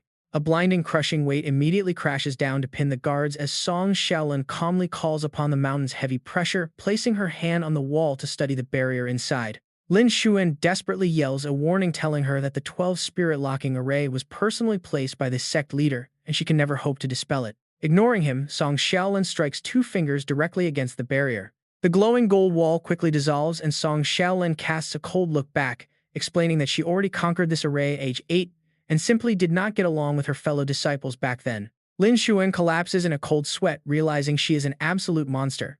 Haolen flings open the tower door and calls out for her master. Her eyes widen at the absolute mess inside. Their Xue Ying lies lazily munching on a pastry while staring at a chicken leg drawn on a scroll. She glances toward the noise and lazily asks who goes there. Shui Ying sits up instantly with sparkling eyes, asking her favorite disciple why she took so long to return. Teary-eyed Hao Lan explains she heard her master was punished, stripped of resources, and left to suffer. She even thought the worst, but Shui Ying just laughs, calling her a silly child. She asks if she really looks like she is suffering. This quiet place is actually perfect for her to research whatever she likes. Besides, scribbling a few random talismans and refining a few items easily earns her plenty of snacks. Watching this play out, Tang Lingxi whispers to her brother, asking if Hao Lan's master acts a bit like Zhou Yi. Zhou Yi softly responds that cultivators who regain their youth simply operate on a completely different level from them. Hao Lan introduces them as life and death friends she met outside. Zhou Yi and the group immediately cup their hands, with Zhou Yi, Shen Lingfeng, Tang Lingxi, and Wang Hui Taixin paying respects to the third elder. Shui Ying cannot help but praise them. A level 32 Arbiter, a level 29 Berserker, a level 28 Warrior, and a level 28 Mage. To reach such ranks at their young age is truly extraordinary. She then pats Hao Lan's shoulder, praising her repeatedly for reaching level 29 in such an incredibly short time. She must have faced so many hardships out there. Hao Lan humbly credits her captain Zhou Yi for always leading them through training and leveling up. She explains they returned specifically to help Zhou Yi retrieve an important item from the treasure pavilion. Shui Ying warns her that the inner vault is sealed by an iron rule requiring the sect master's direct command to open. Hao Lan nods, explaining that is exactly why she wants to compete in the upcoming sect tournament to enter legitimately. Hearing this, Shui Ying takes a thoughtful bite of her pastry. She puts her hands on her hips and proudly declares that her master will help her.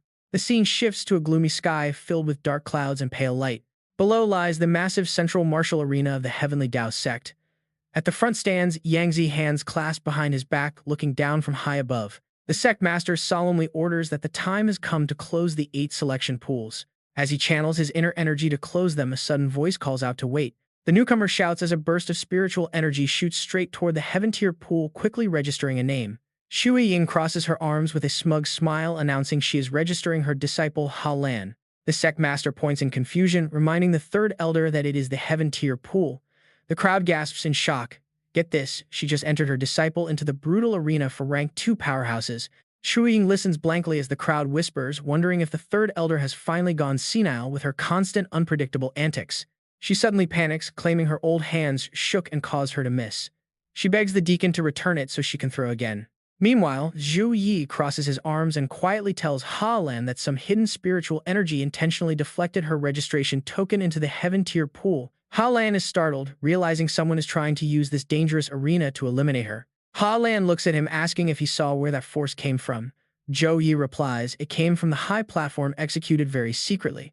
She nods quietly, understanding the situation. Yangzi calmly steps forward, stating that with so many witnesses, the choice is already locked in. Looking down coldly, he scolds her, asking how an elder can treat sacred sect rules like child's play. But Shui Ying fiercely fires back, arguing that the rules only state the token's landing spot is final, never forbidding a simple slip of the hand. Since it was a total accident, she loudly insists on a do-over. The other elders quickly panic, advising that since the rules are absolute, it is best for Hao Lan to withdraw. They warn that the Heaven Tier pool is full of level 30+ rank 2 powerhouses. She stands absolutely no chance against those who can channel natural energy. They agree that pulling her registration card now is her only safe option. Yangzi indifferently tells Hao Lan that if she is afraid, she can withdraw now and he will permit her to leave this meaningless fight. Shui Ying looks at her with deep worry, but Hao Lan firmly clasps her hands and addresses the sect master. She declares that if fate has placed her token in the Heaven Tier pool, she will gladly accept it and enter the arena.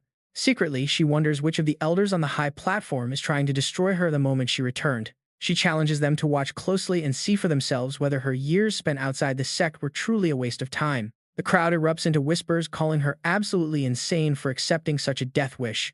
They mock her for seeking humiliation, pointing out that someone abandoned by the sect is just begging to get crushed. Yangzi spreads his arms, declaring that if her mind is made up, then so be it. With a loud announcement, he officially begins the tournament. The Heaven Tier board instantly lights up, displaying the very first matchup as Hao Lan versus Lei Zhe. The surrounding disciples buzz with excitement because Lei Zhe is the sect master's top disciple. They whisper that she is doomed as his opponents always end up crippled or worse, making this match completely one-sided. Chen Lei sneers maliciously, eager to see how she survives this. But get this, our main crew is completely unfazed. Shen Lingfeng dismisses the crowd as mere frogs while Hao Lan smiles, calling her opponent nothing more than a former rookie. Shui Ying gently pats her head, telling her to go get them, and Hao Lan smiles in response. She quickly steps onto the martial stage, locking her focus onto the upcoming battle. Suddenly, a massive bolt of purple lightning crashes down and Lazy emerges from the sparks. He mockingly suggests she surrender now to save herself the embarrassment. Ha Lan unleashes glowing talismans that float around her, telling him to stop talking and just fight. Instantly, Lazy lunges with a devastating strike, but Ha Lan swiftly dodges backward. He tracks her movements closely, sending wild purple lightning directly her way. Ha Lan leaps high into the air, launching her talismans back at him. Lazy effortlessly deflects her counter with a crackling lightning whip. Watching from the sidelines, Zhou Yi rests his chin in his hand, analyzing that Lazy is trying to restrict her movement with massive area attacks. However, his spiritual energy output is far too chaotic, wasting at least one-third of his power on useless showmanship. For a level 35 cultivator, his control is surprisingly sloppy, suggesting Ha Lan has completely thrown him off his game. Meanwhile, Tang Lingxi silently cheers for her friend to stay safe, while Sui Ying covers her face in dramatic panic over her precious talismans being destroyed. Gripping his weapon, Lazy grows frustrated that even after doubling his speed, he still cannot land a single blow. This high-tier lightning form drains too much mental energy to sustain for long. Suddenly, brilliant blue sparks erupt beneath his feet. He leaps high into the air, roaring out to see where she will run now. The watching disciples gasp as Lazy unleashes his ultimate technique, the Wild Thunder Prison. They marvel at the flawless power, speed, and textbook execution of the devastating move. Even Yangzi notes that while the attack looks impressive, it lacks focus, wasting at least 30% of its true potential. Unfazed, Ha Lan raises a single talisman, locking her eyes onto the oncoming storm. Thick purple lightning completely envelops Lazy, turning the entire arena into a blinding storm. Suddenly, a massive, brilliant yellow flower blooms right beneath Ha Lan's feet. Sui Ying watches in absolute astonishment, recognizing the brilliant technique as energy redirection. It seems that brief trip outside definitely broadened her disciples' horizons. As the massive lightning strikes, she notes how the brutal energy is safely guided by the rotating lotus petals, dispersing into harmless sparks outside. The terrifying bolts strike with full force, yet they cannot leave a single scratch on that golden lotus. The fourth and second elders can't help but praise her. Ha Lan is deflecting pure force with absolute precision. What kind of insane opportunities did this girl find while she was away? Lazy fumes and screams that she's just using cheap tricks. He commands his earth spell to lock her in place, and the ground right beneath Ha Lan instantly fractures into massive, jagged pieces. Out of nowhere, a massive razor-sharp stone pillar erupts from the earth right in front of Ha Lan. The jagged stone quickly reshapes into a massive fist, packing enough power to completely crush her. Ha Lan immediately channels her power, but her energy flow stalls, leaving a huge opening. Sui Ying folds her arms, wondering why she's drawing a basic spirit-gathering talisman right now. Ha Lan quickly draws the talisman in the air, reversing the flow of the entire spiritual field. The moment the stone fist hits the talisman, it freezes dead in its tracks. A second later, the massive fist crumbles into harmless dust. The shocked crowd screams in disbelief. She just used a basic talisman to drain his entire array completely dry. Isn't that talisman only for peaceful cultivation? How is she weaponizing it? Sui Ying clears her throat, proudly explaining that Ha Lan is literally hijacking the energy of the EV array. She smiles to herself, thinking this brilliant technique is exactly what she would expect from her star disciple. Panic washes over the elders' faces. She really just drained the energy of his earth array with a simple talisman. Lazy's face twists in rage. He screams that it is just a cheap trick, challenging her to block his next move. He summons a swarm of talismans, calling upon the nine heavens Thunder Lord as lightning and seals instantly fill the dark sky. A massive bolt of lightning strikes down, shattering the ground and sending debris flying everywhere. Lightning surrounds Ha Lan on all sides, but she stands completely calm inside the circle. Ha Lan channels her inner energy to prep her counterspell, chanting to align heaven and earth. Suddenly, a massive explosion erupts, sending heavy stones and dust flying everywhere. Lazy is completely stunned, left wondering how she could possibly set up a formation like that so quickly. Ha Lan appears right behind him, whispering that his thunder domain lacks sword intent and moisture, leaving only wild, unstable fire. She points out that his unbalanced 5 elements have completely ruined his foundation. Lazy angrily fires off a bolt of lightning, but Ha Lan easily dodges backward. As she unleashes her own talismans, she tells him that the true path of arrays lies in balance and deep observation. Her talismans shoot straight into the sky as if they have their own minds. They target Lazy's spell, directly setting off a continuous chain of massive explosions in the sky. Lazy looks up in absolute horror as his domain breaks apart. He demands to know what kind of dark magic she's using. Ha Lan calmly tells him his thunder technique has the look but lacks the soul. She adds coldly that he only chases the raw violence of power, completely failing to understand the true nature of talismans. Lazy bites his lip in pure frustration, staring her down with absolute resentment. Bitter memories of his past flood back. At 12 years old, he was already defeating senior opponents hailed as the sect's next great genius. But the moment Ha Lan joined the Heaven Dao sect, every single eye turned to her. His 15 years of hard training meant absolutely nothing compared to her sudden rise. To him, she easily took everything that belonged to him, the prestige, the cultivation resources, and even their master's high expectations. Lazy looks back on his childhood, recalling how he actually thanked the patriarch back then for finally exposing her fake genius mask and tearing down her perfect reputation. Once she left, things finally quieted down and he became the sole genius of the entire sect. He fought tooth and nail for every opportunity just to stand here, so why did she have to come back? Losing his mind, Lazy screams that she should have never returned and she definitely shouldn't look down on him like that. Ha Lan just glares back at him with cold, emotionless eyes. Lazy lets out a wild roar, ripping his clothes apart as he burns his own life essence to summon the legendary Nine Heavens' divine thunder. His muscles swell as he throws his head back, screaming for the Thunder Dragon to descend. A massive dragon with glowing eyes emerges from the lightning, radiating a terrifying pressure. The watching disciples are completely stunned, whispering that this is the final world-destroying form of the Nine Heavens' thunder art. They wonder if he is completely out of his mind because a move like this will absolutely result in someone dying. Ha Lan remains completely unfazed, standing her ground as she calmly watches the situation unfold. Shui Ying folds her arms quietly, calling him a fool for forcing a power-up that damages his foundation, leaving him with severe internal wounds that will take forever to heal. The elders scream in panic, telling Lazy to disperse his power before his cultivation foundation is completely ruined. But Lazy is too far gone, thinking that he must use this ultimate move to utterly destroy Ha Lan once and for all. Ha Lan raises a single finger, whispering that he is simply too stubborn. On the ground below her, scattered talismans begin to glow brightly under her command. The talismans instantly take flight, obeying her will. She closes her eyes and moves her hand to summon the scattered papers into a massive swirling formation. Thousands of glowing talismans weave together, hovering high up in the sky. Lazy laughs like a maniac with a twisted face, screaming for her to turn to ash. The Thunder Dragon charges straight at her, but Ha Lan focuses her energy to manifest a powerful spirit net. A giant net made of thousands of woven talismans completely blocks the advancing dragon. Within seconds, the massive net tightly binds the dragon, trapping it inside a glowing sphere. Ha Lan forms a hand seal and whispers for it to disperse, causing bright beams of light to pierce the sphere from the inside. She stares directly at the sphere, raising her hand to divert the flow. Inside the sphere, multiple beams of sharp spiritual energy repeatedly strike the trapped dragon. Bringing her hands together to form a flower seal, she purifies the dragon, causing it to fade away into nothingness. The crowd below watches the intense battle, so completely mesmerized that they do not even blink. Ha Lan raises her hand, looks straight at the orb, and shouts out her 5 elements rotation technique. A violent explosion echoes as Lazy screams in utter despair that his Thunder Dragon cannot be defeated. The very next second, he coughs up a huge mouthful of blood, showing he has finally hit his absolute limit. He clutches his chest and spits out a mouthful of dark black blood. Ha Lan steps closer to Lazy and tells him that the dragon, which ruined him, was not some profound array, but rather his own foundation that he utterly neglected to use. Keeping his head bowed, Lazy softly admits his defeat. Up on the high steps, Yang Zi keeps his hands behind his back, staring down with a grim expression. Looking down with a cold face, he slowly announces that this battle is over. Yang Zi declares Tong Ha Lan the winner, and down below, Zhou Yi and his group cannot hide their absolute joy. But then he adds that winning is completely useless, instantly wiping the smiles off Zhou Yi and his friends. Yang Zi stares down coldly at Tong Ha Lan, declaring that their founding ancestor rejected her with lightning in front of everyone, proving that destiny itself has denied her. If destiny refuses you, then you have no place in our Heaven Dao sect. Were it not for the 3 elders back then, they would have severed your cultivation path and expelled you from the sect. Ha Lan clenches her fists and explains that the truth behind that past event is still unclear, and her victory today proves that the great Dao of 3,000 paths is not limited to just the ancestors' way.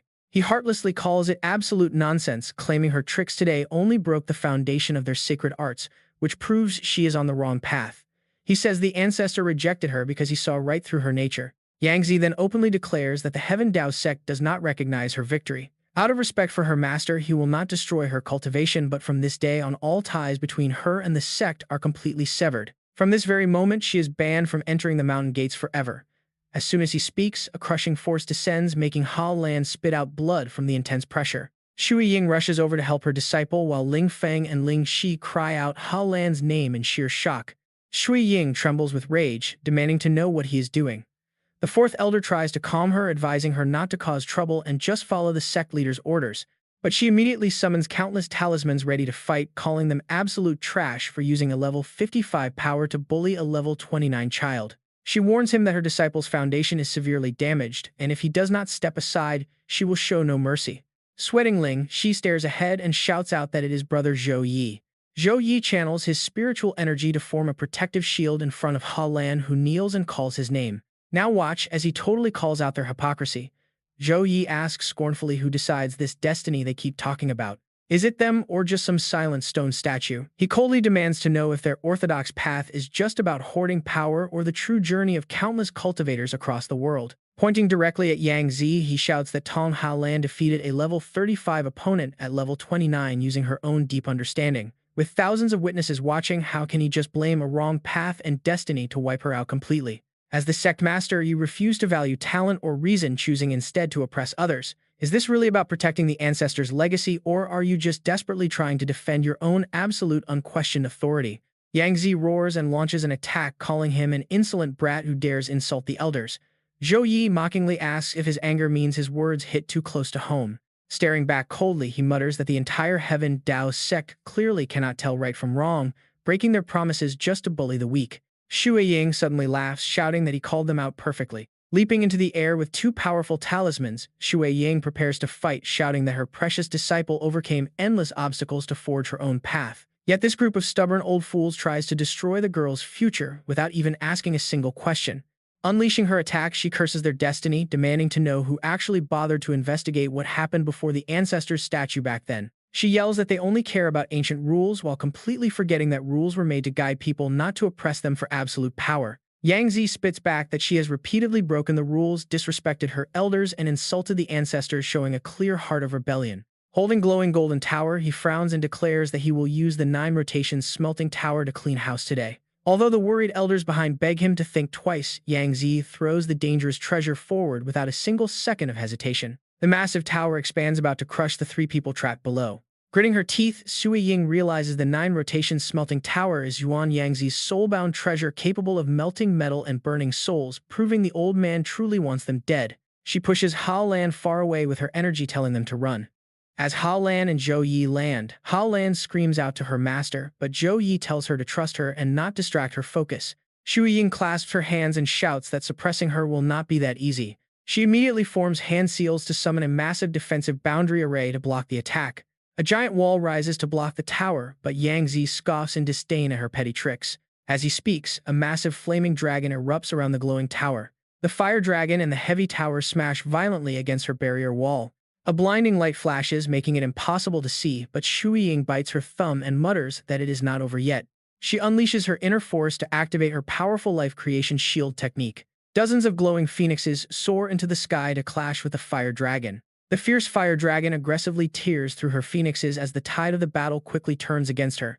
Yang Zi remarks coldly that her mastery of the talisman path is indeed incredibly refined, and if she had only focused her mind on their orthodox teachings instead of straying, she might have actually surpassed him one day. Dripping with sweat, Shui Ying bites her lip hard, refusing to give up the fight. Raising his hand, he adds that it is a pity, because the 9 rotations smelting tower holds a trace of pure laws. No matter how clever her techniques are, trying to stand against absolute origin power is like throwing an egg against a rock. The massive golden tower crushes down instantly, scattering her glowing phoenixes, while the vicious fire dragon relentlessly chases after them and tears them to shreds. The tower successfully slams down on Shui Ying, shattering the ground and sending rocks flying everywhere. She spits out a mouthful of fresh blood as her weak body falls backward onto the ground. Hao Lan bursts into tears, crying out to her master, but Shui Ying turns around with a tearful smile, calling her a silly girl. She laughs that as a 3rd-ranked talisman master, this old tower is far from enough to defeat her. She throws a mysterious object toward Hao Lan, explaining that she spent years searching through the secret archives of the sect to find the only thing that resonated with her energy. She warns her that this item is incredibly powerful, so she must keep it safe, leave with her friends immediately, and never return to this place. Xia Lan runs forward, screaming in protest that she will not leave her master. Yang Zi unleashes a massive shockwave, slamming his power into the ground and sending dust flying everywhere. Tears stream down Xia Lan's face as she helplessly watches the destruction. Up above, Yang Zi smiles down maliciously, thoroughly enjoying the despair he has caused. The mysterious object that Shui Ying released earlier now rests directly in Zhou Yi's hand. A system notification pings, updating his progress for the hidden quest. Zhou Yi smiles, realizing this legendary item, the Soul of War, was his true target all along. The artifact trembles in his hand as if deeply yearning for its rightful master. Zhou Yi frowns at the helmet, realizing it is actually a vessel built to withstand the raw will of war. He quickly equips the helmet for battle. A massive surge of energy erupts from the armor as he declares that he is indeed its perfect vessel. A pillar of raw blinding power shoots straight into the heavens, radiating an incredibly oppressive pressure. And honestly, who can blame them? The onlookers gasp in utter disbelief, stunned by the sheer magnitude of his aura. Xiaolan stops crying, turning her dazed face toward the incredible light. By now, Zhou Yi is completely clad in his legendary armor. Completely fearless, he charges straight at the roaring fire dragons as they open their massive jaws to swallow him whole. With a deafening boom, he channels his inner energy to unleash a strike that sends shockwaves flooding through the entire space. The massive 9 revolutions cauldron wobbles under his immense force, nearly falling over. Another blast echoes, sending shattered rocks and dirt flying into the sky. Yang Zi clutches his chest and coughs up blood, muttering that such monstrous power is simply impossible. Sui Ying slowly steps forward, announcing that she has finally returned to face them. Looking at her, Xiaolan stammers out the word master.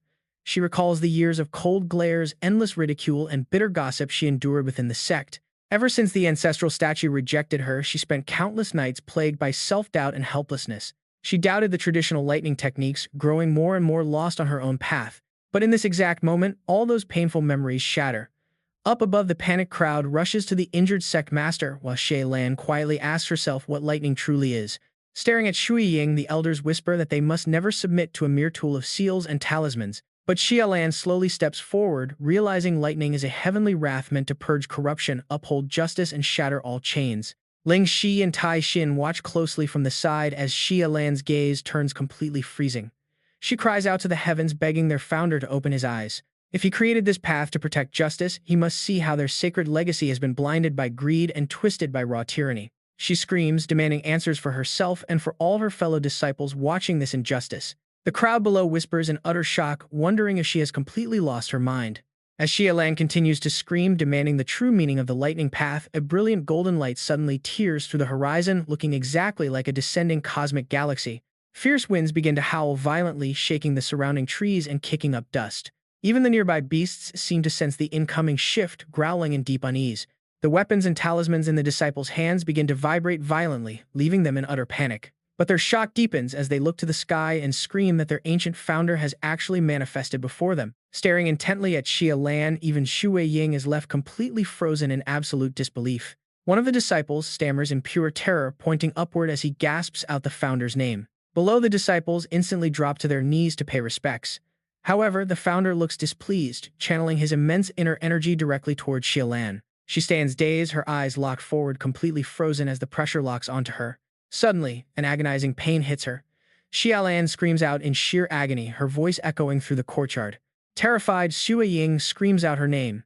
Sweat pours down Xiaolan's pale face as she collapses from the unbearable pain, feeling completely drained of all her strength. Suddenly, a booming voice echoes from the heavens. "Foolish child, you have witnessed authority and suffered injustice, yet you finally understand your true nature.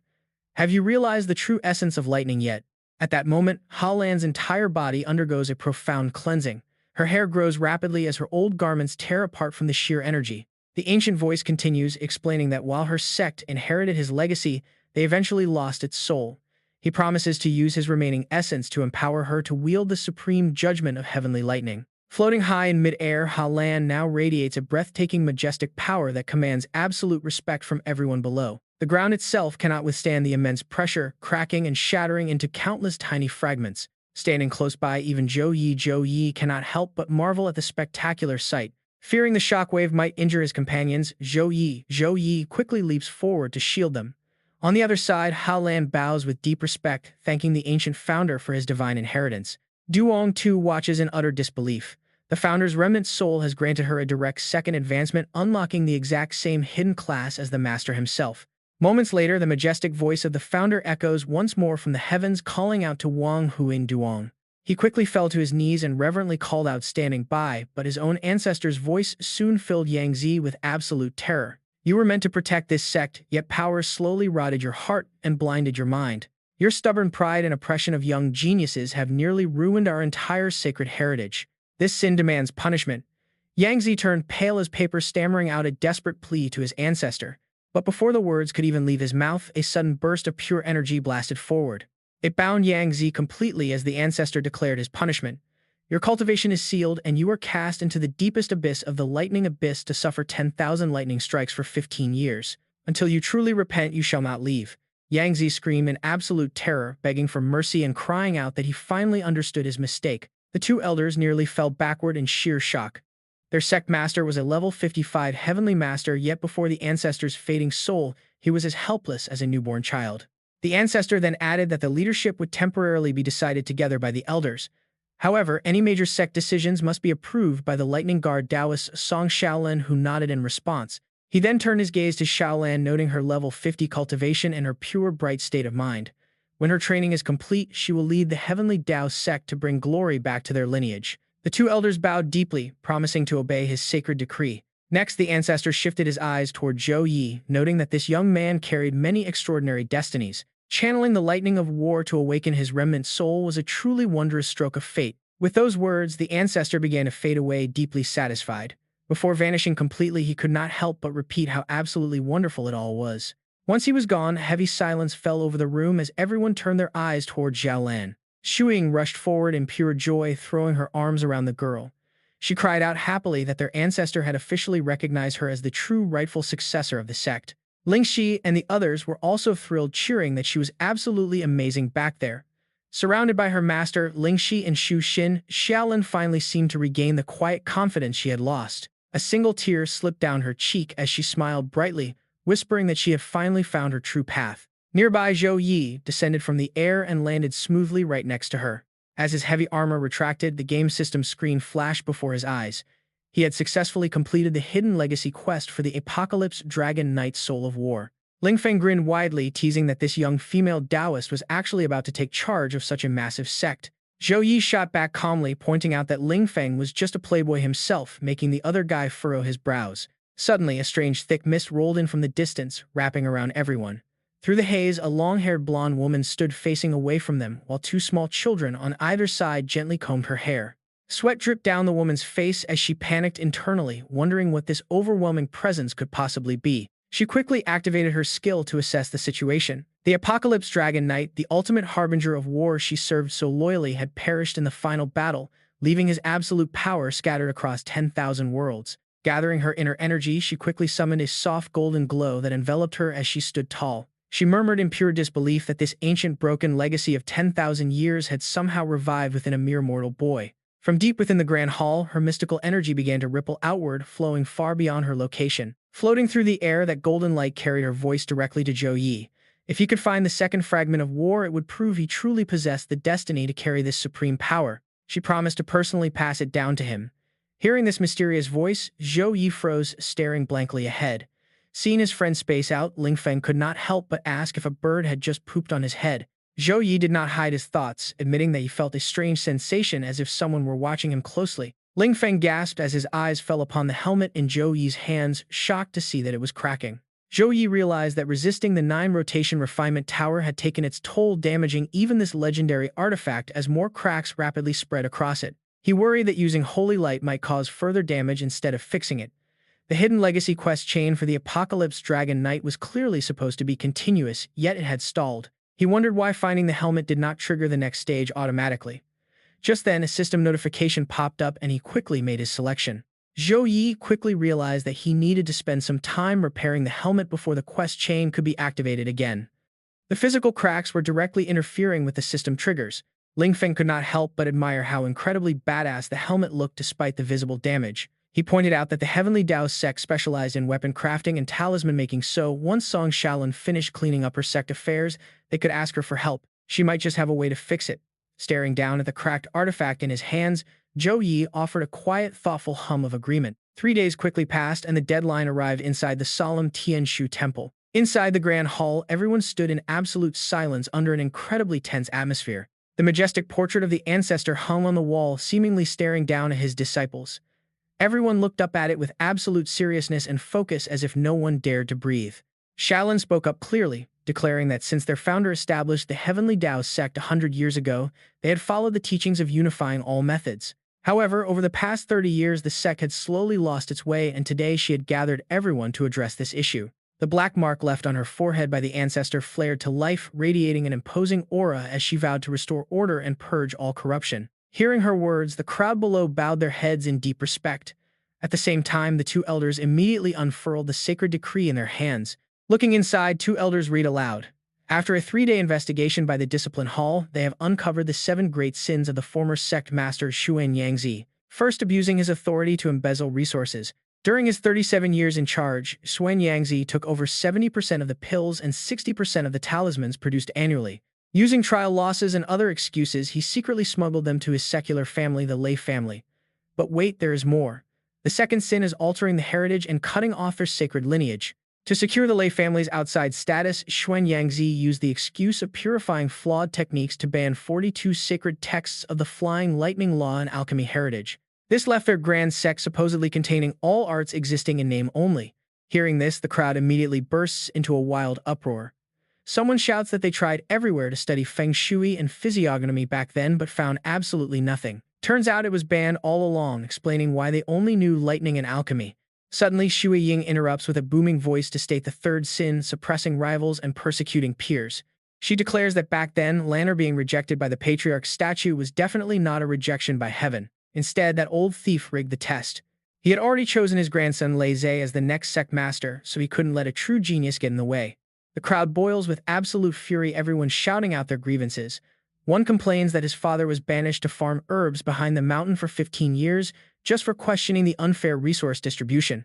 Others chime in about their senior sister, a rare summoner genius who was labeled a heretic and forced to practice lightning magic instead. Xia Lan speaks up to list the remaining charges, including bribery, nepotism, and faking achievements during the ancestral sacrifices. These details are recorded and will be posted on the bulletin board for 3 days for the entire sect to inspect. She knows many were forced to comply or stay silent out of fear. Today, the Discipline Hall offers a way out, urging anyone who steps forward to confess or expose others to get a lighter punishment. As she speaks, Xia Lan gathers her energy, warning those who stubbornly cover up the truth. Harlan's stiff smile fades as she threatens severe punishment with absolutely no mercy. Ling Feng and the others watch in total satisfaction. Harlan is an absolute boss, exuding the undeniable aura of a true grandmaster as she handles everything perfectly. They think Xuan Yangzi had a good run, treating the sect like his personal treasury. If he tried that with the Shen family, they would have broken his legs and fed him to beasts long ago. After wrapping things up with the sect members, Harlan quickly heads back, announcing her return. Ling Si rushes over to hug her, gushing about how amazing Harlan is and how she wants to be just as cool. Meanwhile, Ling Feng wonders about Chen Lei. Since Chen Lei was one of Xuan Yangzi's personal disciples, Ling Feng volunteers to go teach him a lesson. Harlan explains that Chen Lei already confessed to doing plenty of dirty work for Xuan Yangzi over the years. By sect rules, his cultivation has been stripped, his memories erased, and he is being banished from the mountain gates as they speak. As for restoring the Iron Helmet, Harlan found someone in the Heavenly Dao sect with the highest forging skills besides the suppressed Xuan Yangzi elder Mo Qi, who lives in deep seclusion behind the mountain. Refusing to tolerate Xuan Yangzi's corrupt ways, he actively stepped down 25 years ago to run the forging hall in isolation. She adds that she sent him word 3 days ago and he just sent a reply back suggesting they try channeling the Earth Core Thunderfire to fix it. She explains to everyone that the Thunderfire furnace in the Forbidden Back Mountain requires the spiritual energy of at least 3 elder-level masters to maintain. Harlan, her master, and 2 senior uncles can handle that part. However, Elder Mo Qi warned that the restoration process will trigger a violent resonance. They need someone with immense mental strength who shares a direct bond with the helmet to stand close by and stabilize its inner spirit. That person can only be Zhou Yi. Ling Feng is shocked to hear this, but Harlan adds a grim warning: the process is agonizing, almost like throwing a part of your own consciousness directly into a burning furnace. Now Zhou Yi gets serious, asking when they begin. Harlan tells him they start tomorrow and urges him to rest well today, since the restoration will take a massive, exhausting toll on his mental energy. The next morning arrives in a flash, and the group accompanies Harlan to the back mountain to meet the legendary blacksmith. Mo Qi spots Zhou Yi and steps forward, asking if he is the boy. Bowing respectfully, Zhou Yi greets the elder. Mo Qi stares at him, asking if the kid knows how restoring this helmet differs from fixing a normal magical treasure. Humbly, Zhou Yi asks the elder for guidance. Mo Qi explains that normal treasures suffer physical damage and need materials, but this helmet has suffered spiritual damage requiring raw intent to repair. He warns that Earth Core Thunderfire is incredibly fierce, capable of destroying everything or tempering laws.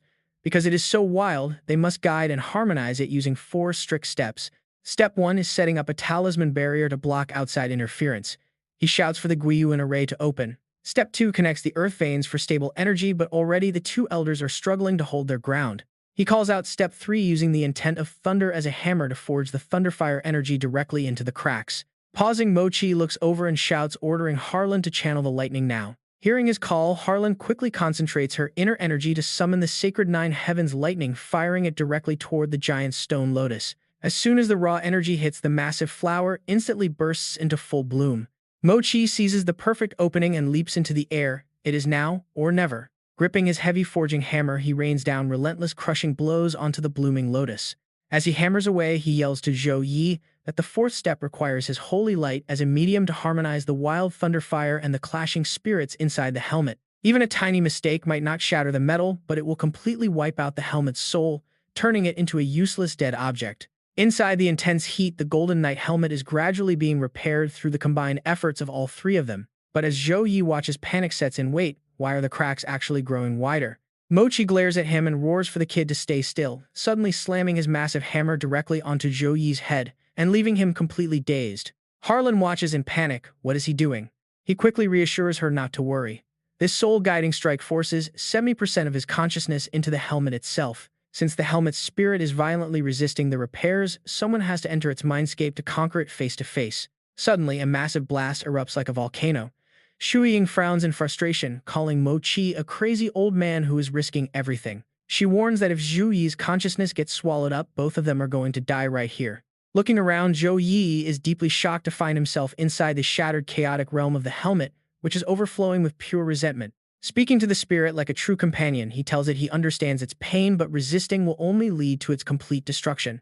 He urges the spirit to let him repair and make it whole again. Suddenly, a massive spectral warrior materializes from the darkness. A booming, mocking voice echoes through the void, calling Zhou Yi a mortal insect who dares to underestimate the authority of war, demanding if he actually thinks he is worthy of controlling its body. Without another word, the giant warrior raises its massive foot and stomps down violently on top of him. Startled, Zhou Yi quickly raises both arms to block the crushing blow and shield himself from being trampled. Outside, Harlan panics as she watches Zhou Yi cough up a mouthful of blood.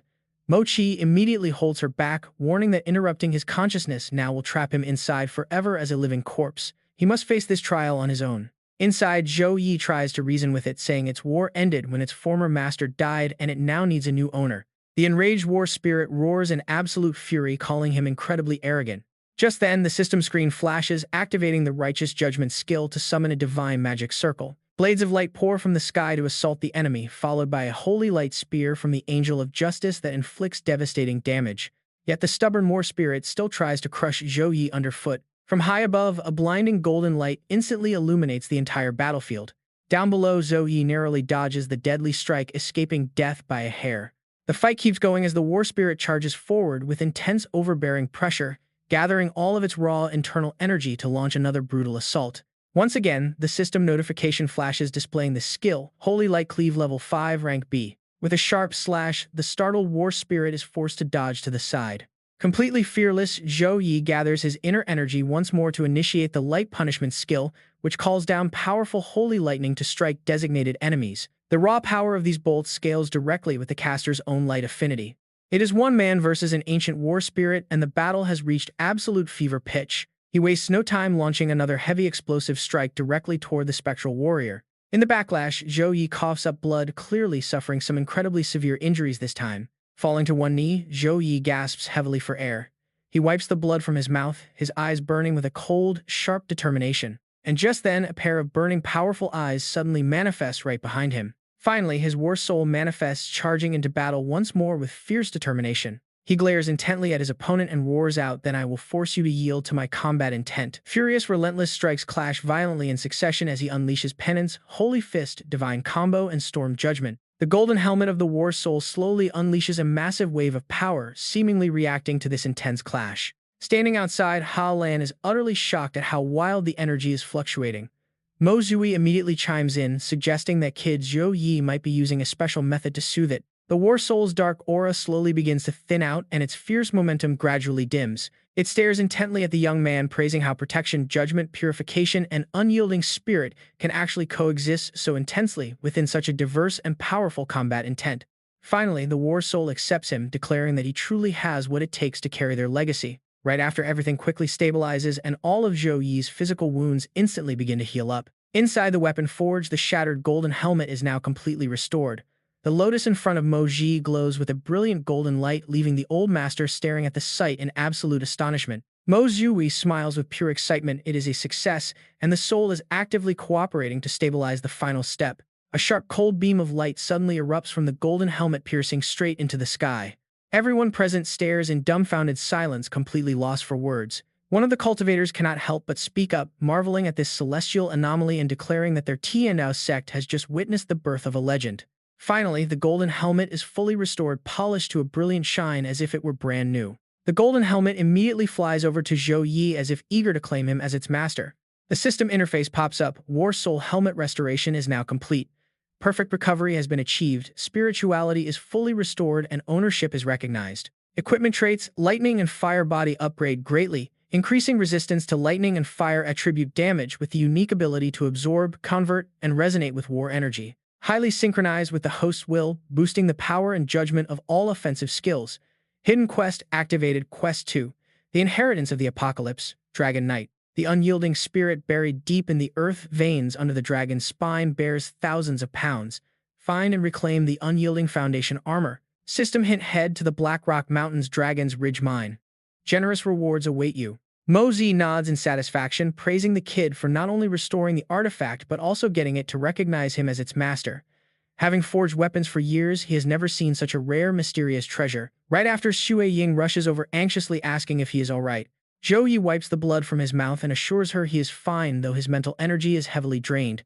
However, he adds that the harvest is far greater, and this success is all thanks to the elder's help. Zhou Yi bows respectfully, explaining that since he's an outsider to forging, keeping this treasure would be like letting a bright pearl be covered in dust. He offers it to Elder Mage to show his sincere gratitude. The elder is completely stunned, hugging the massive rock as his eyes nearly pop out of his head. It is Astral Gold Divine Crystal, a legendary S-rank forging material that can grant luck and breed spirituality. He gasps that such a massive piece is a priceless heirloom, but Zhou Yi smiles and tells him it belongs to him now. Mage happily caresses the precious stone, telling his young friend to come straight to him for any future forging needs. Zhou Yi smiles, thanking Elder Mo in advance. Mage then adds that with this rare divine crystal, he can greatly strengthen the bond between Zhou Yi and the helmet. However, they will need Little Song's lightning and fire inheritance to temper the artifact for half a month. He calmly mutters half a month. Ha Lan immediately suggests he stay at the Tiandao sect in the meantime. Zhou Yi turns to her, explaining that once the helmet was restored, he received precise coordinates pointing directly to another armor component.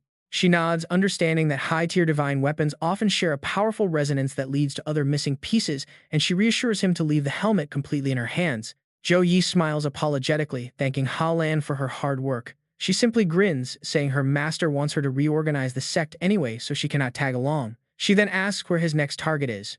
Zhou Yi immediately replies that they are heading to the Dragon's Ridge Mine in the Blackrock Mountains. Ha Lan is surprised, remembering that the place produces obsidian, iron, and earth vein crystals. Just then, Ling Shi and the others enter, relieved that everyone is safe. Ling Fong looks at the girl beside him and asks Tai Xin if she knows anything about this Dragon's Ridge Mine.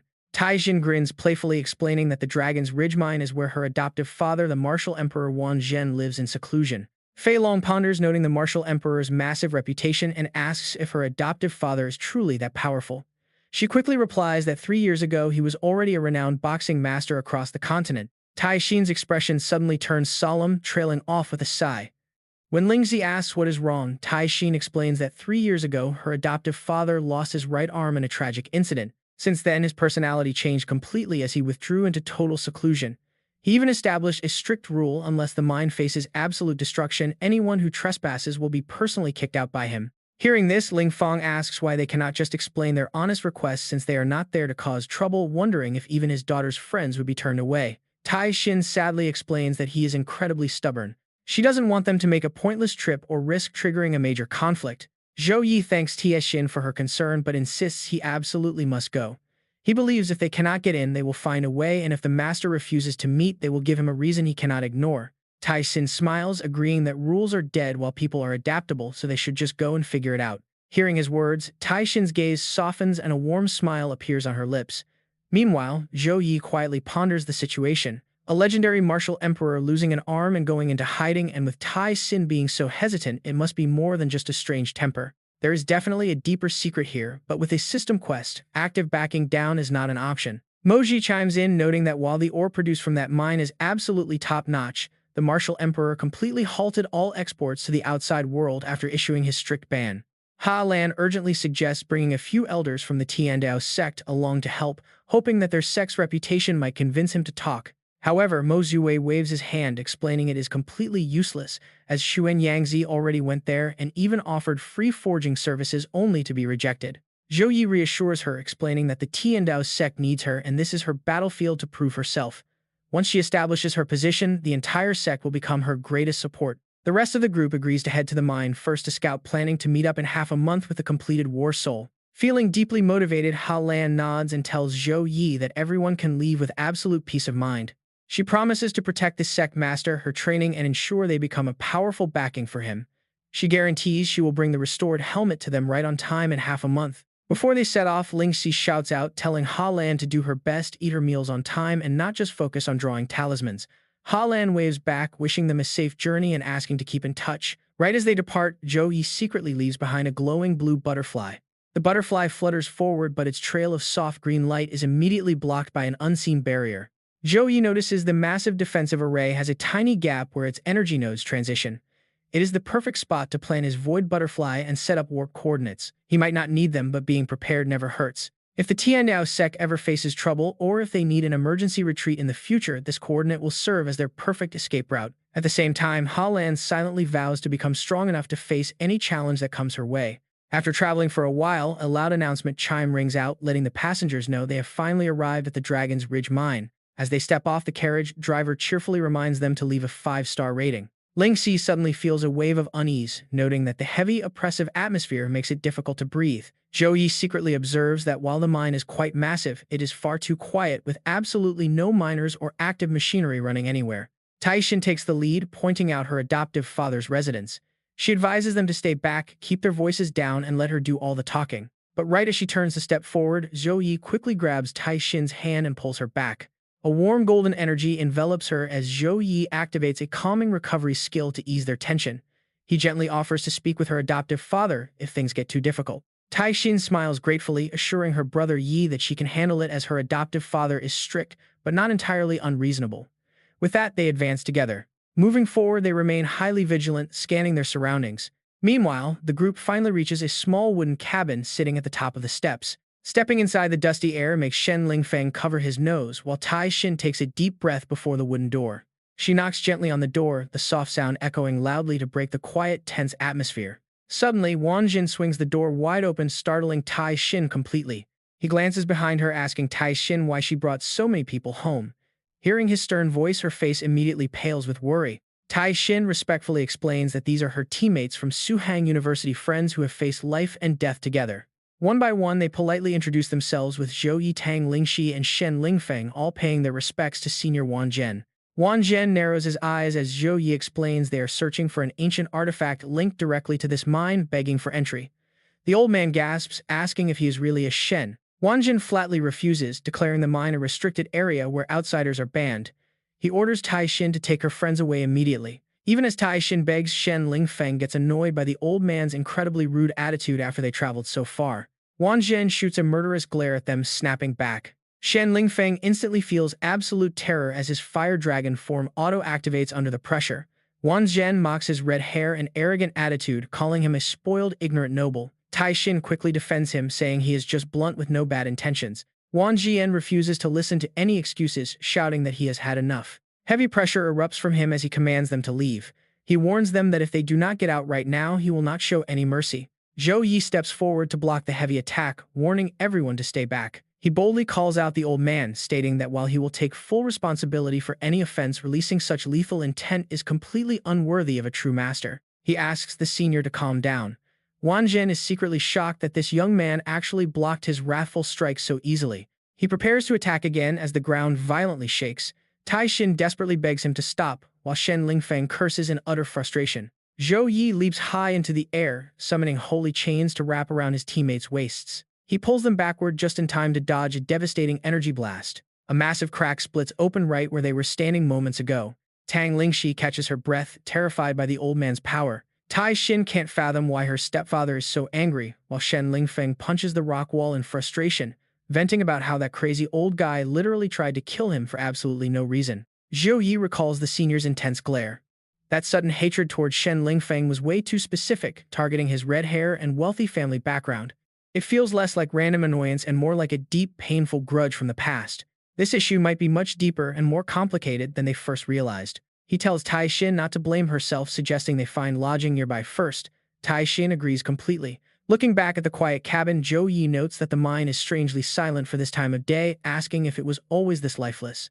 Suddenly, the ground rumbles as a strange red energy spreads across the landscape. They look ahead in absolute shock. The heavy wooden door swings open and Wanjin steps out, cursing his terrible timing. Zhou Yi hears human screams coming from the southeastern mines. Shen Lingfeng gets goosebumps from the eerie sounds, while Tai Xin anxiously asks her stepfather what is happening inside. He immediately dashes forward, prompting the group to quickly run after him. Wan Zhen raises his fist high, unleashing a powerful punch straight into the solid rock. The massive shockwave ripples directly forward. Sharp, jagged rocks shatter to reveal a hidden cave entrance. Ominous purple mist pours out of the cave just as Zhou Yi and his group land. He senses dark energy, an incredibly corrosive type of abyss energy that actively eats away at the mind. Suddenly, the remaining rocks are blasted apart by a sudden burst of raw power. Long-bodied monsters wearing human masks crawl out. Tai Xin gasps, but Zhou Yi quickly recognizes them as infected miners turned into demons. The miner lets out a raspy evil breath, glaring at them with pure hunger. Another heavy punch from Wan Zhen flies toward them. They are blasted straight into the stone wall as cracks splinter across the miner's face, his energy visibly draining away. He narrows his eyes at the monsters, which are still making those skin-crawling raspy sounds. Wan Zhen warns the kids to back off if they don't want to die. Talk about intense. A crimson aura coats his palm and shoots backward, erupting into a giant wall of red energy that forces the kids to shield their faces and stumble back. That wide, deep fissure now separates them from Wan Zhen. Panicking, Tai Xin calls out to her foster father and moves to run forward, but Zhou Yi quickly stops her. He warns her to wait, explaining that her father knows these demonic beasts best and stepping in now might completely ruin his plan. He tells her to stay calm and watch because they can always jump in if things get out of hand. Hearing this, Tai Xin relents, agreeing to trust his judgment for now. Meanwhile, Wan Zhen stands alone against the miner's dark aura, which is already thick enough to choke them. Planted firmly in his stance, he clenches his fist and activates his devastating earthquake strike. A single smash completely shatters an oncoming miner. The next wave has their lower halves completely vaporized, leaving them screaming in agony as his relentless storm of heavy punches tears the corrupt miner horde to absolute shreds. Watching from behind, Ling Feng marvels at the old man's crazy power. One final earth-shaking punch unleashes massive shockwaves rippling out in every direction. Wan Zhen pulls back his fist and curses as his old injuries flare up, but at least that was the last monster. All around him, the remains of the corrupted miners slowly dissolve. But suddenly, the ground beneath their feet starts violently trembling. Panicking, Ling Zi points ahead and shouts for everyone to look. She screams as the entire mountain rises up like it's coming alive, launching a massive rectangular stone block straight out of the portal. The old man uses his good arm to block the incoming projectile. But as the rock shatters, a far stronger wave of corrupted miners bursts free. Seeing her father in danger, Tai Xing screams out for him. Their lower bodies twist and fuse together in a horrifying mass. Blinding light spills through the cracks of their merging forms. Seeing this, Zhou Yi steps up to shield the old man. He tells the elder to step back and let him handle it. As more massive stone blocks surround him, Zhou Yi moves instantly. Drawing his S+rank Holy Sword Heart, his sword comprehension skyrockets, letting him unleash razor-sharp, hyper-precise slashes that easily shred the incoming boulders into tiny, harmless pieces. He immediately dashes past the falling debris and charges forward. A brilliant flash of sword light pierces directly toward the overhead rocks. The stone slabs shatter and fall as he fires off continuous slashes, fracturing the massive rock face. A giant boulder rolls down, but Zhou Yi doesn't hesitate. He leaps into the glowing portal without a second thought. Confronting the horde of corrupted miners, he locks eyes with the source of the demonic energy. He instantly summons his S-rank Divine Thunder Heavenly Prison Chains to bind them. With his targets trapped, he draws his sword to purge the corruption. The demonic miners can only scream in agony as his razor-sharp blade slices through them. Their heads fly off, triggering an absolute massive explosion inside the mountain. Things are getting crazy.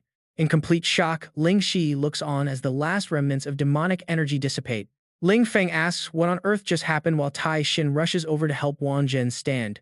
Zhou Yi walks out with the good news announcing the mastermind is dead. Wan Zhen glances at the weapon in his hand and asks if it was crafted by Qi Jun in the capital. Praising his sharp eye, Zhou Yi confirms that Master Qi Jun indeed gifted him this weapon, the Sacred Radiant Sword. Wan Zhen muses that his notoriously picky junior disciple Qi Jun must have seen something special in him. Wang Zhen guesses he must be this year's national freshman champion, and that this sword was the ultimate prize. Zhou Yi humbly admits he got lucky in the tournament, earning the master's favor and this incredible sword. Hearing this, Wang Zhen glances at Ling Feng beside him and sighs in acceptance, muttering that this messy battlefield is no place for a real talk. He then gestures for the group to follow him inside his wooden cabin. Once inside, Wang Zhen begins to explain that everything started about a month ago. In the beginning, it was just a few miners reporting weird noises and dark shadows deep inside the tunnels. He went down to investigate, but only found a faint trace of dark energy and quickly cleared it. But soon the entire situation changed as a highly corrosive, pure demonic energy began oozing from the deepest veins. Any miner who touched that energy went completely insane, mutating into monsters and slaughtering their own comrades.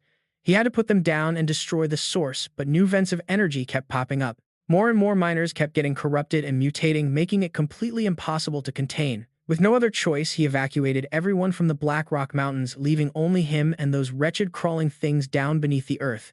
Ling Feng asked curiously if they were not going to call for reinforcements from their superiors or the military guild, causing the elder's gaze to turn instantly cold. He was thoroughly intimidated by the man's chilling expression. Wang Jin explained with a sigh of helplessness that he had reported the situation through emergency channels right away, but strangely, he had received absolutely no response.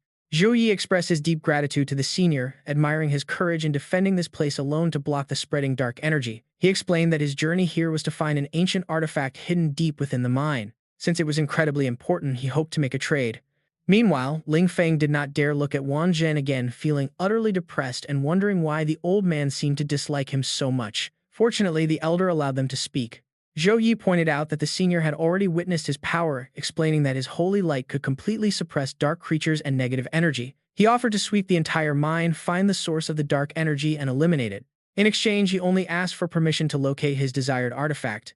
Upon hearing this, the senior stood up abruptly, catching both of them off guard. Wang Zhen smirked, calling Zhou Yi highly intelligent. He noted that even if he refused, Zhou Yi would find a way to make him agree anyway. Zhou Yi only smiled politely, replying that the senior was overthinking things as he simply wanted a fair cooperation. In the end, the elder accepted his terms and agreed to the deal.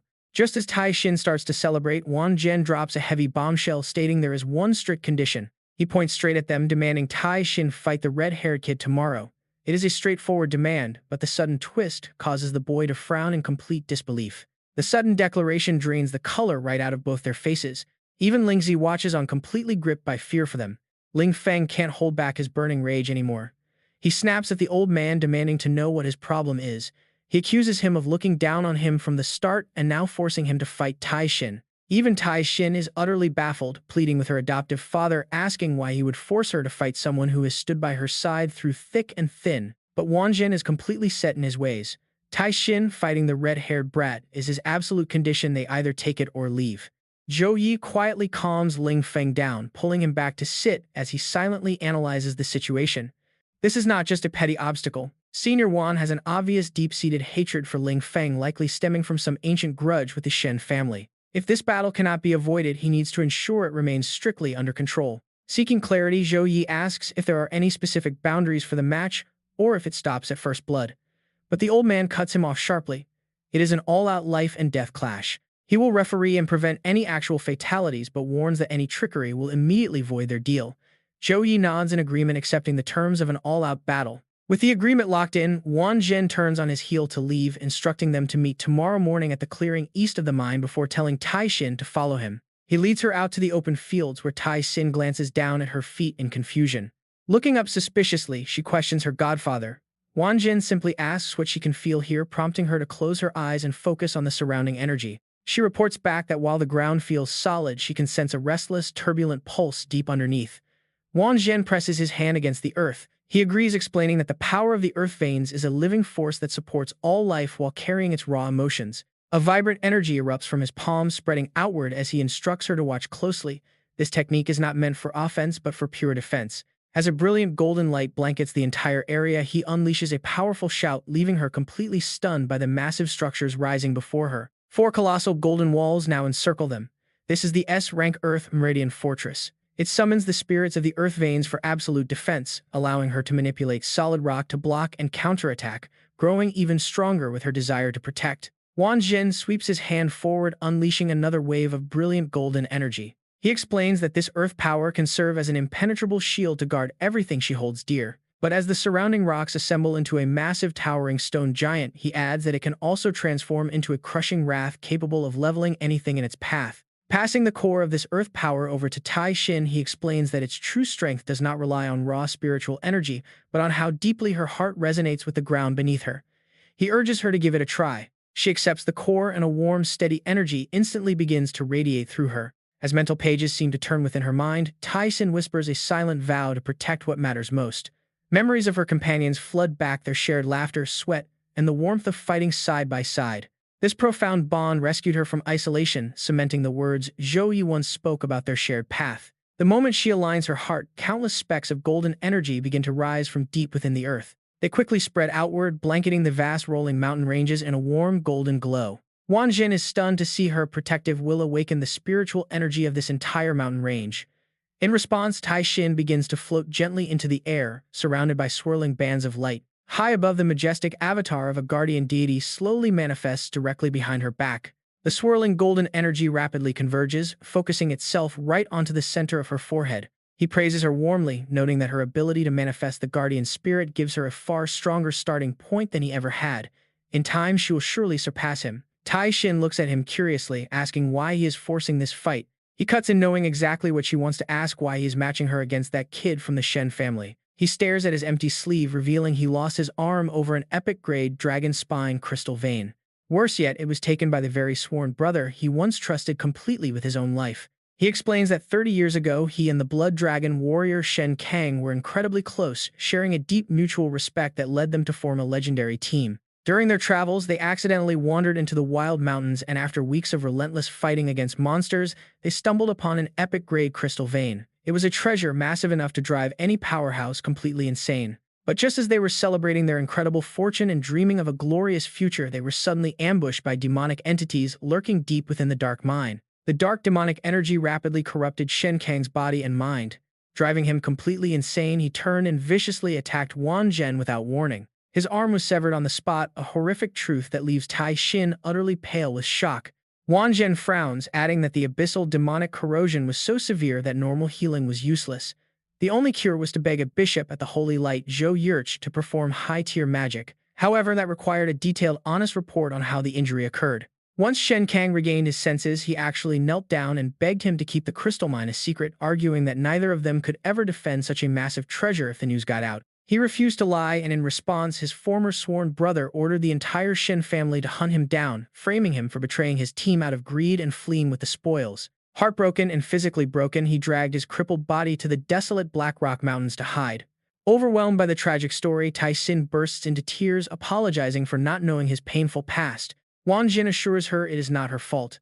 The Shen family is one thing, but Ling Feng is his own person, and he is not petty enough to take his anger out on a kid. Yet he cannot simply swallow 30 years of absolute humiliation. He wants her to win tomorrow, not to seek petty revenge, but to prove a point. He wants to prove that the student raised by a one-armed man in the wild mountains is far superior to any pampered genius the Shen family raised with their precious resources. After hearing the whole story, Thea Tam makes up her mind. She promises her adoptive father she will go all out in tomorrow's battle. Zhou Yunchan laughs with joy, praising her as a true daughter of his house. Meanwhile, Lin Hai hands Lin Feng a cup of warm water, urging him to drink. But he is in no mood, snapping that he is already full of frustration. Nearby, Zhou Yi asks if he is still brooding over Senior Zhou Yun. Lin Feng fumes at the very thought of it. That crazy old man tried to kill him on sight, and now he wants to set up a duel. He cannot understand why their captain agreed to this when they could easily just force their way into the mine. Zhou Yi warns him that forcing their way in is the absolute worst option. He understands Lin Feng is angry about being forced into a pointless fight, but they are here to solve problems, not make them worse. Senior Zhou Yun is Thea Tam's adoptive father and the mine's protector. Rushing in would only hurt her. Zhou Yi explains that he accepted the duel not to make Lin Feng suffer or to sacrifice anyone, but to find a peaceful path forward. He did it because he genuinely trusts his friend, believing their bond as teammates cannot be easily shattered by a simple duel. Blushing, Lin Feng turns away, asking why he is being so cheesy and muttering that nobody even wants to be his teammate. The day of the duel arrives and both fighters take their places. Lin Hai watches anxiously, worrying for both Thea Tam and Lin Feng. Zhou Yi calmly tells her to trust them, as this battle is deeply important to both sides. Zhou Yunchan stands as the referee for this match. He warns them both to show no mercy, because holding back in an all-out battle is the ultimate insult to your opponent. As the start signal echoes, Thiet Tam charges forward while Lin Feng readies his devastating Crimson Flame Fist. She immediately deploys her Jade Wall Shield, blocking him. A smirk plays on his lips, pure confidence. His other fist aims right for TXN's stomach, but she quickly ducks to dodge the heavy blow. Then she retaliates with a quick punch to his ribs. Trading quick blows, Zhou Yi notices Ling Feng's speed is much faster than usual. He must be holding back a lot of frustration. TXN strikes with a dead serious look. Ling Feng dodges, flawless. Zhou Yi realizes this is a huge problem. These two know each other's combat habits too well. Every move is muscle memory meant to counter the other. Fighting like this is just a test of endurance. They will never decide a winner. It's time. Ling Feng activates Blood Fury, boosting his attack and speed by 20% in an excited state. TXN stomps her foot hard. She unleashes her B-tier Leiline Tremor, channeling earth energy to summon a sudden barrage of stone spikes. He frowns deeply. Not expecting this. The earth violently trembles, forcing Ling Feng to quickly leap back. He swings his arm, shattering the incoming stone spikes. The ground beneath him is left in ruins. Staring in disbelief at the calm girl, he asks TXN when she learned that move. She makes her stance absolutely clear. Shen Ling Feng watch closely. She is no longer just a training partner holding back in the arena. She knows her level is lower, her skills are inferior, and her natural combat talent cannot compare. TXN's voice grows sharp and resolute. This is the all-out battle they promised, the answer their adoptive father waited 35 years to see. In this first real clash, she truly wants to prove herself. He can defeat her, knock her down, or make it impossible to stand, but he cannot take her lightly. Silence falls over the battlefield after her fierce words. Zhou Yi immediately realizes the truth behind the 35-year mystery. His theory was correct. Senior Wan and the Shen family share an irreconcilable grudge. Ling Feng frowns, totally lost. But slowly he understands and smiles. Ling Feng apologizes to TXN, agreeing that this is indeed a real battlefield, not some cozy training room. Flames erupt around him. If that is what she wants, he will unleash his blazing dragon form. Ling Feng activates his Flame Dragon bloodline, boosting all stats by 40% and doubling fire skill power while granting brief flight. He warns TXN to be careful. Wan Jin stands there, his expression darkening as the battle brings back ancient memories. The crimson hair, the dragon scales, and that familiar breath. Back then, they trusted each other with their very lives. Wan Jin's fists clench tight and he lets out a heavy sigh. Meanwhile, Zhou Yi knows the complete blazing dragon form puts an immense burden on the body, which is why Ling Feng rarely ever uses it. Watching Ling Feng build up his massive aura, Zhou Yi knows TXN's words truly reached him. Now the real fight begins. Ling Feng leaps high into the air, bringing down a devastating punch. TXN can tell this blow is completely different from before. The power, speed, and killing intent are on an entirely overwhelming level. She activates her mountain-shattering Leiling shield. Channeling earth power, she pushes her defense to its absolute limit for her level. Their clash is so incredibly violent that a massive cloud of dust erupts, forcing Ling Feng to leap backward. As the surrounding terrain begins to collapse, Zhou Yi grabs Ling Shi and flies away, both safely enveloped in a protective barrier. Wan Jin finds safety on top of a stone pillar, a barrier shielding him from the shockwaves.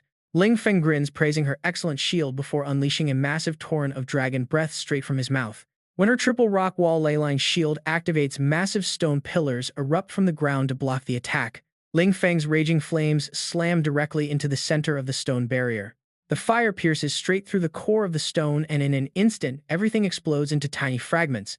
TXN uses her shield charge, blasting right through the thick dust cloud to strike back at Ling Feng. He quickly activates his dragon scale defense to block her. The impact zone instantly explodes. Ling Feng's shield is shattered and her force drives him hard against the wall behind him. Gritting his teeth, he admits that was a seriously powerful hit. TXN drives her fist forward, yelling that she is not done yet. She channels earth energy to deliver a barrage of organ-rattling punches. Ling Feng deploys another shield, but the residual shockwaves propagate down the cliff, causing violent explosions below.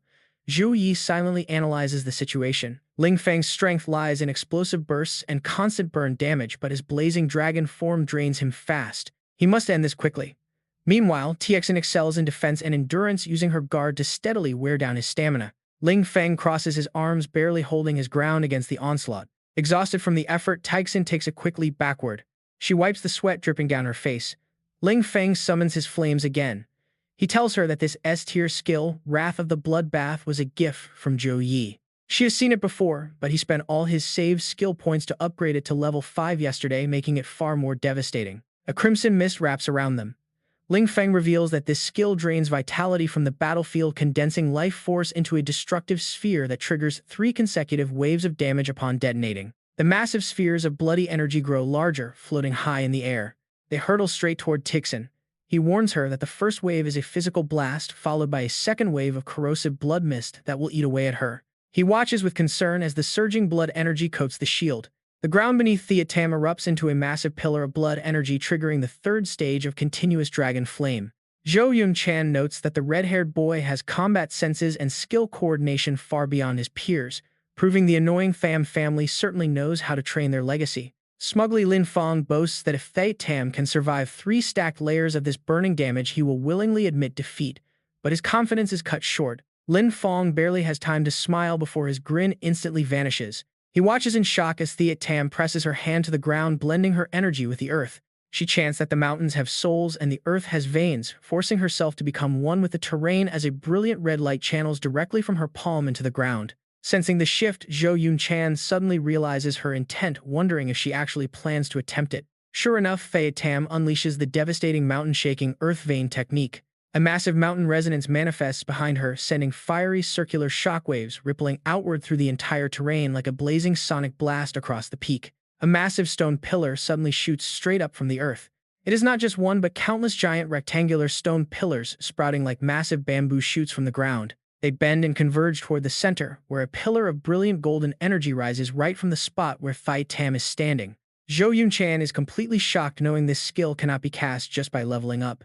Activating the mountain resonance requires a deep affinity with the earth veins and the purest desire to protect. He stares at his niece, who is focusing this immense power with closed eyes. He wonders how she mastered this in just half a day. Then the realization hits him. It is not just raw talent, but her selfless heart that makes the mountains respond to her. Instead of fearing this overwhelming pressure, Lin Feng gets excited, welcoming the challenge. He rapidly condenses a massive fireball. Theatam hovers in the air, her gestures controlling a giant golden hand behind her. The golden hand instantly crushes the fireball as Lin Feng screams, putting everything into this final clash. Meanwhile, she vows not to lose, determined to prove her strength to her adoptive father. The sphere slowly warps into a dark void, leaking corruption into the golden hand's energy. Zhou Yi instantly senses something is wrong as the dark sphere expands violently, warping the air around them. Hold on, this is getting dangerous. Realizing the extreme danger, he screams for Lin Feng to get out of there. But he is completely paralyzed, yelling out that the bizarre object is actively draining all of his energy. It acts like a black hole, dragging him in. Desperate, he turns back and pleads for her help. Coldly commanding him to return, Theatam wraps herself in ribbons of brilliant golden energy. She forcefully yanks Lin Feng backward, shouting for him to get back to safety. Barely escaping the dark void that was draining his life force, Lin Feng collapses directly into her arms as she safely catches him. Weakly, he remarks that her impressive move actually triggered a dangerous spatial distortion point, a rare phenomenon where extreme energy collapses local space to create a terrifying vacuum. Theatam quickly warns him that this fight is not over yet. Having fully blocked all of his attacks, she declares it is finally time to settle this and determine the true winner. Lin Feng instantly surrenders, admitting he is completely defeated by her incredible technique. The lingering spatial sphere begins distorting reality, radiating an unstable wave of heavy energy. Zhou Yi raises his shield to block the intense pressure. Suddenly, dangerous plumes of charcoal blue gas begin rising all around them. As the key in Zhou Yi's pocket begins to glow, he looks around warily. Nearby, Theatam carries the exhausted Lin Feng flying away to avoid the threat. Zhou Yun-chan is stunned, wondering why spatial rifts are appearing and if they were drawn here by the recent massive energy fluctuations. Zhou Yi frowns as his warning screen flashes bright red. Sudden warning screens flash red. Danger alerts flood in as the Blackrock Mountain Range is suddenly plagued by a massive cluster of small spatial rifts. The system is reevaluating the threat level. The rift count is already at 17 and climbs rapidly. A new urgent emergency quest pops up. S-Class Regional Disaster Warning for Blackrock Mountain. All nearby combatants must intervene immediately. The rift count jumps to 25 and is still rising. Zhou Yun-chan anxiously calls out to Theatam and the red-haired kid to fall back immediately. This is way out of their league. They need to run right now. But as the words leave his mouth, he freezes in utter shock. Zhou Yi lunges forward to rescue them, slamming his hands onto both of their shoulders. Instantly, a blazing wind-fire energy barrier envelops all 3 of them. He checks if Lin Feng can still maintain his dragon flame body. Lin Feng nods more than enough. He turns to Theatam, asking how she is holding up. She replies that she is completely fine. Zhou Yi quickly lays out the plan. Lin Fong, 5 rifts on the left just opened and the monsters are not fully out yet, so use your dragon breath to block them. Fiat Tam, 3 rifts on the right sit on a weak rock layer, crush it to cause a cave-in and seal them off. Both nod and move instantly. Lin Fong yells with excitement, "Get ready, you ugly runts, your master is here." With a wave of his hands, massive torrents of flame blast toward the monsters pouring out of the rifts. His fire crashes directly into the stone pillars, completely scattering the corrupted demonic minor monsters. Zhou Yi directs Ling Shi to the largest crack above where the demonic energy is strongest and tells her to use her forbidden elemental domain. Raising her staff as energy surges around her, she nods in understanding. Frost magic circles appear as her level 6 S-rank forbidden elemental domain seals off the space. Summon elemental crystals crash and triggering a secondary explosion that inflicts massive damage on the surrounding enemies. Ling Sai points her staff forward, unleashing the forbidden elemental domain right into those gaping rifts. Meanwhile, a horde of vicious monsters charges straight toward Zhou Yi. He swings his blade with precision, slicing them down. Having watched long enough, Wang Zhen finally steps in. Energy gathers at his fingertips as a brilliant light erupts beneath the beasts, burning them to ashes in an instant. He realizes they didn't hesitate for a single second. From the crack opening to launching their counterattack, it took less than 5 seconds. Zhou Yi keeps directing, telling Ling Feng that 3 more cracks open on the left and to suppress them with dragon breath. Watching him obey, Wang Zhen wonders how Zhou Yi knew the Shen family kid had anything left in the tank. His flame dragon form was cut in half, and he can barely even stand straight. Seeing him push past his limits, Wang Zhen realizes the kid is not running on spare energy. He simply has absolute faith in Zhou Yi executing every single command even if it kills him. This squad of 4 under level 30 operates like a perfect war machine, and Zhou Yi, their brilliant leader, has a cold precision that sends a chill straight down Wang Zhen's spine. Every single skill Zhou Yi unleashes manages to slay monsters while simultaneously covering the empty gaps to support his allies. His movement pattern looks completely normal on the surface, but he is actually maintaining a flawless triangular formation throughout the entire battle. By keeping his 2 melee fighters, Tai Xin and the Shen Kid, close enough to rescue at any moment, he ensures their long-range mage remains completely safe at the back of the battlefield. Zhou Yi calls out to Ling Feng, directing him to the second crack on the front left, telling him to aim 3 inches to the right of the glowing red spot with dragon breath. Wang Zhen is amazed. Even in the heat of battle, the boy has the mental capacity to observe the entire field and deliver terrifyingly precise orders. Watching the sharp blade light flash with every swing, Wang Zhen feels something is seriously off. Managing high-intensity close combat while simultaneously monitoring the entire battlefield and shouting tactical orders requires an absolutely insane amount of mental processing power. There is no way this is the capability of a level 30 rookie. Did he command Legion-level battles in the past? No, his young age makes that impossible. Looking at the serious face of the young man, Wang Zhen concludes this must be the result of hellish repetitive training. Seeing them effortlessly sweep the area, he realizes their 4-person coordination flows like water without a single hiccup. This is the kind of perfect synergy that can only be forged through countless life and death battles together. Wang Zhen looks back at his own past, wondering if they were once this coordinated. He sighs, knowing they probably were. But when they faced that epic tier mine, human greed made their fragile trust shatter instantly under pressure. Watching this group constantly watch each other's backs, Wang Zhen feels a deep wave of relief. His daughter Xin has found true teammates. A 5-person squad like this is fully worthy of trusting with your life. The final blow is unleashed as a brilliant sword light crashes down on the remaining cracks. As they fade away, Zhou Yi announces the area is clear. But suddenly, one of the spatial cracks violently expands and a massive weapon comes flying out of the dark void. It slams violently into the ground, causing a massive collision that kicks up a thick cloud of dust. It all happens too fast. Ling Feng is left completely stunned while Tai Xin narrows her eyes, warily scanning the smoke. Ling Zi tightly grips her staff, her eyes locked on a massive armored figure crawling its way out of the rift. The giant swings its massive club down, completely devastating the rocky terrain. Furious, Ling Feng curses at the monster, asking if the bastard thinks they are completely invisible. Its stats pop up: an Abyss Fiend level 42 legendary tier. Zhou Yi frowns, muttering the level 42 legendary tier rank, while Ling Zai wonders why it is smashing the mountain. Tai Xin guesses that the creature seems to be digging for something. His expression shifts to one of concern as he realizes this is no random attack, it has a clear purpose. Zhou Yi immediately recalls his active hidden quests, the legendary legacy of the Apocalypse Dragon Knight. Quest 2, named the Unyielding Will, mentions an indestructible treasure buried deep beneath the dragon's spine in these black rock mountains. A highly pure and corrosive demonic energy has been leaking from the dragon's spine mine, drawing beasts to this exact spot. It all clicks. This abyss fiend is searching for the unyielding gauntlets. Realizing the massive creature is digging at the precise location of the hidden armor, Zhou Yi instantly unleashes his power directly toward the beast. Shifting into his battle form, he grips his greatsword and charges forward. Sharp slashes of sword light rain down directly upon the demon's scales, but they remain perfectly shiny and completely undamaged. Zhou Yi realizes this legendary beast has a shell far harder than expected. Instantly changing his strategy, he summons a glowing forbidden spell circle to trap the massive monster in this domain. Shouting the absolute ban command, a barrier of brilliant forbidden runes completely surrounds the demon. The demon freezes, unable to move. It wonders if the laws of space are rejecting its very existence. The system displays the Chord of Order A+ skill, which manipulates local space to form a domain, forcibly weakening enemies and rewriting the local rules. It panics as its magic power vanishes, feeling as weak as a newborn demon. But Zhou Yi coldly reminds him that inside this domain, the beast is nothing more than a stubborn rock that just takes a little effort to break. A glowing sphere shines in the demon's chest as it desperately clings to the will of its master. It refuses to fall here and cannot accept defeat at the hands of a mere human. The demon spreads its massive arms, roaring to welcome the glory of its supreme master. The violent tremors throw Tai Xin to the ground, and Ling Shi is knocked down too, landing hard on the solid stone. The demon coldly asks what he did internally, terrified that a lowly human could actually make it feel threatened. Zhou Yi calmly reveals the Mark of the Immortal Soul, a powerful growth-type divine artifact. It secures his soul, constantly restores energy, and converts any damage taken into temporary stat boosts. The longer the battle lasts, the stronger he becomes. The demon swings its heavy iron axe down, screaming for the ants to die. Wang Jin watches in terror, fearing the kid cannot survive a full-strength blow.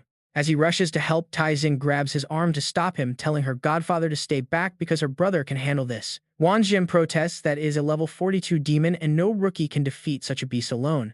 But she firmly insists she trusts him, urging that they focus on retreating safely. Tai Xin knows that if her brother gets serious, he might flatten the entire surrounding mountain range. Ling Feng grins beside her, remarking that Zhou Yi is an absolute bone-chilling monster. Wang Jin watches in complete shock as the heavy iron axe is stopped by the Shield of Destiny. The Hand of Destiny S- skill triggers during fatal attacks, summoning a massive fist to block the blow while reflecting that destructive force back to the attacker. A massive hand materializes, shielding Zhou Yi completely without him taking a scratch. Brilliant spheres of raw energy fly toward the staggering demon. Dark energy slices through the beast, making it stagger backward. Ling Feng is astounded, noting that a single hit dropped the demon's level 42 power to below level 35. He wonders what skill that is and just how many trump cards Zhou Yi is hiding. Furious, the demon slams its massive fist into the ground. A dark magic circle flares beneath its feet as the demon roars for mutual destruction. It demands the human die with it, offering its own body and soul as a sacrifice to the abyss. By burning its remaining life force and mana, it summons a horrifying projection of the deep, triggering a deadly soul erosion that brings instant death to every living thing in range. Horrifying hungry spirits swarm out, but Zhou Yi remains completely unfazed, calmly declaring that today, in the name of justice, he will grant the beast eternal rest. Above the demon, a massive magic circle forms, crackling with overwhelming divine energy. Countless swords rain down on the beast as his S-rank level 5 righteous judgment activates. Holy energy erupts, sending glowing blades of pure light crashing from the heavens before a majestic angel appears to hurl a devastating light spear that obliterates everything in its path. A massive sphere of energy condenses on the ground, unleashing a violent shockwave that leaves the other three struggling to even stand. Staring in utter disbelief, they wonder if this is the power a holy class holder can actually wield. Once the blinding sphere detonates, the entire area is hollowed out into a massive, deep crater. He stops his attack, divine energy swirling around him. Seeing the battered demon using its own back to shield the artifact, Zhou Yi asks with curiosity, "Why are you so obsessed with this unyielding gauntlet?" Struggling to speak, the demon sneers, "A descendant of thieves has no right to ask.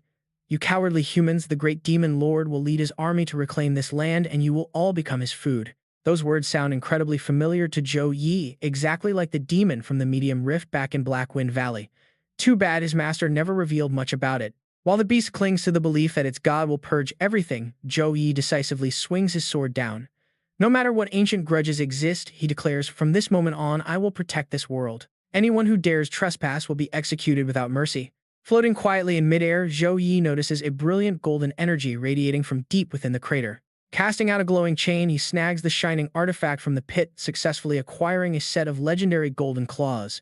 Ling Feng rushes over in excitement, shouting that Zhou Yi is awesome, eagerly begging to see the new treasure. But his body suddenly freezes, unable to even lift a foot as an overwhelming pressure crashes down. Dumbfounded, Ling Feng looks up to wonder how such terrifying power is even possible, while Tai Xin barely manages to gasp what on earth is that. Zhou Yi feels a suffocating wave of pure malice approaching. A highly dangerous presence is hurtling toward them from the distance. A deadly arrow is blocked by the wings on his back, just as the artifact in his hand begins to glow. A mysterious figure steps forward, unleashing a burst of hot fire from their palm. But the little angel calmly blocks the oncoming strike. An angry shout echoes through the air, "How dare you stand in my way?" The little angel calmly speaks, stating that by the order of the goddess of light Cyrus, she must ask the 7 Abyss Lords if they intend to tear up the Treaty of Non-Intervention in Human Affairs. The little angel goes on to threaten that if they intentionally violate the pact, her master will immediately summon the Council of Gods to demand a formal explanation for their recent trespassing. With that, the suffocating pressure finally vanishes from the area. As it retreats back into the pit, a booming voice commands her to tell Cyrus that once he fully returns her domain will be the first place he levels. The little angel simply smiles as the threat fades away. She turns and bows respectfully to Zhou Yi, explaining that her master, the goddess of light Cyrus, invites him to her divine domain. To think he has caught the eye of a literal god. He cannot fathom why she wants to meet. Is it because of the divine artifacts he recently collected, his absurdly high combat stats, or perhaps his secret identity as a transmigrator? Zhou Yi quickly consults the system to see if his secrets have been exposed. As he mutters to himself, the little angel flies upward, unleashing a blinding brilliant light. Instantly teleported to a completely different dimension, a magnificent towering castle appears right before his eyes. Cyrus suddenly appears behind him with a warm greeting, telling him not to be nervous since this is just her backyard. He flinches completely, failing to sense her presence. Dropping to his knees, Zhou Yi respectfully offers his greetings to the goddess of light. He decides to play his part perfectly, pretending to be a humble believer to figure out her true intentions. Cyrus simply tells him to rise, reminding him that there is absolutely no need to be so formal. A table and chairs suddenly materialize beside them. Taking a seat, she invites him to sit, explaining she dislikes stuffy etiquette and prefers a casual chat. Maintaining a respectful attitude, Zhou Yi expresses his gratitude. As he sits across from her, Cyrus takes a slow sip of her tea. Seeing this, Zhou Yi carefully follows suit. Taking just a single sip, his eyes immediately widen in astonishment. An incredible sensation washes over him as pure holy energy floods his body directly, strengthening his life force and purifying his very soul. The value of this single cup must far exceed any SSS-rank treasure in existence. Cyrus breaks the silence, revealing that she has been watching him ever since he used god descent magic to fight that minor demon back in the Gale Mountains. She points out how fascinating he is, marveling at how such a fragile body dared to channel a god's will to strike down an enemy far more powerful than himself. Tapping her finger on the table, she admits her real surprise came later when he completed his second-class transfer, entered the demon world alone, and destroyed the portal. Those are not the actions of a mere genius. She asks if any other gaze has been watching him besides her own.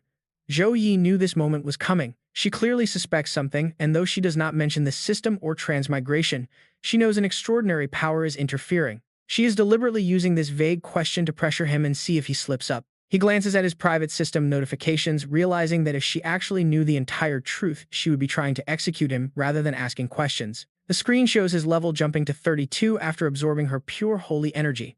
He remains confident that as long as she cannot see the actual system, there is no way for her to catch him. Zhou Yi carefully chooses his words, explaining that his entire journey up to this day was simply the result of being pushed to the brink.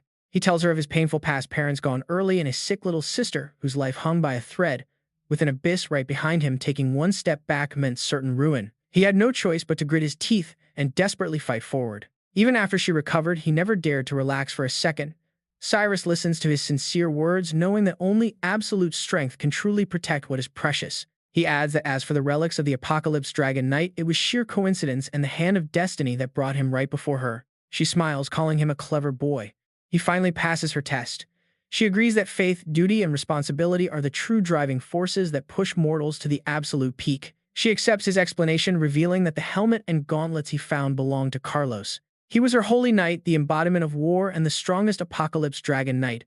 Carlos ultimately sacrificed his life to gravely wound the evil god, giving the other deities a chance to seal him away. 10,000 years ago, the demon god and evil god joined forces to unleash a devastating war across countless worlds. He listens in silence as Cyro explains that they paid a staggering price to seal the evil god and imprison the demon god, but destroying them completely was impossible. Had the war raged on, all realms would have crumbled into dust. Ultimately, the twin deities signed the Twilight Treaty to ensure their people's survival, which bought this fragile peace. But now those ancient relics are resurfacing one after another, signaling that a second war is about to sweep across the worlds. Zero emphasizes that the authority of war is choosing a new master, and the relic has chosen Zhou Yi. Zhou Yi. She adds that if he collects the entire inheritance of the Apocalypse Dragon Knight, he will obtain the key to the demigod realm and the right to wield the authority of war. The word demigod leaves Zhou Yi, completely speechless. He voices his confusion, asking her why the demons wanted to steal the unyielding gauntlets so badly and why they always refer to humanity as thieves and plunderers. Cyro answers that the demons sought the gauntlets under the demon god's orders. Since the authority of war holds the power to slay gods, the demons want a god-killing weapon of their own. As for the deep blood feud between humans and demons, she tells him that is a primal mystery humanity must solve on its own. Seeing her stand up, Zhou Yi follows close behind. If even a deity is keeping secrets, just how deep does this rabbit hole go? Zero stretches lazily, saying that as proof of him making it here, she has a gift to offer. A small light appears in her palm as she tells him to close his eyes. A system notification alerts him that Supreme Origin interference has been detected, initiating the Divine Grace baptism. Cyro explains that this ritual can only be received once in a lifetime. Instantly, his body feels light and incredibly comfortable. The residual demonic energy, old battle scars, and energy conflicts from his second-class advancement are completely purified. His soul ascension is completed, permanently granting him absolute immunity to mind control, soul corrosion, and demonic corruption. Zhou Yi feels like a block of iron thrown into a hot furnace, with every single impurity being stripped away. His body becomes incredibly pure and crystal clear. His life foundation is fully reconstructed and reinforced permanently, increasing all of his attributes by 25%. His energy system achieves sacred harmony, allowing multiple high-level energies to run perfectly together.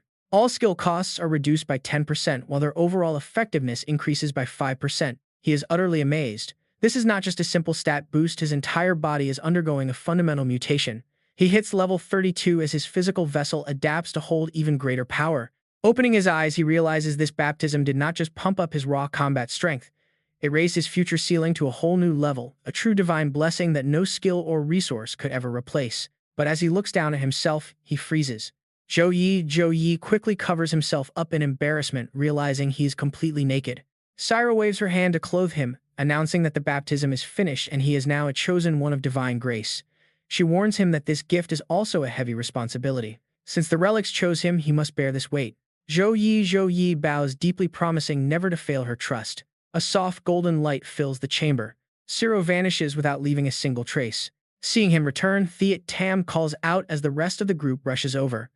They are thrilled he is safe, but demand to know why his hair suddenly grew so long and where those new clothes came from. He vanished so quickly they thought a spatial rift had swallowed him whole.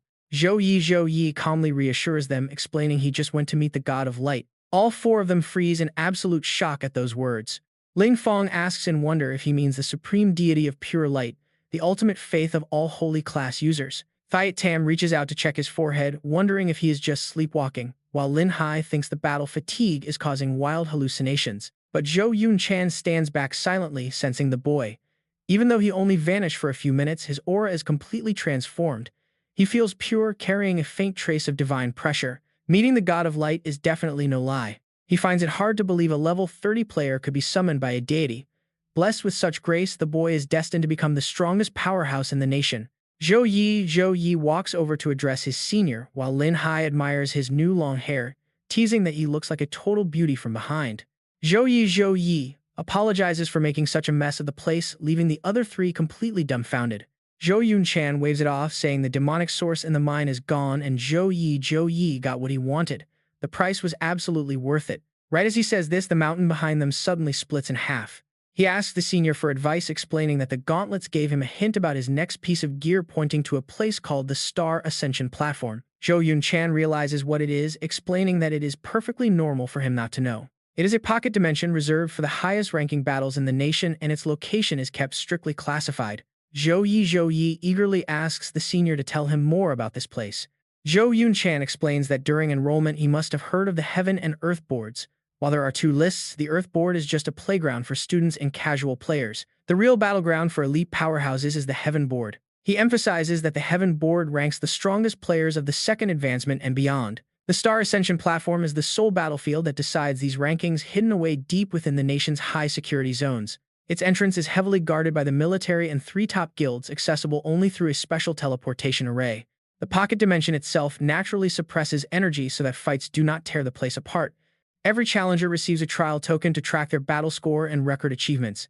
Curious about how the ranking battles work, Zhou Yi wonders if he just needs to defeat a certain number of opponents. Wanjin breaks down the simple rules: you challenge someone on the board, and if you win, you take their spot. The loser drops down one rank, and whoever is at the very bottom gets kicked off. He holds up 3 fingers, explaining the 3 ironclad rules: no sneak attacks, no killing, and absolutely no insults.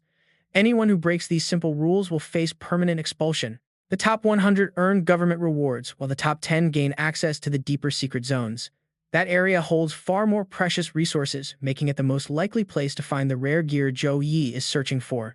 Zhou Yi raises a concern. How can he challenge them if the top 10 are not around? Wang Zhen smiles and explains that luckily Mo Ye, ranked 4th on the leaderboard, is a total battle maniac. His life goal is to duel every top expert, so he basically lives at the Ascending Star platform and never turns down a fight. If Zhou Yi goes there, he can challenge him directly. Hearing this, Zhou Yi thanks his senior. Ling Feng, standing right next to him, gets pumped and says they should set off immediately, but Wang Zhen quickly cuts him off.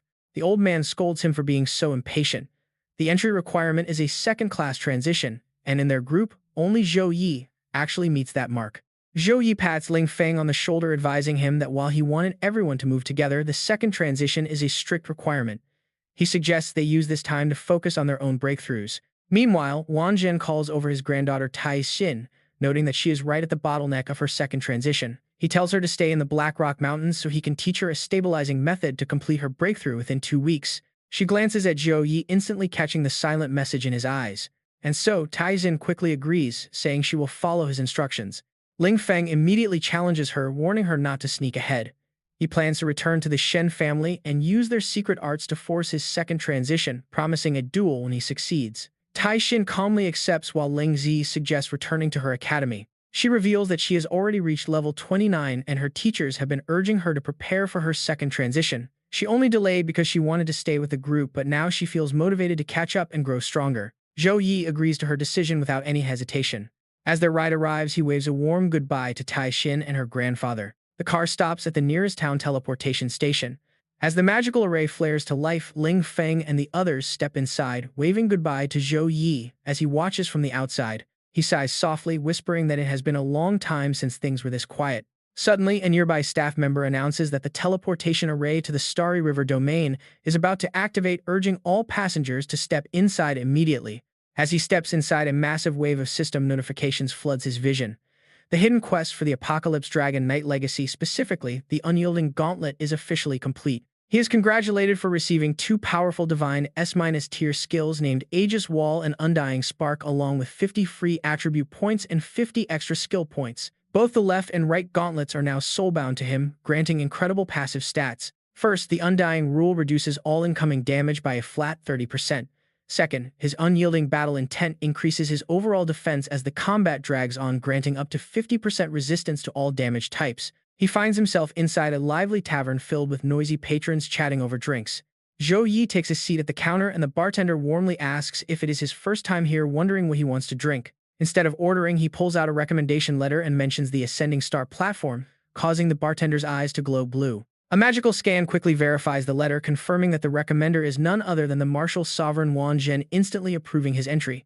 The bartender is completely stunned when he reads the identity verification. Instantly changing his attitude, the worker politely asks for his name, academy class, and current level for registration.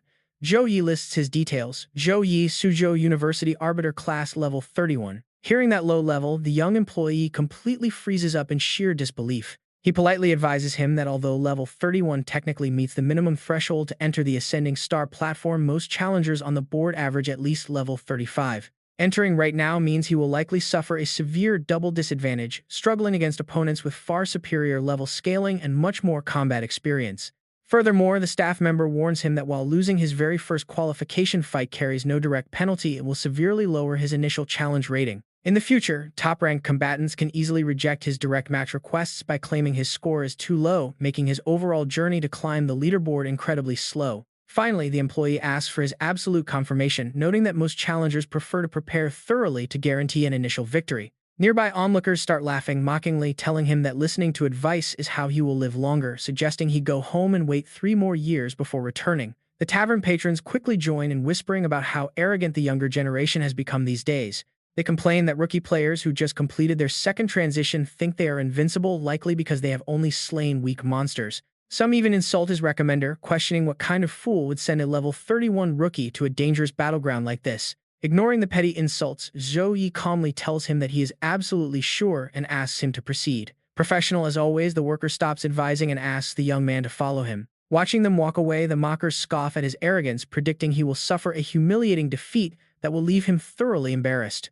As they walk, the guide explains that the Ascending Star platform is a specialized competitive arena for second transition players officially certified by the government and co-managed by the military and 3 top guilds. The facility utilizes a unique dual system combining magical arts with advanced technology. Zhou Yi listens closely while scanning his surroundings. The zone is split into 4 massive areas for registration matches, resting, and resource exchange, featuring a balanced system that suppresses any combat power exceeding level 60 to keep fights fair. He pauses, looking toward the platform. Every single day, thousands of elites from across the country use teleportation arrays to gather here with a single goal to etch their names onto the leaderboard. A high rank brings unparalleled resources, authority, and glory, which is why intense battles to climb or defend positions are constantly taking place. Stepping onto a glowing yellow platform, he is told that his next step is to head to the evaluation hall for an initial combat assessment. The results will generate a report on his combat potential, which will then determine the pool of opponents he can face in his first placement match. With a warm smile, the guide admits he is a huge fan, praising Zhou Yi for his incredible performance during the National Rookie Tournament. He wishes him the best of luck, but before Zhou Yi can even say thank you, the yellow light wraps around him and teleports him away. Another challenger nearby grumbles about losing to rank 330 due to a bad strategy, vowing to win this time. He also complains about the steep fee of 2,000 coins just to recover his mana. Lost in thought, Zhou Yi is brought back to reality by a loud announcement reminding the massive crowd of class holders to keep moving and avoid blocking the pathways. A crowd gathers around the main display, which shows the real-time rankings. Rank 1 Wang Hui Kaixing is offline. Rank 2 Mi Dinger is offline. Rank 3 Xian Lin is also offline. However, Rank 4 Mo Ya is currently in a duel. The screen flickers to show lower rankings, displaying Rank 1005 Lai Guang in an active duel. Rank 1006 is Ivan, while Rank 1009 Li Jinglian is marked as idle, and Rank 1010 Dan Huo is set to Do Not Disturb. A nearby fighter clicks his tongue, annoyed that his rank dropped 2 spots and he needs to win them back quickly. Floating robots hover in the air, broadcasting instructions for all class holders to go straight ahead if they are heading to the main evaluation hall. They mention that the entrance on the left leads to the spectating area where ongoing matches can be watched for free. Zhou Yi quietly observes that this system is far more organized than the Messy Adventurers Association, which is great since clear rules mean fewer headaches. With that thought, he stops inside the massive evaluation hall. Some of the nearby combatants immediately notice him, a level 31 class holder. The onlooker sneers, thinking that a low-level support player can never survive in a place like this. Meanwhile, Zhou Yi wonders how his current strength will be rated according to the official government standards. Suddenly, a voice calls out for the next participant, inviting Zhou Yi into the testing booth. Without any hesitation, he steps forward. He walks straight inside without a moment of hesitation. Once he stands in the center, the system updates, confirming his identity and asking him to choose a test mode. The screen displays 3 options. Option A is Basic Attribute Scan. Option B is Skill Power Measurement, and Option C is Holographic Real Combat Simulation. Knowing exactly what he wants, Zhou Yi presses the option for holographic simulation, as it is easily the most intuitive way to test his true limits. Suddenly, 3 holographic illusions materialize before him as the system test officially begins. His task is to survive 60 seconds of simulated enemy attacks. The final score will evaluate his total hits taken, evasion, efficiency, and energy usage. The countdown starts now. 3, 2, 1. 3 shadowy clones charge forward at Zhou Yi all at once. Outside, the examiner watches in disbelief, wondering why a rookie would jump straight into combat simulation. He calls the kid arrogant.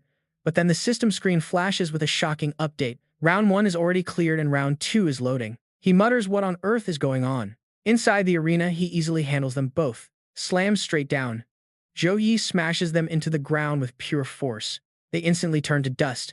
The system updates again. Round 2 is clear and Round 3 is already generating. The examiner's jaw drops. Honestly, clearing 2 rounds in 9 seconds is just crazy. He rapidly taps the screen, convinced it must be a system glitch, and scrambles to check the logs. A purple notification panel pops up in front of them, broadcasting Zhou Yi in real time. Someone gasps in awe at how insanely strong he is. The crowd waiting outside watches in sheer disbelief, muttering to each other. He just wiped out 3 assassins in a flash. Is that speed really possible for a level 31? The Phase 3 simulation hologram appears on screen. He notices they are no longer acting alone. It has shifted into a classic coordinated combat formation. One simulated opponent swings its arms sweeping toward Zhou Yi. Another simulated fighter, a mage, unleashes a torrent of fire, while the last one, an assassin, lunges from behind. Ice coats his footsteps. Zhou Yi throws a heavy punch straight at the opponent right in front of him, taking it out first. The onlookers realize he has not even used any skills, yet it is all basic moves.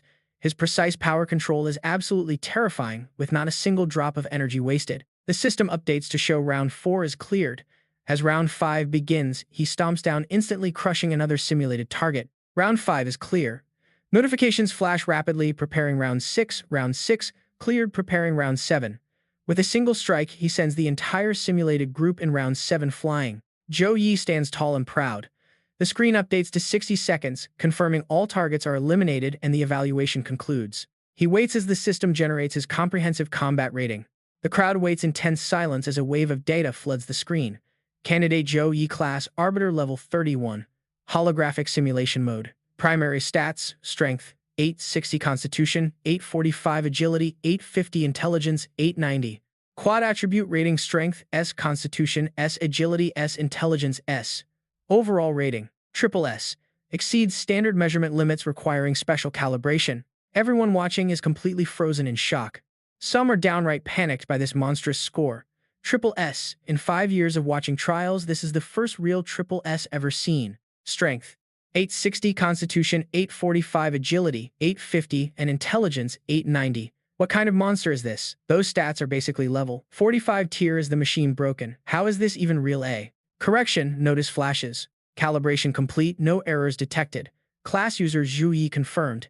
He is granted starting access to the advanced sector. A leader barks orders to his team to notify the guild executives immediately. An absolute anomaly of a genius has appeared, and they must recruit him at all costs. Another system alert pops up, automatically unlocking eligibility to challenge the Rising Star Heaven leaderboard, ranks 91 through 100.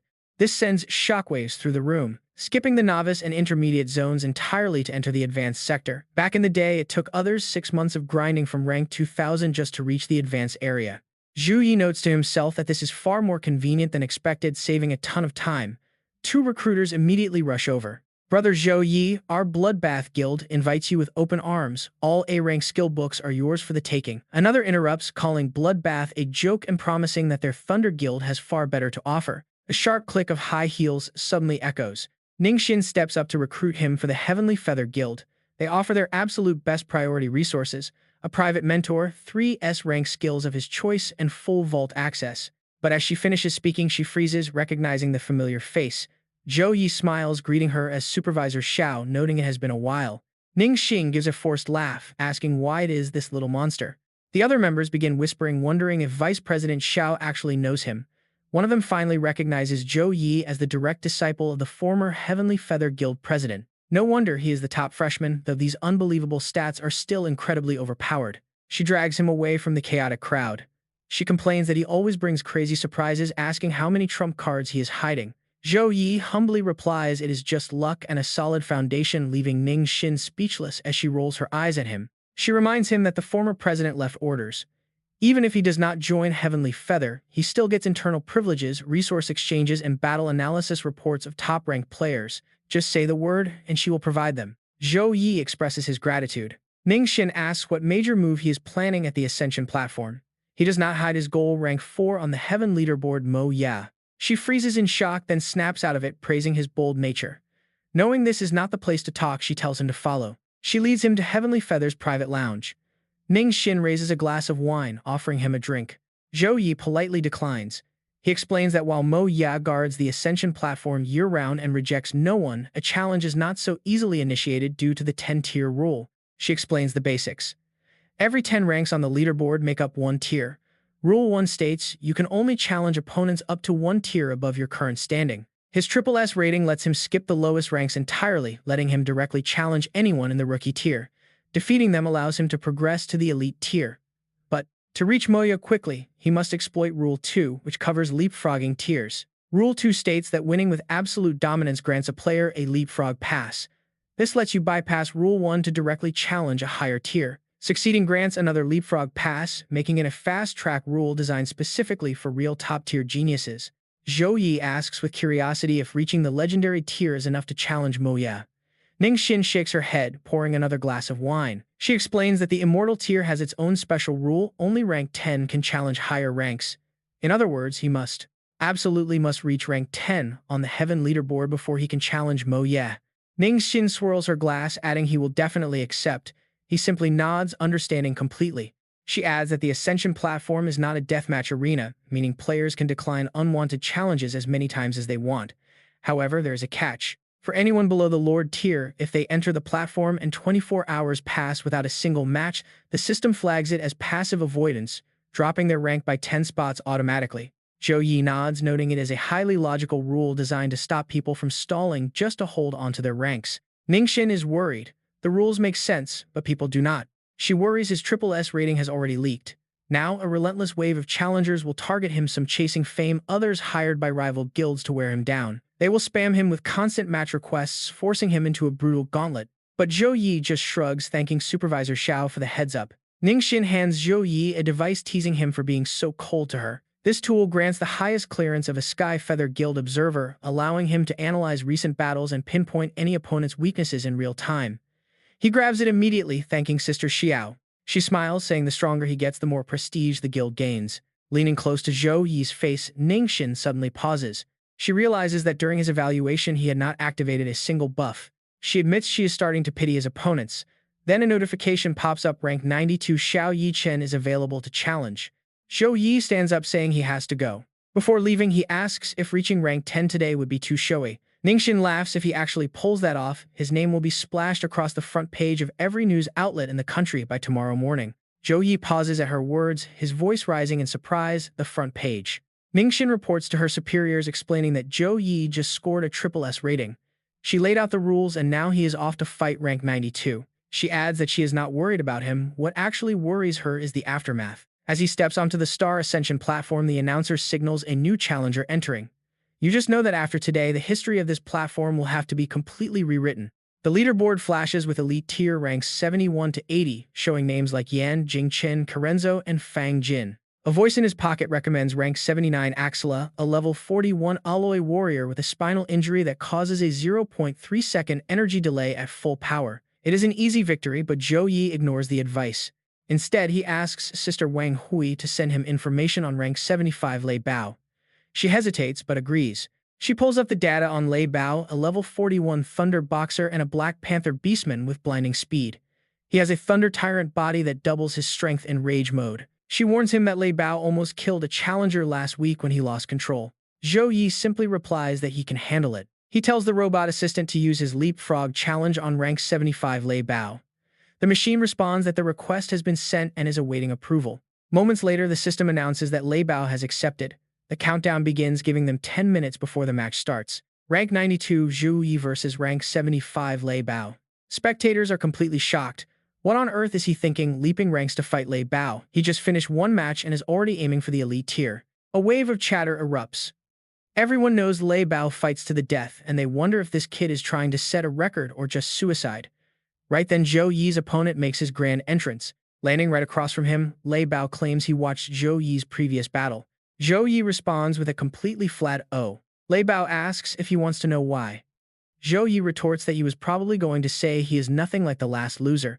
The Beastman is instantly left speechless. Grimacing, Lei Bao fires back that last week was different. He reveals he only used 70% of his power against that level 42 challenger, instantly activating his Thunder Tyrant body. He yells that Zhou Yi is the first to push him to 100% power, charging straight ahead and warning him not to die too quickly. A spectator gasps, convinced that Zhou Yi is absolute toast. But the main character just watches him charge like lightning.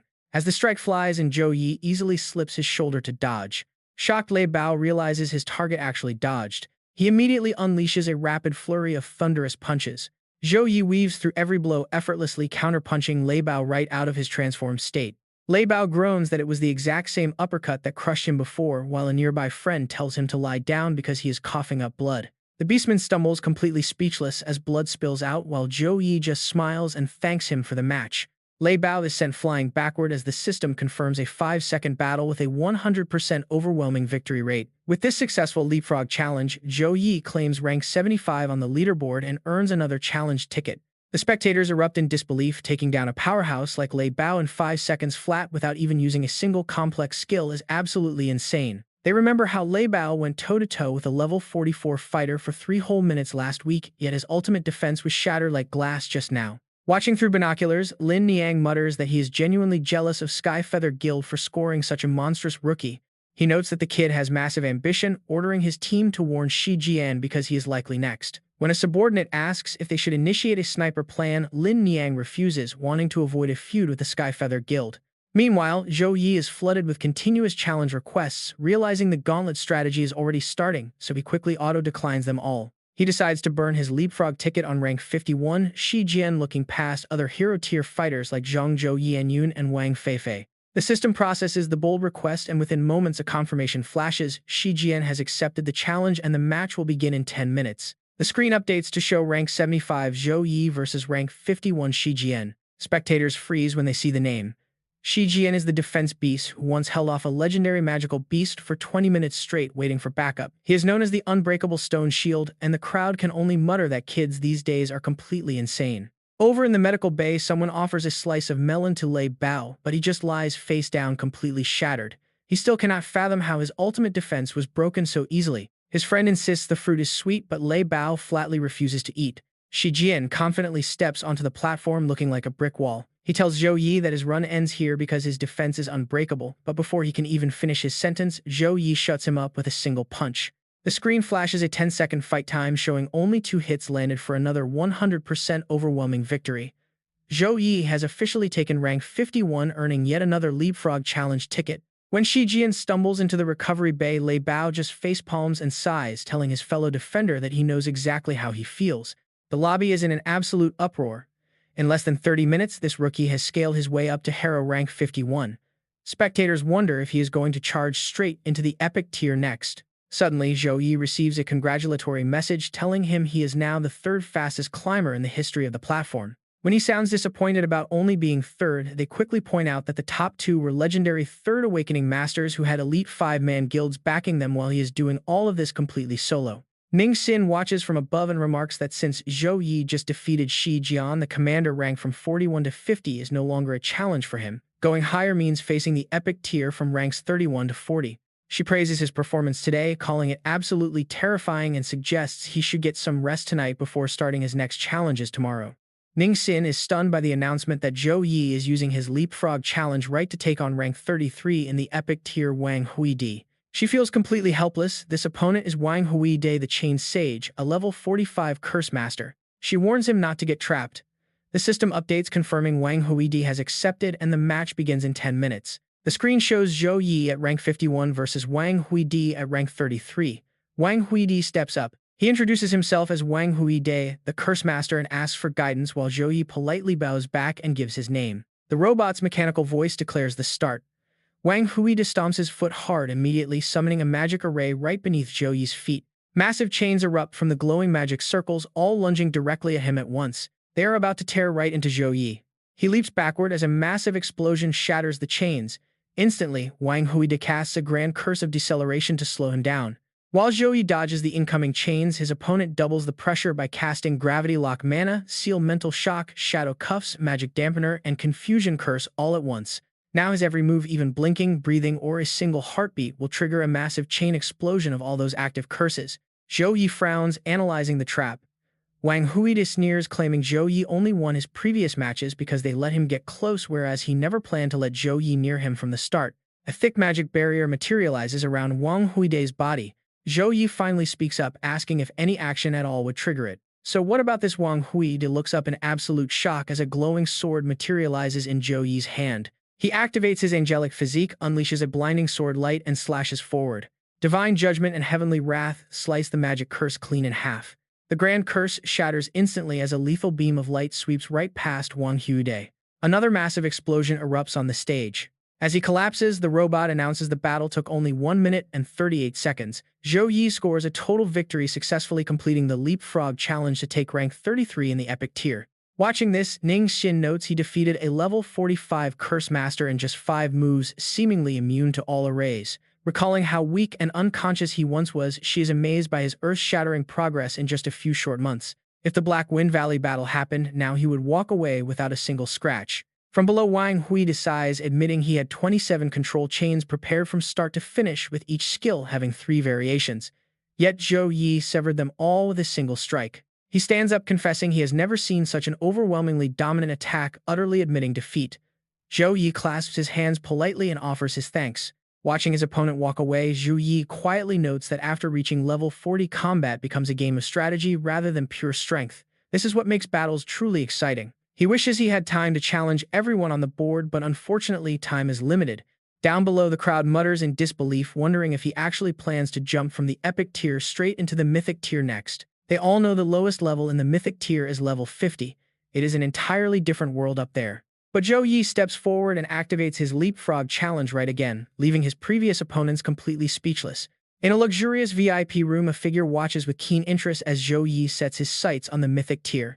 His next opponent is rank 11, Liu Ruian. The screen updates to show the legendary list from ranks 11 to 22. At rank 11 is Liu Ruian, rank 12 is Wang Faxuan, rank 13 is Zhang Kuncheng, rank 14 is Song Huitao, rank 15 is Jia Ruoying, and rank 16 is Alex, all ready for a potential challenge. The robot announces that Liu Ruian has accepted the match, and the fight will begin in 10 minutes. The crowd erupts. Is he insane? Liu Ruian, the gatekeeper of the rankings, the same girl who wiped out an entire Demon Tide solo 6 months ago. The epic and mythic tiers are in completely different leagues, and some are already placing bets on whether he can survive. Yet Wang Hui believes that even if Zhou Yi cannot win, he will not lose miserably. He reveals that during their match, Zhou Yi likely used less than a tenth of his actual power. It looked like he was trapped, but he was actually just testing the limits of Wang Hui's curses. He concludes that the kid defies all common sense.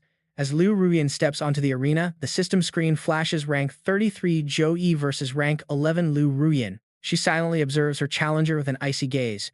Zhou Yi does the same quietly, measuring her presence. A heavy silence settles between them.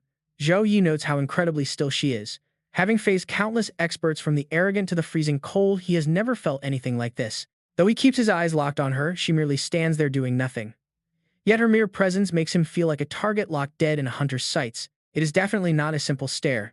Instead, it feels as though she knows his exact position, no matter where he moves. Down in the stands, fans are chanting her name as tickets sell out completely, some admitting they paid 10 times the normal price on the black market just to get a seat.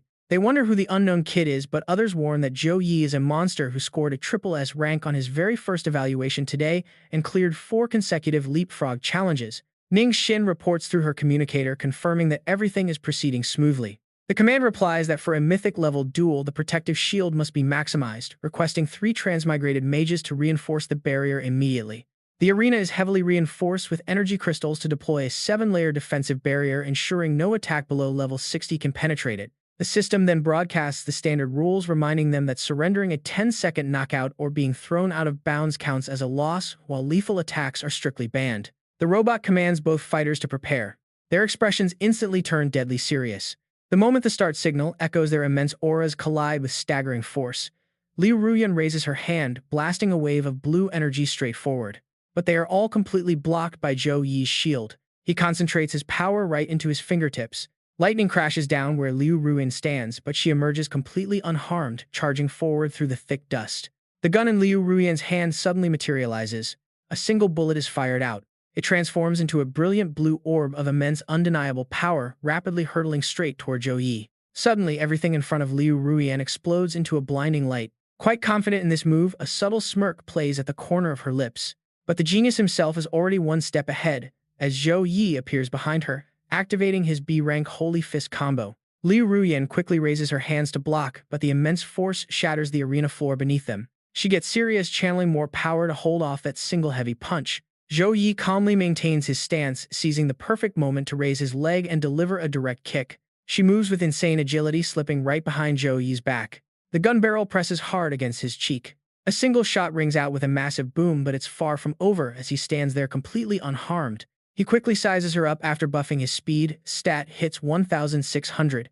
Even a peak tier 2 reincarnator could never keep up, yet she's still somehow faster than him. Zhou Yi remembers how Ruoyan smashed that Type 2 mecha, and those 3 moves of hers were all B-tier skills. It seems she's trying to force him to play his trump card first. Glancing at a relaxed Ruoyan, he realizes this woman is tougher than expected. Suddenly, she leaps high into the air from where she stood. Countless glowing bullet spheres suddenly appear, floating all around Zhou Yi. They detonate instantly, sending a massive shockwave ripping through the area. Zhou Yi stands protected behind his shield without a single scratch. Ruoyan immediately switches tactics, sprinting in circles around him. At the same time, her guns continuously spray a hail of bullets. Every single shot focuses directly on Zhou Yi. He swiftly tilts his body to dodge. Ruoyan silently analyzes his movement, 7 trajectories, a habit of dodging right, and a reaction speed under 0.3 seconds. Instantly, she cranks up the rate of fire. Reacting quickly, Zhou Yi slams his palm onto the ground as a brilliant golden energy starts to surge. His SSS-rank sacred barrier activates, pulling up massive stone blocks to completely shut down her attack. High above, Ruoyan calls out. She says neither of them will fall to cheap tricks, so he should show his real strength. She fires her S-rank Bonefall Storm Type 5. Right after the system alert, powerful missiles lock on and streak straight toward Zhou Yi. Deciding the warm-up is over, he draws his blade and delivers a clean vertical slash, detonating the incoming projectiles in mid-air. Zhou Yi drives his sword deep into the ground, shattering the earth into countless tiny stone fragments. He calmly replies, "Just as you wished." Massive golden chains erupt from the earth, shooting directly at Ruoyan and instantly wrapping her up like a giant cocoon. Trapped inside, Ruoyan quickly realizes this cage is made of pure lightning infused with divine sacred energy. Its primary purpose is to completely paralyze the enemy so they can't move. She spots a weak point, but that's just the surface. Suddenly, a blue aura glows right before her. This skill actually has a secondary phase that debuffs her attributes. She's only been trapped for 4 seconds, yet her 4 core attributes have already dropped by 1% and they're still falling. She crosses her 2 guns, channeling and focusing their destructive power. Pointing them down at the weak link, Ruoyan fires without a moment's hesitation as a loud blast echoes out. Violent shockwaves ripple outward, cracking the heavy chains binding her. Zhou Yi narrows his eyes. Is she actually breaking out of his skill already? A breach tears open in the cocoon and a massive sphere of energy bursts forth, heading straight for him. This sphere is several times larger than his original chain cage, hurtling down with terrifying force. Zhou Yi unleashes his avatar, summoning a giant sacred hand above his head to block it. Having escaped her prison, Ruoyan silently watches as Zhou Yi commands the giant divine hand to crush her. The massive hand slowly descends, threatening to crush everything beneath it. Unfazed, she immediately primes her weapon once more. 3 beams of pure destructive force pierce right through the massive palm, sending shockwaves that make everyone struggle to stand. A deep sunken handprint now marks the ground where she stood. He frowns, having 3 of his S-rank skills counter in a row proves the gatekeeper of the leaderboard is no joke. Noticing his expression, she asks if she surprised him, announcing it is finally her turn to use an S-rank skill. The weapon in Ruoyan's hand shifts dramatically, growing massive and blazing with fire as it morphs into a futuristic cannon. Multiple high-tech warheads click into place all at once. Oozing with a thick, ominous aura, the projectiles launch together, locking onto Zhou Yi. He raises his shield to block, but his system alerts him it's an S-rank Phantom Flash, a wide-area strike with piercing energy that completely ignores all energy defenses. Zhou Yi gasps, is this attack completely unblockable? A massive explosion erupts, tearing right through his defense. Raging flames consume the battlefield as several glowing power-packed orbs begin to float right in front of Ruoyan. She confidently claims that no defensive class could ever hope to block this signature move of hers. But those words immediately backfire as Zhou Yi suddenly teleports directly in front of her face. Though temporarily blinded and losing his vision, her gun is already loaded and locked onto him. As the massive barrage flies toward him, Zhou Yi counters them, thinking that it is a terrifying S-rank skill, and without his special gear, reducing all damage by 30%, he would already be completely helpless. Ruoyan's calm expression finally cracks into sheer panic, wondering how gear, with a 30% damage reduction, could even exist in this world. Countless bullet streams are shattered by sharp golden slashes, while the arena staff frantically announce that the protective barrier is fluctuating, requesting a 3rd advancement mage to reinforce the structure immediately. The request is approved, but the energy stones are draining way too fast, giving them only 10 seconds of power before total collapse. Meanwhile, young Zhou Yi grits his teeth as several stray bullets scrape past his body. Ruoyan narrows her eyes precisely, aiming every single shot. He launches a close-range assault, grabbing her arm tightly before driving a heavy fist straight into her chest as bones loudly crack. The impact sends her flying backward through the air. Landing hard, Ruoyan realizes that even while completely blinded, his combat instincts are dangerously sharp. He keeps forcing close quarters, completely neutralizing her ranged advantage, and if his damage-reducing gear is real, she would need to be 40% stronger just to suppress him. The guy is a total monster. Moving to his next step, he decides that since his accuracy is down, he will just blanket the entire area. Suddenly, a glowing magic circle erupts from Zhou Yi's chest. His S-rank skill, Judgment of Justice, floods the entire arena. Countless radiant swords of light rain down toward Ruyan. Stunned for a second, she quickly recovers and takes flight desperately, gritting her teeth as she weaves through the relentless waves of attacks. Looking up at Zhou Yi, she realizes her stamina is depleted. Dragging this out means defeat, leaving her only one viable place to escape. She continues to dodge the falling swords of light and dives directly beneath him to find the absolute blind spot of his attack. With a blue glow gathering in her palm, she decides to unleash everything she has to see how long his defenses can hold. A dense, hazy blue light begins to envelop her body. Massive floating stones suddenly materialize around them. They trap Zhou Yi inside as countless gun barrels emerge from the stone. Every weapon locks onto him, instantly charging up with overwhelming energy. System details display her S-rank skill. Full Domain Barrage, a massive saturation attack firing energy bullets designed to easily pierce through almost any defensive shield. Once fully charged, Ruyan commands them to fire, releasing a massive torrent of destructive energy. Yet, they detonate completely before even touching Zhou Yi. He closes his eyes as a sudden blinding flash erupts. Opening his eyes, Zhou Yi's gaze flashes as a powerful shockwave ripples outward from him. All those hovering gun barrels are instantly sliced to pieces. Nothing can touch him as Ruyan realizes he actually used ice to freeze every single bullet. The crowd is absolutely stunned because that was Goddess Ruyan's ultimate skill, which has never missed, yet this supposed holy class user just completely countered it using powerful ice magic. A glowing sword suddenly materializes in Zhou Yi's hand.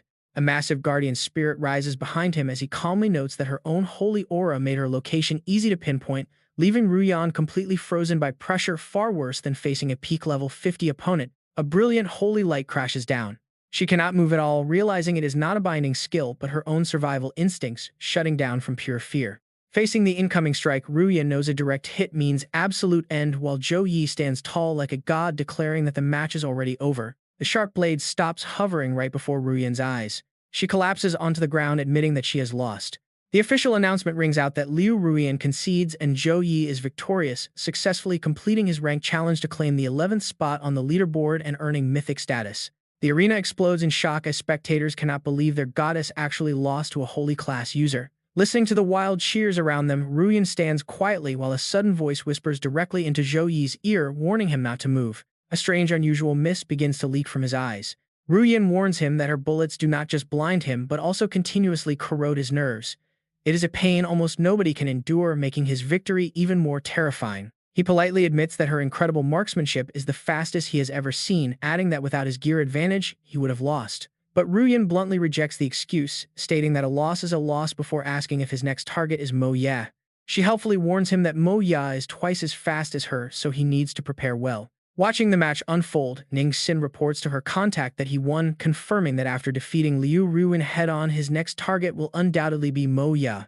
His previously defeated opponents secretly regret their past arrogance, while Lei Bao glares at Diao Wang Hui, telling him to shut up and eat. The leaderboard updates to show the mythic ranks from 11 to 22, listing Zhou Yi at 11th, Liu Ruyan at 12th, Wang Faxuan at 13th, Zhang Mincheng at 14th, Song Hutao at 15th, and Jia Hanying at 16th.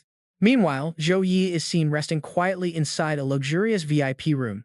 A faint glow wraps around his body, displaying system notifications for slow healing, divine blessing, and glory of God. His status window pops up. Zhou Yi class arbitrator level 32, holding rank 11 in the mythic tier on the heaven board with a triple S rank overall evaluation. His victory log shows consecutive wins against rank 11, Liu Ruyan rank 33, Black Vi rank 51, Shi Jian rank 75, Lei Bao and rank 92, Xiao Yishen. His streak is now at 5 with his current status marked as resting. A flood of notifications covers the screen detailing his massive promotion rewards. He receives an A-rank resource chest for his win streak. For reaching the mythic tier, he gets 1 A-rank skill, book 3 legendary grade materials, 5,000 points and an exclusive nameplate, along with 1 gold grade weapon, 1,000 points, and an exclusive nameplate.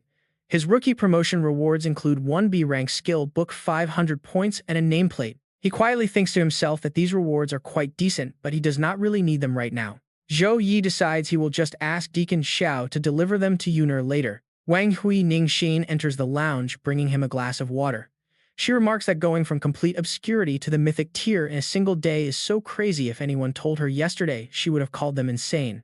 Handing it over, she explains it is a special drink from the second-turned priests at the guild headquarters, which restores 5% of all attributes within 10 seconds. Zhou Yi takes it and thanks her. Wang Hui Ningxin sits down across from him and asks if he wants to know what people are saying outside now that he is a celebrity. He just stares blankly, waiting for her to continue, making Wang Hui Ningxin sigh and call him a boring man. He looks down at the newspapers she brought with the front pages plastered with headlines all about him. Zhou Yi is surprised at counter guide. Wang Hui Ningxin reveals that someone compiled footage of his 5 matches today into a guide and sold it for a huge profit.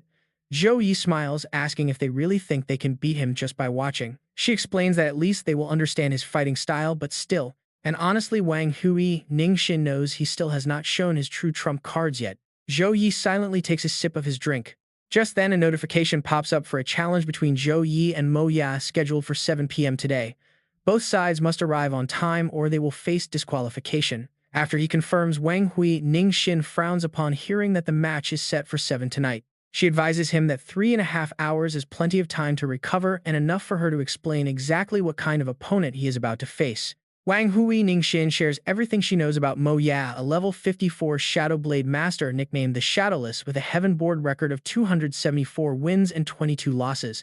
She opens her tablet to show him that all those losses were against the 3rd rank holder on the Heaven Board. He went from lasting only 1 minute in the beginning to surviving over 10 minutes in their most recent clash. He grows stronger through actual combat. A video plays showing his fight against the former rank 4 opponent, a level 54 elemental mage back when Mo Ya was only level 51. She highlights that he has 2 signature skills. First is the S-rank Shadowless Steps. When moving, he produces absolutely no aura, wind noise, or energy fluctuations, making him completely undetectable. He leaves no trace and only reveals himself when attacking. Next is the S-rank Flash Strike, which is too fast for the naked eye to track. He once used it to slice through a same-level legendary weapon. His combat logic is simple: do not let the opponent find you because by then it is already too late. Zhou Yi frowns as he watches the video. Being completely undetectable is indeed a troublesome problem. Wang Hui Ningxin adds that Mo Ya has another skill which he only used once against the 3rd rank holder on the Heaven Board. The combat area was completely sealed off, so no one saw what actually happened. They only know that the 3rd rank holder took 5 minutes to step out, covered in wounds. She suspects that this is actually his true ultimate move, which was only limited by his level back then. Zhou Yi replies that he understands and thanks her. Wang Hui Ningxin tells him that she has sent over all of Mo Ya's public combat videos for him to study and that she will leave him to prepare in peace. She carefully adds that there is one more thing he needs to know. Her subordinates just reported that the underground betting pools for his match against Mo Ya are already open and more people are betting on his victory than on Mo Ya. Zhou Yi is quite surprised to hear this news. Wang Hui Ningxin continues, explaining that Mo Ya is ranked 4th on the Heaven Board and has been famous for a long time. Normally, people would bet on the established powerhouse in a match like this. Before leaving, she adds that so many people who witnessed his 5 matches firsthand have already placed their bets on him. The highly pragmatic crowd at the Ascending Star Arena no longer cares about simple level and fame. Instead, they believe that a person who swept the mythic tier in a single day can continue to perform miracles. Meanwhile, over on Mo Ya's side, a massive crowd of reporters has completely surrounded him. They push forward, asking if Mo Ya has any comments on his upcoming match against Zhou Yi. They want to know what he thinks of this overwhelming rookie and whether he believes Zhou Yi fighting 5 consecutive matches today gives him a major advantage. Mo Ya frowns at the barrage of questions before someone asks how he evaluates his opponent. Mo Ya remains silent for a moment before speaking. His wins are decent, but he is not that strong. His brief response leaves the crowd of reporters completely stunned as they look at each other. As Mo Ya walks away, they whisper about how he lives up to his quiet reputation. One warns another not to use his nickname so easily since high-level fighters have sharp senses, though they realize he just answered all 4 of their questions. The scoreboard displays rank 4 Mo Ya versus rank 11 Zhou Yi as Zhou Yi arrives on the arena stage. The announcer robot recites the rules, stating that a match is lost by surrendering, being knocked down for 10 seconds, or stepping out of bounds. Lethal forbidden arts are strictly banned, and the battle is ready to begin. Before the words even settle, Zhou Yi makes the first move. Zhou Yi is shocked when his slash misses completely, only for Mo Ya to strike from behind.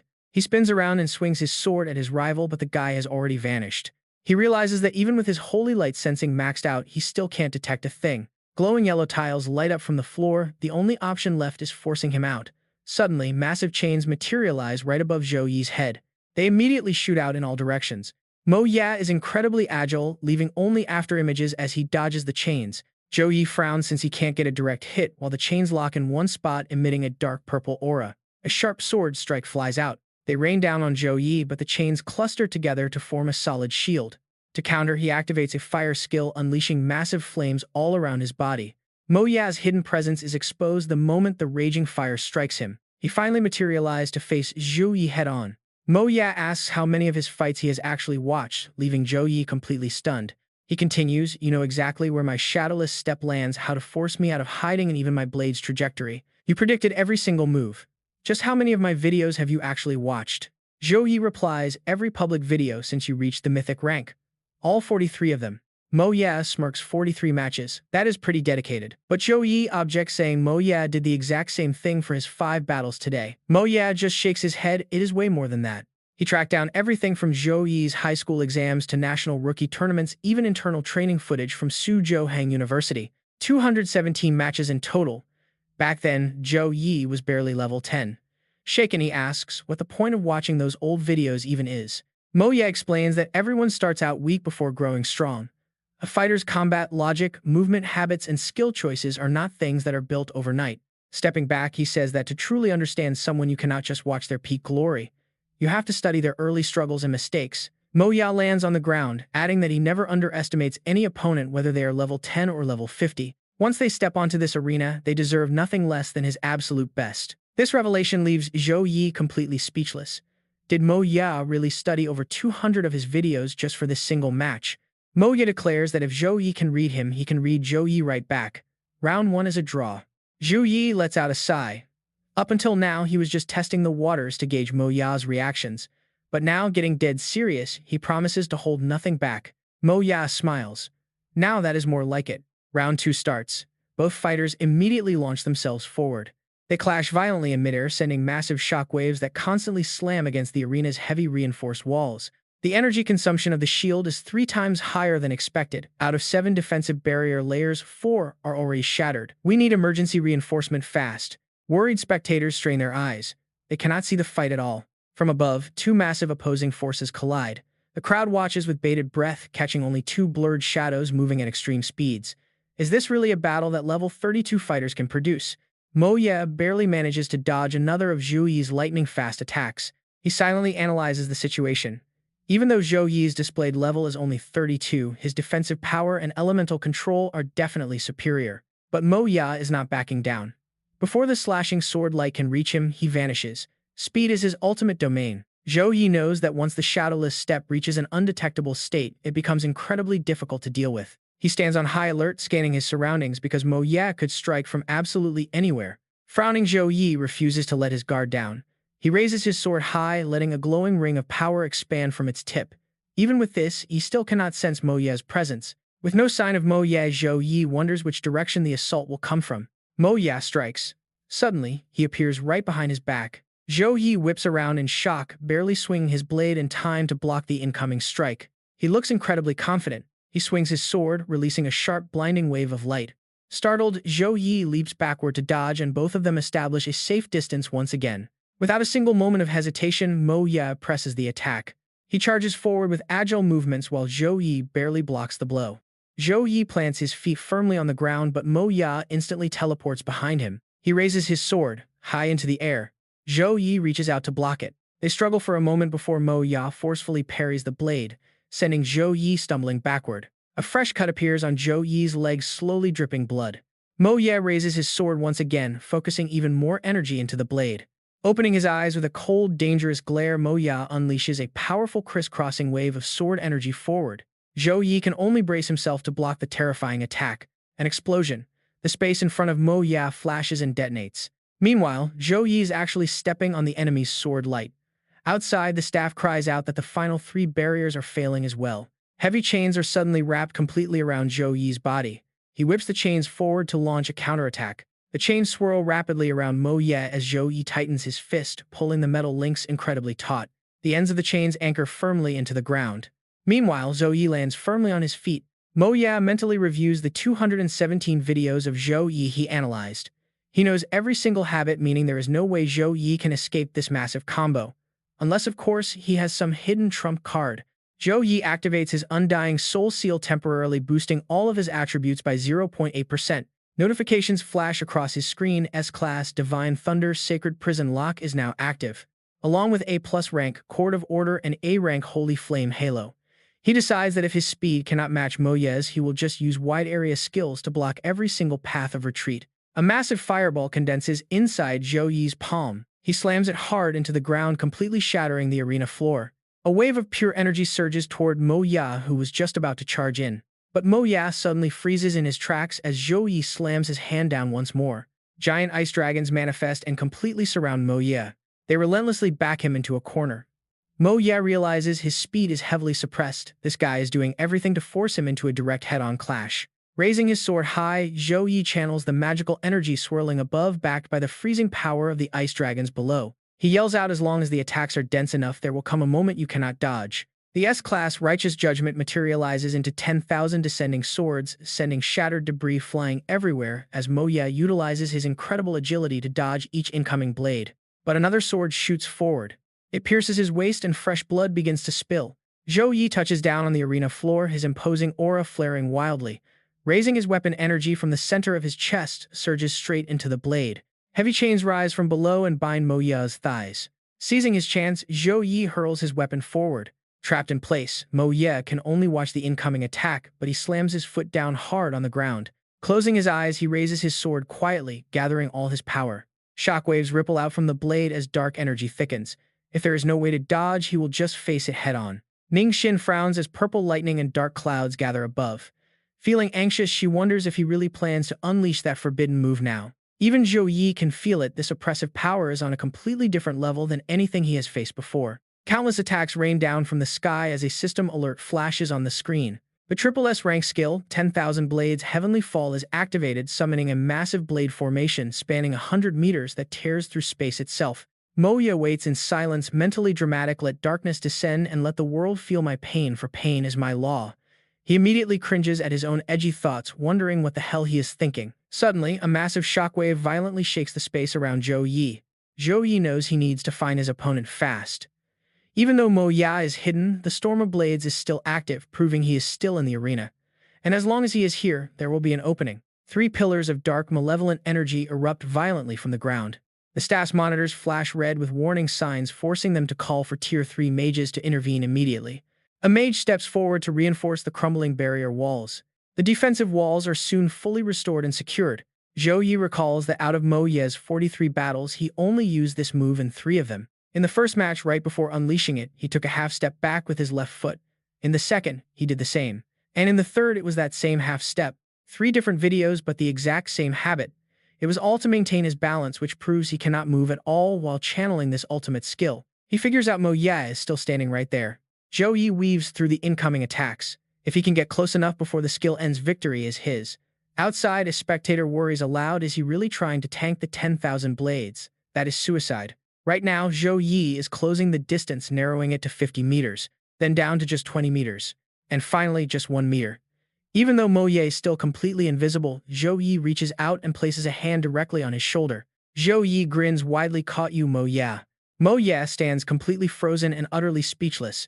A massive hand covered in mysterious runes slams down, leaving the crowd completely stunned while the outer mages struggle to keep the barrier intact.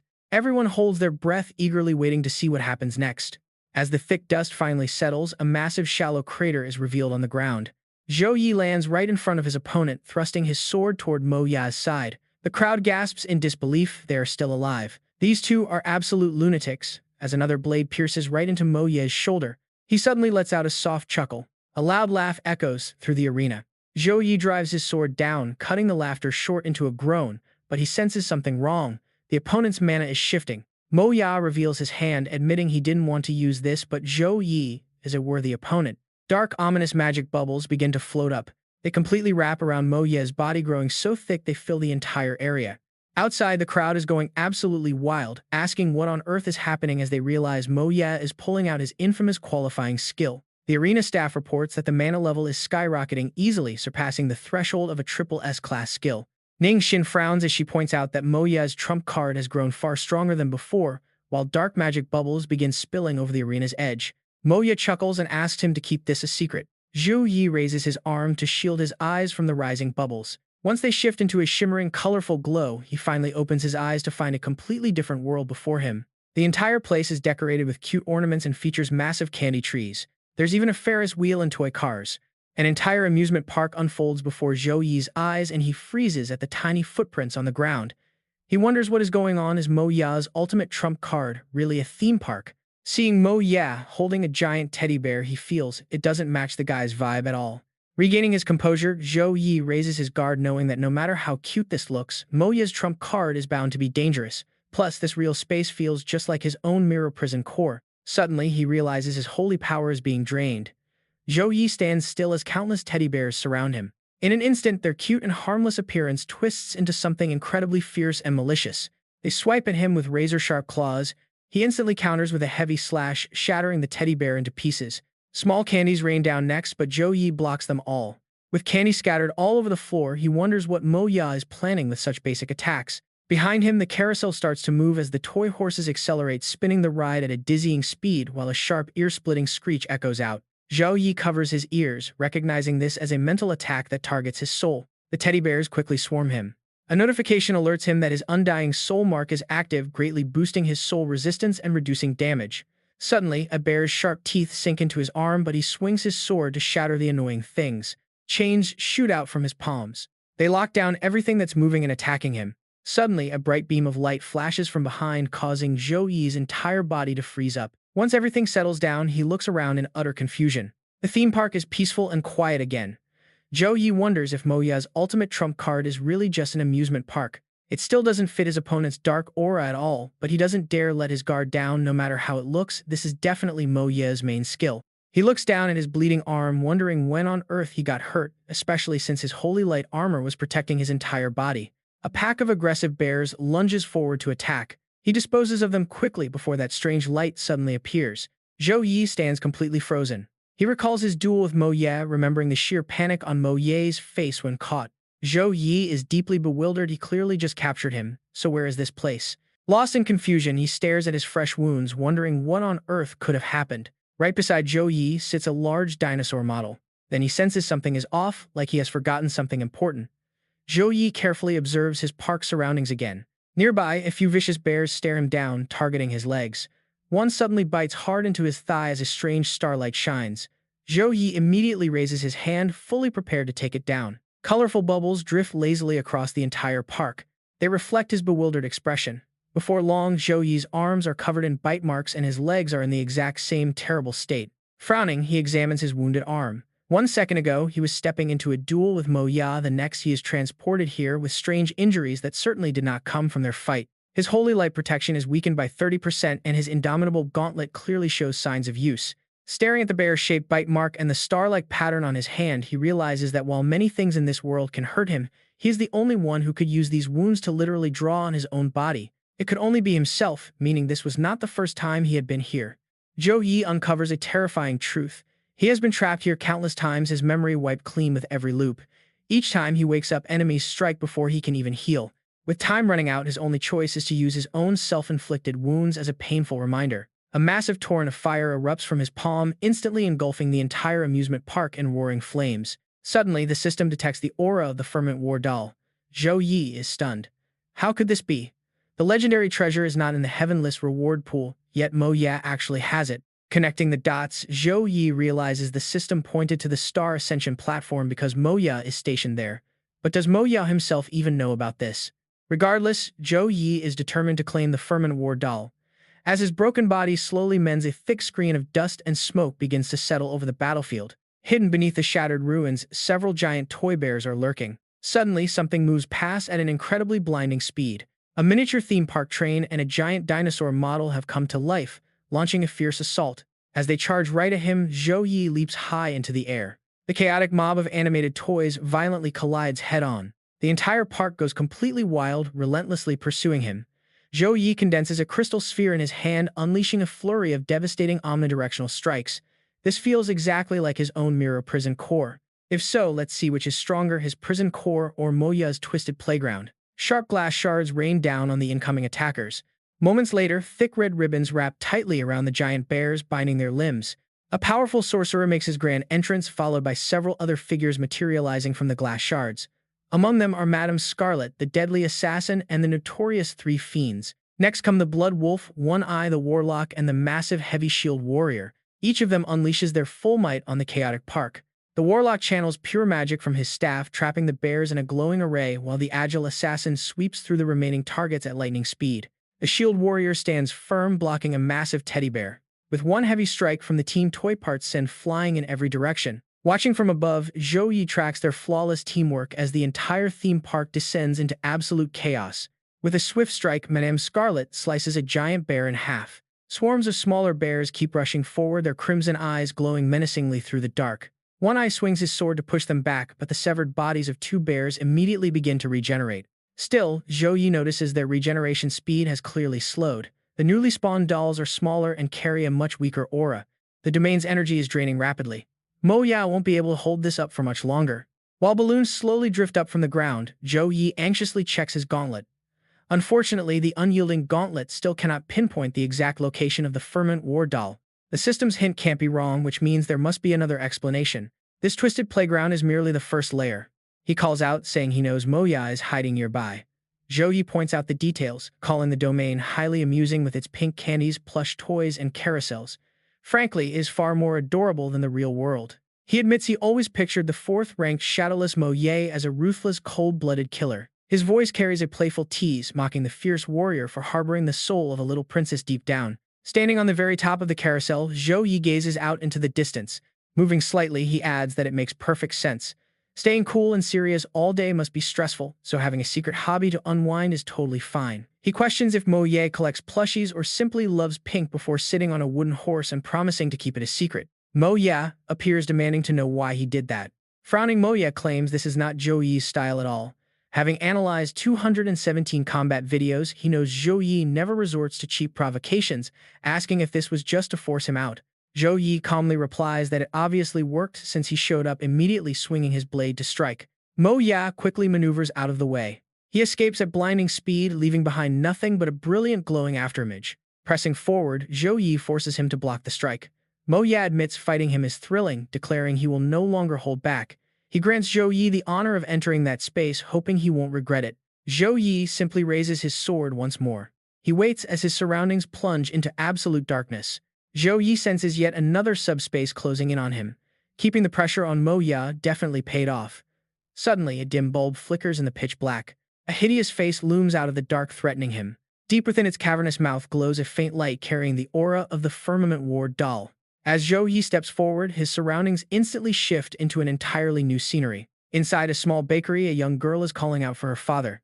A little girl hugs her father and asks if the strawberry cake she loves most is finally ready, leaving the baker completely dazed. Pouting, she asks what is wrong with him, reminding him that she is Bauer, his precious little daughter. Touching his cold cheek, she wonders if he is sick. Suddenly, fragments of foreign memories flood his mind, starting from the day a baby was born. He watches the child learn to walk while observing his mother work. The child grows up, leaves his parents, and works incredibly hard to survive by diligently selling small pastries day in and day out. Life finally rewards him when he happily opens his very own pastry shop. Soon he falls in love at first sight with a beautiful customer whose face remains strangely blurry. The two eventually marry, but the dream shatters as the memory ends with him sobbing over his wife's lifeless body. All these foreign memories crash directly into Zhou Yi, who is trapped inside this baker's body. Dizzied, he mutters to himself about who this father is. The little girl bursts into tears, calling for her father. He instantly recognizes Bauer as his daughter, but suddenly another memory of a mother holding his hand and picking him up from school rushes in. A massive wave of information floods his brain. Now he is Xiaoran, a 7-year-old boy from the city. His father is a laborer, and his mother works as a cashier. Though poor, they shower him with love. His favorite part of the day is when his mother picks him up from school and they play on the swings in a nearby park. He absolutely hates green peppers, always trying to sneak them off his plate only for his mother to tease him about not growing big. But deep down, he harbors a grand secret. He wants to become the strongest class user to protect her. Staggering backward, the boy clutches his throbbing head and cries out for his mother. She asks in worry if he feels unwell anywhere. Suddenly, the scene shifts to him being brutally beaten by a gang of thugs who scream at him for blocking their way and demand he be taught a lesson. Curled on the ground, he takes the beating in silence. Nobody even remembers his name anymore. 15 years ago, he actually had a loving family in the countryside while he worked hard at a construction site. but his severe illness drained all of his savings. From his hospital bed, he watched his money disappear as his wife's face grew cold. Once he recovered, his savings were completely gone, his contractor had vanished, and his wife had run off with their child. Left penniless and kicked out of the hospital, the harsh streets became his only home. Zhou Yi panics, wondering if he is truly just a beggar. Yet these memories feel completely foreign. He rejects the idea, convinced he is actually old Zhang. No, he is not old Zhang. As he wonders who he is, a brutal slap strikes his face. The scene shifts to a magical realm, but even as spirits guide him, he remains completely lost about his own identity. Even as fellow tribesmen chant loudly for their clan, he still has no idea who he is. Then the memories shift to him being stabbed to death over a debt. A torrent of foreign memories crashes down, causing his head to split open with pain. Shattered lives flash before him. He is Wang needing to raise a daughter. He is Xiao Ran with a mother waiting.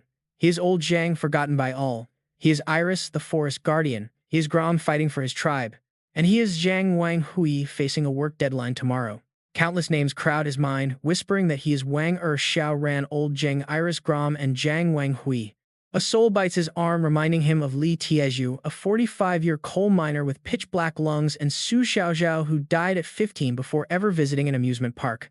At his feet, another soul tears his clothes, whispering that he is Grandma Chen, waiting 8 years for a son who will never return. Another spirit bites his shoulder, claiming he is Zhao Dayong, a worker who fell to his death while his wife waited for his paycheck. Zhou Yi's heart bleeds. Who is he really? A dense wave of memories continues to choke him. He is Lin Shuiying, a woman kidnapped and sold, caught 3 times during her escapes. He is Wang Jiangguo, a jobless taxi driver, crying on the day his daughter passed her college exams. The souls press closer. He is widow Zhou Yi, a tofu seller ignored by her class user's son. He is Liu Ergu, a street thug who cannot even write his own name. He is Egoli, a grasslands girl dreaming of singing only to wash feet for a living. All these heavy lives pile onto him. Li Tiezhu, Su Xiaozhao, Grandma Chen, Zhao Dayong. But suddenly a brilliant light erupts from Zhou Yi's forehead. A majestic ice dragon manifests, instantly dispersing the surrounding spirits. A powerful voice echoes, telling him to finally wake up. Snapping out of the illusion, Zhou Yi hears the dragon advise him that those lives are fake and only his is real. Grateful, he thanks Angora. Zhou Yi finally understands that the terror of Mo Ya's domain lies not in destructive power but in weaponizing the fundamental human fear of losing one's identity. As his wounds begin to regenerate, he reflects on the domain's deadly layers. While the first level causes memory loss, the second infects the mind with terrifyingly realistic lives. The love, dependence, and despair of hundreds of souls felt completely like his own lived experiences. Looking at the lingering spirits, Zhou Yi realizes Mo Ya wants him to drown in other people's trauma until he loses himself. Before the invasion can happen again, he resolves to utterly destroy this place. Instantly, a freezing sphere of ice expands to cover the entire area. Sharp icicles and jagged stone spikes erupt violently from the ground. They freeze the phantom bodies with razor-sharp ice spikes, driving directly through the illusions. Frozen faces shatter and crash down onto the icy floor. Zhou Yi stands completely unbothered amidst the dense forest of sharp ice. Approaching Mo Ya, whose body is already half frozen, Zhou Yi notes that maintaining this domain must drain more than just mana. Mo Ya marvels that Zhou Yi lived through hundreds of lifetimes yet kept his sanity, calling him terrifying. Cutting him off, Zhou Yi raises his sword to end this. A devastating final slash tears straight through Mo Ya's body. Instantly, both combatants tumble back into the arena, crashing hard onto the stone floor amidst a thick cloud of rising dust.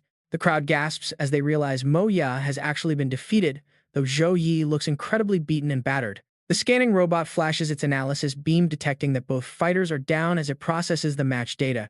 Tensions peak as the crowd waits in breathless silence, some even covering their mouths in pure anticipation. Leaning heavily on his sword, Zhou Yi stands first, prompting the announcer to declare him the official victor. Hearing his own name being called out, a faint smirk plays on his lips. The entire arena absolutely erupts.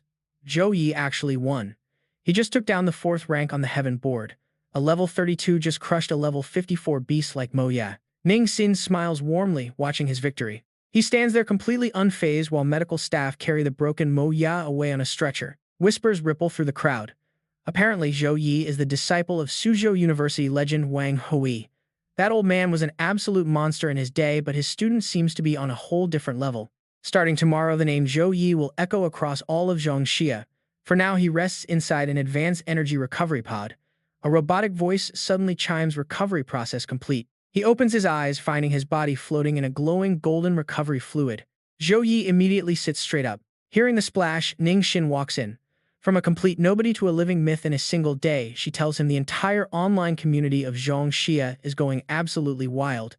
He has no idea the kind of chaos he just caused. She lists off the relentless questions flooding her inbox. Is Zhou Yi with Tian Wu? Where did they even find this monster? Everyone is complaining that her guild hid him too well from the world. Leaning in close, she laughs. I didn't even say a word, and they made up their own stories. Those old guild leaders spend years plotting to beat Tian Wu, and now you've made them green with envy overnight. With Ning Xin leaning so close, Zhou Yi blushes hard and tries to step back. She quickly turns away, mentioning that the former guild leader is deeply apologetic for being too busy to guide him lately. As he steps out of the pod, he nods. He completely understands. As Zhou Yi gets dressed, Ning Xin adds that the old master still watches over him constantly, never missing a single recording of his battles. She holds out a sealed letter explaining that the old leader wanted her to hand it to him directly. He takes the envelope and breaks the seal. The message inside begins with a simple note: Zhou Yi, by the time you read this, you have probably defeated Mo Ya. Rising from complete obscurity to fourth on the heaven board in a single day, your incredible growth speed has completely surpassed my wilder expectations. However, I am not writing this to praise you. There is a harsh reality you absolutely need to face right now. My investigation proved that Liu Xuan from Blackwind Valley has ties to the Holy Spirit sect in Longfang City. When I dug deeper, the man broke prison and vanished. Worse, a hostile force is currently digging into your identity. Liu Xuan himself is no threat, but the hidden faction backing him is in massive danger. Once they realize you were the one who neutralized the threat in both the Holy Spirit sect and Blackwind Valley, you will face endless assassination attempts. An ordinary man holding rare treasure is always targeted, especially with enemies actively plotting your death. However, as a guild master, you would have an entire fortress behind you. Attacking you would mean declaring war on the whole faction. I won't force your hand, but if you ever plan to build your own power, now is the perfect time. Whatever you choose, I have your back, so just say the word.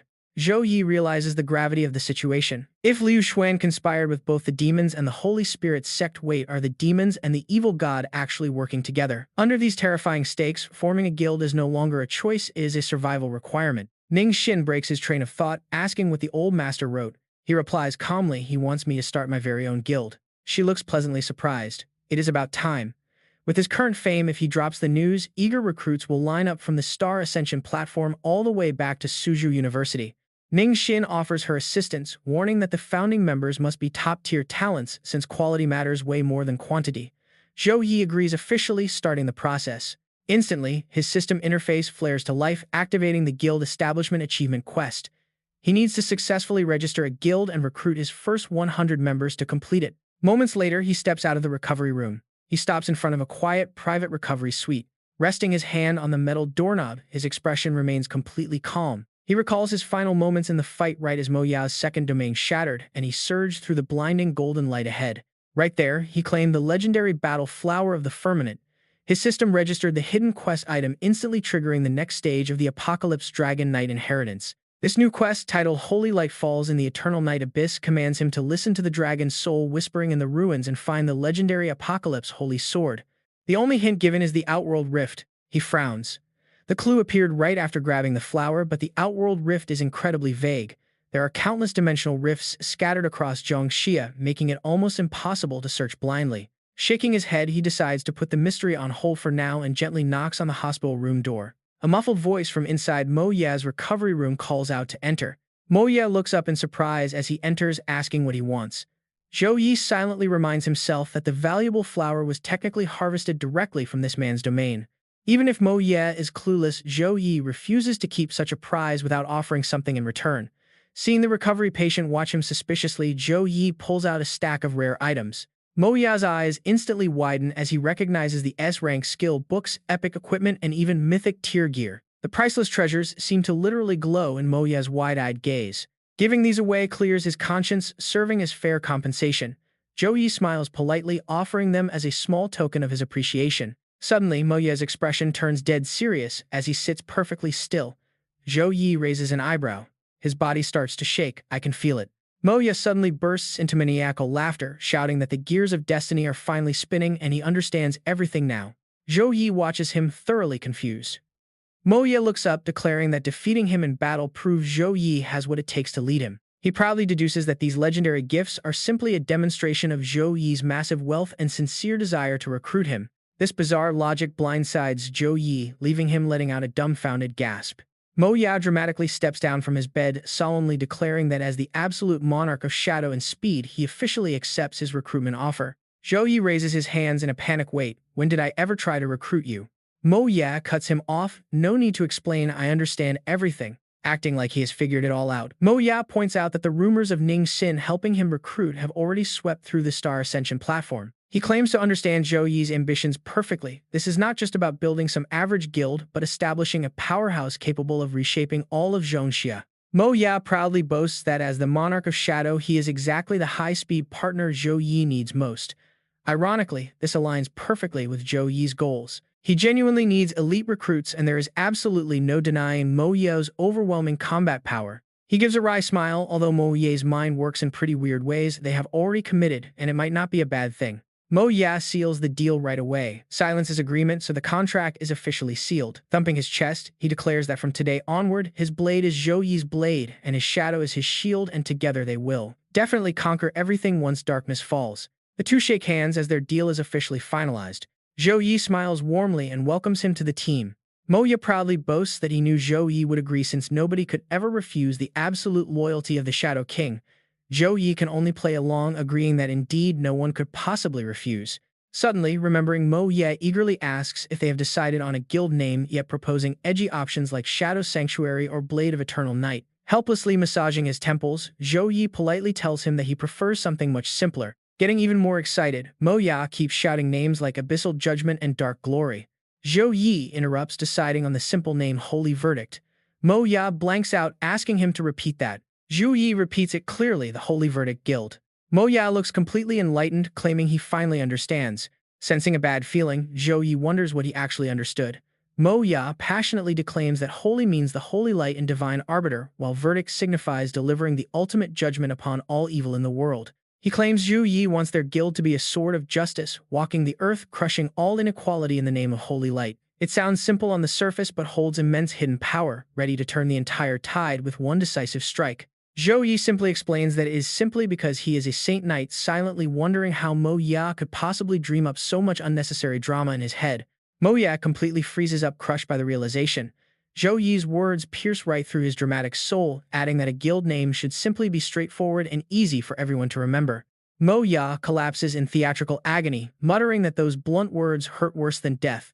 However, Zhou Yi finalizes the decision, declaring that the Holy Verdict name is locked in. Sitting up on the bed, Mo Ya decides it is time to prove his worth. Holding up two fingers, Mo Ya reveals he accumulated two major assets during his time at Ascension Stage 15. First is his extensive network. He knows the top 100 fighters inside out, like rank 87 Iron Wall Shi Gandang, who possesses phenomenal defense and a highly composed personality. This defender previously joined a guild that arrogantly took on missions far beyond their capabilities, resulting in fewer than 10 survivors. Because of that tragedy, he now constantly seeks a sense of absolute security, meaning recruiting him will require proving their overwhelming strength and reliable protection. Another example is rank 63 Wind Chaser Alice, an incredibly proud genius.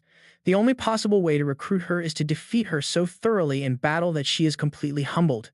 He explains that the leaderboard has several highly underrated experts with incredible power but glaring weaknesses, who will surely rise into the top 100 given the right opportunity. Recruiting them before they find fame is their absolute best option. Furthermore, he knows quite a few highly capable retired pros ready to manage logistics and training, allowing them to instantly establish the entire foundation of their guild. Zhou Yi is utterly speechless at this detailed breakdown, having previously assumed Mo Ya was just a quiet, battle-hungry maniac rather than someone so incredibly meticulous. Mo Ya proudly explains that sharp observation is crucial to securing victory. Knowing who is strong, their flaws, and how to recruit them are all basic skills. He warns that you can never judge a book by its cover, as the ocean cannot be measured with a mere cup, proving that he is not someone to be understood in just a single glance. Not wanting to hear any more boasting, Zhou Yi quickly changes the subject to ask about the second asset. Adopting a dramatic sigh, Mo Ya reveals he has accumulated massive points and resources from the Ascension stage, which can easily fund a small guild for half a year. Since Zhou Yi lacks capital, he offers to generously provide a helping hand. Zhou Yi is quietly thrilled, realizing that these massive resources combined with his own savings will easily secure their guild's initial launch. Mo Ya smugly asks if his welcoming gift is valuable enough. Gratefully acknowledging this massive contribution, Zhou Yi reassures him that it is actually more than enough. Zhou Yi is genuinely curious why someone of Mo Ya's elite caliber would choose him instead of immediately securing a high-level executive position at the massive TNU guild. Mo Ya simply explains that working at an established guild means taking orders and following someone else's strict rules, which is nowhere near as satisfying as building an empire completely from scratch. He happily adds that there is more. Mo Ya studies him closely, explaining that the very first time they met, he immediately sensed a unique aura radiating off him. Zhou Yi is slightly surprised to hear that. Mo Ya explains that even when Zhou Yi is just standing there doing absolutely nothing, he naturally commands a unique presence that makes others want to follow and submit to him. He literally seems to glow, prompting Mo Ya to confess that he has already given this special feeling a specific name. He proudly utters a highly dramatic name, the Overlord Aura. Hearing this ridiculous name completely shocks Zhou Yi. His face completely darkens in sheer helplessness once again, while Mo Ya excitedly explains how the term perfectly combines royal majesty and supreme dominance. Left completely speechless by this wild imagination, Zhou Yi can only stare blankly as warm sunlight quietly beams down on the hospital outside. Meanwhile, inside, Mo Ya proudly spreads out a large stack of draft rules and regulations for their new Holy Verdict Guild, referencing frameworks used by the biggest groups in the world. He looks over the draft, reviewing the quest tiers, contribution points, promotion paths, and reward systems. It is incredibly professional. Mo Ya proudly nods, but Zhou Yi speaks up, wanting to adjust a few points. He points directly to the profit-sharing model. Members get 70%, leaving 30% for the guild. Mo Ya gasps in utter shock. 70% is way too high. Normal guilds run on a 60-40 split, and the shadier ones even go as high as 90-10. Zhou Yi explains that a guild should shield its members, not just exploit them for profit. Since they are the ones risking their lives on these quests, they deserve the lion's share. The 30% the guild keeps is more than enough to cover basic operations and emergency funds. He adds that they will also establish a mutual aid fund. If a member gets injured or killed in action, this fund will support their family. Even temporary members will get the exact same benefits as official ones. Mo Ya asks in disbelief if he is serious. Zhou Yi nods. He deeply respects every professional willing to trust him with their lives, so he must take responsibility. Then he asks if Mo Ya knows how most guilds actually treat their players. That question leaves Mo Ya completely silent. Zhou Yi exposes the harsh truth: they treat them as cannon fodder. Shady guilds take on high-risk quests and recruit temporary members just to die. Die, they pay pennies. Survive, they send them back out. Zhou Yi reveals a painful personal truth: his father died exactly like that. He remembers the tragic past. Because of his low level, his father could only join a temporary team. Placed on the front lines as a meat shield, a sudden beast tide decimated his squad. He vanished in the chaos, and they never even found his body. Mo Ya listens in silence. Zhou Yi continues: when he went to demand justice, the guild dismissed his father as a mere temp, refusing to pay a single cent. He vowed never to let such a tragedy happen under his watch. Zhou Yi concludes with his core philosophy: in poverty, perfect yourself. In success, help the world. That is exactly what he intends to do. Mo Ya whispers the motto back to himself. At 35 years old, having spent 15 years at the Ascension platform, he has already witnessed far too much. Brilliant geniuses falling from grace while corrupt cowards thrive. Zhou Yi used to think the world was just like this, full of betrayal, where human lives were treated like garbage. In this dog-eat-dog world, climbing to the top means ignoring the survival of others. Yet to Mo Ya, Zhou Yi seemed like a god. With his immense strength and natural talent, he easily could have looked out only for himself, but instead he spoke of a different path. Mo Ya deeply engraved those words in his mind: when successful, help everyone. Moved to tears, Mo Ya swore to follow him to the very end. He spoke up, promising to write this directly into the guild charter so absolutely no one could ever touch it. Changing the subject, Mo Ya asked if they should prioritize recruiting talented youngsters from the Zhou family. But Zhou Yi flatly refused, saying they cannot take a single one of them. This left Mo Ya completely baffled. Zhou Yi explained that his younger sister Zhou Yun is the family's young master. She needs her own loyal followers and her own squad, as the family is the foundation of her future. Keeping this in mind, Mo Ya promised to avoid recruiting from the Zhou family. He assured Zhou Yi that after the holidays, a completely fresh guild would be waiting for him. Hearing this timeline, Zhou Yi was shocked to realize the new year was so close. Mo Ya looked dumbfounded, asking if he really forgot. Zhou Yi admitted he had been so busy that he completely lost track of time. He remembered Zhou Yun crying, begging her older brother to definitely return home for the new year. Zhou Yi announced he needed to return to Tianlin immediately.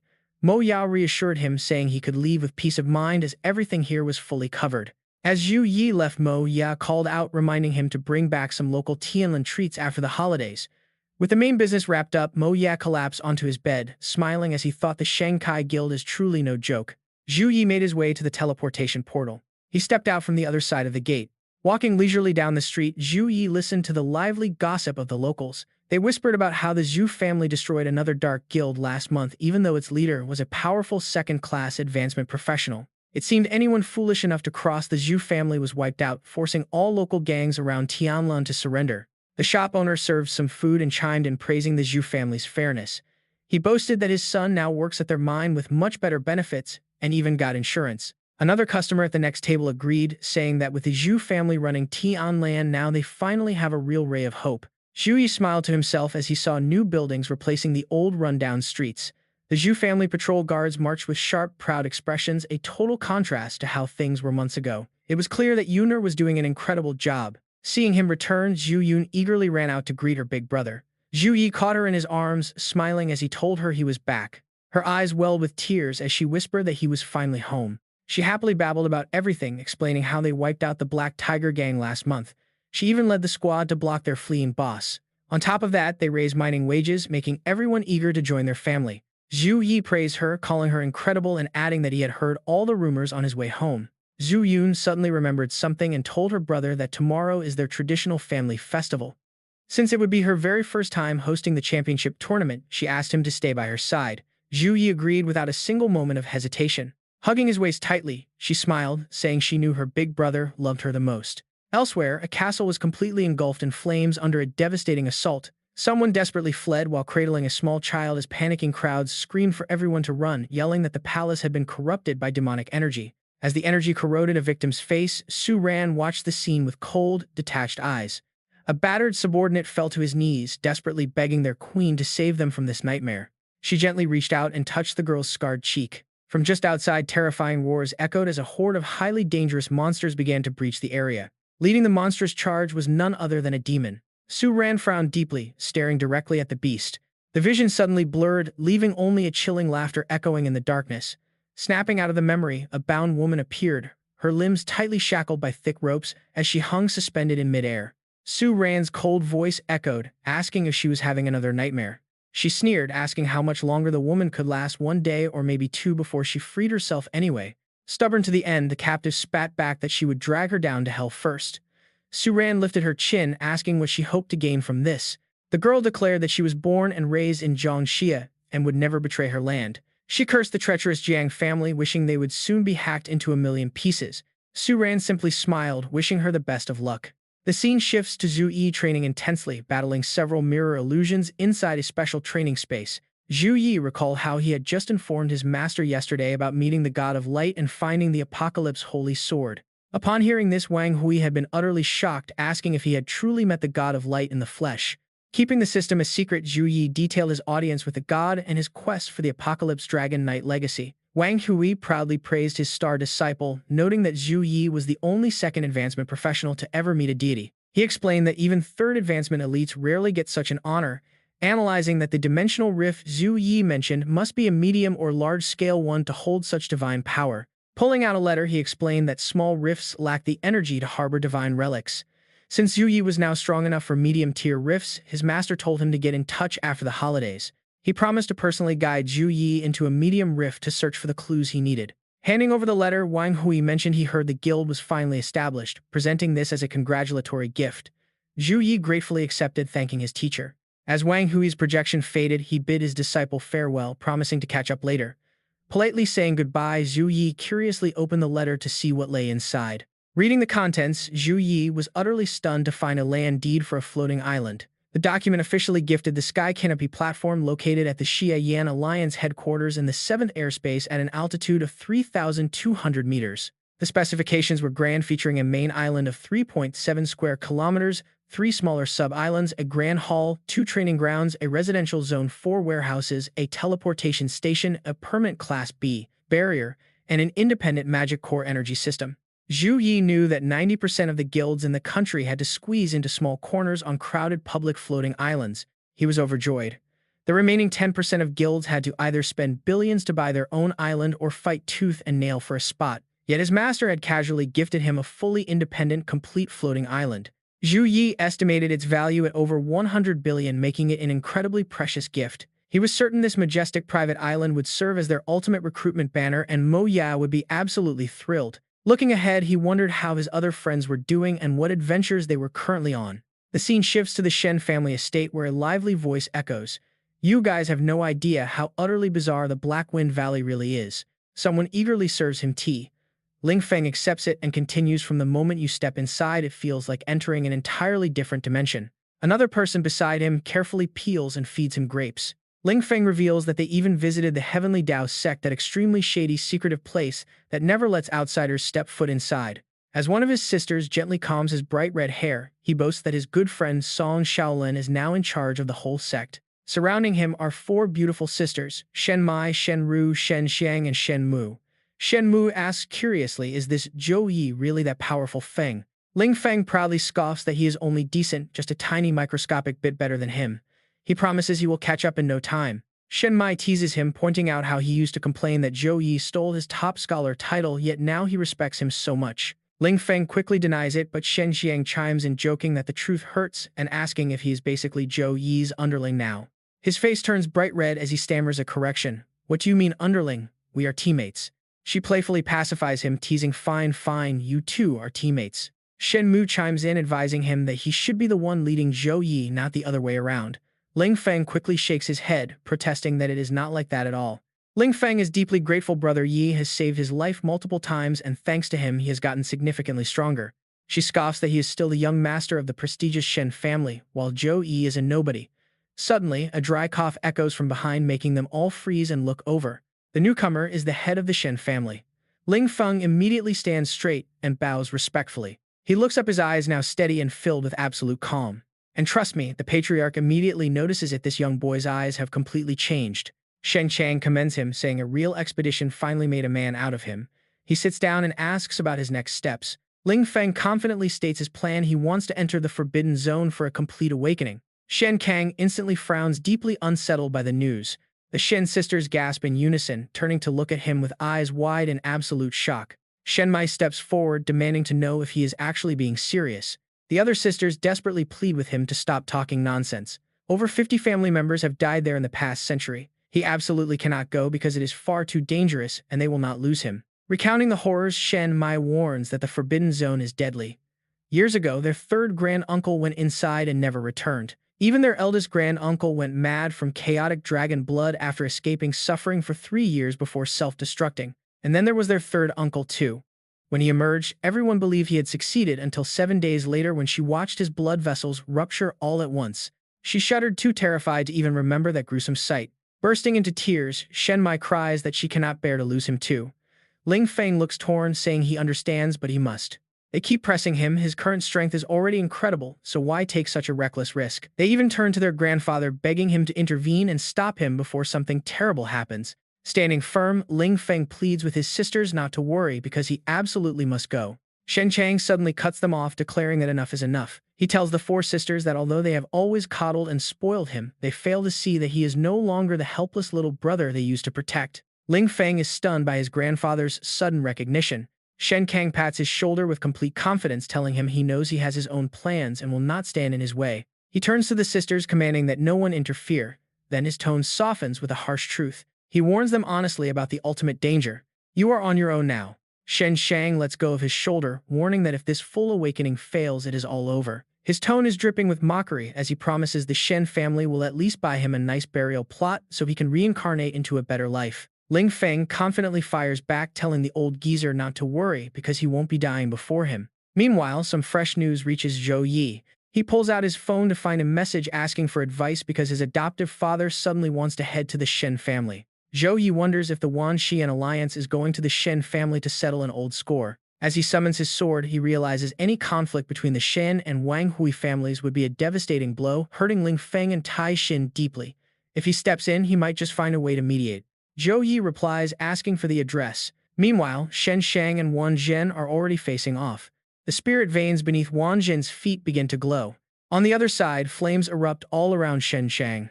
The four Shin sisters stand aside with worried faces while Tai Xin watches from a corner just as anxious. Wan Zhen speaks up, asking Shen Shang if he has nothing to say after 30 years. Shen Shang snaps back, asking if he wants an apology or a confession. Shen Shang stubbornly remains tight-lipped, stating that if he had to choose again, he would make the exact same move. This absolutely infuriates Wan Zhen, causing explosive energy to erupt from his body straight towards Shen Shang. The resulting shockwave leaves the Shen sisters struggling to stand. Shen Shang braces himself. He has nothing left to say except bring it on. Wan Zhen slams his palm onto the ground, launching small rocks high into the air. They all fly straight toward his opponent. Shen Shang blocks them immediately. Wan Zhen charges forward, roaring that 35 years ago they were brothers who faced death together. He trusted Shen Shang with his life, yet his former friend turned out to be incredibly shameless. He demands to know if Shen Shang forgot, cutting off his arm, leaving it to rot until it had to be severed, and sending hounds to hunt him down. Shen Shang counters, spreading massive flames all over the place. The fire turns into a giant dragon, backing him up.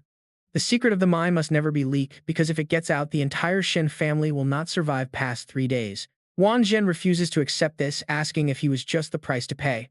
Shen Shang grits his teeth and confirms it. Hearing this makes him even more furious, cursing that Shen Shang truly is a dedicated patriarch.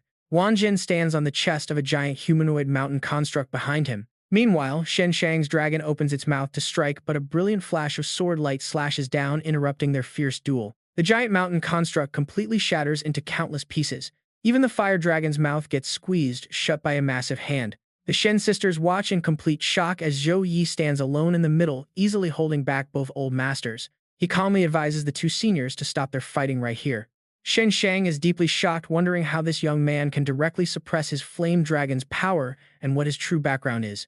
Wan Zhen refuses to listen, telling Zhou Yi to get out of the way.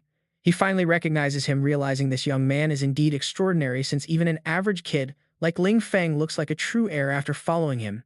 Zhou Yi advises Wan Zhen that losing his temper only worsens the tension, suggesting they sit down and talk. But Wan Zhen interrupts, stating there are no misunderstandings and that Shen Shang did it on purpose. Secretly, he wonders if Ling Feng can use Zhou Yi's influence to help the Shen family rise. Right at that moment, brace yourselves, a massive pillar of energy shoots down, shocking everyone on the field. Wan Zhen turns curiously toward the noise, while Tai Xin gapes in shock as a terrified Shen Mai screams out Ling Feng's name. A sudden force lifts his body straight into the air. Cracks split across his face as Ling Feng screams. His hands begin to morph into claws, while dragon scales sprout across his skin. The demon dragon has completely swallowed Ling Feng's consciousness, leaving him in a mindless feral state. It opens its jaw, blasting destructive energy across the entire area. The four Shen sisters watch in terror as massive rocks crash down, but a protective barrier rises to keep them safe. Zhou Yi asks what is happening to Ling Feng, and a devastated Shen Shang explains that the complete awakening failed, leaving him consumed by the demon dragon. Tearfully, Shen Mai begs her grandfather to save Ling Feng, insisting there must be a way. But the old man replies that it is no longer Ling Feng, but the demon dragon, and the only way to stop it is to kill him. Nearly collapsing at this grim decision, Shen Mai turns to Zhou Yi as her last hope, begging him to save her brother. Another sister drops to her knees, pleading with Zhou Yi to rescue him. Shen Ru kneels as well, whispering that Ling Feng always respected Zhou Yi above everyone else. Placing all her hope in Zhou Yi, Shen Mu begs him to save her brother once more, just as he did before. Looking down at the four sisters, kneeling at his feet, he remembers Ling Feng calling him the only one worthy of his trust. Zhou Yi looks up at the massive demon dragon. The beast whips its tail, easily knocking back and approaching Shen Shang. As he crashes hard into the ground, the demon dragon fires flames directly downward. Zhou Yi pulls one of them up, demanding to know exactly what is going on here. Shen Mai explains that this is a critical trial. Every male in the Shen family must survive to grow stronger. 100 years ago, the Shen family ancestor captured a demon dragon using a secret technique to fuse its bloodline with his own. This granted their family the flame dragon power, but the dying dragon cursed them, leaving its resentment dormant in their veins to consume anyone who awakens it.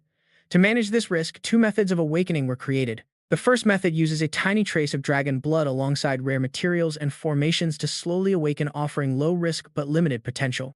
The other is a complete awakening, plunging straight into the blood pool to face the dragon's raw malice, which carries a near certain risk of death. Ling Feng believed that to stand by Zhou Yi's side, he absolutely had to become stronger to keep up.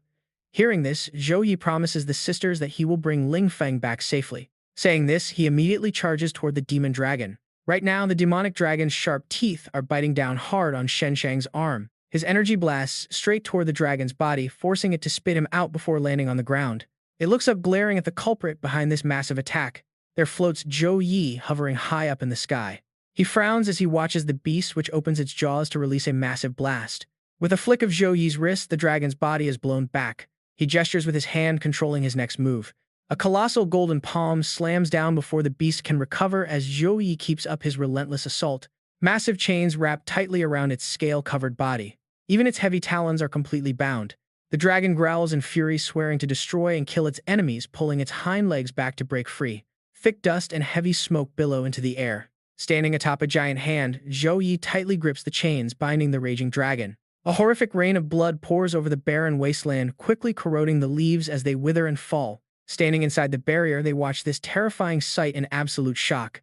Tai Xin notices the sisters of the Shen family breaking down in tears. Shen Shang cries out that monster has devoured our family's spiritual veins. It wants to turn our home into a dead zone. Meanwhile, the dragon struggles wildly. Zhou Yi silently analyzes the rapidly worsening situation. The blood rain hits the ground, turning into a thick, slimy sludge.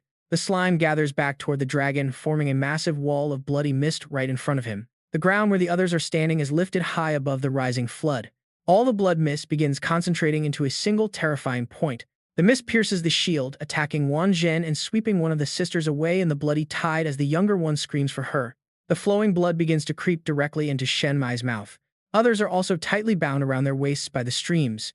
Dragged downward, she gasps out, "What are those things?" Underwater, Shen Xiang holds her breath, squinting to see the bodies of their fallen clansmen. The bloody torrent redirects to attack Wan Zhen, who barely holds it off. He yells for Tai Xin and the others to run, but the crying sisters refuse to leave their eldest sister behind. Wan Zhen gets frustrated as the blood coats everything, muttering that the damned stuff is sticking to them like leeches. Shen Xiang warns them that it's catching up while Shen Mu curses the culprit, Ling Feng swearing to make that bastard pay. Meanwhile, Shen Xiang stays behind to fight off the bloody rain alone. Zhou Yi activates his array, sending a massive pillar of power crashing down. Below them, the demonic dragon thrashes violently in the sea of blood. Pillars of blood surge up, smashing into the array. As they dissipate, Zhou Yi realizes this attack is fueled by pure resentment, completely immune to holy light. Breaking free from the constraints, the demonic dragon roars. Its razor-sharp claws reach forward. Shen Shang tries to block it, but a single swipe of the claw sends him crashing to the ground. His back hits the floor, landing in the pool of blood. A vision of a young Ling Feng suddenly flashes before him, begging his grandfather to hold him. But the face warps into a terrifying expression, morphing into Wan Zhen, who lunges with a punch, screaming that Shen Shang is a traitor. Another grandchild appears in his mind, crying that it is too dark and they are scared. Her tearful face appears right before the eyes of Shen Shang. Even the phantom of his brother shows up until Zhou Yi dives down to pull him up. He grabs Shen Mai too, soaring back into the sky. Zhou Yi warns him, "Elder Shen, that resentment will corrode your mind. Do not touch it." He urges the elder that attacks are useless against this resentment and staying will only get the whole family buried here. He pleads for them to follow him out, but the old man replies that they cannot retreat anymore. The beast has bound itself to the Shen family's spiritual veins, and leaving means their utter destruction. Besides, Shen Shang knows the monster will never let them escape anyway. Looking at the young man he just met, he sighs, apologizing for dragging Zhou Yi into this hopeless nightmare. Shen Kang's energy erupts violently.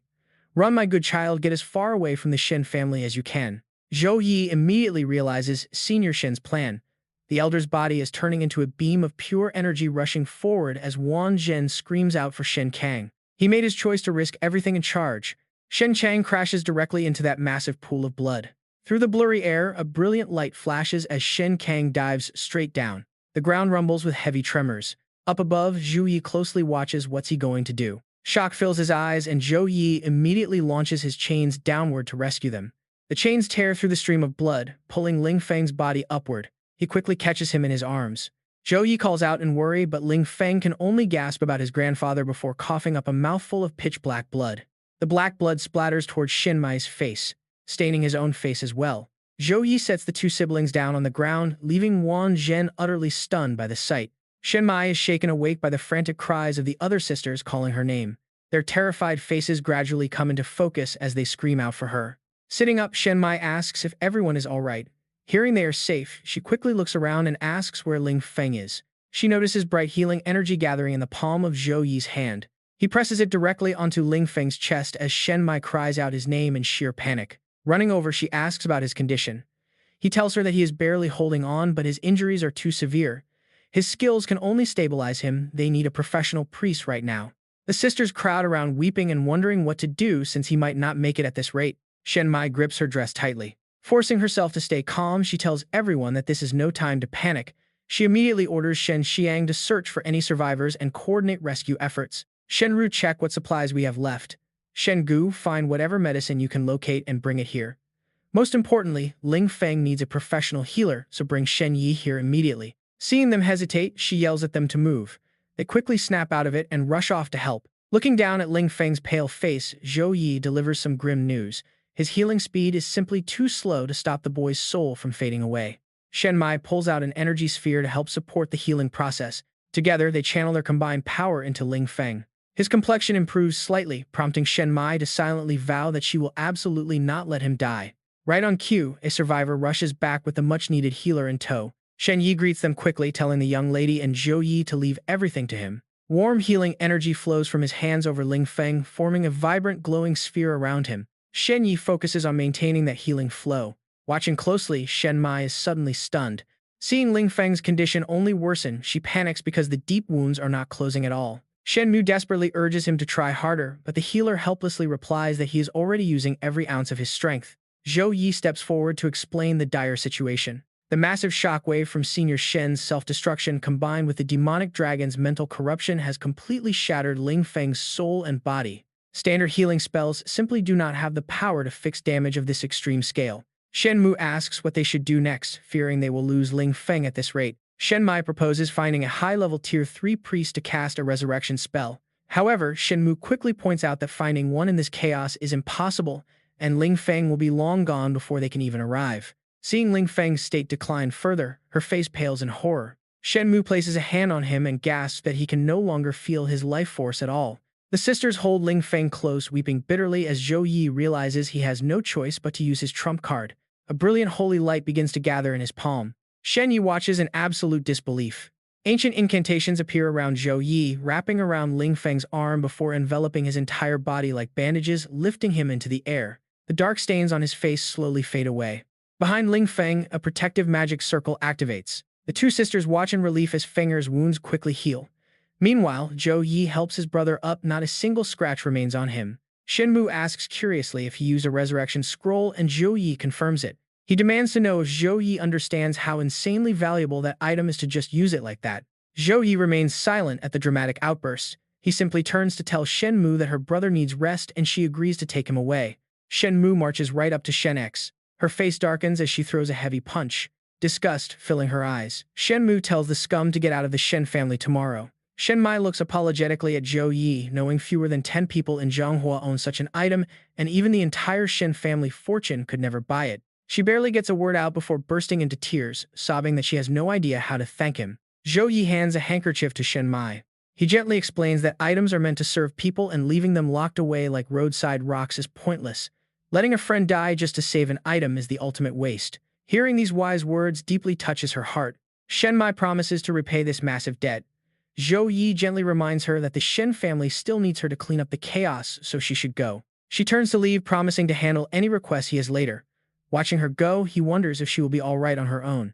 Walking over to Tai Xin, he finds her staring down at Wan Zhen in the deep crater. Her adoptive father has been standing there alone for a long time, sorting through 35 years of complex grudges that may or may not have died with the Shen family head. Zhou Yi leaps down to call out to him, but Wan Zhen mutters that he did not come for revenge. He stomps his foot hard. For 35 long years, he only wanted to ask one simple thing: what on earth was his old friend thinking? As Wan Zhen furiously vents his anger about his old friend being dead, Zhou Yi steps forward. He reveals that Senior Shen left a final message before passing away. As the floating rocks slowly settle to the ground, Wan Zhen turns to hear Zhou Yi deliver two simple words: "I am sorry." Zhou Yi passes on the deep secret. Back then, after waking up, Shen Kang begged his father to hire a high-level priest to heal Wan Zhen's arm. However, the family became incredibly greedy upon hearing about the epic-grade mineral mine, ignoring his protests in order to monopolize it entirely. He pleaded with his father to spare Wan Zhen, arguing he was innocent and lost his arm for his sake. His father had brutally scolded him back then, calling him a fool. If news of the epic mineral mine leaked, their family would be targeted and surely destroyed. He demanded to know if Brotherhood was worth more than the lives of 300 people before locking Shen Kang away in a dark dungeon. Zhou Yi continues the tragic tale. Despite his fierce protests, Shen Chang was knocked unconscious and kept isolated. When he was finally released a month later, he found the bodies of over 100 disciples and even, "Your body." Wan Zhen gasps in shock, "What, my body?" Zhou Yi continues, explaining his father claimed Wan Zhen resisted to the end, costing the lives of 112 disciples to take him down. He believed the lie took over the family, and 15 years later, when his father was on his deathbed, the old man cursed him for not letting a priest heal him. Shen Chang coldly replied that as the family head, only the clan's benefits matter.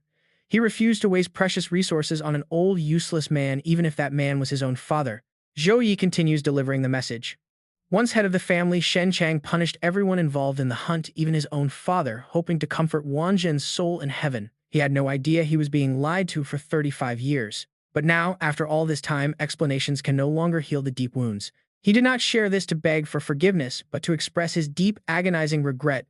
Half of the mine's ownership and 35 years of accumulated profit are already being transferred to Wang Zhen's name. In the next life, he hopes he is not born as Shen so they can finally stand shoulder to shoulder as true brothers through life and death. Hearing the tragic truth, Wang Zhen can only mutter that he was a complete bastard. Looking up, he screams that Shen Kang does not owe him a mine but 35 years.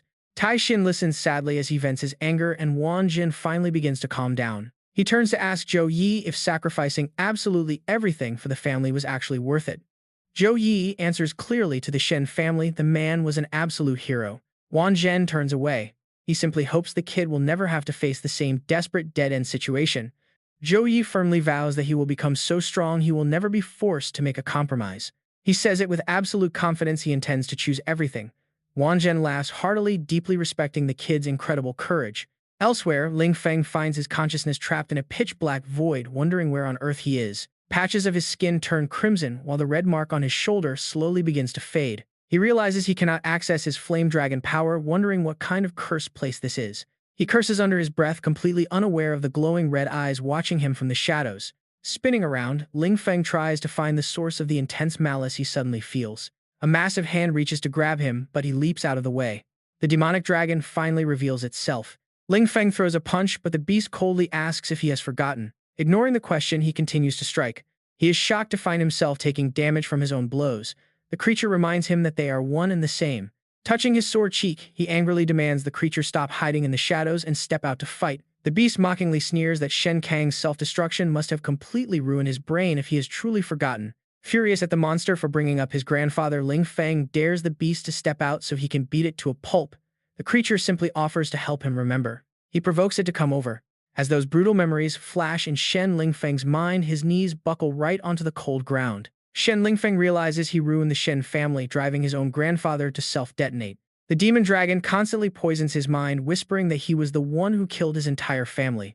It was his own stubborn insistence on a full awakening that let the beast find a perfect host, forcing his grandfather to blow himself up just to save him, destroying a century of the Shen family legacy. The beast is outright condemning him, declaring Shen Lingfeng a sinner of his own bloodline, doomed to watch his family tear itself apart until nothing is left. Suffocating pressure wraps around Shen Lingfeng as the beast commands him to embrace destruction. Then everything plunges into a cold, silent darkness. He slowly opens his eyes only to find himself in a dark, gloomy abyss. The demon dragon stands frozen, demanding to know why. It stammers in disbelief, questioning how they could not be comrades anymore. Bound by heavy chains, the demon dragon screams at Shen Quan, desperately reminding him of their promise to go home, but Shen Quan only replies with a chilling confirmation. Shen Quan sneers, declaring he is about to send the beast straight to hell. He pulls out a chalice filled with blood-red liquid, the same dragon blood generations of the Shen family have consumed. From the youngest children to the strongest warriors, every single member drank it. Every soul in the Shen family, young and old, male and female, fed on its blood. And yes, even Shen Lingfeng was forced to drink it.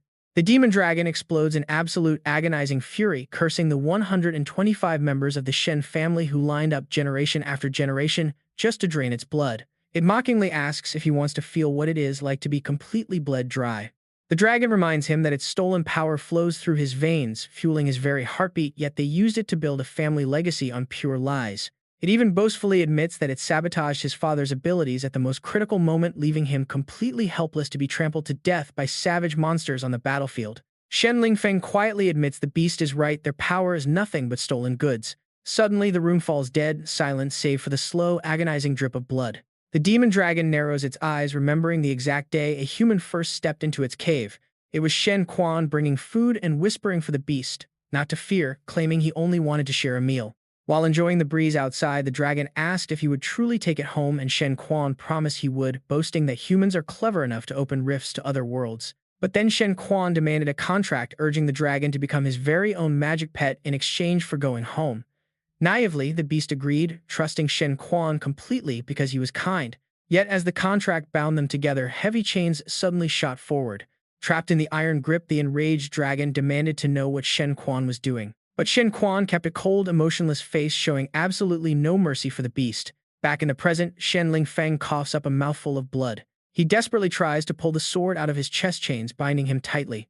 With his mind completely hijacked by the demon dragon, the beast screams for the Shen family to rot in hell with it. Shen Lingfeng fights back to regain control, snarling that if anyone is dying, the beast goes first. Then a familiar voice pierces through the chaos, calling out Shen Lingfeng's name. He is stunned to recognize his big bro as massive waves of power surge toward him. Reacting instantly, he reaches out and grabs hold of a glowing rope. In an instant, Shen Lingfeng is yanked free from the demon dragon's suffocating grip. The energy line strains as the beast's claws dig deep into him, roaring that he belongs to it and the Shen family must pay its debt. Zhou Yi calmly steps forward, declaring he will just have to slay the beast right now. The demon dragon's eyes widen as they reflect the radiant golden sword in Zhou Yi's hand. The beast quickly warns him that slaying it means killing the host as well, just as the blade stops inches from its forehead. Zhou Yi calmly asks if the beast really thinks he cannot purge a tiny shred of lingering hatred. Zhou Yi pulls out an S-rank purification scroll, holy water from the Temple of Light, and a high-tier exorcism talisman listing 5 different ways to erase the beast. He explains he only spared it because he was too lazy to waste valuable items, leaving the demon dragon gritting its teeth in pure rage. It squeezes him harder, threatening that if they destroy it, the flame dragon bloodline in his body will vanish forever. The dragon mockingly asks if he would still want a useless ordinary player with no dragon blood on his team. Shen Lingfeng freezes in shock, but Zhou Yi chuckles, asking if the beast honestly thinks he only cares about some dragon bloodline. Zhou Yi continues, pointing out that Shen Lingfeng is stubborn, impulsive, and way too proud, but he's deeply loyal and never runs from a fight. What Lingfeng truly cherishes is different. When they are in danger, he's always the first to charge in. When people badmouth Zhou Yi, Lingfeng gets even angrier than him. Dragon blood or not, he remains a true comrade. Lingfeng blushes, asking Zhou Yi to stop talking, while the demon dragon exhales a puff of hot breath. It lets him go, ready to be killed if they so choose. Bright golden bands of light wrap tightly around Lingfeng. But Lingfeng slowly walks over to the demon dragon. He touches it, asking it to wait, and apologizes on behalf of the Shen family. Lingfeng promises to find a way to retrieve its remains from the blood pool and bring it back home. He wants to give it true peace. But the betrayed beast refuses to believe him, asking why it should trust a Shen when his ancestors lied and none of them can be trusted. Lingfeng points out that the dragon has no other choice. Facing the two of them, it can neither fight nor run. He pats the beast, telling it that he is its only hope. The demon dragon questions what will happen if he fails to keep his word. Outside, Shen Mai stands quietly beneath a glowing golden sphere. Pressing her hand to her chest with a look of deep devotion, she prompts Tai Xin to realize she has been standing like that for 5 hours. Tai Xin approaches, asking if she is worried about Lingfeng. Shen Mai confesses her deep worry for young Lingfeng.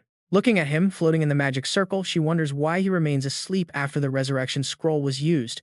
But Tai Xin remains confident, assuring her that with Zhou Yi there he will be fine. She explains that Zhou Yi mentioned Lingfeng's magic power has been constantly compressed. It is a sign of an impending breakthrough. Shen Mai reveals that Lingfeng lost both his parents within a year of birth. The family branded him a cursed child who brought death to them, and absolutely no one cared for him. Only she and her 3 sisters were willing to take him and protecting him as they watched him grow up. She admits he might be a little spoiled, but he is a truly good kid who never deserved to go through all of this. Feeling she has overshared, Shen Mai stops and apologizes for bringing up such strange things. Tai Xin quickly waves it off, saying she does not mind at all before giving her a firm pat on the back and telling her to pull herself together for Lingfeng. Noticing Shen Mai flinch, Tai Xin realizes she hit her a bit too hard and quickly apologizes. She chuckles awkwardly, admitting that she was being a bit insensitive. Seeing Shen Mai smile, Tai Xin curiously asks what is so funny. Shen Mai points out that despite having just met, they keep constantly apologizing to one another as if they have been close friends forever. Tai Xin agrees that it certainly feels that way. She confidently assures her that Lingfeng will definitely be absolutely fine. Suddenly, the chamber bursts with intense energy as deep cracks begin splintering across the glowing sphere.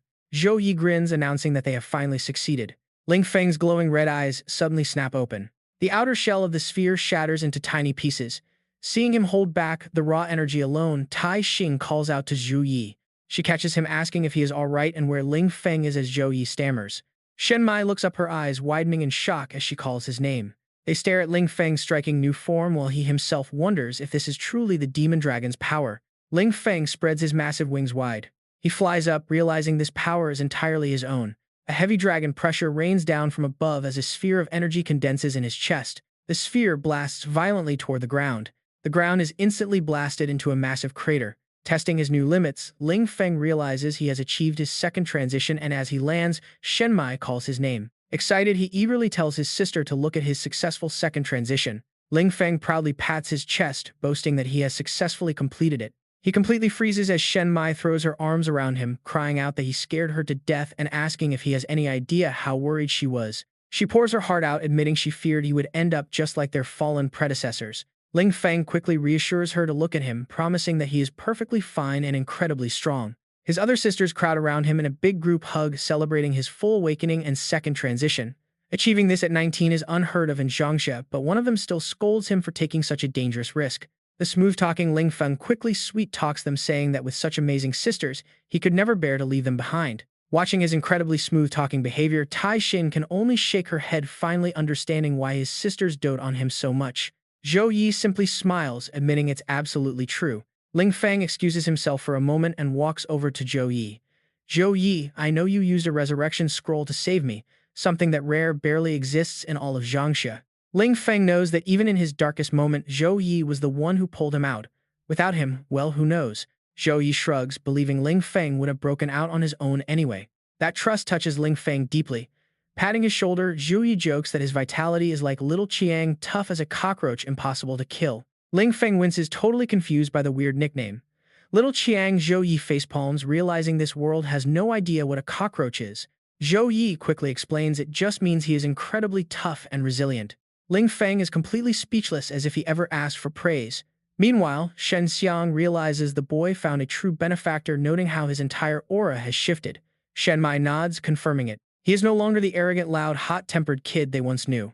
Now he carries a quiet sharpness, steady as a blade fresh out of the forge.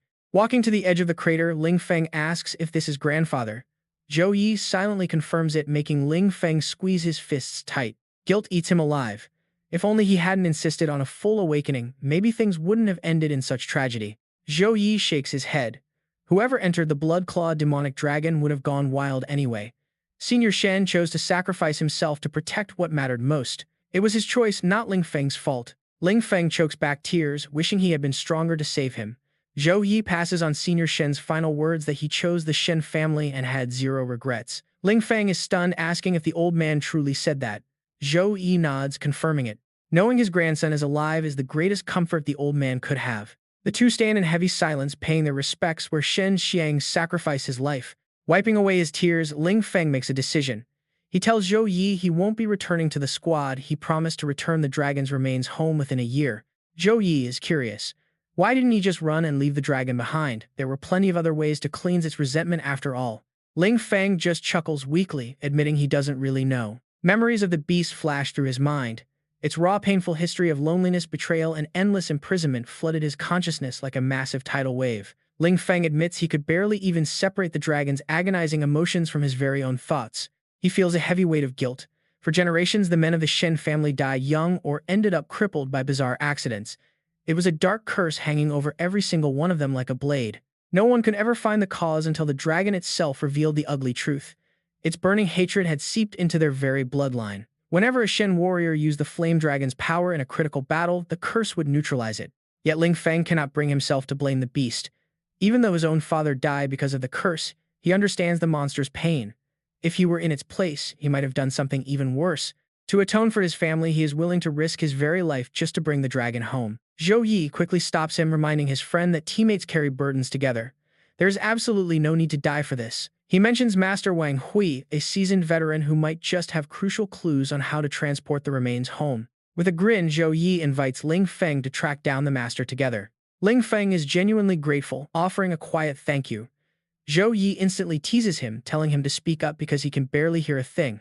Snapping right back to his usual hot-headed self, Ling Feng barks that he said nothing. Zhou Yi just laughs, telling him they will set off once the family matters are sorted. Ling Feng just stares in silence. Lowering his head, he offers one last sincere thank you. Zhou Yi simply waves a hand in acknowledgement. Ling Feng can only shake his head at him. He vows to carry the family legacy.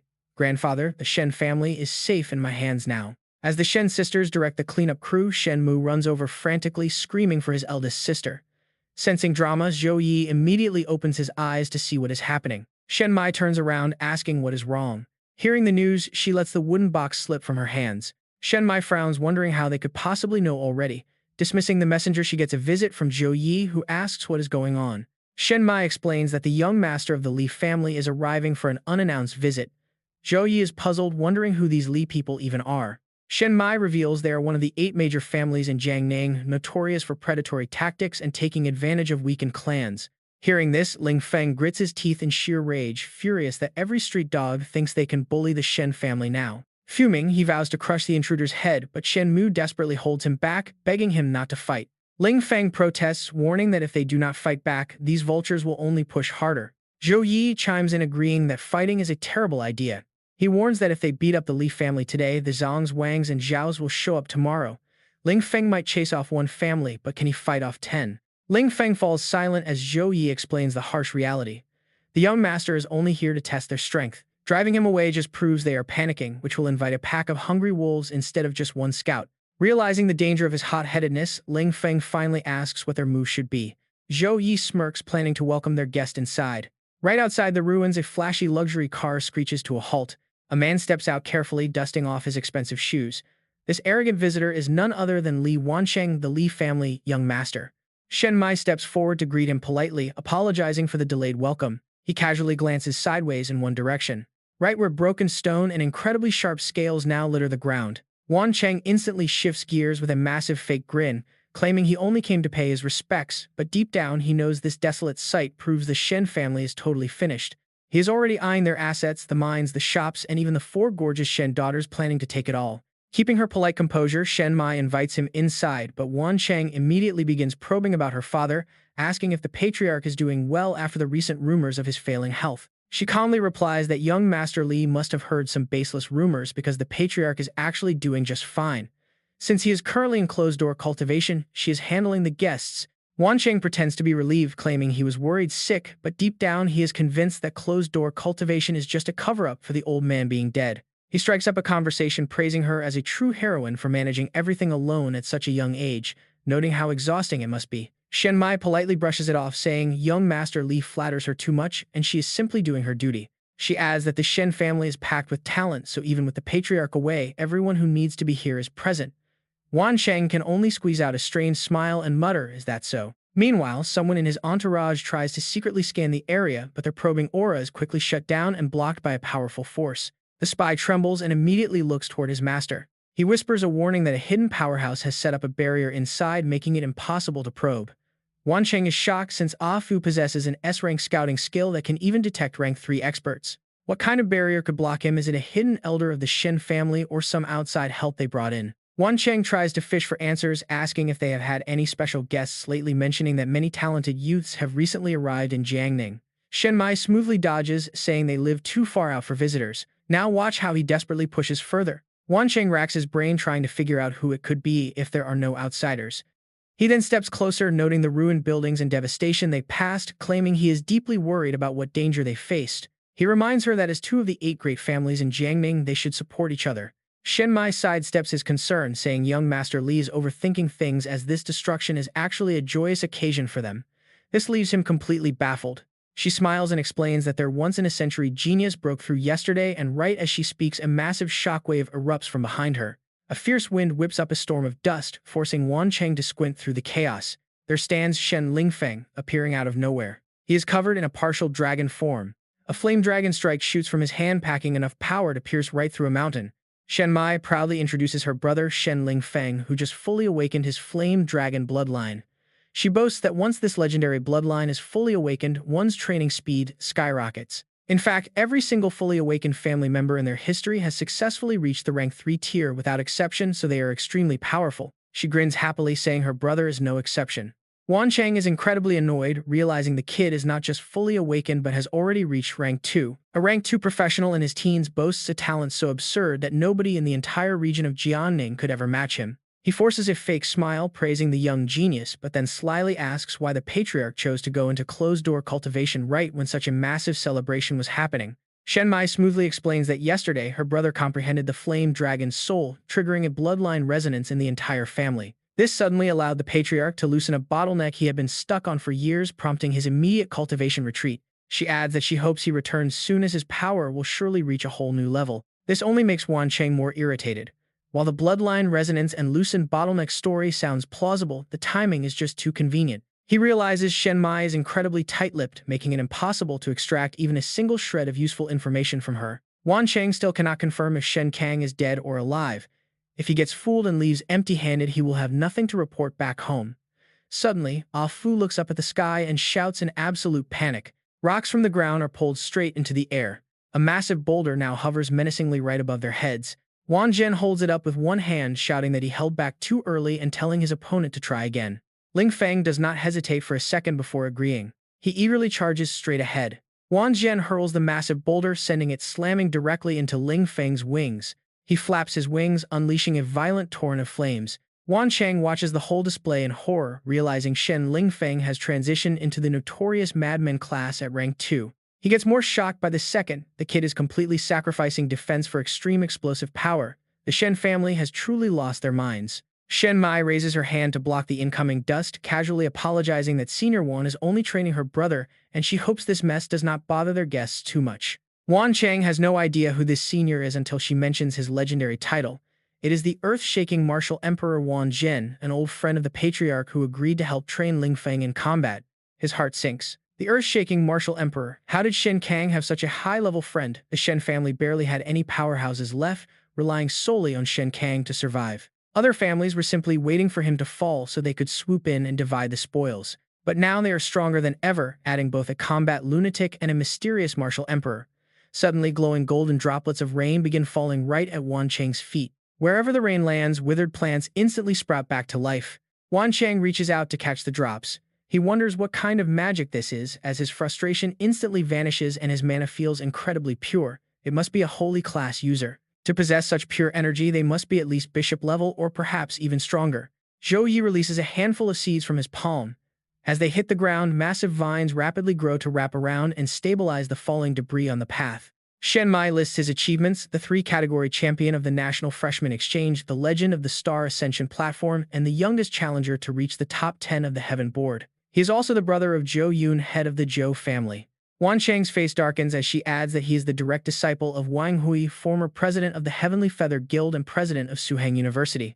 She wipes away a tear, saying Zhou Yi even came specifically to guard her brother's awakening, and they owe him far too much. Wan Cheng finally connects the dots. This guy is a top 4 ranker on the Heaven Board, Wang Hui's disciple and a close ally of the Zhou family. He realizes that touching the Shen family now means picking a fight with the Heavenly Feather Guild, the Zhou family, and the earth-shaking martial emperor all at once. He foresees a grim future. Even if he allies with the other great families, they will likely end up empty-handed. Wan Cheng quickly cups his hands to excuse himself, claiming he just remembered an urgent matter and will not trouble them any further since the patriarch is currently away. Shen Mai hesitates for a second before waving them off, telling young Master Li to take care and promising that Ling Feng will visit him in person once his condition settles down. Once inside his carriage, Wan Cheng slams his hand down in pure rage, cursing both the Shen family and Zhou Yi. His subordinate nervously asks if they should still make their move.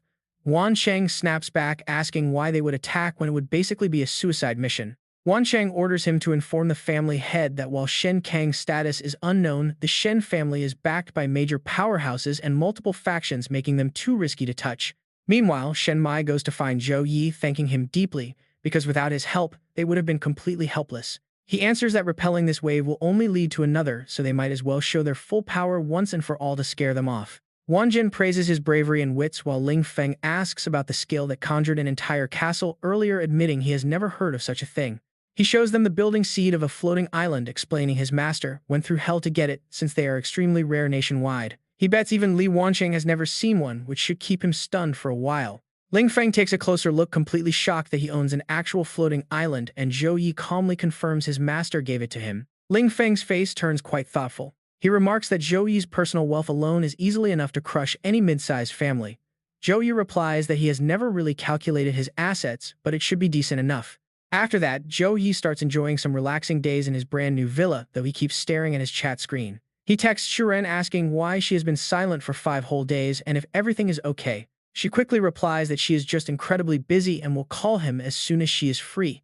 He does not forget to tell her to stay healthy and take good care of herself, noting she has gotten thinner. Zhou Yi can't help but worry about why she is too busy to even reply. He asks Bai Ye, who just materialized, if there is anything unusual about Shuren's situation. Bai Ye reports that there are no anomalies, noting that her daily movements remain within a 10-kilometer radius. Zhou Yi figures that with such a tight range, she must still be staying at the Jiang family home. He feels a bit relieved, thinking he might just be overthinking things. Just then, his phone suddenly lights up. Wang Hui's face appears on the screen and Zhou Yi quickly stands straight to greet him. The master gets straight to the point, saying there is progress on the rift. Pointing to a map showing the rift's real-time image, he explains that deep probes indicate a dragon race might actually reside inside this medium-sized rift, designated as Z3200. Zhou Yi is thrilled, asking if it is really true and calling it great news. Wang Hui adds that the rift's activity has spiked lately, making it dangerous for anyone below the third awakening to enter. He advises them to observe from a distance until the military understands its patterns. Zhou Yi asks when they depart, and the master replies that he has already sent a transport ship to pick them up tomorrow morning. Zhou Yi happily clasps his hands, thanking his master. Outside, a massive flying battleship arrives to pick them up. As the battleship lands in the courtyard, Shen Mai comes out to see them off. She reminds Ling Feng that no matter how important leveling up is, he must take care of himself. Ling Feng replies that he is not a kid anymore. She gently replies that to her, he will always be her little brother. Just then, Shen Mu runs up with a giant backpack, insisting she is tagging along. Ling Feng worries about her safety, telling his fourth sister to stop messing around and go home. But Shen Mu's mind is made up, as she wants to find the Flame Dragon's homeland and help carry the family's weight now that their grandfather is gone. He bluntly points out her strength is simply not enough, warning her that she will only get in the way because medium rifts are incredibly dangerous. Determined to prove her worth, Shen Mu draws the sword from her hip. Pointing the blade at Ling Feng, she declares she has reached level 20, meeting the military's entry standard. A sharp flash of sword light slices through the air to show she won't be a burden. Right away, shattered fragments fill the air in front of them. Ling Feng is stunned, wondering how a support class player could do that. Shen Mu reveals she has been training in secret because she hates always being protected. Before she can finish, Shen Mai gives her a sharp knock on the head, pointing out the newly repaired building and telling her not to cause trouble. Looking absolutely pitiful, Shen Mu whines that she can still be useful, especially since she is an amazing cook. Zhou Yi steps in to help, agreeing she can come as long as she follows orders and doesn't act alone. Shen Mu instantly cheers up, promising to obey, while Ling Feng turns to Zhou Yi in total confusion. He explains that if they refuse, she will just sneak after them, making the risks much harder to control. Keeping her with them is actually safer. Zhou Yi then notices Wan Zhen standing in the back, giving quiet instructions to Tai Xin. Walking over, he asks Wan Zhen to watch over the Shen family. The senior reassures him, telling him not to worry and to take good care of Tai Xin. A solemn promise is made as Zhou Yi vows that Tai Xin is his trusted teammate, and he will guard her life with his very own. With this guarantee, Wan Zhen relaxes completely and pats his shoulder, saying he trusts him. As the moment of departure arrives, the sisters run inside while Zhou Yi waves a final goodbye to everyone. His eyes sweep over the place one last time. Soon the warship ascends high, carrying them away from this land. The warship engines begin to glow with bright blue mana blasting through the heavens at terrifying speed. After landing, the warship opens up and the entire group steps outside. Shen Mu excitedly tells Feng to take a quick look. She spots a massive crack in the distance and wonders if this is how a real rift looks. Hearing her, Ling Feng feels so embarrassed and begs his fourth sister to stop acting like she has never seen the world before. She sticks out her tongue and teases him, asking what is wrong with never having seen one before. Wang Hui Teixin worries about the rift, but Zhou Yi cuts her off. Yes, he already sees it. Zhou Yi silently notes that the energy fluctuation is several times stronger than the unformed rift at Black Wind Valley, yet it remains completely quiet like a pool of stagnant water. Suddenly, a booming voice behind them rings out with a blinding flash of light, telling them to make way. Zhou Yi turns in curiosity, only to see a massive set of dragon bones. Shen Mu gasps in shock at the dragon, too afraid to step closer as she asks if it responds. Ling Feng replies, no, the bloodline power has not been awakened. He suggests that either the bloodline power completely vanished over time or they simply do not share the same origin.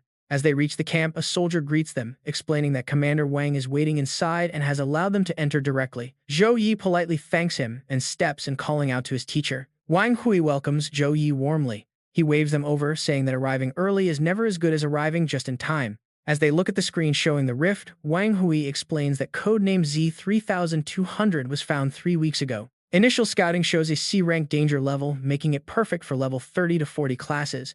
3 of our teams have been sent in, and the furthest point reached is this red dot. Surprisingly, they encountered 0 beasts, poison gas, or hidden traps on their path. Instead, they discovered a massive amount of blue crystal along the way. This is a core material used to craft high-grade weapons boasting extreme purity and an incredible reserve.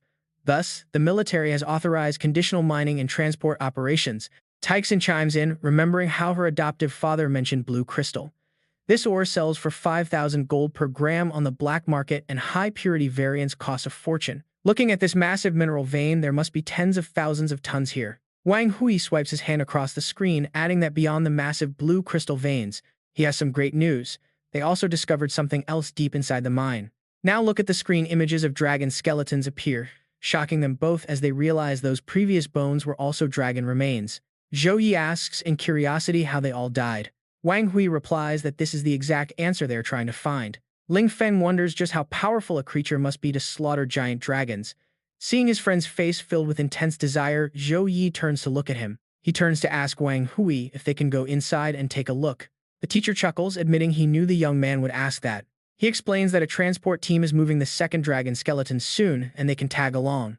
Zhou Yi is thrilled, though Wang Hui quickly sets two conditions. First, they must not venture past the safe zone already explored by the military. Second, if anything unusual happens, they must retreat immediately without trying to act tough. Zhou Yi nods and commits these rules to memory. As a mysterious purple light radiates from the rift above, a soldier approaches to greet their group. He introduces himself as Chen Zhen, the commander in charge of this mission. He warmly shakes hands with Zhou Yi, expressing his pleasure to meet him. Zhou Yi looks up at the incredibly tall commander and returns the greeting. Zhou Yi introduces his team: Wang Hui, Tixin, Ling Feng, and Shen Mu. Chen Zhen looks at him with deep admiration, admitting he saw Zhou Yi conquer the top 4 of the heavenly rankings and feels completely safe having such a powerful fighter along on this mission. Such overwhelming enthusiasm makes Zhou Yi quite embarrassed, politely telling Officer Chen that he is being too modest. Hearing this, Chen Zhen waves it off, telling him to drop the officer title.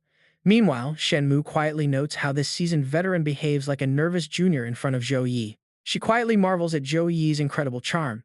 Just then, Chen Zhen puts on his helmet and announces that it is time for them to set off. Night falls and the pale moonlight casts its eerie glow over the dark, desolate land. Waves of mysterious purple energy begin to swirl around Zhou Yi's body. Chen Zhen quickly double-checks the head count, confirming everyone is present, while Zhou Yi takes a quiet look at their bizarre surroundings. Talk about creepy. 3 glowing moons hang above bare, withered trees, creating a truly strange atmosphere. Chen Zhen's tone turns dead serious as he alerts everyone, asking if they can see the roadside guideposts ahead. He orders the team to stay alert and follow the glowing markers as the entire squad cautiously ventures deep into the forest. Ling Feng rubs his arms, unable to stop himself from shivering. This godforsaken place is truly freezing. He looks at the heavily armored group walking ahead, thinking that with his high constitution, normal cold should not affect him at all. Yet the freezing air in this place actually stings his skin with a sharp pain. Rather than mere cold, it is the accumulated resentment of spirits from thousands of years seeping straight into the bone. Zhen Zhen stops ahead, noting the second dragon skeleton is located nearby and telling everyone to start the mission. He invites them to scout around, thanking them for the help. Zhou Yi turns to ask Ling Feng if it feels familiar, but Ling Feng replies he feels nothing, this is not the one. Zhou Yi is in no rush. Since it is rare to enter a medium-sized rift, he suggests looking around first.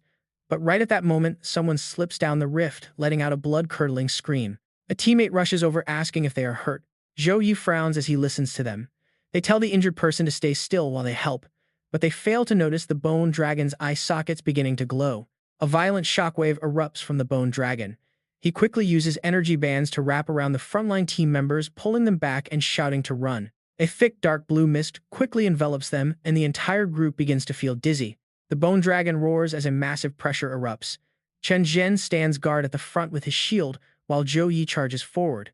The dragon's aura is overwhelming, and those in the back desperately warn him not to do anything reckless since they barely know what is inside this rift. A single mistake could bring absolute disaster, but he completely ignores their warnings as his sword manifests in his hand.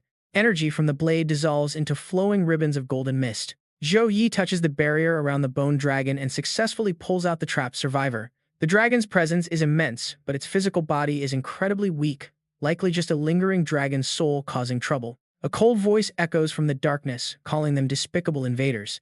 A strange noise rings out, and Zhou Yi spins around, wondering what it could be. The voice speaks again, warning that there is nothing left for them here and demanding they leave his tribe immediately. Zhou Yi narrows his eyes in deep thought, wondering what the speaker meant by invading them again. A massive explosion erupts out of nowhere. Panic screams break out as they realize dragons are coming from everywhere and they need to run immediately. Chen Jin is completely stunned, asking how many there are.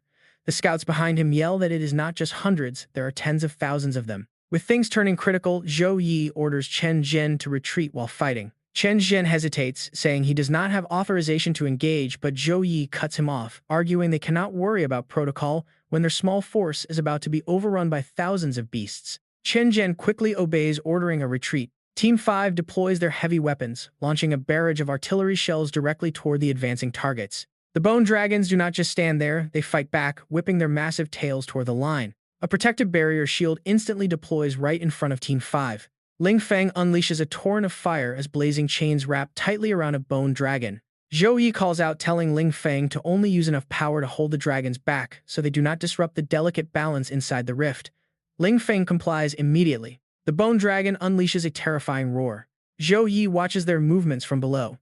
A massive claw slams down, but Tai Xin manages to dodge it just in the nick of time. Ling Feng leaps forward, aiming a heavy blow right at the horn of another dragon. Zhou Yi realizes something strange. The beasts are not targeting him, Shen Mu or Ling Feng, only focusing their fury on the soldiers and Tai Jin. He wonders if the bone dragons can sense their dragon bloodline, mistaking the three of them for fellow dragons. Just then, Chen Jin finishes covering the retreat and shouts for Zhou Yi to run. Zhou Yi instantly teleports out of harm's way. A soft golden light wraps around Zhou Yi, but wait, look at that shockwave surging straight toward Ling Feng. Shen Mu looks at Ling Feng in shock, saying her flame dragon power is reacting as if summoned by something. Zhou Yi nods and orders Tai Xin to take her to safety first while he and Ling Feng head inside to investigate. Shen Mu stubbornly insists on coming along, protesting that she felt the call too and cannot just leave them. A massive bone fragment suddenly flies straight toward her. Shen Mu dodges the attack, but a chain wraps around her waist. Zhou Yi firmly tells her that they cannot guarantee her safety here, urging Tai Xin to drag her away. Tai Xin immediately obeys, grabbing Shen Mu by the arm to drag her back. Just like that, she is pulled away from the immediate danger zone. Before retreating, Chen Zhen mentions that the commander ordered not to stop Zhou Yi if he decided to act alone, wishing him luck. Zhou Yi simply thanks him. Chen Zhen disappears through the teleportation gate, and by the time the bone dragons look back, their targets are already gone. Ling Feng asks in confusion where they are heading, but Zhou Yi calmly tells him to follow them. Zhou Yi notices something highly unusual and points out that the injuries on these bone dragons do not look like combat wounds. Ling Feng is confused, but Zhou Yi explains that real combat would leave shattered or fractured bones. Instead, the cuts are perfectly clean, killed in a single devastating strike. Ling Feng is completely stunned. Ling Feng wonders who could possess such terrifying power, but Zhou Yi points out that a god would erase them with a single thought instead of leaving physical wounds. These clean cuts are circular with slight burn marks on the edges. The identical clean wounds suggest an energy weapon killed them, maybe a laser cannon. But Blue Star lacked that technology 1,000 years ago. Lin Feng guesses they might actually be aliens, a theory he finds pretty fascinating. Elves and dwarves both use spatial rifts to reach Blue Star, making them aliens to us. By that same logic, they could easily use these rifts to travel to this world as well. But this also means an advanced civilization far beyond current Blue Star technology existed thousands of years ago. If we ever clash with them, our fate might end up exactly like these fallen dragons. They continue heading deeper into the dragon's territory. A voice suddenly echoes, welcoming the ice and flame dragons. In front of them stands a massive golden dragon skeleton, its dark, hollow eye sockets glowing with a deep blue flame. Lin Feng instantly guards up, demanding to know who they are and why they summoned them. The golden dragon replies that its name is long forgotten. The dragon race was wiped out 10,000 years ago, and it never expected to feel their bloodline aura once again. 10,000 years is much longer than they estimated. Surprised, he asks what happened back then, prompting the golden dragon to darkly repeat the question. Its ancient memories drift back to that devastating day of chaos. The dragon explains they were once the kings of all beasts, ruling supreme. But 10,000 years ago, a strange group of invaders suddenly appeared. A dragon unleashed a massive blast of energy to retaliate, but its raw power could not pierce the invaders' protective energy shield. Their entire massive ship remains safely protected inside a spherical barrier. High up on a mountain peak, a giant dragon roars in pure defiance. The golden dragon sadly continued, explaining how those invaders slaughtered beasts, destroyed everything, and even tried to tame them as pets. Ling Feng desperately wanted to know who they actually were. It replied that it had no idea. The invaders were so incredibly powerful that before they could even study them, everything was wiped out. Ultimately, their dragon king had to lead tens of thousands of dragons into one final desperate battle. The invaders retreated, but the dragon clan was completely wiped out. Since then, this land has been eaten away by malice for 10,000 years, leaving no magical beasts alive. Only these restless skeletal remains linger. Ling Feng suddenly realized that those bone dragons attacked their teammates, but stopped when they left because they saw them as invaders, yet spared him and Zhou Yi due to the dragon power inside them. The golden dragon confirmed this, saying they have no consciousness, left only their dying regrets. Over the past 10,000 years, other races have slipped through the rift, but these resentful skeletons chase them away. I am the only one who has managed to stay sane, but it has been far too long and I am about to fade away completely. Ling Feng tried to ask what it wanted, but the dragon cut him off. It sensed an ice dragon and a flame dragon inside their bodies. Even though their aura did not belong to this world, they were still kin. Its last wish was for them to release those dragons' souls just so it could look upon its own kind one final time. Ling Feng turned to Zhou Yi in conflict, saying it was about to fade, so they should help. Zhou Yi readily agreed. Stepping forward, Zhou Yi watched as the golden dragon spoke with deep emotion.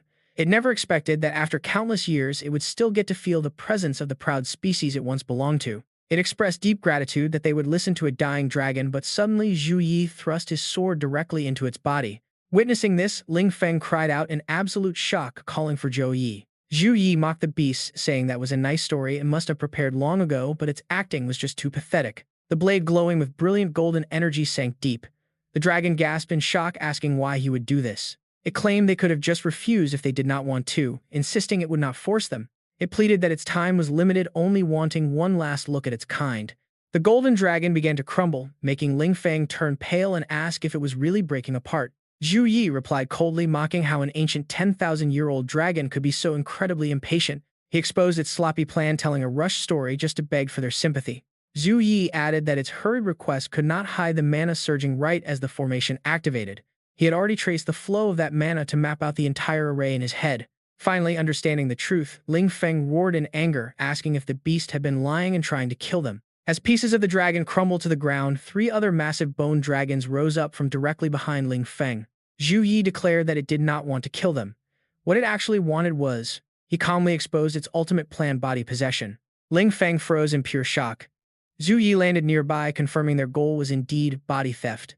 The dragon cackled, declaring it had waited 10,000 years for these damn invaders to return. It finally found bodies carrying the dragon bloodline, thanking the heavens for blessing the dragon clan. Once the possession succeeded, it could escape through the rift to hunt down even more people with dragon blood in their veins. Rebirthing the dragon clan inside human bodies would let them feel the despair of genocide. Ling Feng clenched his fists in rage, shouting that it was daydreaming, and if it wanted out, it had to go through him first. Zhou Yi realized those blue crystal ores were just bait. He stepped in front of Ling Feng, telling him to stay calm. The golden dragon scoffed, calling humans greedy, short-sighted, and pathetic. It only had to use a minor trick to make wave after wave of them walk straight into its deadly trap. Behind it lay decaying human bones, all useless trash, unfit for possession. The golden dragon reached its hand toward them, declaring that its long wait was finally over. It called out their names, Ice Dragon and Flame Dragon. Ling Feng grit his teeth, furious at its shameless arrogance. The dragon chuckled, telling them not to fear, as it would only hurt for a brief moment. A massive magic circle began to form right behind the beast. Zhou Yi spotted the array's core and the rune on its back. Ling Feng charged, knowing exactly what to do. Ling Feng charged head-on at the treacherous dragon as its massive tail swung directly toward him. The golden dragon slammed its tail down, sending dust flying everywhere as it mocked his weak attempt. It sneered, thinking his rash charge was incredibly reckless, calling them absolute fools. But as Ling Feng grabbed hold, the dragon gasped in shock. He lifted its entire tail, coldly asking who the fool was. The golden dragon refused to give up, roaring that this was far from over. With a wild screech, it commanded the nearby bone dragons to tear him apart. Ling Feng merely spread his arms, unleashing a roaring sea of fire that engulfed the entire battlefield. With one powerful step, he launched himself high into the air. No more games, they were about to clash in a brutal, merciless showdown. A massive torrent of blue energy erupts from the golden dragon's mouth, but Ling Feng dodges it effortlessly and charges straight up. He shoots right past the massive dragon's face. In an instant, he appears behind its back, right where the magic circle is starting to activate. Ling Feng condenses a destructive red orb of pure flame, unleashing an intense blast of fiery power straight at the beast. The blast slams directly into the golden dragon below, pinning the proud beast flat against the ground. The glowing magic array begins to fade, slowly dissolving into nothingness. The golden dragon stares in absolute shock. How could a mere human destroy a magic circle 10,000 years in the making? Everything is ruined, but Ling Feng just sneers, coldly telling the beast to dry his tears. The dragon stomps to its feet, roaring in anger at the brat. Desperate for a double kill, the golden dragon lunges straight down at where Ling Feng is standing. But the young hero stands his ground with total confidence. His eyes flash a strange red light, and the dragon's massive body suddenly crashes hard to the earth. Its eyes flash blue as it stares back in absolute shock. Gripping one of the giant dragon teeth, the youth casually mentions he has a quick question to ask. Has it been 10,000 years since the beast last brushed? Oh right, you forgot, the giant dragon can barely open its mouth right now. Without hesitation, Ling Feng casually rips the giant dragon tooth right out. The bones in the golden dragon's body begin to shatter completely. With the dragon's head completely severed from its body, Zhou Yi looks back at the absolute devastation left behind. The dying dragon cannot believe its eyes. How could a tiny fire dragon possess such terrifying strength? Ling Feng scoffs at the ancient lizard trying to steal a body when his actual fighting skills are this pathetic. Calling them arrogant remnant souls, Zhou Yi adds that falling for their cheap schemes would make them a laughingstock, just as two massive bone dragons close in on their position. Zhou Yi points out the remaining pests that need clearing, and Ling Feng eagerly agrees to sweep them away right on the spot. Terrified, the golden dragon begs them to stop, warning that if they keep this up, his entire clan will be wiped out. Both look back, asking what that has to do with them, while the dragon quickly mentions its way to rebuild a body. The golden dragon desperately offers a deal. Instead of taking over their bodies, it can help the dragon's souls residing within them gain real physical forms again. A dragon with a physical body is 10 times stronger than a mere spirit, and if they stop, it will tell them how. Zhou Yi and Ling Feng look at each other with knowing smiles. Zhou Yi suddenly acts friendly, telling the dragon it should have said so earlier. He offers to help pop its severed head back on so they can talk business. Soon, the shattered dragon bones snap back together. The golden dragon explains reconstructing a physical body requires 3 things. First is a complete dragon skeleton of matching attributes, which is easy to find here. Second is a soul medicine refined from 99 rare heavenly treasures to stabilize the soul. Zhou Yi is stunned to hear it requires 99 different ingredients. The dragon lists ultra-rare items like 10,000-year snow ginseng and phoenix tail feathers, causing Ling Feng to quickly interrupt. Even the entire Jiangxia nation barely possesses a single stalk of 10,000-year snow ginseng. The dragon continues, listing legendary minerals like star crystal stone and earth vein marrow. Zhou Yi freezes in disbelief. Just 1 gram of earth vein marrow on the black market is worth an entire city. The dragon adds void dust and the eternal leaf, which shocks Ling Feng, as the eternal leaf is a legendary sacred relic of the elf race. Fuming with rage, Ling Feng accuses the beast of playing them, since even the full might of their nation could never gather all 99 items. But the dragon calmly replies that this is the ancestral secret of the dragon race, and these rare ingredients are absolutely mandatory. But invaders stole or destroyed most of those treasures ages ago. Besides, the dragon points out if those items were easy to gather, it wouldn't have resorted to the risky method of stealing someone else's body. Zhou Yi regains his composure, pointing out that the dragon is likely lying and making up an unverifiable method, since the materials are impossible to gather anyway. The dragon scoffingly replies that after 10,000 years of witnessing human greed and suspicion, it expected nothing less, they can believe it or not. Ling Feng flares up with blazing fire, ready to tear the old dragon's skeleton apart, but before he can unleash his rage, Zhou Yi calmly steps in and reveals he actually has every single material mentioned. The dragon gapes in utter disbelief while Ling Feng turns to stare in shock. A glowing blue sphere of energy begins to condense in Zhou Yi's hand. An incredible array of legendary treasures suddenly materializes, from the 9 revolutions soul-returning grass and star crystal stone to the 10,000-year snow ginseng and void dust. Watching this impossible hoard pile up, a completely dumbfounded Ling Feng stammers, asking if these treasures are actually real. Stroking his chin, Zhou Yi silently recalls how he managed to hoard all this legendary loot. Some came from daily system quest reward packs, others from breaking dungeon first clear records, and the rest were generous gifts from his master and tournament milestone rewards. He had not even realized how much he had accumulated over time, prompting a completely dazed Ling Feng to ask if his pockets were somehow directly connected to the national treasury. Zhou Yi slides his hands into his pockets, asking for the 3rd requirement, which the dragon reveals is a physical body. Hearing this ridiculous demand, Zhou Yi can only let out an annoyed, tired sigh. His fist clenches so tightly that it actually begins to tremble with rage.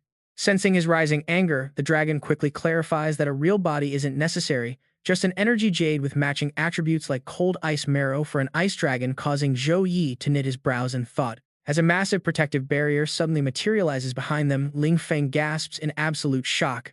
While the baffled dragon struggles to figure out his true background, Zhou Yi stares at the cold ice marrow. Just a few days ago, the system rewarded him with this exact item, and he had no idea what it was for. It turns out the system had prepared every single rare material in advance without a single mistake. For the first time, Zhou Yi realized just how terrifying his system truly was. It already knew he would end up here, face the golden dragon, and need these heavenly treasures. Escaping the god's detection and predicting the future, could this thing really be just a simple golden finger cheat? Whatever its true purpose might be, it was not something he could easily investigate right now. All of those burning questions had to wait because saving Frosttooth was the most critical task at hand.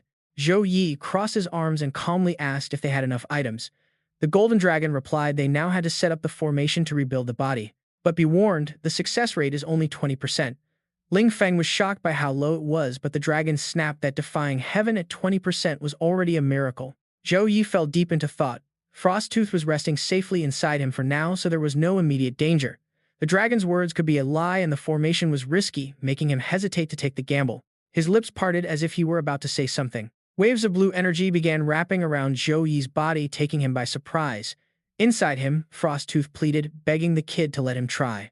He barely possessed 1% of his former power, and while Zhou Yi grew stronger daily, Frosttooth could only survive like a parasite on his mana.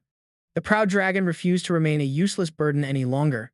Zhou Yi quickly corrected him, insisting he never once saw him as a burden, yet Frosttooth yearned to be useful. He absolutely hated his weak, pathetic state, and knew this was his only shot at rebuilding his dragon body to reclaim his peak. Even if the success rate was just 1 in 10,000, he had to take the chance. He couldn't help but wonder if he were reduced to a mere remnant soul with a chance to reclaim his physical form, would he hesitate? Zhou Yi let out a soft sigh and slowly nodded his approval. He then announced they were ready to begin as wild lightning started crackling down from above.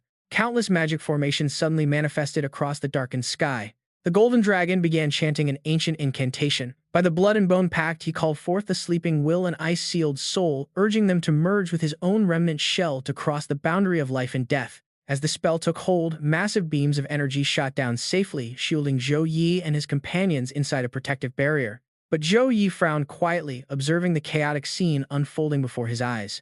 He couldn't comprehend why the dragon was burning its own life force. Was this formation demanding a life-for-life trade, and why go to such extremes? Golden bands of energy wrapped around the beast's giant claws as the sheer force slowly lifted the golden dragon into the air. Precious crystals began to shatter, raining down in countless glittering fragments below. The glowing dust began slowly merging into Frosttooth's skeletal frame. A powerful gale whipped up from below as Frosttooth's fragmented bones began to rapidly reconstruct.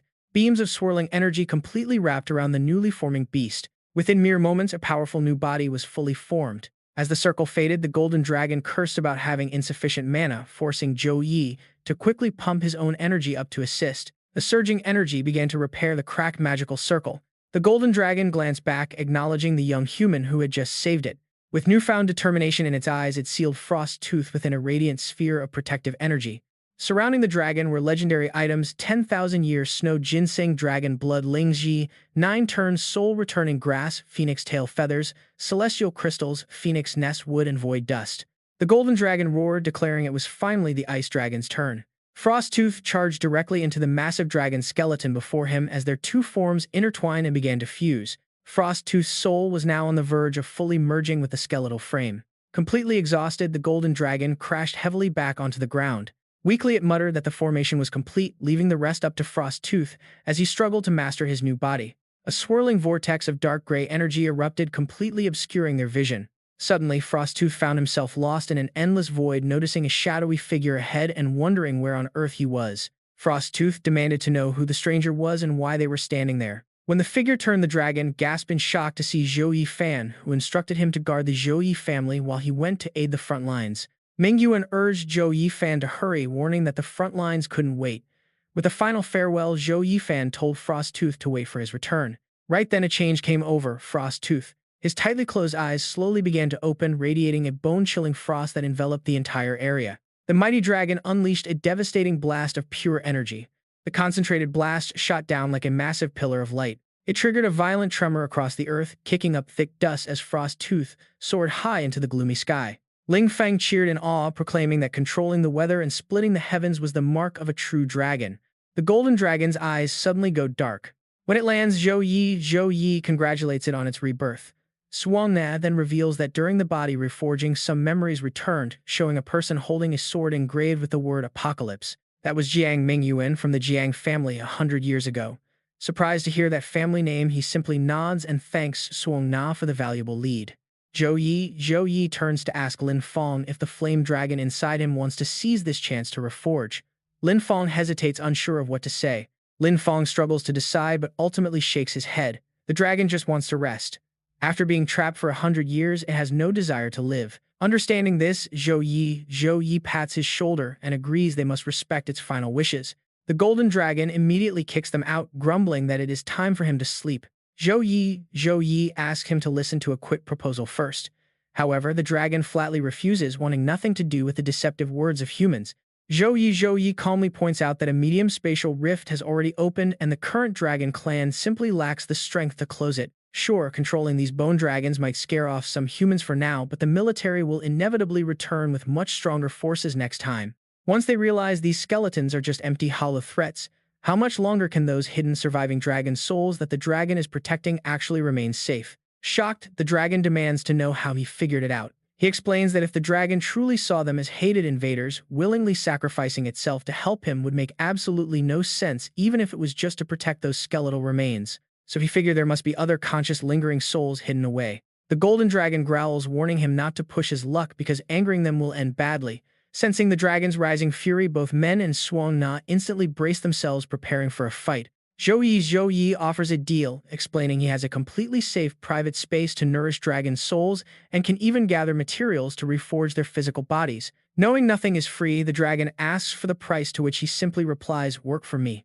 Zhou Yi crosses his fingers, proposing a deal of 15 years. Stunned, the dragon stares at them in shock. He quickly breaks down the harsh reality, noting they cannot stop the military, and asks how long their remaining souls can realistically survive. 500 or 5,000 years. By then, every single dragon's soul would have completely faded into nothingness. Partner with me, no master bond, and you can leave once the contract ends. Helping them reforge their bodies earlier was just his initial down payment. The golden dragon glances around as both its eyes and Suwon Ha's light up at the sight of the treasure pile. The golden dragon needs time to think it over. It soon accepts the terms, sealing the deal.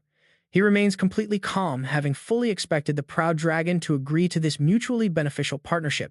Outside the rift, Shenmu anxiously wonders if they are safe.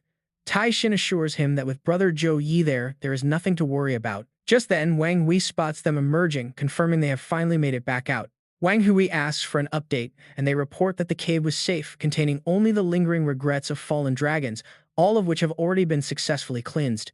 He adds that during the cleansing, the dragon's spirits mistook him for a 10,000-year-old invader. Noticing Wang Hui's deeply pensive expression, Zhou Yi asks what is bothering him. Wang Hui reveals that multiple nations have uncovered similar reports from medium rifts regarding a highly advanced civilization that systematically wiped out native races.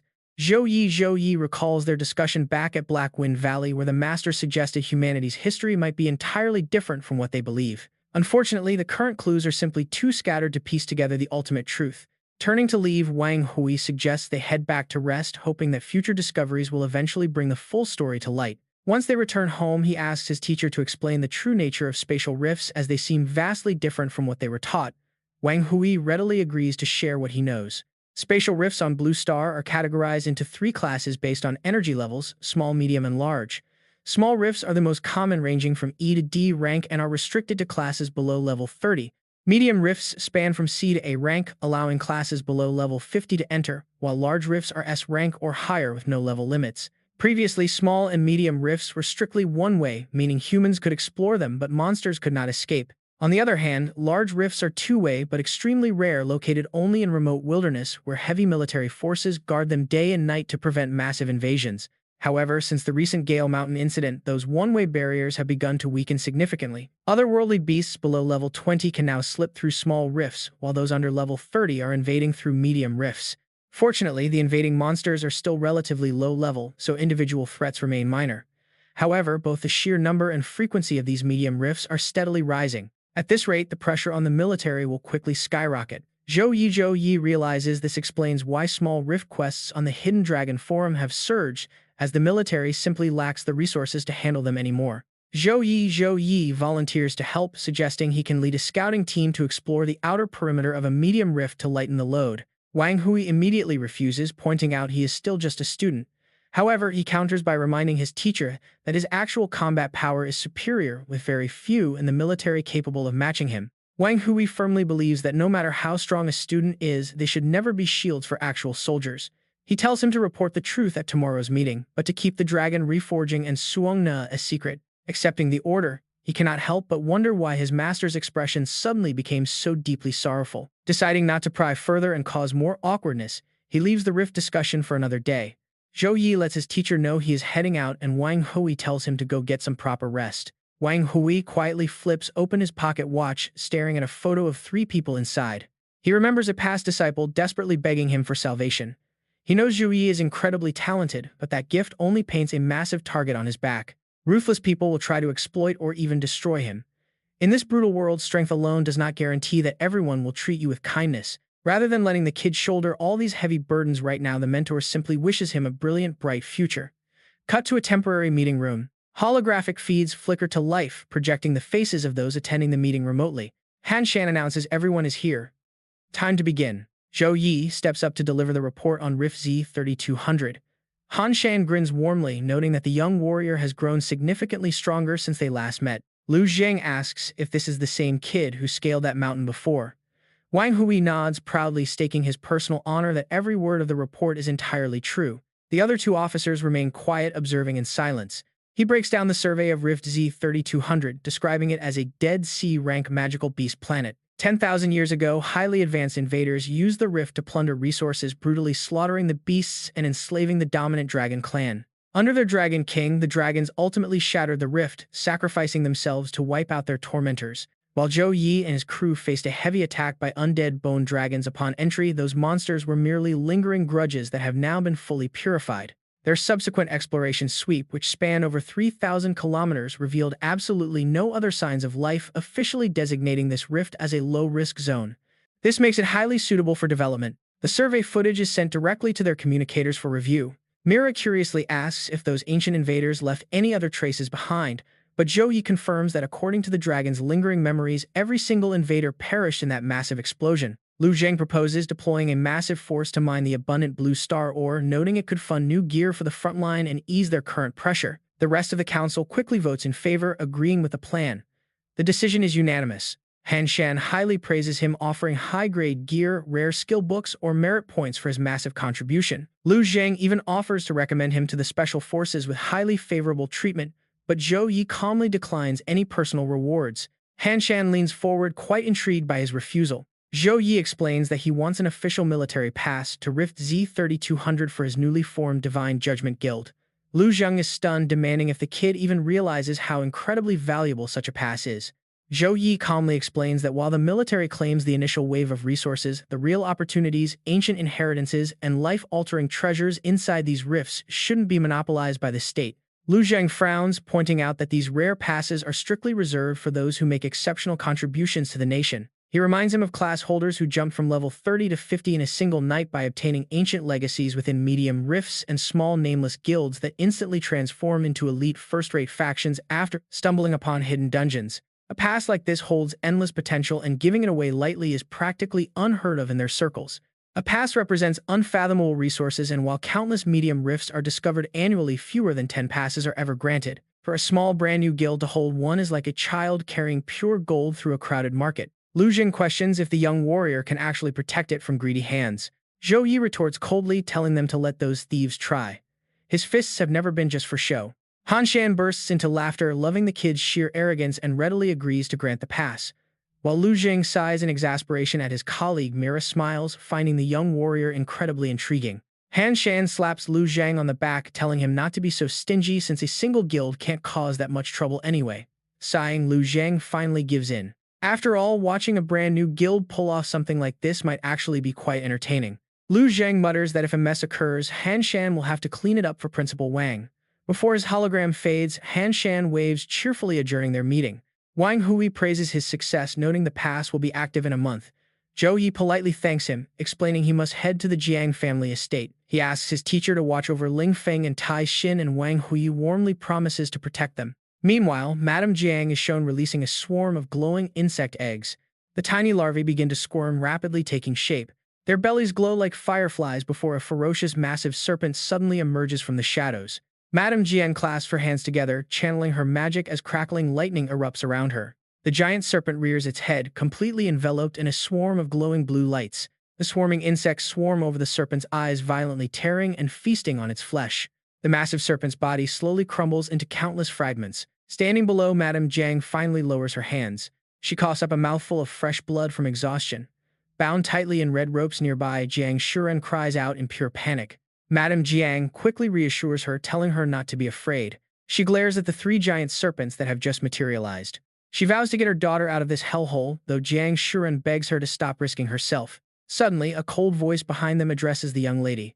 Jiang Fu smoothly suggests that if Jiang Shuren simply cooperates, her mother can finally go rest. Jiang Shuren gasps, shocked to see the butler. Jiang Fu sighs, telling her she stands no chance against the master and shouldn't torture herself or her mother. He warns her that the family head is heavily injured and without treatment he won't survive. Surely she doesn't want both parents dying because of her stubbornness. Jiang Shuren glares back, swearing that if she survives, she will repay this debt 100 times over. Unfazed, Jiang Fu states that since she refuses to cooperate, her mother will have to suffer a bit longer. Several snakes immediately coil around Madame Jiang. The serpents tighten their grip constriction, crushing her weak body. Tears stream down Jiang Shuren's face as she helplessly screams for her mother. The giant serpent opens its massive, terrifying jaws. Meanwhile, Zhou Yi is already moving toward his next objective. A grand, majestic castle suddenly looms right before his eyes. A golden character is intricately carved into the wall. Behind him, the void beast admits it looks pretty impressive. Meanwhile, Zhou Yi spots someone delivering an invitation to the Morong family of Jiangbei for the grand ceremony. The guard at the gate bows politely and welcomes him inside. That luxury vehicle is slowly rolling into the grand estate. A bright blue barrier flickers to life as the car passes through. Zhou Yi watches in surprise. An energy barrier. Is this the exact reason he cannot get close to his dear Jiang Shuren? The void beast shakes its head. As long as we have the coordinates, we can phase through anything unaffected. The real issue lies with Jiang Shuren's coordinates. They are completely chaotic, and the void-guiding butterfly only senses she is somewhere nearby. Zhou Yi wonders what could possibly cause such a massive mess of coordinates. The beast explains there are two options. Either she is inside a hidden pocket realm with isolated space, or it pauses. There is a second possibility. She is simply not on the blue planet. With messy coordinates and no way to contact Jiang Shuren, Zhou Yi has no choice but to head into the Jiang estate and ask around. The guard politely asks him to present his invitation. Zhou Yi replies that he is a friend of Lady Jiang Shuren and asks if they can pass along a message. The guard immediately asks if he has an invitation. Zhou Yi admits he does not, so the guard stands firm. Without an invite, entry is strictly forbidden. Another servant nearby quickly whispers to wait. That is Zhou Yi, the champion of the freshman competition, who is very close to their young lady. The guard gasps in disbelief. His colleague warns him to be extremely polite, as this man might actually become their future master one day. Both guards look troubled. They explain that for safety during the competition, they cannot let anyone in without a pass. They suggest he contacts Lady Jiang Shuren directly to get a token, which would make things much easier for everyone. The problem is he cannot reach Jiang Shuren. As Zhou Yi turns to leave, the guards bow politely and apologize for the trouble. Checking his phone, he wonders why Jiang Shuren is so busy.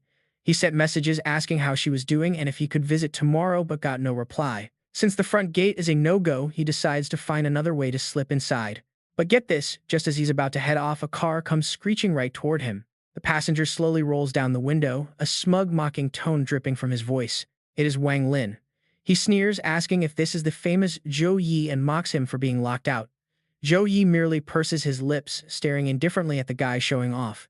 Wang Lin dismisses him with a wave. It seems he is worth very little to her after all. The Jian family gate is certainly no place for random stray dogs to wander in. Zhou Yi calmly asks if they even know each other. Wang Lin's face darkens, accusing him of playing dumb just to make him angry. As Zhou Yi simply walks away, Wang Lin screams after him, yelling that he is from the prestigious Thunder Hell Wang family. The man sitting beside him is far calmer, telling him to shut up and stop making a scene. Wang Lin is still furious, whining to his brother that this is the very punk who humiliated him in front of everyone back in Qingjing City. He complains that Zhou Yi keeps clinging to Lady Jiang and even dared to look down on their mighty family. The young master of the Thunder Hell Wang family, Wang Han, coldly tells his brother that he knows exactly what petty scheme he is plotting. Wang Han silently notes that Zhou Yi is no pushover if he rose this high from nothing. Too bad, the guy just loves getting in their way. Wang Han summons Dubo as a dark blue light glows, commanding his subordinate to leave absolutely no trace behind. Unaware of a lurking danger, Zhou Yi searches for a different entrance. His hand gently brushes against the surface of the barrier. Zhou Yi observes that a hidden spiritual node is placed every 10 steps, linked to an underground formation. It is even more intricate than the grand array of the Heavenly Tao sect. Forcing his way in would immediately alert the entire guard force. His eyes narrow as he looks toward a sudden disturbance in the distance. 3 massive boulders come crashing down from above. They slam down right around Zhou Yi, and three bizarre aggressive figures emerge from the dust. With a swift wave of his hand, a golden light flashes out. A purple glow reflects in Zhou Yi's eyes. A violent purple beam shoots straight at him, but he casually swipes his hand and sends the force blasting back. A wooden coffin suddenly flies in from above. Zhou Yi's pupils suddenly turn a bright gold. Immediately, golden threads wrap tightly around the wooden coffin, shattering it into 100 pieces. A fierce monster then lunges right at him, reaching out with its sharp claws. Zhou Yi asks coldly if they are done yet. His expression darkens as he raises a single hand. A hand reaches out from the void, grabbing the mastermind by the throat. Zhou Yi drags Dubo out, noting that he has heard of Jing Chuan's legendary martial artists, and they certainly do not disappoint. Still disguised as Old Man Long, the opponent panics, realizing that tearing through space to kidnap someone is a feat far beyond a mere level 33 combatant. Dubo warns the young man to let go, claiming his backer is someone Zhou Yi cannot afford to offend. Suddenly, he realizes he cannot move at all. Zhou Yi coldly asks if he ever considered that he was messing with the wrong person. He explains that he noticed the stalking since they left the Jiang family gates but was too busy to care. Tightening his grip on Duba's neck, he mutters that the old man brought this on himself. But suddenly the body bursts into flames, revealing itself to be nothing but a paper decoy. The object in Zhou Yi's hand instantly burns to ash. He lets go. Zhou Yi crosses his arms, noting how interesting it is to use a paper clone. He picks up the small paper figure to examine it closely. As it begins to burn, Zhou Yi sighs his shame that using it blows his cover. Fortunately, it is way cheaper than a resurrection item, highly practical, and can be used multiple times in a short window. For a life-saving tool, this is an absolute steal. Meanwhile, the real Duba is already fleeing in a desperate rush. He thinks that without that paper decoy, he would have been done for. How on earth did that kid get so incredibly crafty? With the mission incomplete, his nephew will surely start nagging again, so he needs a good excuse to brush him off. He stomps his foot down, and green energy instantly wraps around his boots. Duba's eyes widen in pure shock as a terrible feeling begins to rise inside him. Confused, he looks around. This is definitely not the street from before. The street lamps and water stains on the stone pavement look exactly the same, and the moon above is completely frozen in place. Duba suddenly realizes with absolute horror that this is a fully formed domain. Only a third transition expert should be capable of this, yet his opponent is only level 33, which is completely impossible. The young man's voice suddenly cuts through the silence, asking Duba if he's done running. Stunned, he asks when the domain was opened. Zhou Yi steps forward, explaining it was active from the very first strike before offering a cold welcome to his mirror prison. Duba finally realizes he was being played like a puppet from the very beginning. Gritting his teeth, he admits the kid has some impressive tricks. But no matter how many treasures he has, the massive level gap cannot be filled. A level 33 is still just a level 33 no matter how flashy. Dark energy erupts from Duba as he warns him that flashy tricks do not guarantee combat survival. Suddenly, horrifying spirits begin to emerge right behind him. He coldly demands to know how many people the boy has already killed. Asking if the kid is paralyzed with fear, Duba offers to spare his life if he closes the domain now. Otherwise, he will tear this space apart and show no mercy. But Zhou Yi remains completely unfazed, calmly saying he is suddenly very curious about something. It is time to lay down all the cards. Zhou Yi openly challenges him to see whose massive army is actually stronger. Talk about picking the absolute wrong opponent. Duba is inwardly panicking, wondering if this kid is actually some sort of summoner. Fighting inside an enemy domain strips away all his advantages, and trying to escape seems like a waste of energy now. Damn it, this boy is way too freaky. Duba narrows his eyes mentally, preparing himself for a brutal fight. He commands his horde of dark spirits to charge forward immediately. The spirits thrust their sharp claws toward Zhou Yi. In response, his own summons charge ahead, led by a maiden holding thin strings. Another undead summon opens its jaws wide, unleashing a blast of pure purple energy. The entire battlefield shakes violently as the purple light consumes everything. Another young warrior summon swings his sword, easily clearing the waves of spirits. Zhou Yi just stands there casually with his hands in his pockets, letting them handle it. Duba immediately chants a spell calling upon the underworld and corpse energy to summon a terrifying force to bind his opponent. A massive glowing skull manifests right behind him, activating his signature binding spell. Right at that moment, a massive pillar of golden energy crashes straight down from the sky, causing the entire surrounding space to tremble. The devastating impact slams Duba hard onto the ground. Staring up in utter disbelief at the massive creature pinning him down, he stammers out a weak question. A dragon, he gasps. The golden beast pins him down, while breathing searing flames as Zhou Yi walks slowly toward him. He extends his hand as glowing embers swirl gently around his body. A swirling vortex of intense fire erupts all around him and the dragon. Zhou Yi sneers that it seems the match is over.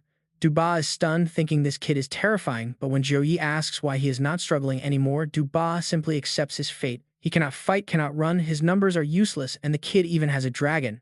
This lineup is basically a max-level character coming to crush a fresh newbie, so there is no point in running anymore. Duba offers to answer any questions if the boy spares his life, mentioning he still has unfinished business.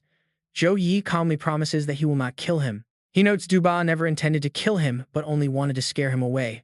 Pushing himself up, Duba remarks that the boy is much smarter than Wang Han, making Zhou Yi wonder who that actually is. The veteran assassin reveals that the young master of the Wang family from the Thunder Prison has been desperate to marry the young lady of the Jiang family. After she joined Suhang University and grew close to Zhou Yi, Wang Han flew into a rage, even killing several servants, which is why he sent Duba to attack. Hearing this, Zhou Yi finally understands that this is all just petty jealousy. Zhou Yi asks if Duba knows anything about the Jiang family, as he has not been able to reach Zhou Yi Ran lately. Duba is shocked to hear the boy cannot contact her either. Catching that word, Zhou Yi repeats it, and Duba explains that he has also lost contact with his own fiancée, leaving the young man thoroughly confused. Duba finally removes his mask, realizing he forgot to take it off earlier. Zhou Yi is quietly amazed that this was a skill rather than an item, proving this region is full of hidden talents. He explains his fiancée is Yun Niang, Wang Han's shadow guard. 2 weeks ago, she accompanied her master to visit the Jiang family but never returned. When he secretly investigated, others claimed the family adored her and invited her to stay, but something felt terribly wrong. Knowing she would never stay completely silent for this long, Duba is absolutely convinced she ran into trouble. That is why he volunteered to accompany Wang Han, hoping to sneak into the Jiang family estate and rescue her. Zhou Yi squats down to look him in the eye, asking if he has a way to get them both inside. He points out that with his overwhelming strength, they can easily get this done together. Duba realizes the boy's power is indeed absurdly high, and having his help would drastically increase the chances of success. Zhou Yi adds that they both stand to gain exactly what they need. Agreeing to the deal, they shake on it and immediately set up a staged battle, making Zhou Yi look completely confused and unable to find his enemy. Suddenly, Duba launches a fierce sneak attack from behind.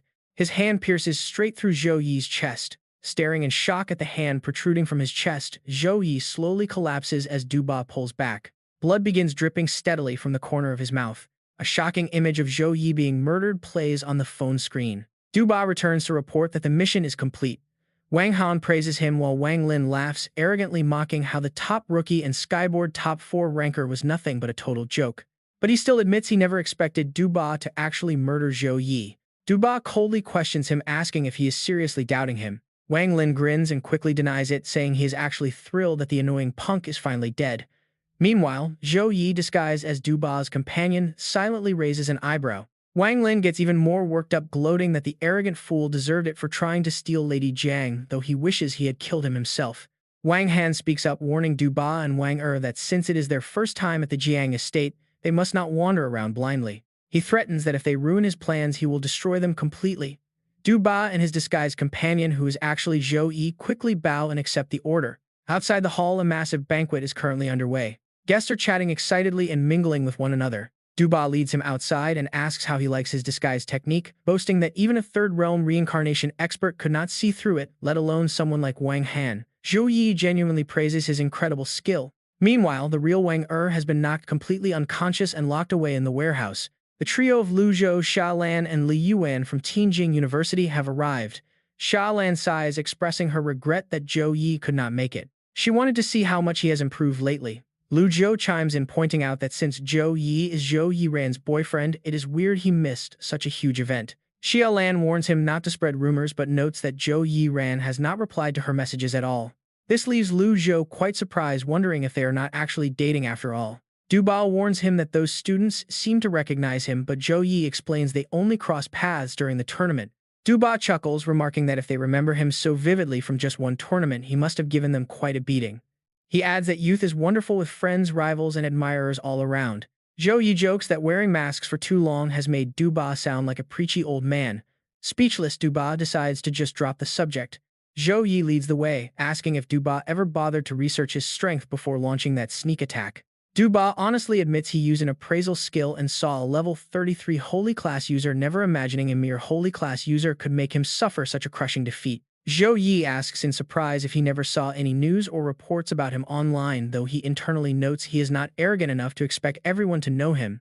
Duba squints, confessing that he is actually illiterate, Zhou Yi suddenly realizes that despite compulsory education in Zhongshe, Duba never learned to read, hinting at a very rough childhood he probably should not pry into. Curious, Duba asks him what exactly felt off ever since they entered the Jiang estate. Zhou Yi whispers that it is the presence of demons.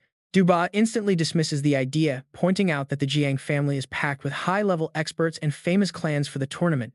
If a demon were truly here, someone would have surely noticed. Zhou Yi clarifies that it is not a normal demonic presence but a holy class user's instinctive revulsion toward demons. He silently realizes his heightened perception is thanks to the Holy Light's divine baptism which ordinary priests would not possess. To make matters worse, the prison mirror core has been reacting violently ever since they stepped onto the Jiang family grounds, as if trying to warn him of something. It is like a caged beast desperately thrashing to break free as it hungers for something hidden deep within the Jiang family estate. Duba asks worriedly what they should do, fearing that if the Jiangs are harboring demons, Yu Niang is in grave danger. Zhou Yi decides that since the day is too busy, they cannot make a move yet. They must wait until nightfall to investigate, and as darkness finally blankets the estate, they make their move. The two move in perfect harmony, keeping an incredibly low profile. They have to, as flying patrol drones and night guards swarm the area.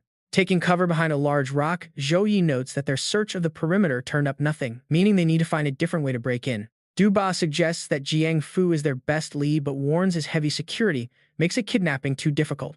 Fortunately, Zhou Yi already has a plan that does not involve abducting him. All they need to do is stir up some absolute chaos within the Jiang estate. His summoned ghost appears and Zhou Yi commands her to destroy 3 major buildings so everyone can see her, making sure she does not kill anyone in the process. The ghost obeys. Watching her, Duba decides he should also chip in. He summons more spirits to help stir up even more trouble. Duba orders them to tear the place down while avoiding any casualties, while Zhou Yi decides to calmly watch the chaos unfold. Over at the main hall, a guard checks in only to be reassured that everything is completely normal. Suddenly, the entire building begins to violently shake. The massive ceiling chandelier crashes down, leaving the 2 guards stunned as they frantically look up. Seeing bodies falling from above, a male guard shouts in panic, wondering what is coming down next.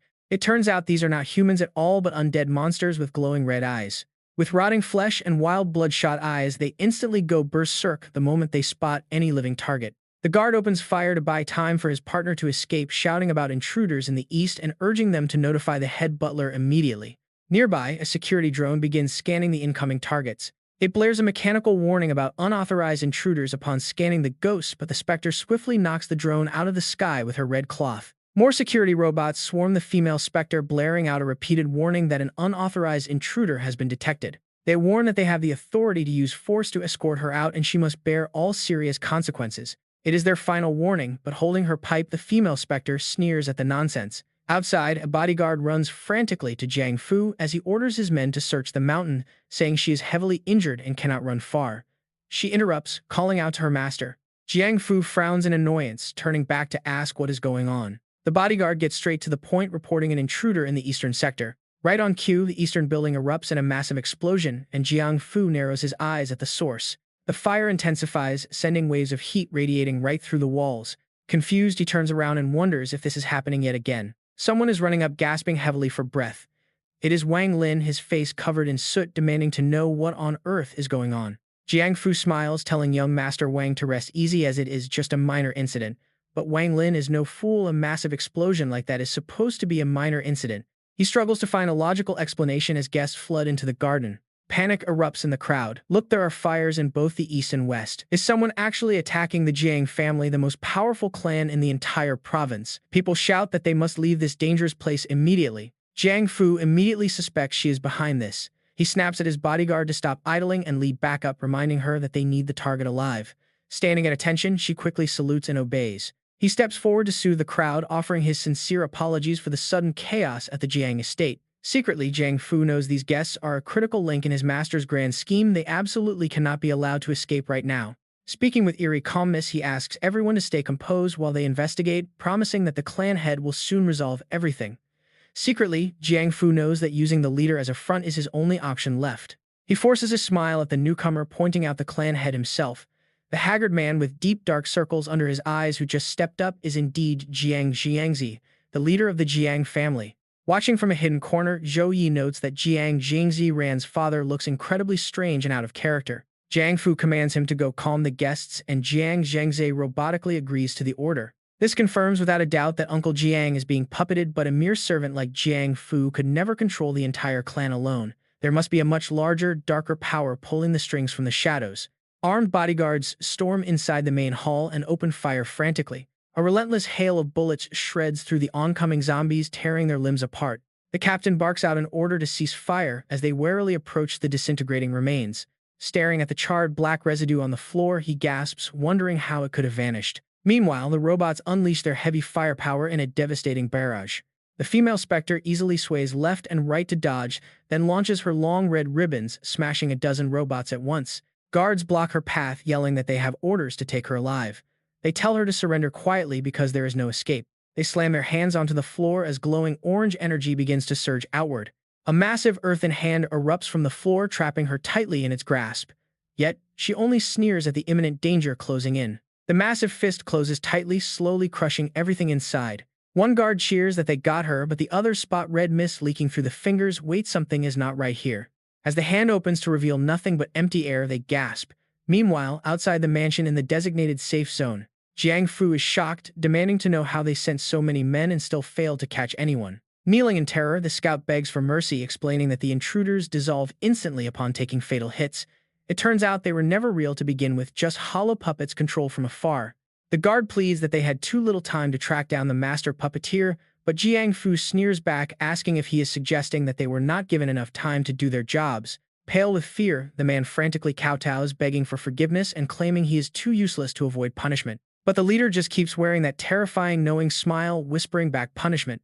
The strange commotion near Jiang Fu draws Zhou Yi's attention as the man's shoulders suddenly bulge and swell up. Jiang Fu's body grows unnaturally massive and two terrifying horns sprout right out of his head. Dark, demonic energy pours from Jiang Fu's eyes as a long tongue and jagged teeth appear, making Zhou Yi instantly recognize this evil aura. The terrified subordinate realizes he is about to be eaten, but Jiang Fu silently takes a massive bite out of him. The other two subordinates do not even dare to breathe. Jiang Fu pulls back his dark energy and calmly asks if anyone else needs a lesson on being useless. Both of them drop to their knees immediately, desperately pledging their absolute loyalty. He warns them that any laziness or half-hearted work will end in the exact same brutal fate. Fearing for their lives, they press their foreheads to the ground and vow to obey. Zhou Yi realizes that this is no longer a human being, talk about a literal demon in disguise. He puts a finger to his lips, signaling silence, and whispers that they must follow the target. Jiang Fu heads toward a heavily guarded entrance and slips inside while the door is still slightly ajar. Jiang Fu presses a hidden brick on the wall. Now he just waits for the hidden mechanism to slide open. Jiang Fu calmly walks down the stairs. Duba has to pinch his nose as the air gets colder and stinks of rotting corpses. At the bottom of the steps, Jiang Fu suddenly comes to a halt. Kneeling before a glowing rift, Jiang Fu greets the immortal Shadow Master, praying for his eternal darkness to consume the entire universe. Zhou Yi watches in utter disbelief. There is no way a tiny crack like this should unleash such a high-level demonic aura. Beside him, Duba frantically whispers for Zhou Yi to look outside. Turning around, Zhou Yi is just as shocked by what he sees. Several shadowy figures are emerging from the rift. Their eyes are completely hollow and lifeless. Bloody red tentacles extend from the crack, dripping thick fluids onto the ground as they squirm around. Now look at that, the silhouette of a red-skinned demon slowly rises to its feet. It lets out a savage roar and lunges straight for its prey. The red demon pins a victim down, tearing into their flesh as blood splatters. Zhou Yi finally understands the gurgling sounds and the stench. The Jiang family turned their estate into a human farm to feed these demons. Duba is panicking. If everyone is demon food, where on earth is Yun Niang? Zhou Yi tries to calm him down, pointing out that the victims are wearing Jiang family robes. Yun Niang must be kept somewhere else, so he tells him not to panic and ruin the plan. If you panic, Zhou Yi warns, she loses her only chance of survival. Duba tries to pull himself together. He knows that without Zhou Yi, he would be completely lost and unable to find any clues. He refuses to drag his friend into trouble, even as Zhou Yi points out his hands are shaking. Meanwhile, Jiang Fu reports that intruders caused chaos tonight, suspecting is the doing of the spirit pet Shi. The Shadow Master growls that after 15 years of undercover work, success depends on tonight. They cannot let anyone ruin it. Every single rat must be eliminated before dawn. Jiang Fu assures him that his men are pursuing the intruders with lethal force. Changing the subject, the master asks about the charmed demon. Zhou Yi listens closely, waiting for any useful information. Jiang Fu admits that Su Ran is incredibly stubborn. Despite trying every torture method, she refuses to yield. He fears that if they push any harder, she might die and the charmed demon sealed inside her will perish too. Hearing this, Zhou Yi feels a massive wave of relief. At least she is still alive.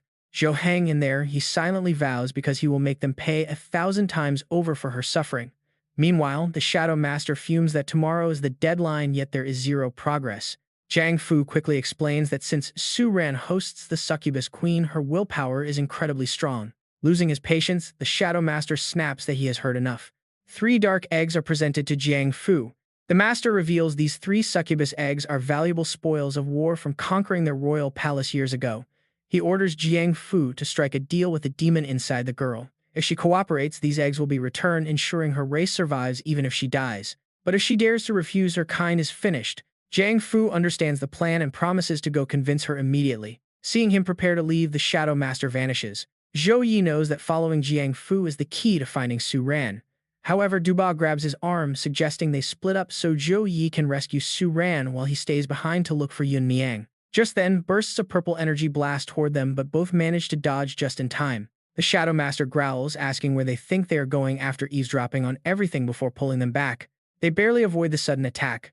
Looking closely, Jiang Fu is shocked to recognize Zhou Yi. Losing his patience, the Shadow Master asks why Zhou Yi keeps choosing the path to hell instead of heaven. Zhou Yi casually brushes it off, asking if the two of them have even met before. Unleashing another blast, he snaps that Zhou Yi does not need to know. Shielding Duba, Zhou Yi swings his glowing sword, sliced through the dark energy, while his void beast suddenly emerges to assist him. Crackling with wild lightning, the beast is suddenly swallowed by a massive dimensional rift. The spatial tear sweeps dangerously close to Zhou Yi's head. He turns around in shock, only for the Shadow Master to burst out from the rift. Stunned, Jiang Fu asks if his master has dealt with them. Retreating into the rift, the master replies that he threw them into the abyss. Jiang Fu immediately showers him with praise for his supreme wisdom. The Shadow Master orders him to leave, warning that tomorrow must be flawless. Jiang Fu quickly retreats from the gloomy chamber. Alone, the Shadow Master reflects that he should have killed the boy on the spot, but a suffocating sense of danger stopped him. Zhou Yi is simply too unpredictable, always finding a way to reverse the worst situations. Forcing a confrontation right now might have dragged him into an exhausting high-stakes battle. With his glorious new world opening tomorrow, there is absolutely no need to waste his energy on a mere rat. Locking them in the abyss is enough until the plan is complete. Meanwhile, falling through the deep void at extreme speed, Zhou Yi desperately reaches out to grab his companion, asking how the void beast is holding up. All 3 crash into a massive pool of blood, sending red liquid flying everywhere. They slowly sink deeper and deeper into the dark crimson depths. Suddenly, a brilliant golden rope cuts through the dark red water, tightly wrapping around both the void beast and Duba. Zhou Yi was the one pulling them up, swimming hard toward the surface. Eerie eyes suddenly appeared, staring directly at him. Holding his breath underwater with gritted teeth, Zhou Yi finally broke through the surface. He immediately spat out a mouthful of dark red blood. The other 2 surface right behind him. Zhou Yi immediately slaps Duba to wake him up, while the Void Beast reports it only has broken bones, prompting Zhou Yi to start healing it first. The Void Beast insists a quick rest will fix it up and tells him to focus on the immediate threat instead. Zhou Yi warns it not to die, and the beast agrees. As Duba slowly opens his eyes, he squints to see a terrifying horde of crimson monsters surrounding them. Both of them are trapped in a critical situation. Zhou Yi quickly orders Duba to find a secure hiding spot. Refusing to hide, Duba angrily snaps that only cowards cower behind their teammates, prompting Zhou Yi to challenge him to show his true power right now. Immediately, Duba is bathed in healing energy alongside blessings of weapon enhancement, courage, and guardian protection. He stands stunned, wondering if this is a true paladin blessing, as notifications show his strength, agility, and intelligence have all spiked by 50%. Duba is absolutely shocked to see all 4 stats instantly jump by 50%, which feels completely unreal. Realizing how terrifying holy classes are, he watches as Zhou Yi bolts forward, leaving only a blazing golden afterimage in his wake. He begins to sweep through the cramped space. Duba is not idle either, clasping his hands to chant a spell. A thick green mist radiates from him as he summons a massive horde of undead soldiers that quickly floods the battlefield. Following Duba's command, they blindly charge forward. Blades of green light flash and streak directly toward the enemy monsters. As a beast opens its massive jaws to bite, a mounted knight charges straight ahead, swinging a blade of light to strike it down. Its massive body is immediately sliced into clean pieces. From above, glowing green masses rain down, sticking directly onto the heads of Duba's summoned undead army. He urges his warriors to rise, and their eyes instantly ignite with a bright green glow. They are receiving a massive power boost for this ongoing battle. Duba notes that as long as he has enough mana to summon more, his army is practically infinite, easily giving him the win against enemies within 5 levels. In his entire life, Zhou Yi is the only total anomaly who defies all logic, and Duba's eyes widen as he senses something strange. Looking up, Zhou Yi is standing majestically atop a massive dragon. He summons the light of retribution, sending bright golden energy beams shining down. Those powerful beams of light pierce straight down, making the bloody pool below surge violently. Below, the bloody lake is heated until it boils like molten lava. The surrounding monsters are instantly reduced to black ash before they can even think of resisting. With him as the center, the giant dragon flies even higher, and once it reaches the perfect height, it begins breathing massive torrents of fire down below. Zhou Yi is not idle either, as the sword in his hand channels immense power. An aura like a violent storm swirls around Zhou Yi. Yi unleashes a brilliant slash that illuminates the entire area, forming a giant golden sphere of energy in the sky that looks like a scorching sun, burning the surrounding monsters to ashes on a massive scale. Suddenly, the blood below begins to ripple wildly. A massive crater forms right at the bottom of the bloody lake. The crimson waves begin churning violently in massive boiling surges, leaving a shocked Duba to wonder if Zhou Yi is even human anymore. The giant dragon he is riding reminds him that all of his gathered treasures have been completely used up, adding that fighting these weak small fry after reconstructing its body does not even count as a warm-up. Zhou Yi quickly warns the beast not to be careless, as the true threat is still waiting right ahead. A massive whirlpool begins to spin rapidly beneath the bloody lake. Staring warily at the vortex, Duba warns that the enemy has arrived. System notifications show that the Immortal Soul Seal is active, boosting soul resistance and reducing damage taken just as a massive muscular monster emerges. Duba quickly uses his skill to inspect the giant beast. The display shows it is a legendary level 54 Blood Abyss Colossus, an ancient beast born from the blood of countless demons, which now spews a thick stream of dark purple energy from its massive jaws. Zhou Yi calmly conjures a solid magical protective shield. The brilliant golden barrier covers both him and the dragon as the dark energy strikes. His S-rank Divine Fortress shield reduces incoming damage by 70%. The demonic energy fades without breaching his defense, allowing Zhou Yi to gather energy for a counterattack. His fist energy shoots forward like a cannon blast toward the enemy. It tears straight through the monster's chest as a system notification flashes. The S-rank Divine Fortress converts accumulated damage into a holy light shockwave to blow the enemy back. Seizing the moment, Zhou Yi dashes forward to strike again. A new notification pops up: Celestial War Bloom activated, letting him ignore gravity and obstacles on any terrain. Movement speed increased by 200%. In a flash, he closes the distance right behind the monster's back. He casually swings his light blade, slicing the beast. Watching from afar, Duba is absolutely stunned now. That is a goddamn S-class skill. But Zhou Yi frowns as he looks down. Wait, there are more. Violent whirlpools begin to stir across the surface of the bloody lake. More of those monsters rise up. Duba is terrified, wondering what kind of cursed place holds this many beasts. But Zhou Yi just smiles. More monsters mean more experience. Just 5 minutes here almost got him 2 full level ups. He remarks that these high-yield beasts are hard to find, but unfortunately, he does not have time to play. The system chimes. Congratulations, you have reached level 33, gaining 50 free attribute points and 50 skill points. Zhou Yi charges straight toward his destination. Xiao Ran is still waiting for him. With a swift kick, he sends a beast crashing back down. Another giant monster hand reaches out from a different angle to grab him. Zhou Yi dodges effortlessly and leaps right onto its massive head. A brilliant golden beam of light erupts as he drives his sword straight down. Punishment light. The massive pillar of light crashes down, sending raw energy tearing through the beast's body. Within seconds, the giant creature collapses with a heavy thud. Suddenly, another monster opens its jaws, spewing a torrent of fire. Zhou Yi calmly watches the attack race toward him. He leaps high into the air, slicing right through the incoming blaze. Zhou Yi lifts his head coldly, staring down his opponent. The furious monster lets out a deafening roar as a circle of blades starts spinning in the air right around it. They shoot forward all at once, aiming straight for Zhou Yi. With lightning-fast swings, he deflects every single incoming blade. Suddenly, a stray blade drops down from above to ambush him. Zhou Yi stares coldly as his eyes flash with golden light, parrying the blade and launching it right back at the monster. Zhou Yi manifests a glowing magic circle, declaring this entire zone locked down. Using the chords of order to manipulate space, he creates a domain of authority. It heavily weakens his foes, while giving him complete control over the battlefield. Gigantic magic walls quickly manifest and surround the monsters. These barriers slide closer and closer together until the entire horde is trapped inside a massive, inescapable glowing cube. Without stopping Zhou Yi unleashes his clone division magic. With void illusion steps, he instantly populates the battlefield with hundreds of distinct afterimages. Each clone can act independently to attack the enemy, leaving a massive army of Zhou Yis surrounding the trapped monsters with drawn swords. All the clones raise their holy blades as one. Invoking the heavenly lightning wrath, a massive golden bolt strikes down from above, violently crushing the magic cube. Blood erupts from the impact, forming massive crimson waves. Duba struggles to hold his shield, staring in shock. What on earth is that? The golden sword in Zhou Yi's hand suddenly begins to crack. He frowns, looking over at his system display. Congratulations, you have reached level 34, gaining 50 free attribute points and 50 skill points. Zhou Yi looks down in surprise as his weapon completely shatters. Before long, he is left holding nothing but the broken hilt. Suddenly, a massive crimson foot steps onto the blood-red water at the center of the abyss. Something massive is preparing to rise. A dark looming silhouette with two long horns slowly materializes right before him. The Abyss Lord speaks, admitting that among mere mortals, Zhou Yi's strength is actually somewhat impressive. It is the Abyss Demon Lord, a level 63 epic grade boss. It sneers, claiming that no matter how strong an ant gets, it remains just an ant.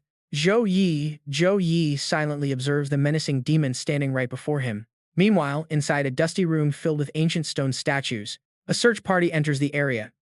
Their leader orders them not to miss anything suspicious, but a brown-haired youth sighs, complaining that East Sector 6 is fully cleared and they cannot find a single soul in the West either. The guard nearby replies that the boss orders them to bring him back dead or alive. Lanny hides quietly behind a stone statue, completely paralyzed by fear. Suddenly, she realizes someone just caught a glimpse of her, causing Lanny to tremble and quickly cover her mouth. Footsteps start echoing, growing closer and closer to her hiding spot. Lanny opens her eyes wide in absolute helpless despair. A blond young man suddenly appears and looks directly toward her hiding spot, his face turning into a picture of absolute surprise.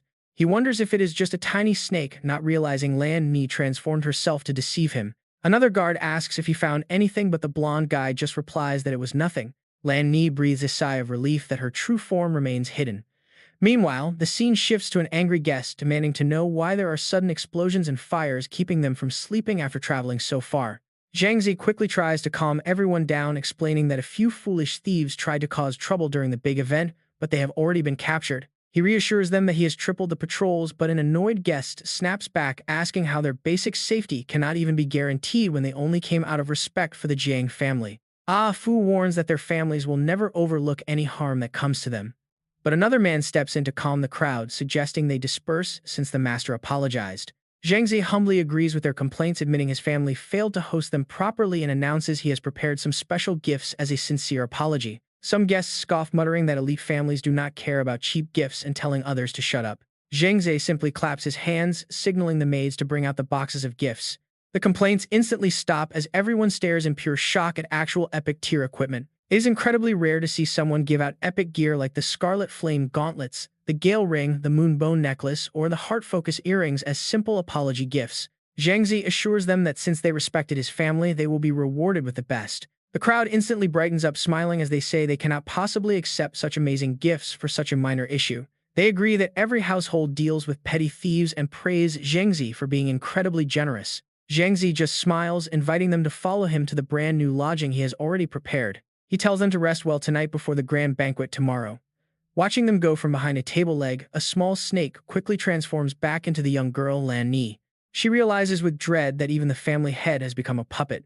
Lan Ni carefully scans the dark corners of the massive mansion. Determination fills her face as she realizes no one in this family can help her anymore. As blood slowly drips from her fresh wounds onto the floor, she knows what she must do. Clutching her painful injury, she creeps forward to kill her target. Meanwhile, in another silent room deeper inside the vast estate, two figures in white cloaks ask each other if the search is complete, agreeing to leave the remaining area to the drones due to their severe shortage of guards. Lanny listens from behind a wall as they complain about having to work overtime tonight. Suddenly, a patrol drone spots the trail of blood she left behind and sounds the alarm about suspicious activity. A bright light flashes from the drone as it begins tracking the trail to search the area. Lanny gasps as she notices her own bloody footprints on the floor. Just as panic consumes her, a sudden hand reaches out from the darkness and firmly covers her mouth. The stranger pulls her behind a heavy door just in time to avoid the scanning drone. Fortunately, the mechanical drone quickly flies past their hiding spot without noticing them. Terrified, Lan Ni looks up at the woman holding her, but Yun Niang quickly raises a finger to signal silence. They quietly shut the door, leaving the scanning drone completely oblivious on the other side. Lan Ni remains highly on edge, staring fearfully at the mysterious woman. She flinches in surprise as the woman gently lifts her dress, but it turns out Yu Niang only wants to examine and carefully bandage the bleeding wounds on her body. The girl smiles warmly, introducing herself to her as Yu Niang. 2 weeks ago, she accompanied her master to visit the Jiang family but got drugged on their very first night. When she woke up, she found dozens of others locked in an underground dungeon. The Jiang family has gone mad, partnering with demons to slaughter people and feed an evil beast. Lani looks completely terrified hearing this, unable to believe her own ears. An evil beast. Suddenly realizing something crucial, the little girl begs Yuniang for help, saying she cannot do this alone. Yuniang gently tells her to stay calm and speak slowly. Lani explains she is actually the spiritual pet of the Jiang family matriarch, who has also been placed under house arrest. Her mistress risks her own life to smuggle her out, warning that a massive underground ritual array is set to activate during tomorrow's grand competition. Once it triggers, absolutely everyone will die. This demonic plot has been in the works for a century, meaning the entire Shuan province is about to turn into a living hell. Yuniang is completely taken aback by this shocking revelation, uttering a soft gasp. Trying to comfort Lani, she suggests escaping the Jiang estate to alert the military. But the young girl breaks down in tears, crying out that even a rank 3 powerhouse cannot break the barrier. Nobody is getting out alive. Yuniang wonders how she can possibly help if everything is already doomed. Lani replies softly, saying there is only one option left. They must kill the eldest Jiang daughter, Shuran. The matriarch revealed that the young lady's secret succubus bloodline is actually the most critical anchor for the entire sacrificial ritual. Without her, the Demon Lord's plan will completely crumble. If she begins to transform into a beast, she must be eliminated immediately. They absolutely cannot let her be exploited by the enemy. Yuniang suddenly flashes back to the day she saw a young man screaming to be released, claiming he belonged to the prominent Zhao family of Qingcheng. Despite his yells, 2 white-robed guards ignored his protests and dragged him along, leaving him shouting in vain. He demanded to know what they wanted, asking if they had lost their minds, while Yuniang watched everything helplessly from behind her cell bars. The 2 robed figures hung the terrified young man upside down as he screamed, asking what they were about to do to him. He warned that the Zhao family would hunt them down, but they simply pressed a cold blade against his throat. They cut him down swiftly, leaving him to gasp his final words before collapsing. His fresh blood quickly pools onto the cold floor right beneath their feet. One guard notes he is drained, telling the other to dispose of the body. Together, they toss the young man's lifeless body into a blazing furnace, but a sudden noise behind them cuts the silence. An accomplice rushes in yelling about trouble, calling for them to help out immediately. One of the guards wonders if leaving like this is safe, asking if they are worried the prisoners might escape. His partner laughs it off, assuring him that all weapons and items have been taken and the dungeon's suppression magic completely blocks all mana. Even elite class holders have absolutely no hope of breaking free. Meanwhile, Yuniang watches as another guard urges them to stop talking and move quickly. Pulling herself together, Yuniang realizes this is her absolute best chance to escape, sticking out her tongue to slide out a hidden hairpin. Reaching her hand through the cold iron bars, she carefully picks the lock until it finally clicks open. Scanning her surroundings with caution, she knows the next step is finding a way out of this dark abyss and back to the surface. Out of nowhere, 2 guards spot her and yell out, demanding to know what she is doing. Yuniang pales in absolute terror, realizing she is caught as they point and command her to freeze. They chase after her relentlessly, shouting that there is absolutely no escape. Spotting Yuniang heading inside a room, the guards alert each other that she has slipped into the torture chamber. Finding the door locked, a guard yells in frustration that she bolted it from the inside. His companion coldly tells him to move violently, driving his sword straight through the wood. Clutching her bleeding arm in sheer panic, she backs away slowly, realizing she is completely cornered with nowhere left to run. Suddenly, her back bumps into something solid, prompting her to spin around quickly in fear. She gasps inwardly at the sight of a lifeless corpse, left wondering in utter horror what on earth the Jiang family is playing at. Staring at the steady stream of fresh blood, she is gripped by dread, questioning if they are actually harvesting blood from these people. Losing all patience, the guards finally bash through the wooden door. The lead guard looks around and spots the shaft, shouting that she must have climbed down here as she desperately clings to the edge. With no other choice, Yuniang lets go and slides down the pipe. She plummets downward, landing roughly on a mountain of cold corpses. Shuddering in deep shock, she screams out at the horrifying sight, looking around the room and wondering just how many innocent souls have been slaughtered here. Observing the grim layout, she realizes all the flowing blood is channeling into this very spot, leaving her to wonder what dark plot they are hatching. Suddenly, several hideous demons begin crawling up from the bloody depths. Shivering, she backs away, realizing they are kidnapping people just to feed these vile beasts. Gritting her teeth, she feels a sudden wave of gratitude for Uncle Du, who had warned her about magic-suppressed areas. Remembering his advice, she had wisely hidden a specially made pill between her back teeth for emergencies. Right at that moment, a massive gust of wind completely envelops Yuniang. While the demons gather around her previous spot, she quietly slips away, slowly revealing her physical form once she is safe. Overjoyed, she lets out a heavy sigh of relief, glad to have finally escaped that nightmare. Panting heavily in disgust, she mutters that the Jiangs have truly lost their minds, sacrificing humans to feed demons. Yunyang bites her lip, thinking that if she can stop this tragedy, it will all be worth it. Snapping back to the present, she places a reassuring hand on Lanny's shoulder, promising to help. Lady Yun gently asks the girl if she knows where Shuren is. Teary-eyed with joy, the little girl confirms she knows her location. She smiles and asks the little girl to lead the way while deep inside the damp dungeon. Stepping out from the thick shroud of dust, Jiang Fu slowly emerges. Standing right before Shuren, he calls out to the eldest young mistress. Waving his hand in annoyance, Jiang Fu says the master is deeply disappointed in her as the binding ropes suddenly loosen. He coldly threatens that the master will not grant her another chance. Shuren calmly asks if he plans to kill her to solve the trouble. Jiang Fu laughs off her words, saying she must be joking. He explains that the only reason she can still speak is because of the entity inside her body. That is why the master sent him to bring a special gift specifically for that guest. She frowns in disgust, asking what kind of torture device he brought this time. Right then, he summons 3 bizarre eggs, sending a shockwave through the succubus queen resting inside her. Shuren shudders, wrapping her arms around herself. This is bad. She wonders what Jiang Fu just brought out to make her inner demon react so violently. He speaks with pure malice, asking the queen if she recognizes these 3 eggs as they are her own unborn children. Jiang Fu holds them close, mocking her with her own flesh and blood. He slyly promises that if the queen cooperates with them, the master will gladly return all 3 eggs. The succubus queen coldly retorts, noting they want her soul anyway.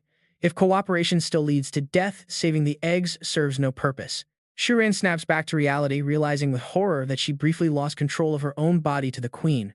Jiang Fu hypocritically feeds her hope, reminding her that while the royal succubus line is gone, the race survives.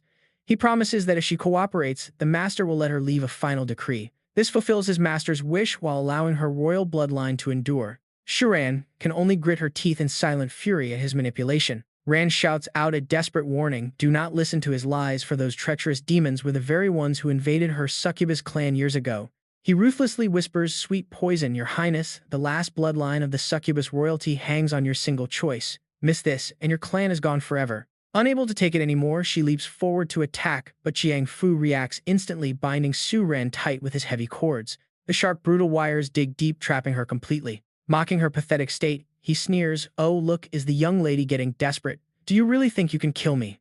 Su Ran desperately tries to appeal to her reason. Are you insane? How can you trust those demons? They slaughtered your clan and now they threaten you. If you help them, they will toss you aside like garbage the second they are done. Heartbroken, she demands to know how she can aid her enemies instead of avenging her people, asking if this is how she honors those who died for her. But Jiang Fu quickly cuts in with sweet poison, telling the queen that Su Ran is just terrified of death while her highness acts for a noble cause. The succubus queen coldly shuts him down. Silence, you understand nothing. This burden of sin is mine alone. Su Ran panics, screaming that doing this drags 80 million people of Zhou Yi province to their graves. It is absolute madness, but it is clear the queen is not listening at all. Hearing this, he laughs maniacally, monstrous. You have it all wrong, young lady. Raising his hands to the sky, Jiang Fu proclaims that becoming a sacrifice for his lord is the ultimate glory. He fanatically boasts that their lord granted the Jiang family supreme wealth and power, status, talent, and even the entity within her. Everything was gifted by his master. She mocks him, exposing the dark plot. Gifted? You mean gifted to be a sacrificial lamb? You turned your own family into brainless puppets, soulless husks, and demon food. Jiang Fu beams, calling it a necessary sacrifice for his lord to rule the world again. He warns her to stop struggling because fighting it only brings pain. Just let the succubus take over for eternal peace. Furious, Su Ran growls that he does not deserve to be human, but he proudly chuckles, declaring he threw away his humanity a long time ago. In that split second, Su Ran gathers every ounce of her strength to self-destruct. I will never let you win. Jiang Fu freezes in utter shock at her suicidal move. He quickly whips the cord around her arm to stop the energy while the succubus queen screams for him to hold back. Jiang Fu urges her on with a dark, pressing voice. Your highness, what are you waiting for? She is just a teenage girl. Her will cannot possibly be that strong. She softly whispers a final apology into her ear. Instantly, the succubus queen successfully takes over Su Ran's body, unleashing a massive, suffocating wave of pink mist into the air. Yun Niang acts fast, grabbing Lin out of harm's way. She pulls the little girl close, ducking behind a massive boulder. Yun Niang looks on in absolute shock while Lin realizes this is the young lady's succubus power. Is the young lady really dead? She whispers in disbelief. Seeing her new form, a wicked grin creeps onto Jiang Fu's face. He bows deeply, welcoming back his dark succubus queen. Elsewhere, Zhou Yi summons his S-rank spell, the Judgment of Justice, opening a divine magic circle. Blades of light rain down from the sky, relentlessly striking his enemies. In this final clash, the Angel of Justice will unleash a devastating beam of holy light to obliterate everything. Seeing the energy beams racing toward him, the Abyssal Lord uses his massive tentacles to block the incoming damage. He firmly grips his weapon and spins around. But suddenly, Zhou Yi is deeply shaken by something. His heart suddenly aches. What is this? Taking advantage of the distraction, the enemy violently flings Zhou Yi aside. Seeing this, Jin Long panics and screams Zhou Yi's name. Bone Fang is startled, locking onto the next scene, which leaves Du Ba completely stunned. He stares ahead in disbelief as a massive weapon suddenly rises into the air.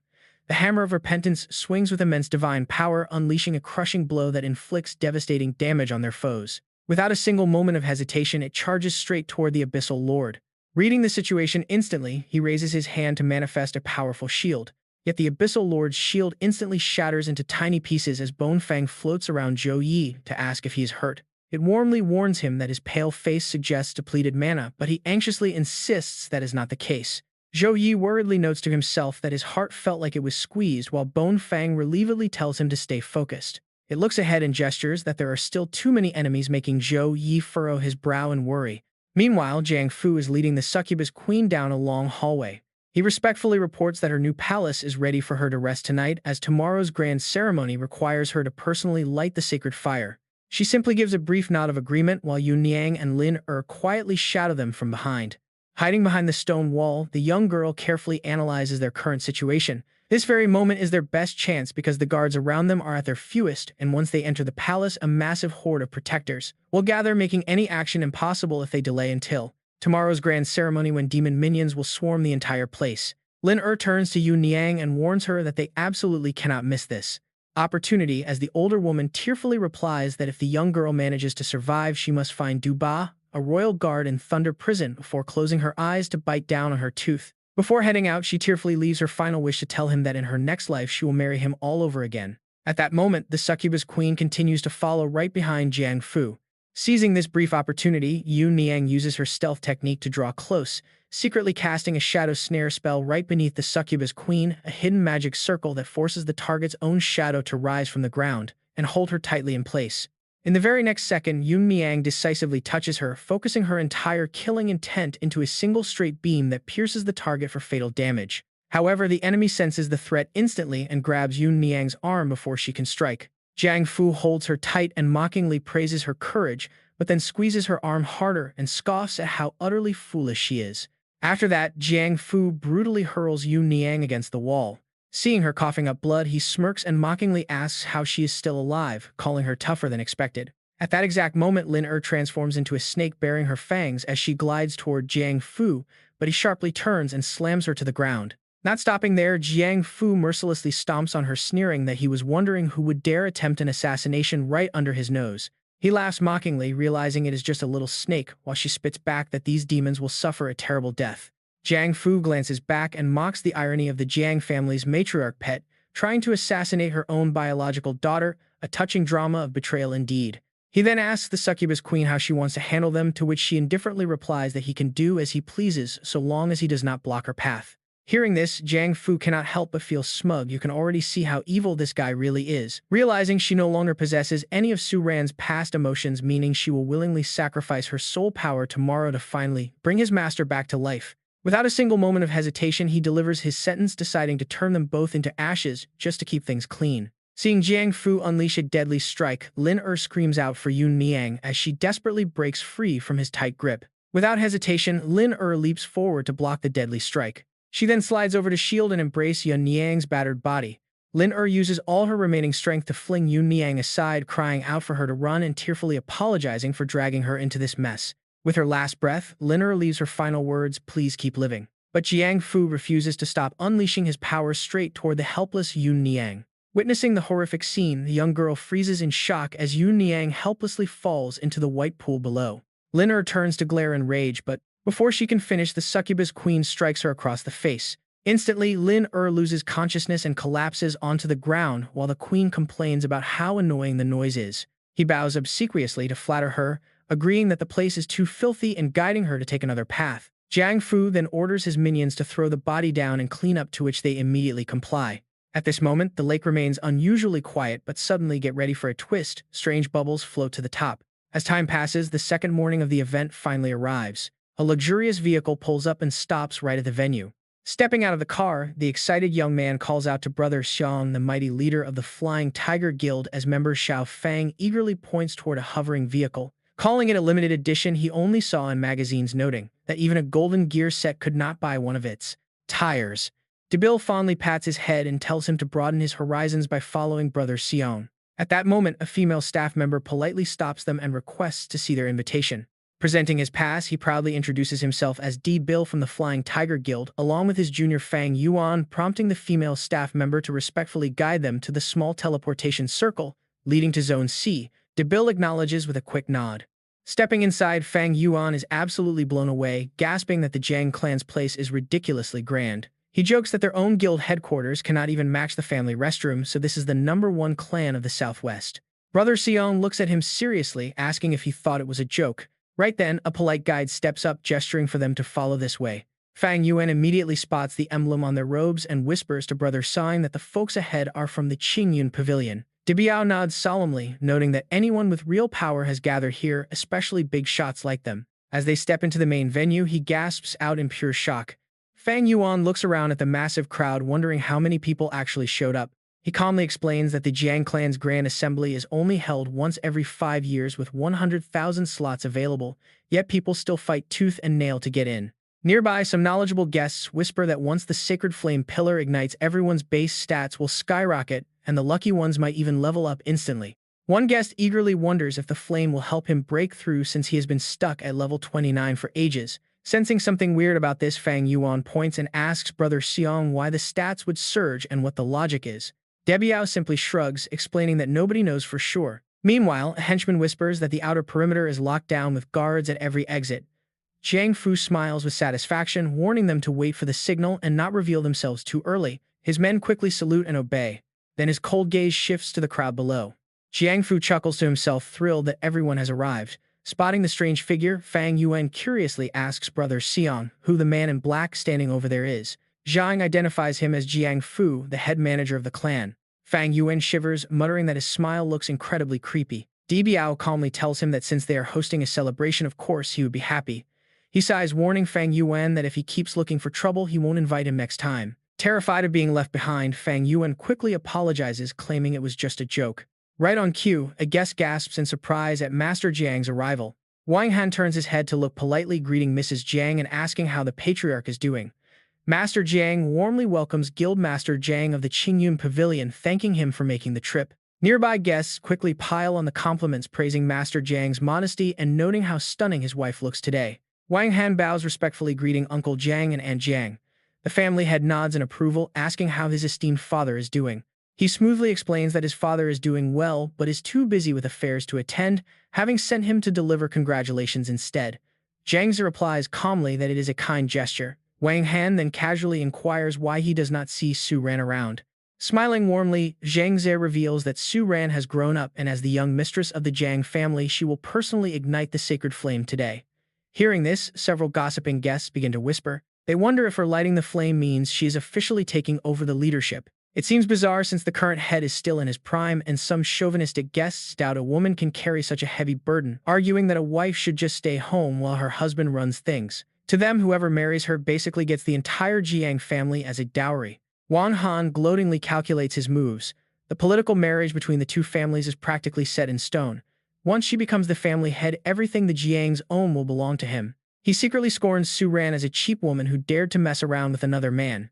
If not for her family's status, he would never lower himself to please her. He figures he will have plenty of time to break her spirit once they are married. Flashing a fake smile, he says he is highly looking forward to seeing her light the sacred flame. Realizing the ceremony is about to start, Zhang Zi urges them to head over. Wang Han warmly bids farewell to the elders, wishing them a smooth walk. Meanwhile, his brother Wang Lin frowns, calculating that this marriage is a done deal. He assumes that once the Jiang family is in his brother's hands, he will get a slice of the pie too, remembering a few beautiful and talented ladies from the side branches who might suit him. Wang Han coldly signals him to move, prompting the startled younger brother to stammer in response. As time passes, the deep chime of bells echoes through the vast space. Standing on the grand platform, Zhangzi speaks warmly, thanking all the esteemed guests for attending the Jiang family sect assembly. He then solemnly announces that the moment has arrived, inviting their young mistress, Su Ran, to activate the sacred flame pillar. He warns them that when the flame ignites, the concentration of magical energy in the hall will skyrocket. Any physical discomfort, shortness of breath, or internal magical disruption is completely normal. He advises everyone not to panic but to stay calm until the energy stabilizes. Wasting no time, Zhangzi declares loudly that the ceremony begins right now. At this moment, the two succubus queens slowly push the doors open. Seeing the stunning scene before him, Fang Yuan stands frozen, muttering that she is beautiful. She takes her steps forward with elegant grace. The two succubus queens then slowly reach out their hands. She gently taps her fingertip and a brilliant pillar of deep purple light suddenly shoots straight into the sky. Ancient runic characters continuously flash across the screen.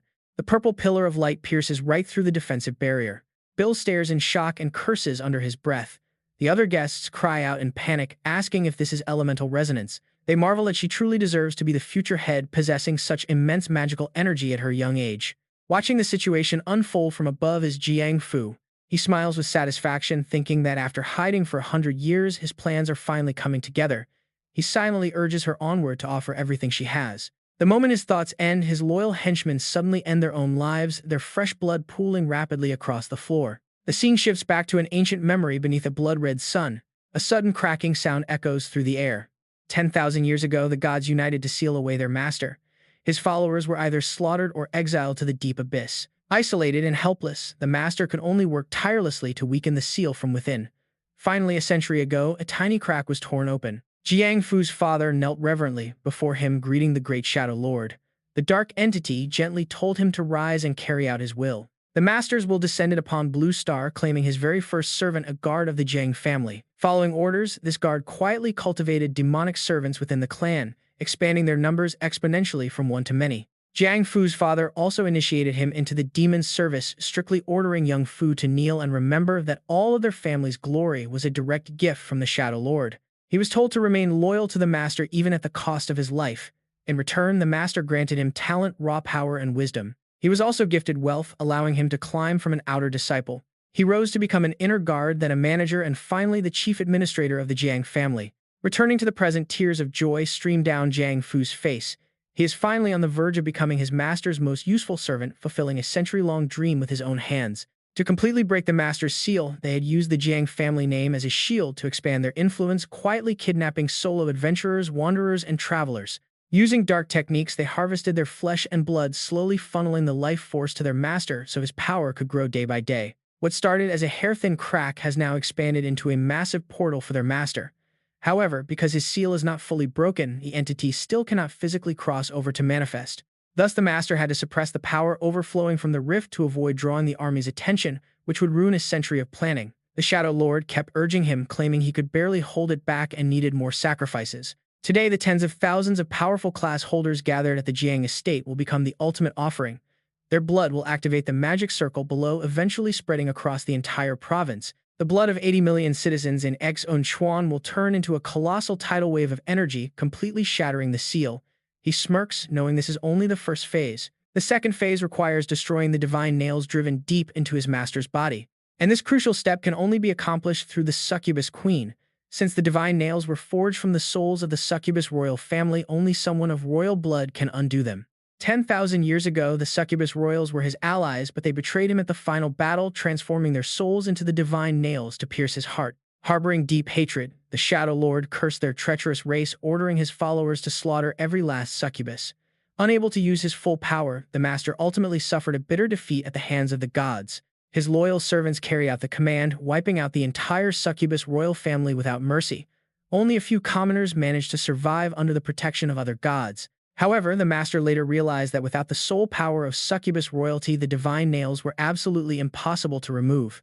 Thus, he issued a brand new directive to artificially breed a succubus royal. The master guided them to use secret arts, extracting trace amounts of leftover royal blood to cultivate a bloodline, which they then implanted into human infants to awaken this lost power. The newborn baby begins to cry inside the magic circle. Within just a few short seconds, it suddenly falls completely silent. A young Jiang Fu recalls how almost all talented infants fail to endure the overwhelming succubus bloodline, dying before they could even awaken. They experimented for decades, seemingly without hope, until a sudden turn of events occurred when a mysterious figure holding a child announced that this was the next candidate. He gasps in utter shock, realizing the baby girl actually survived. Watching her grow increasingly outstanding, he felt genuinely pleased, but in his master's grand plan to rule the world, she was merely the most critical tool. Back in the present, seeing the brilliant beam, the crowd continues to praise her exceptional talent.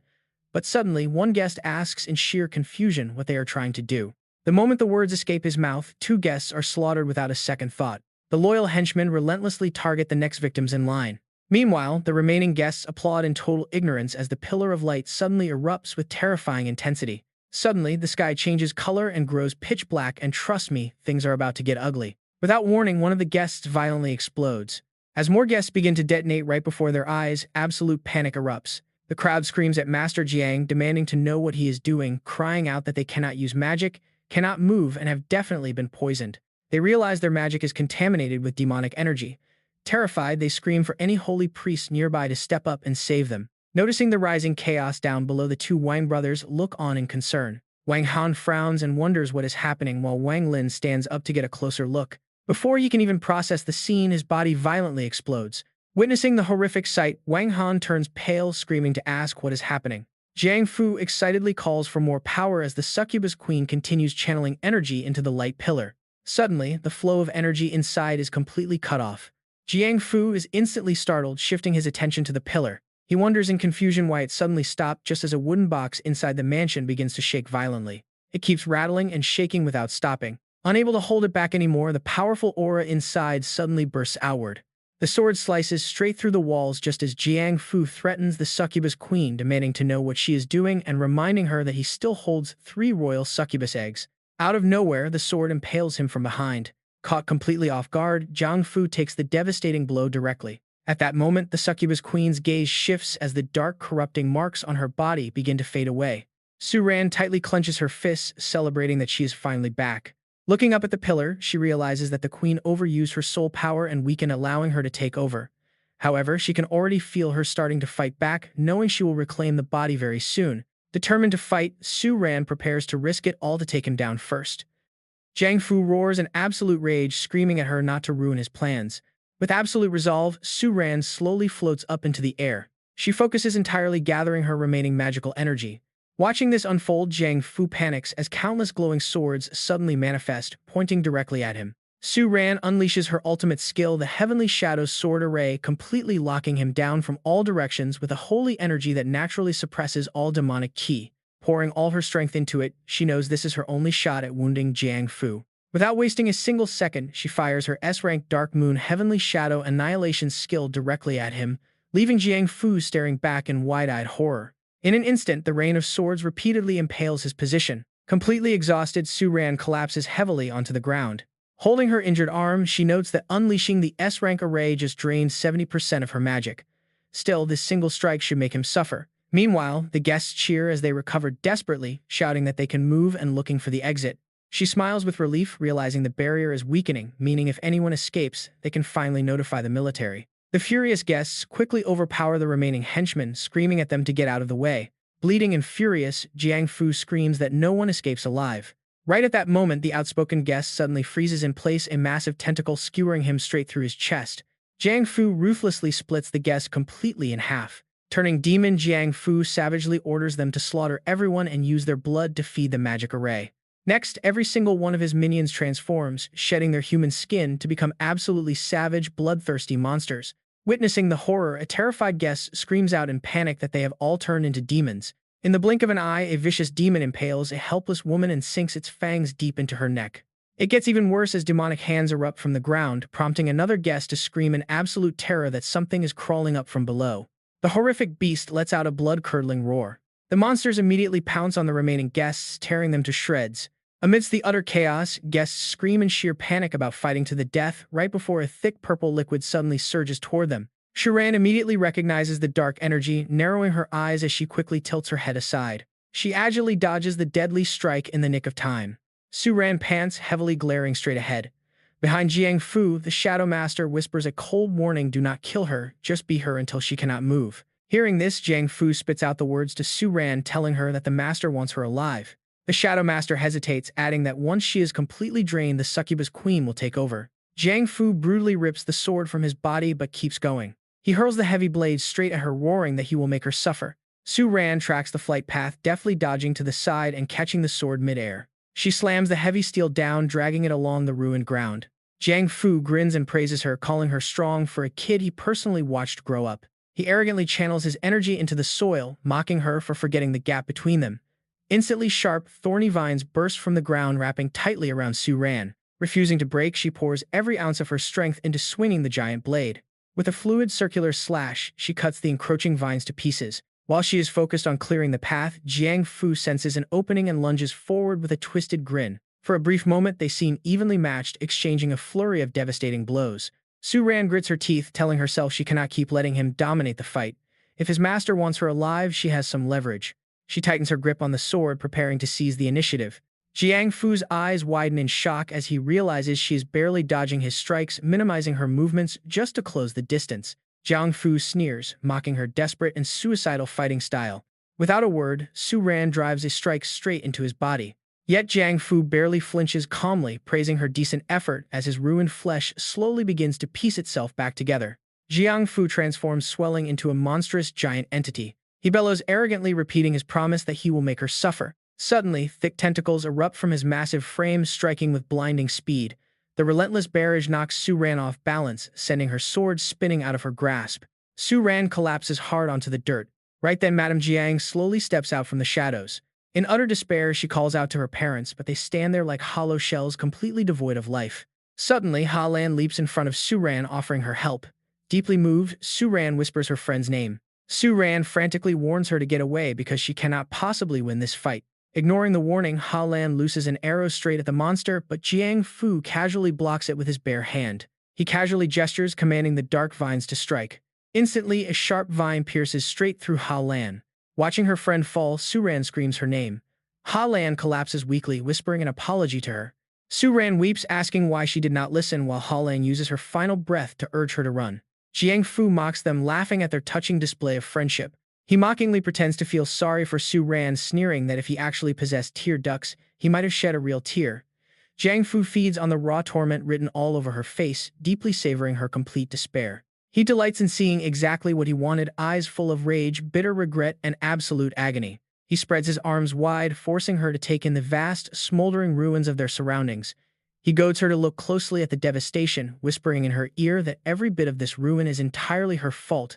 Jiang Fu twists the knife deeper, naming those closest to her to intensify her guilt, starting with her own parents. He lays out her losses, dragging her friends and the slaughtered innocents into the blame, repeatedly drumming into her head that she is the sole cause of their horrific deaths. Standing over her, he points out her total helplessness. He tells her things could have been simple, but now, even if she managed to regain control of her body, she remains powerless to save a single soul. Jiang Fu glares at her with pure malice, predicting her inevitable end, that sooner or later she will lose her mind and transform back into the monster. He continues to crush her spirit, urging her to abandon all hope since all her efforts are just useless, struggling. But Su Ran instantly locks down her wavering resolve, lifting her bruised face to spit out a fierce, absolute no. Standing tall in the ruins, her eyes burn with the legacy of her family. The Jiang clan has protected this land for generations, and even if she is the last one standing, she will never bow to a demon. She can still feel the dark presence of the succubus queen lurking deep within her flesh. She remembers all the times she wanted to end her own life, knowing that her death would destroy the monster once and for all. Yet every single time she tried, the beast suppressed her mind and took control of her body. After a moment of heavy silence, she realizes the truth about reclaiming her physical form. Jiang Fu is dead wrong about her useless struggling. The very fact that she can seize back control proves that the dark queen inside her is currently at her absolute weakest. Su Ran seizes this rare window of opportunity, committing fully to a path of no return. This is the moment she has been waiting for, and it is time to end it all. Jiang Fu's face pales as he realizes her suicidal plan. He lunges forward in a desperate bid to stop her.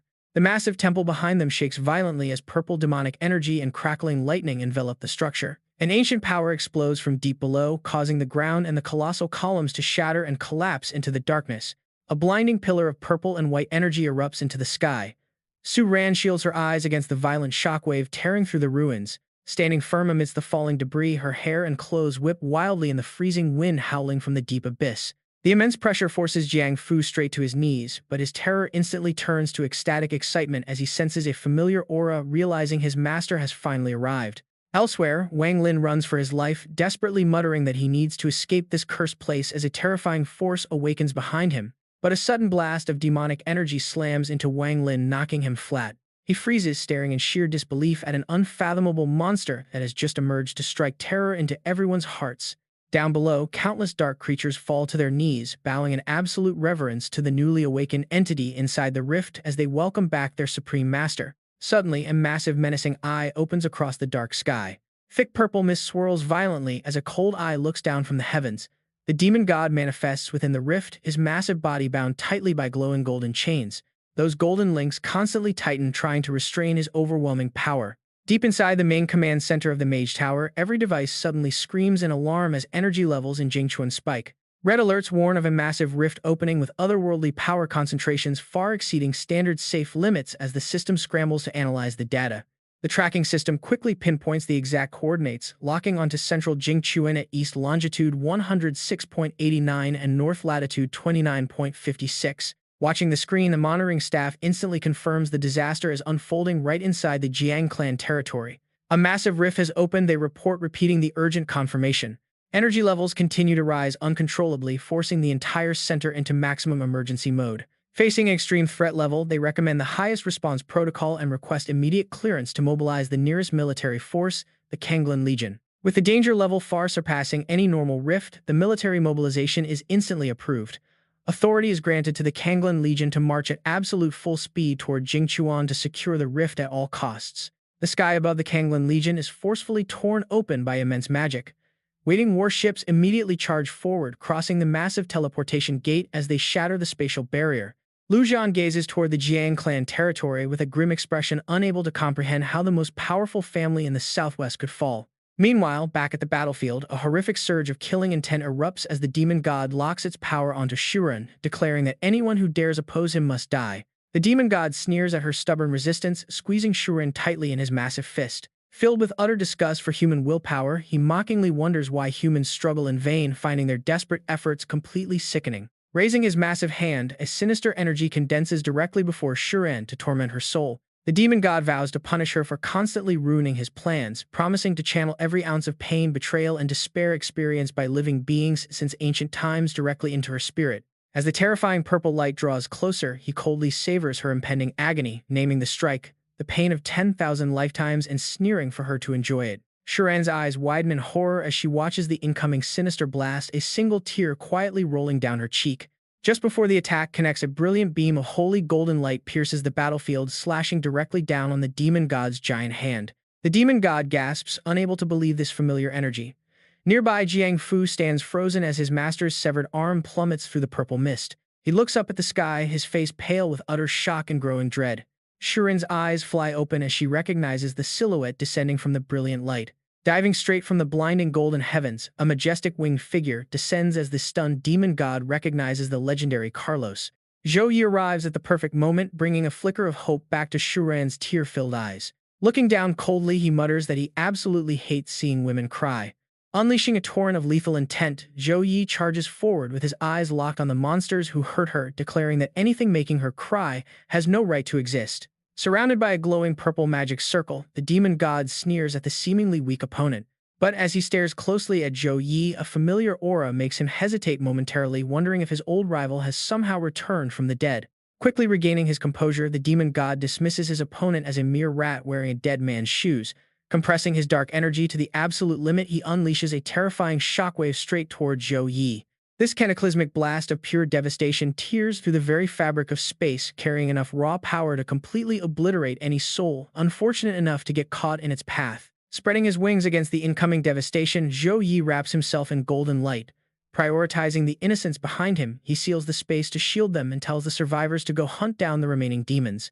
Sharp green beams of energy crisscross densely in mid-air, slicing through the air with incredible speed and fragmenting space itself. Mysterious green vortexes open up around those caught in the fray. As the sweeping light completely distorts the surroundings, the survivors can only watch the bizarre phenomenon unfold in absolute panic. Trapped within the center of the swirling green vortex, Shuren looks up at the encroaching energy with clear dread on her face. A man and a woman stand amidst a strange illusory memory. Above them, the green vortex spins endlessly, seemingly pulling their deepest secrets straight out of their souls. Searing with incredible speed, two opposing forces collide head-on, distorting the very air around them before erupting into a massive explosion. Blinding yellow and purple lights flood the entire area, sending violent shockwaves rippling out in all directions. Below, the survivors look up at the terrifying clash as a massive green barrier shields them from the destructive shockwaves raining down. Suddenly, two giant dragon beasts open their jaws and unleash massive beams of red and blue energy, the roaring attacks blasting straight toward each other. A swarm of monsters is engulfed in roaring red flames, howling as the fiery sea threatens to incinerate everything. Meanwhile, on another front, enemies are frozen solid among sharp, jagged ice crystals as a deadly frost spreads, transforming the entire battlefield into a frozen wasteland.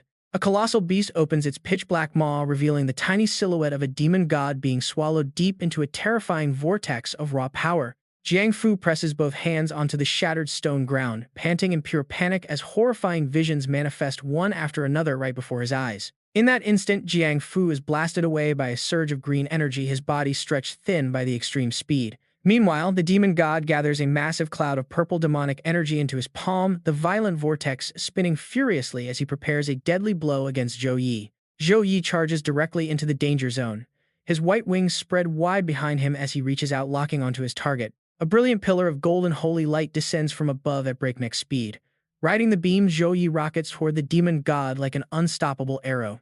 Clutching his wound, the demon god is shocked by Zhou Yi's speed, though his pride refuses to let him admit it. How is this sword strike even faster than before? Even if he broke out of the abyss, he should have drained most of his stamina and mana. The demon screams at him not to get arrogant just because of one lucky hit, boasting that he has lived for centuries and seen countless geniuses, so a mere brat cannot hope to match him. Amidst the blinding light, Zhou Yi lands firmly on the cracked ground, golden energy fragments scattering all around him. Raising his arm in the brilliant holy light, the golden armor on Zhou Yi's hand shifts to adapt to the battle. This god-tier Apocalypse weapon, the Apocalypse Gauntlet, has the unique ability to automatically change forms based on his combat state. Holy power quickly gathers in Zhou Yi's fist. The gauntlet glows intensely as he concentrates all his strength for the next strike. Zhou Yi's fist drives straight into the demon god's body. The impact explodes into a blinding flash of white light, heavily shaking the giant foe. Zhou Yi constantly teleports with blinding speed, leaving gold-winged afterimages across the battlefield, making it impossible for the enemy to pinpoint his actual location. The Apocalypse Gauntlet transforms once more under Zhou Yi's surging holy power. Golden light envelops the entire weapon as it completes its transition into a new combat form, the Divine Martial Decree. Zhou Yi raises one hand to the sky. Holy light instantly condenses into a blinding point of energy in his palm, rapidly multiplying in power. The gathered force erupts into a massive pillar of light that pierces the heavens, golden lightning crackling around Zhou Yi as the entire area violently shakes. The golden energy swells into a colossal sphere of raw power wrapped in crackling currents of electricity designed to crush anything trapped inside. Zhou Yi channels his holy energy into the Divine Martial Decree, delivering a mountain-shattering strike onto his target. Gold and lightning explode at the point of impact. This is the glacial strike. The longer it charges, the more devastating the blow, leaving the target stunned and utterly exhausted. In Zhou Yi's hands, the Apocalypse Gauntlet quickly shifts again, its golden plates assembling into a fiery bow bathed in surging holy light, the Divine Apocalypse Bow. The demon god grinds his teeth, enduring the golden piercing force as it presses against his body, yet his arrogance does not waver. He sneers, asking if this tiny bit of holy light thinks it can suppress him, boasting that he has survived pain 10,000 times worse than this. Zhou Yi stares directly at the stubbornly resisting fiend, his cold, golden eyes narrowing as he prepares to change his approach. He asks how the demon will handle this next as the collision between holy light and demonic power explodes in the darkness, stacking and shattering with tremendous force. Zhou Yi's golden weapon strikes directly against the demon god's counterattack. Light erupts in all directions from the point of impact, warping the surrounding space. A shockwave from the clash sweeps across the ground, sending rings of golden fire outward as the stone floor cracks open into a giant crater. Holy energy on the battlefield continues to condense into a devastating projectile. This is the Holy Burst, firing an arrow packed with divine power that detonates on impact to deal catastrophic damage. The demon god staggers within the sea of fire, the wound on his chest still glowing fierce purple as his demonic aura grows completely unstable. Jiang Fu crawls out of the debris, looking in absolute horror at his overwhelmed master, desperately calling out to him. Panting heavily, the demon god locks his murderous gaze onto Zhou Yi, his rage entirely consuming his reason. He roars that he will slaughter the brat. His demonic energy flares violently as he reaches a giant hand toward Zhou Yi, madly screaming that he will crush him to paste, then hunt down everyone he knows and destroy them one by one. Standing on a high rock, Zhou Yi raises one hand to the heavens. Golden light swirls around his body, gathering above him as he commands the light to answer his call, shaping into a sword of judgment to punish the unrepentant wicked. The holy vortex behind him rapidly expands. Though small compared to the giant demon god, his presence is absolutely overwhelming. Dozens of holy blades rain down from the sky, piercing the demon god's body and trapping him in a storm of judgment. Each blade strikes deep, shredding his demonic aura under the dense rain of light.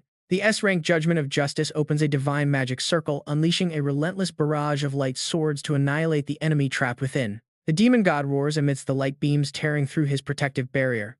Forcing his hands together, he struggles against the overwhelming pressure, screaming for everything to shatter. Zhou Yi quickly spins to dodge the purple energy blasting through his sword barrier. Gold and purple collide in a massive explosion right behind him. Suddenly, dark crimson mist surges around the demon god as countless spectral souls manifest behind him, turning the battlefield eerie and cold. He boasts that these are the souls he harvested over tens of thousands of years, every single one of them a master he crushed with his own hands. The crimson spirits swarm around the demon god, turning in unison to glare at Zhou Yi. Their combined malice and power resonate, causing his demonic energy to skyrocket. He laughs, saying their strength, memories, and suffering all live on here. A colossal ghost opens its twisted maw, lunging straight at Zhou Yi from the sea of red souls as the demon tells him to join them. Zhou Yi stands firm on the cliff, facing the incoming tidal wave of spirits with calm eyes. He observes the surrounding ghosts of the soul abyss, which hunt down souls to create puppets. Anyone touched by these wraiths will be dragged into a spiritual swamp, suffering agonizing pain until their mind shatters and they become mindless thralls. Holy light flares around Zhou Yi like a golden flame, wrapping his body as he lowers his stance, preparing to counterattack. Whispering that he will be the sword and the shield, he steels his resolve. As holy energy erupts from his body, his light burns blindingly bright. In the name of Apocalypse and as the representative of war, he commands his power to unleash. A colossal pillar of light explodes beneath his feet, blasting rocks away and tearing through the dense demonic fog. The golden pillar pierces the cloud layer and detonates, forcing the clouds outward into a massive circle. This dispersing holy light rapidly refocuses, pouring back down to the battlefield as a torrent of blinding energy. Below, the survivors look up in absolute awe at the heaven-rending light. The brilliant glow covers the entire region, leaving everyone completely speechless as the spectacle unfolds before their eyes. Covered in blazing golden light, Zhou Yi declares that this divine power will cleanse all evil. A horned shadow shrouded in crimson mist looks up in pure hatred, spitting back that such fake light will never be enough to destroy him. Zhou Yi swings his sword, unleashing crescent-shaped energy slashes right at his target, shouting for the beast to taste the wrath of justice. The monster opens its giant bloodshot eye, watching the approaching light in absolute horror, muttering that it is impossible. The attack collides heavily with the target, triggering a colossal and absolutely earth-shattering explosion. The ground trembles violently, shattering rocks and forcing the bystanders below to shield their faces. Zhou Yi's power has truly reached the realm of gods and demons. A massive magic circle descends from the heavens, casting a blinding glow over the entire war zone. Is it finally over? The general of the Kanglin Legion stands completely frozen alongside his men as a colossal pillar of golden light crashes down right before their eyes. None of them can believe what they are witnessing. He raises a hand to shield his face, looking utterly panicked. The crushing pressure from this light is just too overwhelming. The Kanglin general quickly conjures several green defensive shield arrays to block the roaring golden energy that is sweeping violently toward their position. He barks out an urgent order for everyone to fall back behind him right now. A nearby soldier looks up in absolute shock at the massive beam of holy light piercing the sky, asking what it is. The general glares ahead, his eyes filled with fury as someone taps his shoulder. He snaps, telling them to stay out of his way. A massive fire dragon rises with a deafening roar, slashing wildly with its razor-sharp claws. He screams to tear that night apart. A white dragon glides through the air, breathing a wave of absolute zero frost to freeze the ground and support its allies. A glowing titan slams a heavy fist into the earth, splitting the ground wide open. He roars that this power will crush them. Behind the green energy dome, as the devastating shockwave sweeps past, the soldiers hope the barrier keeps them safe. Standing in the center of the surging holy light, Zhou Yi channels his raw power directly toward his foe. He declares that in the name of light he will judge this evil. Jiang Fu struggles desperately against the blinding energy binding his body, but he cannot break free. He screams in rage, promising to kill him if he is let go. Zhou Yi looks down coldly at his struggling opponent and decides to turn his own twisted tricks against him. He calls him an imposter and promises to make him suffer. He channels every ounce of despair, betrayal, and loss felt by living souls since ancient times. A massive wave of mental energy floods Jiang Fu, turning his arrogance into pure terror. He stammers in shock, asking how this is possible. Giving him absolutely no room to breathe, Zhou Yi unleashes the devastating force he has been building up, the eternal agony. A giant demon with glowing purple eyes and razor-sharp bloody teeth roars from within the dark mist. It howls a terrifying threat, declaring that it will devour every single one of their souls. The monstrous voice roars, shaking the very air. Jiang Fu thrashes in agony as a torrent of negative emotions floods his mind, tearing his consciousness apart. He begs for it to stop, desperately trying to command the pain to end. A colossal hand of pure golden light reaches down from above and crushes the beast. Screaming is entirely useless now. He struggles wildly against the crushing agony, his 10,000-year obsession driving him completely insane. He screams for them to get back, raving that he has waited 10,000 years and was only one step away from becoming a god. Hovering with blazing angelic wings, Zhou Yi stands tall like a true god of war, gripping his massive blade as he declares that everything ends here. Sensing the sudden shift on the battlefield, the general immediately orders his troops behind him to prepare for battle. His eyes widen, glowing with powerful golden magic circles that radiate a deadly killing intent. A sudden booming voice echoes right as the troops prepare to move, forcing everyone to freeze in their tracks. Stop. Zhou Yi glares at the lingering demonic energy, realizing the threat is still active. It is not over yet. With a fierce swing of his sword, he unleashes a blinding slash of light that tears through the purple lightning and dark fog. Sweat pours down the Kanglan general's face in absolute shock. Honestly, who could have predicted this level of insane power? He whispers that it is completely impossible. A soldier stares at the swirling vortex of raw energy ahead and gasps in horror. General, look, it is a great rift. Watching the rift expand, the general realizes the demon likely kept it partially closed as an escape route. But Zhou Yi saw right through the trick. Jiang Fu watches the young warrior approach the tear in space and panics like never before, demanding to know what he is doing. Zhou Yi does not slow down, charging straight toward the roaring dark energy. What is he doing? Obviously, he is about to make sure his enemy's plans are completely destroyed. The holy light surrounding Zhou Yi erupts, shattering his opponent's very last hope. It is time to fail. The soldiers watch in absolute disbelief as Zhou Yi charges into the danger zone completely alone. He is diving right into the Great Rift. Does he not understand the danger? Turning around, a soldier spots the general recording the whole event. He asks what the general is doing, and the man replies that he is sending this video to Wang Hui to get him over here immediately. The general calmly watches the battlefield, already thinking of the powerful factions that will target the young man after this fight is over. If he does not act, those massive clans will tear his prized disciple apart. A worried soldier asks if he is not concerned at all, since sealing a great rift typically requires at least one entire military legion, if not two, to ensure safety. He keeps his eyes on the immense energy Zhou Yi is unleashing inside the rift and makes a quick assessment. He admits he does not know what happened earlier, but his destructive power speaks for itself. The general has no intention of intervening because the young man's strength has earned his complete trust. He believes keeping himself safe is not a problem at all. He thinks it is normal for youth to be a bit reckless, especially since they are backing him up. Suddenly, two bizarre demonic hands burn with yellow lightning, unable to withstand the upcoming strike. A blinding yellow lightning strike slices through the purple energy, triggering an explosion that tears the battlefield in half. The demon's dark energy shatters into tiny fragments, dissolving into the air as he screams in bitter refusal. A massive purple energy sphere detonates, sending shockwaves in every direction. The Kanglan general's green dome shield is hit hard by the blast, shattering into 100 pieces as the soldiers gasp at how close that was. The general falls to his knees, gritting his teeth as magic fragments pierce his armor. He groans that he cannot hold it anymore. The Earth Dragon bellows in agony, taking the massive impact directly. It cries out from the burning heat. Standing in front, the general stares blankly into the thick dust with a completely exhausted expression.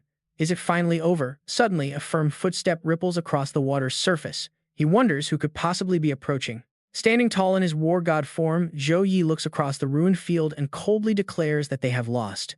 The crowd gasps as the massive rift rapidly shrinks under the heavy pressure of the holy light. Did he really just seal a great rift all by himself? The general watches the rift vanish, deeply impressed by a feat never seen before. Even though holy magic counters demonic energy, sealing a rift alone is entirely unprecedented. It seems he does not need to rush Wang Hui over anymore. With this kind of power, those greedy clans will not even dare to make a move. Since Zhou Yi saw the threat, the general immediately orders his men to notify headquarters that the rift is sealed and reinforcements are no longer needed. Zhou Yi walks back over to Jiang Fu, staring down coldly at his utterly ruined foe. The demon's 10,000-year dream has shattered in an instant, leaving him with no hope of ever rising again. Consumed by rage and agony, Jiang Fu screams, calling him a bastard and demanding to know if he has any idea what he just ruined. Zhou Yi remembers everything, so Su Miran was forced to endure and his eyes instantly turned freezing cold with rage. This is the ultimate price for hurting the one he treasures most. He has no intention of giving his enemy an easy death. Instead, he wants him alive to watch his grand obsession become a laughingstock. Zhou Yi promises to lock him in the busiest square as a pathetic tourist attraction, turning his divine dream into the planet's biggest joke. Kuang Fuck thrashes in absolute humiliation as his self-proclaimed godhood is completely trampled. He screams like a lunatic, "Let me go. You are insulting a deity. I am a demon god, and you filthy humans dare defy me." Zhou Yi stares down at him with ice-cold eyes, ruthlessly stripping away the delusion he has clung to for so long. "You still do not get it," he says. "You are nothing but a total fraud." Looking straight into Kuang Fuck's eyes, Zhou Yi completely shatters the pride he built up over tens of thousands of years. "You are just a stray remnant of a demon god, a tiny consciousness that escaped confinement. You are too weak to break the seal yourself, so you faked being a god to trick others into doing your dirty work and gathering energy. They thought they were serving a deity, but in reality you are absolutely nothing." Exposed in front of everyone, Kuang Fuck loses his mind, screaming that Zhou Yi is lying and that he is a supreme god. But Zhou Yi just looks at him like trash, delivering the final blow. "You are just a rabid dog that ran loose so long you forgot you had a master." A beam of purple and white energy blasts across the battlefield and hits the target, triggering a massive explosion amidst the rubble. Suddenly, Kuang Fuck grabs Su Miran from behind, holding a blade to her throat to demand Zhou Yi. Zhou Yi release his master. He tightens his grip, threatening to kill her right then and there. Zhou Yi locks eyes with the hostage, so Su Miran, his gaze instantly turning razor sharp. The blade presses harder against her neck, and a tiny line of blood begins to trickle down her soft skin. He keeps Su Miran pinned in front of him, while the massive fire dragon behind watches the tense situation unfold. The fire dragon is shocked that the enemy still has the strength to pull off an escape. Kuang Fuck squeezes Su Miran tighter, using her as a human shield while screaming for them to release his master, or he will drag her to the grave with him. Zhou Yi takes a slow, calm step forward, completely unfazed by the threat.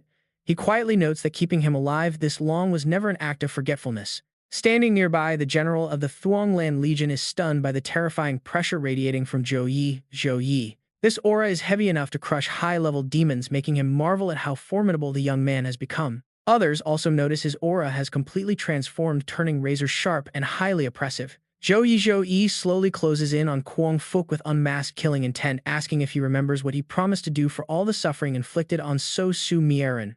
To his horror, Kuang Fuck finds himself completely paralyzed by an invisible force, cursing as he realizes he cannot move a single muscle. Zhou Yi glares at him, determined to make him feel every ounce of agony he inflicted on others, promising to return that torment 10,000 times over. A brilliant golden light rapidly condenses in his palm before blasting forward, striking directly at the paralyzed captor. Zhou Yi seizes the opening to rush in, pulling Su Miran safely into his arms and carrying her away from the danger zone. As the power connects, Kuang Fuck is violently dragged into a world of pure pain, forged entirely from his own deepest memories. The first memory takes him back to a peaceful time with a loving family. Singing happy birthday, a little girl happily closes her eyes before the cake, wishing to live in joy with her parents forever. She runs over to hug her father, giving him a sweet kiss and saying she loves him. Watching them, his wife playfully teases that she's getting quite jealous of his special treatment. Kuang Fuck raises the cake knife with a bright smile, calling everyone over to finally cut the dessert. But the warm scene quickly distorts. Covered in blood, he stands frozen as darkness swallows everything, and a colossal, terrifying entity emerges to drag his beautiful memories into an inescapable nightmare. Forced to watch his family get slaughtered, he breaks down sobbing. The nightmare shifts again, dropping him inside a freezing laboratory under blinding surgical lights. The cold-hearted lead researcher orders his team to resume the torture. He wants stimulants injected to keep the subject fully awake while they record every single bodily reaction. The assistant immediately complies. A sharp scalpel rips deep into the flesh, forcing the victim to endure the excruciating pain and agonizingly clear consciousness. The lead researcher stares down at the writhing Jiang Fu without a shred of pity. To him, this is just a necessary sacrifice for a grand cause. He promises that the master will soon grant his soul true immortality. The masked figures continue their gruesome work. Soon horrific parasitic creatures begin squirming out from the open wounds. The illusion shatters once again. Wave after wave of painful memories flood Jiang Fu's consciousness. Suddenly, the dark master he worships appears in the shadows, turning his cold fury on the kneeling servant, calling him a useless tool who could not even control a human girl. 10,000 years of planning ruined in an instant. Without hesitation, the demon god casts Jiang Fu aside, stripping him of his status and purging all demonic energy from his body. The dark energy is forcefully ripped from his body, reducing him to a helpless mortal doomed to suffer the agony of sickness, aging, and death. Jiang Fu collapses in utter despair, unable to accept being discarded. "No, master, do not abandon me," he begs, weeping on the ground. "I gave you everything. I cannot lose this power or my connection to you." Back in reality, Jiang Fu violently thrashes in the dirt as the layers of mental torture tear his mind and body apart. Shadowy claws slash repeatedly at his flesh, contorting Jiang Fu's face into a mask of pure agony. He writhes on the ground, screaming in sheer torment. His hands claw desperately at the hard stone floor as the overwhelming pain completely crushes his consciousness. Anyone watching from a distance would shudder at this sight. The bone-chilling screams are absolutely agonizing to hear.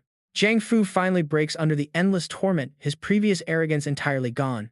He begs Zhou Yi for mercy, screaming that he was wrong and should never have touched the young mistress. He pleads for the torture to stop before his body suddenly explodes into nothingness.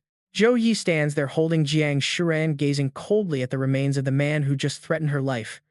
"Only 3 seconds," he mutters. "You got off way too easy." Slowly coming to her senses after the rescue, Jiang Shuran looks up with tear-filled eyes at the man beside her, whispering his name. Gently cupping her bruised and battered face, guilt flashes deep within his eyes. Zhou Yi holds Jiang Shuran close as a warm, holy light begins to envelop them both. "I failed to protect you," he whispers, "but this will never happen again." Hearing this, she vigorously shakes her head, the crushing guilt of all the casualties driving her to a total breakdown.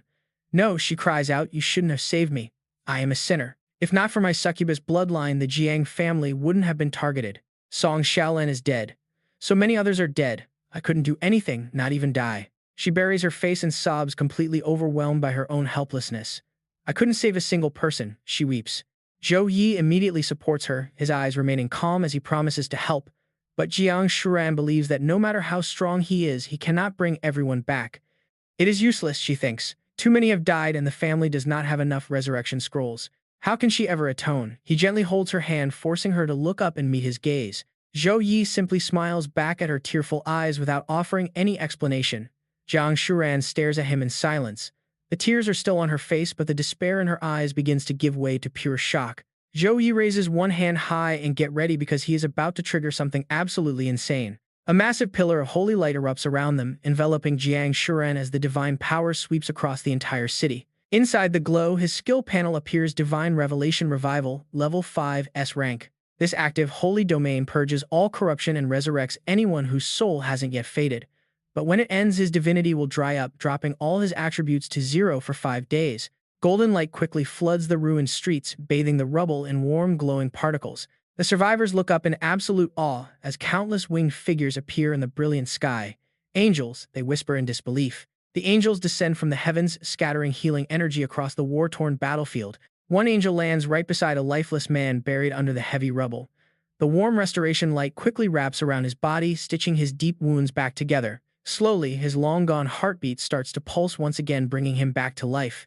Across the ruined battlefield, the recently deceased open their eyes under Zhou Yi's holy light. One man stares down at his own hands in complete shock, whispering that he is actually alive. Lu Zhang steps forward with a warm smile, offering his hand. "Young friend Zhou," he says, "I am Lu Zhang, commander of the Kanglen Legion. We met during that online meeting." Zhou Yi raises an eyebrow, silently listening as the commander explains. "You stopped the demon's plan today, destroyed the massive rift, and saved tens of thousands. This achievement will go down in history." Zhou Yi glances back at the touching scene unfolding behind him.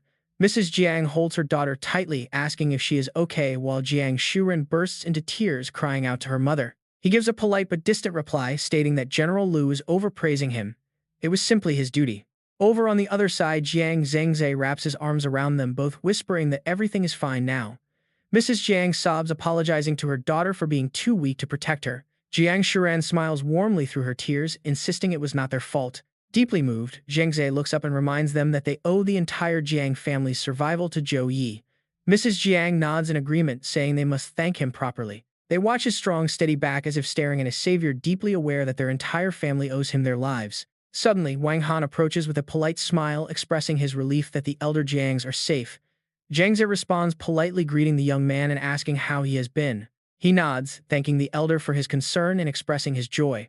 But suddenly, Wang Han grinds his teeth, his expression twisting with hidden anger as he pauses. High-ranking demons have been lurking inside the Jiang family estate. The head butler and more than half the guards have already fallen, becoming demonic servants. They use the celebration as a cover to set up a massive sacrificial array, nearly slaughtering tens of thousands of innocent lives. He shouts that this behavior is nothing short of colluding with the enemy and committing treason. Hearing this, all three of them stand frozen in shock, looking at the gasping crowd around them. Wang Han continues to press them.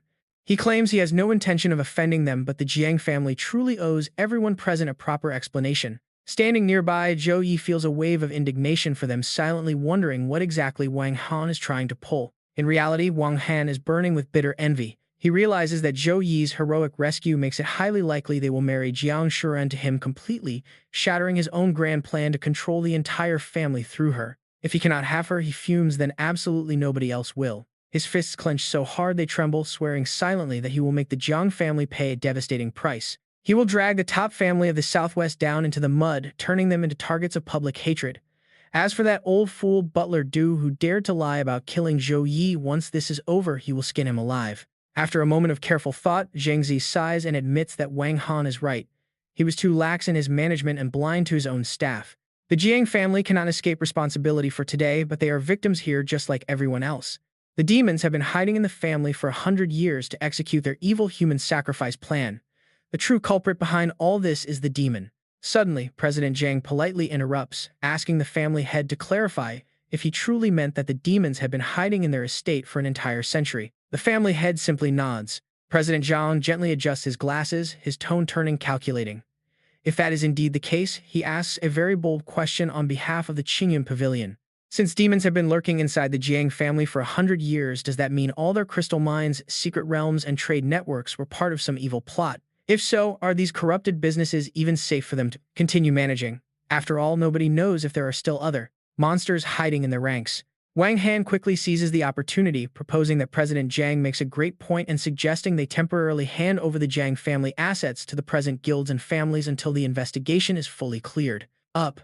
The crowd immediately breaks into whispers, agreeing that this move is both fair and prevents future trouble. Since the Jiang family is currently short-handed and has lost all public trust, this really seems like a brilliant option. If the Jiangs have nothing to hide, they should just agree. Hearing this, Zhou Yi cannot help but feel deeply anxious, realizing his biggest fear has finally come true. With Wang Han leading the charge, the greedy crowd will easily follow along to carve up the family piece by piece. Meanwhile, Lu Zhang remains completely silent, quietly watching every move and expression of the greedy crowd around them. At the same time, Wang Han's smug, twisted expression is barely hidden as he happily thinks that once they surrender these assets, they are never getting them back. A few bureaucratic delays of 3 to 5 years, followed by endless arguing for another 3 to 5, will leave the Jiang family with absolutely nothing in 10 years. Kicking a rival while they are down is a classic trick. Jiang Zhengzhe frowns, completely disgusted by their shameless plot to rob his family of their entire foundation with just a few smooth words. Out loud, he firmly rejects it, stating that the Jiang family cannot possibly agree to this proposal. President Sun steps forward, claiming everyone only wants the best for the Jiang family. Since tens of thousands of people suffer today, he says the family head must do something to put their minds at ease. After all, everyone present is a person of high status and respect. They only want to save a bit of face for the family head, right? Jiang Zhangzhe stares coldly at him, muttering the word face with pure sarcasm. He then addresses the crowd, declaring that while the Jiang family is fully prepared to compensate everyone for their losses today, handing their core legacy over to outsiders is out of the question. Jiang Zhengzi would rather die than ever agree to this. Furious at the rejection, President Sun turns to President Zhang, who merely pretends to cough to avoid any direct blame. Right then, President Murong steps in to ease the tension, suggesting they stop all the fighting. He pulls out a giant calculator with a fake smile, offering to do some math first. He lists the damages for over 100,000 guests today, including destroyed gear, mental trauma, lost wages, and massive medical bills. The grand total comes to 90 billion low-grade crystals, and paying it off is the only way this matter ends. The crowd begins whispering in disbelief, knowing 90 billion is an impossible sum. If they cannot pay, they will have to hand over their lands. Wang Han is absolutely thrilled, barely hiding his smug grin, because 90 billion is a devastating blow even for a peak-level family. As the restless crowd starts chanting for compensation, Fang Yuan turns to Bill and asks how much of that massive sum they will get to keep. Bill immediately covers his mouth to shut him up. He warns him to keep quiet because when giants clash, ordinary people like them only get crushed if they get too close. Jiang Jingzhe raises his hands to calm everyone down, promising that he will do his absolute best to compensate them, but admitting that 90 billion is a sum his family simply cannot raise. An angry voice from the crowd barks out, accusing him of being insincere. He yells that tens of thousands of them were literally torn apart by demons, asking if the family head has ever felt that agonizing pain. He rants that the elites always pacify them first before dodging responsibility, which has happened countless times. He claims it is easy to talk about compensation, but elite families are famous for saying one thing and doing another. He raises his fist, shouting to the crowd if they can really let the Jiangs off so easily, and everyone roars back in refusal. He quickly reminds them that while they were suffering, the family head just stood there, smiling, raising demons for over a century, meaning they must be punished as accomplices. The mob starts chanting that the Jiang family is a demon nest that must pay for their crimes. Seeing this chaos, President Jiang feels incredibly smug, thinking he should stir the pot even more since the Jiangs dared to cross him. He immediately throws more fuel on the fire, loudly accusing Su Ran of releasing the beast and demanding her death as atonement. Others join in shouting that she must have been colluding with the demons for a very long time. Suddenly, Zhou Yi steps forward without a word, standing protectively in front of the Jiang family. His sudden bold move instantly silences the angry crowd who watch him with growing hesitation and fear. Zhou Yi asks coldly who just said they wanted to punish Su Ran. A massive fire dragon roars behind him, warning anyone who dares to take a step closer. Sweating bullets, President Jiang stammers that saving everyone does not give Zhou Yi the right to protect the Jiangs and threaten victims just because of Su Ran. Zhou Yi shoots back that their demand for compensation is perfectly fair, but anyone trying to exploit this crisis will have to go through him first. Wang Han screams that harboring a demon is an unforgivable crime, demanding they surrender everything. He knows that if the Jiang family is labeled as demon accomplices, they will never be able to rebuild their name. Zhou Yi calmly counters, asking him about a demon that disguised itself as a Wang family disciple 10 years ago, destroying the eastern defensive wall and letting a beast tide slaughter thousands of people. Did the Wang family actively collude then, and did anyone accuse them of treason or force them to forfeit their entire fortune? Turning to the crowd, he reminds them of how Qingyun Pavilion managed the Blackwater mine 3 years ago. They illegally detained their rivals, resulting in a fine of over 1 billion credits, a crime still on military record.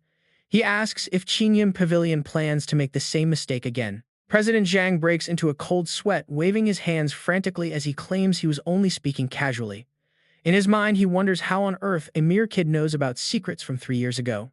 Zhou Yi snaps that the future of the Jiang family is none of his business anyway. He then targets President Murong, pointing out that his Data Gold Chamber of Commerce traded with the Mermit Chamber, which is directly backed by demons, meaning Murong's own business is likely tainted too. Terrified, Murong backs away, stammering that it was all a huge misunderstanding since he had no idea demons controlled them, swearing he would never dare to work with such monsters. Zhou Yi glares at the remaining leaders, but they all quickly look down, too terrified to meet his gaze. He demands to know if anyone here has never received a favor from the Jiangs, pointing out that the family opens 3 dungeons and 3 secret realms every year, charging 70% less than the market price. They even distribute 30 tons of low-grade magic crystals for free every single month to independent class holders in nearby towns, and he asks who among them has not benefited from that.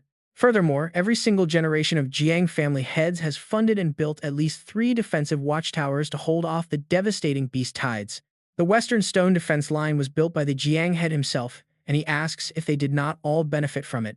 Talk about a completely shameless move. They abandon all morals to kick the family while they are down. He tells them to look in the mirror and ask themselves if their consciences are clear, knowing they are just waiting to divide the spoils once the Jiangs collapse. Zhou Yi places a hand on his chest and boldly declares to everyone that he is taking full responsibility for the Jiang family's affairs. Anyone who dares to touch them is officially declaring war on him. Furious that his plan has failed, Wang Han screams, demanding to know by what right he is interfering. Zhou Yi smiles mockingly as his terrifying power erupts calmly, replying that it is because he is stronger than all of them. His energy blasts straight into the heavens, piercing the clouds to form massive rings. Suddenly, thousands of neatly aligned figures appear from above. Dong Sumir stands at the center, warning the crowd below that the Zhou Yi family of Thien Lan will always stand behind Zhou Yi, and anyone targeting his allies is their sworn enemy. Just then, a giant yin-yang symbol materializes right in front of her, making her freeze in surprise as a massive yellow paper crane swoops down from the sky. Leading her sect, Tuitange steps forward to declare that the Thien Dao sect stands with Zhou Yi. Zhou Yi warning everyone that targeting the Kuang family means war with them as well. President Truong stares at the sky in shock, realizing it is the powerful Thien Dao sect. He grits his teeth, wondering why those crazy cultivators are allied with Zhou Yi. Suddenly, a colossal high-tech warship appears in the sky, leaving the crowd completely speechless. Standing above with his arms crossed, Maknae loudly announces that all 76 members of the Sacred Judgment Guild have arrived. He proudly swears that his guild will stand or fall alongside their leader, Zhou Yi. A bearded man stares in disbelief, wondering if Zhou Yi actually built this entire guild himself.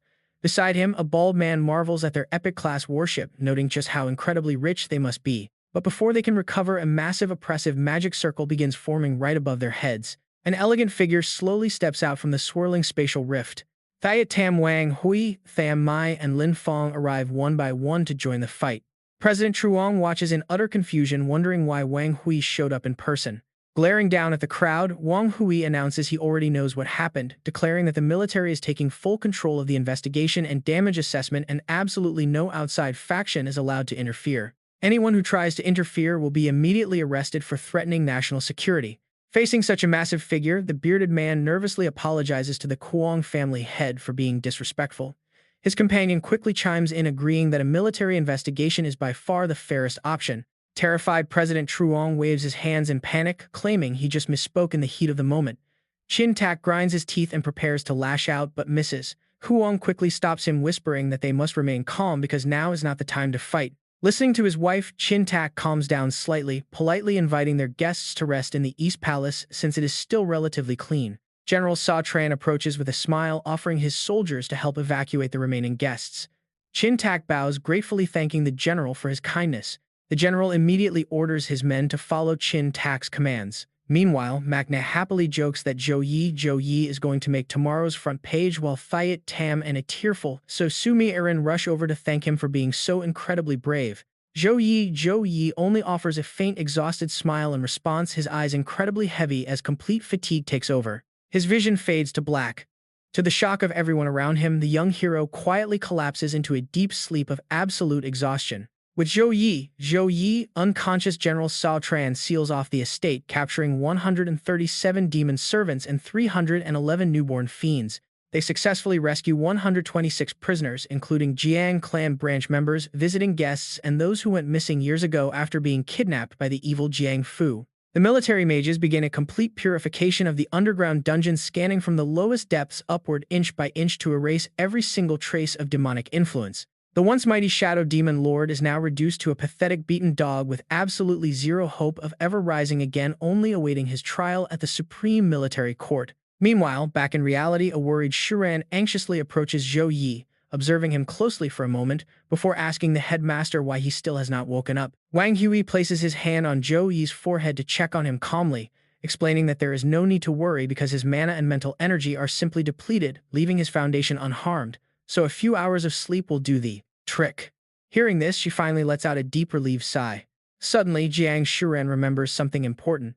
How did they all manage to arrive? After all, the Jiang family under demon control, no messages could be sent out. Moya explains the situation. Yesterday, the guild leader messaged her saying the atmosphere at the estate felt incredibly off. He suspected something happened and planned to investigate personally. He left strict orders that if he did not send a safety update after 12 hours, she should immediately deploy the entire combat force of the Holy Judgment Guild to the Jiang family estate. Floating lazily while eating her snacks, Sui confirms this. He sent her a message too, but knowing Helen was busy, he warned her not to disturb her. Ling Feng sighs in relief, admitting they got lucky. If he had not spotted Tai Xin trying to sneak away and chase him down for answers, he would have never known Zhou Yi was in trouble. Tai Xin simply smiles, explaining that Zhou Yi was only worried about interrupting his important business. Wang Hui looks at the unconscious young man on the bed, realizing this kid always puts others before himself. He wonders if having such a selfless personality is a good thing or not. With a soft smile, he turns to the group, telling them that Zhou Yi still needs some time to wake up, so they should go outside and see if there is any work they can help with. Hearing his words, the group begins to disperse quietly, heading out to find ways to be useful. Before long, the room empties out, leaving only Jiang Shuren sitting anxiously by his bedside to watch over him. Inside the quiet room, Shuren gazes at the unconscious Zhou Yi for a long moment, gently taking his hand with eyes completely filled with deep affection. Staring at Zhou Yi's handsome face, she silently admires his long eyelashes, which cast a faint shadow over his eyelids. His lips are slightly pursed in his sleep, giving him a calm and serious look that somehow never feels cold or cruel to those around him. Shuren gently reaches out to touch the high bridge of Zhou Yi's nose. Her eyes sting with emotion as she silently realizes he has always been such a good person. Tears stream down Shuren's face as she collapses onto his shoulder, sobbing that she loves him, wants a future together, and wishes to hold him and stay by his side forever. But she feels unworthy, believing she is too weak to stand by him.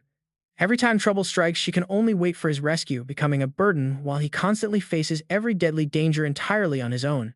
The closer she gets to him, the more insecure she feels knowing there are countless powerful women out there who actually deserve to stand by his side. She whispers that she shouldn't have even met him, but suddenly Zhou Yi's warm hand reaches up to gently pat her head. Shuren instantly recoils, her face flushing tomato red as she panics internally, wondering how long he has been awake and if he heard all of her embarrassing confession. Completely flustered and blushing, Shuren nervously asks him when exactly he woke up. Zhou Yi sits up with a sleepy smile, mentioning that he just had a dream. Curious, she asks what it was. He smiles gently, replying that he dreamed of a total crybaby standing by his bed talking non-stop. He wanted to sleep more, but her sad weeping made it absolutely impossible to rest. With no other choice, he simply had to wake up. Realizing she is being teased, Shuren blushes and smacks his stomach hard, yelling that he did that on purpose. Zhou Yi clutches his stomach in pain, coughing up a bit of blood as he jokes about her trying to murder her future husband. Terrified, Shuren panics and turns to run for a doctor, but his strong grip suddenly pulls her right back. Before she can even react, she is pulled directly into his warm embrace. Zhou Yi pulls Shuren close, whispering softly that his only reason for growing strong is so the sword in his hand can protect the woman he loves. If he ever stands at the very peak of power, he hopes she is the one beside him, because even the most beautiful sights lose their meaning if they cannot share them. These sweet words make her heart flutter, and she playfully teases him, asking what silly things he is saying. But Zhou Yi looks directly into Shuren's eyes to lay his heart bare. There is something he has wanted to ask for so long. Will she walk the path ahead with him, whether it leads into a dark abyss or towards the light, knowing he will never let go of her hand? Tears well up in Shuren's eyes as she smiles, looking at him with pure devotion. A tear slips down her cheek as Shuren joyfully whispers that she absolutely accepts. She pulls Zhou Yi into a sudden, passionate kiss that catches him completely off guard, and the two lose themselves in a tender embrace on the bed for a long, sweet moment. Only when they need air do they break apart, gazing at each other with deep affection. Blushing deeply, Shuren buries her face in his chest, warning him never to fake sleep, just to eavesdrop again. Zhou Yi playfully agrees, though deep down he highly doubts he will stop. Pulling her onto his lap, Zhou Yi holds her close until Shuren suddenly remembers something. She asks why he only showed up for the ceremony this morning when he actually entered the Jiang estate yesterday. Gently cupping his face, Shuren asks where exactly he went during all those missing hours. Holding her tight, Zhou Yi explains that while infiltrating the Jiang estate, Wang Han, the young master of the Thunder Prison family, sent a shadow guard named Du Bo to assassinate him. Shuren gasps in absolute shock. He smiles to reassure her, telling her it was just wishful thinking on his enemy's part.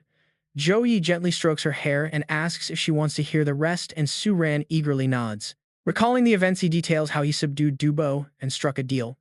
The guard disguised him as one of Wang Han's shadow agents to sneak him right through the gates of the Jiang family estate. They searched almost every corner of the massive estate but failed to find anything unusual, so they decided to stir up some chaos to throw the household into a panic. Sure enough, Jiang Fu took the bait, exposing himself as a servant of demons and revealing the underground palace where the Shadow Lord hid. After slipping in behind Jiang Fu, they were quickly detected by the powerful Shadow Lord and thrown straight into the deep abyss. Surrounded by endless hordes of beasts and demons, Zhou Yi and Du Bo fought off wave after brutal wave, damaging his sacred sword of radiant light. His voice grows heavy as he explains what happened next. A level 63 abyssal demon lord blasted him straight down into the depths of the Blood Sea. He remembers waking up down there to a desperate voice calling his name. Zhou Yi looked around in total disbelief at the crimson nightmare surrounding him. Everything was dyed a deep, suffocating red as he sank further into the depths. But then he felt his armored boots and gauntlets starting to heat up. Because pieces of the legendary Apocalypse gear resonate with each other, this meant a lost relic of the Apocalypse Dragon Knight was buried deep beneath the Blood Sea. Claiming this new armor would instantly skyrocket his combat power, making an escape from the abyss highly possible. But with the Demon Lord blocking his path, he was left with only one choice. Zhou Yi turned to his allies and ordered them in a low voice, "Du Bo Jin Long Kang Ya, hold them off while I grab the gear." They all nodded in unison, promising to hold the line. With that, he plunged into the crimson waters, but sharp blades of water suddenly whipped toward him from the darkness. In an instant, the lethal water blades sliced through the very space he had occupied a second before. Zhou Yi quickly summoned his protective barrier as a relentless storm of sharp water blades rained down upon him. His eyes widen in shock, and honestly, can you blame him? A massive underwater vortex has blocked his path. Violent impacts slammed directly into his shield, causing the glowing barrier to groan and crack under the pressure. Watching the cracks spread rapidly, Zhou Yi frowns. It is a terrifying level of power, shattering his strong, holy light shield in just 3 short breaths. To make things worse, a giant whirlpool pulls at him.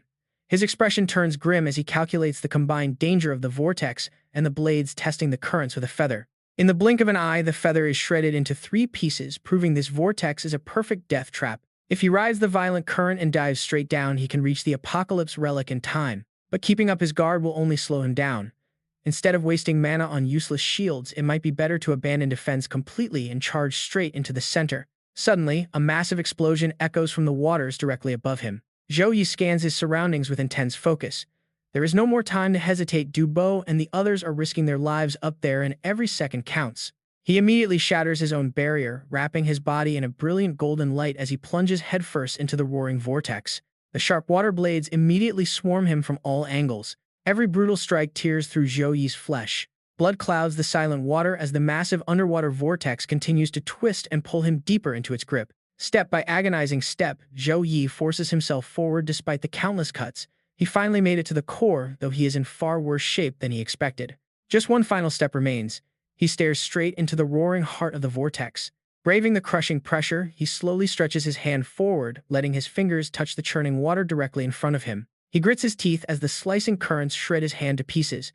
Yet he feels a strange sense of relief, thinking that if Su Ran saw him in this bloody state, she would absolutely cry her eyes out. Fortunately, she isn't here to witness this. The flesh on his arm has been completely stripped away, leaving bare white bone exposed. Gritting his teeth, Zhou Yi desperately reaches for the sacred sword lodged deep inside the vortex. Just a little further. Now his entire upper body is engulfed by the swirling current, his shredded flesh exposing a horrific patch of white bone. Just a bit more. After all the blood, sweat, and tears, his finger finally makes contact with the legendary sword. His pupils shrink as he stares at the blinding light, his right arm, now nothing but bare white bone, clutching the sword. Suddenly, Zhou Yi's skeletal arm begins to regenerate flesh, weaving back together until his limb looks completely normal again. Zhou Yi looks smugly at the weapon in his hand and whispers the Apocalypse Sword. His eyes shine with pure excitement as he celebrates his success while outside Duba barely manages to stand. Catching sight of him, Duba lets out a sigh of relief. He's finally back.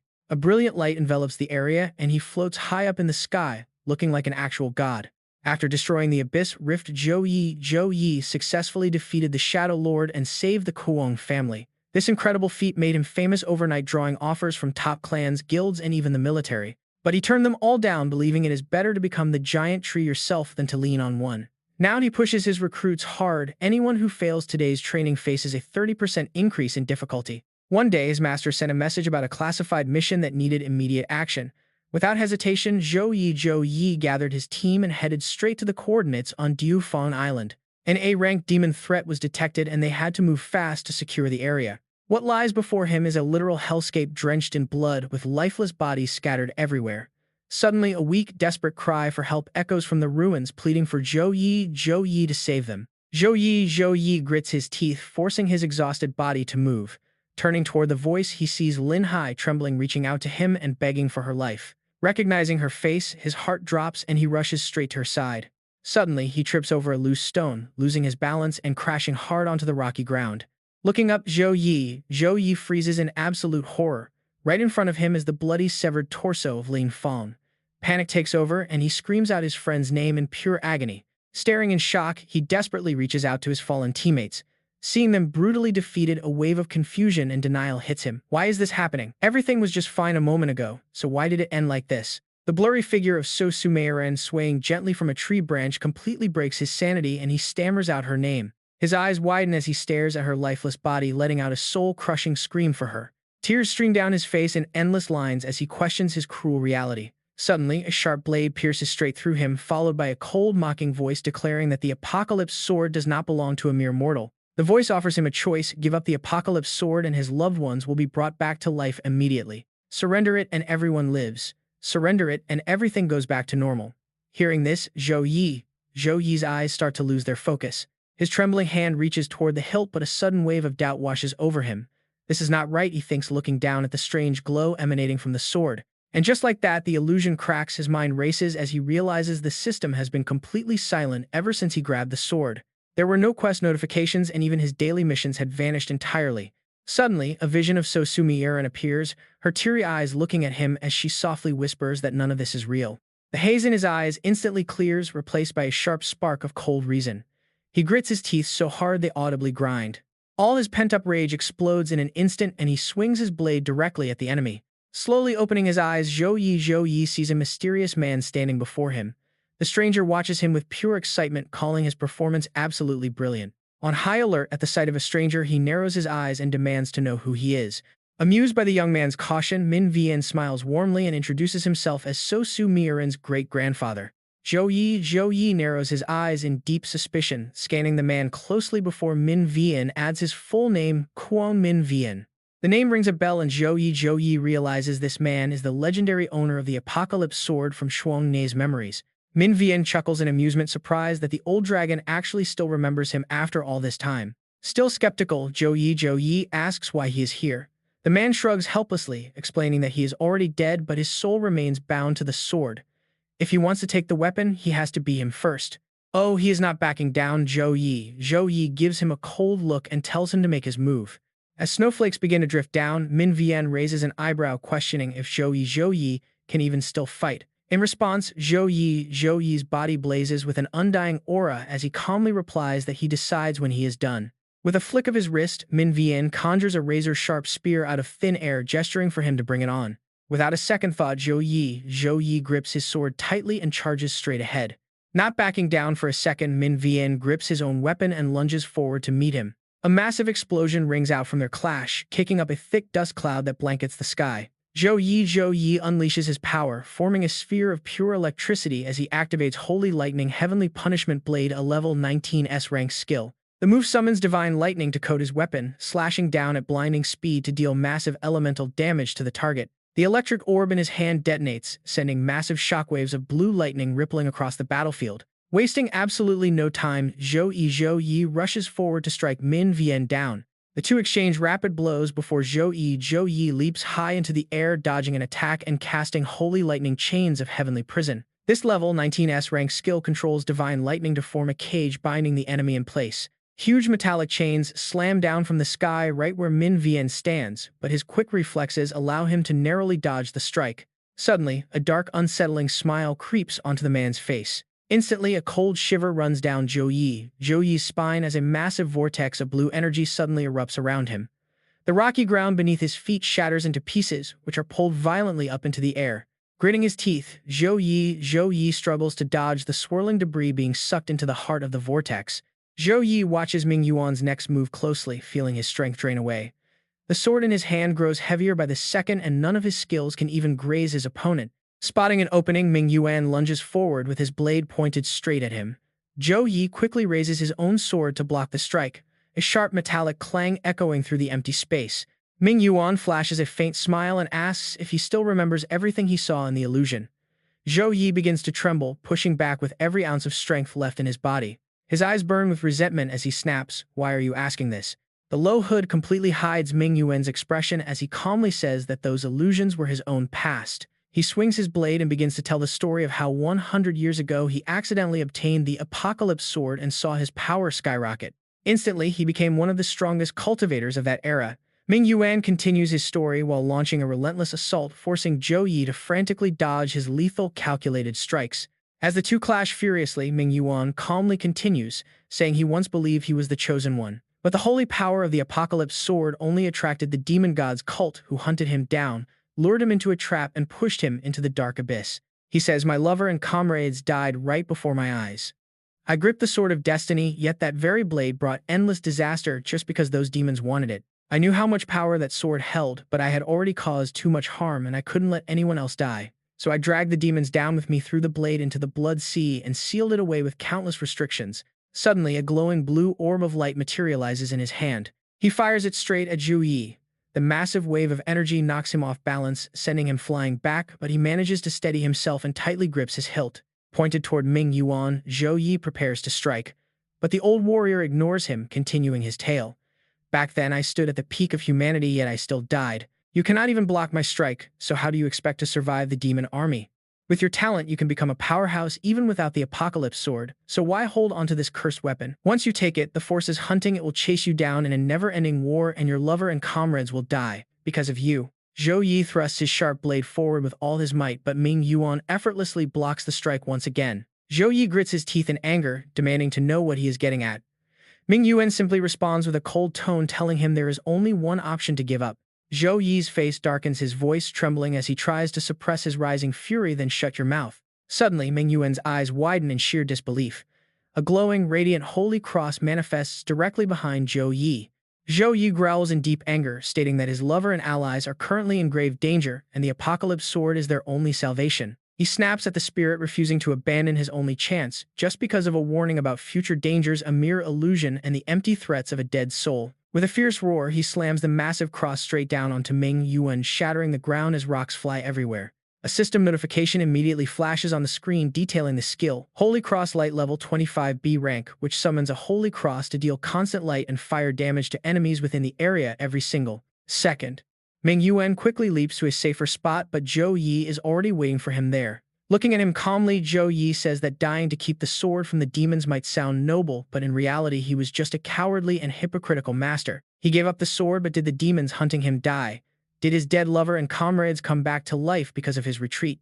Did those demons ever show him any mercy? Not at all.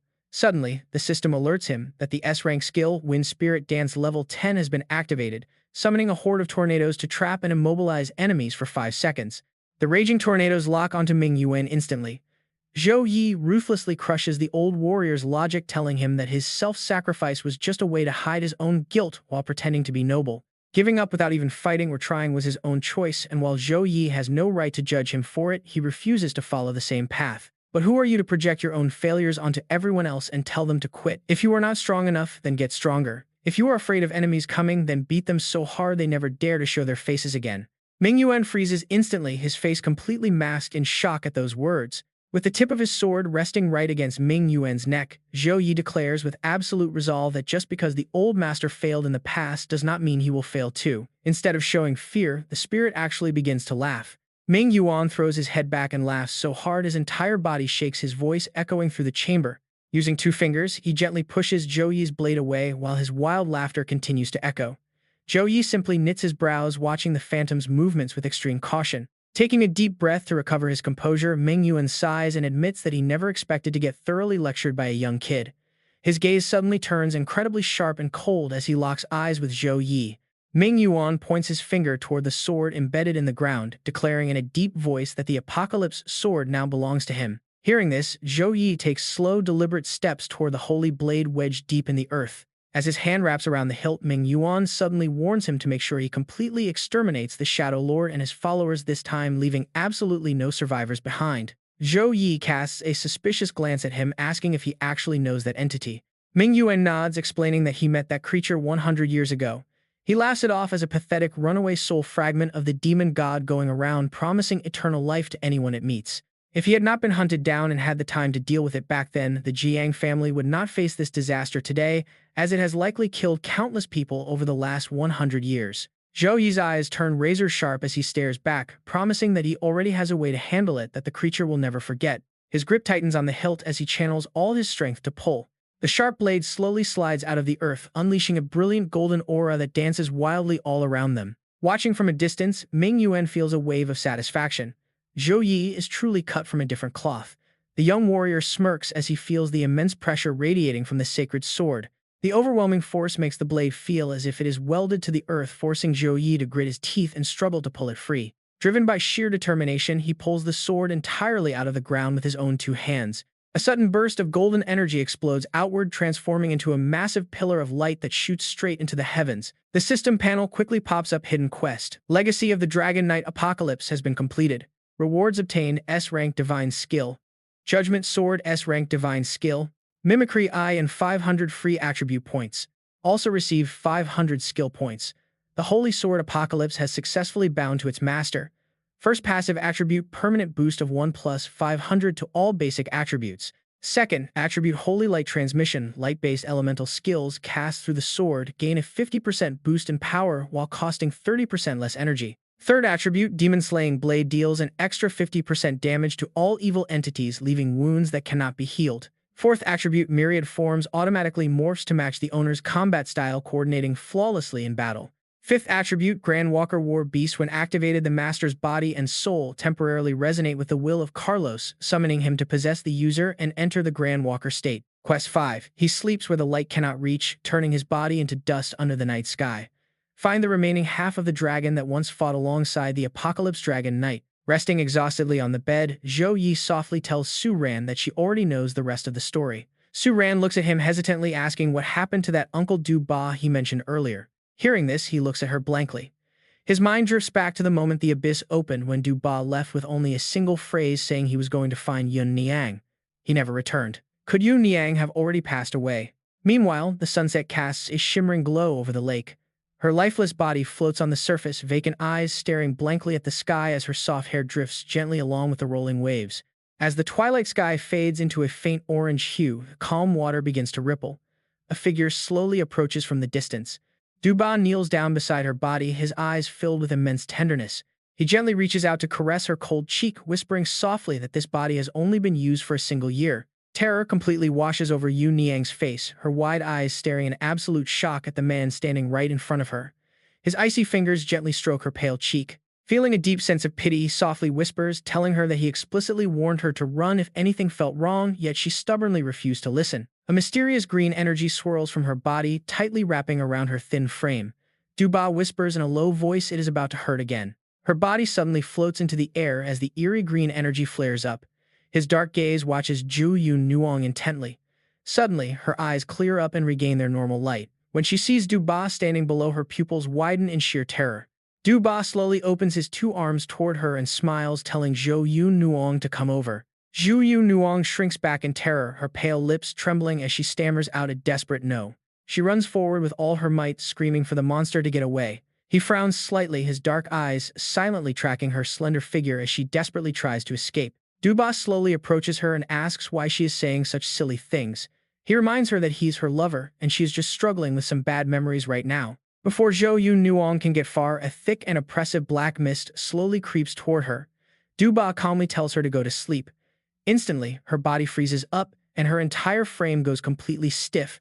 He quickly catches her falling body and reassures her that once she wakes up, everything will return to how it used to be. Duba gently cradles her, but Zhou Yi Nuong has completely lifeless eyes as tears stream down her face. Trembling, she begs him to please just let her die and set her free. Duba speaks in a low voice, telling her to sleep because everything will be fine. He asks what kind of life she wants to have this time. Meanwhile, Zhou Yi is lost in his own tangled thoughts. The situation back then was so urgent that he did not have time to leave any contact details. Surely Duba will find a way to track him down. Elsewhere, a live broadcast shows a man fighting a monster as the host, Kuyin Kitch, excitedly narrates the scene. He tells the audience that they are witnessing the most unbelievable footage in 15 years. 3 days ago, a demon that had long been hiding in the Kwong family estate opened a massive rift. The beast plotted to sacrifice tens of thousands of lives to break its seal, but in the final moment, the young man in the video used his own power. He single-handedly sealed the giant rift. He looks into the camera with excitement, saying that they did not hear wrong. One single person closed that giant rift.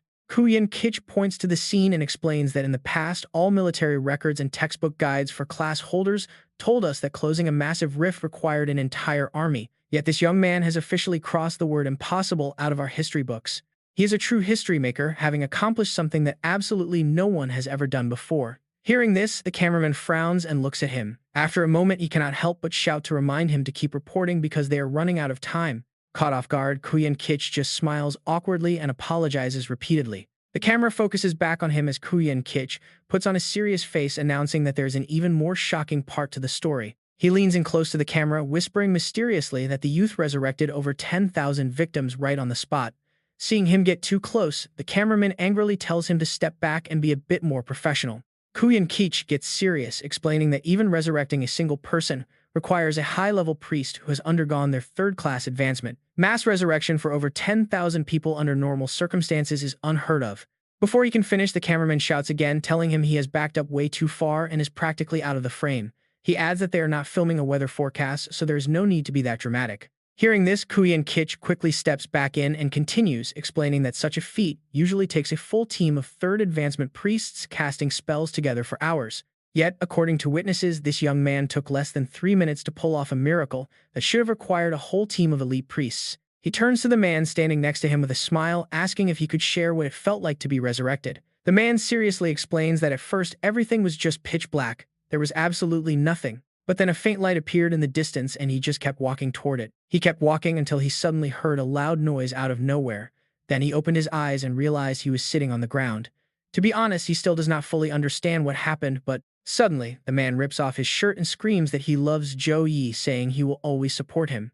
He yells that Zhou Yi is his heart and soul, and he will always be his loyal follower. Shocked by this wild behavior, Kuyan Keech quickly runs over to hold him back, joking that they have found a true superfan and telling the cameraman to cut the feed. The cameraman panics, shouting that they are live and it has already been broadcast to everyone. The live broadcast suddenly cuts to black. A man sitting in a chair stares at the dark screen and asks the other two what they make of this. His calm voice echoes as he asks for their thoughts. A blond man replies seriously, addressing him as sect leader, noting that there is something very bizarre about this, especially regarding Saint O and Saintess Novena. He frowns in confusion, pointing out that a 19-year-old, no matter how gifted, could not possibly seal a massive rift and resurrect over 10,000 people all on his own. It completely defies standard logic. He believes there must be a hidden truth behind this, and they cannot rule out a fabricated story. He suggests sending scouts to investigate and verify the facts before making a final decision. He nods slightly and turns to the other person, asking for Novena's opinion. When asked, she replies seriously that while the situation is unusual, the youth has been showing his talent since last year's grand exam. In just one short year, he has achieved several incredible feats. Furthermore, since there were many witnesses at the Kuang family estate, it cannot possibly be faked. Given his youth and remarkable talent, he is definitely someone worth befriending. He looks at her and waves his hand, ordering Novena to visit the Kuang family and personally invite the youth to the Holy Cathedral. Novena bows, respectfully accepting the order and addressing him as sect leader. The blond man looks at him in confusion, arguing that a newly famous youth does not deserve a personal visit from the saintess. He suggests a simple summon would suffice.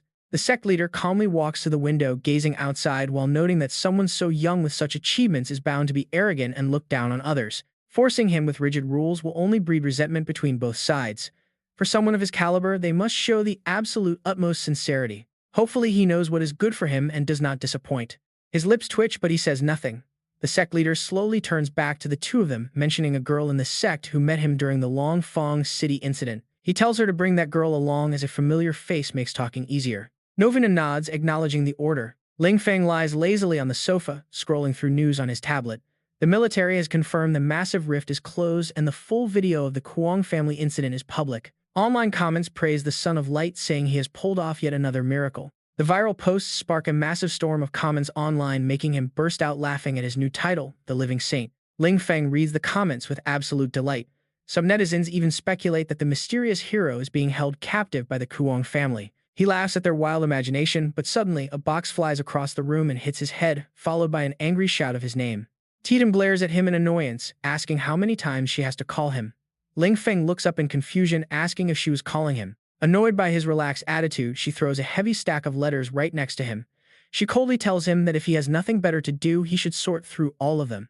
Tatum explains that these are all the invitation cards and gift lists sent by various families, guilds, and factions. Mo Ya wants to wait for Zhou Yi to recover before dealing with everything, but they need to organize them first. They must create a clear list of visitors, well-wishers, and potential allies, classifying who is too important to offend, who only wants a simple alliance, who deserves a gift back, and who they should politely decline. Staring at the massive pile of cards, Ling Feng turns pale. He groans and suggests leaving this task to Mo Ya, pointing out that they are incredibly understaffed and already have Mo Ya and Xiao Bai guarding the gates to handle the endless wave of guests. He flops back onto the sofa, lazily claiming that he is terrible at math and cannot handle this. Seeing his lazy attitude, she smiles and asks if that is really so.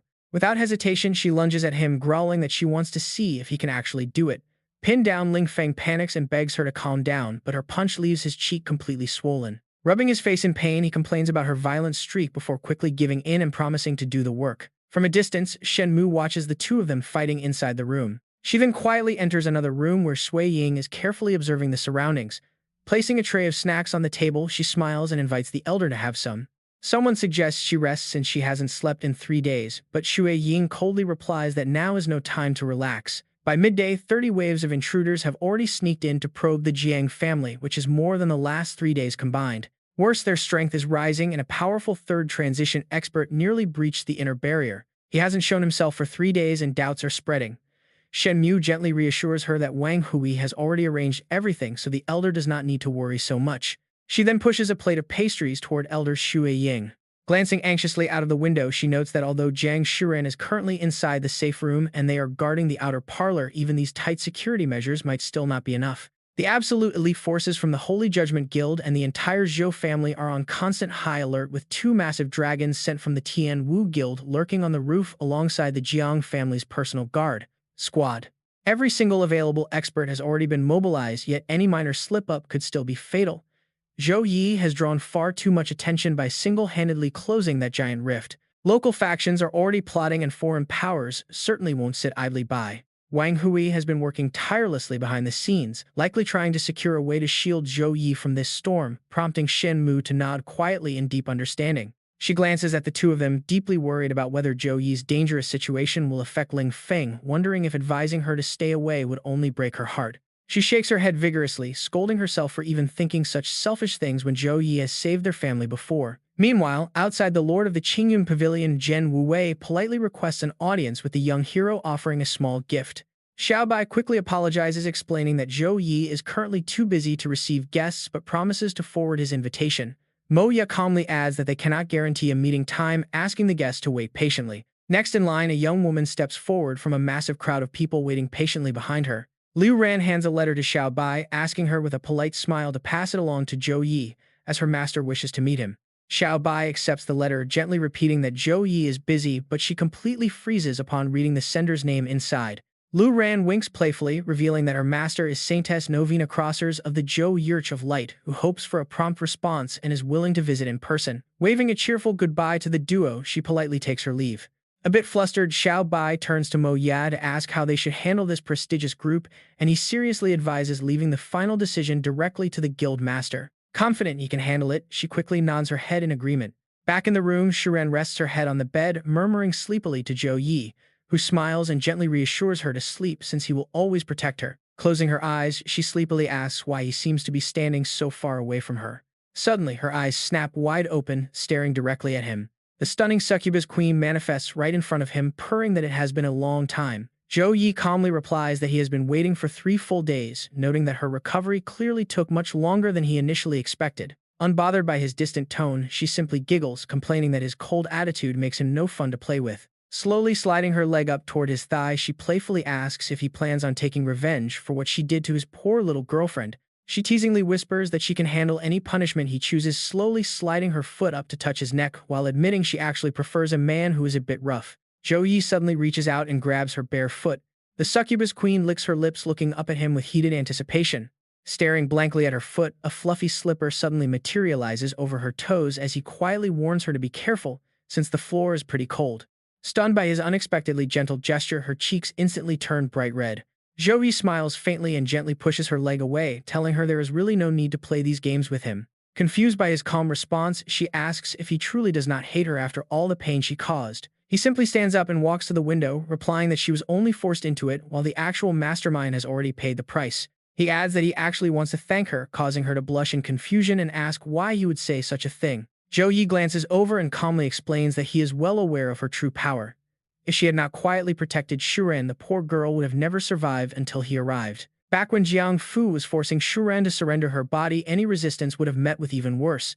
Hearing him speak, she cannot help but lick her lips, playfully teasing him. She admits he is smarter than she expected, and though she never intended for the Shadow Lord's plan to succeed, she is genuinely surprised that she managed a successful counterattack on her own. Clinging tightly to him, she looks up expectantly, asking how he intends to repay her since he promised a reward.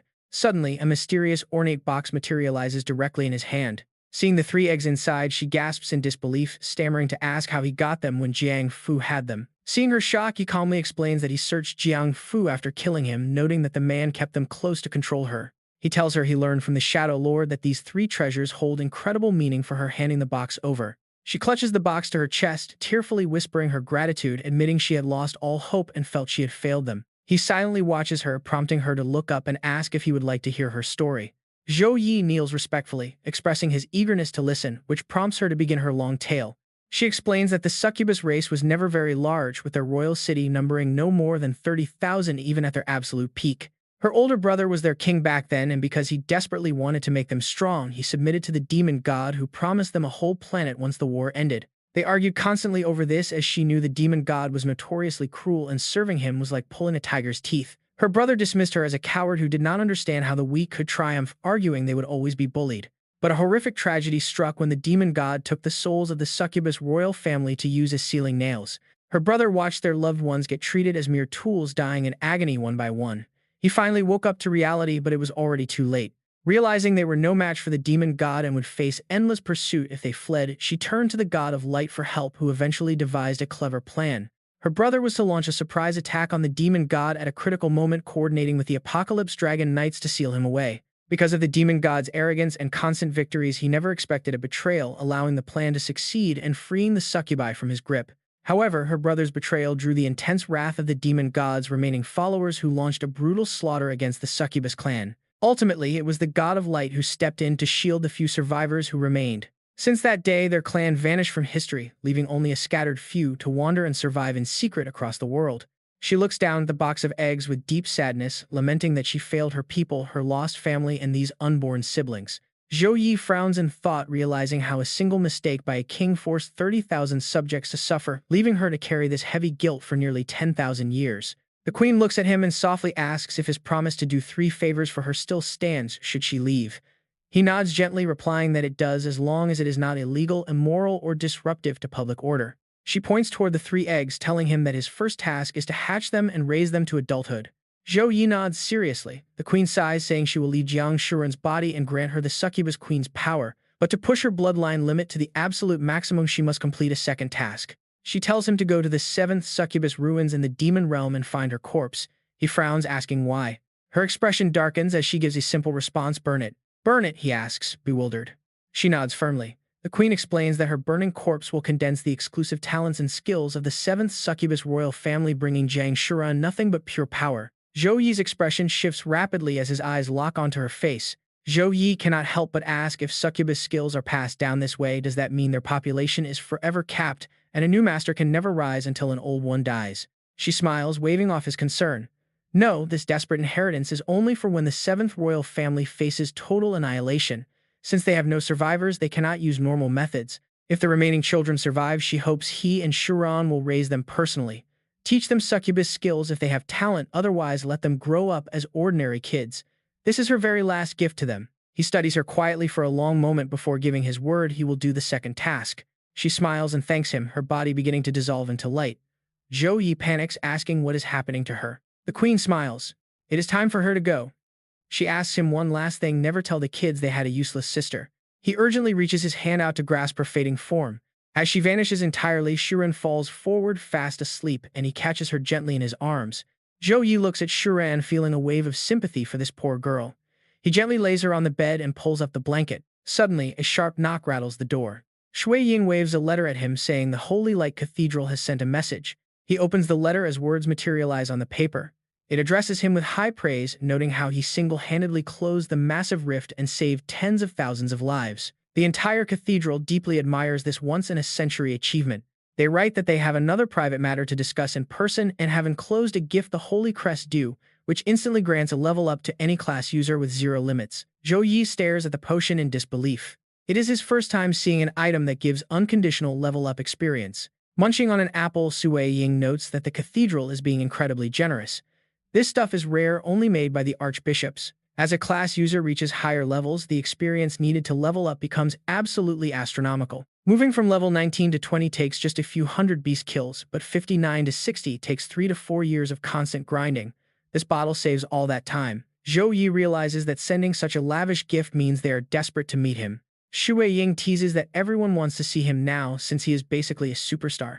He chuckles, asking if she can tell him more about the Holy Light Cathedral. She admits she does not know a whole lot, but she can share some of the basic details with him. She explains that while they stay low profile, they are the largest religious group on Blue Star, spanning 12 nations with over 200 million registered members. Almost every priest in the military and great guilds comes from them. When he asks why others do not train their own, she explains that the cathedral monopolizes all mid-tier and higher healing, purification, and resurrection spells. On top of that, registered members get a passive buff that permanently boosts skill effects and health by 5%. The cathedral also allows members to join other factions, giving out these massive buffs for free. Zhou Yi realizes that a permanent 5% boost is too good to ignore.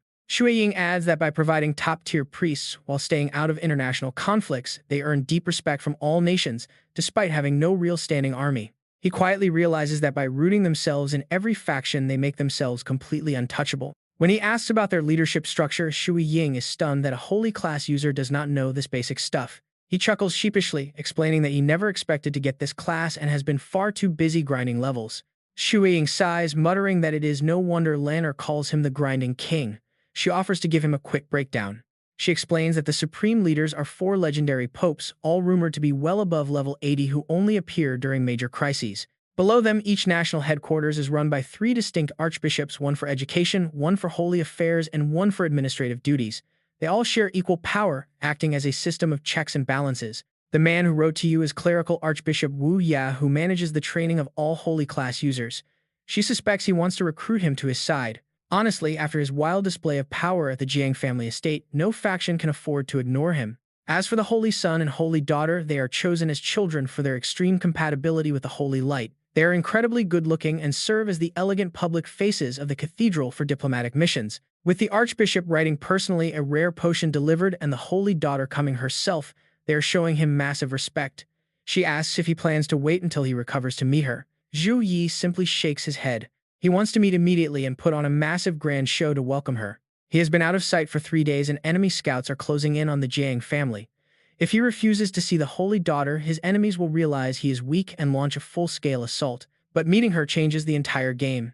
First, it completely ruins their calculations, and second, it lets him borrow the cathedral's massive influence. Zhou Yi bursts into laughter, calling him a clever little devil. She warns him of the risks in his weak state if someone attacks. He simply smiles, saying they can find out how many trump cards he has. Realizing he does not need overprotecting, she agrees to set up the meeting. Zhou Yi quickly smiles and thanks her for the help.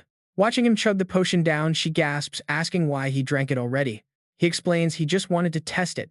A notification pops up congratulating him on reaching level 37 and granting 50 attribute and 50 skill points. She sighs at his insane curiosity, muttering he should have saved it for later. Looking at his screen, his core stats are completely unchanged. He sighs, realizing that while leveling up usually fully restores a person, his attributes are still totally locked. These cheap shortcuts never work, leaving him no choice but to wait out the next 2 days. In a dimly lit room, a dark voice whispers that the Red Sun Nation constantly tracks local prodigies, meaning they know Zhou Yi's absurd growth rate. A talent like him cannot be allowed to reach level 50, 60, or 70. Wang Han adds that once he reaches that peak, absolutely nobody on the entire Blue Star will be able to stand against him. Fortunately, spies inside the Jiang estate report that the kid is currently so weak, he needs help just to walk. With the Jiang family busy recovering from the demon attack, his master Wang Hui away at military headquarters and his backing from the distant Tianlan Zhou family out of reach, he has zero protection around him. His associate points out that news just broke about him meeting the Holy Daughter tomorrow morning. The man nods coldly, which is exactly why they must strike tonight. If tomorrow's meeting succeeds, the Zhou Yi of Light will openly back Zhou Yi, meaning any move against him would invite their wrath. Since the risks far outweigh the benefits, he warns the 2 lords that tonight is their only window of opportunity. Missing this chance means there will not be another. He insists he is acting in their best interest, prompting them to ask if it is truly for their own good. One of them sarcastically praises young Master Wang's sweet-talking, pointing out that he obviously just wants to use their hands to eliminate Zhou Yi. On top of that, he expects them to owe him a favor. Standing up to leave, the 2 declare they refuse to be used as mere pawns and bid him farewell. Wang Han quickly stops the 2 lords, internally cursing that they are simply trying to force him to bow his head. He explains that Zhou Yi is in his way and killing him is the only way to reclaim what rightfully belongs to him. He adds that for the 2 lords, his death eliminates a future threat. However, they counter that if this is a partnership, young Master Wang must show some real sincerity first. They demand that he take the lead, leaving Wang Han utterly shocked. They demand that his men go first while their own elites follow behind. That way, if his intel is wrong and Zhou Yi is not actually weak, Wang Han will be the one taking the brunt of the counterattack. They point out that if the intel is correct, taking the lead will not cost him anything. He secretly weighs his options, knowing that if he leads and fails, he cannot escape blame, but if he refuses, the deal collapses and Zhou Yi lives to see another day. Gritting his teeth, Wang Han reluctantly agrees to lead the charge. He inwardly vows that once Zhou Yi is dead, he will settle the score with those 2. Later on, a quiet full moon night, the perfect opportunity arises at the silent Jiang family estate. Wang Han leads his men to sneak behind the bushes and monitor the estate. He notes that Zhou Yi's guards patrol in 3 shifts, leaving a brief gap of 1 minute and 40 seconds at the southwest corner. He orders Team 1 to infiltrate from there and wait in the west yard for his signal. Team 2 will launch a decoy attack at the south gate, making enough noise to lure away the guards and the 2 dragons. Team 3 is to follow him, breaking in from the east once the fire starts. At the same time, Team 1 will push from the west, creating a pincer movement to take Zhou Yi's head. Teams 4 and 5 will back up Team 2, holding the line as long as possible. Meanwhile, Teams 6 and 7 will deploy from the northwest and northeast to support them and mop up survivors. An ally steps forward, urging young Master Wang not to be so nervous. He reassures him that with the elite underworld ninjas of the Hungry Nation on their side, this mission is guaranteed to succeed. Backed by the deadly Hattori Masanari and Muragyu Tendai, Wang Han sneers, swearing that Zhou Yi will not live to see tomorrow's sun. He gives the command, ordering everyone to initiate the attack. Meanwhile, the scene shifts to the southwest corner of the estate. Under the quiet starry night sky, several suspicious figures are seen sneaking around, hiding right behind a wall. They eavesdrop on the guards as they switch shifts, telling each other to stay safe and that they will handle the rest of the night. The previous group of guards quickly departs from their posts. Over at the southern gate of the Jiang family estate, Ruyan stands completely still. From a distance, two sneaks watch her closely, wondering why she is standing there all alone without moving. But the other replies that it does not matter because their goal is not to kill her, but to stir up a massive scene. Just then, a beam of light shoots straight at one of their heads. Before he can even finish his sentence, bam! As the enemy crowd charges forward, Ruyan fires wildly at them, sending piercing light beams right through their bodies. Two allies arrive just in time, shouting that they are here to help Ruyan. She quickly estimates that there are 200 attackers in total, with 100 below level 40, 70 below level 45, 25 below level 50, and 5 above level 50. She warns them that the enemy is strong and numerous, so they must stick together and avoid direct head-on clashes. Hidden by the trees, some mages receive orders to immediately lure those two dragons out into the open. Dark magic violently rains down upon the manor, making the dragon below roar in anger at the trash trying to ambush it. A colossal surge of power gathers right inside its massive jaws.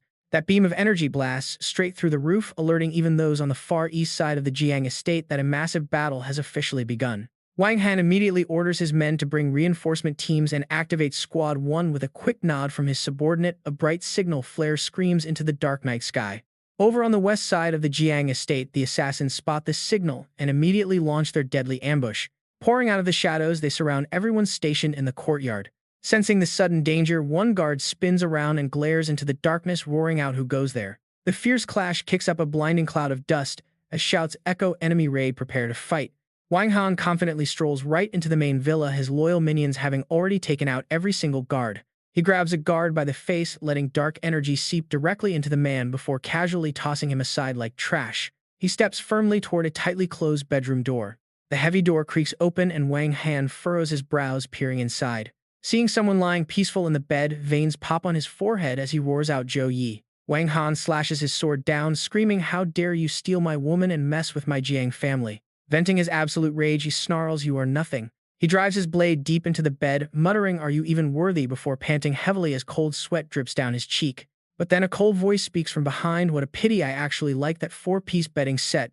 The moment he spins around, a blinding flash of light cuts through the darkness. Before Wang Han can even gasp, "How is this possible?" his head is already clean off his shoulders. Zhou Yi stands there, hands in his pockets, looking completely nonchalant. Xu Ying orders them to clean up quickly before the next wave arrives, prompting the exhausted disciples carrying the bodies to complain. "Elder, this is the 10th wave tonight. When does it end? Our arms are completely numb. Please let us join. The fight, this logistics work is boring us to death." Wang Han, whose severed head is somehow still barely alive, is utterly shocked. 10th wave. What are they talking about? Meanwhile, Xu Ying snaps at her whiny men to shut up and work an extra hour, just as Ling Feng runs in to report that a weird squad using bizarre illusion skills almost trapped them in the northwest. Instantly, a desperate spark of hope flares in Wang Han illusionists. It has to be his allies coming to save him. Ling Feng tosses his severed head down, mentioning they were only level 40, meaning the spatial lock easily sealed their escape. Hearing this, Wang Han's tiny glimmer of hope completely dies. Level 40. That makes no sense because the two powerful masters he hired are easily over level 55. Then he hears Mo Ye report that the Northeast also face similar attackers, likely the infamous underworld ninjas of the Red Sun Nation. Wang Han finally realizes the painful truth. His allies never actually made a move. Damn it, he should have known better than to trust those backstabbing foreigners. Zhou Yi frowns, asking about this Red Sun Nation, and Mo Ya explains they have a faction deeply hostile to Zhongxia, specifically training underworld ninjas to lurk in their borders and assassinate rising geniuses. Furious at this shocking revelation, Ling Feng stomps right on Wang Han's severed head, cursing the absolute traitor for colluding with their most dangerous foreign enemies. Calling him a disgusting traitor, Zhou Yi quickly stops his friend. "Wait, Ling Feng, don't damage the body. His corpse is still highly useful to us."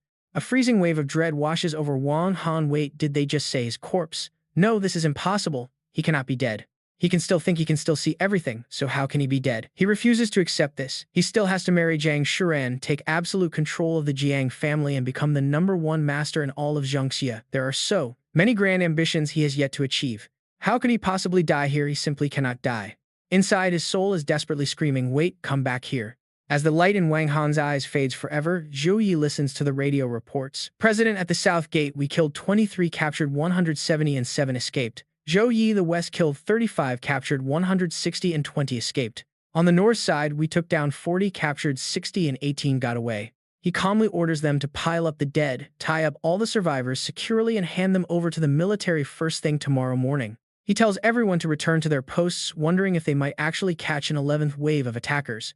Ling Feng readily agrees to the plan, while Mo Yai confidently promises that they will teach these pathetic cowards the true power of the Sanctuary Guild. The two of them quickly head out on their respective missions. Left alone, a deep, somber expression slowly takes over Zhou Yi's face.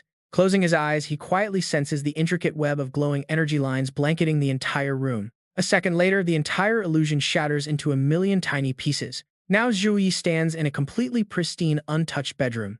His attributes are completely depleted, leaving him unable to use regular skills, but that does not make him a helpless victim. The Mirror Prison Core can still control the Void Beasts, and he still has his Bone Dragon and loyal comrades.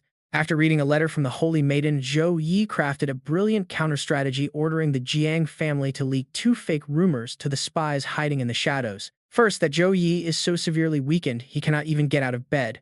Second, that the patrol route around his chamber has a massive tempting loophole. His enemies were already panicking because the Holy Light Zhou Yirch publicly backed Zhou Yi, making it nearly impossible to strike him. But faced with such a perfect opportunity, most of them simply could not resist taking the bait, blindly stepping straight into the elaborate trap Zhou Yi laid long ago. Using the Mirror Prison Core, he created countless clone projections to replace the actual guards across the estate.